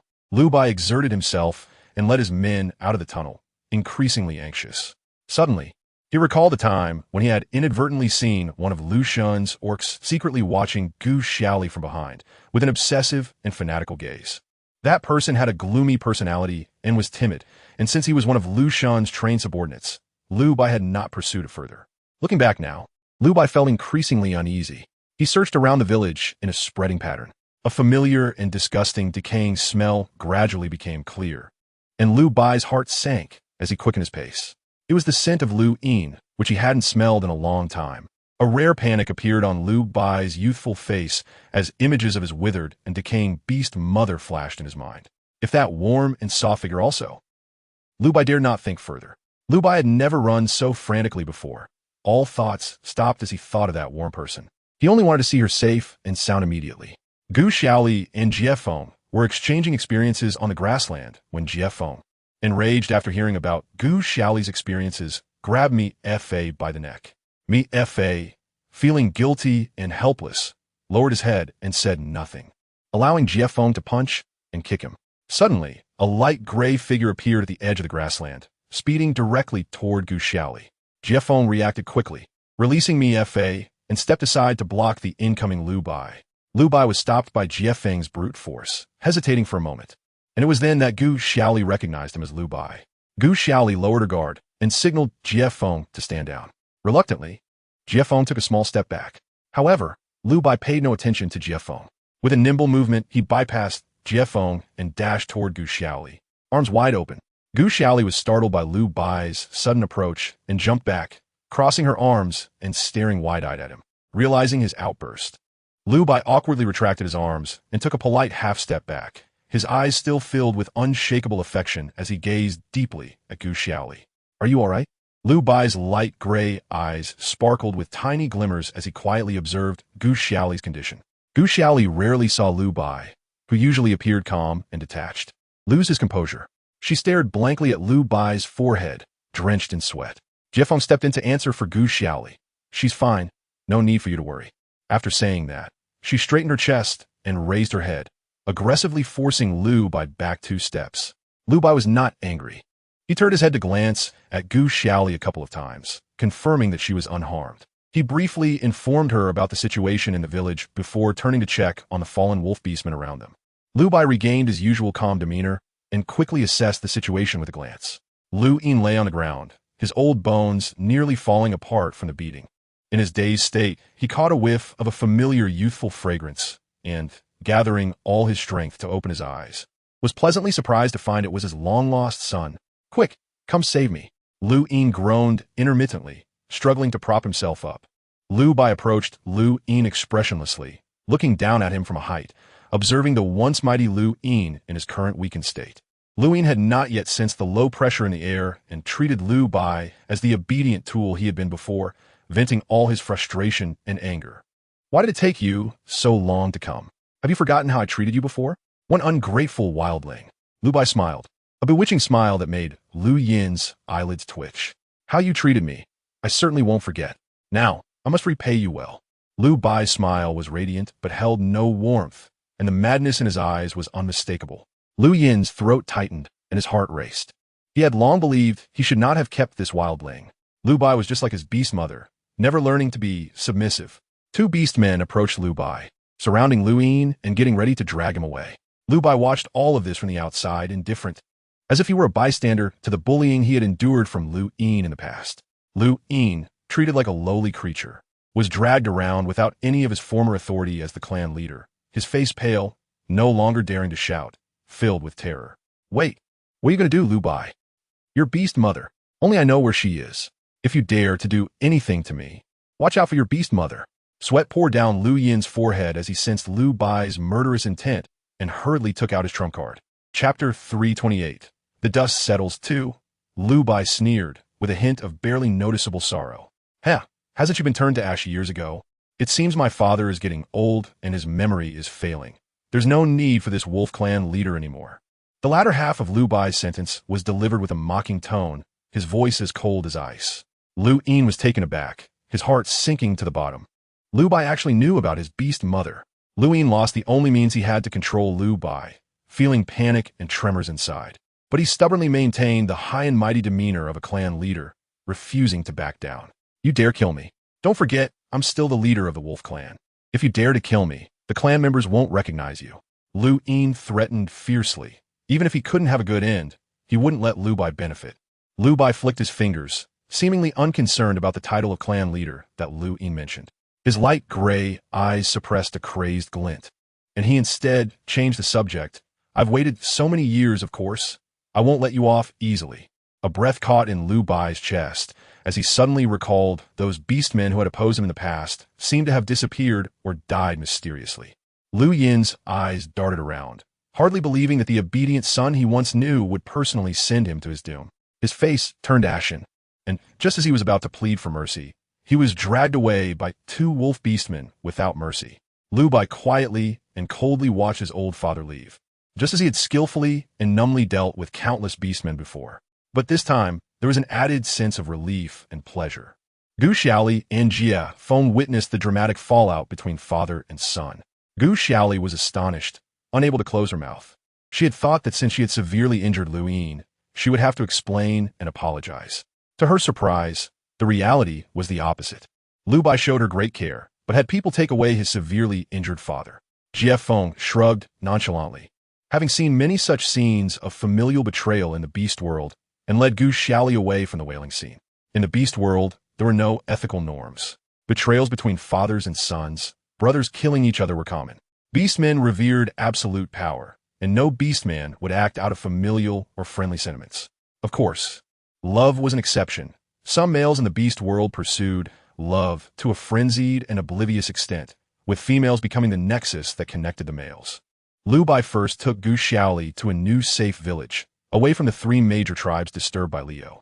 Although the new village was not as large and well-guarded as before, it was a paradise filled with the sounds of birds and fragrant flowers. The original village, under Leo's fierce attack, had suffered a brutal battle, with Lu Shun leading the charge against Leo and the Leopard tribe beastmen from dawn to dusk.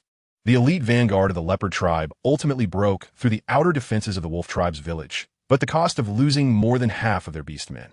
The Wolf tribe also suffered heavy losses. Most of the resisting wolves in the village were annihilated, with only a few beastmen protecting their females leaving with Lu Shun. Leo, as if possessed, searched every corner of the village. When he saw traces of Gu Xiaoli's life in the central stone house, he was taken aback. All the Leopard tribe beastmen were forbidden from entering that mysterious stone house, and only Leo knew that it still held remnants of warmth. Leo spent the entire day alone in the room where Gu Xiaoli had slept, lying on her bed and tightly holding onto the clothes she once wore, as if her soft body had once peacefully slept in his arms every night. Gu Xiaoli was like a spell on Leo, deeply rooted in his bones like wild grass, wildly filling every gap in his heart. Leo thought, this time, if he could have her again, he would never allow her to leave cruelly again. On the other side, in a desolate corner of the prairie, an old and haggard beastman crawled in beast form. The old beastman had broken veins and no intact bones. Only when his murky eyes occasionally moved could one barely discern signs of life. Before Lu Yin felt all the pain. The boy who grew up in oppression and hatred would never let him leave easily. In the new tribe, Gu Xiaoli began a brand new life. Lu Shun, who returned to the tribe after being wounded on the battlefield, immediately went to visit Gu Xiaoli. On the front lines, Lu Shun had originally wanted to use the skills Gu Xiaoli taught him to fight Leo to the death. However, the intelligence sent by Lu Bai arrived just in time at the front line, revealing that before Leo acted, Lu Bai had already found Gu Xiaoli and successfully moved her. To conceal his strength, Lu Shun pretended to fight Leo with all his might, creating the illusion that Gu Xiaoli had been hastily moved. Gu Xiaoli nervously met Lu Shun. Although Lu Bai had a personal feud with their beast father, it didn't mean that Lu Shun, as an older brother, also hated their beast father. Gu Xiaoli fidgeted, rubbing her hands, not daring to look at Lu Shun's wounded face. I hurt your beast father, and then Lu Bai took him away. He might not be doing well now. I'm sorry. Lu Shun said nothing, just staring intently at Gu Xiaoli. He missed this petite person immensely. After the calamity, Lu Shun's heart was fully occupied with the female he had tried so hard to protect. Gu Xiaoli lowered her head, fidgeting with her fingers when suddenly a pair of warm hands tightly gripped her shoulders. She jerked her head up, expecting to be scolded, but instead, she was met with a warm and solid embrace. Gu Xiaoli struggled slightly, but Lu Shan's strength was irresistible, pulling her deep into his arms, greedily inhaling the nostalgic scent that wafted from her. It was truly wonderful to see her again. Gu Xiaoli was very close to Lu Shan, and even her usually insensitive sense of smell detected a rusty scent on him, which was blood. Lu Shan had a slight limp when he arrived, causing Gu Xiaoli to worry. She broke free from his embrace and started to check his injuries. Not wanting to look was one thing, but seeing them only filled her with more guilt. Lu Shan's body was covered with numerous wounds, and he had various fractures and swellings. The areas covered by his animal skin skirt were especially bruised and battered. Such serious injuries would have left an ordinary orc rolling on the ground in pain long ago if they couldn't endure it like Lu Shan could. Gu Xiaoli fell silent, tears brimming in her eyes. While Lu Shan was injured on the front lines to protect her, she had been back there, beating up his father, which felt truly ungrateful. Lu Shan chuckled helplessly. This silly girl, his injuries were merely for Leo to see. Orcs had strong bodies, and in a few days, they would heal on their own. It's fine. Lu Shan gently reached out to wipe away the tears at the corner of Gu Xiaoli's eyes. However, Gu Xiaoli stubbornly turned her head away, cleared her throat, and began to sing a healing song. Lu Shan quickly covered her soft lips with his large hand, enveloping her delicate half-face in his palm. Just a small injury. Don't waste your skills. Bang. A loud noise came from the doorway, followed by the sound of items clattering to the ground. The stone pots and bowls in Jiefeng's arms tumbled down, and he stood there, arms still in a hugging position, staring at Gu Xiaoli and Lu Shan as if struck by lightning. Jiefeng had eagerly prepared for several days to showcase his cooking skills to Gu Xiaoli. And just when things had settled down after the turmoil, he had busily gathered a large amount of ingredients. But when Jiefeng entered, what he saw was Gu Xiaoli and Lu Shan sitting intimately on the bed, Lu Shan disheveled, with his animal skin skirt pulled up high by Gu Xiaoli, revealing his long legs. Gu Xiaoli had tears in her eyes, her face cradled affectionately by Lu Shan. Jiefeng selectively ignored Lu Shan's shocking wounds. The scene of Gu Xiaoli feeling heartache and guilt for Lu Shan's injuries in Jiefeng's eyes completely transformed into a scene of mutual affection. What are you two doing? Jiefeng's face turned bright red, and he awkwardly asked in a hoarse voice. Gu Xiaoli jumped off the bed like she had been electrocuted, flustered as she tried to explain. No, it's not what you think. Gu Xiaoli distanced herself from Lu Shan, extending her hand to point at his wounds. Lu Shan is injured. I'm just checking his wounds. Both Gu Xiaoli and Jiefeng had flushed faces, while Lu Shan sat calmly on the bed, elegantly crossing his legs. His long legs, covered in scars, only fueled more imagination. Lu Shan seemed to tacitly accept the situation, refusing to explain, propping himself up on the edge of the bed, smiling at the blushing Jiefeng. Jiefeng, young and impulsive, turned to leave in anger. However, after taking just 3 steps, he abruptly stopped, unwilling to leave even an inch further. No matter how angry he was, he had no grounds to blame Gu Xiaoli. He was just her apprentice. Even if she really got together with Lu Shan, what right did he have to be mad at her? Throwing a tantrum would only push her further away. Gu Xiaoli could tell that Jiefeng was genuinely angry, and although she felt some resentment towards this mischievous apprentice, she still pursued him earnestly. When Gu Xiaoli saw Jiefeng standing in the yard, she wanted to grab him, but he suddenly turned around. Master! Jiefeng called out loudly, startling Gu Xiaoli. This was the first time Jiefeng acknowledged her as his master. No matter how much Gu Xiaoli had pressured him before, he had always stubbornly refused to call her that. As your master, is this what you intend to teach me? Jiefeng raised an eyebrow, looking down at Gu Xiaoli with a condescending attitude, clearly questioning her. Gu Xiaoli was at a loss for words. Teach you what? Jiefeng pointed to the disheveled Lu Shan. Gu Xiaoli suddenly felt like she had accidentally shown something inappropriate to a child, and her face turned even redder. What are you thinking? We are really just treating wounds. Gu Xiaoli tried to raise her voice to cover her panic. She looked to Lu Shan for help, only to find him sitting silently on the bed, not even covering the clothes she had opened to check his wounds, calmly facing Jiefeng's accusation. Gu Xiaoli felt overwhelmed. Her guilt diminished significantly. She quickly pulled out some herbs from her space, tossed them to Lu Shan, and rushed out the door. Jiefeng and Lu Shan were both sensitive in their own ways. One was overly emotional, while the other was stirring up trouble. Gu Xiaoli felt caught in the middle. awkward on both sides, so she decided it was best to ignore them and let them sort out themselves. Gu Xiaoli hurriedly escaped the scene, wandering anxiously along the flat country road. She felt perplexed. She and Lu Xun were clearly innocent, yet being seen by Jie Feng made her feel like she was caught in an affair. Gu Xiaoli shook her head vigorously, repeatedly reminding herself that she was Jie Feng's teacher and that taking him as an apprentice was just to find a reliable bodyguard. After running quite a distance, with no one following her, she slowed down her pace and began to relax. She didn't want to face the electric tension between the two men for now, so she aimlessly wandered around the village. On the other side, after Gu Xiaoli left, the atmosphere in the room with the two men suddenly turned cold. Jie Feng was the first to speak, warning Lu Xun with a frosty expression. She is not like those fickle females. You'd better not set your sights on her. Although Lu Xun always presented himself as a good man in front of Gu Xiaoli, Jie Feng had occasionally seen the admiration of other females in the village for Lu Xun. A male like Lu Xun, standing at the top of the tribe, would naturally attract many admirers. Lu Xun was unfazed. You're just her little apprentice. What right do you have to meddle in her personal matters? The emphasis Lu Xun placed on personal matters was heavy, carrying a clear meaning. Jie Feng wanted to retort immediately, but the words caught in his throat. After a moment of contemplation, he didn't respond but instead attacked Lu Xun. You only want to use her value. You don't deserve to stay by her side. Lu Xun let out a mocking laugh. Aren't you here for her abilities too? If you don't behave and be a good apprentice, how long do you think she'll keep you around? Lu Xun remained calm in the face of Jie Feng's provocation. Few orcs by her side were there for pure love. In the cruel world of orcs, everyone needed to form pairs and have children. Considering the strength and development of partners and offspring, Jie Feng fell silent. He had accompanied Gu Xiaoli since the Leopard clan, and he had witnessed all the hardships and suffering she had endured. Jie Feng understood very well the reasons why Gu Xiaoli had steadfastly chosen him as her apprentice. One day, Gu Xiaoli discovered that Jie Feng stayed by her side not to learn skills, and Jie Feng was afraid that he would not even be able to fulfill the role of a simple apprentice. Jie Feng took a deep breath. Regardless of what identity he had to stay, if anyone dared to make her sad, he would definitely not let them go. Even if you're the leader of the wolf tribe, it's the same. Jie Feng's biggest difference from other males may lie in the fact that he does not care whether he truly possesses her. He only cares whether she can be happy and content.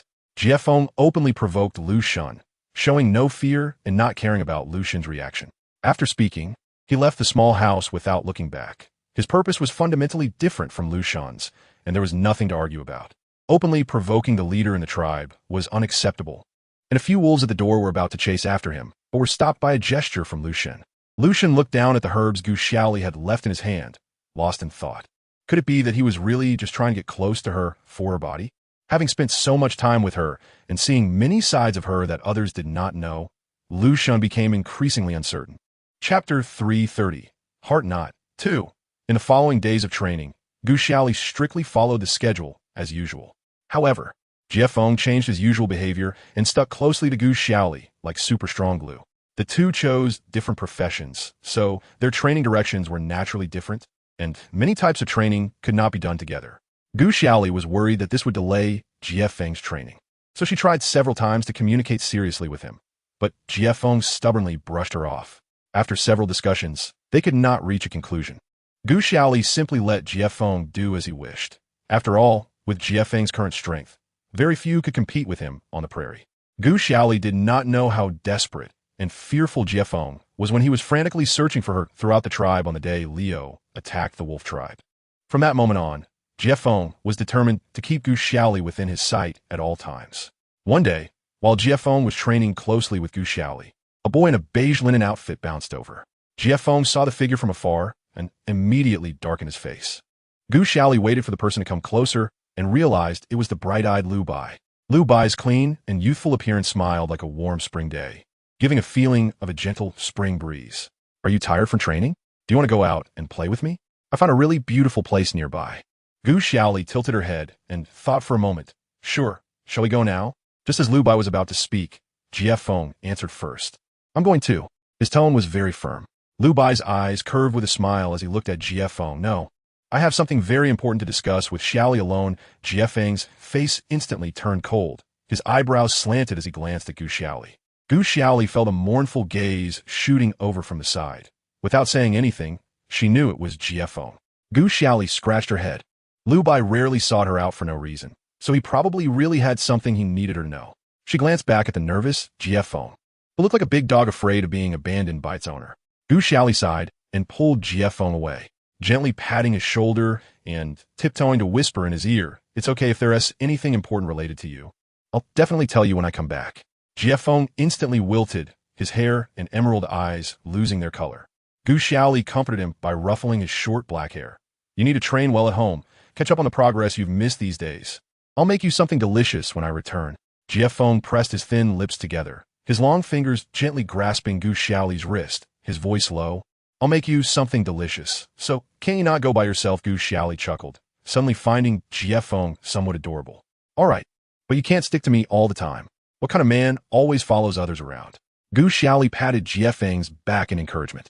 Jiefeng did not understand what Gu Xiaoli meant by man, but still hoped to show her the side she liked, so he reluctantly agreed to let her go alone. Lu Bai's subordinates transformed into beast form, allowing Gu Xiaoli to ride on one of them. Gu Xiaoli ran across the prairie with Lu Bai, who was also in beast form for a while. Suddenly, howls of wolves echoed from afar on the prairie, and even Gu Xiaoli could hear it clearly.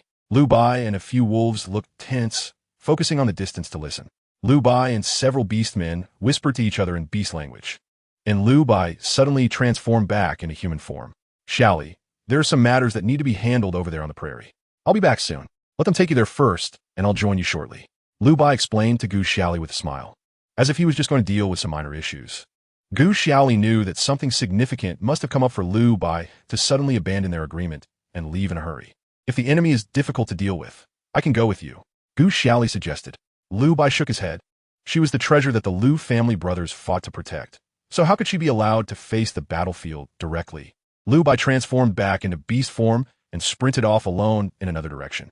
Gu Xiaoli did not press the issue and followed Lu Bai's subordinates toward their original destination. After running for a while, Gu Xiaoli saw a patch of greenery in the distance, with a winding river in the middle, adorned amidst the green jungle like a sapphire ribbon, incredibly beautiful. Before reaching the distant desert oasis, Gu Xiaoli suddenly spotted an isolated small house, standing neither too close nor too far from the desert oasis amidst a stretch of yellow sand. The small house was simple and ordinary, standing quietly like a small stone in the vast sandy sea. Gu Xiaoli suddenly became interested and wanted to see what the solitary little house in the barren land would look like, so she jumped down from the wolf's back. The wolves responsible for escorting Gu Xiaoli stopped and surrounded her, lowly humming as if asking her. Gu Xiaoli pointed at the small house not far away. None of the wolves dared to speak, silently staring at each other, making the atmosphere somewhat strange. That house was specially built by Lu Bai for some reason. And every year on a fixed day, Lu Bai would bring flowers and spend a night there alone. No beastmen other than Lu Bai were allowed to enter that house. The wolves were uneasy, not daring to defy Lu Bai's orders, yet not wanting to go against Gu Xiaoli's wishes. In the end, after weighing the pros and cons, the wolves allowed Gu Xiaoli to go to that house. Lu Bai's attitude towards Gu Xiaoli seemed to always be an exception.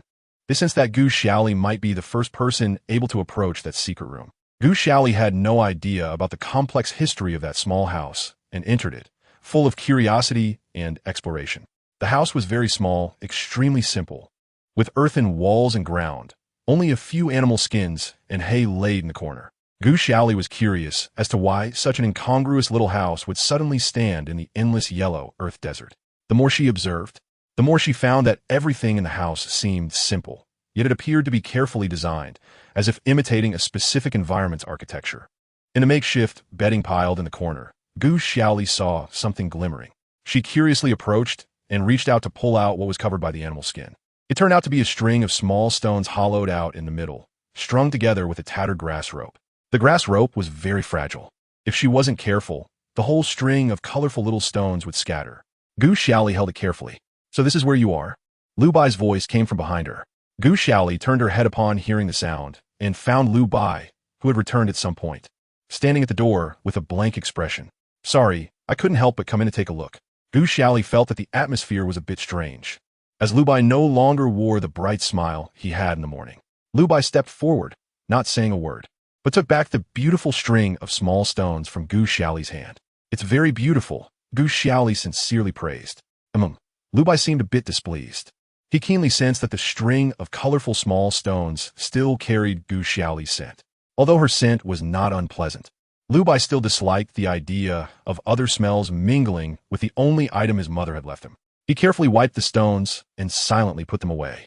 Gu Xiaoli noticed Lu Bai's unusual attitude towards the stones and felt confused and somewhat apologetic. Is it something very important? I didn't mean to touch it. I'm sorry if it caused you any trouble. Lu Bai's gaze dropped, hiding a mix of emotions. It was a sunny noon when he was still small, and his beast mother took him away from the grasslands for the first time. There were vast forests, rolling mountains, and rushing, winding rivers. By a shallow bank of the river, he and his beast mother caught fish and played in the water, carefree and joyful. The small shining stones by the river caught Lu Bai's attention, and he waddled along the bank, picking up those colorful, smooth stones one by one and presenting them like treasures to his beast mother. Lu Bai's mother laughed heartily. It was the first time she received a gift from her little son. She used her sharp nails to carve a small hole in the center of the stones, braided some grass into a thin string, and made a simple yet cute little necklace, hanging it around her son's neck. At that time, the beast mother had high hopes that her son would shine brightly like those little stones in the future. Unfortunately, the good times didn't last long. The winds of fate are unpredictable. Lu Bai's beast mother could never have anticipated that this string of small stones would be the only colorful memory left for her son after she left this world. After the beast mother was turned to ashes in a great fire, Lu Bai personally built a small house in a corner by the oasis. Everything inside the house was exactly as it was when his beast mother was alive, and that precious string of small stones was carefully hidden on the bed where his mother often lay. Every year on the same day, Lu Bai would bring his mother's favorite flowers to this house, curling up on his mother's bed for a night. In the beast world, there are no customs for honoring the dead. Yet, Lu Bai repeated the same actions year after year, as if his beast mother had never left. Lu Bai did not know what meaning this held. Everything he cared about was already gone. He only felt that this small house was like a ghostly harbor, and he was a lost soul without direction. Only here could he find some comfort, supporting this strong, yet lonely boy to continue on. Lu Bai was not one to easily express his emotions, but he found himself unable to hold back in front of Gu Xiaoli. That was left to me by my beast mother. The boy's voice was low. Gu Xiaoli suddenly understood. No wonder the wolves following her had strange expressions when she was about to enter this room. She was feeling very guilty, adhering to the respect for the deceased. When Lu Bai suddenly asked, "Do you want to know how my beast mother died?" Lu Bai lifted his head, his gaze cold. Gu Xiaoli felt a chill run down her back. Today's Lu Bai gave her a strange feeling. Unlike the usual indifference he showed towards everything, this time there was a long, sorrowful air about him. If you don't want to talk about it, you don't have to tell me. Gu Xiaoli tried to stop Lu Bai from continuing the topic, sensing that the boy's secret might be better left unknown. Lu Bai continued to speak, his tone sarcastic and thin, because she believed in someone she shouldn't have. Gu Xiaoli looked at Lu Bai in silence. The sudden outpouring from the boy left her unsure of how to comfort him. Lu Bai suddenly met Gu Xiaoli's gaze, and his eyes revealed a rare sincerity. A direct attack is easy to dodge, but a hidden arrow is hard to guard against. Sometimes, the ones who hurt you the most are precisely the ones you trust the most. Gu Xiaoli frowned slightly. Lu Bai had no right to advise her not to trust others. He himself had plotted against her. Lu Bai easily saw through Gu Xiaoli's contradictions and smiled dismissively. When I hid you in the west of the grasslands, Lu Yin's subordinates couldn't possibly know your location. Do you know how Sack found you? Gu Xiaoli recalled the scene at that time. First, Sack suddenly controlled Lu Bai's subordinates, forcing her into a dead end. Soon after, Lu Shun found her, and by the time she saw Lu Shun, her consciousness was already hazy, and she couldn't remember many details. Lu Bai continued to guide Gu Xiaoli. There are rumors on the grasslands that you possess special abilities. Before coming into contact with you, no one dared to attempt to forcibly capture you. The best method was to spread the word, let other beastmen test the waters, and wait for the dust to settle before reaping the benefits. Lu Bai's words struck Gu Xiaoli like a heavy punch, overturning her understanding. She did not want to believe her ears, but deep down, she had already begun to suspect Lu Shin's actions. When Gu Xiaoli was severely injured by Sack and Bedridden, her trust and reliance on Lu Shun were largely built upon his meticulous care. If everything from her injury to her recovery and the signing of the contract was planned by Lu Shun, Gu Xiaoli dared not think further. Gu Xiaoli took a deep breath and tried to calm her emotions. She felt her mind was in chaos, shook her head, and suddenly realized that at least she still had Jiefeng. Jiefeng, fresh out of obscurity, did not have the cunning of the two wolf brothers. Lu Bai saw through Gu Xiaoli's thoughts. Are you still counting on that little apprentice of yours? Can't you see what he is really after? Gu Xiaoli had great confidence in Jiefeng. Jiefeng is different from you guys. Lu Bai suddenly laughed, recalling the years when his beast mother was in her prime. She firmly believed in her feelings for Lu Yin, sacrificing her noble white wolf bloodline, leaving her family support, and coming alone to the secluded wolf tribe, dedicating all her youth to Lu Yin, only to end up discarded like a worn-out shoe. Lu Bai seemed to see the shadow of his beast mother in Gu Xiaoli. He stepped forward, cornering Gu Xiaoli against the wall, forcing her to meet his gaze. Don't trust anyone, including me, Lu Bai said seriously to Gu Xiaoli. Gu Xiaoli was taken aback, her rigid back straightened, looking at Lu Bai in disbelief. Lu Bai had deliberately exposed the background of his own brother and had gone to great lengths to speak ill of Jiefeng, just to keep her vigilant. From the very beginning, he had used Mandra to drug her and confine her, and now he was always by her side. Wasn't that all to gain her trust? Yet now he was telling her not to trust even Lu Bai himself. Gu Xiaoli truly couldn't understand his intentions. Lu Bai let out a bitter laugh. Gu Xiaoli's surprised reaction was within his expectations. He should have advised Gu Xiaoli to stay away from Lu Shun and Jiefeng. But the words that came out were not to trust anyone. Lu Bai felt he was increasingly losing control of himself when he was around her. Lu Bai silently took a step back. Forget it. You wanted to air out your grievances, right? Let us go. Gu Xiaoli blankly followed Lu Bai out of the small house, and the two spent a relaxed and pleasant day at the oasis. Lu Bai returned to his previously gentle and elegant demeanor, and Gu Xiaoli tactfully refrained from bringing up the matter of Lu Bai's mother. Chapter 332. The plan. Gu Xiaoli and Lu Shun enjoyed the mountains and rivers until dusk, returning with great satisfaction. On the way back from the oasis, Gu Xiaoli vaguely heard the distant howls and sounds of struggle from wild beasts. The noise drifted across the vast grassland, and even without seeing the scene, the intensity of the sounds indicated the fierce battle taking place. Gu Xiaoli was determined to investigate further, but Lu Bai blocked her path. Under the dim, yellow sunset, Lu Bai smiled gently as he held onto Gu Xiaoli's arm, tenderly yet firmly stopping her steps. It's just a minor conflict. It's getting late. We should head back. Gu Xiaoli tilted her head. Recently, Leo had been causing unrest across the entire grassland, and some turmoil might be normal. Just as Gu Xiaoli was about to turn back with Lu Bai, a bloodied leopard emerged from the distant horizon. Following the leopard were dozens of sharp-toothed wolves, relentlessly pursuing the solitary leopard. Though the leopard was panicking in its escape, it spotted Gu Xiaoli from afar thanks to its excellent abilities. Injured and desperate, the leopard charged towards Gu Xiaoli as if propelled by a whirlwind. However, before it could reach her, it was pinned down by several wolves. The leopard, unwilling to give up, suddenly transformed into human form under the sharp fangs and claws. My Lady Xiaoli, I have urgent news. It had only managed to say half a sentence when its head was stomped down, burying its mouth in the dirt, struggling helplessly. Lu Bai's expression darkened behind Gu Xiaoli, his sharp gaze signaling the wolves to quickly deal with the beast man. But Gu Xiaoli stepped forward and chased away the wolves pressing down on the male leopard. Let him speak. Gu Xiaoli frowned and said sternly, as the beast man clearly had something important to tell her. The wolves dared not act against Gu Xiaoli, but continued to hold down the powerless leopard, stealing glances at Lu Bai's expression. Lu Bai looked displeased, but Gu Xiaoli was already intrigued. She would not back down until she heard the whole story. Reluctantly, Lu Bai gave an impatient look, and the wolves respectfully released the male leopard from the ground. The leopard beast man was heavily injured, struggling to catch its breath as it hurriedly spoke. Lord Leo asked me to convey to you, cough cough, your good friends Lu Ku and Rabbit Sauce are in the leopard tribe. He hopes that the matriarch can return to the tribe within 3 days so that Lord Leo can ensure the safety of your friends. Gu Xiaoli was initially shocked, but then realized that even when she was at the leopard tribe, Leo had often used Rabbit Sauce to threaten her.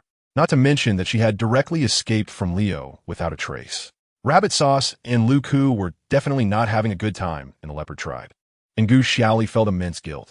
She should have thought of this earlier. She had been away from the leopard tribe for so long, and the Lu brothers had likely been keeping this from her all along. Gu Xiaoli turned anxiously to Lu Bai. How long have you been keeping this from me? She feared that Leo might become impatient and actually do something to Rabbit Sauce and Lu Ku. Lu Bai quickly regained his usual calm demeanor and reassured her. Leo is just trying to coerce you into returning. As long as you don't show excessive worry, Leo won't rashly harm them. To prevent Gu Xiaoli from doing something foolish, Lu Bai continued to guarantee, Lu Shun and I are already thinking of ways to rescue them. Xiaoli, Just stay safe in the tribe and don't overthink it. Making you fearful and worried is ultimately Leo's goal. Don't fall into his trap. Gu Xiaoli would not believe Lu Bai's words. If they truly cared about rabbit sauce and Luca's lives, they would not have kept her in the dark for so long. The beastman who had delivered the message was quietly dealt with by Lu Bai. Gu Xiaoli, with heavy thoughts, had no time to concern herself with the fate of the beastman and could only follow Lu Bai back to the village. The first thing Gu Xiaoli did upon returning to the village was to find Lu Shun and discuss the plan to rescue Rabbit Sauce and Lu Ku. No way. It's too dangerous. Lu Shun outright rejected her, echoing Lu Bai's attitude. In stark contrast to the two wolves' attitudes, Jiefeng firmly stood by Gu Xiaoli's side. I'll go with you. Jiefeng tightly grasped Gu Xiaoli's shoulders, giving her anxious heart a sense of strength. However, sneaking away two people from the powerful Leo was definitely not a task that she and Jiefeng could accomplish alone. Gu Xiaoli still needed to secure the support of the Lu brothers. Gu Xiaoli paused, furrowing her brow and shaking her head lightly, trying to dispel her fear of Leo. This time, she was not fighting for herself. She had to be brave and not let innocent people suffer. Because of her. Lu Shun, they are my people. I must bring them back myself. Gu Xiaoli looked up and stared directly at Lu Shun, her eyes shining with determination. Lu Shun's expression was complex as he silently stared at Gu Xiaoli for a long time. Jiefeng shot a disdainful glance at Lu Shun, thinking that he was always eager to please, but when it came to something important, he was still going to have to step up. It's okay, Xiaoli. You can do whatever you want. You don't need to listen to them. Jiefeng wrapped his arms around Gu Xiaoli's shoulders, making to leave. Lu Shun suddenly spoke. You can go, but... Gu Xiaoli stopped in her tracks against Jiefeng's force, turning back to look at Lu Shun expectantly. But you must promise me that you absolutely cannot take risks. Lu Shun's tone was firm. MHM. Gu Xiaoli nodded seriously. If she were to risk herself to save her friends, then this mission would be meaningless. Gu Xiaoli clenched her fists tightly. It was time to face the fear buried deep in her heart. Seeing his brother relent, Lu Bai knew he could not dissuade Gu Xiaoli and silently joined the planning meeting of the three. Gu Xiaoli initially wanted Leo to bring the hostages directly to her, luring him away while the others took advantage of the leopard tribe being leaderless to forcibly rescue the hostages. When she was done, she would slip away from Leo. As soon as this idea was proposed, it was met with unanimous opposition from the three men. Lu Shun and Jiefeng insisted on staying by Gu Xiaoli's side, refusing to allow her to face Leo alone. However, in this situation, only Lu Bai could go to rescue the hostages. Leo was meticulous and would certainly not leave just one beastman to guard Rabbit Sauce and Lu Ku. Gu Xiaoli recalled the combat abilities of Xing, Gu, and Rui Qi. If Leo really left those two to guard, Lu Bai might not be able to defeat them. Gu Xiaoli thought it over and felt that the only person she could trust was Jiefeng. Drawing Leo away and rescuing the hostages required a trustworthy person to accomplish both tasks, and those two just happened to be her and Jiefeng. Gu Xiaoli turned to Jiefeng, locking eyes with him. Jiefeng felt his heart race as Gu Xiaoli's dark eyes stared directly at him, a suspicious blush rising on his face. Jiefeng, do you trust me? Gu Xiaoli asked earnestly and focused. Jiefeng's pink bubble burst all at once as he guessed Gu Xiaoli's intention. I don't want Leo to hurt you again. Jiefeng stammered, looking down to avoid Gu Xiaoli's gaze. No one can hurt me again, but my friends will be harmed because of me. Gu Xiaoli replied firmly. Jiefeng clenched his fists. He wanted to protect her at all costs, but if they didn't separate, it would only make her sad. After much internal conflict, Jiefeng chose to trust Gu Xiaoli's strength. You must protect yourself. Jiefeng embraced Gu Xiaoli tightly. Gu Xiaoli reciprocated his embrace gently. This was their first time collaborating on a high-stakes confrontation, and she believed that they would have a good outcome as master and disciple. After reaching an agreement, the division of labor became much simpler.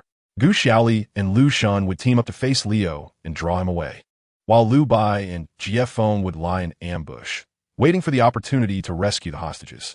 Chapter 333. Goodbye, Leo 1. Before setting off, Gu Xiaoli asked the three men accompanying her, Are you all ready? The three men looked serious and nodded in unison. Gu Xiaoli and Lu Shun rode on one wolf, while Jiefeng transformed into beast form and stealthily followed the team, led by Lu Bai from a distance. As the two teams parted ways, Jiefeng suddenly grabbed Gu Xiaoli. Gu Xiaoli was pulled suddenly and almost bumped into Jiefeng's strong chest, their faces close together, locking eyes. Jiefeng's emerald green eyes gazed deeply at Gu Xiaoli, suppressing deep emotions that had been boiling in his chest for a long time. but all came out as a simple sentence. When you come back, I'll make you something delicious. The words carried the warmth of a common household and the weight of a long-lasting vow. He would wait for Gu Xiaoli's return. A surge of warmth filled Gu Xiaoli's heart, and she opened her slender arms, tiptoeing to hug this big dog-like boy. Jiefeng returned the embrace with warmth and determination. This parting was undoubtedly a torment for him. Gu Xiaoli buried her face in Lu Shun's strong neck and firmly replied with a thick nasal tone. Let's eat together when you come back. Ahem, it's time to go. Lu Shun stood behind Gu Xiaoli, interrupting their reluctant farewell. For safety reasons, on the way to the appointment, Lu Shun did not revert to beast form, but instead sat in human form on another wolf with Gu Xiaoli. Lu Shun steadily held Gu Xiaoli's slender waist, and although the wolf moved at high speed, Gu Xiaoli did not feel much bumpiness. At the agreed location, Leo had already brought a golden group of leopards waiting there. Lu Shun and the wolf clan arrived leisurely at the place and jumped off the wolf's back first. The wolf in beast form was a head taller than Gu Xiaoli, and Lu Shun reached under her armpits with both hands, gently lowering her down. The wolf clan and the leopard clan faced each other, forming a narrow boundary in between, and no one dared to take a step forward. Since Gu Xiaoli appeared at the edge of the grassland, Leo's gaze had been fixed on her. When he saw Gu Xiaoli being obediently lowered from her mount by Lu Shun like a doll, Leo's eyes burned with intensity, glaring at the two closely connected figures. Before Gu Xiaoli could steady herself, Leo spoke first.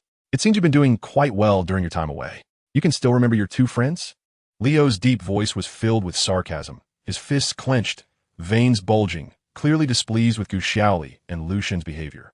Gu Xiaoli instinctively shrank back, and Lu Shun's warm hand gently patted Gu Xiaoli's thin back, reminding her that she was no longer the Gu Xiaoli who could be easily bullied. Lu Shun stepped forward, his tall figure shielding Gu Xiaoli behind him, his expression cold as he cut straight to the point. Cut the crap, where are they? Leo tilted his chin, and three figures were brought out from the leopard clan. They were Lu Ku, Tu Jiang, and Xiong Zhuang, whom Gu Xiaoli had not seen for a long time. Tu Jiang still looked like a soft and weak little rabbit, but she had lost a lot of weight since she left, making her pair of red rabbit eyes look pitiful. Xiong Zhuang still followed Tu Jiang blindly, but his face and chest had acquired many scars, losing his youthful foolishness and becoming somewhat mature. Luca looked the worst among the three. He had lost a lot of weight, resembling a malnourished child from a refugee camp. His once shiny orange hair had lost its luster, and his eyes were filled with exhaustion and sorrow, which made one's heart ache. Gu Xiaoli looked at the three of them, her heart tightening. Xiaoli, Tu Jiang, and Lu Ku were both shocked to see Gu Xiaoli. She had finally escaped from the claws of evil, yet she was returning to face the terrifying past for their sake. Tu Jiang had tried every possible way to escape Leo's control, but her worst fear had come true. Tu Jiang knew Gu Xiaoli's stubborn nature too well. At this point, she knew she could not persuade her to turn back. Tu Jiang lowered her head and gently wiped away the tears in the corners of her eyes, chokingly asking Gu Xiaoli, "Are you doing well?" Once close sisters met again, but they could not express their feelings. They could only exchange simple greetings. And Gu Xiaoli felt an overwhelming sense of guilt and self-blame. Gu Xiaoli suppressed the impulse to cry and forced a big smile at Tu Jiang. "I'm doing well." Gu Xiaoli didn't want Tu Jiang to worry about her. Leo, who had not seen Gu Xiaoli for a long time, greedily observed her every move from several meters away. The moment he saw her, it was as if he had found a long-lost treasure. Leo could not wait to hold her familiar and warm body in his arms, but Gu Xiaoli did not even glance at him, her attention entirely focused on a cheap little rabbit and a weak hybrid. Gu Xiaoli's demeanor felt like a thorn deeply piercing Leo's long-yearned heart, driving him almost to madness.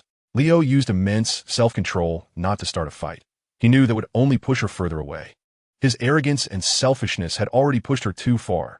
The fragile Gu Xiaoli could no longer withstand any of his intimidation or violence. Leo buried his longing deep in his heart, but could not help the coldly mocking tone. "Gu Xiaoli, you must be living too comfortably. You haven't thought about coming back to see us for such a long time?" Gu Xiaoli's face paled.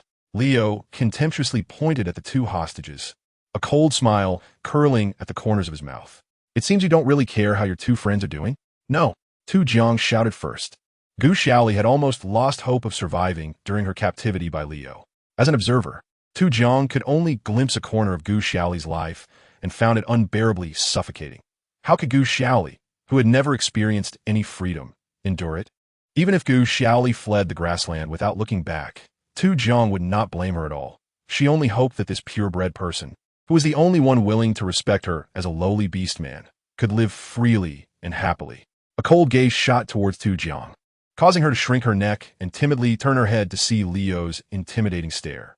Tu Jiang was so frightened that her long white ears drooped and curled up. But for Gu Xiaoli's sake, she still mustered the courage to say a few more words. "Xiaoli, I'm fine. You just need to live happily. Don't worry about me." Gu Xiaoli's tears swirled in her eyes. She wished she could rush forward and rescue Tu Jiang from the clutches of evil. Despite her heartache, Gu Xiaoli still remembered the plan. She could not act impulsively and ruin everything. Gu Xiaoli raised her head and blinked hard, forcing the tears back, silently telling Tu Jiang in her heart, "Wait for me. I'll rescue you soon." Lu Ke watched the tears swirling in Gu Xiaoli's eyes, and at that moment, he hated his weak hybrid bloodline more than ever. He could not turn the tide like the powerful Lu Shun or Leo. He could only watch helplessly as Gu Xiaoli struggled in pain. Lu Ke opened his mouth, wanting to say so much, but in the end, it turned into 3 hesitant words. "Xiaoli I. Em Sore." Chapter 334. Goodbye. Leo, too.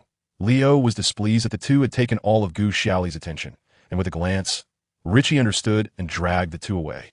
Gu Xiaoli was afraid Leo would harm them, and with red eyes, she raised her voice to question, "What will it take for you to let them go?" Leo did not respond, his aggressive gaze fixed on Gu Xiaoli, slowly extending his long fingers and beckoning her. Leo's meaning was clear. The exchange condition was Gu Xiaoli. "No." Lu Shun immediately rejected firmly. Gu Xiaoli did not impulsively agree, but instead looked at Leo with suspicion, wondering if he would release them after she went. Leo sneered, his expression unfriendly, saying that while he was in a good mood now and could negotiate, if his mood turned bad later, her two friends would probably be gone. "You." Gu Xiaoli was so angry that she wanted to rush up and punch Leo in the face, but was pulled back by Lu Shun from behind, calming down momentarily. Lu Shun again half-concealed Gu Xiaoli behind him and raised his voice, sarcastically asking, "I didn't expect the usually dignified leader of the Leopard clan to use such despicable means?" Leo looked down at Lu Shun. The cunning of the Jackal clan's Lu Shun was no less than his, and he was probably the least qualified person to say such things in the room. "Is she really staying with you of her own free will?" Leo retorted. Gu Xiaoli and Lu Shun exchanged silent glances. To make Leo let down his guard completely, they had agreed to create the illusion of Lu Shun kidnapping Gu Xiaoli, hiding her increasingly growing skills. Gu Xiaoli lowered her head, her soft hair covering her expression. From Leo's perspective, he could only see her weak shoulders slightly trembling.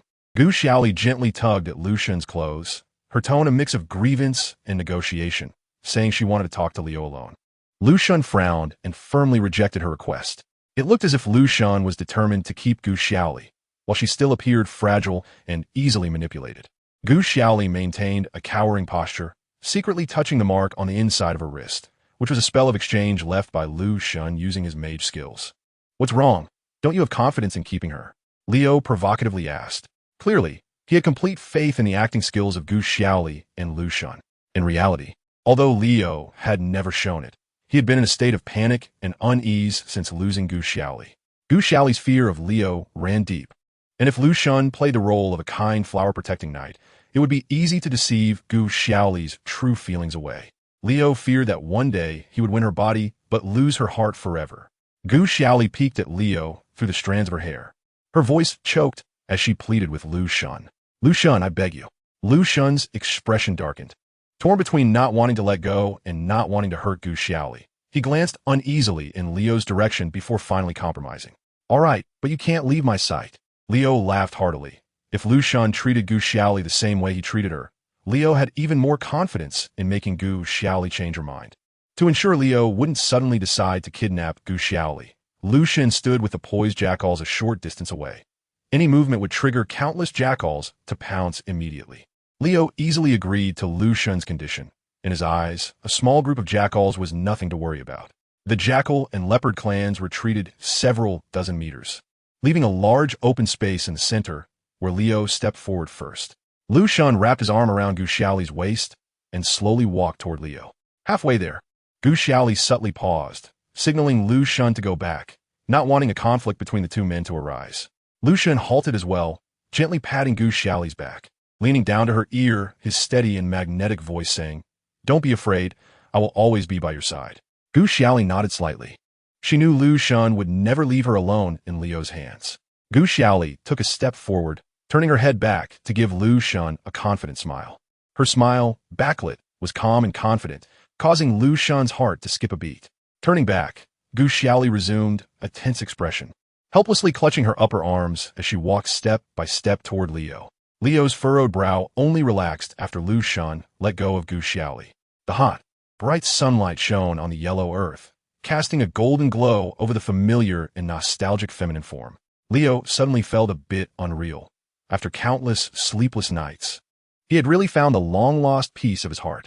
Leo's heart surged with intense joy and slight panic, his breathing involuntarily quickening. Before Gu Xiaoli could get close, Leo eagerly stepped forward, grabbing her soft, delicate arm and pulling her into his embrace, tightly wrapping his arms around her warm and fragrant body. It was as if Leo were using all his strength to want to deeply embed her into his bones and blood. He rested his head on her delicate shoulder, his deep voice resonating in her ear. Gu Xiaoli, you made me wait so long. Gu Xiaoli clenched her fists tightly, her thin body trembling slightly as she stiffly resisted Leo's iron-like embrace. The deep-seated fear of Leo made her reflexively want to strike back fiercely, but she had to find a way to draw this guy away from the hostage without exposing herself prematurely. Leo's face was buried deeply in Gu Xiaoli's scattered hair, greedily inhaling the familiar warmth and fragrance that made him nostalgic and enchanted. The pure and clean scent reached Leo's nostrils, and he suddenly looked up in surprise, gripping Gu Xiaoli's shoulders tightly. You haven't bonded with that guy. The pure scent on Gu Xiaoli was unmistakable. She clearly hadn't been touched by anyone. Before coming, Leo had prepared himself mentally. Even if she had been taken by another beast man, he wouldn't hold it against her. As long as she was willing to return with him to live a good life, Leo would be willing to overlook everything. However, this little female before him had evidently protected herself perfectly. She was still completely his.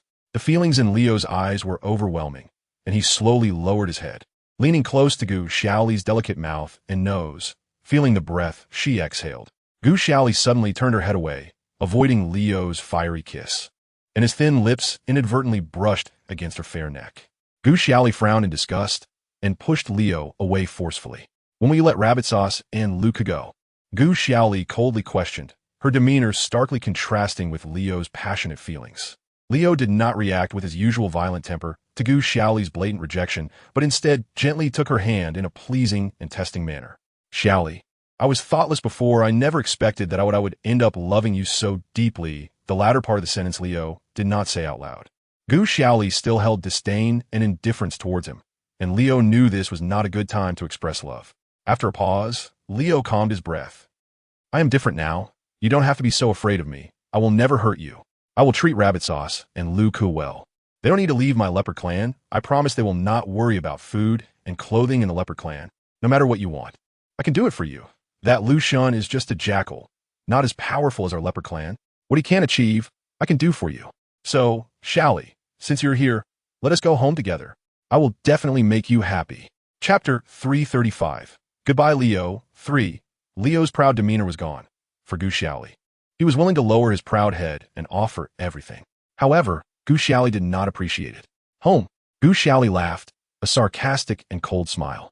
My days in the leopard clan are devoid of freedom, dignity, and even who I talk to or what expression I wear every day depends on your whims. Now, to be fair, I ask you, during our days in the leopard tribe, did you ever truly see me as an equal human, even just once? Gu Xiaoli questioned coldly. Her piercing gaze was like thorny brambles, wrapping around Leo's heart, causing him to pause in his breath. When alone, Leo never faced the things he had done to Gu Xiaoli. Her hatred was like a poisonous thorn deeply embedded in his heart, causing him subtle pain with each beat. Now, the buried guilt and anguish had been forcibly unearthed by Gu Xiaoli. The usually strong Leo actually swayed slightly, as the person he deeply loved looked at him with such loathing.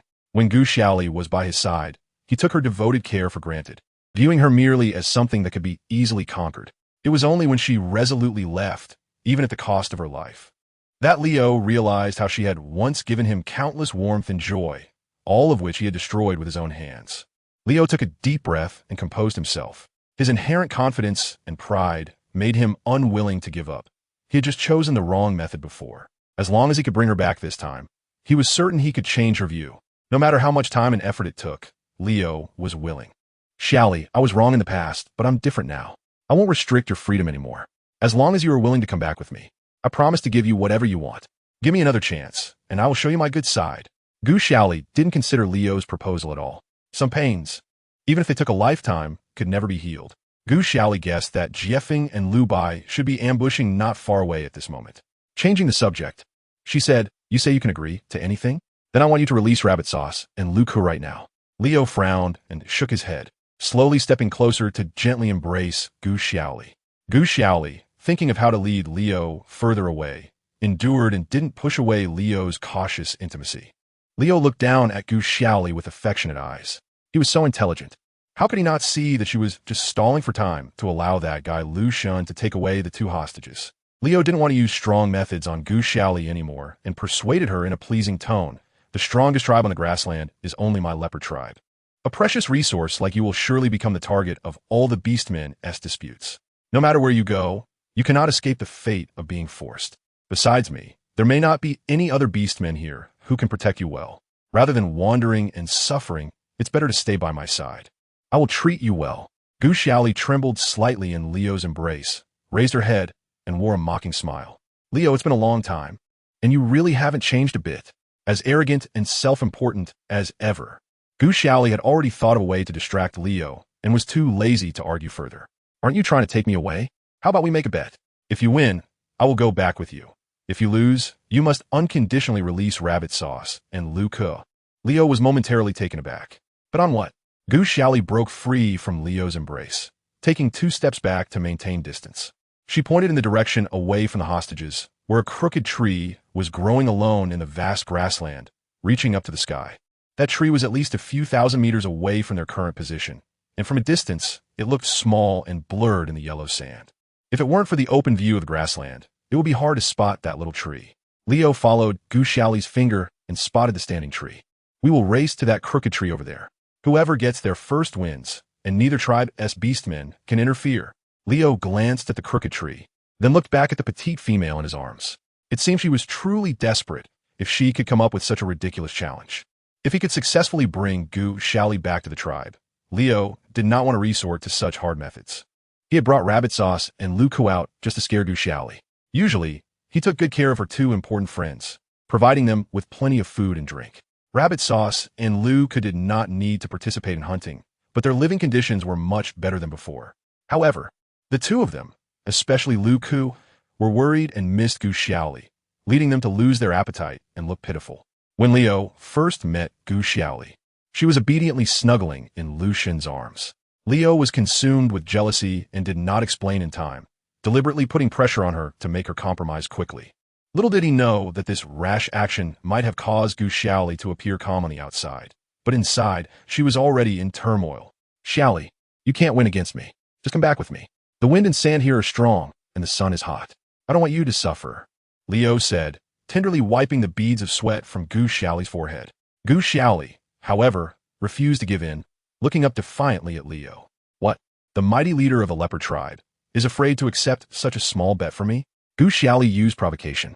Her task was only to lead Leo as far away from the hostages as possible and stall for some time.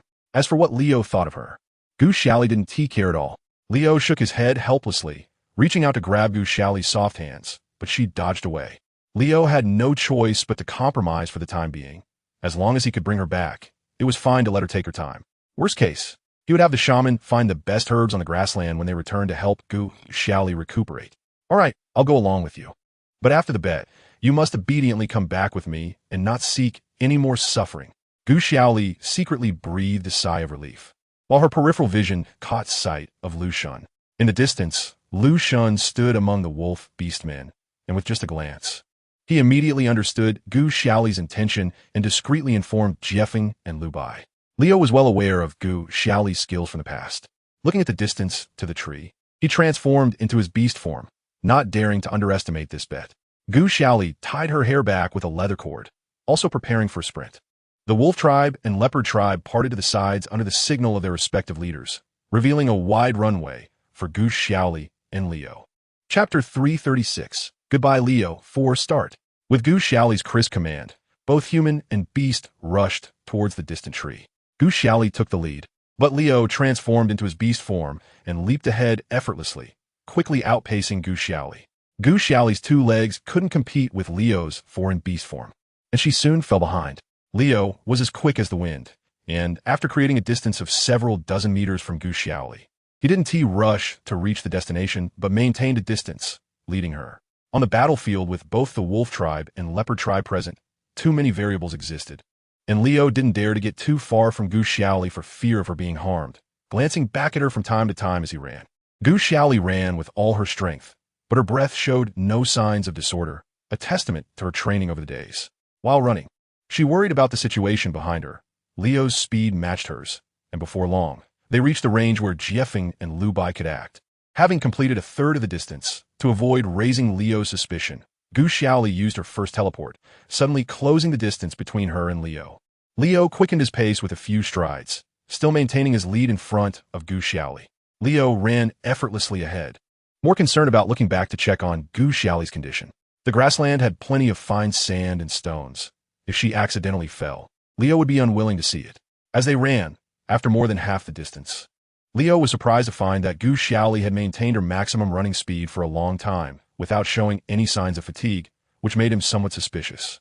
Gu Xiaoli saw the crooked-necked tree getting closer, but there was still no sound of action behind her, and her heart was pounding.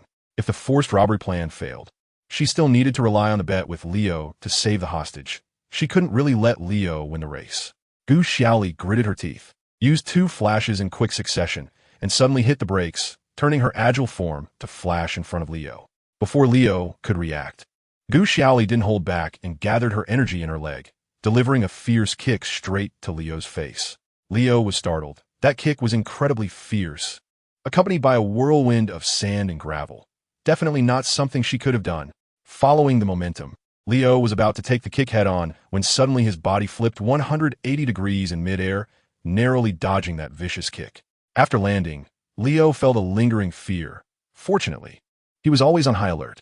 Although Gu Xiaoli's kick seemed harmless, only Leo, who had brushed past it, could appreciate its true speed and the force of the airflow. It was definitely something he could not withstand. The sounds of battle erupted as Leo landed, with Jiefeng and Lu Bai launching attacks simultaneously with Gu Xiaoli. Although the Leopard clan was leaderless, they still fought back fiercely, while Lucian on the other side was methodically commanding the Wolf clan to close in. The sounds of the 2 clans clashing echoed from afar. Gu Xiaoli clenched her fists, turned, and focused intently on Leo's beast form, preparing for an attack. The 2 clans had already gone to war, and her new abilities were exposed before Leo. She couldn't let Leo return easily at this moment, or all her efforts would be in vain. Gu Xiaoli looked up at the imposing golden leopard, which was 2 or 3 times her height, swallowed hard, forcibly suppressing her inner fear, and directly engaged Leo in a full-scale fight. Leo was shocked. What had she experienced during the time she left him? She had suddenly transformed from a frail figure into a swift and agile little warrior. Leo skillfully dodged Gu Xiaoli's continuous attacks while noticing the small scars on her arms and legs, feeling heartbroken. Her skin color had changed from the pale white she had when she left to a weak color, and she had accumulated quite a few injuries. She must have suffered a lot alone during this time. Although Leo's fighting skills were not as rich as Gu Xiaoli's, his combat experience and on-the-spot reaction ability were clearly much stronger than hers. Leo didn't want to hurt Gu Xiaoli and tried to avoid her various attacks without fighting back. On the surface, Gu Xiaoli, in her human form, seemed to be pressing forward step by step, but she knew in her heart that due to the huge difference in size and combat experience, her suppression of Leo was merely an illusion. If Leo truly wanted to take her down, she could be defeated in a matter of minutes. Leo looked into the distance, where his clan members were fighting desperately against the Wolf clan. For some reason, the once powerful Leopard clan was being pushed back by just a few small wolves. Among the Golden Beast horde, a pure black figure was weaving back and forth, and wherever it went, a large number of Leopard clan warriors fell. As a clan leader, Leo grew increasingly anxious about the situation of his clan members. Dodging Gu Xiaoli's attack, he transformed into his human form and hurriedly advised, "Xiaoli, don't do anything foolish. I don't want to hurt you." Gu Xiaoli understood that Leo had already reached his limit in tolerating her, and if she insisted on holding him back, it would surely lead to a beating. However, at this moment, Gu Xiaoli felt no fear. Facing Leo, She realized that everything she had once feared was not so terrifying after all. Since there was no hope in the life controlled by Leo, she might as well fight desperately. At worst, she would just get beaten up, as she had already endured violence from Leo many times in the Leopard clan. Gu Xiaoli gave Leo no chance to catch his breath. Taking advantage of his human form, she flashed her hand, and electric arrows shot out rapidly. Leo rolled awkwardly to dodge the golden rain of arrows. Gu Xiaoli's strength had grown too quickly, making it nearly impossible for Leo in his human form to compete with her. Leo had no choice but to dodge while transforming back in his beast form. He looked up at the distant battle and felt increasingly uneasy. Nearby, a large number of Wolf Clan members were stationed, and under Lucian's leadership, Leo feared that he would lose both the rescue and his soldiers. Resolutely, he discarded his earlier demeanor and, opening his massive jaws, pounced at Gu Xiaoli at the right moment. Leo's counterattack was fierce and swift. Gu Xiaoli's petite form was forced to dodge continuously, but eventually, Leo caught her off guard. Just as Gu Xiaoli rolled to escape from beneath Leo's fangs, she hadn't fully gotten up when Leo's claw, carrying the wind, came crashing down toward her. Gu Xiaoli could have rolled away from that claw, but with her vision narrowed on the ground, it would make it easier for Leo to control her, making it hard for her to resist. Gu Xiaoli was covered in sweat, taking a desperate gamble. She didn't T-dodge, but concentrated all her energy into her raised arm, bracing herself to take Leo's powerful blow. Leo's strike was intended to force her into submission, not to truly injure her, but he didn't expect that Gu Xiaoli, who was usually afraid of pain, would actually withstand his fierce attack. That strike would have shattered the ribs of any beast of comparable size, but at the last moment, Leo managed to lessen some of his force due to his exceptional reaction speed, yet it was still too late to stop. His sharp claws were coming straight down toward Gu Xiaoli's petite body. Chapter 337. Goodbye, Leo. 5 crack. The sound of bones breaking accompanied by the horrifying sound of flesh tearing was shocking. Gu Xiaoli concentrated her energy in her arm, giving her slender arm a strength that completely belied her appearance, managing to block Leo's strike. However, correspondingly, the tremendous force of Leo's attack shattered her delicate arm, twisting it into a grotesque position.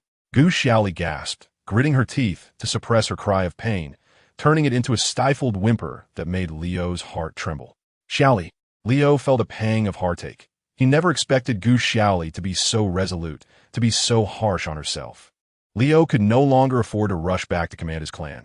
He hurriedly moved his paw away and bent down to check on Gu Xiaoli's condition. Gu Xiaoli was cold with sweat on her forehead, but with astonishing willpower, she endured the excruciating pain and, taking advantage of Leo's moment of relaxation, swung her other hand with a heavy punch aimed at Leo's forehead. Leo, anxious and concerned, was met with a fist full of murderous intent, and his heart sank as he leaned back, barely dodging the punch that grazed his jaw. Leo's heart raced. He had just felt death was close at hand, and if it weren't for his years of battlefield experience that had honed his reflexes, he might have already met his end. Gu Xiaoli's deadly strike missed, creating a sharp wind as it sliced through the air. Leo was dumbfounded, his thick brows furrowed in pain and astonishment. Gu Xiaoli had actually developed a killing intent toward him. Xiaoli, why? Leo asked, trembling slightly. He had always been aware of Gu Xiaoli's resistance to him, but he never imagined that this person he had pursued so fervently would harbor such deep hatred for him. It's simple. I want you dead, Gu Xiaoli replied coldly, glancing at Leo with indifference to his sorrow. Gu Xiaoli was lying. That punch was not aimed at killing Leo, but rather to hold him back. In the few exchanges with Leo, Gu Xiaoli realized that her current strength was nowhere near enough to compete with this powerful man. The moment Leo worried about her during the fight was the only opening Gu Xiaoli had seized in this match so far. Someone like Leo, who lives on the edge of a knife every day, would never expose his weaknesses. Gu Xiaoli could only hope to wound Leo with this strike. A bitter smile appeared at the corner of Gu Xiaoli's lips. Even when she took him by surprise, it was difficult for her to injure this man even a little. During the struggle between Gu Xiaoli and Leo, several Leopard clan beastmen chased after them, surrounding the two tightly. On the other side, Lucian tightly gripped a curse mark identical to the one on Gu Xiaoli's body, occasionally looking up with concern in Gu Xiaoli's direction. The chaotic battlefield was filled with countless figures fighting together, and from Lucian's position, he could hardly see Gu Xiaoli as condition. A long time had passed, and the Leopard clan had been selectively retreating, sending many to support the detained Leo. Under the combined efforts of Lu Shun, Jie Feng, and Lu Bai, the Leopard clan was being pushed back steadily. Lu Shun rubbed the curse mark in his hand. He and Gu Xiaoli had agreed that whenever they encountered danger, they would immediately switch places through Lu Shun's curse mark. However, there had been no movement from Gu Xiaoli's side. Meanwhile, Leo was still stubbornly entangled with Gu Xiaoli. "Why did you save me in the valley?" Leo questioned aggressively, no longer the gentle and affectionate man he once was. Even if there was only a glimmer of hope, Leo still wanted to believe that Gu Xiaoli cared about him. Gu Xiaoli sneered coldly. "I didn't save you. I saved a life. I was born human, not a beast, and I should have compassion for all lives." From the beginning, Gu Xiaoli had hoped to return to modern society, still able to uphold her respect for life at critical moments, saving Leo's life without holding grudges. But that didn't mean she had any lingering affection for Leo. She only wished to be far away from this difficult man, not to be disturbed by him. Leo fell silent, recalling the moments spent with Gu Xiaoli in the valley. At that time, he no longer forced her, but treated her like a treasure. Those days were some of the few pleasant times he had with Gu Xiaoli in his memory. She displayed her innocent and carefree side in front of him, no longer fearful and no longer avoiding him. Those days made him believe that although Gu Xiaoli was afraid of him, she still cared about him. But today, Gu Xiaoli's resoluteness and indifference shattered Leo's illusions completely. "Do you hate me that much?" A storm seemed to brew in Leo's deep golden eyes, as if walking on thin ice, both frantic and obsessed. Gu Xiaoli heard this and laughed coldly in her heart. Hate? She had never had any admiration for Leo. Without love, how could there be hate? It was just like being bitten by a rabid dog on the roadside. She considered herself unlucky, nothing more. Not at all. Gu Xiaoli waved her hand dismissively. In the next moment, she flicked her hand in the air, and a golden bow, an arrow appeared. "I don't want to change the clan leader now. Everyone back off." Gu Xiaoli shouted sternly at the surrounding leopard beastmen who had stealthily closed in. The panthers that had come to support her crawled cautiously from behind, slowly approaching her, wanting to take her down quietly. However, upon seeing the golden bow and arrow in her hand, they retreated 2 steps in fear. One of the panthers suddenly transformed into human form, and when Gu Xiaoli turned to look, she discovered it was Leo's capable assistant, Ricky. When Gu Xiaoli was imprisoned by Leo, Ricky often took time to accompany her in the cave, although he mostly lounged around, enjoying the fruits of Gu Xiaoli's labor after finding good ingredients.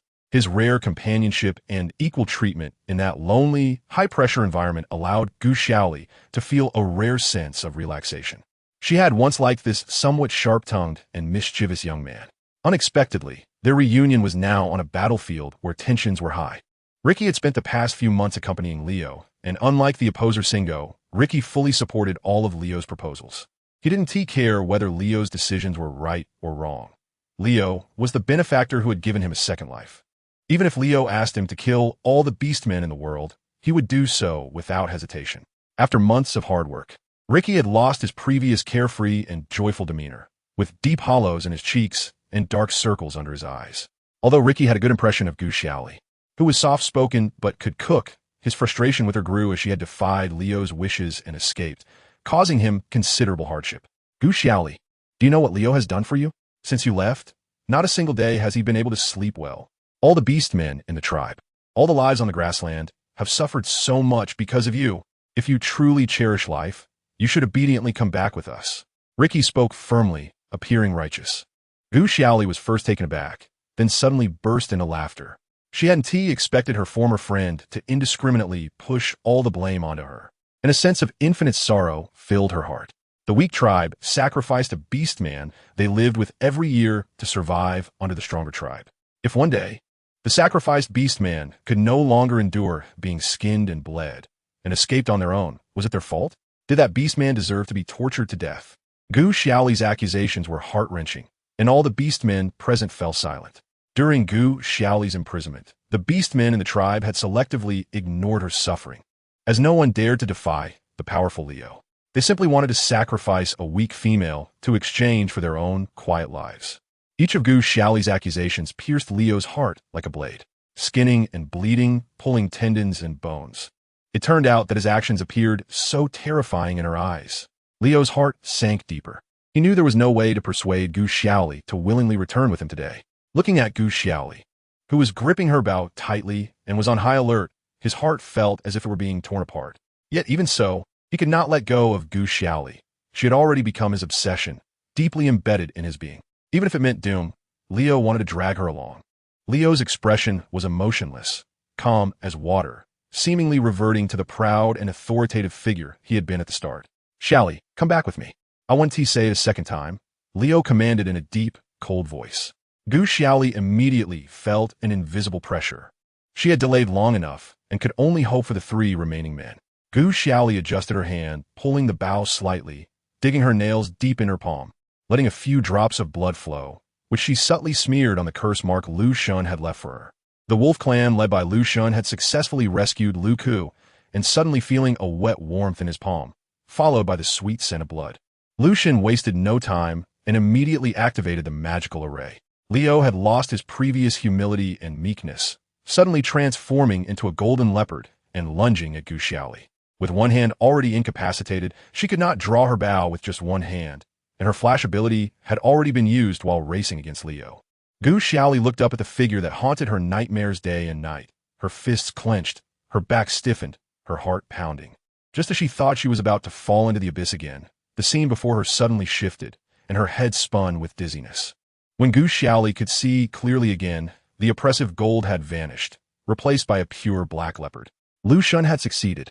Standing before Leo now, ready to confront him fairly, was Lu Xun in his massive beast form.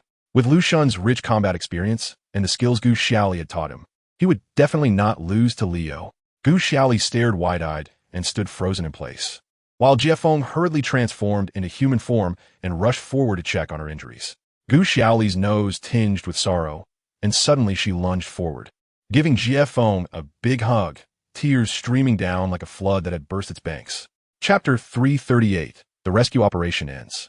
Gu Xiaoli didn't cry when she faced Leo's threats alone, nor did she cry when her arm was crushed in excruciating pain. But when she saw Jiefeng rush over with concern, she couldn't hold back the tears that had built up in her eyes, crying out like a helpless child. That unruly big boy had unknowingly become her only refuge in her heart. Gu Xiaoli's one arm was tightly draped over Jiefeng's shoulder, while the other hung limply down. Jiefeng, startled by Gu Xiaoli's injuries, took a step back as she suddenly lunged at him, and he could only hold her in his embrace to comfort her. Jiefeng had never dealt with a distressed female, let alone the person he cared about most, who was now severely injured and crying uncontrollably in his arms. Jiefeng fumbled to hold the sobbing little figure in his arms, gently patting her back with one hand, but suddenly remembering her injuries, he froze, afraid of hurting her further with his strength. Don't be sad. Did Leo bully you? I'll go beat him up right now. Jiefeng hurriedly comforted Gu Xiaoli while cracking his knuckles. Don't go. Gu Xiaoli extended her only uninjured hand, gently tugging at Jiefeng's shirt. Before Jiefeng could take a step, he turned back, filled with concern. Gu Xiaoli leaned her head against Jiefeng's chest, relying on him for support, and plaintively murmured, "My hand hurts." The surroundings were noisy, and Gu Xiaoli's voice was soft, but Jiefeng still accurately caught the 2 words she uttered.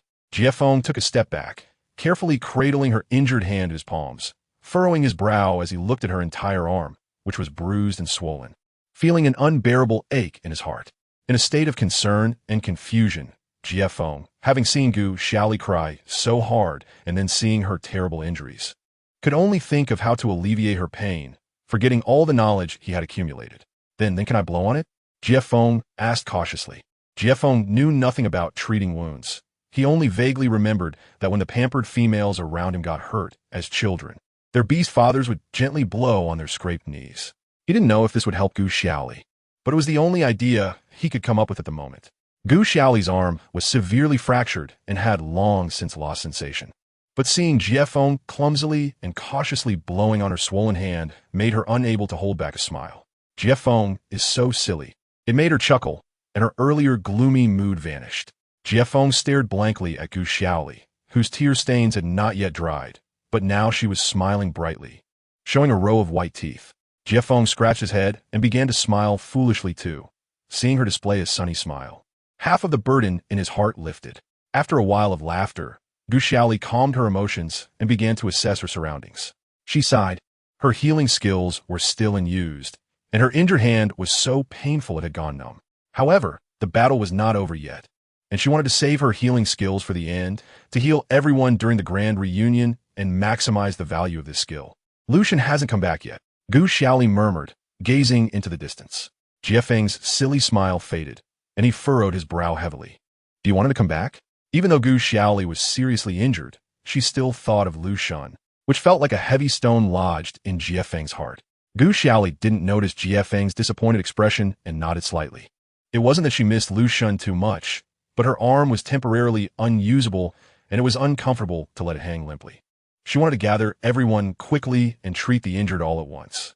Jie Feng lowered his head and fell silent for a moment, ultimately making up his mind. I'll go bring him back. Although Jie Feng felt uneasy inside, he would do everything in his power to help Gu Xiaoli with whatever she wanted. Gu Xiaoli quickly reached out and grabbed Jie Feng's arm. No need, I believe in him. Gu Xiaoli had witnessed Lu Shun's hidden strength. That man would never lose to Leo in a serious fight. It was just a matter of time before Lu Shun returned, and there was no need for Jie Feng to make an extra trip. Jie Feng's expression softened a bit, and he didn't say more, firmly guarding Gu Xiaoli amidst the chaotic pack of wolves around them. Xiaoli, a melodious yet sorrowful female voice came from not far away. Gu Xiaoli turned to look in the direction of the voice, and amidst the rolling smoke on the battlefield, she saw a faint white figure and hurriedly ran over. Upon getting closer, she realized it was Lu Bai, accompanied by Tu Jiang and Xiong Zhuang. Tu Jiang was well protected. Aside from some fine white hair dusted with yellow sand, she had no injuries. In contrast, Xiong Zhuang had several deep scars across his body, panting heavily, with his hair a mess. Despite this, Xiong Zhuang's massive frame remained steadfastly protective of Tu Jiang, vigilantly watching the wolves around them. In the eyes of this big fool, neither the Leopard clan nor the Wolf clan's beastmen were allowed to come near Tu Jiang by even a fraction. The surrounding wolves, seeing the fierce and imposing figure of the big brown bear, tactfully took a detour. Lu Bai's expression was hurried, his usually pristine face now smeared with dust. After quickly bringing the two to safety, he transformed back into beast form and rushed towards the front lines. It seemed the remaining Leopard clan members were not to be trifled with. The long-separated good sisters, upon reuniting, couldn't help but feel a flood of emotions, tightly embracing each other as tears fell like rain. Jie Feng and Xiong Zhuang stood behind their respective females, their gazes silently meeting in the air. Both males were at a loss for words, unsure of what to say, and could only stand stiffly, looking at the crying sisters. The moment Tu Jiang laid eyes on Gu Xiaoli, she immediately saw the horrifying wound on her hand and guessed that she was saving her healing skills for others. Still, she gently lifted Gu Xiaoli's bruised arm, softly urging her to treat it soon. Gu Xiaoli mumbled her agreement, but suddenly noticed a gaunt figure approaching behind Tu Jiang. With dry orange hair, a lackluster face, and bones clearly visible beneath his skin, the only thing that shone with incredible light were his large orange eyes. Slowly making his way towards Gu Xiaoli. Gu Xiaoli looked several times before daring to step forward to recognize him. It was Lu Ke, who had just been brought out of the Leopard clan by Lu Bai. Gu Xiaoli stood frozen in place, staring blankly at the skinny little wolf, feeling a pang of heartache. How long had it been? The mischievous little guy had turned into this. Lu Ke had imagined countless reunions with Gu Xiaoli. He could rush over and give her a big hug, tell her how much he had missed her in the days they were apart, or snuggle in her arms, enjoying her warmth and comfort. However, after much hesitation, none of this happened. Lu Ke only stood awkwardly a step away from Gu Xiaoli, looking down and murmuring, "I'm sorry." Lu Ke naively thought that with his ability to act cute and endearing, he could stay by this gentle sister's side forever, selfishly enjoying her goodness. However, after experiencing loss, Lu Ke realized she was too precious and he was too weak.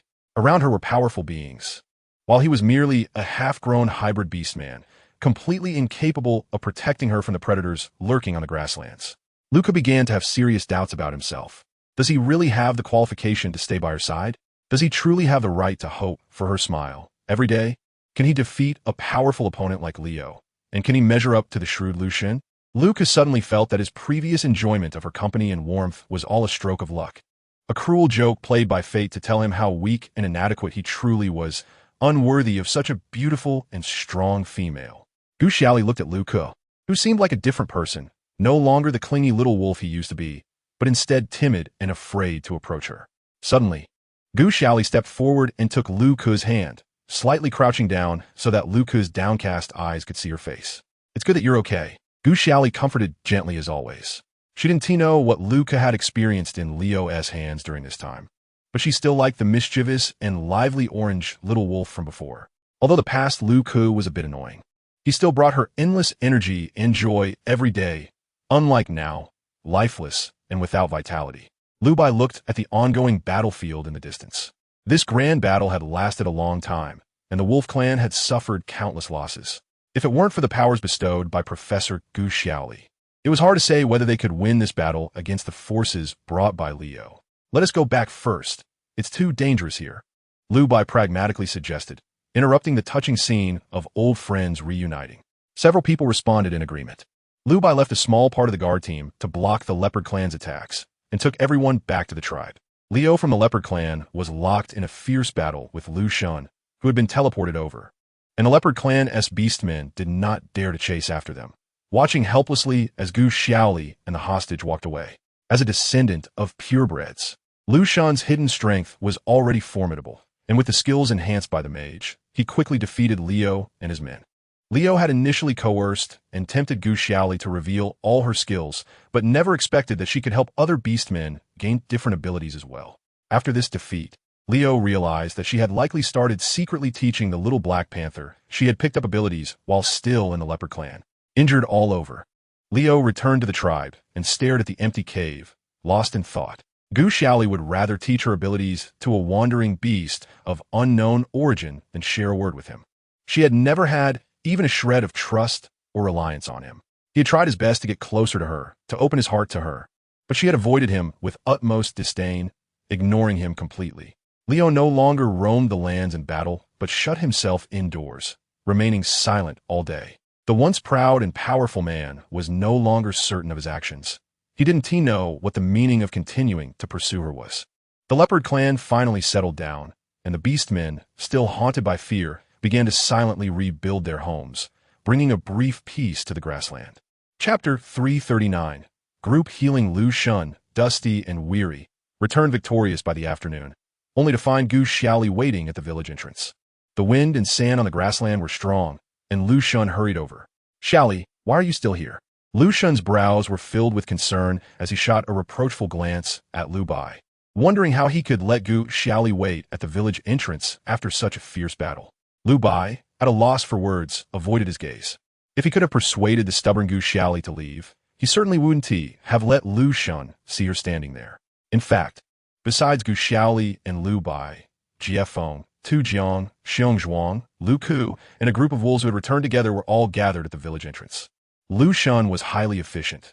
Just as Gu Xiaoli had calmed everyone's emotions upon returning to the village, he led the remaining wolves back. "Is everyone back?"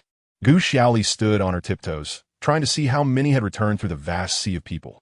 A cold wind blew by, and Lu Shun reached out to pull Gu Xiaoli into his arms. But Jie Feng was quicker, and he had to retract his hand discreetly.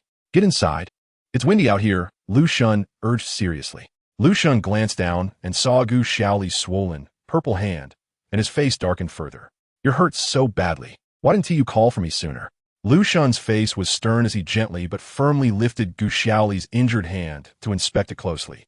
The little girl promised him with great sincerity that no matter what danger she encountered, she would teleport him there first.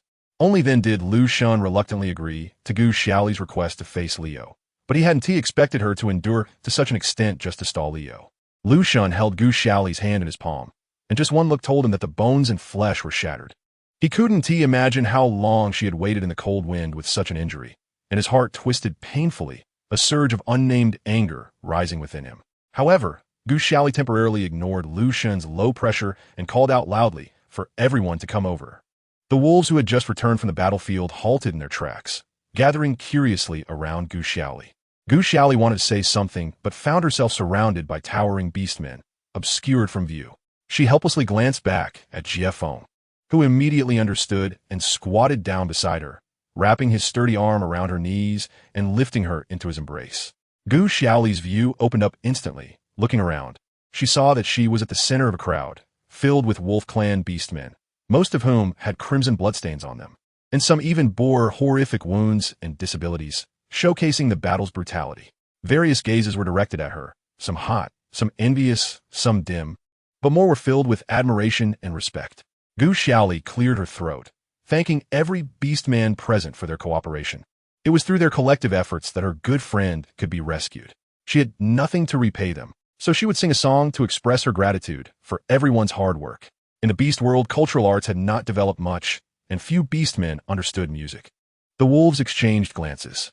Gu Xiaoli did not explain much. Please be quiet for a moment. A melodious tune slowly spread through the air as Gu Xiaoli sat on Jiefeng's shoulder, her cherry lips opening and closing rhythmically, her voice flowing like a babbling brook across the vast grassland. The wolf beastmen had never heard such an enchanting sound. For a moment, they seemed to forget their pain, immersing themselves in the song that resembled the chirping of warblers. As the song poured out, the wounds on every beastman present began to emit a warm white light, including Gu Xiaoli's arm. The glow from the wounds on the beastmen became increasingly radiant. The wolf beastmen looked in disbelief at their wounds, which had been bleeding profusely just moments ago, now bathing in the gentle white light and visibly healing. Some beastmen who had lost limbs in the battle were astonished to find that their twisted and broken arms and legs miraculously began to restore themselves. When the song ended, within a radius of several meters, every beastman who could hear that melodious voice felt completely rejuvenated. The excitement spread like spring bamboo shoots after rain, astonished and delighted among the beasts. All the beastmen's wounds had actually been healed by that beautiful voice. The beastmen could hardly believe it. They had only heard of such miraculous events in the legends of the beast gods, and never expected to witness such a miracle in their lifetime. Before this, many beastmen who had lost limbs in this war had lost all hope of survival. As a male orc, losing the ability to hunt is almost equivalent to losing the chance to survive, because no one would willingly take care of a crippled male like they would a female. They would never have thought that they could actually receive a chance for rebirth from the noble purebloods. The restored orcs were immensely grateful to Gu Xiaoli. If it weren't for Lu Shun and Lu by holding back the excited orcs, many fanatics might have rushed forward to lift Gu Xiaoli over their heads and joyfully throw her into the air. Of course, there were also many lecherous individuals wanting to take the opportunity of gratitude to get a close look at the noble pureblood. Jiefeng proudly held Gu Xiaoli tightly, lifting his head with an expression of pride, closely leaning against her, as if silently showing off that he had such an excellent master. Lu Shun's face was as cold as water, his deep gaze fixed on Gu Xiaoli on Jiefeng's shoulder, emitting a low pressure that scared the surrounding orcs, who intended to break through the line into behaving themselves a bit. Lu Bai worked hard to maintain order, his cold gaze sweeping over the frenzied orc crowd, suppressing any reckless thoughts that were stirring. Rabbit Sauce was tightly protected in Bear Zhuang's embrace amidst the surging orc crowd. She looked at her former friend, being lifted high, feeling genuinely happy for her. Free and beloved by all, that was the fate she deserved. In the bustling crowd, there was only one slender figure quietly allowing the surrounding orcs to push and shove. Gu Xiaoli's singing could heal wounds, but it couldn't cure long-term weakness. Lu Ke, apart from a few small scratches that were healed, showed no other changes. His shorter stature was submerged in the crowd, and Gu Xiaoli's gaze swept over several times without noticing this little guy buried by the crowd. Lu Ke silently lowered his head, creating a stark contrast with the surrounding excited orcs. She was so strong, so radiant, welcomed and pursued by everyone, while he was just a weak and powerless mixed-breed orc. How could he possibly deserve to enjoy being by her side? A voice in Lu Ke's heart was shouting, urging him to break through the crowd and come to her. Just like before, eagerly falling into her soft and fragrant embrace, seeking her tenderness and attention. But the current Lu Ke couldn't even push away a tall wolf orc in front of him. Gu Xiaoli didn't notice anything unusual. After finishing her song, she first turned her wrist, confirming that her injuries had healed about 70 to 80%, and then looked up to find the excited orcs surging towards her like a tide. Amidst the orcs' thunderous cheers, she shrank her neck, and after Jiefeng set her down, she covered her ears with both hands, as the orcs' high decibel shouting made her eardrums tremble. Treating the orcs' wound was just a small effort for her, but the enthusiasm of the wolf orcs was a bit overwhelming. Under the escort of Lu Bai and Lu Shun, Gu Xiaoli returned to her original residence. Orcs came continuously to express their gratitude at the door, and various kinds of hunted meat piled up at the entrance, until Lu Shun and Lu Bai strictly ordered that no orc could approach, which barely stopped the orcs' enthusiasm. From then on, a rumor began to spread throughout the grassland. The wolf tribe had obtained a daughter of the beast god who could heal all wounds. It was said that this female not only had the beauty of a celestial being and a melodious voice, but could also heal all injuries and illnesses in an instant, destined to be the savior of all orcs sent down from the heavens. In no time, Many tribes, large and small, on the grassland came to seek refuge with the wolf tribe, which quickly grew strong after suffering heavy losses in battle, almost comparable in scale to the number one leopard tribe on the grassland. Rabbit Sauce and Bear Zhuang were regarded as honored guests in the wolf tribe and were assigned to a house next to where Gu Xiaoli lived. Rabbit Sauce politely thanked them, while Bear Zhuang, dragging his massive body, bumped his head against the door frame several times upon entering. He was used to the spacious cave and found it difficult to adapt to the delicate little house. Luca was also assigned to a house with excellent conditions. His two brothers, who had never been in contact, suddenly changed their demeanor, showing concern for this inconsequential younger brother and putting on a performance of brotherly affection in front of Gu Xiaoli. One day, after finishing her running training, Gu Xiaoli happened to run to the river in the village, thinking of casually catching a few fish to simply prepare lunch with Jiefeng. Just as Jiefeng was about to transform into beast form and go into the water, several wolf tribe orcs suddenly brought large strings of fresh meat. Lu Shun and Lu Bai strictly prohibited any orcs from bringing gifts to Gu Xiaoli's house, but these orcs secretly followed outside to present the best meat to her. Jiefeng's expression turned cold. He felt that the number of rivals had multiplied since Gu Xiaoli publicly started healing. The orc carrying the meat, initially looking flattering, became a little awkward when blocked by Jiefeng's dark expression, glancing at Gu Xiaoli behind him, not daring to step forward. The fish in the river is too fishy. You should eat some meat instead. This is the fresh pork I caught this morning. The orc took a step back, still unwilling to give up on his pitch.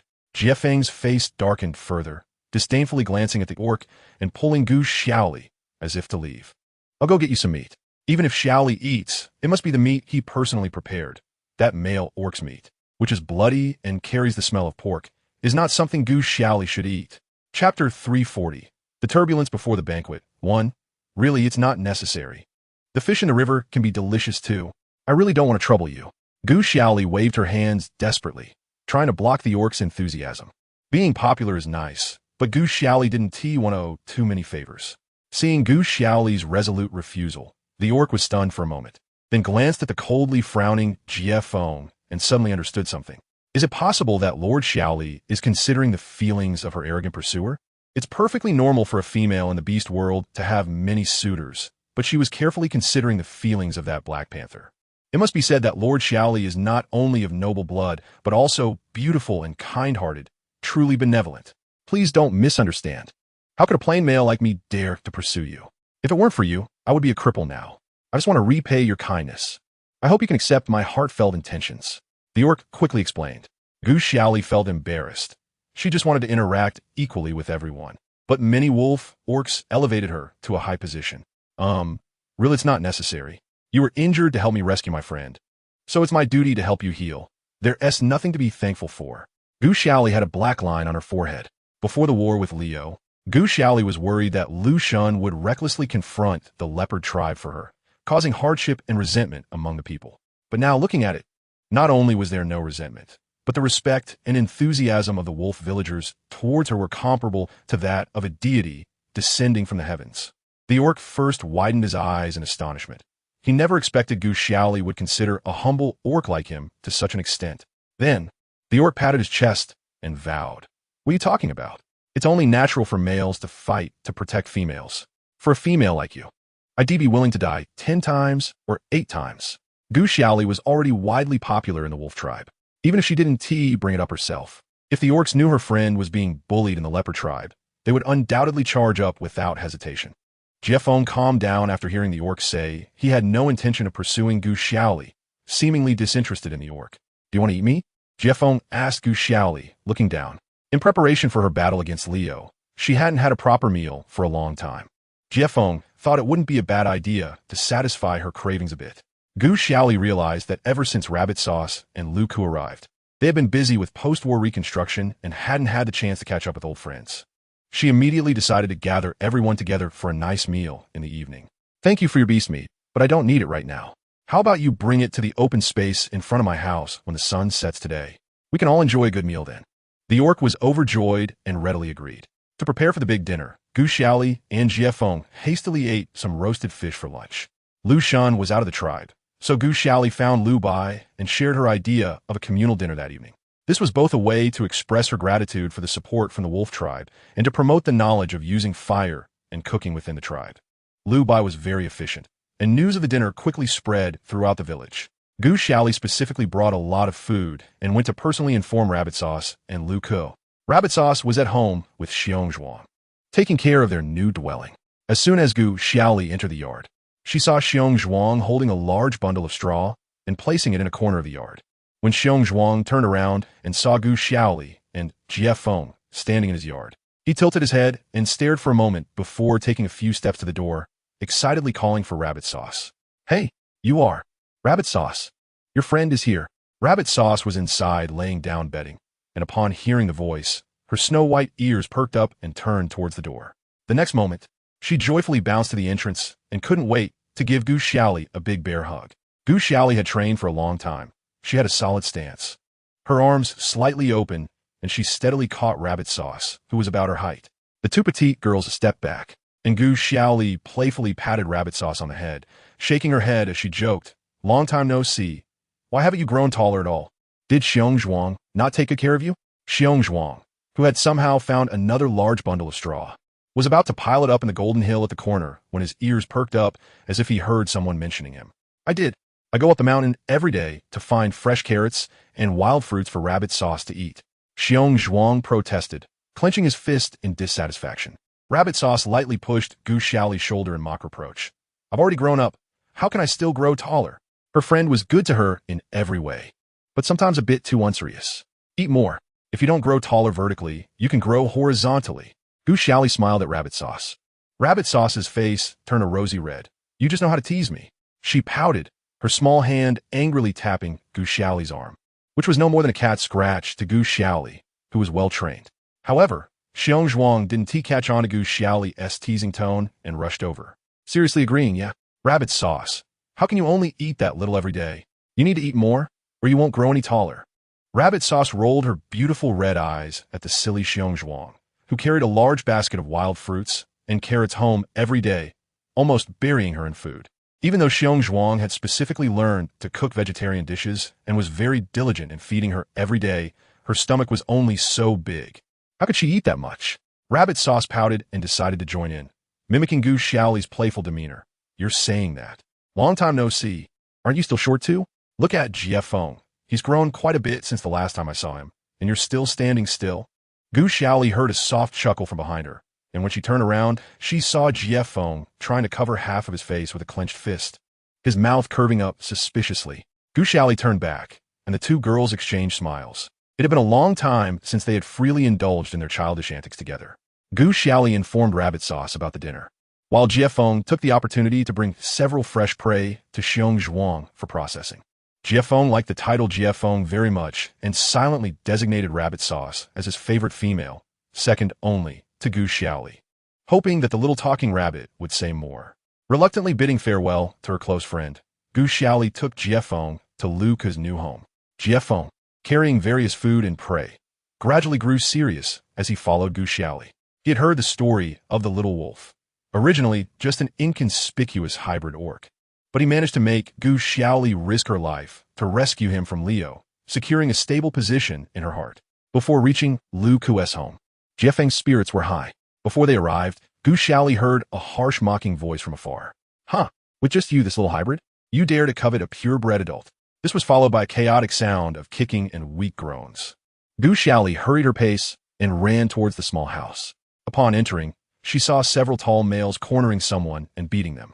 Gu Xiaoli shouted loudly, and when the orcs saw her, they immediately dropped their fierce expressions and respectfully turned to her, though a few of them subtly shifted their feet to block the orc behind them. "Lady Xiaoli, what brings you here? If you need anything, we can take care of it right away." The orcs' attitudes changed 180 degrees, treating Gu Xiaoli with great courtesy. Gu Xiaoli recognized that several of them were orcs whose wounds had healed under her healing abilities. Gu Xiaoli frowned slightly, ignoring the other orcs, and walked directly towards the orc in the corner. The orcs dared not block her path and had to part to the sides, revealing an orc covered in bruises. Jie Feng closely followed Gu Xiaoli, casting a warning glance at the gathering orcs. The big men's gazes were glued to Gu Xiaoli, initially excited about the rare opportunity for close contact with her, but suddenly recalled the Black Panther's ghostly appearance on the battlefield, killing without a trace. And their backs chilled, retreating towards the door. The orcs could only watch without daring to move, crammed at the door, reluctantly glancing at the beautiful figure of the purebred. Their earlier arrogance completely vanished, feeling extremely frustrated. Gu Xiaoli stared incredulously at the orc curled up in the corner, shocked and heartbroken. She could hardly recognize him. That orc was once her lively and adorable orange-yellow little wolf. The boy was trembling, huddled in the corner against the dirt wall, his head shaking as he buried it between his knees, too afraid to look up, his body emaciated with visible bruises. Gu Xiaoli felt a tightness in her nose. She wanted to gently call the boy's name, but feared startling this fragile little guy. So she slowly crouched down, extending her hand a little closer to the terrified boy. The little guy had been lively and hopping when they parted, but now, seeing Lu Ku, who was a completely different person, Gu Xiaoli felt a wave of sadness. Lu Ku was tense, curled up in the corner. Only he knew that his current state wasn't due to physical pain or hunger, but from an overwhelming sense of inferiority and humiliation. He had always been looked down upon as a hybrid orc in the wolf tribe village, never caring about the opinions and gazes of other orcs until one day, the bullying from his kind was laid bare before the one person he cared about the most. At that moment, he wished he had never existed, so Gu Xiaoli wouldn't see him in such a pathetic and helpless state. Uncertain whether she would look at him with the same disdain as the other females did, Luca couldn't forget the way the females in the tribe regarded him, as if he were a dirty little bug. He was afraid that if he turned around, he would see the same expression on Gu Xiaoli's face. Chapter 341. The Ups and Downs Before the Banquet. 2. Luca, it's okay, don't be scared, Gu Xiaoli comforted him gently, afraid of frightening the little guy who was trembling in the corner even more. Luca had just escaped from Leo's clutches, and Gu Xiaoli naturally assumed that his emaciated form was a result of Leo's abuse. Luca huddled in the corner, covering his head, as if that would hide his embarrassing appearance from Gu Xiaoli. Suddenly, he felt warmth all around him as he fell into a soft embrace. Jiefeng's expression darkened immediately. When he entered the room, he had looked down on this timid male. As Gu Xiaoli hugged him with compassion, Jiefeng's eyes turned even colder when he looked at Luca. The other beastmen present also shot envious glances. How could such a weak and useless male receive such care and favor from Lady Xiaoli? Lady Xiaoli, this guy is just a hybrid beastman. He is tough, so you don't need to worry so much. One of the beastmen who had just participated in beating Luca couldn't help but vent his frustration. Gu Xiaoli turned around, crouching slightly, her icy gaze sweeping over several of the culprits. Did you all inflict these injuries on him? The towering beastman lost his earlier bravado under Gu Xiaoli's light question, stammering, well, we heard about your situation, and this guy dared to imprison you in the canyon. We just wanted to help you deal with him. Although Gu Xiaoli was shorter than several of the beastmen, her fierce fighting ability on the battlefield had left a deep impression on them, and none dared to offend her. Gu Xiaoli's brows furrowed. The term hybrid sounded particularly harsh to her. In her heart, Luca would always be the cute orange little wolf she first met, and he shouldn't bear such a derogatory label. When did my personal matters become your concern? Gu Xiaoli's voice was cold and displeased. Luca stared wide-eyed in disbelief. She should have been extremely disappointed in him, yet she was still defending him. Did this mean she still cared about him? Luca's heart, filled with self-doubt, was suddenly filled with new hope. He mustered the courage to lift his bruised face and gently hugged Gu Xiaoli's arm in a pleasing manner. Xiaoli, it was wrong of me not to tell you the way out. Please, don't hate me. Gu Xiaoli tightened her arm as she was hugged tightly by the emaciated little guy. He had very little meat on him, which felt a bit uncomfortable. Luca pressed his face against Gu Xiaoli's smooth arm, sobbing softly, Xiaoli, I was really wrong. As long as you're not angry, I'm willing to do anything. Can you please not hate me? The softest part of Gu Xiaoli's heart felt like it was pricked by something, and her compassion for Luca filled her chest. Even though he was so severely injured, what Luca cared about most was seeking her forgiveness. Luca clung to Gu Xiaoli's arm, crying, and Jiefeng grew increasingly displeased, simply grabbing Luca's slender arm and lifting the little wolf, who was a head shorter than him, tossing him onto the bed beside them, positioning himself between them. Jiefeng exchanged a serious glance with Gu Xiaoli and said, the ground is too hard. It's uncomfortable for him to squat. The bed is more suitable for him. A few beastmen nearby, seeing Gu Xiaoli's compassion for Luca, also stepped forward. Lady Xiaoli, don't be fooled by Luca just because he is the son of the former clan leader. His beast mother is a fox. You must not let him deceive you. In the beast world, bloodlines symbolize pure strength. A hybrid male like Luca absolutely had no right to win the favor of purebred females.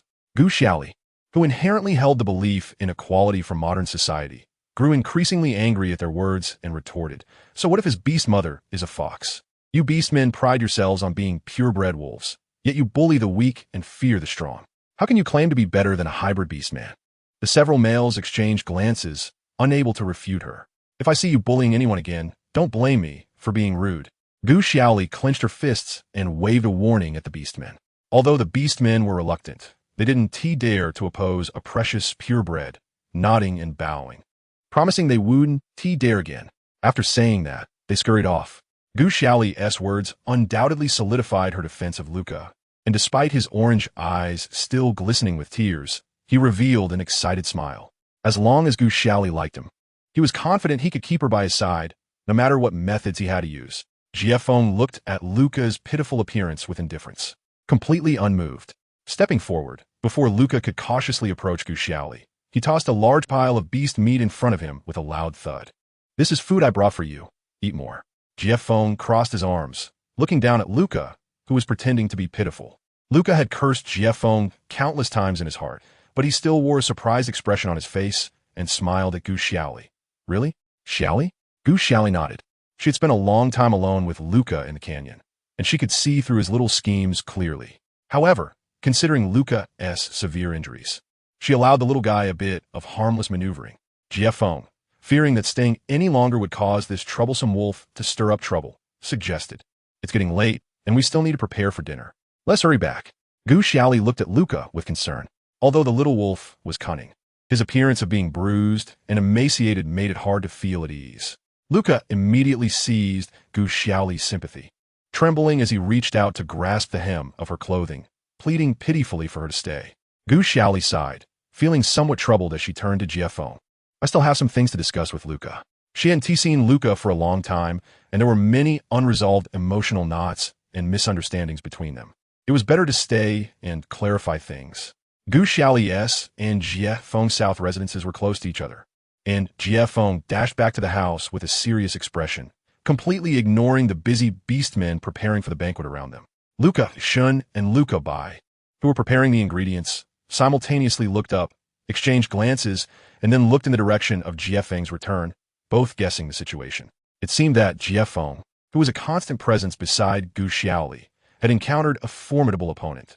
Their younger brother Luca, despite his seemingly harmless appearance, had no less cunning than these two older brothers. Luca's mother was merely a beast of lowly blood, and if it weren't for his inherited cunning from wolves and the intelligence from foxes, he would never have survived in the predator-filled wolf tribe. On the other side, in Luca's small room, Luca sat obediently on the bed, like a little punching bag, cautiously explaining to Xiaoli, "Xiaoli, I'm really sorry. I like you so much. I just wanted to stay by your side in the canyon." Gu Xiaoli looked at the now humble and submissive little wolf with a complex expression. In the canyon, she had been forcibly restricted by Luca, and naturally, she was angry. However, if it weren't for her grievances with Leo, Luca wouldn't have been imprisoned and mistreated in the leopard tribe, ending up in such a state. Seeing that Gu Xiaoli remained silent, Luca thought she was still angry with him. "If you're still angry, just hit me. This time, I could definitely one-dodge." Luca grabbed Gu Xiaoli's hand, pretending to hit himself. Gu Xiaoli quickly withdrew her hand. With Luca looking so battered, how could she bring herself to hurt him? "No, Luca, I don't blame you." Gu Xiaoli choked back tears, her eyes reddening. Luca was like an abandoned little animal, becoming extremely sensitive and insecure after suffering so much, which was why he desperately tried to stop her from leaving. Just like a mistreated stray dog would go to great lengths to please its owner, Luca's humility now made her heart ache. "Don't think too much. Focus on healing these days, eat well, and get stronger. Then others won't dare to bully you again." Gu Xiaoli gently stroked Luca's dry hair. Luca cautiously held Gu Xiaoli's hand resting on his head with both hands, his orange eyes looking at her with a mix of hope and concern. "You won't leave me all alone this time, right?" Gu Xiaoli smiled warmly, reassuring him, "Don't worry, I'll take good care of you until you recover." Luca's mouth curled up slightly, but then he lowered his head, looking a bit dejected. "Just until I recover." Lukiskivico muntov. But Gu Xiaoli didn't catch it. He didn't dare to repeat it. For him, just being able to see Gu Xiaoli again was already a stroke of luck. After several rounds of comfort from Gu Xiaoli, Luca finally regained a bit of his sense of security and obediently prepared to attend the banquet that evening. Only then did Gu Xiaoli feel at ease leaving, and upon returning to her doorstep, she discovered that several beastmen were already waiting around with various kinds of beast meat. Gu Xiaoli greeted the beastmen along the way, and when she reached her door, she found the very beastmen who had bullied Lu Ku waiting there. Gu Xiaoli approached them with a neutral expression. The beastmen looked somewhat awkward amidst the bustling crowd, holding tons of beast meat and some unknown beast skins, standing still in place. As soon as they saw Gu Xiaoli walking over, they hurried to greet her eagerly. "Lady Xiaoli, we didn't know you liked that guy Lu Ku so much. We thought we were standing up for you, which is why we clashed with Lord Lu Ku," the beastmen said as they unwrapped the beast skins, revealing shiny stones inside. Upon closer inspection, they turned out to be various gems and pearls, sparkling and looking extremely beautiful. "We didn't mean any harm, and we hope we haven't left you with a bad impression." One of the beastmen presented the beast skin full of valuable items to Gu Xiaoli, showing complete sincerity. The beastmen who had been driven out of Lu Ku's house increasingly felt something was off. They had no idea how important Lu Ku was to Gu Xiaoli. They had failed to teach Lu Ku a lesson and instead angered Lady Gu Xiaoli, which was truly not worth the trouble. Among these beastmen, several harbored intentions to pursue Gu Xiaoli, and they absolutely couldn't let a Lu Ku ruin their chances with her. Chapter 342. Lu Ku's thoughts. Lu Shun was busy preparing the ingredients for dinner when he saw Gu Xiaoli surrounded by several beastmen. He put down the ingredients and walked over. The beastmen were eager to give all their apology gifts to Gu Xiaoli, but one of them caught sight of Lu Shun striding over and immediately quieted down, stepping back a few paces. The other beastmen also sensed the awkward atmosphere and, upon seeing the clan leader, dropped the beast meat and fled. After the old clan leader Lu Yin disappeared, Lu Shun legitimately became the new clan leader. Known for his ruthless methods before becoming the leader, he was even more intimidating now, and the beastmen dared not easily offend him. Lu Shun glanced at the beastmen who had dropped their things and run away, but did not pursue them in front of Gu Xiaoli. "There are some thoughtless beastmen in the village. I'll deal with them later. Lu Ku will recover soon, so there's no need to worry." Gu Xiaoli breathed a sigh of relief. After all, Lu Shun was Lu Ku's older brother, and he would at least take care of his younger sibling. At this moment, Gu Xiaoli had no idea what a scene of brotherly love and respect existed within the wolf clan. The banquet that evening went very smoothly, with all the wolves in the tribe gathering at Gu Xiaoli's doorstep. Gu Xiaoli briefly taught them how to start a fire and roast meat, which the wolf beastmen found very useful, especially the male beastmen, who learned with great seriousness, as the skills Gu Xiaoli taught them would not only allow them to enjoy delicious food in the future, but also help them attract females when pursuing them. Rabbit Chan and Lu Ku also experienced a relaxed atmosphere after a long time, taking the first step toward integrating into the wolf tribe. The wolf tribe's ordinary days continued. In addition to strictly executing training with Jiefeng every day, Gu Xiaoli added a daily routine, bringing various foods to visit Lu Ku. Inside Lu Ku's small house, a loud thud was heard as several large pieces of fresh beast meat were thrown onto the ground, enough for Lu Ku to eat for 2 or 3 days. "Today's portion," the beastman who threw the meat said with a poor attitude. If it weren't for Lu Shun's strict orders, he wouldn't have to hunt food for such an incompetent hybrid beastman. Lu Ku sat quietly in the corner, not saying a word, as his older brother Lu Shun stood at the door with a dark expression. "Xiaoli is training hard lately, so don't bother her. If you need anything, just tell me directly," Lu Shun warned from a high position. Lu Ku always put on a sickly appearance, gaining a lot of Gu Xiaoli's attention. Knowing he couldn't compete with Lu Shun, Lu Ku had to flatteringly raise his head, saying, "I don't need anything. Aren't you busy, big brother? Hurry up and handle your business." Lu Shun's expression darkened. It seemed his brother was not going to give up easily. Lu Shun silently took a couple of steps toward Lu Ku, quietly contemplating how to deal with this little trouble without anyone noticing. Lu Ku vaguely sensed the murderous aura emanating from Lu Shun, but stubbornly met his gaze. With Gu Xiaoli around, even if Lu Shun wanted to, he wouldn't dare to lay a hand on him here. "Hey, Lu Shun, you're here too?" Gu Xiaoli's head peeked out from the door. The two brothers had already sensed her and Jiefeng's arrival with their keen hearing. When Gu Xiaoli stepped inside with the food, Lu Shun gently placed his hand on Lu Ku's shoulder, creating a harmonious atmosphere between the two wolves. Lu Shun turned around and naturally took the fruit from Gu Xiaoli's hands, leisurely placing it in the corner, appearing to take great care of his sickly brother. "You're here too? My brother has troubled you. I must thank you properly on his behalf," Lu Shun said sincerely. Lu Ku subtly pressed his lips together. Gu Xiaoli cared for him, so she didn't need Lu Shun's fake gratitude.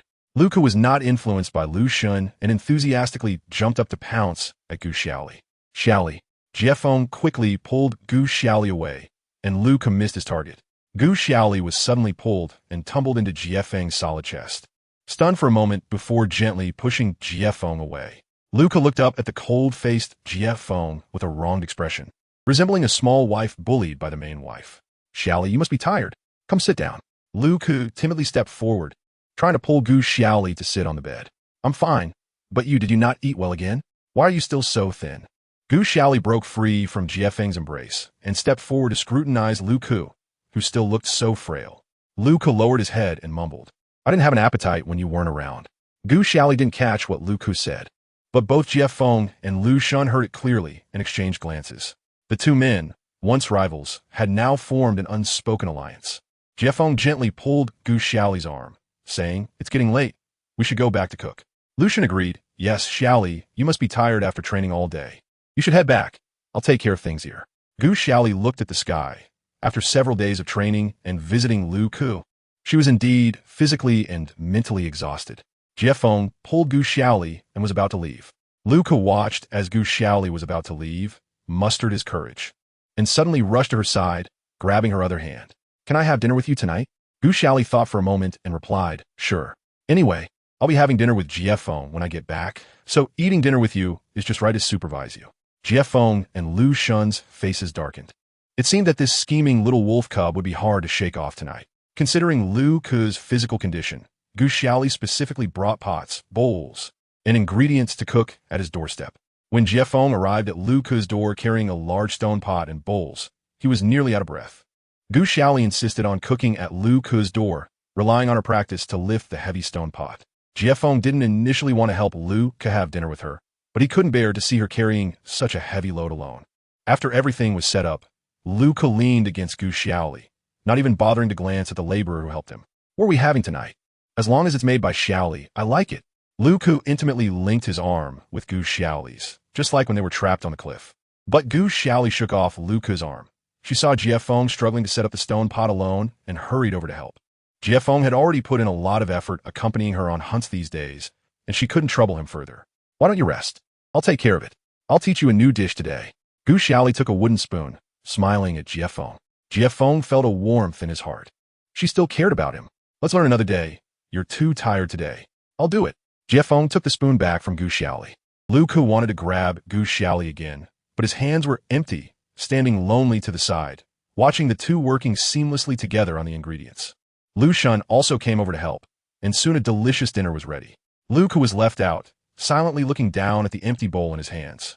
Lu Xun first served Gu Xiaoli a bowl of rice, and then turned to fill Lu Ku's bowl with a generous helping of meat.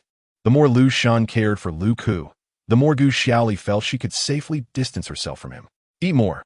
You need to get better soon, so you won't keep bothering Xiaoli, Lu Xun said, handing Lu Ku a spoon with a big brother's demeanor. Lu Ku pinched the spoon. His lips pursed. It seemed that after leaving Gu Xiaoli once, everything changed. He now had many compatible companions around her, and Lu Ku felt an unprecedented sense of crisis. The bowl full of meat was hard to swallow. All he desperately wanted was Gu Xiaoli's acknowledgement. Xiaoli, am I really a bother? Lu Ku asked pitifully. Gu Xiaoli couldn't understand why Lu Ku seemed about to cry all of a sudden and hurriedly comforted him. Of course not. You're injured so badly. I have to take good care of you. You need to get better quickly. But Lu Ku did not feel comforted. He lowered his head listlessly.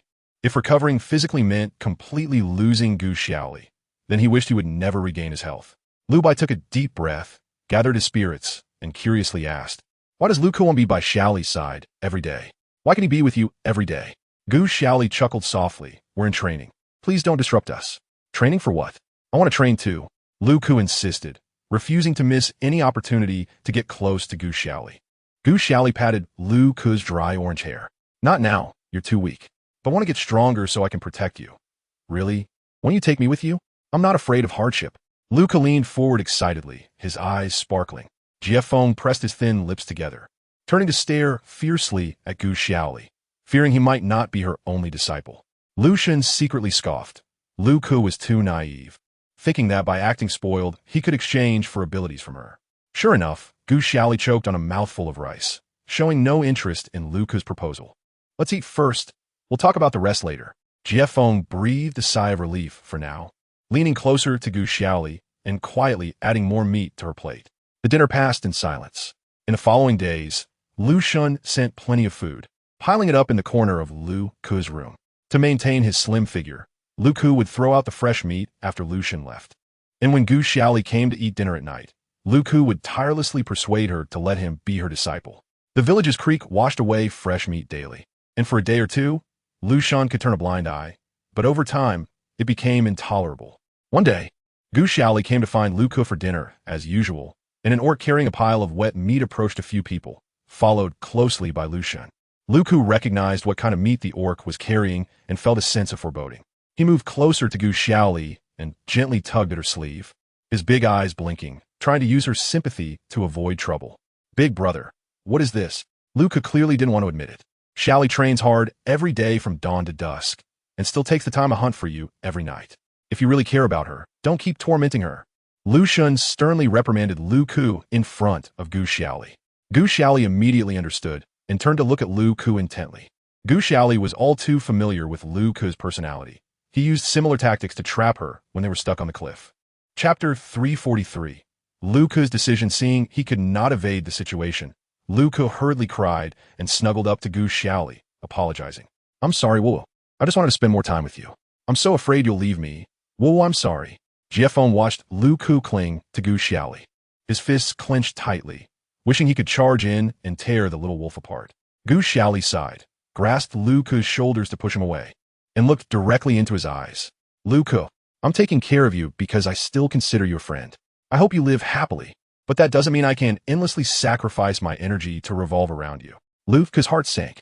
He initially wanted to use Gu Xiaoli's sympathy to keep her by his side, but it backfired. Fearing that he would exhaust the last bit of sympathy Gu Xiaoli had for him, he panicked and tearfully clung to her, holding her hand. Xiaoli, I'm sorry, Wu. I won't trouble you anymore. I will learn to cook well. I promise I can learn to make everything you like, and I will do my best to give you what you want. Wu, please don't hate me, Wu. Lu Ku was genuinely frightened, crying uncontrollably. Gu Xiaoli looked at the tearful little wolf and felt her heart soften. Lu Ku was born a mixed-breed orc, without the protection of parents, and the survival of the fittest beast world had made him suffer immensely. The days he spent with Gu Xiaoli were probably some of the rare warmth he could encounter. Unlike Jiefeng's strong physique or Lu Shun's prominent background, Lu Ku could only rely on a bit of cunning to grasp this glimmer of light. Eat more. Once you get stronger, you can pursue the things you want with your own power, Gu Xiaoli comforted as she patted Lu Ku's head. Lu Ku still had tear stains on his face, his big eyes looking at Gu Xiaoli in a way that seemed to understand. So, can I come to your house for dinner at night from now on? Gu Xiaoli facepalmed. Did this kid even listen to what she was saying? Lu Ku hurriedly argued for himself. I can cook. Whatever you want to eat, and whatever Jiefeng wants to eat, I can learn to make it. Jiefeng crossed his arms, expressionless. No need. Lu Shun stepped forward, grabbed Lu Ku by the neck, and threw him aside, stopping this guy from getting any bolder. You stay at home and take care of your health. Lu Shun's smile had a hint of gritted teeth in it. The next evening, Lu Shun specially sent someone to carry a big pot to Lu Ku's door, preparing to give him a nutritious dinner to prevent him from chasing after Gu Xiaoli. The orc tasked with carrying the pot arrived at Lu Ku's house only to find that there was already no one inside. Lu Shun informed Gu Xiaoli that he had already arranged Lu Ku's dinner, and she didn't need to worry anymore. Gu Xiaoli had trained with Jiefeng until late that day, catching up on the progress she had fallen behind in over the past few days. The two of them walked home, exhausted, and before they even reached the door, they saw smoke rising from their house. At Gu Xiaoli's doorstep, Lu Ku had already prepared a meal. Although simple, it was visually appealing and fragrant. Only Lu Ku knew that he had gotten up early, gathered all the ingredients, moved the big pot, and tirelessly tried to cook again and again. He had thrown countless burnt or undercooked dishes into an unnamed creek in the village. He had only learned a few simple dishes from Gu Xiaoli at the Wolf Tribe's banquet. His cooking skills were no match for the well-trained Jiefeng or Lu Shun. To please Gu Xiaoli, he spent the whole day making 2 simple dishes and rice. Gu Xiaoli was taken aback. Jiefeng frowned. Didn't Lu Shun say he had taken care of it? Why was this guy still lingering around? You're back. Come try. Lu Ku saw Gu Xiaoli returning from afar, bouncing up to her and pulling her to a stool, eagerly serving her the meal. Huh? Did you make all this? Gu Xiaoli remembered she hadn't taught Lu Ku much cooking, and she was very surprised that he could manage to cook to this level. Luca looked at Gu Xiaoli with bright, sparkling eyes, filled with star-like anticipation. Gu Xiaoli took a bite, and for a kitchen novice, the taste was indeed quite good. Delicious. You worked hard. A compliment from Gu Xiaoli made Luca beam with joy, and one could almost see a transparent tail swaying behind him. At that moment, Luca seemed to experience the feeling Gu Xiaoli had when she was trapped in the canyon, waiting for him to return every day, both hopeful and lonely. Taking advantage of Gu Xiaoli not paying attention, Luca gently hugged her. No matter how long it took, he would use all his strength to protect her. Jiefeng glanced at the simple dishes with a cold sneer, expressing his dissatisfaction. Luca served Jiefeng a bowl as well, saying, "You trained with Xiaoli. You worked hard too, so eat more." Luca genuinely disliked Jiefeng. His strong and cold demeanor always reminded him of the purebred orcs who bullied him when he was younger. However, for Gu Xiaoli's sake, Luca still respected Jiefeng and even tried to please him a bit. Luca knew that many females would inevitably have multiple partners in their lifetime, especially someone as exceptional as Gu Xiaoli.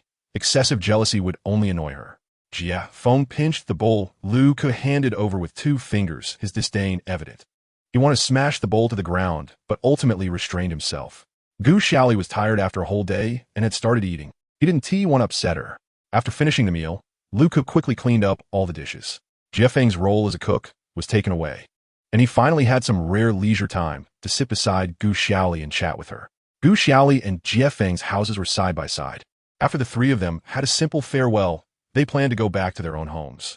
Just as Gu Xiaoli lifted her foot to approach her house, an orange figure suddenly darted in like a gust of wind.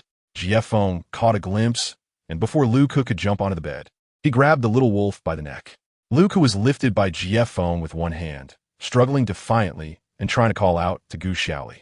"What are you doing?" Jiefeng coldly questioned. Seeing he couldn't win against Jiefeng, Luca had no choice but to transform back into human form, jumping away from Jiefeng's hand and shrinking his neck. "I'm going to warm the bed for Xiaoli. We used to sleep like this, right, Xiaoli?" Luca looked at Gu Xiaoli with an innocent expression, seeking rescue. Jiefeng's face darkened instantly, turning to look at Gu Xiaoli. Gu Xiaoli felt a bit uneasy under Jiefeng's gaze and hurriedly waved her hands to explain, "That was a special situation. There was no bed or animal skin, so I had to make do." Jiefeng's face turned black to the extreme, realizing she really had slept with the little wolf before. Luca took the opportunity to jump to Gu Xiaoli's side, reaching out to wrap his arms around her. Gu Xiaoli pushed him away, her tone severe. "You've grown up now. You can't sleep with me anymore. Go back."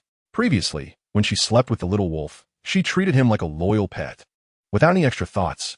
However, now that Luca had human form, it seemed to have gradually changed. It was better to avoid misunderstandings. Luca was unwilling to give up, clinging to Gu Xiaoli like before, but was mercilessly kicked out of the house by Jiefeng, who was holding him by the neck.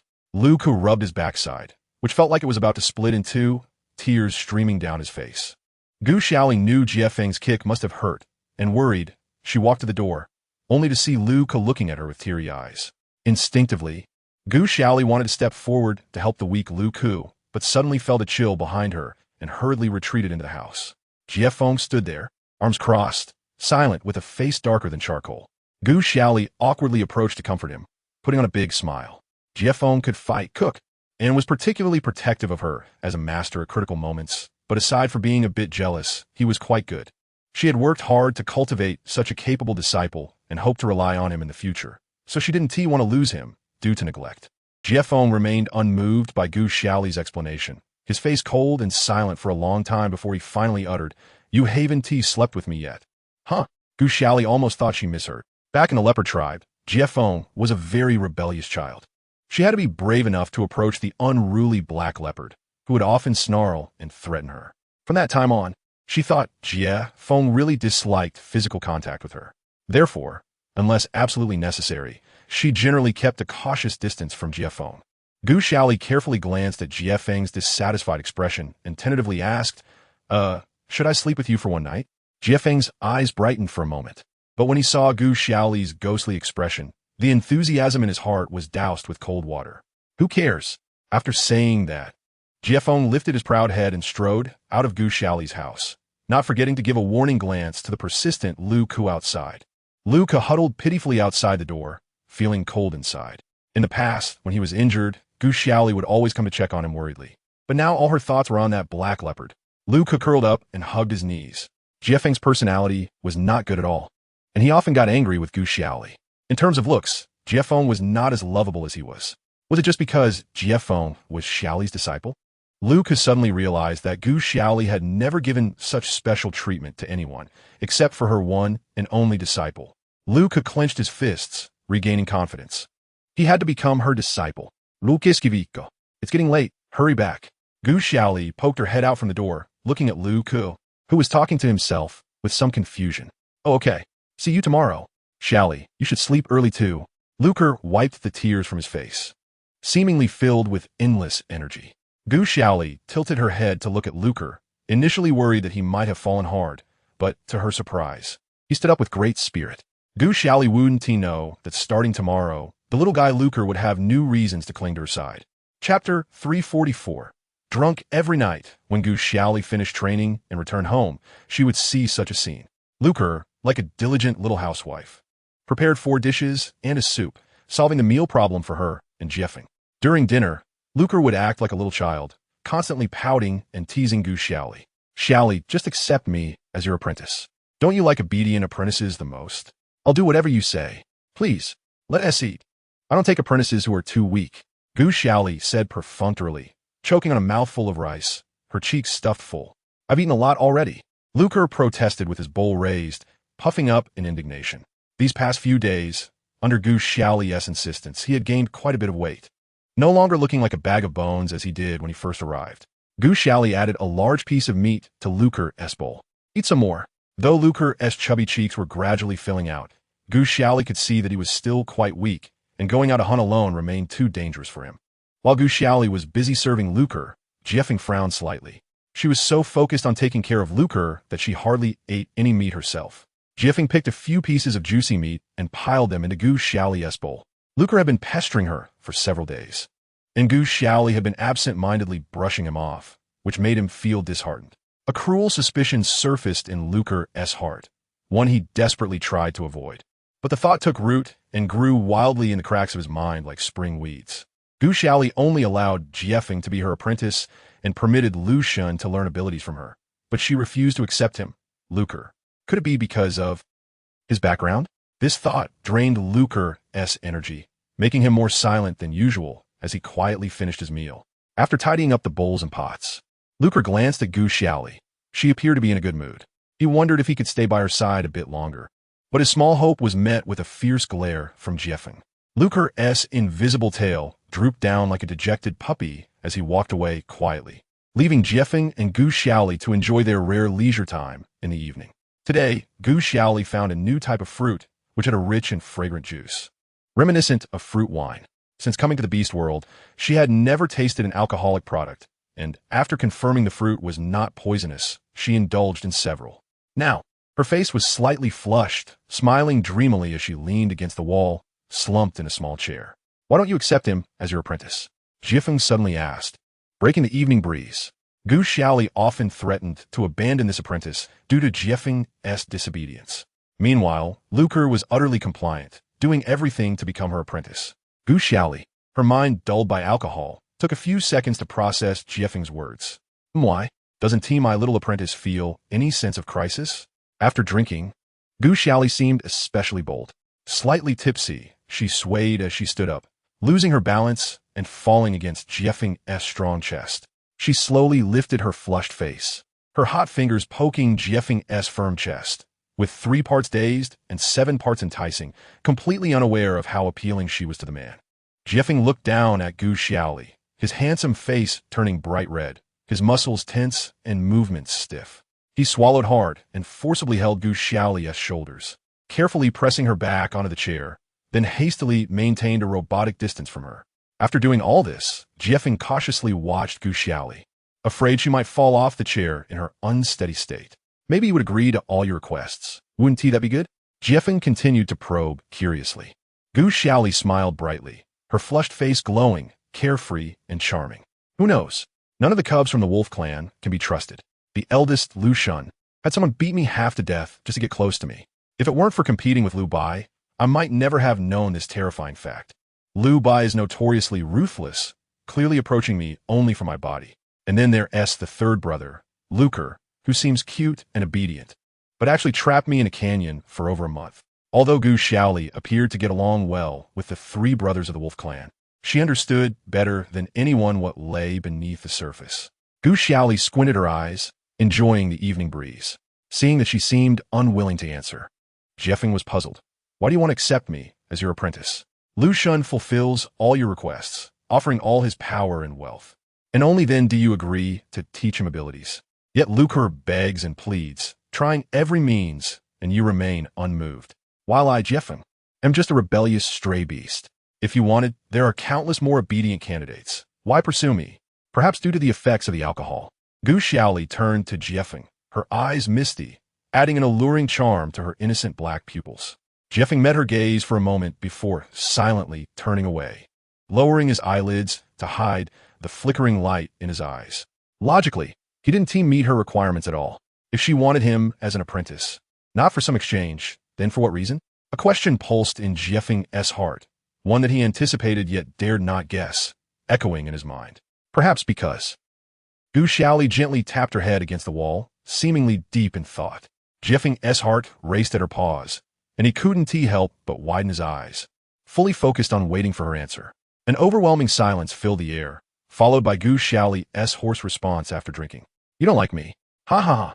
Gu Xiaoli's crescent-shaped eyes sparkled with ambiguity and teasing, making it difficult to discern her sincerity from her jest.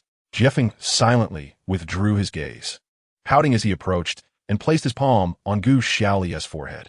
You're a bit hot. You're acting really strange today. I wonder if you ate something bad. Gu Xiaoli continued to laugh, her laughter growing louder, hoarse yet tinged with a hint of sorrow. If Jiefeng hadn't gently supported her back, she might have fallen to the ground from laughing so hard. As she laughed, tears glimmered in her black eyes, blurring her vision. In the beast world, it seemed everyone regarded her as a treasure, pursuing her passionately. But how many weren't driven by her lineage and appearance? If she were just an ordinary herbivorous beast, more than 90% of the beasts would probably look down on her. She was the center of attention, at the pinnacle of fame, yet found herself in a lonely valley, isolated and desolate. Among countless beasts, only Jiefeng approached her without regard for her body or looks. The young man was rebellious, unruly, and cold, yet also pure and clear. If one day, Jiefeng willingly chose to be with her, it would surely be because she was simply herself. She is just Gu Xiaoli, not a purebred, not a precious female, and not a goddess with special abilities.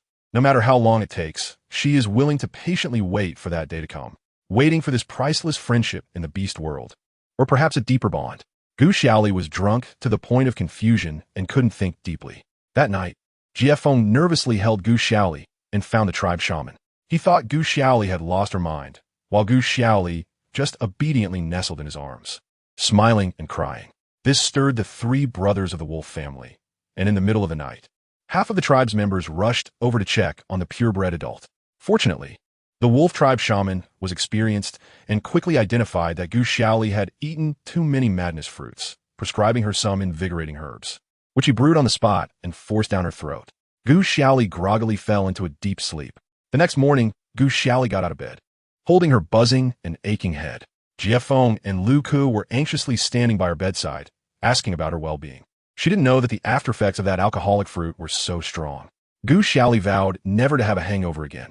Due to her discomfort, she was forced to cancel her training plan for the day. Even though she repeatedly stated that she was very healthy, Jiefeng and Lu Ku, one blocking the door and the other persistently nagging, forcibly kept her in the house to rest. Lu Ku was still a novice cook, and Jiefeng was afraid he would add some strange ingredients, so he took the initiative to cook. Gu Xiaoli was placed on the bed inside the room, while the two men busily worked outside. Lu Ku seemed unwilling to let Jiefeng take over his cooking responsibilities. After all, beside Gu Xiaoli, he had nothing else to attract her attention besides cooking. I've already made the rice.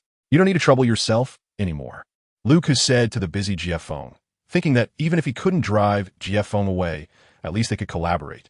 Jiefeng didn't even look up, reaching out to scoop a suitable amount of water with a leaf and placing it together with the cleaned rice in the pot. Lu Ku had already sensed Jiefeng's hostility, pursed his lips, and continued to busy himself. Before long, Lu Ku had prepared the dishes, and the aroma wafted through. I made 2 dishes.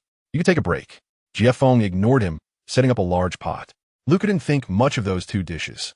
After Gu Xiaoli had been ill last night, she certainly needed something better. Luca felt a bit wronged, but Jiefeng was Gu Xiaoli's favorite, so he could only swallow his grievances.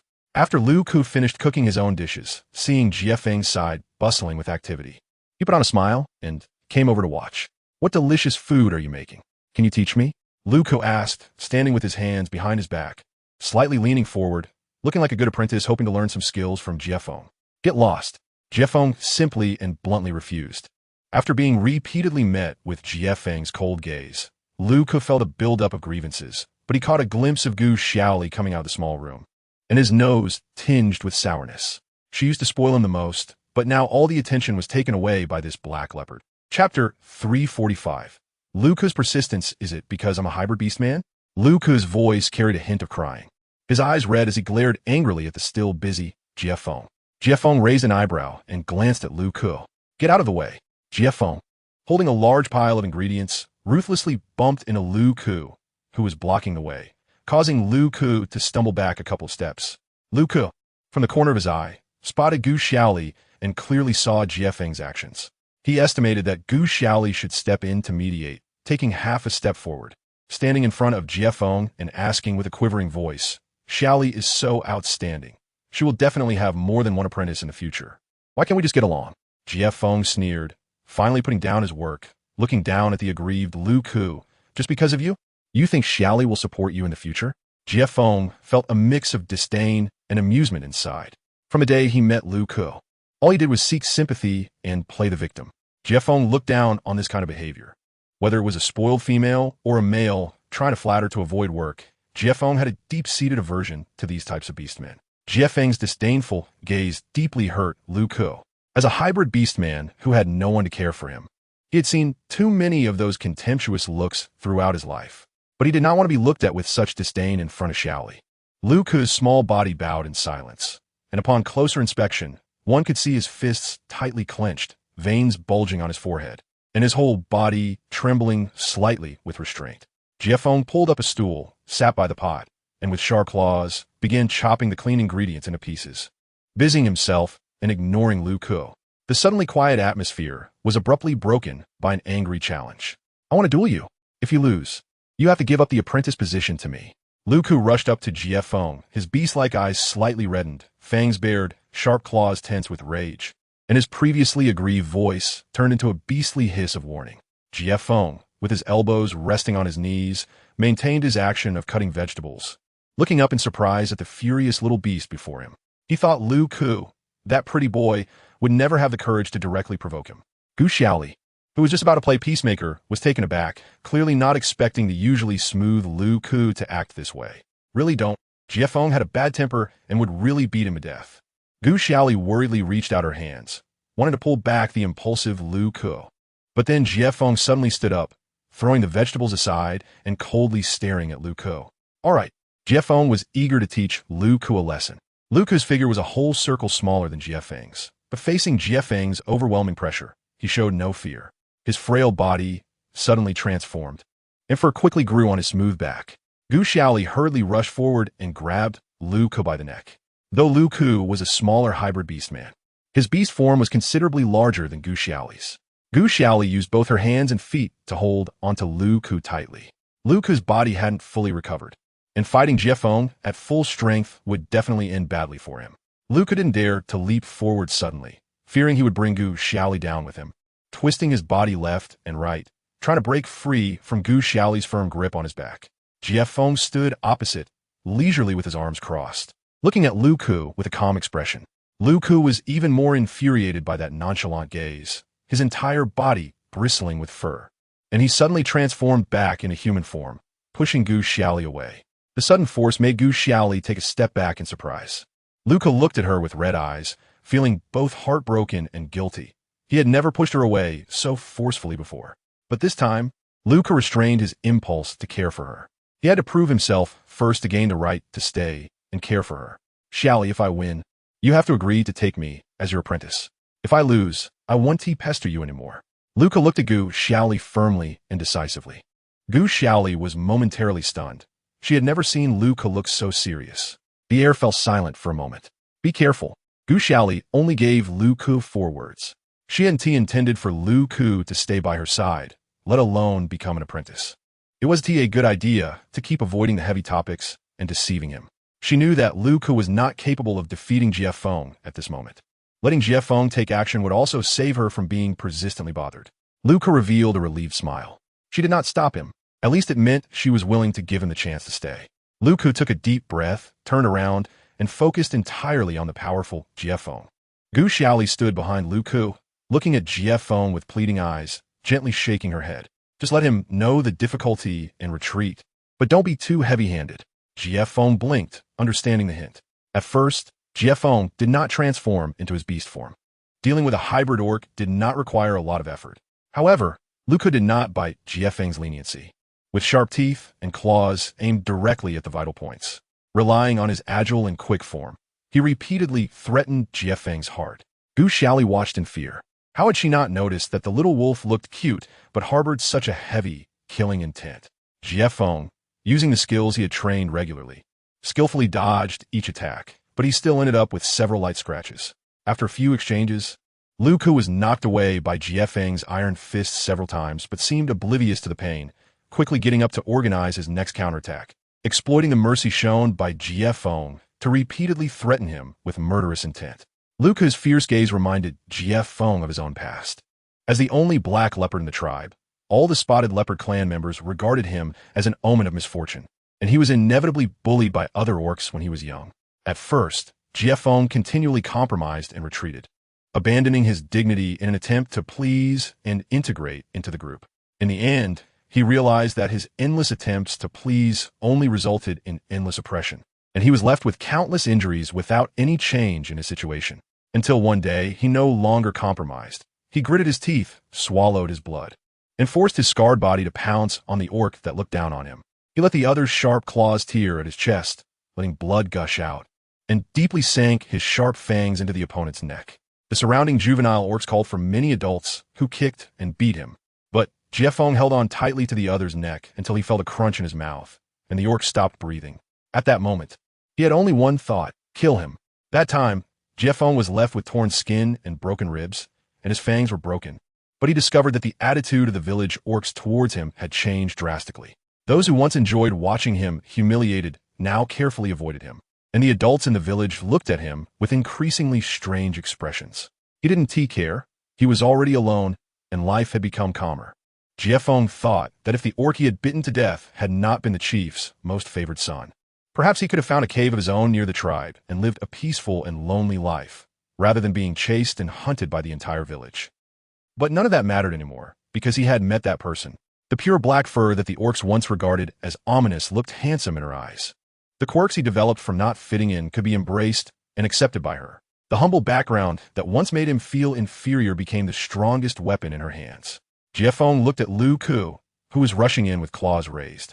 The despair and madness in his eyes were reminiscent of his past self. If it were in the past, the two might have become good brothers, sympathizing with each other. However, Jiefeng now had Gu Xiaoli. Jiefeng suddenly dashed forward, transforming into a pitch-black beast form, his eyes no longer filled with sympathy, but with a stern determination. He would never easily give up his place beside her to anyone.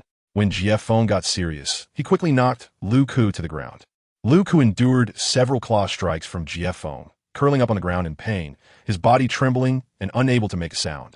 The sound of bones breaking echoed crisply in the air. Gu Xiaoli's heart sank. Why was Jiefeng suddenly so ruthless? She hurriedly went to check on Lu Ku's injuries, but Lu Ku gritted his sharp teeth, trembling as he supported himself on all fours, stubbornly shaking off Gu Xiaoli's helping hand. Lu Ku weakly yet defiantly roared, his eyes fixed on the formidable enemy before him. He would not give up. He still had hope of defeating Jiefeng. Lu Ku recalled his near-death experience with Leo, a cruel smile creeping across his lips. He had nothing special in his life, except for meeting her. Lu Ku's mind replayed her every smile, every frown, her happiness, confusion, sadness, and anger. She always left him with an ocean of tolerance and warmth. Ever since losing her in the canyon, Lu Ku knew that everything he did was to keep her by his side. Perhaps the meaning of his existence in this life was just for her. Lu Ku felt as if he were covered in thorns, every breath painful and trembling. Yet he still avoided Gu Xiaoli's obstruction and continued to challenge Jiefeng relentlessly. Gu Xiaoli's recent attitude was like an invisible wall, polite and caring, yet keeping Lu Ke tightly locked out. Lu Ke finally understood that whether it was in the canyon when he forcefully kept her or in the wolf tribe, what she offered was ultimately just a form of pity. In the canyon, Lu Ke had thought himself clever, wanting to trap her by his side forever. But he had long lost the chance to truly enter her heart. This might be his last opportunity, a chance for her to acknowledge him again. Lu Ke's bones broke again and again. He stood up only to be easily knocked down repeatedly, the pain making him nearly numb. Gu Xiaoli anxiously stepped forward to intervene. But the two men seemed possessed, unwilling to stop this one-sided beating. Gu Xiaoli couldn't bear to be harsh with Jiefeng, yet couldn't stop Lu Ke's reckless provocations, her heart growing more and more frantic. Lu Ke stood up one last time, taking a long time, so long that one might think he could never rise again. Gu Xiaoli finally seized the chance when both men quieted down, fear and heartache flooding her as she threw herself onto Lu Ke, tears welling in her eyes as she trembled to check his breath. She hoped she had not missed the last chance to save him. Chapter 346, New Apprentice. How could this happen? Gu Xiaoli's hands trembled. She could hardly believe her judgment. The little wolf had been lively just moments ago, and in an instant, he had lost his breath. Jiefeng transformed back into human form, looking oddly as he approached to check. Was Lu Ke really dead? But he had clearly avoided the vital spots. Gu Xiaoli stared in disbelief at Lu Ke, whose chest no longer rose and fell, her frantic tears spilling onto the ground. Lu Ke's eyes were tightly shut, and no matter how Gu Xiaoli called out, he made no sound. Just as Jiefeng approached Gu Xiaoli from behind, half convinced, his eyes filled with murderous intent suddenly snapped open. A sharp glint flashed past Gu Xiaoli's neck, darting behind her in an instant. The tear stains on her face had yet to dry when suddenly her vision blurred. The boy, who had just been motionless, suddenly transformed into a fierce wolf and pounced behind her, knocking her body to the ground at an angle. Gu Xiaoli's heart raced. Just as the sharp claws brushed past her ear, she saw them stained with a dark color. It was a deadly poison. In that instant, Gu Xiaoli's mind was filled with Jiefeng, her heart uncontrollably tightening. Her body reacted before her consciousness could catch up. She turned around as fast as she could, channeling unprecedented strength into her tightly clenched fist, and slammed it hard against Lu Ke's back. Jiefeng must not be in danger. A heavy and intense thud echoed, as if the surrounding air had trembled 3 times. Lu Ke felt a sharp pain in his spine, darkness clouding his vision as he heard the sound of his bones shattering into countless pieces, nearly passing out. Lu Ke lay on the ground, his face pressed against the earth, his eyes wide open in shock. She had actually gone all out against him for Jiefeng. Jiefeng had long harbored doubts as he approached Lu Ke, remaining vigilant and sensing an unusual smell in the air, quickly dodging backward. Lu Ke's fatal claw whistled past Jiefeng's nose bridge. Lu Ke, already covered in wounds, was rendered completely immobile after Gu Xiaoli's powerful strike, losing the strength to maintain his beast form and reverting to human shape in pain. "Are you okay?" A concerned voice rang out in the air. Lu Ke struggled to lift his head with hope, only to find Gu Xiaoli heading towards Jiefeng, instantly feeling cold inside. She was indifferent when he was beaten to a pulp by Jiefeng, but now that he finally found the chance to counterattack, she disregarded everything and attacked him. Lu Ke's waist felt as if it had been crushed by a boulder, every inch screaming in pain. However, what hurt him more was the beating of his heart. She truly didn't care about him at all. This was the second time Jiefeng saw Gu Xiaoli in such a flustered state. The first time was when he was poisoned by Lu Bai, and she was crying uncontrollably over him. Lu Ke used the same poison as Lu Bai, and Jiefeng, hiding his resistance to the poison, carefully avoided Lu Ke's attacks. But in her eyes, it was a close call. That poison only needed a small amount to enter the bloodstream to spread throughout the body in an instant, making rescue impossible. She must have been immensely anxious and frightened. Jiefeng took a step forward, arms wide open, and tightly embraced Gu Xiaoli. She struggled a bit, but couldn't help but worry about Jiefeng, nervously asking, "Are you really okay? Did you come into contact with the poison?" Jiefeng tightened his arms, preventing her from moving restlessly. "Don't worry, I'm fine." His calm voice flowed like water in her ears, and Gu Xiaoli's tense heart finally relaxed. Suddenly, she thought of something, jumped, and hurriedly broke free from Jiefeng's embrace. She had been too careless. She didn't know how Lu Ke was doing. Lu Ke lay on the ground, staring blankly with unfocused pupils, his face still marked with tears of despair. Although he and Jeffing had not determined a victor, the outcome was already clear. Her reaction at the critical moment was telling. In the end, he had lost that one-of-a-kinder. Gu Xiaoli approached to check. Though weak, Lucas still had a steady breath. Gu Xiaoli breathed a sigh of relief. It seemed that this little guy had pretended to be dead to catch Jeffing off guard. Fortunately, Jeffing had a good grasp of the situation and knew he could never really kill Luca. A melodious and ethereal song began to play, and Luca's terrifying wounds visibly healed. Gu Xiaoli initially wanted to scare Luca to make him back down, but who knew that Luca, usually so cunning and cute, was this stubborn and wouldn't back down at all. Gu Xiaoli dared not let the two continue to fight and had to use the healing skill she had prepared, ending the contest prematurely. Jeffing's abrasions healed as well, and he frowned, seemingly feeling that Gu Xiaoli's healing skill was somewhat wasted on the little wolf. As the music concluded, Luca returned to his former self. The beautiful melody healed his external wounds, but could not mend the emptiness buried deep within his heart. Luca stood up like a soulless zombie, expressionless, dusting off his clothes, and his dim eyes no longer glanced at Gu Xiaoli. You.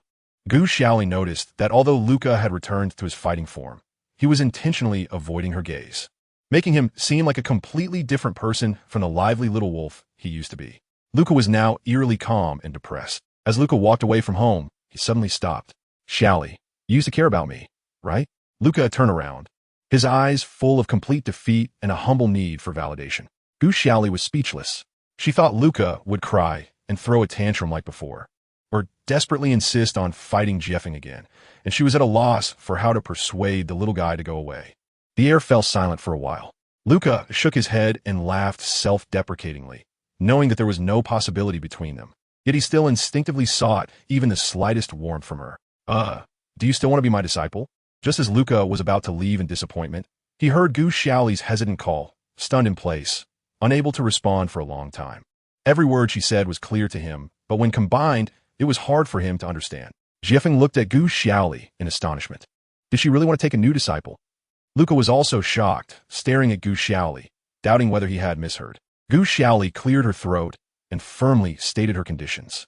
You can be my disciple, but the prerequisite is that you must obey me for life. And you must not hide anything from me. No matter what I ask, you must do your utmost. Jeffing looked down at her back. What kind of tyrannical clause was this? When she accepted him as her disciple, he had repeatedly refused, yet she still happily taught him her abilities. Why had she suddenly become so strict with the second disciple? Was it because he was special in her heart? Thinking this, Jeffing lowered his head, biting his lip to suppress an almost uncontrollable smile, his hands awkwardly behind his back, swaying left and right. Although he was very worried about Gu Xiaoli's new disciple, after experiencing a battle, Jeffing felt much more at ease, because he could clearly see that her eyes were full of him, her current disciple. Luca was still staring blankly at Gu Xiaoli. Gu Xiaoli averted her gaze, leaving the choice entirely to Luca. She didn't trust Luca, but after this battle, she saw clearly.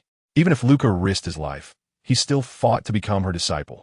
Moreover, Luca's expression of despair after being rejected made her even more worried.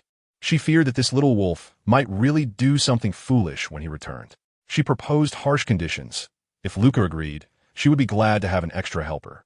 If Luca dared to play tricks on her again, she would kick him out of the sect, and she believed that little guy wouldn't dare to make any big moves. Gu Xiaoli knew her conditions were somewhat excessive, and just when she thought Luca would give up, he suddenly leaped towards her. Of course I'm willing. Well, Luca, with snot and tears, opened his arms and pounced into Gu Xiaoli's embrace. His silence was not hesitation, but ecstatic disbelief. 1 second he was in the depths of despair, and the next he was soaring with joy. He would give her his life. What conditions could he not agree to? Gu Xiaoli was caught off guard and stumbled backward as Luca's immense momentum pushed her.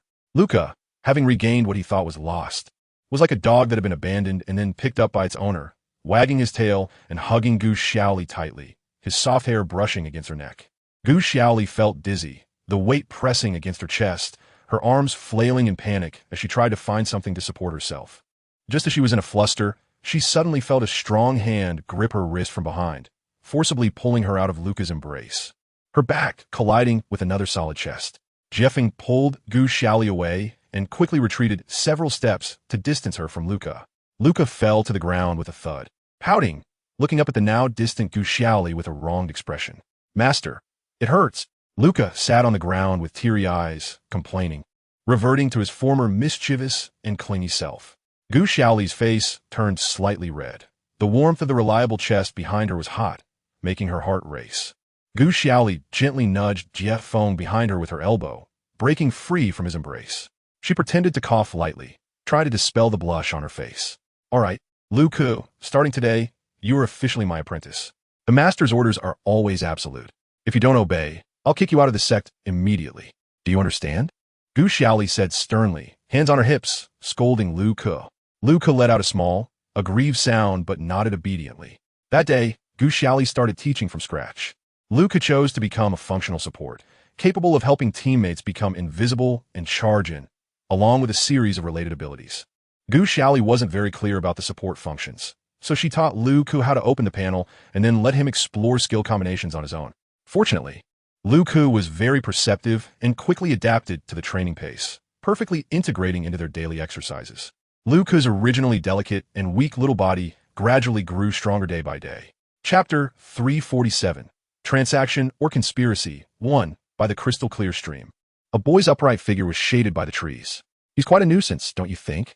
Said another boy, who was smaller, standing in the sunlight.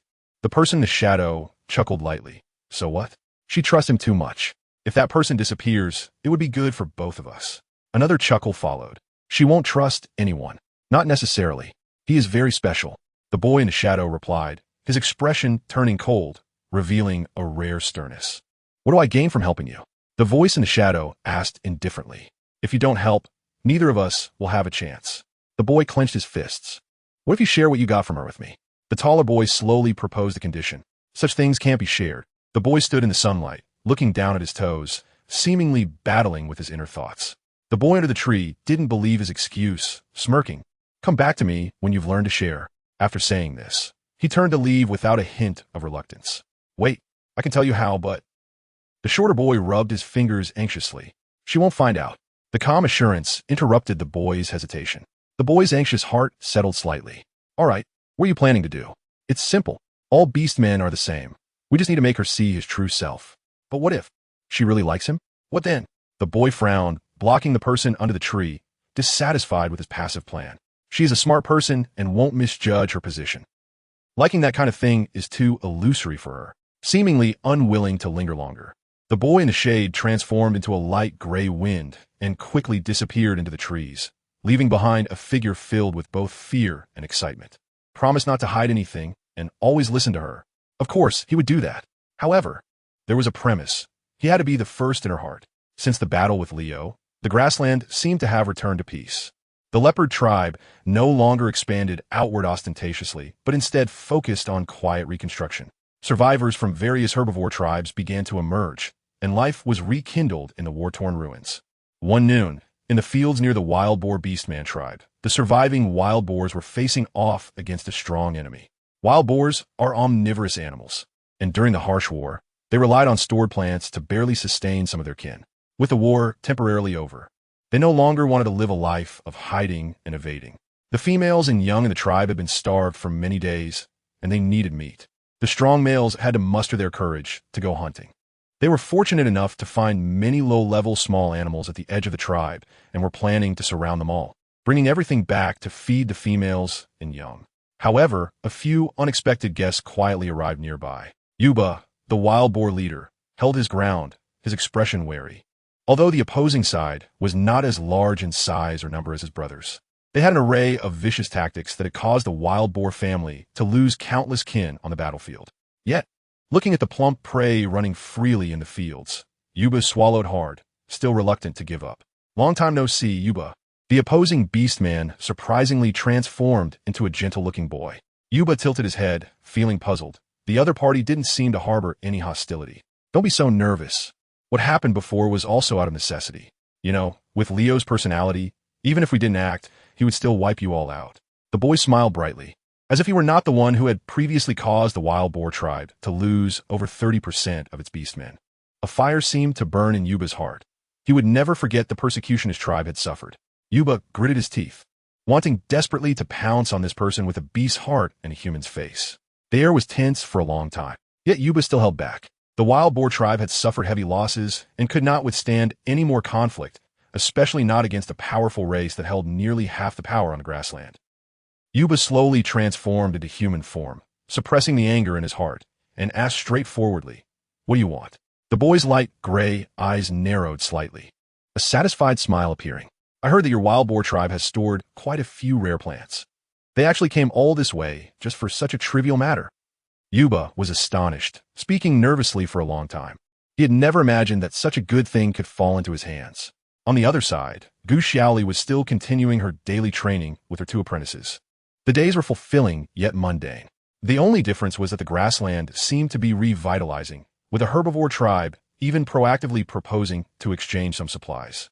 Unlike the carnivorous tribes, herbivorous beastman tribes engaged in some basic agriculture, offering a much richer variety of vegetables and fruits than the carnivorous tribes. Lu Shun provided Gu Xiaoli with rice, mostly scavenged from the herbivore tribe. When Gu Xiaoli heard that the wild boar tribe was voluntarily coming to exchange goods, she felt excited and thrilled. With the grassland in the throes of war, it was difficult to even maintain basic trade, let alone coexist peacefully among different races. This was the first opportunity to engage in trade, and she was determined to make a good impression. Who knows, it might help promote the development of regional trade, which would definitely benefit everyone. Lu Shun and Lu Bai seemed busy with the tribe's development, hastily briefing her on the supplies for exchange before leaving. Gu Xiaoli was left with Jie Feng and Lu Ke. Both men were her capable apprentices, bringing dozens of wolf tribe beastmen to meet the weaker wild boar tribe, and she felt absolutely confident. She had heard that the wild boar tribe's beastmen were straightforward, but also somewhat stubborn. Gu Xiaoli recalled the shocking scene when she first arrived in the beast world, being chased by a group of giant wild boars, and felt as if it were a lifetime ago. Back then, she was a melee fighter with negative physical strength, and now she could challenge several fierce beasts at once. Along the way, Jie Feng carried Gu Xiaoli, running quickly and steadily. Lu Ku and the other beastmen followed closely behind, bringing various kinds of food and animal skins, demonstrating their sincerity. The group met the wild boar tribe's beastmen in a neutral zone. Gu Xiaoli jumped down from Jie Feng's broad back, observing the incoming party from a distance while walking towards them, and couldn't help but marvel. The wild boars truly lived up to their reputation as the little tyrants of the grasslands in the animal kingdom. A dozen wild boar beastmen were all brawny, with strong shoulders and sturdy backs.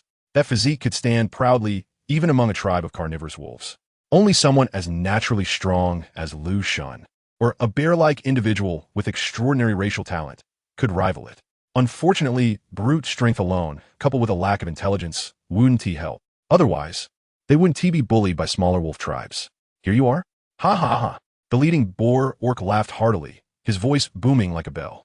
The closer Gu Xiaoli approached, the more she felt her eardrums vibrating from that laughter. Being their first meeting, she had to maintain some politeness and just chuckled a couple of times in response. Behind her, Lu Ku and Jie Feng flanked her on either side, adding a bit of momentum to her petite figure, neither humble nor overbearing. Exuding a bit of an upper hand's aura. "I am Gu Xiaoli, this is Jie Feng, and this is Lu Ku," Gu Xiaoli briefly introduced. "I am the chief, Yuba. I'm so glad to meet you." Yuba leaned forward, mouth slightly open, eyes shining with excitement. Anyone could see that this boar was extremely thrilled. His smooth skin, well-proportioned physique, palm-sized face, glossy black hair, and dark eyes captivated the other boar orcs, who couldn't take their eyes off her. "She is so beautiful." Yuba sniffed the air, catching a whiff of a faint fragrance. He clearly remembered seeing this little female long ago, but that time, he was too busy escaping to take this beauty with him. Yuba felt immense regret. Had he known her identity was so distinguished, he should have brought her back to the tribe without hesitation. Jie Feng disliked the boar's blatant gaze and took a small step forward, standing shoulder to shoulder with Gu Xiaoli, casting a cold warning look at the few strong men opposite them. Lu Ku cautiously scanned the surroundings, seemingly preparing for a potential conflict. Ahem ahem. Gu Xiaoli felt uncomfortable under their stare, covering her mouth with the back of her hand and coughing loudly a few times, pulling the boar orc's thoughts back to reality. "All right, you are here to trade." Yuba scratched his head, chuckling foolishly. He turned to display a small mountain of various vegetables and grains piled behind him. Boars already had a large appetite, and with Yuba being generous, the food he had brought for Gu Xiaoli had accumulated to this extent. Gu Xiaoli's eyes widened. Her lips parted slightly as she looked up at the small mountain that nearly blocked out half the sun. It was solidly stacked with rice, grains, various vegetables, and fruits. The freshness and variety comparable to a small modern farmer's market. Gu Xiaoli turned back to look at the supplies she had brought. She had underestimated the strength of the boar tribe, despite having increased her offerings multiple times before coming. With Lu Shan's help to show sincerity, she realized that what she brought was not even half of what they had. Feeling embarrassed, Gu Xiaoli had to propose a compromise. We brought fewer items. Can we exchange for half of what you have first? In the grasslands, few herbivores understood farming, and many crops required meticulous care over 2 or 3 seasons to harvest, making them far more precious than prey hunted in a short time. The boar tribe was composed of straightforward and honest individuals. She wanted to establish a long-term trade relationship. Yuba was momentarily taken aback. The beautiful purebreds of the grasslands were famous. He had finally seen one and had brought the best crops from the tribe, not seeking anything in return, just hoping for a smile from the beauty. Huh, no need. You can take it all. This is specially for. Yuba's words were cut off when a male behind him suddenly bumped his shoulder. Yuba looked back in confusion, staring into the other orc's eyes for a long time before slapping his forehead, realizing he had almost missed an important opportunity. Chapter 348. Trade or Conspiracy 2. Yuba grinned and rubbed his hands, stepping closer to Gu Xiaoli. Is this really okay? After seeing Gu Xiaoli, Yuba's lust had already overcome his little doubts. Since that esteemed individual had personally pointed it out, there must be no problem. As the mountain-like man approached, Gu Xiaoli frowned slightly, subtly stepping back. Jie Feng stood protectively in front of Gu Xiaoli, his expression unfriendly as he blocked Yuba. Lu Ku also clenched his small fists, nervously staring at Yuba. What you brought is indeed a bit lacking. If you could give us a bit more something, we could still trade with you. Gu Xiaoli stepped back, seemingly guessing the next words, her expression displeased. What more do you want? I'd like to invite you to visit our boar tribe. Our tribe has plenty of vegetarian food and many males. If you could take 1 or 2 as companions, we guarantee you'll have all you want to eat throughout the year. Yuba grinned broadly, completely unaware of any impropriety. Jie Feng's face darkened, and Lu Ku pulled Gu Xiaoli back a step, his expression unclear. No, we'd rather just exchange for half. Gu Xiaoli firmly rejected. Yuba was momentarily stunned, his enthusiasm doused with cold water, still a bit unwilling. I heard you particularly enjoy eating rice. We have plenty in our tribe. You should come and take a look. Gu Xiaoli shook her head, sticking to her position. Yuba stared blankly at his brothers, who also looked confused. What is different from what we agreed before? Didn't he, the adult from the wolf tribe, understand purebreds well? Yuba turned back to glance at Gu Xiaoli, under the bright sun, her red lips and white teeth. With her long hair, cascading over her well-proportioned figure, drew people's gaze. Yuba swallowed hard, feeling a rush of heat, and stepped forward, reaching out to grab Gu Xiaoli. Don't be polite. Come with me. Before Yuba's hand could reach Gu Xiaoli, it was firmly caught by a large hand with prominent knuckles. Jie Feng exerted most of his strength, causing a loud crack as he squeezed. Yuba's fleshy wrist turned red and bulged painfully, making him howl and hurriedly yank his hand back, hopping back in pain. Yuba was furious at being confronted by an unknown young man in front of his tribesmen. His pride wounded, causing his nails and tusks to extend in anger, nearly transforming back into his original form.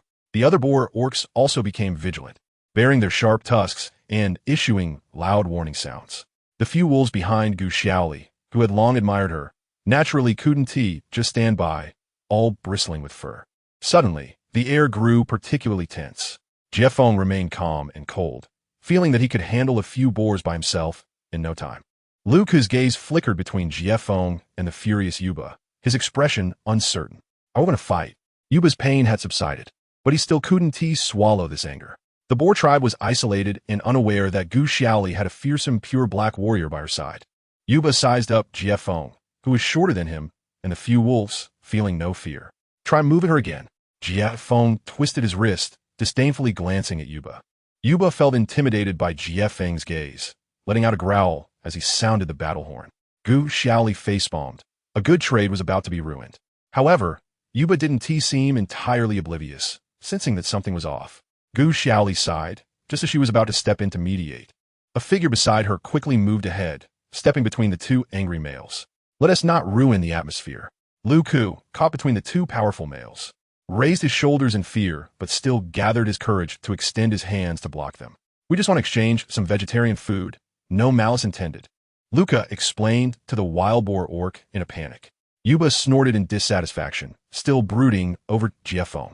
Luca cautiously blocked Yuba's path, unwilling to yield easily, while Jiefeng showed no signs of backing down, leading to a stalemate. Gu Xiaoli spoke up. Chief Yuba, everyone has suffered greatly after the Prairie War, and I believe you also need this batch of beast meat. If you truly care for your people, please don't be too calculative. Accept the beast meat and give us half of the vegetables. It's good for everyone. Yuba pondered for a moment. Xiaoli, you seem like a good person. How could you have such a suitor? Why not come to our tribe and take a look? I guarantee that all the males in our tribe are particularly good at fighting and obedient. There must be one or two that you would like. The air around Jiefeng grew, so cold it felt almost solid as his hard gaze turned toward Gu Xiaoli. Gu Xiaoli quickly waved her hands in rejection. Really? No need. Moreover, Jiefeng is not my suitor. He is my apprentice and a good person, just a bit impulsive at times, so please don't misunderstand him. Luca felt a pang in her heart. Even in front of outsiders, she still defended Jiefeng so much. The icy facade on Jiefeng's face melted considerably. Yuba was taken aback. He didn't expect a purebred human to protect her apprentice so fiercely. Yuba looked at Gu Xiaoli with a bit more respect. Although he clashed with Jiefeng, Gu Xiaoli's candid and righteous attitude made him see her in a new light. Yuba gradually calmed down and, after discussing a few words with the orcs beside him, was just about to agree to Gu Xiaoli's proposal when Luca suddenly interrupted. Xiaoli, don't you like to eat the fruit that can make you drunk? And rabbit sauce likes to eat carrots. Saying this, Luca turned to Yuba. If your tribe has them, could you bring some for exchange? Gu Xiaoli reached out to stop her. Luca, Gu Xiaoli was already grateful that the two sides weren't fighting. The fruit that could make one drunk was indeed nearby the tribe. Yuba stroked his chin. That kind of fruit would leave orcs disoriented after eating it. He wondered why Gu Xiaoli liked it. As both parties were negotiating, a pack of wolves came running from the distant skyline. It was Lu Bai, who had just finished his business. Hey, why haven't you finished the exchange yet? Lu Bai was somewhat surprised. He remembered introducing the two groups together in the morning. How is it that they were still stuck here at lunchtime? Luca immediately went up to him for help. There was a small misunderstanding. The fruit and carrots Xiaoli needed weren't brought in enough. Lu Bai glanced at the pile of vegetarian food behind Yuba and approached with a smile. Chief Yuba, our tribe's purebred population has a unique taste. If you have what she needs, we hope you can support us more. If the beast meat isn't enough, the wolf tribe can make up for it. Gu Xiaoli breathed a sigh of relief. With someone as clever as Lu Bai around, the situation was much more stable. Yuba scratched his head. Exchanging these things wasn't a problem, but he was still looking forward to inviting Gu Xiaoli to visit their tribe. Lu Bai surveyed the various expressions of those present and quickly understood the situation. Gu Xiaoli was relatively shy. She wouldn't show her preferences until she spent more time with someone. It would be better for Chief Yuba to finalize this exchange first and find an opportunity to communicate with her later, right? Upon hearing this, Yuba chuckled. As long as I can build a good relationship with Gu Xiaoli, I can wait as long as needed. He immediately waved his hand amicably, planning to take people back to his tribe to fetch vegetables. Luca looked up at the sun in the sky and turned to tug at Gu Xiaoli's sleeve. It's past noon. Xiaoli, you should eat. Yuba, who was about to set off, paused. Our tribe is nearby. Why not come back with us for a good meal? Luca hesitated, but it's already past mealtime, and you don't have cooking utensils ready there. By the time everything is prepared, it will be afternoon. Yuba tilted his head in confusion. Is it really necessary to take so long just to bring out some food? Lu Bai chimed in. It wouldn't trouble Chief Yuba. How about we send some people with you to bring the food back? Gu Xiaoli was about to say that she could manage with a simple meal, but she was suddenly interrupted. Jiefeng stood unexpectedly on the side of the two wolves. Xiaoli, last time you ate raw food, your stomach hurt for a long time. Don't be stubborn. Go back and eat properly. Gu Xiaoli looked back and forth, wanted to argue a bit more, but she was pushed onto the back of the wolves by her two apprentices. Jiefeng originally wanted to return with Gu Xiaoli, but he heard Lu Bai say, I usually don't stay by Xiaoli's side, so I'm not very familiar with what she likes to eat. Luca and Jiefeng, one of you should come with me to bring back more of what Xiaoli enjoys. Gu Xiaoli interjected, no need, just bring back some carrots and rice. Luca added, but Xiaoli hasn't had her favorite wild vegetables in a long time. Jiefeng looked at Gu Xiaoli. I'll go. I'll be back soon. Luca's eyes flashed with a hint of worry. Sorry, Jiefeng, you and Xiaoli are so close. It should be you accompanying her. Unfortunately, I haven't been with Xiaoli long enough to be clear about her tastes. Jiefeng ignored Luca, looking up at Gu Xiaoli on the wolf's back. I'll be back quickly. You need to eat well, or your stomach will hurt again. Gu Xiaoli said, be careful on the way. Don't get into any conflicts. It doesn't matter what you bring back, just come back safely. Luca watched the two care for each other with an expressionless face, urging, "It's late, Xiaoli. Come back with me." Thus, with Liu Bai's negotiation, Liu Bai and Jiefeng followed Yuba to the tribe to fetch vegetables, while Gu Xiaoli and Luca went home to prepare a meal. Back at the tribe, Luca skillfully prepared a meal for Gu Xiaoli. Although it wasn't as varied as Jiefeng's cooking, it still had some familiar home-cooked flavors. Gu Xiaoli held the soup bowl, her gaze drifting to the clouds and the sky, feeling inexplicably distracted. Luca served Gu Xiaoli rice, and as Gu Xiaoli stood up to receive it, she accidentally stumbled, causing the soup bowl in her hands to shake and spill everywhere, splattering quite a bit on her fair legs, leaving a large red mark immediately. Gu Xiaoli gasped in pain. Luca hurriedly put down the rice bowl and dragged Gu Xiaoli to a tub of clean water to rinse the scalded marks. Gu Xiaoli stood there, dazed, feeling the lingering heat and pain in her legs, staring blankly into space. Though it was a calm and peaceful afternoon, Gu Xiaoli felt her heart racing uncontrollably. Chapter 349, Trade or Conspiracy 3. On the vast and boundless prairie, where the sky meets the earth, clouds rolled and swayed. Dark clouds swept in with howling winds. In the humid air, raindrops began to fall, hitting the parched ground, swaying wild grasses, and also splattering on the bodies scattered all over. Jiefeng looked down at his two clean palms. Only the knuckles still carried the warmth of the few people he had just encountered. Jiefeng took a deep breath, as if he could hear the relentless drumbeat in his chest. He couldn't understand how it had come to this. He had only wanted to make a simple counterattack, but in the blink of an eye, the several orcs who had attempted to surround him had all lost their lives. Lying on the ground, the places he had touched covered in bruises, Jiefeng's fist clenched and then relaxed. He could feel that the several orcs on the ground had long since stopped breathing. How could this happen? He had only used 30% of his strength. Jiefeng felt bewildered and terrified, letting the large raindrops pelt down on him. The only surviving wild boar orc, seeing his companions fall instantaneously, quickly shifted from arrogance to fear, screaming as he stumbled and fled. That orc didn't understand either. He had intended to teach the arrogant Black Panther orc a good lesson. Every time I see his arrogant and unpleasant face, I can't help but feel indignant that he has won the favor of Lord Gu Xiaoli. However, what awaited them was an unexpected massacre. That Black Panther used some sort of underhanded technique, casually throwing a few punches, and even though there was no bloodshed, the brothers fell one by one, never to rise again. The only one who managed to escape, the wild boar orc, felt his blood boiling all over his body. Perhaps out of fear and shock, the blood rushing to his head made him dizzy, causing him to crash to the ground. He didn't notice the small scratches on his body were still bleeding, like tiny streams of blood that flowed endlessly. A warm sensation filled his nostrils. He wiped his mouth and nose with his hand, noticing it was warm blood. But at that moment, his mind was a muddle, and he couldn't even feel fear. Before he died, he lay on the ground, and a pair of long, fair legs appeared before him. Those legs looked so familiar, but unfortunately, he no longer had the capacity to think. Jiefeng was soon surrounded by the wild boar orcs who had rushed over upon hearing the news. Shock and anger spread among the crowd. The malice that surged towards Jiefeng felt like a tidal wave, and it seemed that all he could hear were the incessant sounds of raindrops. He had never thought of killing any of them, although he clearly heard the discussions among the orcs behind him. All he wanted was for a few orcs to give up their ridiculous ideas and quickly bring back the vegetarian food that Gu Xiaoli needed. The chief of the wild boars arrived at the scene, dumbfounded. In the pouring rain, the orcs sent to fetch the vegetarian food lay scattered on the ground, with varying degrees of bruises on their limbs or chests, and bright red blood flowed from their mouths and noses. Only that Black Panther boy stood unharmed among them, and anyone could see that Jiefeng was implicated. Yuba had just stepped away to handle tribal affairs, and when he turned back, he was met with this scene. Although the wild boar orcs were afraid, they still huddled together, surrounding Jiefeng. The long-standing resentment of being oppressed by the panther and wolf tribes was about to explode. They would not let the murderer of their kin go. Jiefeng looked helplessly at the crowd, filled with pent-up anger. He was not afraid of the wild boar clan's threats. He only regretted that he had messed up the transaction entrusted to him by Gu Xiaoli, and she could no longer enjoy her favorite food. If she found out about this, what kind of expression would she have? Thinking of this, Jiefeng suddenly felt a pang of anxiety. If she thought he had killed all these people, would she cast him aside mercilessly like his beast mother? Jiefeng dared not think further. The wild boar orcs angrily surrounded Jiefeng, and just as the situation became tense, a young man pushed through the crowd to the center.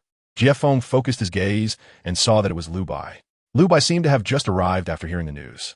His surprised gaze swept over the bodies on the ground before finally landing on Jiefeng, and then he turned to reveal his usual calm smile. Though this time, it carried a hint of apology. Chief Ba, I truly apologize. My brother Jiefeng is young and impulsive, and he doesn't understand the rules. I apologize to you on his behalf. After saying this, Lu Bai slightly bowed and nodded to Ba. The orcs present clearly could not accept this. Shouts for punishment rose one after another. Just a single apology. How could it possibly compensate for the lives of their 7 or 8 brothers? Jiefeng took a deep breath, calmed himself down, and moved his lips, looking around, but he found that the angry orcs no longer cared about the truth. They just wanted the culprit to pay the price. Lu Bai raised his hand to signal for silence, slowly standing shoulder to shoulder with Jiefeng. I know everyone is very angry about this incident. As the brother of the wolf tribe chief, I will not condone evil deeds. The anger among the orc crowd subsided by half at Lu Bai's words, gradually calming down as they awaited his next words. Of course, Lu Bai, don't think that just because your wolf tribe has given us a little benefit, we will allow you to bully us. Yu Ba's anger was palpable. Even facing the much stronger wolf tribe, he showed no signs of cowardice or retreat. Jiefeng frowned, feeling that Yu Ba's words were strange. Before he could ponder further, he was interrupted by Lu Bai. As for this matter, our wolf tribe will certainly provide you with a reasonable explanation. However, Jiefeng is, after all, the disciple of the purebred Gu Xiaoli. If we were to deal with Jiefeng here today, Gu Xiaoli would likely not have a good impression of your wild boar tribe. Lu Bai sighed with difficulty, seeming to genuinely consider the wild boar tribe's perspective. Yet he discreetly winked at Jiefeng when Yu Ba was not looking. Jiefeng stared at Lu Bai in confusion. If he truly wanted to eliminate him, he should have used the wild boar tribe's anger to unite with the wolf tribe's forces to kill him in one go. Yu Ba was left speechless, and the anger of the wild boar tribe cooled considerably. They had gone to great lengths to offer several days' worth of rations to please Gu Xiaoli, hoping to give the males in the tribe a chance to get close to a purebred. If luck was on their side, and they could have a purebred offspring, the future development of the wild boar tribe would be secure. But what if you took this opportunity to let the human escape? The wolf tribe was cunning, and Yu Ba dared not easily trust them. Lu Bai chuckled dismissively. Gu Xiaoli is a reasonable person. Once she knows the truth, she will definitely give you a reasonable arrangement. You may not believe me, but purebreds are always trustworthy, right? Yu Ba recalled the brief time he had spent with Gu Xiaoli, although she was not close to the wild boar orcs. The conditions she proposed were fair and seemed genuinely trustworthy. All right then, but you must remember, this matter cannot just end like this. Any orc who dares to harm my tribe must pay the price. Yu Ba's furious warning was deafening. The anger of the wild boar tribe was not to be taken lightly. Lu Bai assured them repeatedly, humbling himself and sincerely apologizing for a long time before finally rescuing Jiefeng from the wild boar tribe. Due to the sudden killing incident, the previously agreed-upon transaction could not be completed. Jiefeng silently followed Lu Bai back to the wolf tribe. His greatest concern now was Gu Xiaoli. At this moment, Gu Xiaoli was anxiously pacing at the village entrance. For some reason, after eating, she no longer felt the same anxiety. The training plan they had originally set could not continue due to her constant distractions. Gu Xiaoli decided to come directly to the village entrance to wait for Jiefeng's return. If it weren't for Lu Ku's constant reassurances, she might have rushed directly to the wild boar tribe to find out what was happening. Contrary to her wishes, the person she was waiting for did not return for a long time, and her anxious heart grew more and more restless. Lu Ku stood beside her with a somber expression, occasionally glancing at her worried profile. Even when that male was not by her side, he could still capture all her attention. As she waited in vain for the figure she longed for, Gu Xiaoli finally saw Jiefeng and the others returning. But what greeted her was an unexpected outcome. The returning group was empty-handed, their expressions downcast, and Jiefeng could not even meet her gaze. Lu Bai briefly recounted the events to Gu Xiaoli, and her smile gradually faded from her face, ultimately leaving her standing there in disappointment. Jiefeng might just be young and impulsive. Don't blame him. I have Yu Ba and Lu Shun standing by me regarding the wild boar tribe, so you don't need to worry. Lu Bai comforted her, patting her shoulder and appearing very understanding. Gu Xiaoli stood there dazed, her ears buzzing, feeling as if the world had become a vast blur.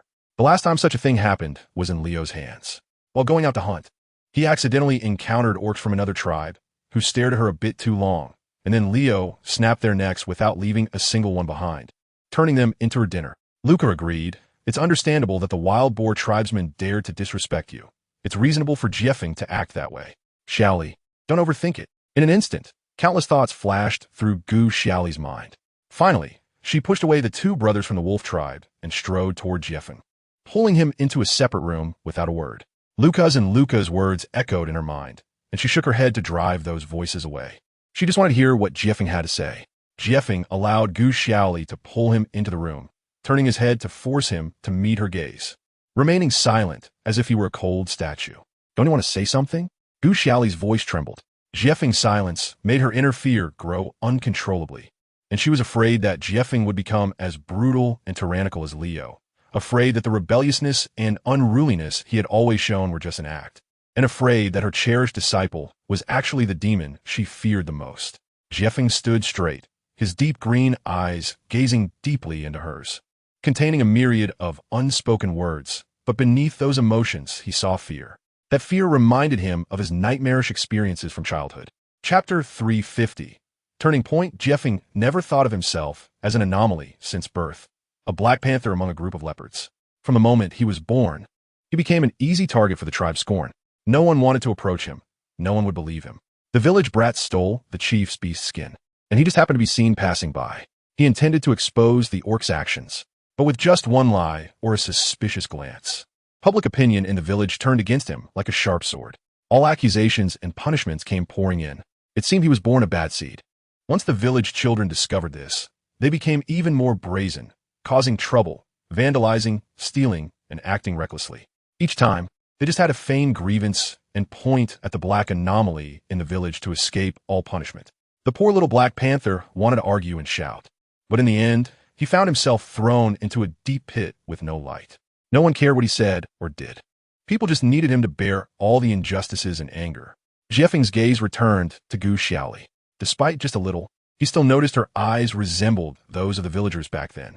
Jiefeng's silence magnified Gu Xiaoli's fear infinitely. At this moment, the two wounded individuals were on their respective islands, battered by the waves of the outside world, afraid to take a step forward. In longing and waiting for each other, they fell into the deepest fears within. The air remained silent for a long time. Jiefeng withdrew his gaze. The fear in Gu Xiaoli's eyes grew larger, almost suffocating him. He dared not meet that gaze any longer. Jiefeng took a deep breath, sidestepped Gu Xiaoli, and walked toward the door. A hand grabbed the hem of his clothes. What happened? Even a brief explanation would be good. Gu Xiaoli used all her strength to discard the chaotic thoughts in her mind, holding onto Jiefeng. Even if there was a glimmer of hope in this boy, she was willing to try to believe. Jiefeng stood still like a statue. Will you believe me if I explain? His cold tone carried a hint of mockery. Gu Xiaoli shuddered. Jiefeng's indifferent attitude was reminiscent of their first meeting. The boy was prickly all over, making him hard to approach. Despite this, Gu Xiaoli nodded vigorously. Jiefeng was momentarily taken aback, a flicker of hope rising in his heart. Well, she was different. Gu Xiaoli patiently waited for Jiefeng to speak. I think I shouldn't have killed those orcs. His vague tone indicated that even Jiefeng himself was uncertain about what had happened. Perhaps it was a new ability he had not yet realized, or maybe he hadn't controlled his strength properly, or ordinary details flashed back one by one. He felt something was off but couldn't grasp the clues. Gu Xiaoli's eyes lit up as she carefully questioned all the details of the incident and cross-checked all of Jiefeng's existing abilities. Gu Xiaoli felt that there might be another hidden truth in this matter. A great stone in her heart was finally set down. It wasn't Jiefeng who killed them. Her good disciple would never resort to violence over a small disagreement regarding her. At least he didn't have that intention, although the truth hadn't been uncovered yet. She still held on to this hope. Jiefeng cautiously observed Gu Xiaoli's expression. The relief replaced the last trace of fear in her eyes. Jiefeng's anxious heart settled back in his chest. Gu Xiaoli was still willing to stand by his side. This realization made Jiefeng's blood rush. Did it mean he no longer had to wander alone, facing the cold eyes of others? Gu Xiaoli took Jiefeng to find Luca by immediately, learning that the wolf tribe planned to use force to suppress the wild boar orcs rebellion. Can I first talk to the wild boar chief, Yuba? I want to give him an explanation myself, Gu Xiaoli proposed. Luca was taken aback, glancing over at Jiefeng. That's fine, but the wild boar tribesmen are extremely angry right now, so it might not end well. I've seen Yuba. He's a straightforward and honest man. If I clarify things with him, I believe he will be willing to let us find out the truth. Luca looked at Gu Xiaoli helplessly, letting out a long sigh. Xiaoli, I know you won't believe Jiefeng, but this matter is clear-cut. I'm afraid. I know, Gu Xiaoli said firmly. Jiefeng's expression darkened, his heart filled with mixed emotions. When the first witness of the orc arrived at the scene, he just happened to be standing among the fallen orcs. And apart from him, no one else had attacked those dead orcs. Even if Gu Xiaoli had 3 heads and 6 arms, it would be hard for her to help him out of this situation. Jiefeng's heart sank to the bottom. He reluctantly squeezed Gu Xiaoli's soft hand tightly. She was willing to stand by him, and that alone was enough for Jiefeng. He didn't want to trouble her further. Just as Jiefeng was about to step forward to take responsibility, Gu Xiaoli interrupted him. But I still want to have a good talk with you, Ba. If there's really no way out, I'm willing to bear all the consequences together with Jiefeng. Gu Xiaoli's expression was resolute. Both Jiefeng and Luca were stunned. Gu Xiaoli, a purebred with a bright future, was willing to accept punishment for an unknown roe beast. Xiaoli, do you know that killing so many orcs could cost you your life? Luca found it hard to believe. Gu Xiaoli frowned, but still held onto Jiefeng's hand tightly. I understand. No matter the cost, I'm willing to bear it with Jiefeng. Jiefeng's first reaction was shock. Gu Xiaoli's words echoed in his whole world, drowning out all other sounds. He felt that what he heard was not just a sentence.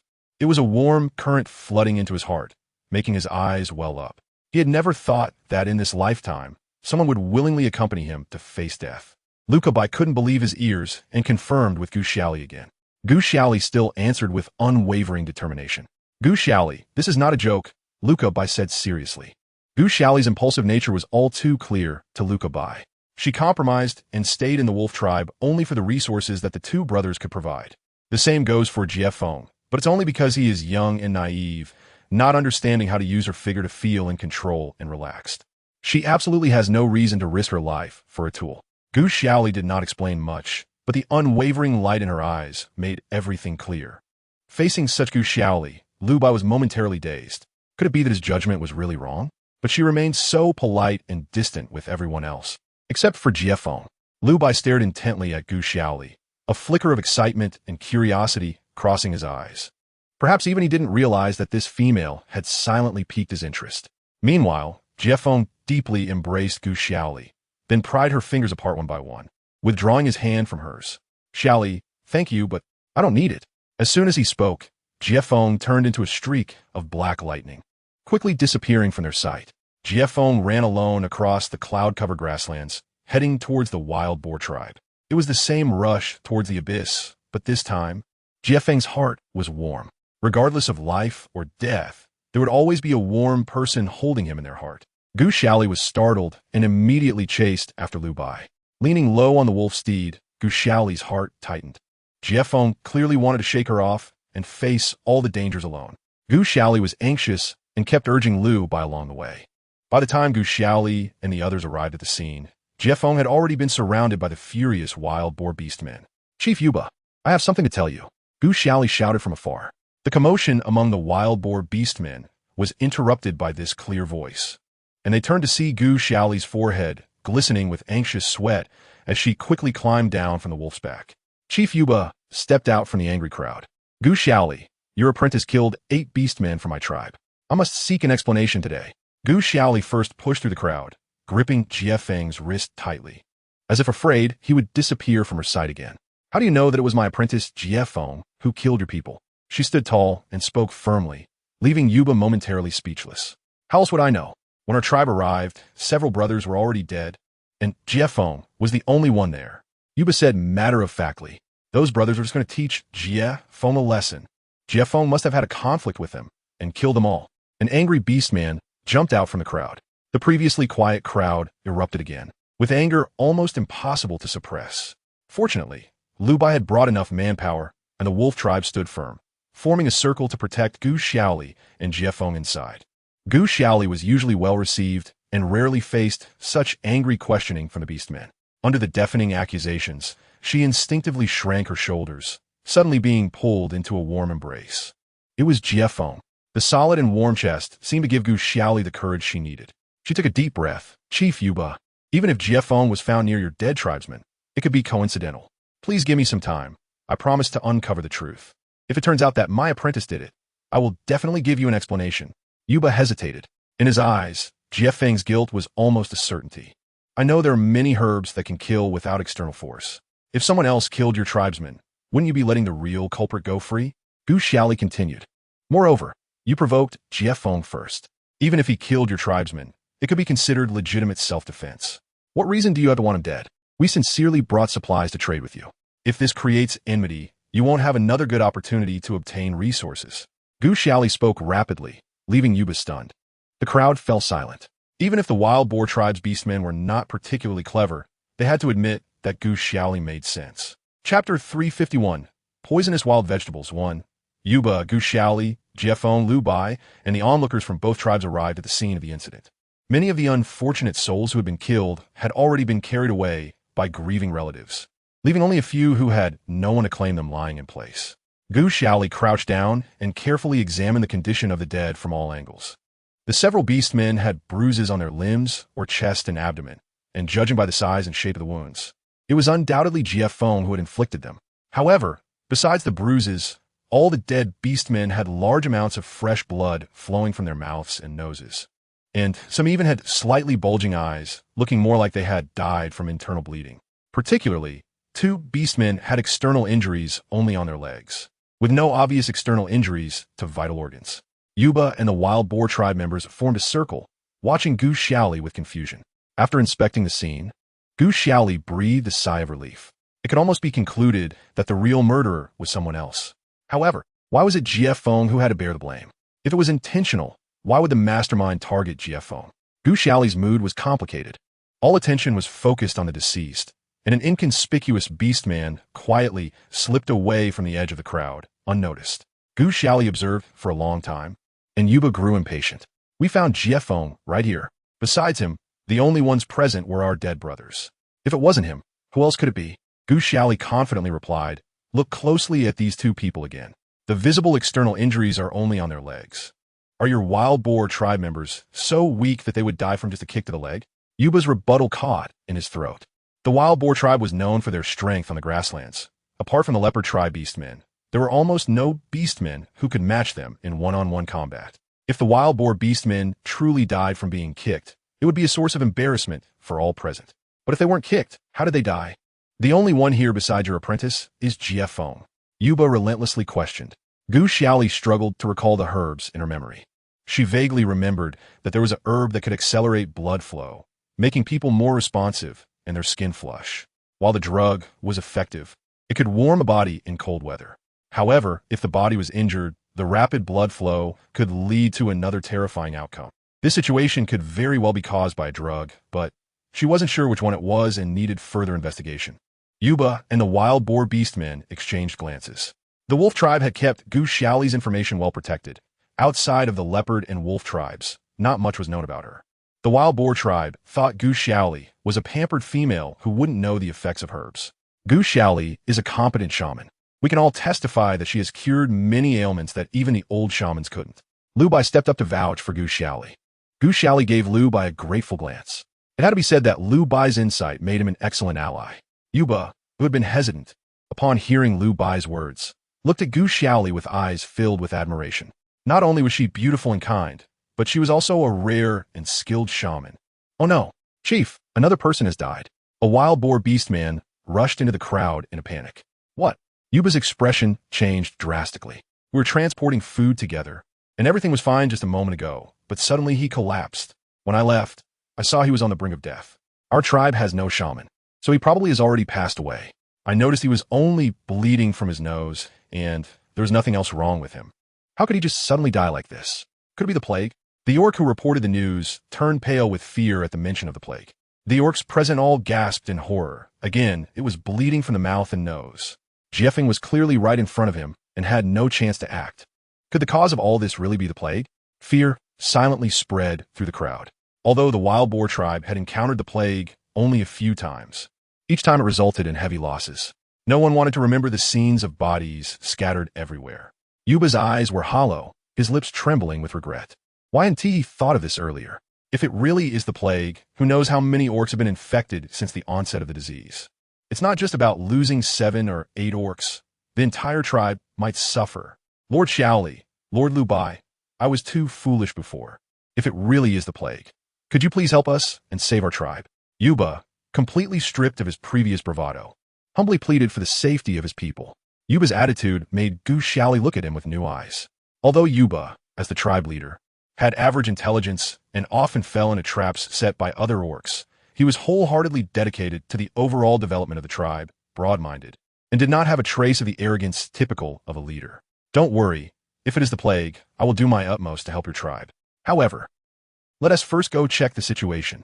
If it is the plague, the infection range should not be this small. So, tribe leader Yuba, you don't need to worry just yet, Gu Xiaoli comforted.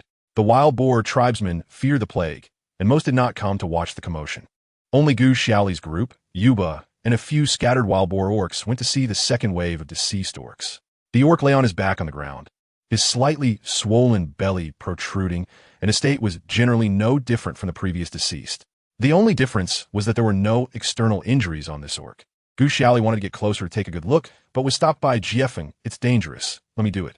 When Gu Xiaoli saw the orc's swollen belly, she already had her suspicions, so she let Jiefeng proceed. When Yuba saw that even Gu Xiaoli did not dare to touch the deceased orc, beads of sweat suddenly appeared on his forehead. Following Gu Xiaoli's instructions, Jiefeng gently scraped open the deceased orc's chest with his fingernail. As soon as he peeled back a layer of skin, he saw a large amount of bruised blood beneath the orc's skin.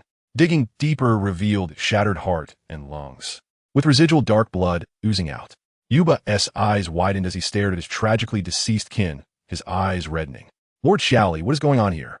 Please help me find out who did this. I will never let them go. Yuba suppressed the anger boiling within him. Did these deceased orcs eat anything before they died? Or did they go somewhere together? Gu Xiaoli asked with a frown. Yuba thought for a moment. Before the incident, he had arranged for these people to transport vegetarian food with Jiefeng. He remembered seeing them gathered together for lunch. Could it be that the wild vegetables they ate at noon were problematic? Yuba hurriedly asked. Very likely. Did anyone else eat those things besides the deceased orcs? Yes. Yes. The little female from Old Five's family ate some. Without caring about the crowd behind him, Yuba rushed towards Old Five's house. The little female from Old Five's family had only been born a few years ago. She was spoiled by the wild boar orcs, having everything she wanted. Yuba slapped his forehead in despair, his insides twisted with regret. He clearly remembered that during lunch, the curious little female had taken a few wild vegetables and started munching on them. She was the only newborn female in their tribe. They couldn't let her die like this. Breathless, Yuba rushed to a simple grass hut, and before he could catch his breath, he anxiously peered inside the doorframe. The little female was curled up in a small ball on a haystack, peacefully sleeping, with her beast mother sitting beside her. Gu Xiaoli and the others arrived at the small house shortly after. The tiny grass hut was surrounded by a crowd. What are you doing? Don't wake Mimi up. The little female's beast mother was startled by the crowd and pushed Yuba away with an annoyed expression. As the only orc in the tribe to give birth to a little female, her status was naturally highly respected. She was not polite at all towards the intruding leader Yuba. This is urgent. Oh no, is Mimi still alive? Yuba was burning with anxiety as he pushed Mimi's beast mother aside and stepped forward, carefully shaking the sleeping child. The little female was not yet 10 years old and was usually well fed, her body plump and her skin tender, like a little soft bun. Despite his urgency, Yuba was afraid of hurting the child and could only patiently shake her gently. He did not want to disturb her rest, but he feared losing her directly. What are you doing? Let go of my child. The instinct of a mother made Mimi's beast mother scream in anger. Gu Xiaoli quickly stepped forward, stopping Mimi's beast mother with one hand. Mimi's beast mother was taken aback. This was the first time she had seen such a beautiful female, and she was much shorter than her, yet could hold her in place with one hand. Mimi may have eaten something poisonous. We are here to check if she is okay. Only then did Mimi's beast mother turn to look at Mimi with concern, glancing at Yuba and the room full of unfamiliar wolf orcs. Ultimately, she chose to trust Yuba. Amidst the chaos of the room, little Mimi slowly woke up in Yuba's arms, letting out a soft whimper. All eyes were focused on the little baby in Yuba's arms, and the room fell silent. Mimi, do you feel unwell?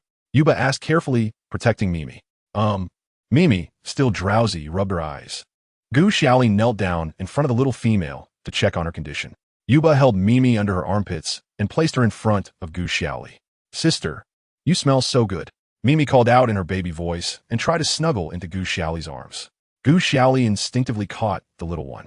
The wild boar tribe's little baby was quite sturdy, Although she was not even as tall as Gu Xiaoli's waist, she felt heavy enough for her to struggle to lift. Gu Xiaoli supported the leaning Mimi and examined her thoroughly.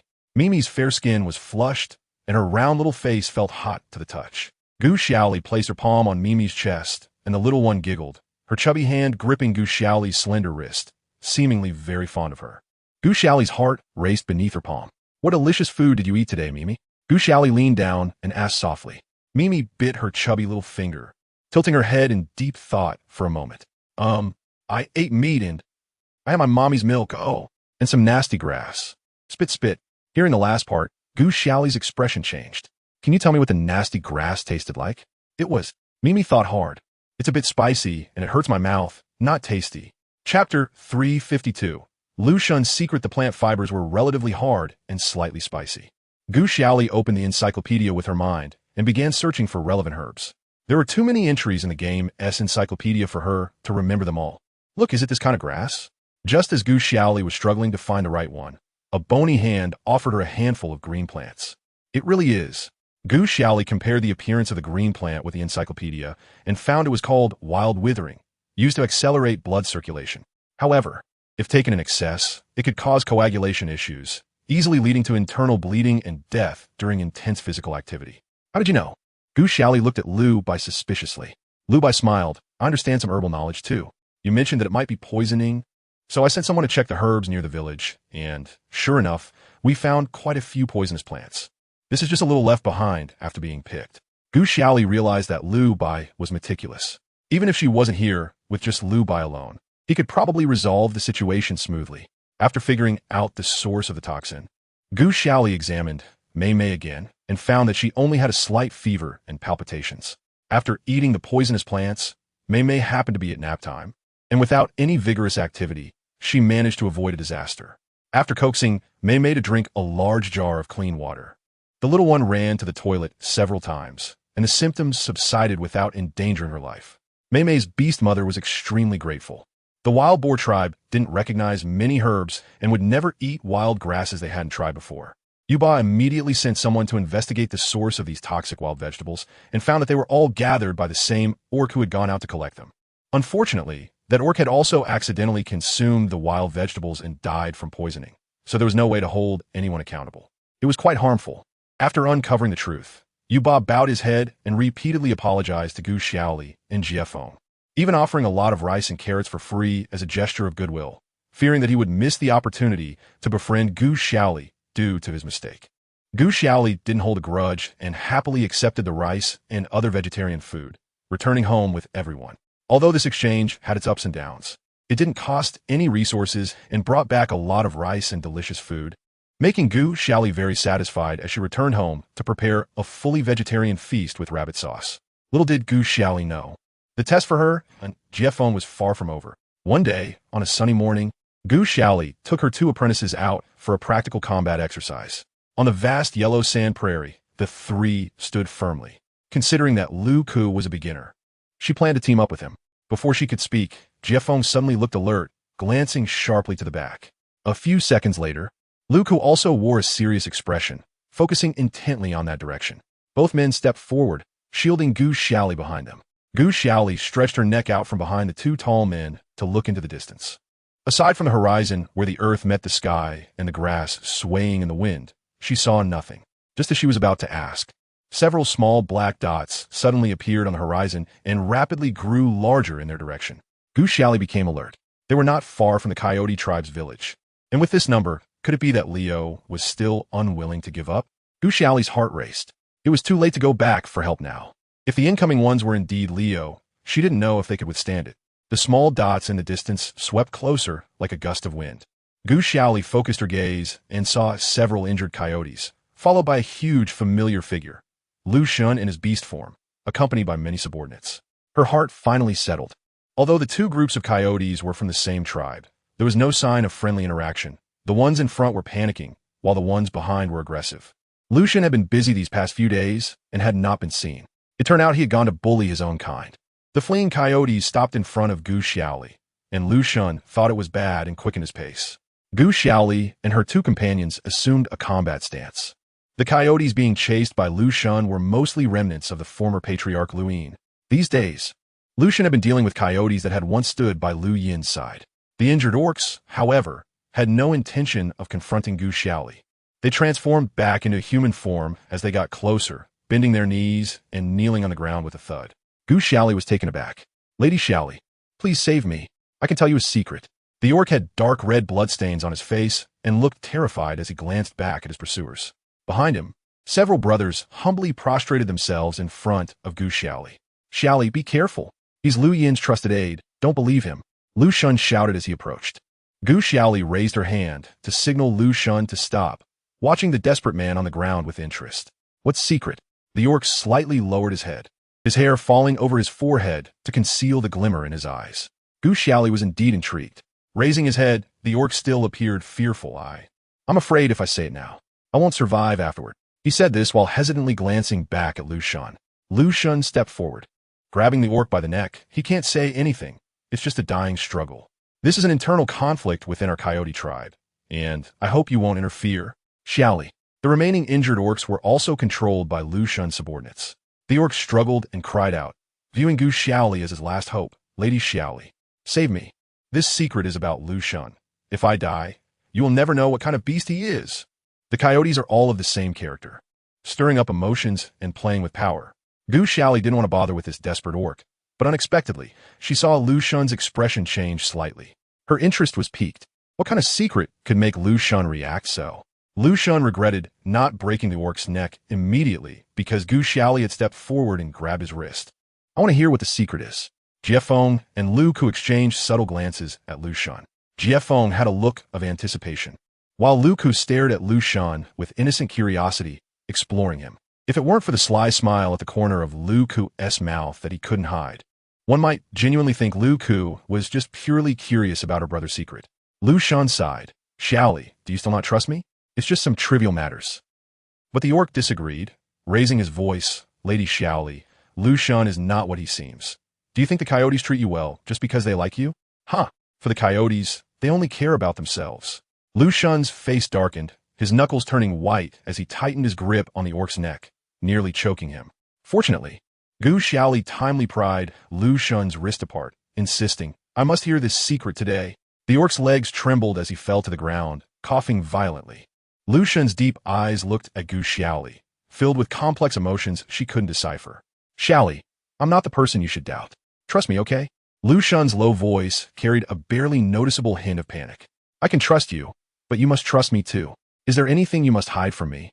Gu Xiaoli countered. Let me go, and have Lu Xun take me away from this prairie. I'll tell you this secret. The orc panted to regain his breath, recklessly negotiating his terms. Lu Xun frowned. If it were under normal circumstances, daring to openly negotiate with Lu Xun would likely cost him 10 lives. But with Gu Xiaoli present, to maintain a good image, Lu Xun truly couldn't bring himself to act. The orc glanced at Gu Xiaoli. Having heard about her reputation for helping others, thinking that his life was now secured, and was about to propose more conditions when he heard Gu Xiaoli chuckle lightly. He looked up in surprise. I have a good relationship with Lu Xun. Although I'm curious about what your secret is, I can't trouble my friend for no reason. Helping you in this matter isn't something I should do. If you don't want to say it, then I prefer to remain in the dark. Gu Xiaoli finished speaking and spread her hands, shrugging her shoulders as if genuinely regretting it. Lu Xun was momentarily stunned, then warmth flickered in his eyes. His carefully nurtured little female might finally begin to trust him. In fact, Gu Xiaoli did not trust Lu Xun, but rather did not want to be coerced by a treacherous wolf using her curiosity as leverage. She wanted to know the secret's content, but only in her own way. The beast man who was about to betray them turned pale, his lips trembling, his eyes filled with disbelief. Lady Xiaoli, I will die. Taking the secret you want to know with me. You really want to help me? Gu Xiaoli remained indifferent. I also want to help you. But why did you have to offend Lu Xun? I can't do anything about it. Lu Xun felt warmth in his chest with a glance. His subordinate dragged the betraying beast man away by his arm, seeing death approaching. The beast man had no room for negotiation and struggled to blurt out the secret before being dragged away. Gu Xiaoli subtly smiled and perked up her ears to listen intently. Your location was told to Sack by Lu Xun. Lu Xun deliberately let Sack go to kill you to prevent you from resisting. Lu Xun's heart sank. He wanted to cover Gu Xiaoli's ears.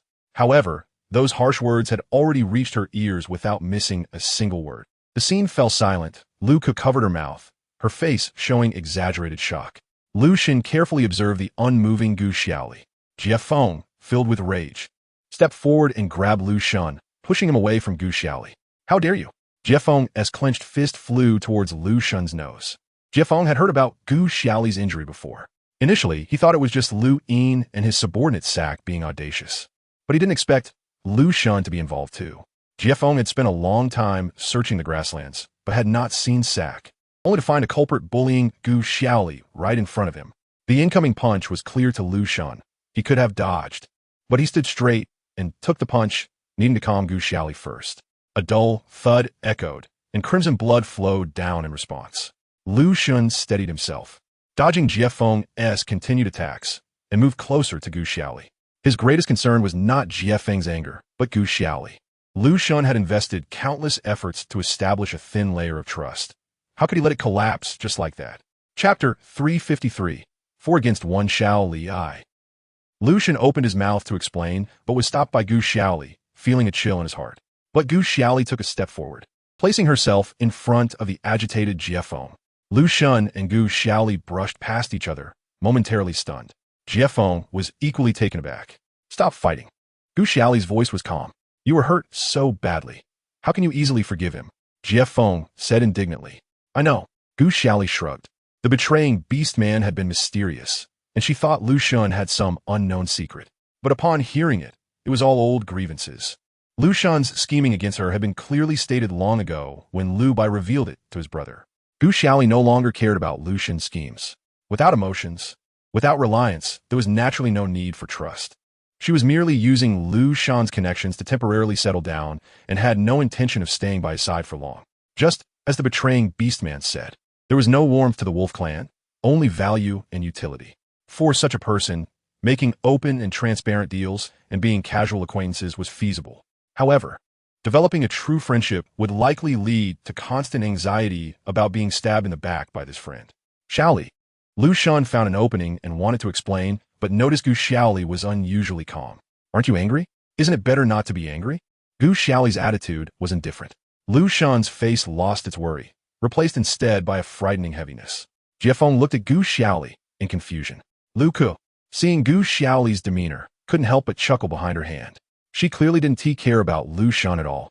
Let's continue training. Master Xiaoli. Lu Ke elongated her tone, feeling cheerful. Okay. As soon as Gu Xiaoli agreed, Lu Xun gently held her arm from the side. You really don't care at all? Gu Xiaoli found it a bit funny.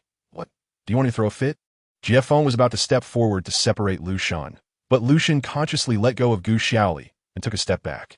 The cool hand on her arm was released, but Gu Xiaoli didn't feel any relief because Lu Xun's narrow eyes were fixed intently on her from the shadows. An invisible sense of pressure swirled around Gu Xiaoli, making it difficult for her to ignore Lu Xun and continue training. Did that guy Lu Xun hide something malicious again? Gu Xiaoli quickly assessed her connections and combat strength compared to Lu Xun's. If a fight broke out right now, it would likely be evenly matched, resulting in both sides suffering losses. With Lu Bai and Leo watching closely on the grasslands, she felt that Lu Xun would never do anything foolish that would harm himself. She let out a sigh of relief. If Lu Xun knew that Gu Xiaoli was calculating how to contend with him, he would probably be infuriated. In reality, Lu Xun was contemplating the possibility of changing her mind. After spending time together, Lu Xun discovered that although Gu Xiaoli seemed soft and gentle, she kept a clear and precise mental ledger in her mind. Being marked in her heart would probably not be something that could be recovered quickly. Lu Xun actually hoped she would cause a scene over this matter. At least it would indicate that she still cared. Aren't you looking for the remnants of Lu Yin recently? We want to disturb your busy schedule, Gu Xiaoli said with a smile, preparing to leave with her two disciples. Lu Xun stepped in front of Gu Xiaoli first, his face no longer gloomy, but instead slightly smiling. No rush. I haven't practiced combat in a long time. I do like to stretch my muscles and see what progress my brother has made these days. Lu Ke shrank her neck at the mention. The earlier schadenfreude expression was caught by her scheming older brother, and she might be beaten half to death later. Gu Xiaoli felt a bit guilty for not being able to leave. We four will battle. Our strengths are evenly matched. Lu Xun continued to persuade with a smile. However, Gu Xiaoli still wanted to struggle a bit. Lu Xun's smile made her feel inexplicably uneasy. If you win, I can agree to one of your conditions. Gu Xiaoli's eyes lit up. After hesitating for a moment, she asked, What if you win? Lu Xun smiled indulgently. Then I'll cook you a delicious meal. Deal. Gu Xiaoli readily agreed. A free lunch? Why not take it? Thus, the four of them split into two teams. Lu Xun confidently proposed to team up with the weakest, GuXiaoli. The two wolf brothers would face Gu Xiaoli and Jiefeng. It had been a long time since Lu Xun had fought, and Gu Xiaoli was unsure of his current level, so she and Jiefeng prepared with full focus. The wolves Lu Xun brought were fortunate to watch the thrilling battle of all four superpowered individuals on the grasslands, keeping their distance and craning their necks in anticipation. As Gu Xiaoli's bright whistle echoed across the grasslands, the two figures instantly intertwined. Jiefeng and Lu Xun took the lead, while Gu Xiaoli and Lu Ku provided support from behind. The giant Black Panther size was no less than that of the wolves, and the two massive beasts fought fiercely. The sounds of their battle were earth-shattering, occasionally accompanied by black lightning and deep blue smoke, the result of their skills. Gu Xiaoli even felt the ground rumbling beneath her feet. She raised her bow, an arrow, aiming at the center of the battlefield, waiting for the right moment to unleash several skills at Lu Xun. Jiefeng and Gu Xiaoli were in sync, with each ranged attack avoiding Jiefeng and heading straight for Lu Xun. Lu Xun, however, remained calm and showed no signs of evasion, charging directly at Jiefeng in the face of Gu Xiaoli's skills. The electric light struck Lu Xun without mercy, yet he remained agile, unaffected in the slightest. Gu Xiaoli glanced to the side and saw Lu Ku just putting away his little tricks. She guessed that Lu Ku had chosen an illusion-type support skill.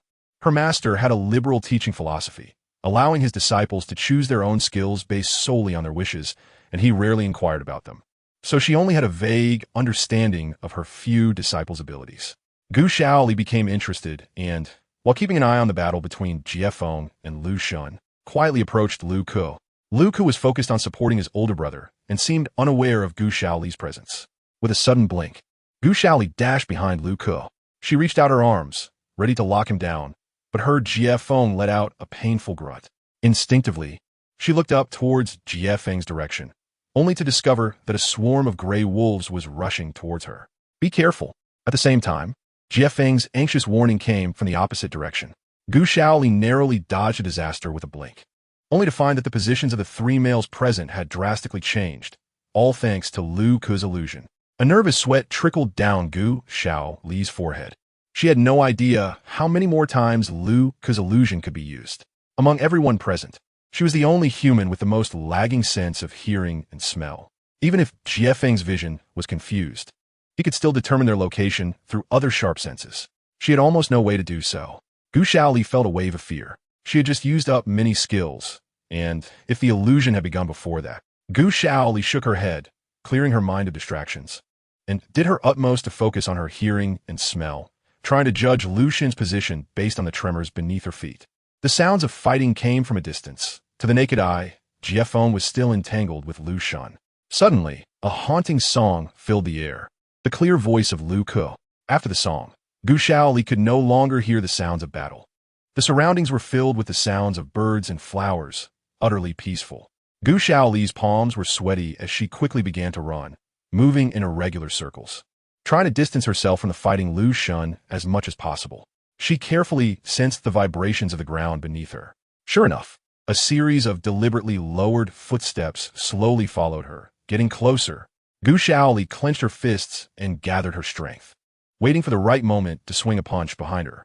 At the moment of her swing, the illusion shattered, and to her surprise, it was Jiefeng who came into view.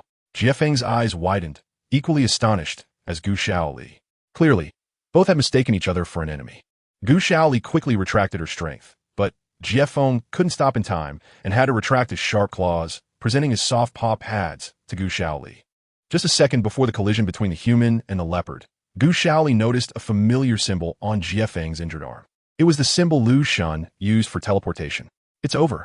The only thought in Gu Xiaoli's mind before being knocked down was these two words. When fighting Leo, Lu Xun had used this symbol to help Gu Xiaoli escape danger.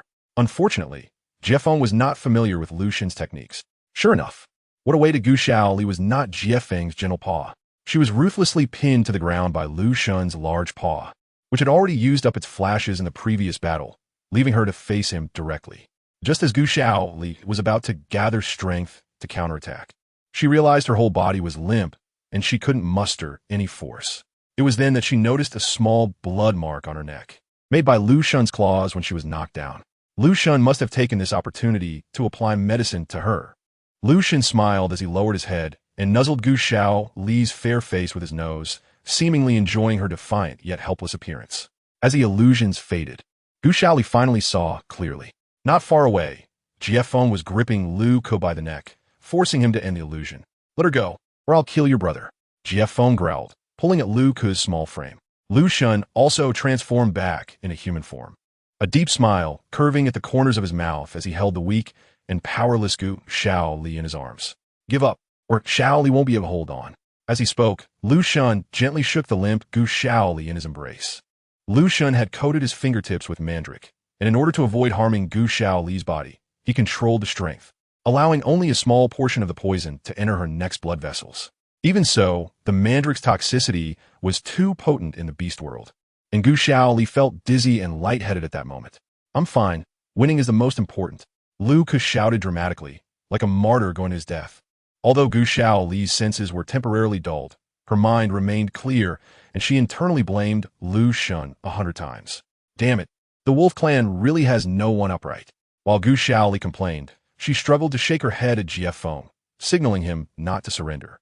If Lu Shun wanted to harm her, he wouldn't have gone through all this trouble to sign a betting agreement with her from the very beginning. Chapter 354. Results of the confrontation. How about a bet? Wagering that he can't protect you? Lu Shun's deep voice whispered in Gu Xiaoli's ear. The dosage of mandrake was controlled with precision. Lu Shun knew Gu Xiaoli had no strength to move, but her mind was still very clear. Gu Xiaoli widened her eyes, somewhat in a daze as she looked at Jiefeng. "Plundering and killing is the nature of beastmen. Xiaoli, you can't blame only me." Lu Shun shifted to let Gu Xiaoli rest her head on his collarbone, cradling her gently like a baby. His calloused fingers grazed her delicate neck, and with a little more force, he could easily choke her. Jiefeng's attention was entirely on Gu Xiaoli, his heart taut with tension, afraid to act rashly. Lu Shun's whispers continued to ring in Gu Xiaoli's ear. "See, the Jiefeng you trust is just like this." The implication was that Jiefeng couldn't protect Gu Xiaoli from Lu Shun, and in the future, he wouldn't be able to protect her from others either. Nestled in Lu Shun's embrace, Gu Xiaoli seemed a bit uncomfortable, her delicate hand covering her neck and gently rubbing it. Lu Shun completely controlled the powerless Gu Xiaoli, continuing to persuade her. "Earlier, when I told Sake to find you first, it was out of necessity. When I didn't see you, no one could guarantee you wouldn't turn against me, especially since you possess hidden abilities. At that time, my intention was not to harm you, but to protect myself."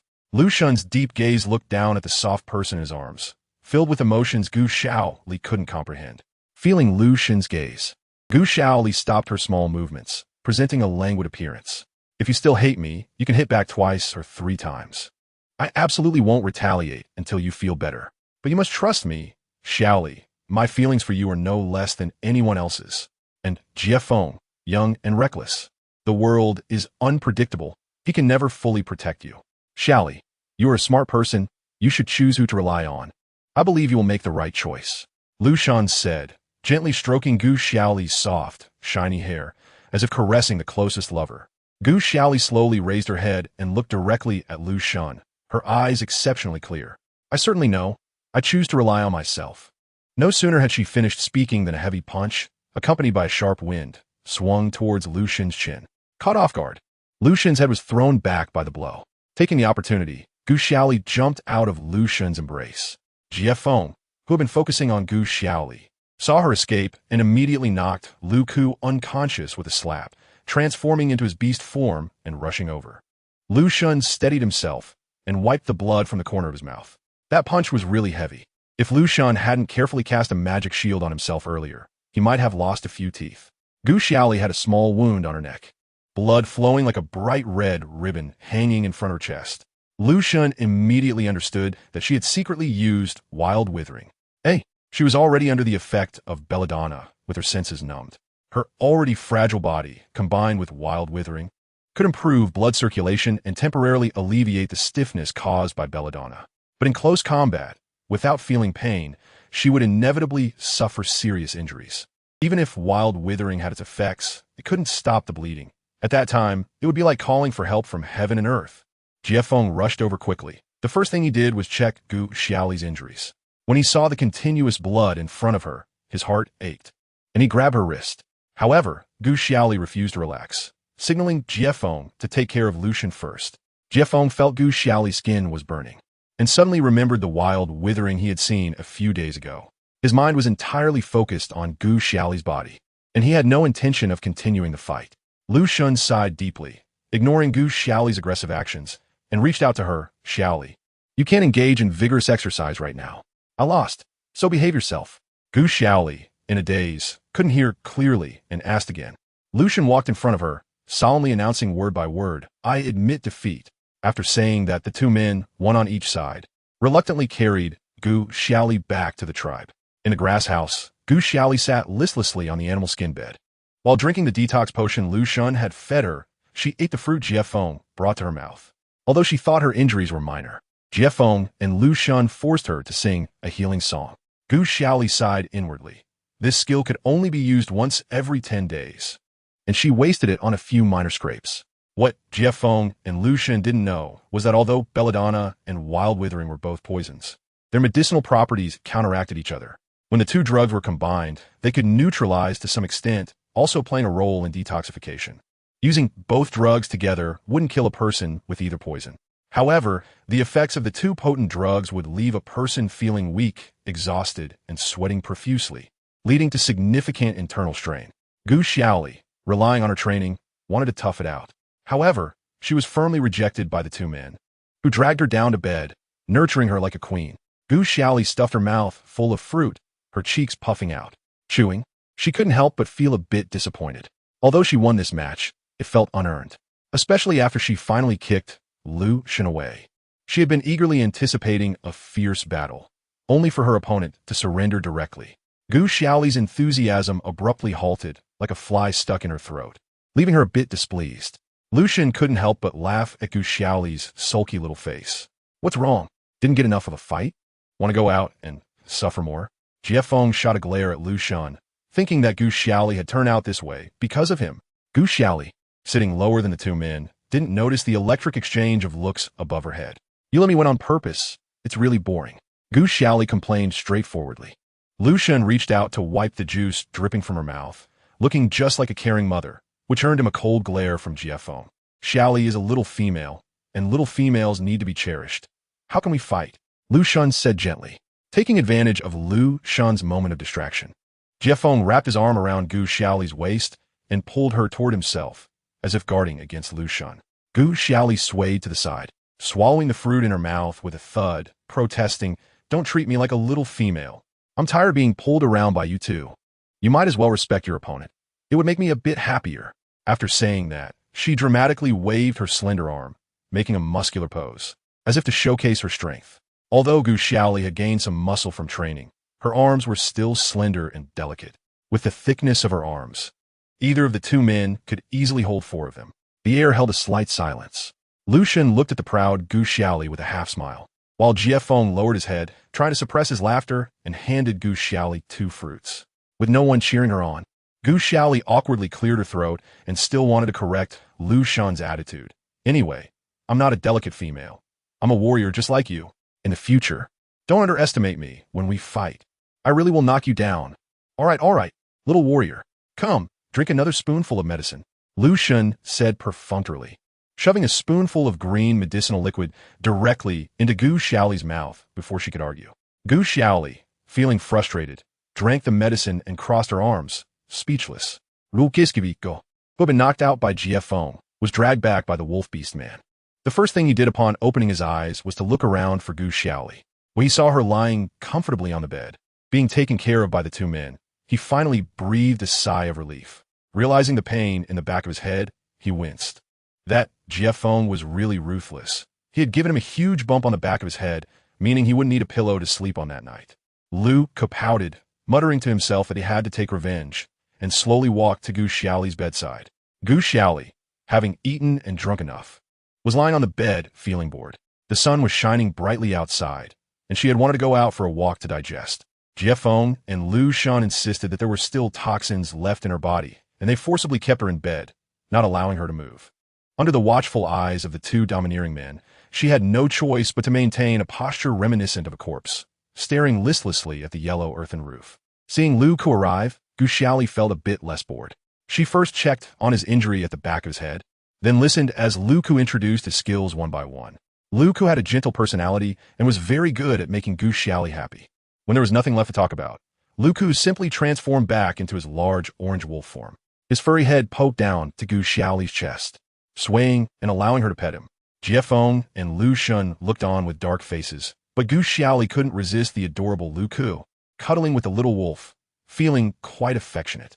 Lu Ku enjoyed Gu Xiaoli's gentle fingers stroking through his fur, occasionally glancing back at the two neglected guys with a sly look in his eyes. The smug look in Lu Ku's eyes made the two males' fists clench, but they restrained themselves in front of Gu Xiaoli, who was still under the effects of the toxins. Chapter 355, Beyond the Grasslands, thousands of miles away in the plains. Rolling hills, towering mountains, and fertile black soil. Deep green forests cover layer upon layer of peaks. In the pine forest, a frantic scream echoes through the dense thicket. Several female, white sheep scatter in panic, fleeing through the woods. Behind them, powerful male, stray beasts of different races pursue relentlessly. With a bang, one of the white sheep girls trips over a few roots, crashing hard to the ground. Her freckled cheeks are smeared with dried leaves and black soil that she didn't have time to wipe off, and she is brutally grabbed by the chin by an iron hand. TSK. The squatting male curls his lip in dissatisfaction. Not impressive at all. What a waste for the brothers who chased for so long. The female white sheep's curly white hair is a mess, trembling slightly in fear. You're the famous stray beast you around here, right? I am a lowly female sheep. I would never dare to mistreat my partner, nor disrespect other females. Please spare me. The female sheep still holds on to a glimmer of hope, having heard that the leader of the stray beasts nearby is a fox named Yu. He specializes in punishing proud females who exploit suitors and partners. And she, herself, is just a humble, unnoticed female sheep. Usually, she is dedicated to her partner and has never betrayed him. This outing with her companions was just to help her partner share some labor, but she never expected to encounter these vile stray beasts. The naive little sheep mistakenly believes she still has a chance to escape. The male seems to be pleased by the female sheep's submissive and respectful attitude, bursting into laughter that pierces through the layers of leaves, startling the birds in the forest to scatter. That Yu guy, although just an unremarkable fox, still has a name worth mentioning. After saying this, the helpless female sheep's green leaf, clothing on her chest, is violently torn apart, and she is pressed to the ground, with sharp branches digging painfully into her back. Crystal tears overflow from the female sheep's wide eyes filled with fear. Please let me go.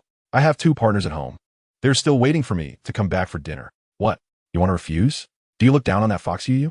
Aren't you afraid he will retaliate against you? The male sneers and argues. The female sheep takes a closer look, only to find that the male pressing her down is covered in dirt yellow, with greasy, shiny hair dotted with deep gray stains. It's actually a mastiff. Her heart sinks. Mastiff beastmen are notoriously brutal and cunning. A frightened gaze sweeps over the surrounding beastmen. She can't quite make out their specific kinds, but several males are watching her body with ill intent. The female sheep swallows hard. No, I can't. I'm a good female. Please let. Before she can finish her sentence, the male grabs her and roughly presses her against a fallen dead tree, forcing her into a humiliating position. Haha, good that you don't dare. A lowly herbivorous beast like you serving me is your honor. Just enjoy it. The surrounding males laugh. From time to time, they step forward to point and comment on the poor female sheep, seemingly dissatisfied with this catch. Suppressed sobs intermittently drift through the forest, but unfortunately, few will ever set foot in this vast, primitive forest again.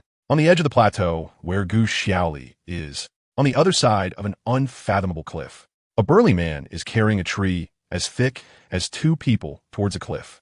Behind him follows a variety of beastmen, some pulling grass ropes, others carrying stones, dozens of males chatting and laughing. Second brother, can this place really build a bridge? Did you see how deep it is below? Just standing there makes me shiver. A skinny male carries a few bundles of ropes, following closely behind the strong male, chattering nonstop. He is Bujin, a donkey. Weak in body, fond of boasting, he always talks endlessly. He loves to talk, but can't do much work, and despite being no longer young, he can't find a partner, often receiving disdainful looks. In a fit of anger, Bujin ran away from home and happened to encounter a group of wandering beastmen in the forest.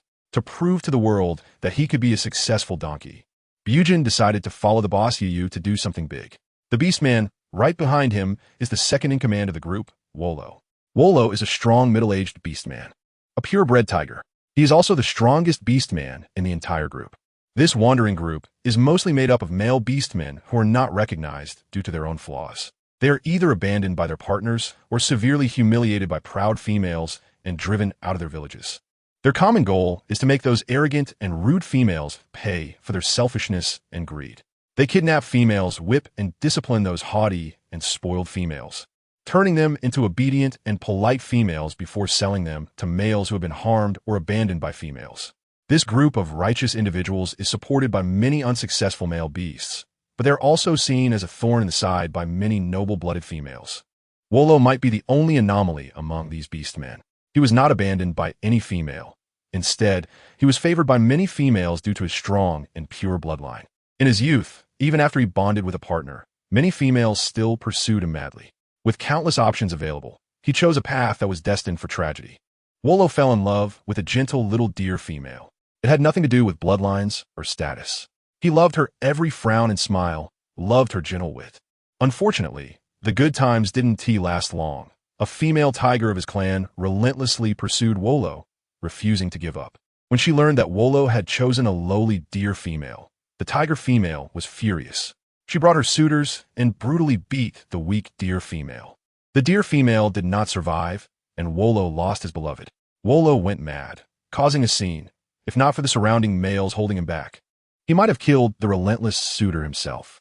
Because he harmed the tiger female, Wolo was expelled and wandered the forest, living in constant fear, until he met Yu, the stunningly beautiful and infinitely wise male. Wolo was deeply attracted by Yu's ideals, since he had lost his own happiness forever. He hoped to at least give other innocent beastmen a chance at happiness. With a thud, Wolo dropped the log from his shoulder. Bujin trembled. "Second brother, you scare me to death. Why are you so strong?"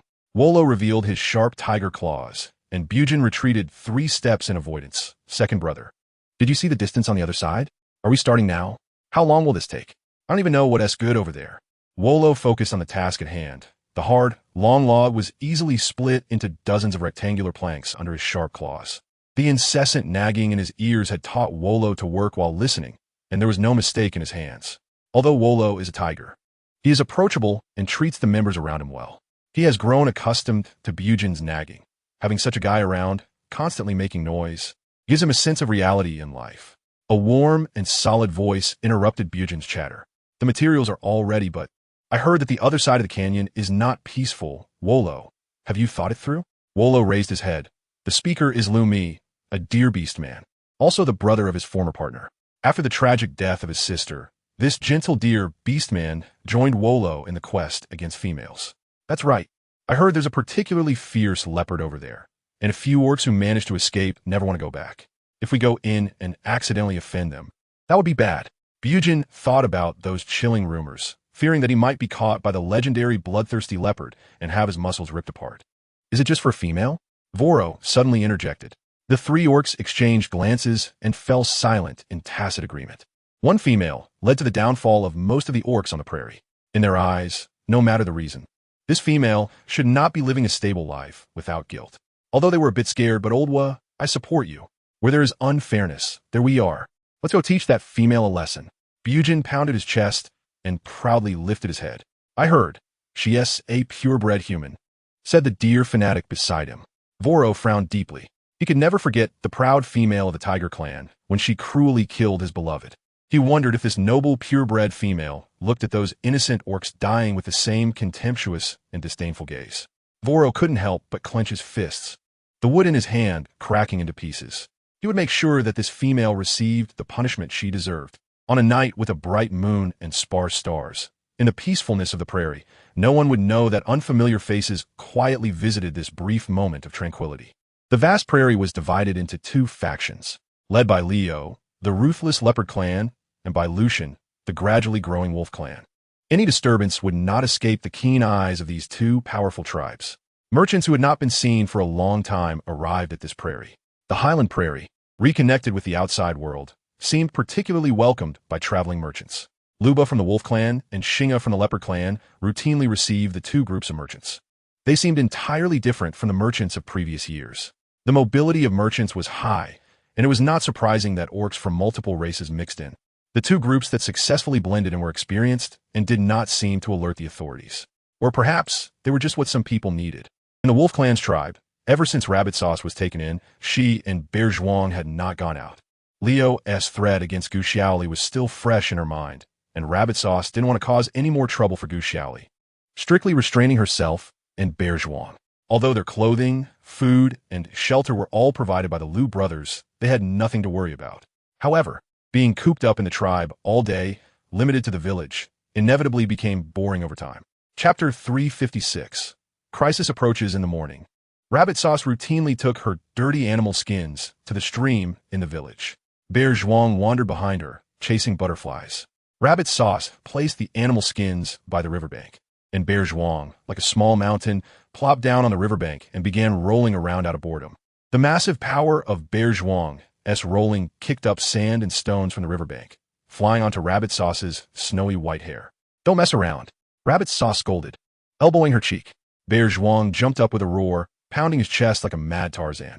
Rabbit Sauce ignored him, closing her ears and focusing on washing the animal skins. After a tremor that shook the ground, Bear Zhuang lay limp on the ground, weakly muttering, "We've been in the village for so long, and haven't gone out. It's dangerous outside." Rabbit Sauce raised a wooden stick and knocked on the animal skins, unmoved by Bear Zhuang's protests. A light laugh from a young man came from across the river. The playful Bear Zhuang immediately became alert, widening his eyes to stare at the newcomer. Rabbit Sauce paused her actions and looked up. If she remembered correctly, the young man standing across the river should be Luba, the second in command of the Wolf Clan. Usually, the villagers of the Wolf Clan were indifferent towards Rabbit Sauce and Bear Zhuang. Because of Gu Xiaoli, the Wolf Clan treated Rabbit Sauce with great respect. However, Rabbit Sauce was ultimately a low-blooded herbivorous orc, and the wolf orcs would only nod at her, avoiding any engagement. Was Luba just bored today, coming here to watch her do laundry? You've been here for dozens of days, cooped up in this little village. Isn't your bear brother getting bored? Luba asked with concern. Before Rabbit Sauce could respond, Bear Zhuang eagerly interjected, "Yes, I really want to go up the mountain to hunt, and also to catch fish in the big river. But Rabbit Sauce," he said, glancing timidly at Rabbit Sauce.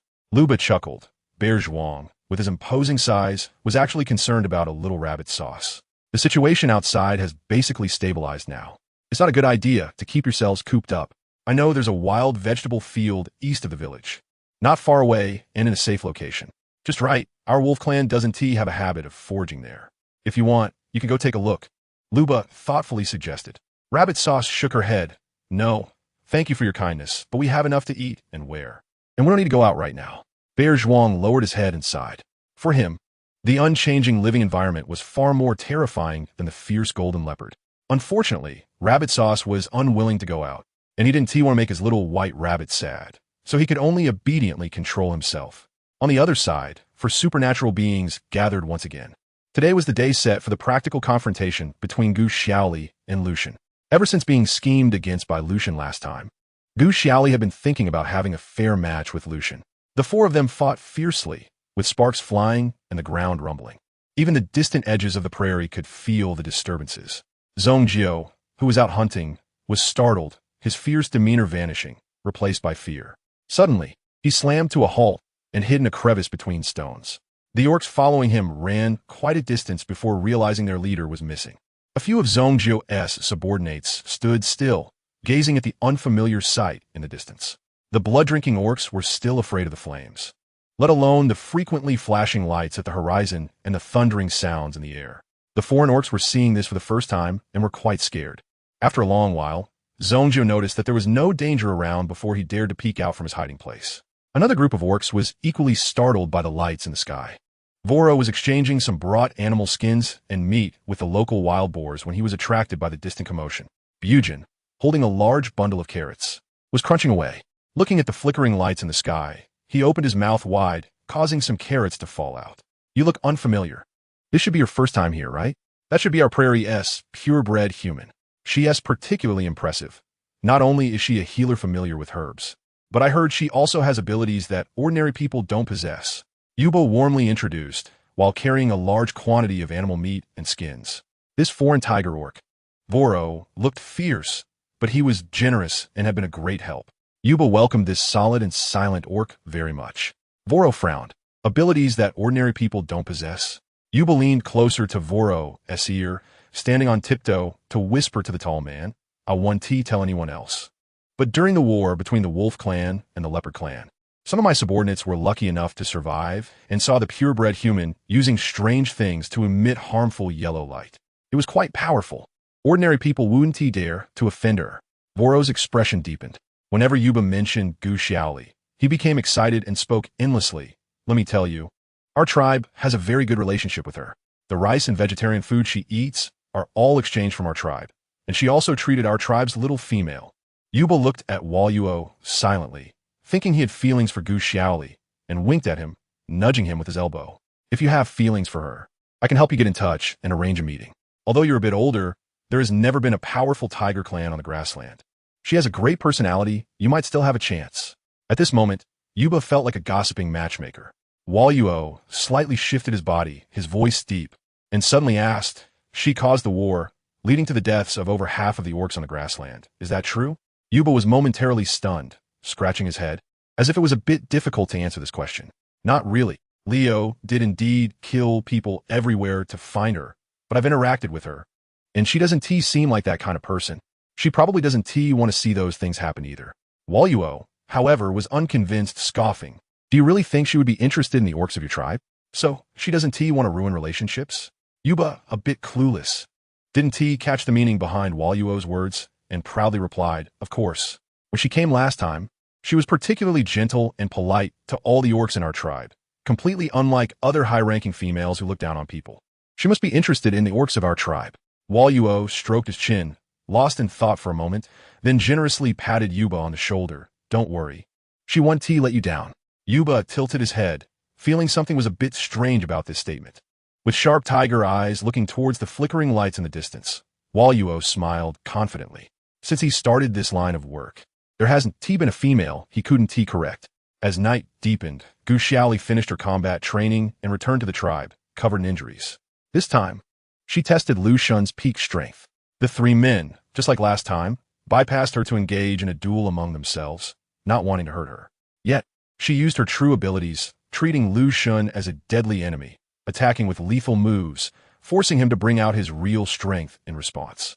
Not wanting to be treated like a caged canary, she willingly endured the storm from Lu Shun. Lu Shun initially wanted Gu Xiaoli to retreat upon realizing the difficulty. But when he saw the flicker of determination in her eyes, he understood. Her soul could not be confined by anyone and would eventually leave his side. Rather than giving her a false sense of security and turning her into a delicate flower, it was better to help her experience the harsh trials early on, engraving painful lessons into her heart. Just as Lu Shun thought, Gu Xiaoli felt no fear or resentment. Instead, she was overjoyed, because that powerful man was finally willing to stand on equal ground with her in battle. This exhilarating fight unleashed her maximum potential, and she pushed her understanding of abilities and poisonous plants to the limit. Unfortunately, the final outcome was still a loss. In the end, Lu Shun won by using his hidden strength and keen insight. Jiefeng witnessed Lu Shun's full power for the first time, and couldn't help but admire the cunning and strength of this male, silently motivating himself to work harder. The four of them were all covered in injuries, with Lu Ku being the worst off. Gu Xiaoli wasn't in much better shape either. When the four dirty and disheveled individuals returned to the tribe, Lu Bai, guarding the village entrance, was taken aback. The four were in tattered clothes, and the three males were almost naked. The animal skin clothing they had worn was in shambles, most of it draped over Gu Xiaoli to prevent any exposure. The wounds on their bodies had been healed by Gu Xiaoli's skills, but the brutality of the battle was still evident, with blood and dirt all over their faces, chests, and limbs. Lu Bai looked at Lu Shun, who was walking slowly, in surprise. He didn't expect his brother to expose his abilities in front of Gu Xiaoli. Lu Bai was stunned for a moment, then helplessly laughed. At this moment, he felt like a mother beast waiting for her mischievous cub to come home for dinner after preparing a meal, only to see her child return home in such a sorry state. He had planned to reward the four of them with a good meal as soon as they returned. Seeing their tattered appearance, Lu Bai had no choice but to heat up the food and call for 4 sets of clothes. After waiting for the four to wash up by the river, he set out a lavish meal at Gu Xiaoli's doorstep. Gu Xiaoli had tested Lu Xin's strength and felt more at ease, which improved her appetite significantly. In another house in the village, Tu Jiang had cooked a large pot of meat soup, waiting for Xiong Zhuang to return from outside. She had been with Xiong Zhuang for over 2 years. Although Xiong Zhuang was a bit slow-witted, Tu Jiang could see that he genuinely cared for her. He indulged her in everything, working tirelessly to protect her. As Tu Jiang watched the last rays of sunset disappear, she grew anxious, realizing that her big companion had not returned. Xiong Zhuang! Xiong Zhuang! Tu Jiang shouted as she walked towards the low bushes where Xiong Zhuang loved to go. As night fell deeper, Tu Jiang felt increasingly uneasy, her movements becoming more urgent, losing some vigilance against the surrounding darkness. Unbeknownst to her, she had already reached the edge of the village. The area was overgrown with weeds, remote and uneven, rarely passed by anyone. Suddenly, Tu Jiang felt a tight grip on her body, a large hand covering her mouth, and before she could make a sound, she vanished into the darkness. Chapter 357. Two teams of stray beasts. Meanwhile, Xiong Zhuang was carefully gathering all the red fruits in the village under the cover of night, unaware that danger was approaching. These are wild fruits that Tu Jiang loved to eat. He could tell that although Tu Jiang said she didn't want to leave the village, she was actually feeling quite gloomy. Since Tu Jiang didn't allow him to leave the village, Xiong Zhuang could only pick these small red fruits to cheer her up. Unfortunately, when he came to his senses, the person he was concerned about had already vanished. Gu Xiaoli was sitting at her doorstep enjoying food with several males when she suddenly heard muffled shouts in the distance. The voice was rough and urgent. As it got closer, she recognized it as Xiong Zhuang's voice. The males with her had sharp hearing and had already noticed Xiong Zhuang wandering nearby. None of them wanted to disrupt the pleasant atmosphere, silently agreeing to remain quiet. Gu Xiaoli set down the food in her hands, looking curiously in the direction of the sound. Did she hear wrong? The increasingly clear shouts were not just an illusion. Gu Xiaoli stood up to check, and Jiefeng followed closely behind. Lu Bai shared a brief, secret glance with Lu Ku, then nonchalantly stood up to follow. Lu Ku paused for a moment, then with a bright smile, quickly caught up to walk alongside Jiefeng. Lu Shan observed the small actions of his two younger brothers. He didn't want to get involved, preferring to stay put and watch. He clearly understood the situation on the grassland. A few people wouldn't cause much chaos. As long as Gu Xiaoli's agreement with him remained, no matter where she was, he had confidence she would return. If these two troublesome younger brothers could help him eliminate a competitor, that would be a good outcome. Gu Xiaoli followed the source of sound, finding Xiong Zhuang looking panicked as he searched around. Jiefeng wanted to hurry after her, but was blocked by Lu Ku. Xiaoli has Lu Bai with her. You don't need to worry. I happen to have something I want to discuss with you, Lu Ku said with a bright smile. Jiefeng halted, looking over Lu Ku to see Gu Xiaoli and Lu Bai's figures growing more distant, his expression filled with urgency. Get out of the way. Jiefeng didn't want to waste words and forcefully pushed Lu Ku aside. But as he took another step forward, he couldn't see Gu Xiaoli anywhere. In just a brief moment, Gu Xiaoli had disappeared without a trace. Jiefeng immediately understood that this was clearly an illusion created by Lu Ku. Holding his breath and concentrating, Jiefeng tried to determine Gu Xiaoli's location through his other senses, but Lu Ku interrupted his thoughts. I don't want to waste your time. I only want to talk about one thing. Listen to me, and I'll remove the illusion right away. Lu Ku promised earnestly. Just say it, Jiefeng said impatiently. Well, Lu Ku seemed a bit hesitant, but after a pause, he mustered the courage to speak. We are both males, so I think it's better to remind you of something. Gu Xiaoli seems to care about you now, but that's only because she doesn't have more choices at the moment. One day, she will meet a more satisfying orc. And then, what will you do? Jiefeng sneered. That's none of your business. As he spoke, he raised his foot to continue searching for Gu Xiaoli, only to find that, besides his blurred vision, his hearing was also clouded. Lu Ku's abilities had not been used during training earlier, and he had been beaten up and was now waiting for him. Jiefeng could no longer tolerate it, turned around, and threateningly grabbed Lu Ku by the throat, gritting his teeth. Let me go. Lu Ku was helplessly lifted by Jiefeng, but still acted like a tough piece of meat, dodging the issue. Although he seemed timid and helpless, he was unwilling to back down. Jiefeng grew increasingly anxious and simply threw Lu Ku aside, searching around at the fastest speed. Lu Ku could confuse him with illusions, but couldn't keep up with his speed. Meanwhile, Gu Xiaoli encountered the panicked Xiong Zhuang.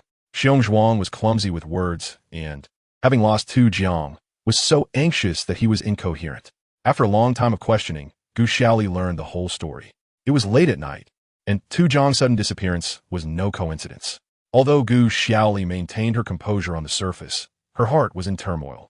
She turned back to discuss a strategy, but found that no orc followed her except for Lu Bai. Lu Bai understood Gu Xiaoli's anxious feelings and suggested she take Xiong Zhuang to search for Tu Jiang while he would call Jeffing. The situation was urgent, and Gu Xiaoli dared not delay, leading a few wolf followers to set out first.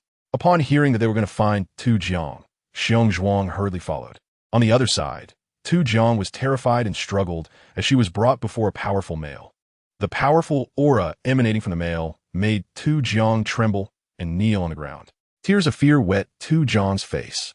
What terrified her was not only the fierce male in front of her, but also the different races of males surrounding her.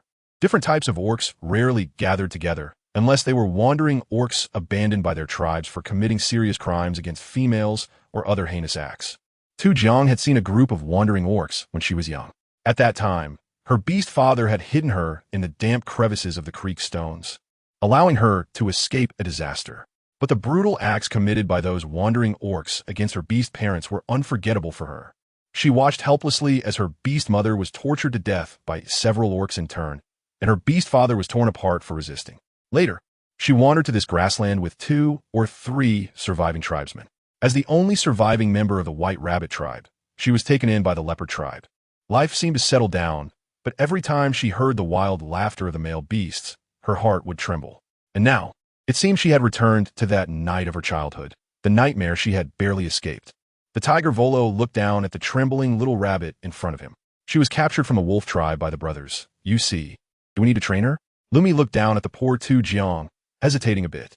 Usually, newly captured females would be arrogant and noisy due to their status. They would need to be starved and beaten for a few days before they would settle down. But the female in front of him was different. Before Volo could intimidate her, the little rabbit had already knelt down and didn't dare to move. This reminded Lu Mi of his own weak and kind-hearted sister. Donkey Bujin was also seeing such a submissive female for the first time. The little donkey, often looked down upon, suddenly felt that he could regain his confidence in front of the fearful rabbit. So, Bujin puffed out his chest, thinking he looked impressive, and walked swaggeringly up to Tu Jiang with a carrot in his mouth. Ha! I've never seen such a timid female before. Little rabbit, we don't eat people. Why are you so scared? Bujin thought the little female would definitely retort or at least glare at him, and then he could show off his masculinity. Instead, the little female remained obedient, not moving or raising her head. Are you okay? Bujin squatted down with concern to check on Tu Jiang. Tu Jiang shrank back. Bujin simply lay on the ground, tilted his head to look at Tu Jiang, and noticed her red rabbit eyes were slightly swollen from crying, filled with heartbreaking fear and avoidance. Bujin, who had intended to show off, now felt a pang of sympathy and offered a carrot to Tu Jiang. Do you want this? Don't cry. We're not that scary. All right. The silent Volo spoke, and Bujin looked at Volo's expression and stepped aside. Lift your head.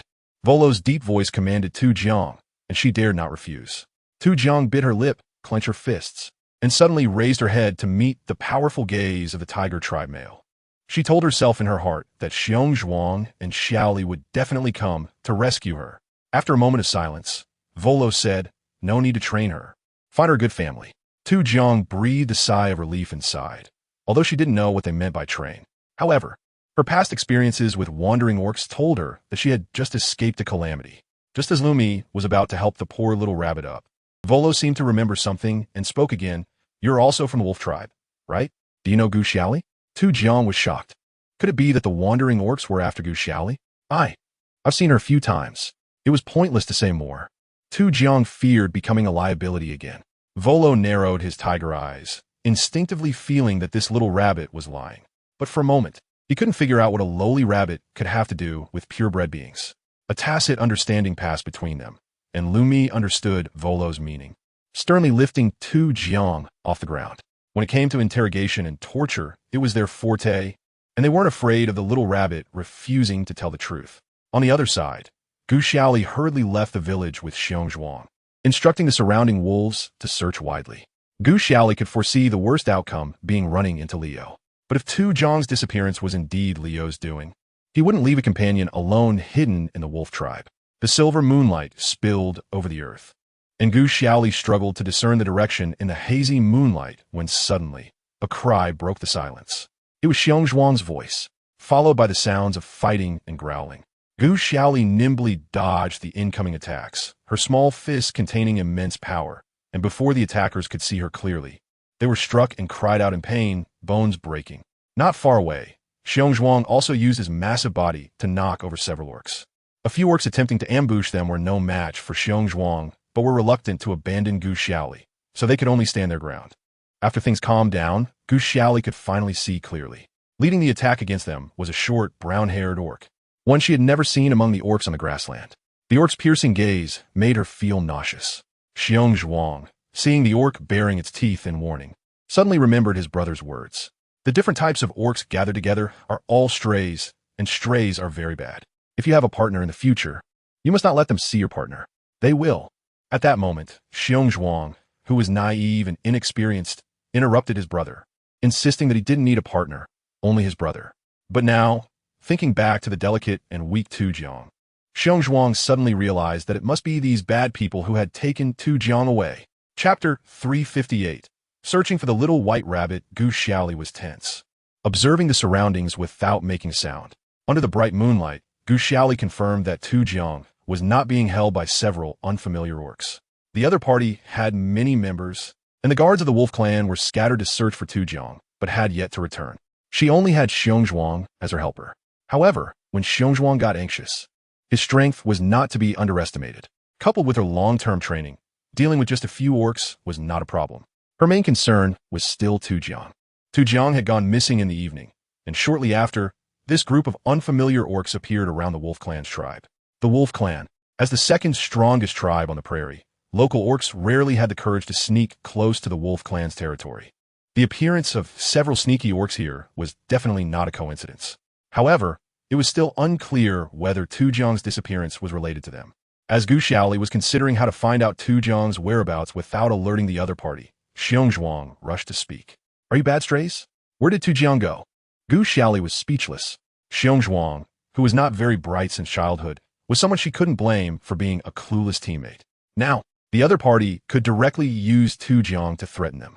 Zhong Jio's shining eyes had been glued to Gu Xiaoli, but when he heard Xiong Zhuang's question, he was momentarily stunned.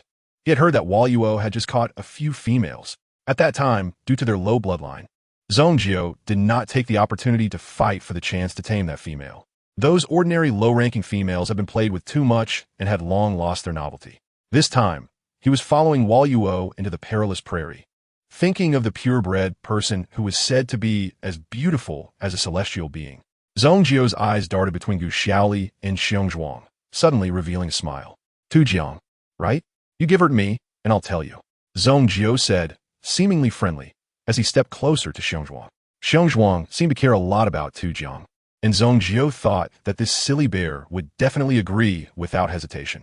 In this way, the purebred person would be without the bear's protection, and getting her would be as easy as pie. Unfortunately, the night was dim, and Zhong Jio did not see clearly that more than half of the orcs in the previous fight had been taken down by the seemingly weak female in front of him. Zhong Jio blamed the previous losses on Xiong Zhuang, and he felt a hint of fear towards the massive figure before him, attempting to negotiate peacefully. Gu Xiaoli felt a bit uneasy and turned to Xiong Zhuang. It would indeed be no problem for her to take down another big bear. But the main concern was that if she really hurt Xiong Zhuang out of necessity, Tu Jiang would ultimately be the one who suffered. Xiong Zhuang's eyes were red, panting heavily, and he raised his hands. Just as Gu Xiaoli was getting ready to dodge, Xiong Zhuang suddenly lunged at Zhong Jio like a mountain crashing down. "Bad guys! Oh, you must not hurt Tu Jiang's friends. And you must not hurt Tu Jiang." Zhong Jio's heart sank, and he awkwardly dodged backward, but it was too late. Xiong Zhuang's bare paw slammed onto his knee, causing him to scream in pain. The remaining orcs immediately scattered around Xiong Zhuang, wary and afraid to approach. Gu Xiaoli was stunned for 2 seconds. Zhong Jio, knowing he was no match, hugged his knee and rolled aside while hurriedly shouting out his bargaining chip. "It's that red-eyed little rabbit. She's currently in the hands of my second brother Waluo. If you make any more trouble, be careful not to see her ever again." Upon hearing this, both Gu Xiaoli and Xiong Zhuang fell silent. Zhong Jio's words did not seem like a lie. The usually reckless Xiong Zhuang rarely controlled his desire to knock the person in front of him over, perhaps because he cared too much when it came to matters involving Tu Jiang. Xiongzhuang could even show an almost normal level of intelligence. Gu Xiaoli's expression was complex. She had been in a standoff with the strays for a while now, and logically, with the orcs' acute hearing, they should have easily sensed the changes here. However, after holding off for half a day, there was still no trace of anyone. The inexplicable feeling made her suspicious. Gu Xiaoli shook her head slightly, suppressing her doubts. The urgent task was still to find Tu Jiang. Zhongjiu caught the hesitation of the two, and a triumphant smile crept across his face. Purebred person, I am Zhongjiu from outside the prairie. Although I am a stray, you can rest assured, if you follow me, I will treat you well. Zhongjiu grinned, showing his white teeth to Gu Xiaoli. But that smile made her frown, feeling it was insincere. Waluo caught that little rabbit, and I've seen quite a bit of Waluo's methods. If you don't behave, the fate of that little rabbit. TSK, Zhongjiu said, seemingly regretful as he spread his hands and shook his head. You, what do you want to do to Tu Jiang? Xiongzhuang was so angry that his words were incoherent, pointing at Zhongjiu and fuming. Gu Xiaoli quickly calmed down. What right do you have to guarantee Tu Jiang's safety? Words are not enough. I need to see her. Zhongjiu clicked his tongue, not expecting this purebred person to be surprisingly clear-headed. He wanted to hold Tu Jiang in his hands, but unfortunately, it was Waluo who had captured her. It was nearly impossible to deceive that guy's eyes. If Waluo learned about the relationship between Gu Xiaoli and Tu Jiang, Zhongjiu would have no chance to monopolize this beautiful female. Meeting is not impossible, but it can't be here. What if the Wolf Clan people arrive later? Wouldn't that put us in danger? Zhongjiu spoke confidently, as if it were a matter of course. If you want to see her, come with us first. Zhongjiu made a formal gesture of invitation. Upon hearing that he could see Tu Jiang, Xiongzhuang rushed forward without thinking, but Zhongjiu courteously stopped him with his hand. I said a purebred person. This big brother bear should stay here obediently. Gu Xiaoli observed the situation before her and fell into thought. Then she readily agreed, all right. The other party only had a little over 10 orcs, and based on the experience from the earlier confrontation, she could handle it by herself. With Xiongzhuang being simple-minded and needing her protection if he got hurt, Zhongjiu and several strays had brightened up. Xiongzhuang was unwilling and fussed about wanting to go along. Gu Xiaoli had to repeatedly assure him, and fortunately, since Tu Jiang often praised Gu Xiaoli in front of Xiongzhuang, he had some trust in her and reluctantly agreed to return to the tribe to report. Thus, Gu Xiaoli and Zhongjiu, under the cover of moonlight, gradually moved further away, leaving Xiongzhuang standing their days for a long time before finally reacting and stumbling toward the tribe. Although Zhongjiu was audacious, he did not want to waste such a beauty in front of him. If he could make the purebred person fall for him, it would be a heavenly life. Therefore, along the way, Zhongjiu and his subordinates respectfully surrounded Gu Xiaoli, preventing her from escaping without any outrageous actions. Gu Xiaoli walked while memorizing the path, estimating how many strays were in this group. Suddenly, an orc rushed towards Zhongjiu in a panic. Seeing the reactions of the others, Gu Xiaoli concluded that they were all in the same group. That frightened stray was battered and limping, quickly whispering a few words in Zhongjiu's ear. Zhongjiu first cursed angrily. Then upon seeing the injuries on that orc, his expression also showed a hint of panic. Gu Xiaoli noticed that Zhongjiu suddenly changed his route and quickly walked towards the nearest tall grass, pushing her a few times in a rush along the way. As if he were a different person, Gu Xiaoli sneered coldly in her heart, thinking, is he revealing his true form so soon? As she expected, upon reaching the hidden grass, several orcs surrounded her, and Zhongjiu approached her with ill intentions. Purebred human, you smell so good. Have you not partnered with anyone just to meet me? Don't worry, I will definitely satisfy you. Zhongjiu grinned lewdly and reached out his hands towards Gu Xiaoli. The surrounding orcs were also staring intently at the lone, purebred human, not wanting to miss any part of the scene. Gu Xiaoli crossed her arms and looked at Zhongjiu indifferently, a hint of mocking smile at the corner of her mouth, which further stimulated Zhongjiu's beastly instincts. Just as a lewd hand was about to touch Gu Xiaoli's delicate skin, it was caught by a slender, yet strong small hand. Before Zhongjiu could react, he heard a crack, and intense pain shot through his wrist. Just moments ago, he was filled with lust, but now he was on the ground. Clutching his wrist in agony, his wrist twisted in an unnatural way, cold sweat beading on his forehead. How could she have such strength? The orcs present could hardly believe their eyes. This petite female actually twisted their boss's arm? With Zhongjiu's screams and curses, several orcs finally reacted and charged at Gu Xiaoli one after another. Gu Xiaoli deftly dodged their attacks at first, Then her figure moved like lightning, weaving between them. The sound of punches echoed, her fists packed with immense power, causing several orcs to wail in pain. They finally realized that under the moonlight, being attacked by such a small figure was not an illusion. It was indeed done by a purebred human. By now, it was too late for the orcs to regret and flee. Gu Xiaoli was agile, easily dodging the furious attacks from the orcs, while her seemingly delicate hands struck with great force, causing unbearable pain. In no time, more than 10 orcs lay on the ground, howling in agony. Gu Xiaoli stretched her tired wrist and looked down at Zhongjio, who was now lying on the ground, no longer the arrogant figure he once was, but still harboring some luck. Don't hit me. If anything happens to me, Rabbit-chan won't be well either. You and Rabbit-chan are friends, right? Gu Xiaoli coldly threatened. Is that so? If Rabbit-chan gets hurt, even a hair, I will make you pay 10-fold or 100-fold. As Rabbit-chan was her friend, she had already suffered too much for her while in the Leopard clan. Gu Xiaoli didn't want her own mercy to implicate Rabbit-chan any further. Without hesitation, Gu Xiaoli delivered 2 kicks to the downed Zhongjio. Now take me to see her or else. Ha! Zhongjio had no time to admire Gu Xiaoli's cold and beautiful smile. He hurriedly got up, supporting his waist, nodding and bowing as he led the way, while his peripheral vision darted around anxiously. Chapter 359. The cruel choice. Gu Xiaoli certainly noticed Zhongjio's little movements and scanned her surroundings, tightening her nerves. Zhongjio was wary of Jiefeng, who had severely injured a faction under Wolo and was now searching for Gu Xiaoli's whereabouts. Just one purebred human was already too much for him and his brothers to handle, not to mention the male beside her.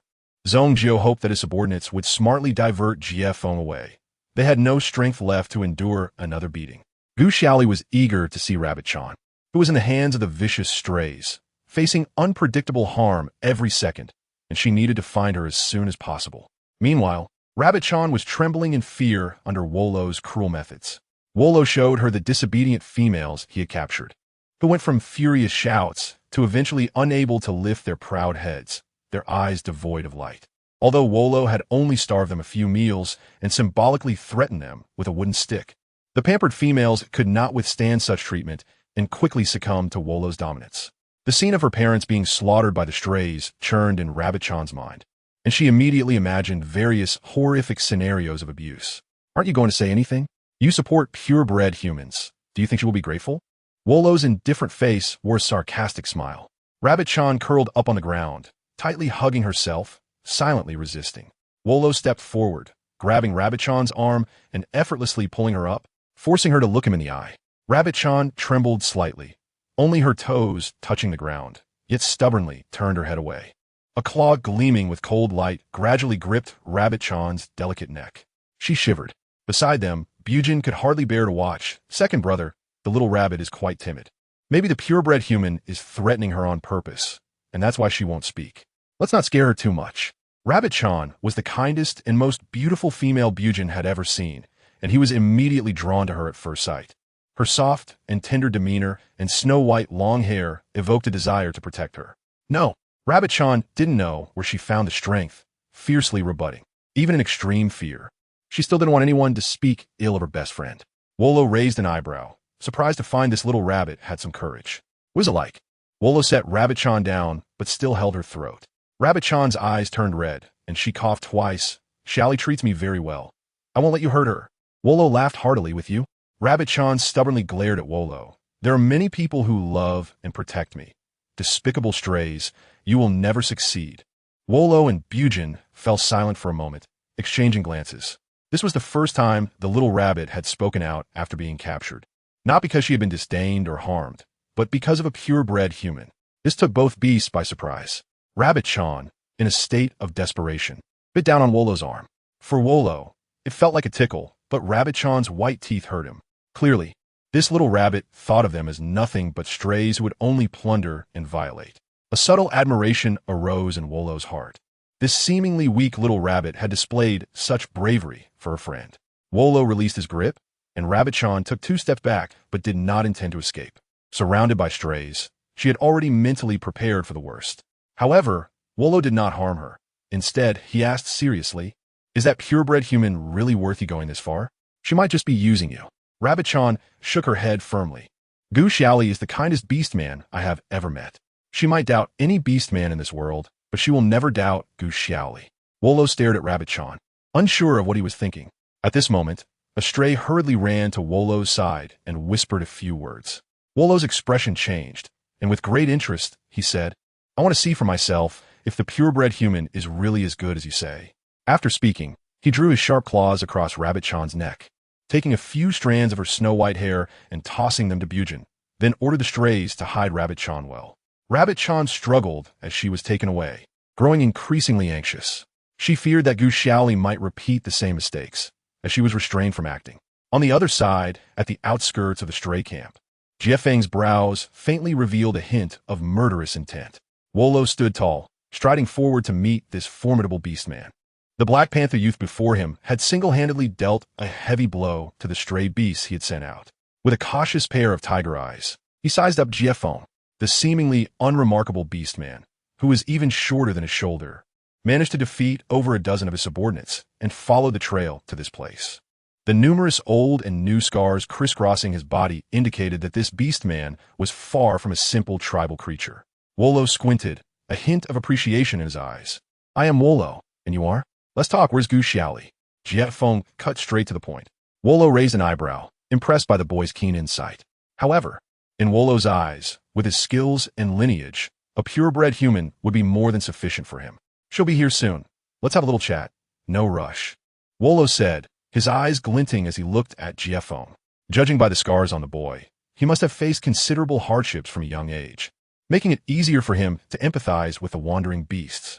Wolo valued talent, and the moment he saw Jiefeng, the thought of bringing him under his wing became overwhelmingly strong.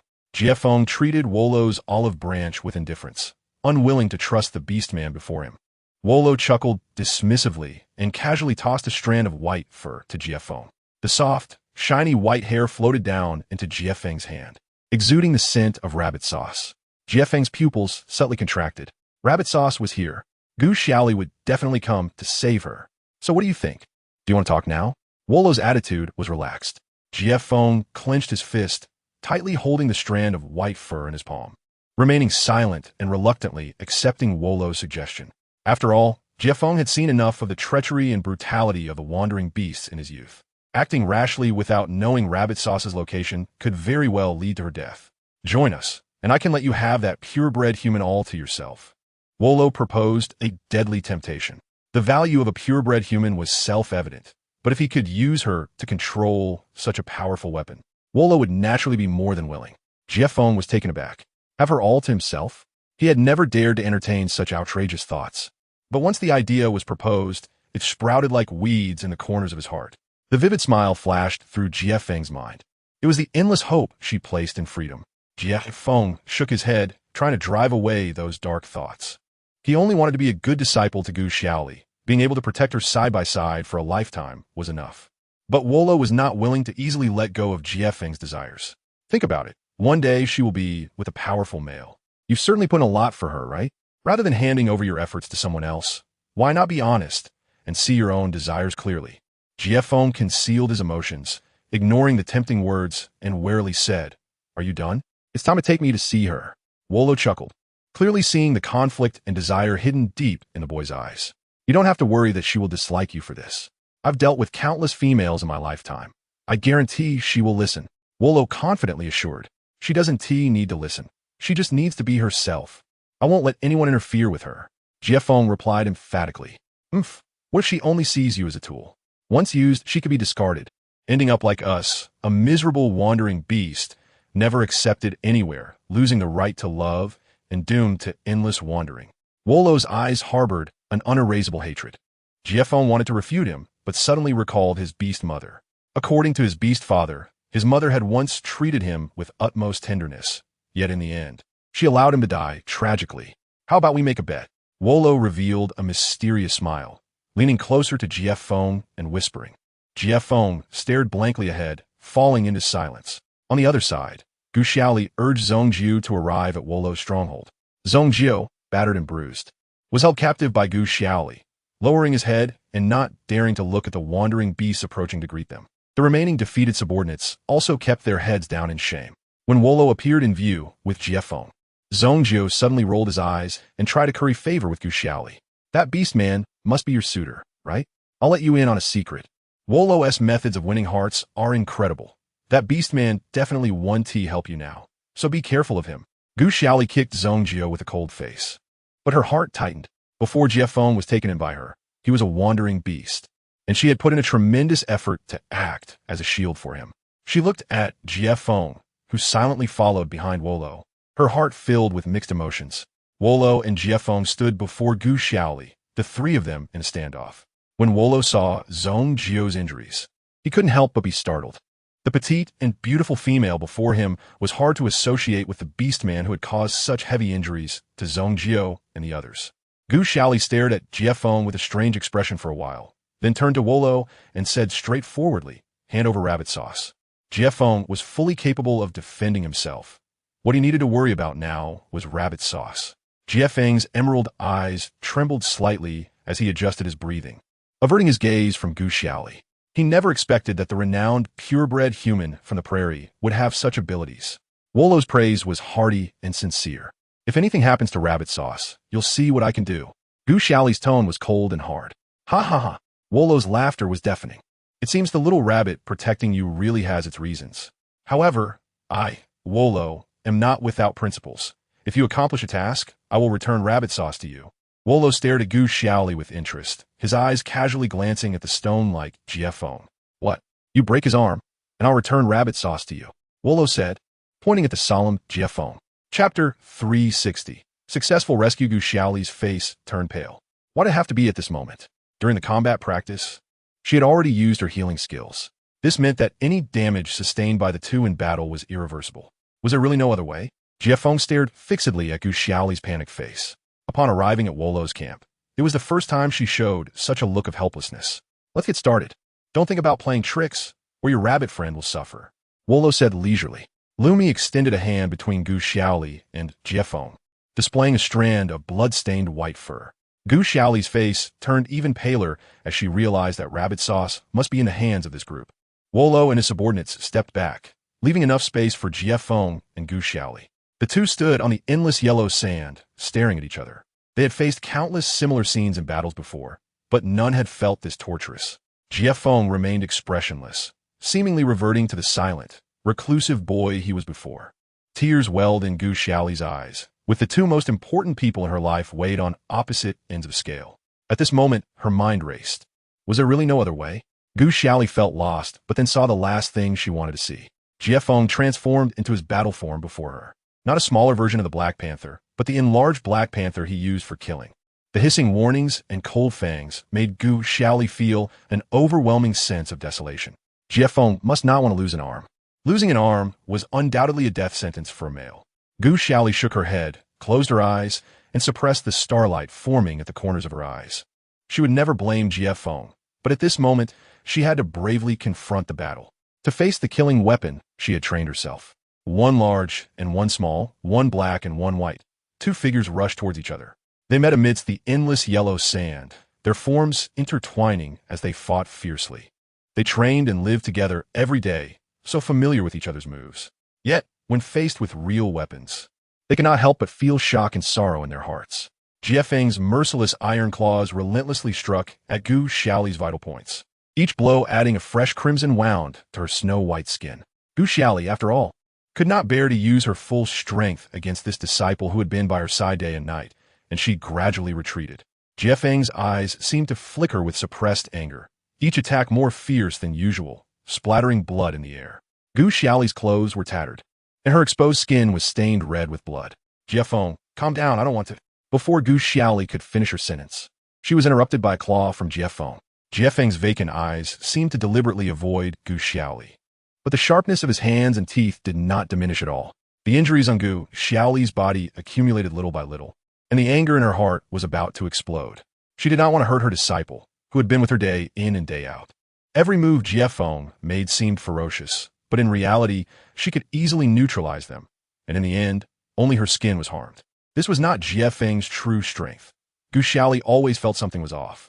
Jiefeng's leopard-like eyes caught a glimmer of pity still lingering in Gu Xiaoli's watery gaze. Gritting his teeth, he leaped into the air, descending sharply, his sharp fingertips slicing towards her slender neck. The moment Gu Xiaoli saw Jiefeng's attack, her heart ached. Jiefeng executed a deadly move that would either kill or injure. At her current level, if she did not respond with a decisive killing move, there was no way she could survive.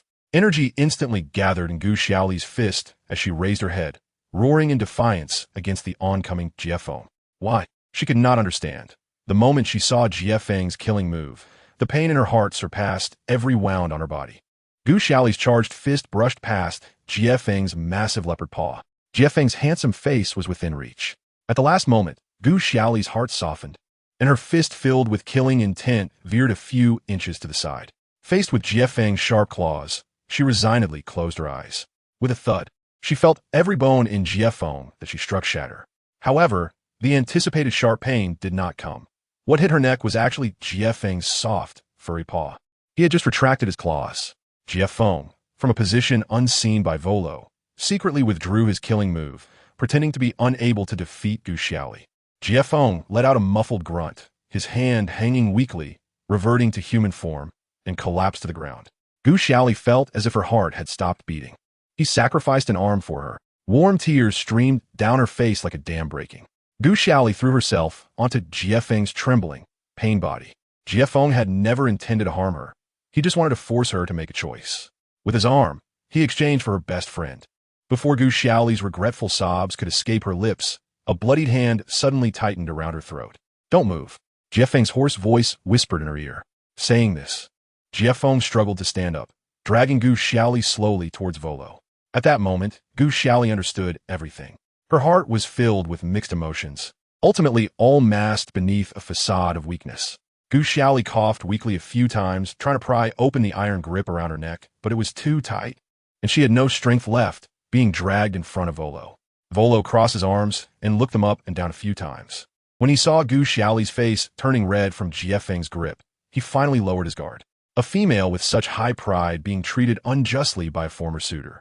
If she had any strength left, she would never allow Jiefeng to drag her around like this. You really have some skills. Volo sincerely prized. Looking at Jiefeng with shining eyes, even envisioning a future where this powerful male would act with righteousness. Two glowing-eyed stray beasts stepped forward to take the weak Gu Xiaoli, but Jiefeng waved his hand to block them. Let Rabbit Sauce go first. You said you would do it, Jiefeng said coldly. Volo was taken aback. He did not expect Jiefeng to still be thinking about that little rabbit. Letting her go was not out of the question, but as a herbivorous beastman, she might not be able to live peacefully even if released. Volo saw Jiefeng and Rabbit Sauce as fellow unfortunate souls and speculated that Jiefeng had feelings for Rabbit Sauce. If you like that little rabbit, you can take her in and live with us. We treat herbivorous females much better than most males. You don't have to stay. Fulfill your promise and let her return to the wolf clan to find her partner. Jiefeng insisted, although Volo found it strange. He was a man of his word and immediately called for Rabbit Sauce. In front of Jiefeng, he captured a beast man from the wolf clan and had him take the little rabbit back to report. Gu Xiaoli had seen the captured wolf clan beastman before, and her heart felt a bit steadier. The captured wolf clan beastman glanced worriedly at Gu Xiaoli, then quickly disappeared into the endless yellow sand, dragging the unconscious Rabbit Sauce with him. Shortly after Rabbit Sauce left, Gu Xiaoli suddenly felt the grip around her neck loosen. She lowered her head, trying to steady her breathing, and discreetly elbowed Jiefeng's abdomen. Jiefeng understood, and, just as the two stray beasts were about to step forward to take Gu Xiaoli, he revealed his claws and directly dealt with the two beastmen. Volo was taken aback, and the lurking Zhongjio was so scared he ran away immediately. Volo frowned, his expression serious as he stared at Jiefeng and the gradually recovering Gu Xiaoli. Brother Jiefeng, I didn't expect you to use such despicable tricks? Volo questioned angrily. Gu Xiaoli sneered. Is it fair for you to secretly kidnap Rabbit Sauce to threaten me? Volo was unwilling to back down, insisting that necessary sacrifices must be made to maintain fairness. Gu Xiaoli nearly laughed out loud. Fairness? Ha ha ha. Rabbit Sauce and I live peacefully and have never owed anyone anything. Venting your past grudges and hatred on innocent beastmen. Is that what you call fairness? Volo was momentarily speechless. He knew there was indeed something wrong with his methods, but the belief he had maintained for over a decade made this stubborn tiger unable to easily back down. The atmosphere suddenly turned tense. All the males present transformed into their beast forms, growling as they confronted each other. Gu Xiaoli leaned against Jiefeng, a confident smile curling at her lips. These beastmen before her, no matter how many times they fought, were all her defeated foes, not to be feared.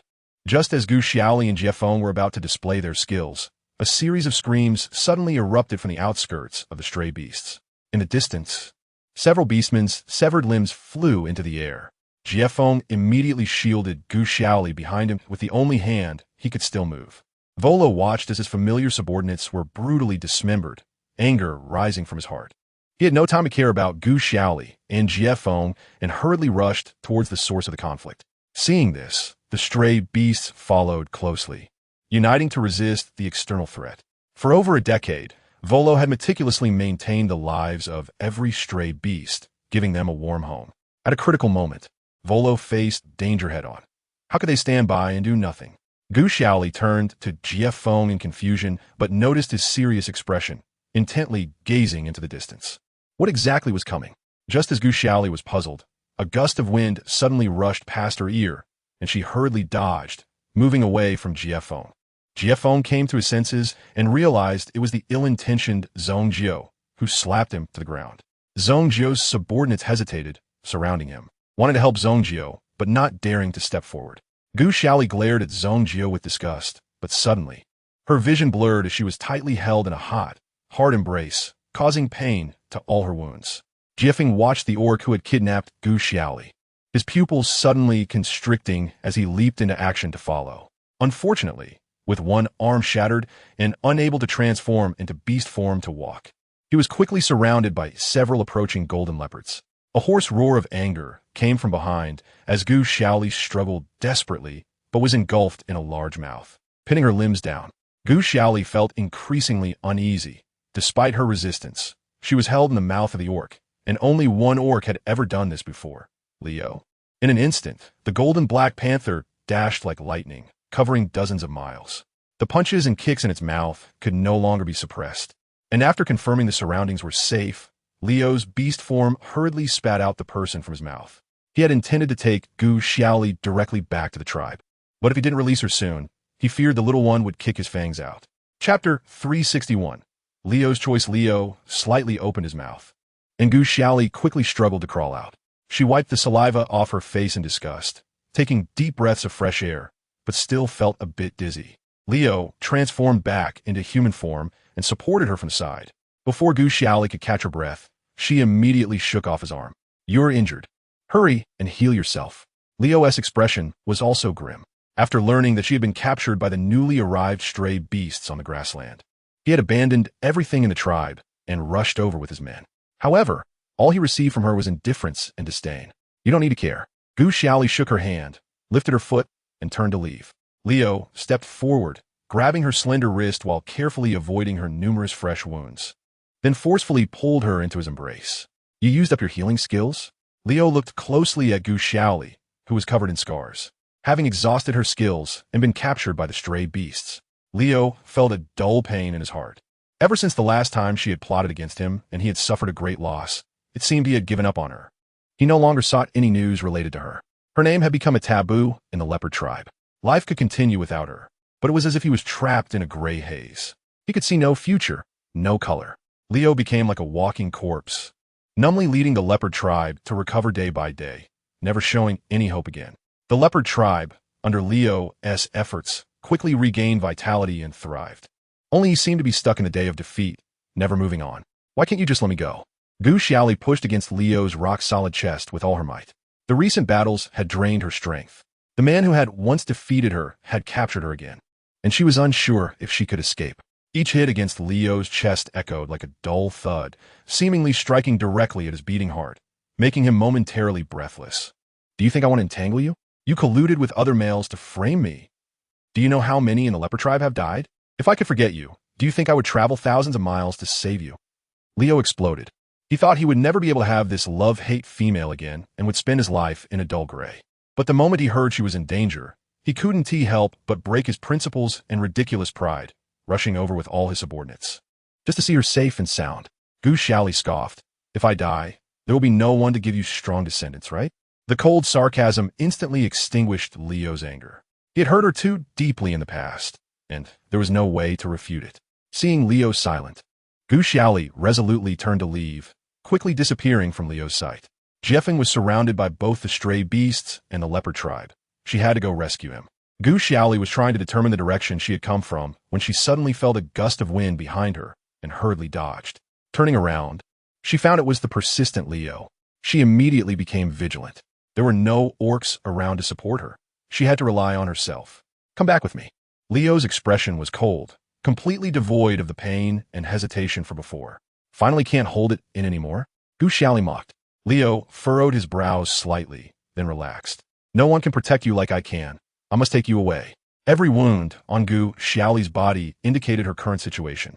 Without him, she couldn't even take care of herself. Leo's thin lips curled into a painful smile. Since she was destined to resent him, he would rather force her to stay by his side. At least he could protect her from any harm. Hate me, as long as you can live your life peacefully. Huh? Do you really think you can protect me? What a joke. As soon as the words left her mouth, Gu Xiaoli shot forward like a gust of wind. Her fists clenched, rapidly attacking Leo. Unable to run as fast as he could with his limbs, she had to confront him. The petite human girl quickly found herself at a disadvantage against the large, agile Black Panther. Yet Gu Xiaoli refused to give in, using all her strength to resist the increasingly fierce onslaught. Leo moved like a flash of lightning, but his gaze remained as calm as a still lake. Every move under his control. Leo targeted all her vital points, but avoided her heart, incapacitating her without causing fatal harm. Gu Xiaoli dodged awkwardly, her face pale from the pain of her old and new wounds, completely passive in her evasion. In a moment of distraction, sharp claws came rushing toward her abdomen. Gu Xiaoli's gaze sharpened as she fixed her eyes on Leo's bloodshot golden panther eyes.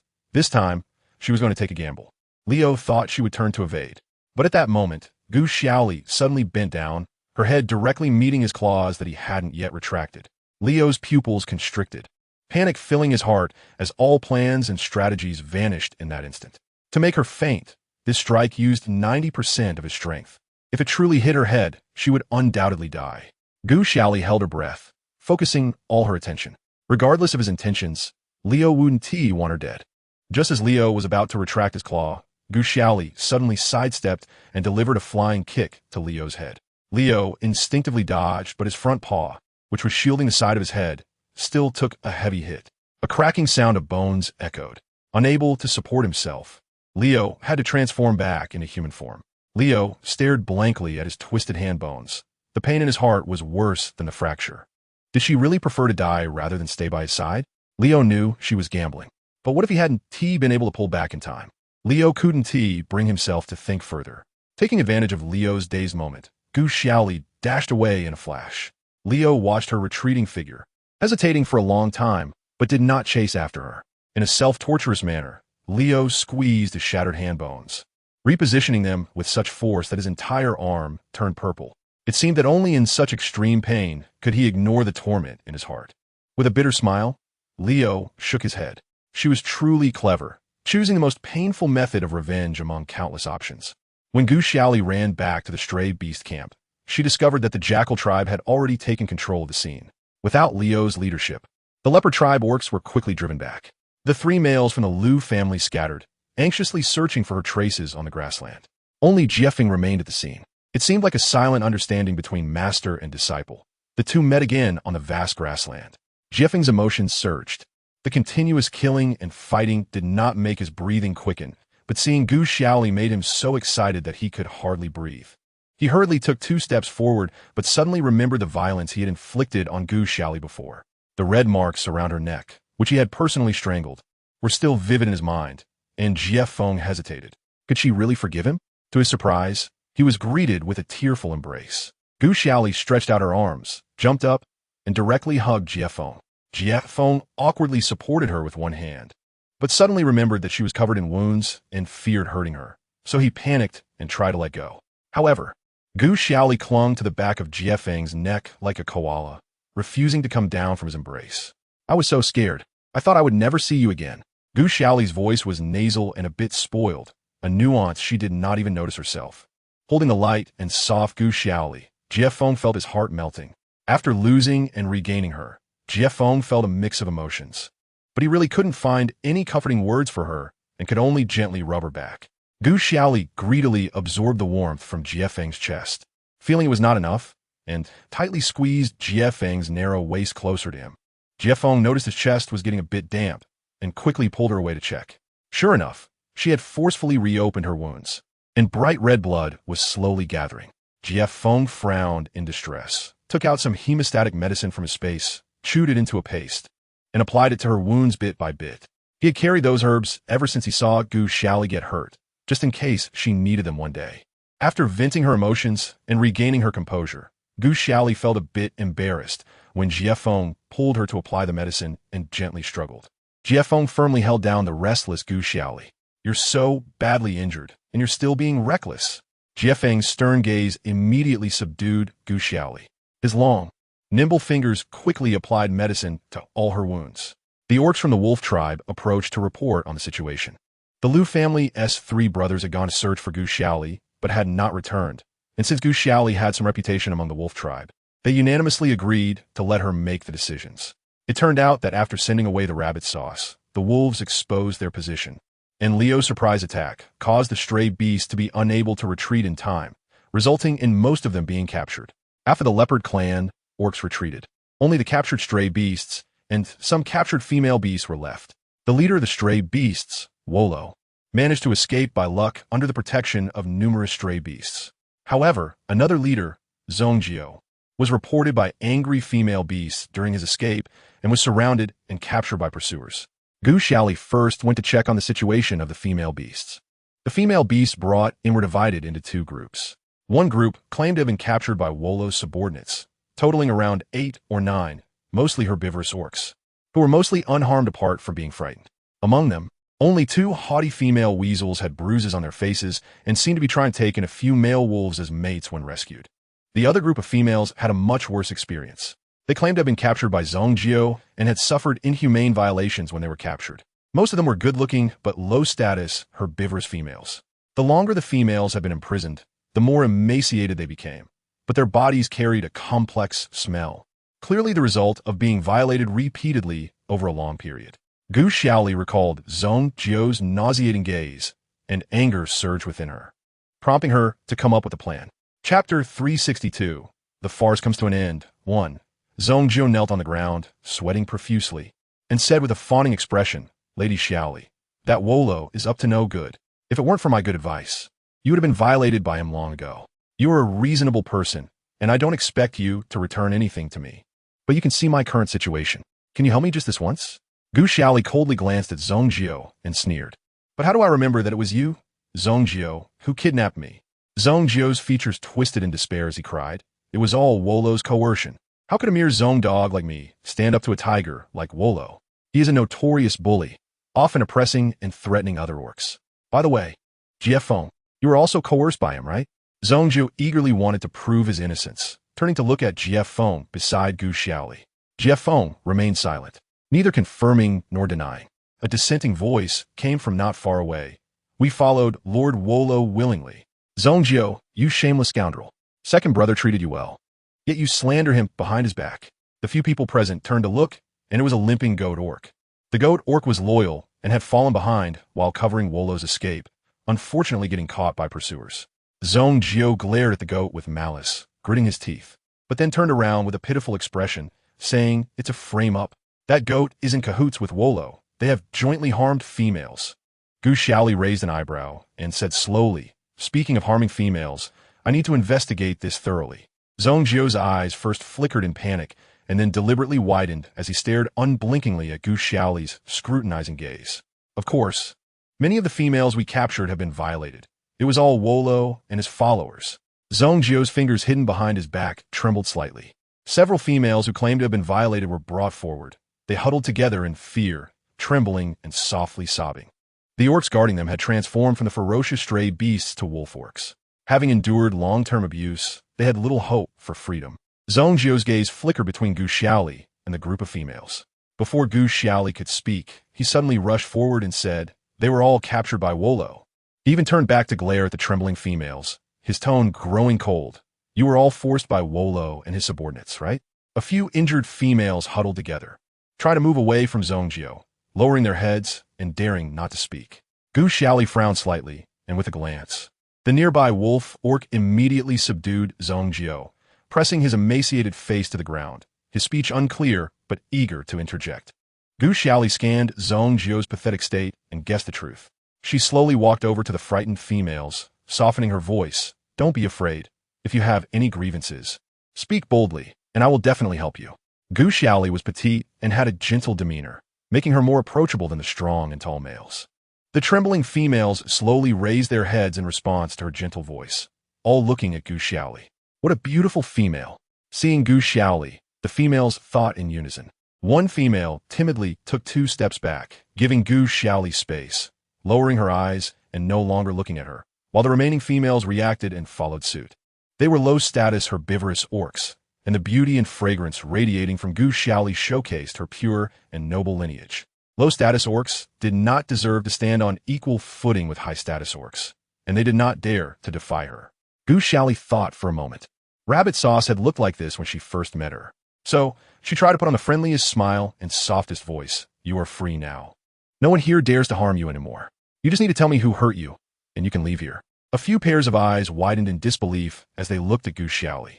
The herbivorous females had never imagined they could be treated so equally and gently by a purebred person. It was him. A female sheep mustered her courage and stepped forward, her eyes darting as she pointed at Zhong Zhio, who was being pinned to the ground. "How dare you accuse me?" Zhong Zhio suddenly let out a furious roar, scaring the female sheep back. The female sheep had been tied up for too long, her courage and hope for escape worn down by daily belittlement and abuse. Even as she was about to be rescued from the abyss, she did not dare to resist recklessly. Gu Xiaoli's sharp gaze swept over, and the wolves beside Zhong Zhio immediately kicked him a few times, causing him to be unable to speak from the pain. Just as Gu Xiaoli was about to continue her questioning, a female voice suddenly interrupted. "Are you dealing with stray beasts? I can tell you, that Zhong Zhio is truly a scoundrel." Everyone's attention was drawn to 2 scantily clad females who walked over, one of them even throwing a flirtatious glance at Jiefeng. Jiefeng felt goosebumps rising all over and quietly moved closer to Gu Xiaoli, gently tugging at her clothes with 2 fingers from behind. Gu Xiaoli found it somewhat amusing, but still gently held Jiefeng's fingers behind her to reassure him. Jiefeng was not afraid of the powerful male beastmen, but felt helpless against these 2 brazen females. The 2 females were of average height and build, yet they wore very revealing clothing, ostentatiously displaying their scanty charms. What was most unbearable was the overwhelming stench they carried. The wolf beastman introduced them as 2 female weasels rescued from under Wolo's command, who were said to have suffered quite a bit of abuse and were eager to seek justice from the beastmen in charge. Zhong Zhio, lying on the ground with a dirty face, glanced sideways and inwardly cursed. "Why did I have to run into those 2 bitches?" Gu Xiaoli nodded, signaling for the 2 females to continue speaking. The Weasel sisters did not rush to speak, but instead sized up Gu Xiaoli and Jiefeng, their eyes betraying a barely concealed jealousy. However, they ultimately did not dare to defy the pressure of bloodline superiority, lowering their eyes and nodding in salute to Gu Xiaoli. Gu Xiaoli returned a polite nod while signaling for the sisters to tell their grievances. The sisters explained that while traveling, they had been scouting for several males with excellent bloodlines. Unfortunately, they encountered the stray beast Wolo midway, and after being captured, they suffered inhumane abuse every day. The sisters began to argue and accuse Wolo in a cacophony, dramatically displaying the scars on their bodies, almost wanting to strip off the few pieces of fabric they wore. Their vivid storytelling was met with skepticism, as the scars on their limbs were merely faint red marks, and their faces looked radiant, not at all like those who had been starved for days. At this point, Zhong Zhio, pinned to the ground, struggled and whimpered, casting a pitiful look at Gu Xiaoli, clearly wanting to say something. Gu Xiaoli gently turned her head, and the wolves holding Zhong Zhio immediately released him, lifting him up from both sides. Zhong Zhio seized the precious opportunity to speak, no longer daring to shout loudly, slightly bending forward, lowering his eyes submissively. "It was Wolo who did this. They can all testify. Can you see if you can let me go? If you let me go, I promise to repay your kindness when we meet again on the plains."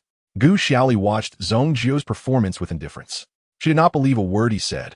She did not want to be the farmer bitten by a snake. He has talking nonsense. If anyone forced females, it was definitely you, Zhong Zhio. "Lady Xiaoli, you mustn't believe his lies." The Weasel sisters jumped in to refute. However, Zhong Zhio did not get angry. Instead, he looked at Gu Xiaoli for permission before he spoke again. "Sisters, Not being able to save you from Wolo's clutches is indeed my incompetence. But you can't accuse me because of that.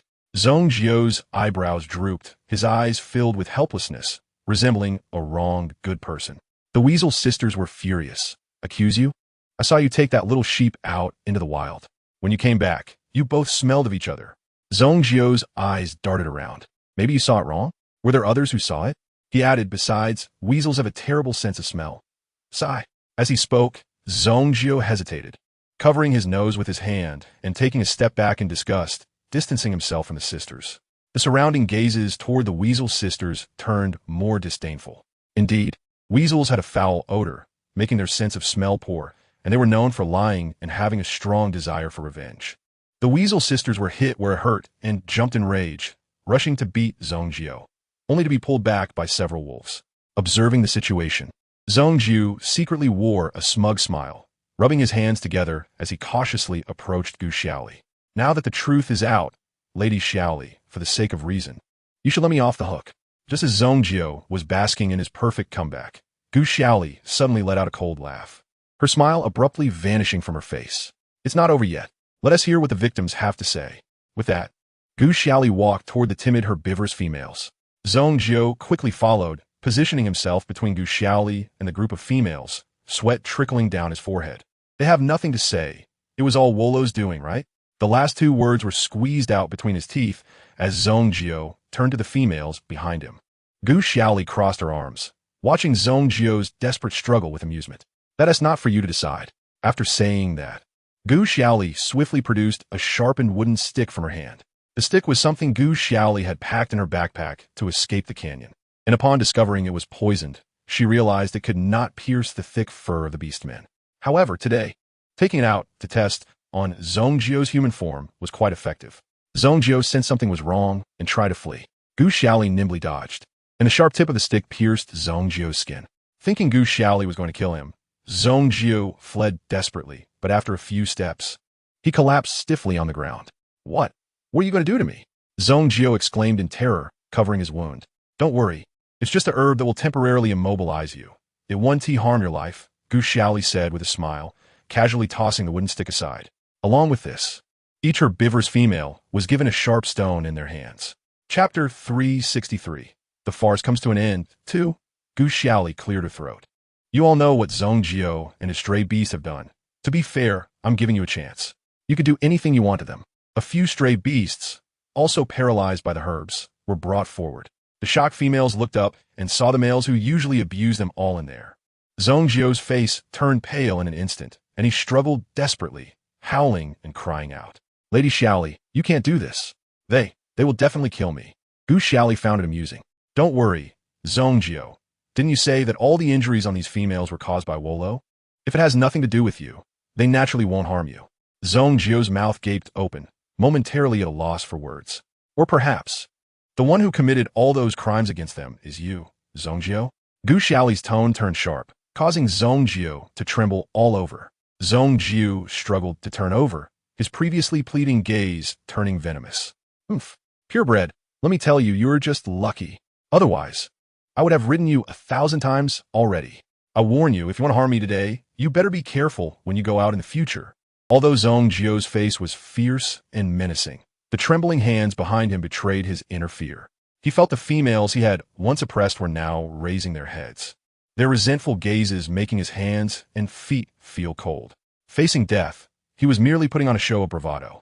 Jiefeng's face was as cold as ice, and just as he was about to step forward, he was stopped by Gu Xiaoli with a hand. Gu Xiaoli gestured with her eyes at the restless females. They gradually revealed their anger after starting with fear and shrinking back. Having been oppressed and exploited for so long, these females finally welcomed the opportunity for revenge. Zhongzhou turned to look at Gu Xiaoli, wanting to curse some more, but was surrounded by the approaching females. You lowly herbivorous beastmen, it's your honor that I am willing to have relations with you. Do you think you could find another carnivorous male without me? Before he could finish, a female sheep raised a sharp stone with all her might and smashed it heavily against Zhongzhou's head. Instantly, a blood mark was drawn on Zhongzhou's head, causing him to howl in pain. You dare! Hurting a carnivorous beast man will definitely pay the price. Another stone hit Zhongzhou hard. The resentment these females had harbored for too long made them willing to pay with their lives to vent their anger. Moreover, having been captured by GuXiaoli, they did not expect to have any life left, and some of the long-suffering females even hoped to meet death quickly as a form of relief. More and more stones fell on GuXiaoli like raindrops, and he could only wail, unable to say another word. Other stray beasts involved in the violation also suffered the same treatment.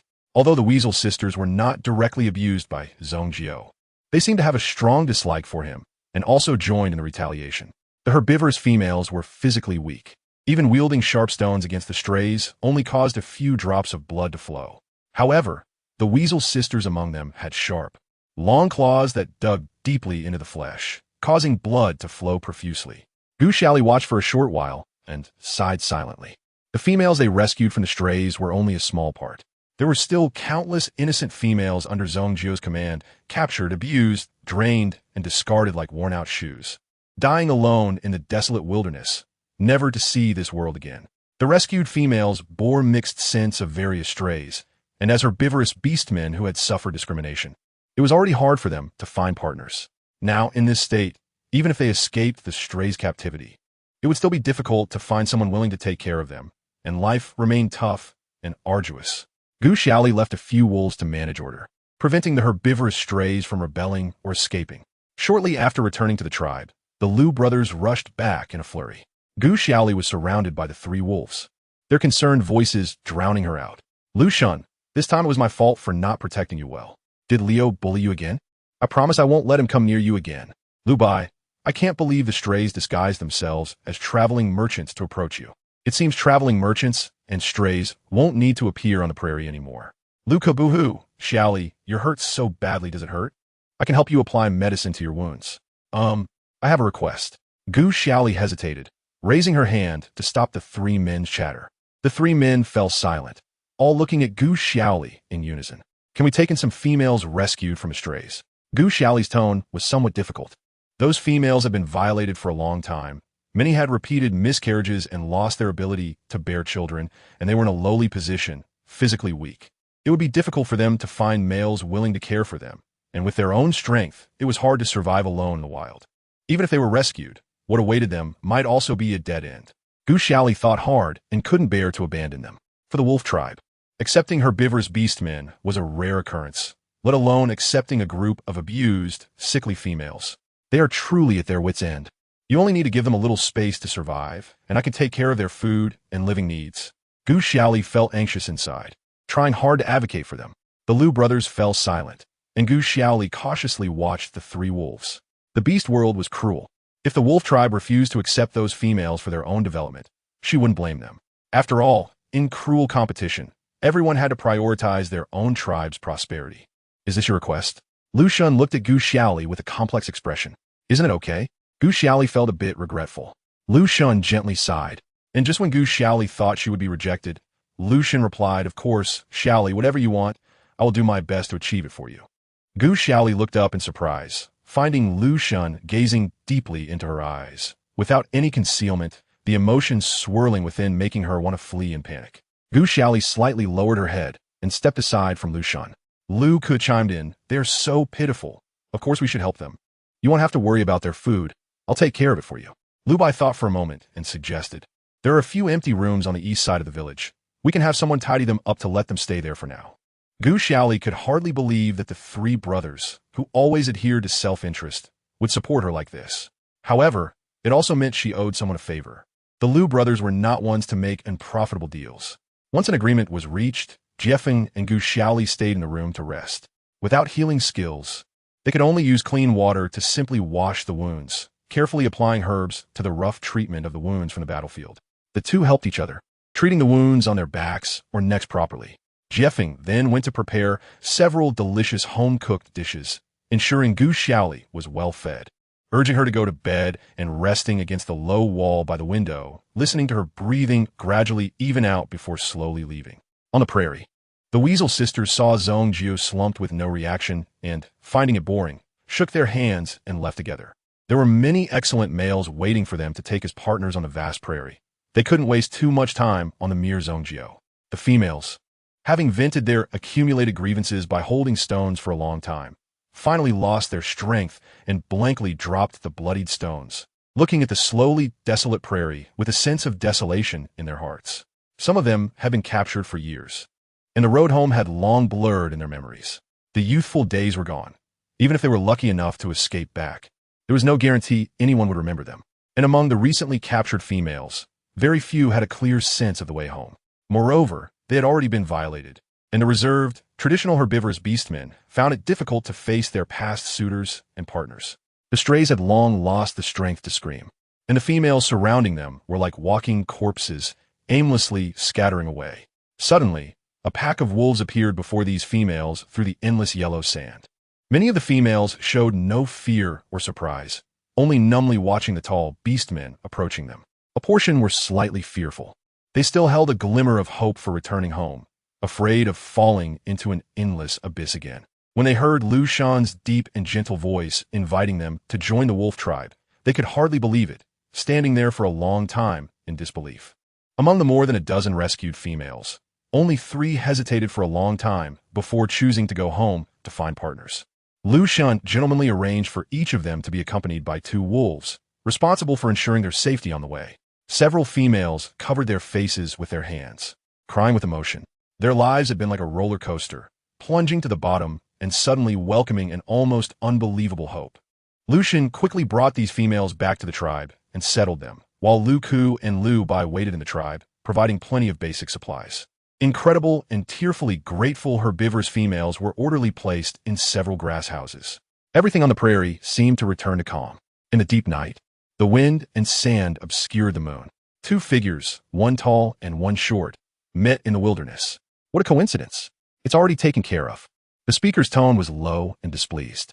You've really gone out of your way, but unfortunately, she's still too soft-hearted. The tone was polite, yet perfunctory. This time, you've gone too far. What if she really gets taken away by Leo?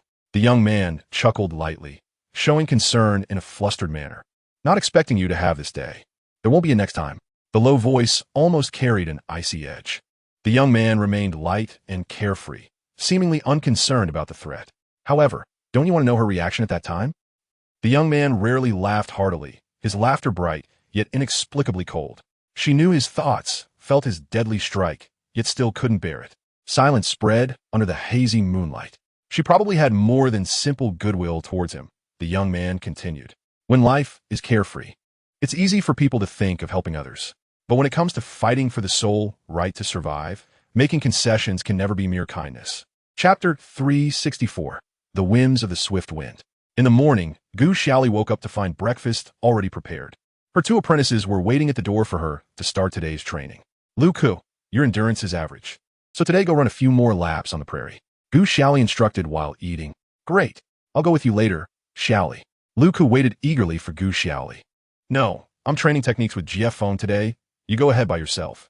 GF, who was sitting in the yard organizing herbs, was momentarily stunned, then continued with his task. But I also want to train techniques. Lu Ku said, somewhat aggrieved, clinging to Gu Xiaoli. Gu Xiaoli tapped Lu Ku's forehead with her finger, saying that speed and strength were insufficient, and one couldn't rush for results. Lu Ku pouted in grievance, pleading with Gu Xiaoli repeatedly, but was still sent out to practice endurance. Gu Xiaoli saw off Lu Ku, just as GF finished tidying up the dishes. There was a quiet open area at the east end of the village, where Gu Xiaoli liked to discuss and study body techniques. The 2 of them wove through the sparse houses, one in front and one behind. GF, with his long legs, walked quickly ahead without waiting for Gu Xiaoli, which was unusual for him. Gu Xiaoli was frustrated and jogged after GF. Since the last incident with the wandering beasts, Gu Xiaoli noticed that GF had been deliberately or unintentionally keeping his distance from her. The fact that GF had been urged by Wolo to spar with her lingered in her mind. Unfortunately, she could never find the right opportunity to have a good talk with GF. GF was like a rebellious teenage boy, stubbornly refusing to reveal his inner thoughts, which troubled Gu Xiaoli greatly. Gu Xiaoli looked at the swiftly moving figure ahead, her anger flaring up, and suddenly quickened her pace to block GF's path. Don't run. I have something to discuss with you. Gu Xiaoli grabbed GF's wrist to stop him. GF, however, held his head high, avoiding her gaze, not willing to look at her at all. Focus on training. GF dropped those 4 words, prying Gu Xiaoli's wrist away, and tried to slip away. Gu Xiaoli was furious, Regardless of whether Jiefeng was willing or not, she firmly locked his arm against her chest to prevent the cunning Black Panther from escaping again. Jiefeng's arm trembled as she embraced him, stiffening and not daring to move. His brow furrowed, his expression tense, his gaze more erratic, and a suspicious blush crept up his ears. "Let go of me." Gu Xiaoli stubbornly held on, saying, "Not until you promise not to run away again." The anger building inside her made her completely unaware of how inappropriate her actions were. Jiefeng lightly struggled his arm, unable to move under Gu Xiaoli's hold, his face turning even redder. He could only clear his throat and reluctantly say, "I won't run, but you need to let go first." Gu Xiaoli stared suspiciously at Jiefeng, who was trembling, and reluctantly loosened her grip, leaving one hand around his wrist. Mainly, it was because Jiefeng was simply too fast. Every time she wanted to talk to him seriously, he would vanish the next second. When facing the wandering beasts, "Why did you come straight at me without a word? We are master and apprentice. Can't we discuss it calmly?" Jiefeng paused. Wolo's words urging him to monopolize Gu Xiaoli swirled in his mind, conjuring vivid and enticing scenes. Gu Xiaoli despised those filthy gazes from males that lingered on her, but Jiefeng couldn't suppress the emergence of those thoughts. She chose him because he didn't have those dirty ideas. Yet she was wrong. He did. And not just once, like bamboo shoots after rain. They surged towards him, overwhelming and inescapable. In the brutal and murderous beast world, the concept of sin was rare. Yet at this moment, Jiefeng felt as if a thorny mass was blocking his heart, making it hard to face the female he yearned for most. Those crazy and fearful thoughts seemed to have taken root in his soul, exciting yet terrifying him. He dared not look in her bright, dark eyes, nor approach her fragrant, soft body. He feared that one day she would discover his ugly secret and reject him like all other males. Yet out of fear, he lost sight of his true thoughts, just to stay by her side a little longer. Jiefeng developed a very absurd idea. Such a despicable person like him, even if Gu Xiaoli killed him with her own hands, would not be regrettable. The young man did not realize that the emotion he was experiencing was called guilt. He only knew that at the moment he almost succeeded under manipulation, he decided to trade his own life for rabbit sauce. At least that would leave her with a good impression. "Hey, I've taught you for so long. Even if there are no merits, there are efforts. Why go for self-sacrifice? What if something really happens to you? What should I, your master, do?" Gu Xiaoli chattered, pulling Jiefeng back to reality. "Rabbit sauce is in our hands."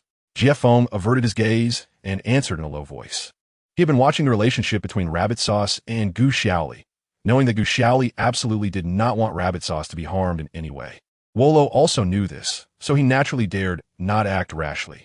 Jiefeng's answer brought tears to Gu Xiaoli's eyes, and she angrily slapped Jiefeng's arm, resembling a parent who had just found their disobedient child back from a human trafficker. "But you can't be so impulsive. Do you know how heavy my punch was at that time? What if I really killed you? I didn't have any healing skills." Gu Xiaoli said, choking up. She had even thought Jiefeng wanted to kill her, and even a moment's distrust made her feel extremely guilty towards Jiefeng. This sincere big boy was willing to give his life for her, but she had thought of killing him. Jiefeng looked at the tears in the corners of Gu Xiaoli's eyes, helplessly reaching out to wipe them away. His large hand lingered in the air for a moment before silently withdrawing beside him. Jiefeng lowered his head, his voice very low, saying, "It's okay if I die, as long as she can be happy." Though faint, Gu Xiaoli still heard it. Every word was clear. "You." She looked up in astonishment. The older would never have believed that the once rebellious little Black Panther would say such words. Gu Xiaoli did not notice that Jiefeng's gaze towards her was deep and complex, like a surging sea, eventually settling into a self-sacrificing calm. Just as she lifted her head, a pain shot through her forehead. With a bang, Jiefeng returned to his cool and aloof demeanor. If he didn't train, he would be beaten up by the stray beasts next time they met. Jiefeng's tone was mocking, casually curling the corner of his lips, a stark contrast to his earlier aura. Gu Xiaoli rubbed her forehead in confusion, and before she could say anything, Jiefeng had already taken the lead toward the training ground. Gu Xiaoli watched Jiefeng's departing figure and couldn't help but chuckle softly. Perhaps she really should try to open her heart and wholeheartedly believe in this orc she had chosen. Jiefeng and Gu Xiaoli's training life continued as usual, but it seemed that an invisible layer of tacit understanding had developed between them. Luke, who had been practicing in the vast yellow sands of the prairie all day, eagerly returning to wait for praise, only to feel like he had missed out on a fortune. In just one day, the previously awkward duo suddenly seemed like lifelong best friends. Luca complained in frustration that no matter what happened in the future, he would not leave Gu Xiaoli. That Jiefeng looked wooden, but in reality, he had many tricks up his sleeve. A new day arrived. The newly arrived herbivorous females were bustling about. They had never imagined they could live in such good houses. Even if several orcs shared one room, they were still very satisfied. Every day, a handsome and gentle male wolf would bring them food supplies, and it was said that he was the younger brother of the wolf tribe's leader. Not only did he have a high status, but he was also elegant and handsome and very considerate. The females were deeply grateful, and a few bolder ones even secretly developed crushes on Liu Bai. From Liu Bai's short stature, which didn't match his status, they guessed he was a hybrid orc. However, they didn't care about that. Lord Liu Bai was still the object of admiration for some females. Sometimes, even a smile or a small gesture from Liu Bai could make their day. Besides Liu Bai, another frequent visitor who was also well received by the females was the purebred human Gu Xiaoli. As a noble purebred, Gu Xiaoli had none of the arrogance and unreasonable behavior typical of high-status females. Instead, she led by example, teaching them many useful skills. Now, their diet had significantly improved with the use of open flames, and they had learned to identify several basic herbs. Gu Xiaoli and her suitor, the Black Panther, helped them a lot. Although the Black Panther looked fierce, he was extremely gentle and caring toward Gu Xiaoli. Many females fantasized about having such a perfect partner. In just a few days of helping out, Gu Xiaoli garnered countless envious glances. Until one day, the arrival of a pair of females broke the originally peaceful atmosphere. Make way, make way. This house is reserved for us sisters. You lower-class females should get out. The rude command came from inside the small house. A few females who were forced out dared not express their anger, quietly gathering their personal belongings as they exited the house. Items they hadn't had time to move were ruthlessly kicked out, picking up a somewhat unpleasant odor. The ones occupying the house were the Weasel sisters who had recently roamed the prairie. They had heard that the Leopard tribe was the most powerful tribe on the prairie. So after gaining their freedom, they hurried to the Leopard tribe's entrance to present themselves. They were quite satisfied with the strong males inside the tribe, but unfortunately, before they could say much, the male at the door kicked them out unceremoniously. They grumbled, but remembered the rumors about the Leopard tribe leader being ruthless. So they didn't dare be too reckless, opting instead to leave a few smelly farts in retaliation before fleeing. After leaving the Leopard tribe, they were just about to look for their next target when they suddenly heard that the Wolf tribe would unconditionally take in females captured by stray beasts.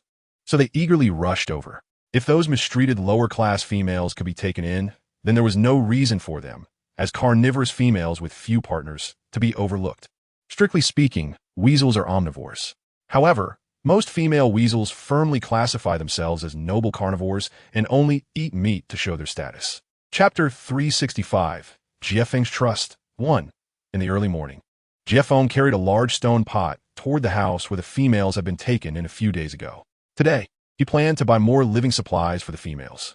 Since the females had just been taken in and time was tight, only a few animal skins, straw, and a previously discarded large pot had been prepared. Fortunately, the herbivorous females had low living standards. They spread the animal skins and dry grass together and had managed to get by in the two small rooms for over a week. Gu Xiaoli was waiting at the village entrance, planning to take the females to do some light work like gathering dry grass and washing animal skins.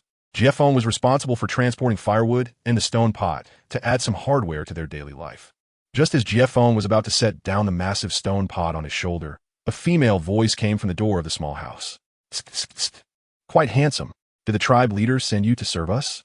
Jiefeng frowned and looked up. It was the Weasel sisters he had seen before. No wonder he had faintly smelled a bad odor when he arrived. The two sisters twisted their waists, undeterred by Jiefeng's displeasure, and approached him to examine him closely.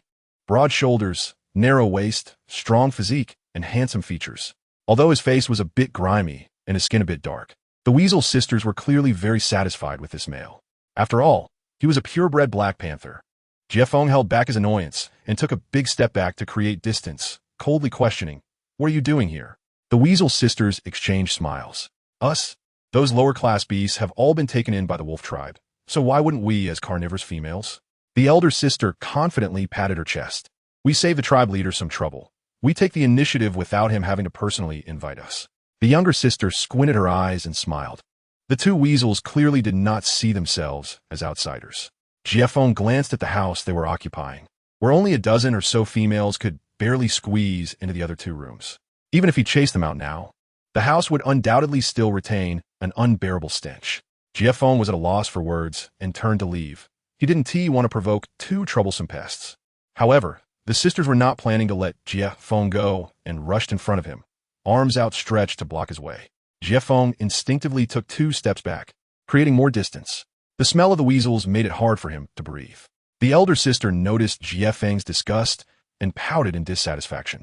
The younger sister, however, looked at Jie with shining eyes. You must be that purebred suitor, right? After chasing for so long without forming a bond, she must not want you anymore. Why not come with us, sisters, and get a partner for free? This is a treatment that no male orc can enjoy. After seeing Jie on the prairie, the weasel sisters couldn't help but fantasize about him. Normally, the sisters would compete fiercely for males without backing down. But after witnessing Jie strength in taking on hundreds alone, the sisters accepted reality.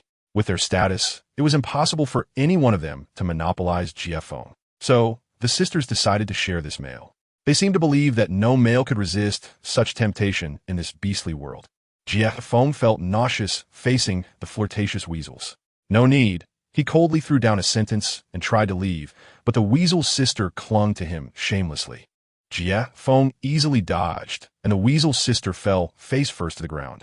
The weasel sisters, who were usually proactive and bold, had never been so rudely rejected by a male before. The sister on the ground wiped her face, stood up, and had lost the cheerful demeanor from before, filled with resentment and anger. The younger sister glanced at her sister and immediately shouted, "Help! The male is hitting the female. Someone come."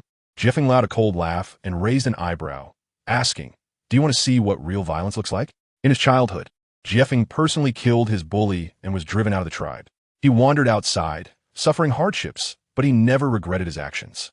What he feared the least was slander and threats. The weasel sisters looked at him with more fear in their eyes and quietly took a few steps back. Yet they were still unwilling to give up. Hurting a female would lead to expulsion from the tribe. If you let that purebred know, she definitely won't like you anymore. The elder weasel sister thought she had found Jie's weak spot. At this moment, several passing males heard the shouting and gathered around to watch the fun. The weasel sisters glanced around nervously. They had just rushed to Jie a moment ago, but now looked like scared victims, huddling together anxiously. "We just asked him if he wanted to be our partner, and he hit us, saying we smell bad." Jie was strong, while the two sisters were small in stature. Given that the weasel sisters indeed smelled, all the suspicious and accusatory gazes fell upon Jie. One orc stepped in front of the sisters, trying to separate Jie despite the smell. Although they do smell a bit, they're half-carnivorous females. "Jie, it's wrong to hit a female." The sisters behind the orc rolled their eyes, their piercing gazes fixed on his back. "What do you mean half-carnivorous females? They have never eaten vegetables. How can they be compared to those lowly herbivorous orcs?" If it weren't for the fact that only that one orc was speaking for them and they couldn't offend him for now, they would have kicked him to death. Jie took 2 steps back, maintaining a distance from the weasels, his expression unchanged. "I didn't hit anyone." After saying this, he waved his hand and was about to leave. The weasel sister saw Jie starting to walk away and immediately cried out, "Oh, you hurt my sister, and now you want to run away. Woo-woo. How can our poor 2 females take care of ourselves? Woo, you can't leave. You have to give us an explanation." Jie was annoyed by the loud crying and, not wanting to deal with it, lifted his foot to leave when he suddenly saw Gu Xiaoli coming towards him. She was holding a bunch of herbs, surrounded by a group of herbivorous females, chatting and laughing as they approached. The moment their eyes met, Jie felt a bit flustered and unconsciously stepped in front of her. No matter who was slandering him, Jie could ignore it. He just didn't want her to see the chaos he had left behind. As soon as Gu Xiaoli arrived, all attention in the area shifted to her. The flower-protecting males who were just passing by immediately forgot about the weasel sisters and crowded around Gu Xiaoli, with some wolf orcs on the outskirts keeping watch. Lu Shun had strictly forbidden them from getting too close to Gu Xiaoli, but the harsh punishments couldn't compete with their admiration and affection for her. One wolf sister sat on the ground while the other supported her sister, glaring at the empty surroundings, her brows furrowing as her expression grew darker. "Ouch, that hurts. Jie, why are you so rough?" The elder sister screamed dramatically, drawing everyone's attention back to them, before lowering her head and slightly curling her lips. Gu Xiaoli was also momentarily taken aback when she saw the weasel sisters. She remembered that she had only invited herbivorous orcs to stay in the tribe. A spotted deer orc gently tugged at Gu Xiaoli's sleeve and whispered in her ear, They occupied our house 3 days ago and even hurt 2 sisters. Now more than 10 of us orcs can only squeeze into 2 rooms, and it smells really bad. Gu Xiaoli looked speechlessly at the 2 who were throwing a fit on the ground. Great. Uninvited guests, 2 big troublemakers. This was going to be a mess. The younger weasel's sister struggled to pull her weak sister up from ground. Who knew that just falling down could cause such serious injuries? Hello, Lady Xiaoli. The sisters first politely bowed their heads in greeting. Gu Xiaoli was a bit surprised. She didn't expect the arrogant sisters to show her such respect. The weasel sisters supported each other, glancing nervously at Jiefeng and then timidly at Gu Xiaoli, opening their mouths but hesitating to speak. Your pursuer, Jiefeng, he. They seemed unsure whether to continue. Their brows furrowed as they looked at Jiefeng with some fear. Jiefeng's heart tightened. Their gaze clearly held some threat. He turned his head and helplessly grasped Gu Xiaoli's wrist. His eyes fixed on her. Deep down, Jiefeng knew that Gu Xiaoli would definitely trust him, but he still didn't want to see any hint of rejection on her face. Gu Xiaoli reached out and tightly held Jiefeng's hand, calmly saying, if you shouldn't speak, then don't. Just be quiet. The weasel sisters were ready to continue their accusations against Jiefeng, but were suddenly stumped, their mouths agape as they stared at Jiefeng and Gu Xiaoli. Just as Gu Xiaoli was about to turn and ask the herbivorous females to put down the hay and animal skins, the elder weasel sister suddenly stepped forward, unwilling to back down, and pointed at Jiefeng's nose, accusing him angrily. It's this person who hit me hard just now, just because he thinks I smell bad. The wolf orcs who had been watching were stunned. Hadn't they just said that Jiefeng hit someone because he didn't want to be a partner? How had it suddenly turned into simply disliking their smell? The elder weasel sister's gaze was glued to Jiefeng's hand, which was firmly held by Gu Xiaoli. She feared that if she didn't take action soon, such a good male would really be taken away by Gu Xiaoli. Gu Xiaoli, you don't know. Jiefeng is definitely pretending to be a good person just to sleep with you. In reality, he is very violent and will bully you after becoming your partner. Such a male is not worth having. The elder weasel sister's gaze was like a poisonous arrow, wishing she could immediately separate the 2 hands. Yes. He only has eyes for your purebred status. What if you have more partners in the future? He will definitely dislike you. The younger weasel sister echoed. Gu Xiaoli felt Jiefeng's grip on her wrist tightening, as she shook her head, sighed, and forcefully pulled her hand away from Jiefeng. Jiefeng lowered his head, unable to see Gu Xiaoli's expression, feeling a chill in his heart. In the next moment, Gu Xiaoli leaned forward, pressing against Jiefeng's chest, tiptoeing up to her face. And with a loud clap, she slapped his cheeks, squishing his mouth into an unflattering pout right in front of her face. I will definitely stand by your side. Why are you so nervous? Do you not trust me? Gu Xiaoli pouted angrily, using both hands to pinch Jiefeng's cheeks. Chapter 366. Jiefeng's Trust 2. Looking at Gu Xiaoli, who was so close with an annoyed expression, Jiefeng suddenly felt warmth in his chest, as if his whole heart was soaking in a soft hot spring. He lowered his gaze and quietly looked at her, lifting his hands to grasp her wrists, pulling her small hands apart, resting his forehead against her hair, and gently embracing her. Thank you. The words were soft, carrying a sense of serene reassurance. Jiefeng knew he would no longer have to endure the grievances of the past. The surrounding wolves cast envious glances, encountering a compassionate female like Gu Xiaoli. Even if they had to spend their lives as her pursuers, they would willingly do so. The weasel sisters, seeing their attempts to sow discord failing, turned pale but still remained aggressive. Lady Xiaoli, your pursuer has hurt my sister. Should you give us an explanation? Gu Xiaoli was quite kind to the herbivorous females, and they at least dared not treat her disrespectfully. Gu Xiaoli encouraged Jiefeng with a deep embrace, then turned to the sisters with a cold and indifferent gaze. Really? The 2 weasel sisters nodded like chickens pecking at rice, of course. Hurting females would incur punishment. The weasel sister cast a resentful glance at Jiefeng. Even if they couldn't have this male, they would make sure he wouldn't have it easy. As she spoke, the elder weasel sister deliberately propped up her elbow, showcasing the tiny, almost invisible scratches on her arm to everyone like an honor medal, boasting extravagantly. Gu Xiaoli let out a cold laugh. You do have some minor injuries. If it was really Jiefeng who did it, I wouldn't let him off easily. However, Gu Xiaoli smiled wickedly. If you can't prove that these injuries were caused by Jiefeng and you slander my male, I will pursue the consequences. The weasel sisters were dumbfounded. Accusing a male of harming a female usually didn't require any evidence. As long as there were injuries and a few tears, most beastmen would believe it without a doubt. They didn't know how many males they had successfully controlled with this tactic. What more proof did they need?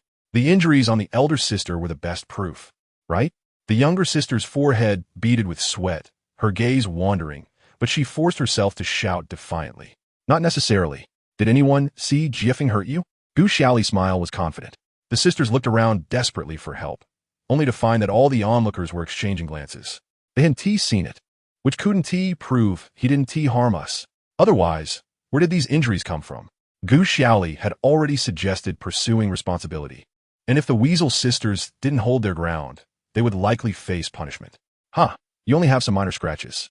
If Jiefeng really wanted to hurt you, it wouldn't be that simple. The eyes of the beastmen present shifted to Jiefeng. Indeed, this boy was reclusive and rebellious. Even when facing their patriarch, Lu Shun, he showed no fear, let alone with weaker females. If Jiefeng were truly provoked and wanted to do something, the Weasel sisters probably wouldn't be able to stand here energetically debating anymore.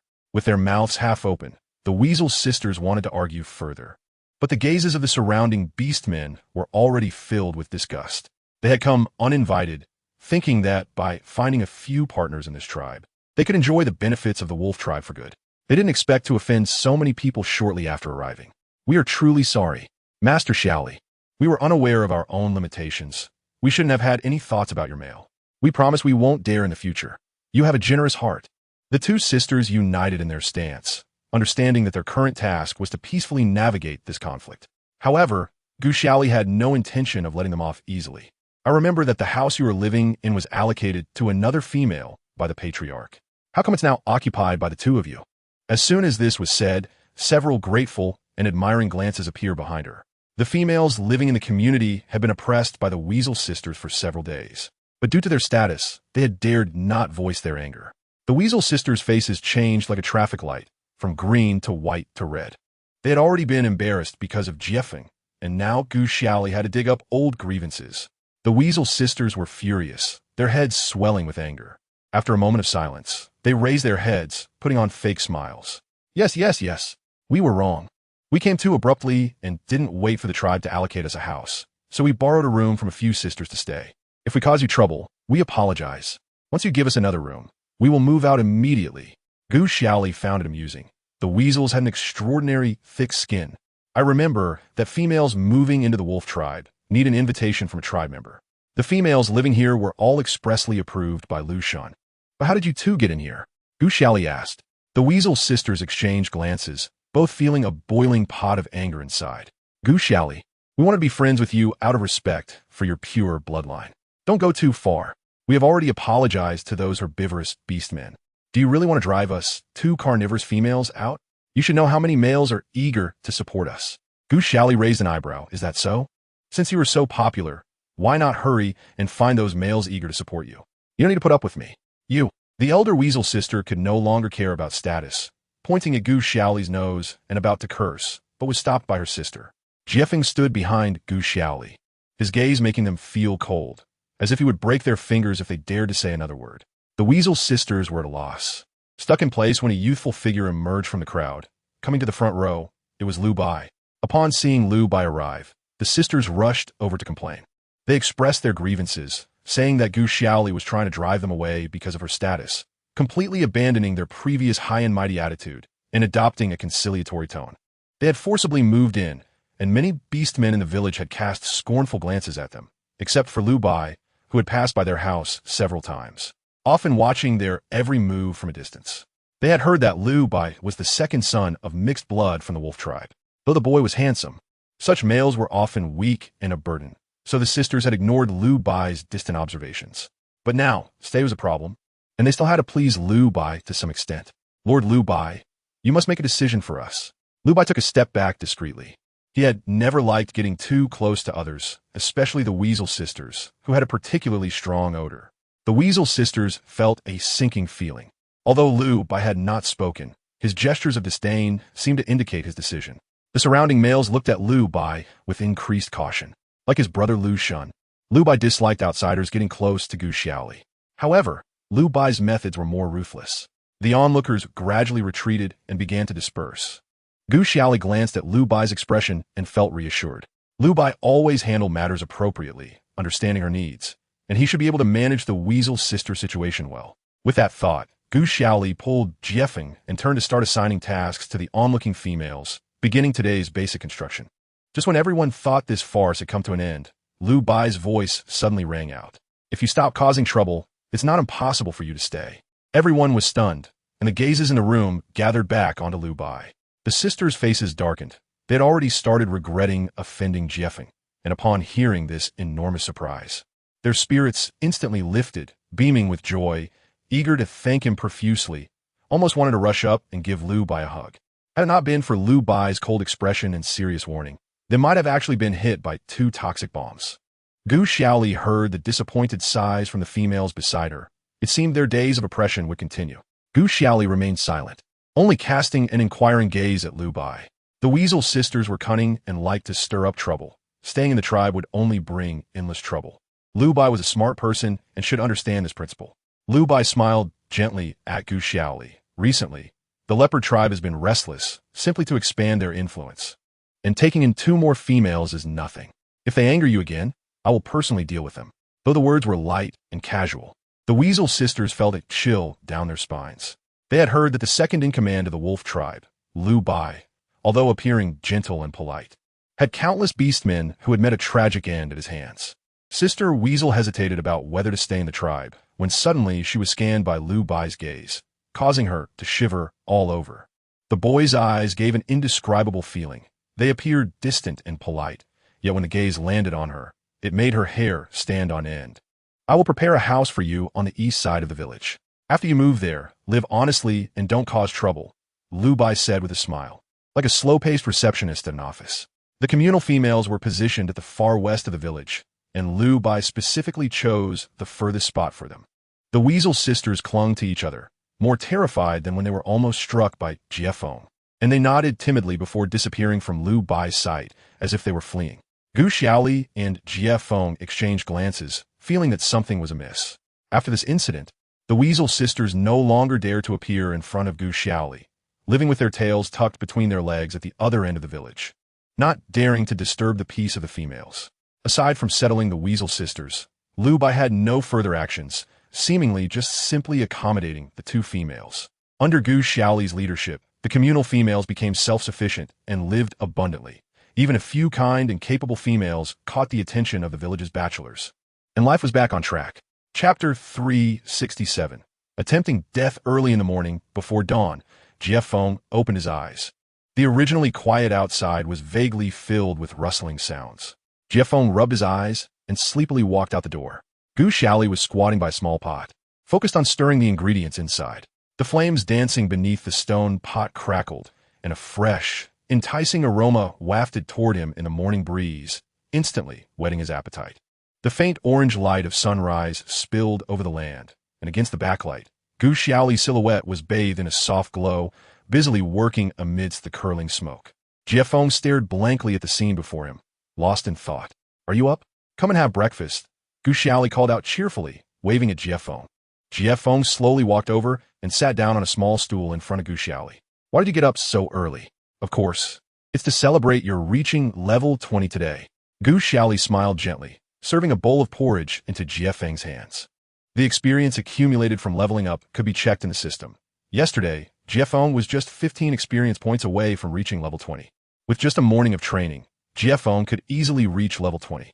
And level 20 happened to be the point in the game where players could freely add friends after completely passing the newbie phase.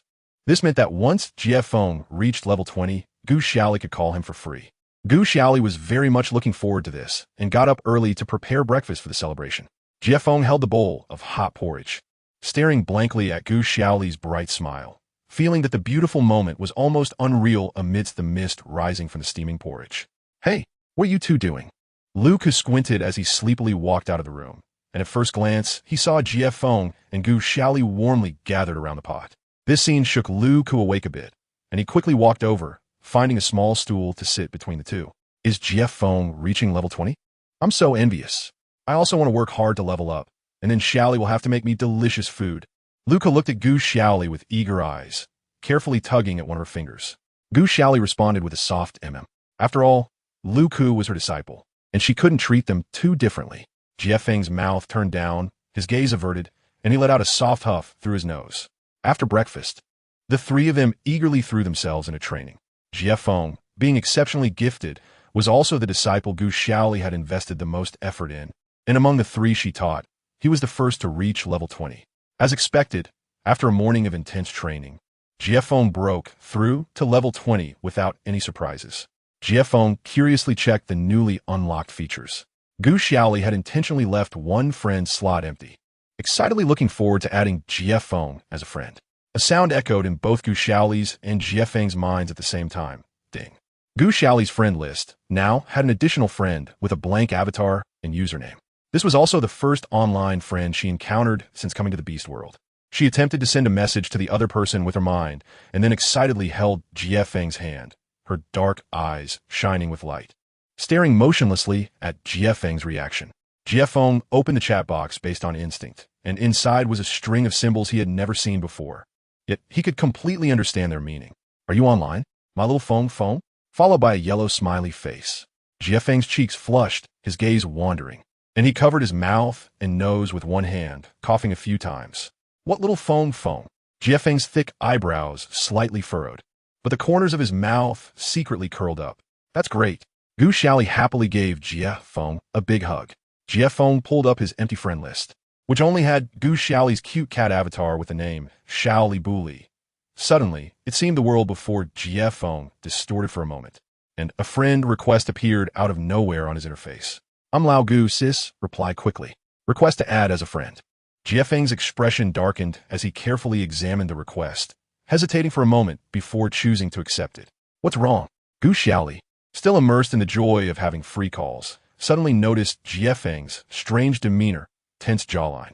Jiefeng silently stared at the newly added online friend when suddenly a message came from the other side. "I'm looking for Gu Xiaoli. Tell her to free up a friend slot quickly. Urgent, urgent, urgent." Jiefeng did not reply. His leopard-like eyes narrowed, staring intently at the electronic screen in the void. His intuition told him that this person was here to take Gu Xiaoli away. He had known for a long time that Gu Xiaoli came from a distant world. The wistfulness she occasionally revealed was a testament to her longing for home. If Gu Xiaoli found out, she would surely choose to go back, right? Gu Xiaoli sensed Jiefeng's abnormality, her excitement gradually giving way to a hint of panic and suspicion. The friend named Lao Gu seemed extraordinarily anxious, continuously sending new messages. "Is anyone there?" Reply. "The company is about to fix the game. I know you're inside. If you don't want to die, hurry back." One message after another, many of which Jiefeng could not comprehend, bombarded his rationality incessantly. "Jiefeng? Jiefeng, what is going on?" Gu Xiaoli's voice broke through the continuous system sounds and reached Jiefeng's ears. Jiefeng came back to his senses, his eyes wide open, staring deeply at the worried Gu Xiaoli. A large hand suddenly grasped Gu Xiaoli's delicate wrist, pulling her closer, looking intently at her face from a very close distance. Gu Xiaoli fell silent. Jiefeng's grip was quite strong, causing her some pain. She slowly looked up, meeting his face, which was mere inches away. His eyes were red, his expression unclear, especially those dark green eyes, which shone with a burning light in the shadows, making her heart race. "You." Jiefeng's heart was turbulent, 1,000 words bubbling up but falling into silence at the tip of his tongue. "Are you going to leave me? Don't you trust me?" In an instant, countless questions flashed through Jiefeng's mind. But in the end, he simply slowly released his grip on her, lowering his head in defeat and taking a half step back. Didn't he have the right to force her to stay by his side? Gu Xiaoli was puzzled, cautiously following Jiefeng, pondering how to ask, when he interrupted her with a sentence. "Your friend is looking for you," he said, his tone low yet clear, each word pronounced stiffly and rigidly. Gu Xiaoli's heart suddenly raced. In the beast world, aside from her and Jiefeng, there were no other players over level 20. If she could contact Jiefeng through adding friends, it meant there was definitely someone in the real world who knew her. Her comforting words got stuck in her throat, unable to go up or down. Now, she understood why Jiefeng had been acting strangely. Gu Xiaoli trembled as she raised her hand, wanting to tell Jiefeng not to be afraid. But she couldn't help but open the system and frantically delete friends she hadn't contacted in a long time, freeing up a lot of friend slots. In less than a second, countless friend requests popped up from the system, one after another, dense and overwhelming, making Gu Xiaoli even more anxious. How long had she been in this beast world? 3 months, 5 months, or more than half a year? She couldn't remember. She had desperately tried to contact everyone in the real world, filling every chat box with cries for help when no one was around at night, but without exception, All of them had fallen silent, and no one had ever replied. The desire to return to the real world was gradually worn down by harsh reality until she almost gave up, leaving her filled with worries in this beast world. Gu Xiaoli trembled as she accepted one of the requests, and the chat box popped up immediately. The avatar was that of her biological younger brother. Sister? The other party hesitated for a moment and then sent a message. It's me. Gu Xiaoli fell silent. If it were before, she would have sent out frantic cries for help without hesitation. But after experiencing life and death with Jiefeng multiple times, she found herself choked up and unable to speak. Sister, I knew you would be in the game. Mom and Dad and the police don't believe me. For half a year, Mom and Dad have lost their jobs and their health try to find you. A month ago, the company announced that they had successfully fixed the game bug, and a new version without bugs will be launched next month. Sister, I'm begging you, come back quickly. If you don't come back, there will really be no chance. On the other side of the computer, the slender Gu Chang sat in front of the screen, his expression tense, staring intently with bloodshot eyes. He had been holed up in this room for a full 3 months. Sometimes siblings are like this. They bicker and refuse to give in to each other on a daily basis, but when it comes to a critical moment, they are willing to do anything for one another. Moreover, Gu Ching knew deep down that their family had always favored boys over girls, and he owed his sister too much. He had bullied his sister when they were young, and he thought of this as a way to repay her while also losing weight. He didn't take care that he was eating nothing but unhealthy instant noodles every day. He was completely focused on the game. Unfortunately, neither the police, nor his parents, nor his friends and colleagues believed him. They all said Gu Cheng was crazy. How could someone be taken away by a game? But Gu Cheng was unwavering in his belief. He spent all the money he had saved from years of work to steal his sister's account, only to find that she could still log in from different locations frequently. Coupled with the countless reports of players going missing in the forums, Gu Cheng was even more convinced of his suspicions. Unfortunately, after discovering the bug, the game company closed the relevant dungeons, and Gu Cheng had no opportunity to enter the game himself. So he could only stay by the computer day and night, waiting for his sister's reply. Just as the bug fix date approached and Gu Cheng felt disheartened, he miraculously managed to contact Gu Xiaoli. At that moment, he wished he could dive into the computer screen and pull Gu Xiaoli back. Sister, please come back quickly. Mom and Dad are going crazy with worry. As long as you come back, I swear I will never bully you again. You can scold me or hit me. I just want you to come back quickly. 2 lines of hot tears streamed down Gu Xiaoli's face. Just thinking about her once gentle parents' forlorn and sorrowful expressions after losing her twisted her heart into a knot, making it hard to breathe. Everything around her seemed to lose color, and Gu Xiaoli curled up, sobbing helplessly. In reality, leaving the game only required the player's character to die briefly or to log out manually. In the beast world, she had no option to log out manually. If she wanted to leave, she could only attempt death. Chapter 368. The trial of death sounds easy to talk about. Life is only lived once. If the world she was in was not a game, but a real one, then giving up her life here would mean permanently ending her existence. Gu Xiaoli had considered death before. However, the various differences between the beast world and the game filled her with dread. She was afraid that after mustering the courage to face death, she would find that there was no chance for a redo. A day's training quickly passed in a daze. Gu Xiaoli was still in a haze until the evening when she realized that Lu Ku had dragged her to sit beside a large pot of boiling spicy hot pot. Many people were bustling around the pot, including Lu Shun, Lu Bai, Tu Jiang, and many females from the village. More than 20 people were seated around the 3 large pots. Everyone was looking at her, their expressions either worried or curious.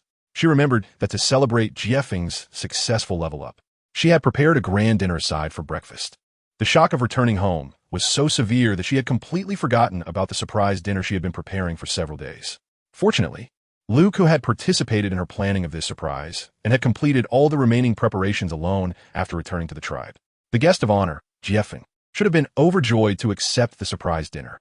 However, the original planner of the dinner now seemed disinterested and distracted. If you're not feeling well, then forget it. Just go rest, Jiefeng said, his expression equally gloomy as he gently patted Gu Xiaoli's shoulder.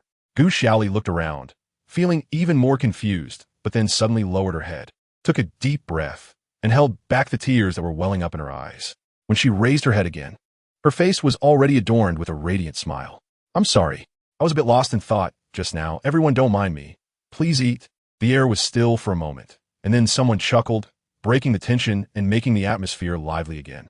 Eating, chatting, the atmosphere was warm, as if the strange feelings from earlier had completely vanished.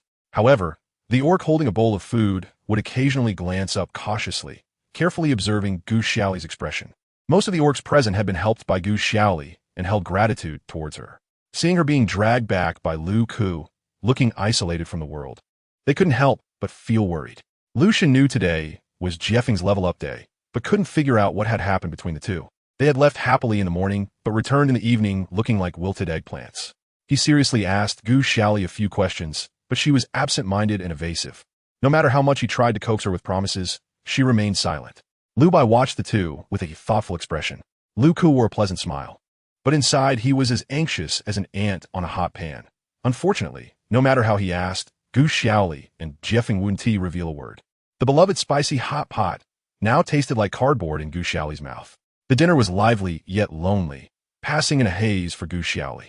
When the guests had dispersed and only Gu Xiaoli and Jeffing remained in the courtyard, the festive atmosphere had been cleaned away, leaving only the brilliant starlight scattered across the sky. Jeffing pushed Gu Xiaoli back to her bed, tucked her in with a fur blanket, and left with heavy steps. Jeffing. Gu Xiaoli looked at Jeffing's back as he was about to step out the door and suddenly called out. Jeffing paused, facing away from her. Tonight. Gu Xiaoli hesitated for a moment, but still mustered the courage to ask, "Can we sleep together?" Gu Xiaoli tightly clutched the blanket with one hand, her eyes filled with fear and unease. My younger brother said that in one day, she might never be able to return to her original world. The choice of death, the difficult-to-let-go feelings, and the peaceful and orderly life in her original world made it hard for her to decide, leaving her heart in turmoil. Suddenly, Gu Xiaoli wanted to hug Jiefeng. It seemed that the familiar scent and solid muscles of the boy could bring her some peace. Outside the door, under the moonlight, Jiefeng's thick brows were tightly knitted together. He felt as if a flame was burning in his heart, crackling painfully and filling him with immense anger. The strong figure suddenly turned around. With his back to the moonlight, Gu Xiaoli couldn't see his expression clearly, but she heard his deep, slightly trembling voice urgently ask, "Are you leaving?" "I." Gu Xiaoli's voice caught in her throat, unsure how to answer this question. "Huh, so you're saying you want to say goodbye to me because you're leaving?" Jiefeng's tone was laced with restrained anger. The air in the room became heavy. Gu Xiaoli was not unaware of the boy's feelings for her, but before she became truly strong, she dared not face any feelings directly. Jiefeng clenched his fists tightly, veins bulging, trembling slightly. He had always told himself to be her invisible guardian, thinking that this way he could bury his feelings for her deep in his heart. Only when faced with the prospect of losing her did he realize how difficult it was to remain rational. The betrayal that burned like a raging fire and the heart-wrenching sadness struck his mind, making him want to rush forward and possess this female who drove him crazy, making her unable to escape from his side. Gu Xiaoli looked at Jiefeng, whose eyes were bloodshot, and her heart ached. "Jiefeng?" Gu Xiaoli's fearful inquiry hit him like a bucket of cold water, calming him down.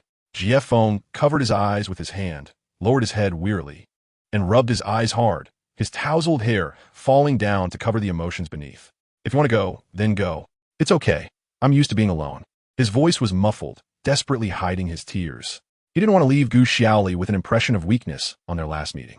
The thought of letting her go pierced him to the bone. However, what hurt Jiefeng more than losing her was the thought of hurting her. Jiefeng turned and left without looking back, striding away. Gu Xiaoli reached out her hand, but retracted it in midair, as if futilely trying to grasp flowing water. She understood the reluctance in the boy's eyes. However, the only way to leave was through death. She herself was unclear about the consequences of death. How could she bring Jiefeng along to face an uncertain tomorrow? It was a sleepless night. The boy tossed and turned, while the girl's tears soaked the pillow. In the morning, Gu Xiaoli slowly opened her eyes. Her vision gradually cleared, her eyelids feeling heavy, probably swollen. She wanted to rub her sore eyes, but found her wrists bound by something, unable to move. Three figures stepped out from beside the bed. Gu Xiaoli turned her head in confusion to see the three brothers of the wolf family. Her heart dropped. She quickly tried to move her limbs, only to find herself tightly bound from head to toe, with only her head able to turn. "You guys?" Gu Xiaoli questioned in panic. Lu Shun sat leisurely at her bedside, gently stroking her hair, tenderly as if he were the closest lover. "Xiaoli, didn't we agree that no matter what happens, you would tell me immediately?" Lu Shun asked in a low voice above her head. Lu Bai watched Gu Xiaoli's panicked expression with amusement. Lu Ku slowly squatted by Gu Xiaoli's bedside, leaning greedily on her stomach, which was fixed to the bed, gently rubbing against it. Xiaoli, we all know now. But you can't leave. If you insist on leaving, I will die. I like you. Stay and be with us. Gu Xiaoli's eyes widened, her heart racing. She and Jiefeng had kept the matter of leaving completely to themselves, not mentioning a word to anyone. What are you talking about? Jiefeng just had a little problem with his training. We're all friends. I will definitely tell you if I'm leaving. Gu Xiaoli shouted, struggling desperately, but found something stuffed in her hands, bound tightly around the outside, unable to move her fingers. The air was filled with the strong scent of mandrake, continuously sapping her strength. Gu Xiaoli had once imagined that if she were to leave, Lu Xun would tear apart their agreement. Yet she never expected that the three brothers could deduce her intentions from her slightly downcast emotions after just one night. The Wolf clan was both cautious and cruel. They would rather misjudge Gu Xiaoli's intentions and ruin the hard-earned friendship than watch her slip away. However, this time they guessed correctly. What about Jiefeng? What have you done to him? Gu Xiaoli suddenly remembered the loyal boy. From Jiefeng's performance last night, he would never collude with the wolves. And if he had not appeared by now, he was probably schemed against by the three brothers, just like her. You no longer need Jiefeng. We three brothers will protect you from now on, Lu Bai said with a faint smile as he looked at Gu Xiaoli. That smile sent chills down her spine. Gu Xiaoli screamed hysterically, like a dying fish, struggling relentlessly. The resilient grass rope bound her tightly, wrapped in thick animal skin, fixing her to the heavy bed so she could barely move. Something round was stuffed in her palms, preventing her from using her spatial abilities. Breathing in too much mandrake is bad for your health. It's better to sleep for a while, Lu Xun said as he reached out his large hand. A cloud of black mist slowly approaching Gu Xiaoli's mouth and nose. Two lines of clear tears streamed from the corners of Gu Xiaoli's eyes as she desperately turned her head to avoid Lu Xun's mist. Suddenly, a deafening roar of beasts approached rapidly, growing louder. The sound was so intense that even the dazed Gu Xiaoli felt the entire world tremble. Lu Xun's brows furrowed, and he exchanged quick glances with Lu Ku and Lu Bai. Before they could sedate Gu Xiaoli, they hurriedly dashed out the door. Outside, a few dozen meters away, a giant leopard was fighting fiercely with the wolves. Lu Xun's expression darkened. They had arrived so quickly. Last night, they had worked overnight to move Gu Xiaoli away, barely shaking off Jiefeng, and now they had encountered Leo. Since Gu Xiaoli escaped from his hands last time, Leo had been waiting for the chance to meet again. Unexpectedly, he received news in the middle of the night that the Wolf clan was making secret moves. At first, Leo did not know that it was the sleeping Gu Xiaoli being brought out, but the more he chased, the more he felt something was wrong. What kind of important thing required all three brothers of the Wolf clan to come and protect? The answer was obvious. The two sides fought fiercely outside the small house. While Lu could carefully observe the external situation, casting illusions to blur the scenery around the small house. However, while Lu Ku's illusions could erase dynamic things, they could not change the static small house. Lu Bai stood guard at the foot of the bed, but suddenly felt a chill at the back of his neck. A swift hand chop struck the boy's neck, and Lu Bai fell to the ground. By the time Lu Ku realized what was happening, Gu Xiaoli had already freed herself from her bindings and was being supported by Jiefeng. It turned out that Jiefeng had not slept all night. Upon hearing a slight movement next door, he cautiously took a glance and guessed the three wolves' plan. Chapter 369. The grand finale. Jiefeng had limited encounters with Lu Xun and did not have enough confidence to defeat him. Plus, Lu Ku's illusion skills made direct confrontation a bad idea. So Jiefeng pretended to oversleep, allowing the three wolves to fall behind, then used his stealthy assassin skills to secretly follow. Once the three settled down, he took advantage of Leo's attack to sneak in through the back window. Gu Xiaoli immediately took the antidote for the mandrake after getting up. Jiefeng easily dealt with the dazed Lu Ku, transforming into beast form as he leaped out of the window. Gu Xiaoli quickly followed, climbing onto Jiefeng's back, gripping the fur behind his neck, and leaning low against him. The movements were fluid and seamless. While Lu Xun and Leo were deeply engaged in battle, they suddenly saw a black figure carrying a small person quietly leaving. Within seconds, both sides immediately realized that Gu Xiaoli had been taken away. The standoff between Lu Xun and Leo abruptly halted as they exchanged a rare, tacit understanding and led their respective groups to encircle the figure that had already gone far away. The entire grassland was isolated by a large rift, and the only exit was conveniently on the opposite side of Jiefeng. The path behind them had long been blocked by wolves and leopards. If they didn't want to be caught, they could only run forward with all their might. The unpleasantness of the previous night had yet to be digested. leaving Gu Xiaoli and Jiefeng to remain silent against the cold wind rushing toward them. Ahead, a massive chasm loomed before them, rapidly enlarging with Jiefeng's speed. Gu Xiaoli struggled to look back at their pursuers. A small line of horizon connected the earth and sky, not far, but relentlessly pursuing. The two rushed towards the cliff at lightning speed, and Gu Xiaoli's heart felt like it was about to explode. The distance between the two ends of the cliff was at least 100 meters. Even Jiefeng, with his massive physique, could not leap across it with all his strength. Yet the beast beneath her seemed oblivious to this, accelerating recklessly. Jiefeng, stop. We're going to fall to our deaths. Gu Xiaoli yelled hoarsely in Jiefeng's ear. The fierce wind slicing across her face brought stinging pain, scattering her urgent voice into the breeze. The two toxins in her body neutralized, combined with the razor-sharp wind and sand, made Gu Xiaoli's head throb as if it would burst. Ding! A friend message. Gu Xiaoli bit her lower lip, the sharp pain bringing her back to clarity as she opened the chat panel. It was a message from Jiefeng. Jump from my back. The moment she saw the message, Gu Xiaoli felt as if her throat was blocked by a ball of cotton, and her heart contracted sharply. Below the cliff was an unfathomable abyss. If she leaped during the process and landed hard, the reaction force would send Jiefeng plummeting to the bottom, shattering him to pieces. Crystal tears were blown behind her by the wind, and feelings of emotion, guilt, sadness, and regret overwhelmed Gu Xiaoli's rationality like a tsunami. This man, even at the last moment, still prioritized her. The pursuers behind him looked on, and Jiefeng's pace showed no hesitation. Before the terrifying abyss, a formidable black figure leaped up, merging with the orange sunrise. Gu Xiaoli tightly hugged the great leopard beneath her, feeling the smooth fur on his back against her cheek. They could no longer turn back. But Gu Xiaoli still had the right to choose the path ahead. Regardless of life or death, she wanted to walk alongside this man. Jiefeng's agile form traced a beautiful arc in the air, charging forward over a distance of even more than 100 meters. However, just a few meters away from the opposite cliff, the forward momentum came to a halt. Jiefeng's emerald leopard eyes looked at the shore that was so near, yet so far, and a relieved smile appeared on his lips. At least, she could still be free. Jiefeng closed his eyes, feeling his body begin to fall, but suddenly realized in horror that the person on his back had not moved at all.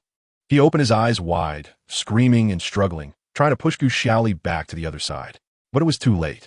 The two of them, like kites with broken strings, began to plummet rapidly. In a critical moment, Jiefeng instinctively flipped over, using all four limbs to protect the small person in his embrace, pressing her tightly against his soft belly. Amidst the rapidly passing scenery and the howling wind, Jiefeng vaguely heard a sentence. The panicked leopard's eyes froze at that moment. If that sentence were true, it would likely be the most beautiful thing he ever heard in his life. Gu Xiaoli said, Jiefeng, I want to be with you. Bang! With a loud noise, the valley bottom stirred up immense dust. The hundreds of meters of height, without any protective measures, was enough to shatter any beastman to pieces. Gu Xiaoli slowly opened her eyes, and what greeted her was a pure white ceiling and modern lighting. She sat up in confusion, realizing she was lying in her small bed in her rental apartment. The windowsill was piled with bucket after bucket of instant noodles, and an indescribable smell filled the air, clearly the result of being poorly ventilated for a long time. She slowly walked to the full-length mirror, seeing the same old self as before.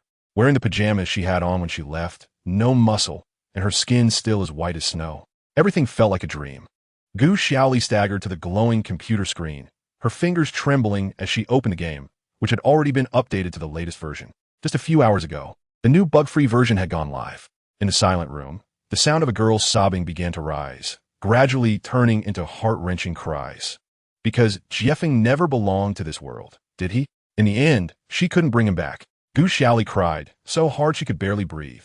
Staring at the fruit knife on the table, suddenly struck by an idea. Since he couldn't come back, perhaps she should leave as well. The girl's pale fingers tightly gripped the knife handle, her tear-streaked face expressionless as she looked at herself in the mirror. The knife tip aimed at her slender neck. Just as Gu Xiaoli raised her hand high, the door lock turned with a click from the outside, and the security door opened. From a gap in the door came her brother's familiar voice. Bro, I'm so envious of your figure. How do you usually exercise? The eyes of that mall attendant were glued to you. If I had your body, I'd go around shirtless every day to show off. Ha ha ha. Gu Xiaoli turned in shock to look. Her brother, Gu Qingtai's, chattering abruptly stopped as he stared wide-eyed at Gu Xiaoli. who was on the verge of taking her own life, the bags of clothes he was holding dropping to the ground. Damn, sis, are you crazy? I finally brought you back, and you. Before he could finish, a tall and swift figure leaped past Gu Cheng and stood in front of Gu Xiaoli. Gu Xiaoli felt a slight pain in her wrist as the knife fell to the ground, and she was enveloped in a familiar embrace. I will never let you go again. A familiar, deep voice echoed in her ear. Gu Xiaoli's trembling heart could hardly believe it as she struggled to lift her head from the strong chest. Before her was Jiefeng, who had just shared life and death with her. Gu Xiaoli's eyes filled with sparkling tears as she cupped his face, looking left and right. Jiefeng's rough fingers gently wiped away her tears, and a gentle smile played on his lips as he allowed Gu Xiaoli to touch him. After confirming multiple times that this was the real Jiefeng, Gu Xiaoli jumped up, wrapping herself around him like a koala. Jiefeng returned the embrace with warmth and strength, as if he wanted to merge her very essence into his body. TSK, TSK, TSK. Forgetting your brother at the sight of a beauty. Gu Cheng complained while retreating from the rental apartment, kindly helping the two close the security door. Synopsis: Gamer Gu Xiaoli, due to a system bug, crossed into the orc dungeon in the game with max-level skills, embarking on a long journey home, but was deceived by various handsome men, having to stay behind to develop a city-state and fight against evil forces alongside her beast husband, sweet and pet-like Mary Sue.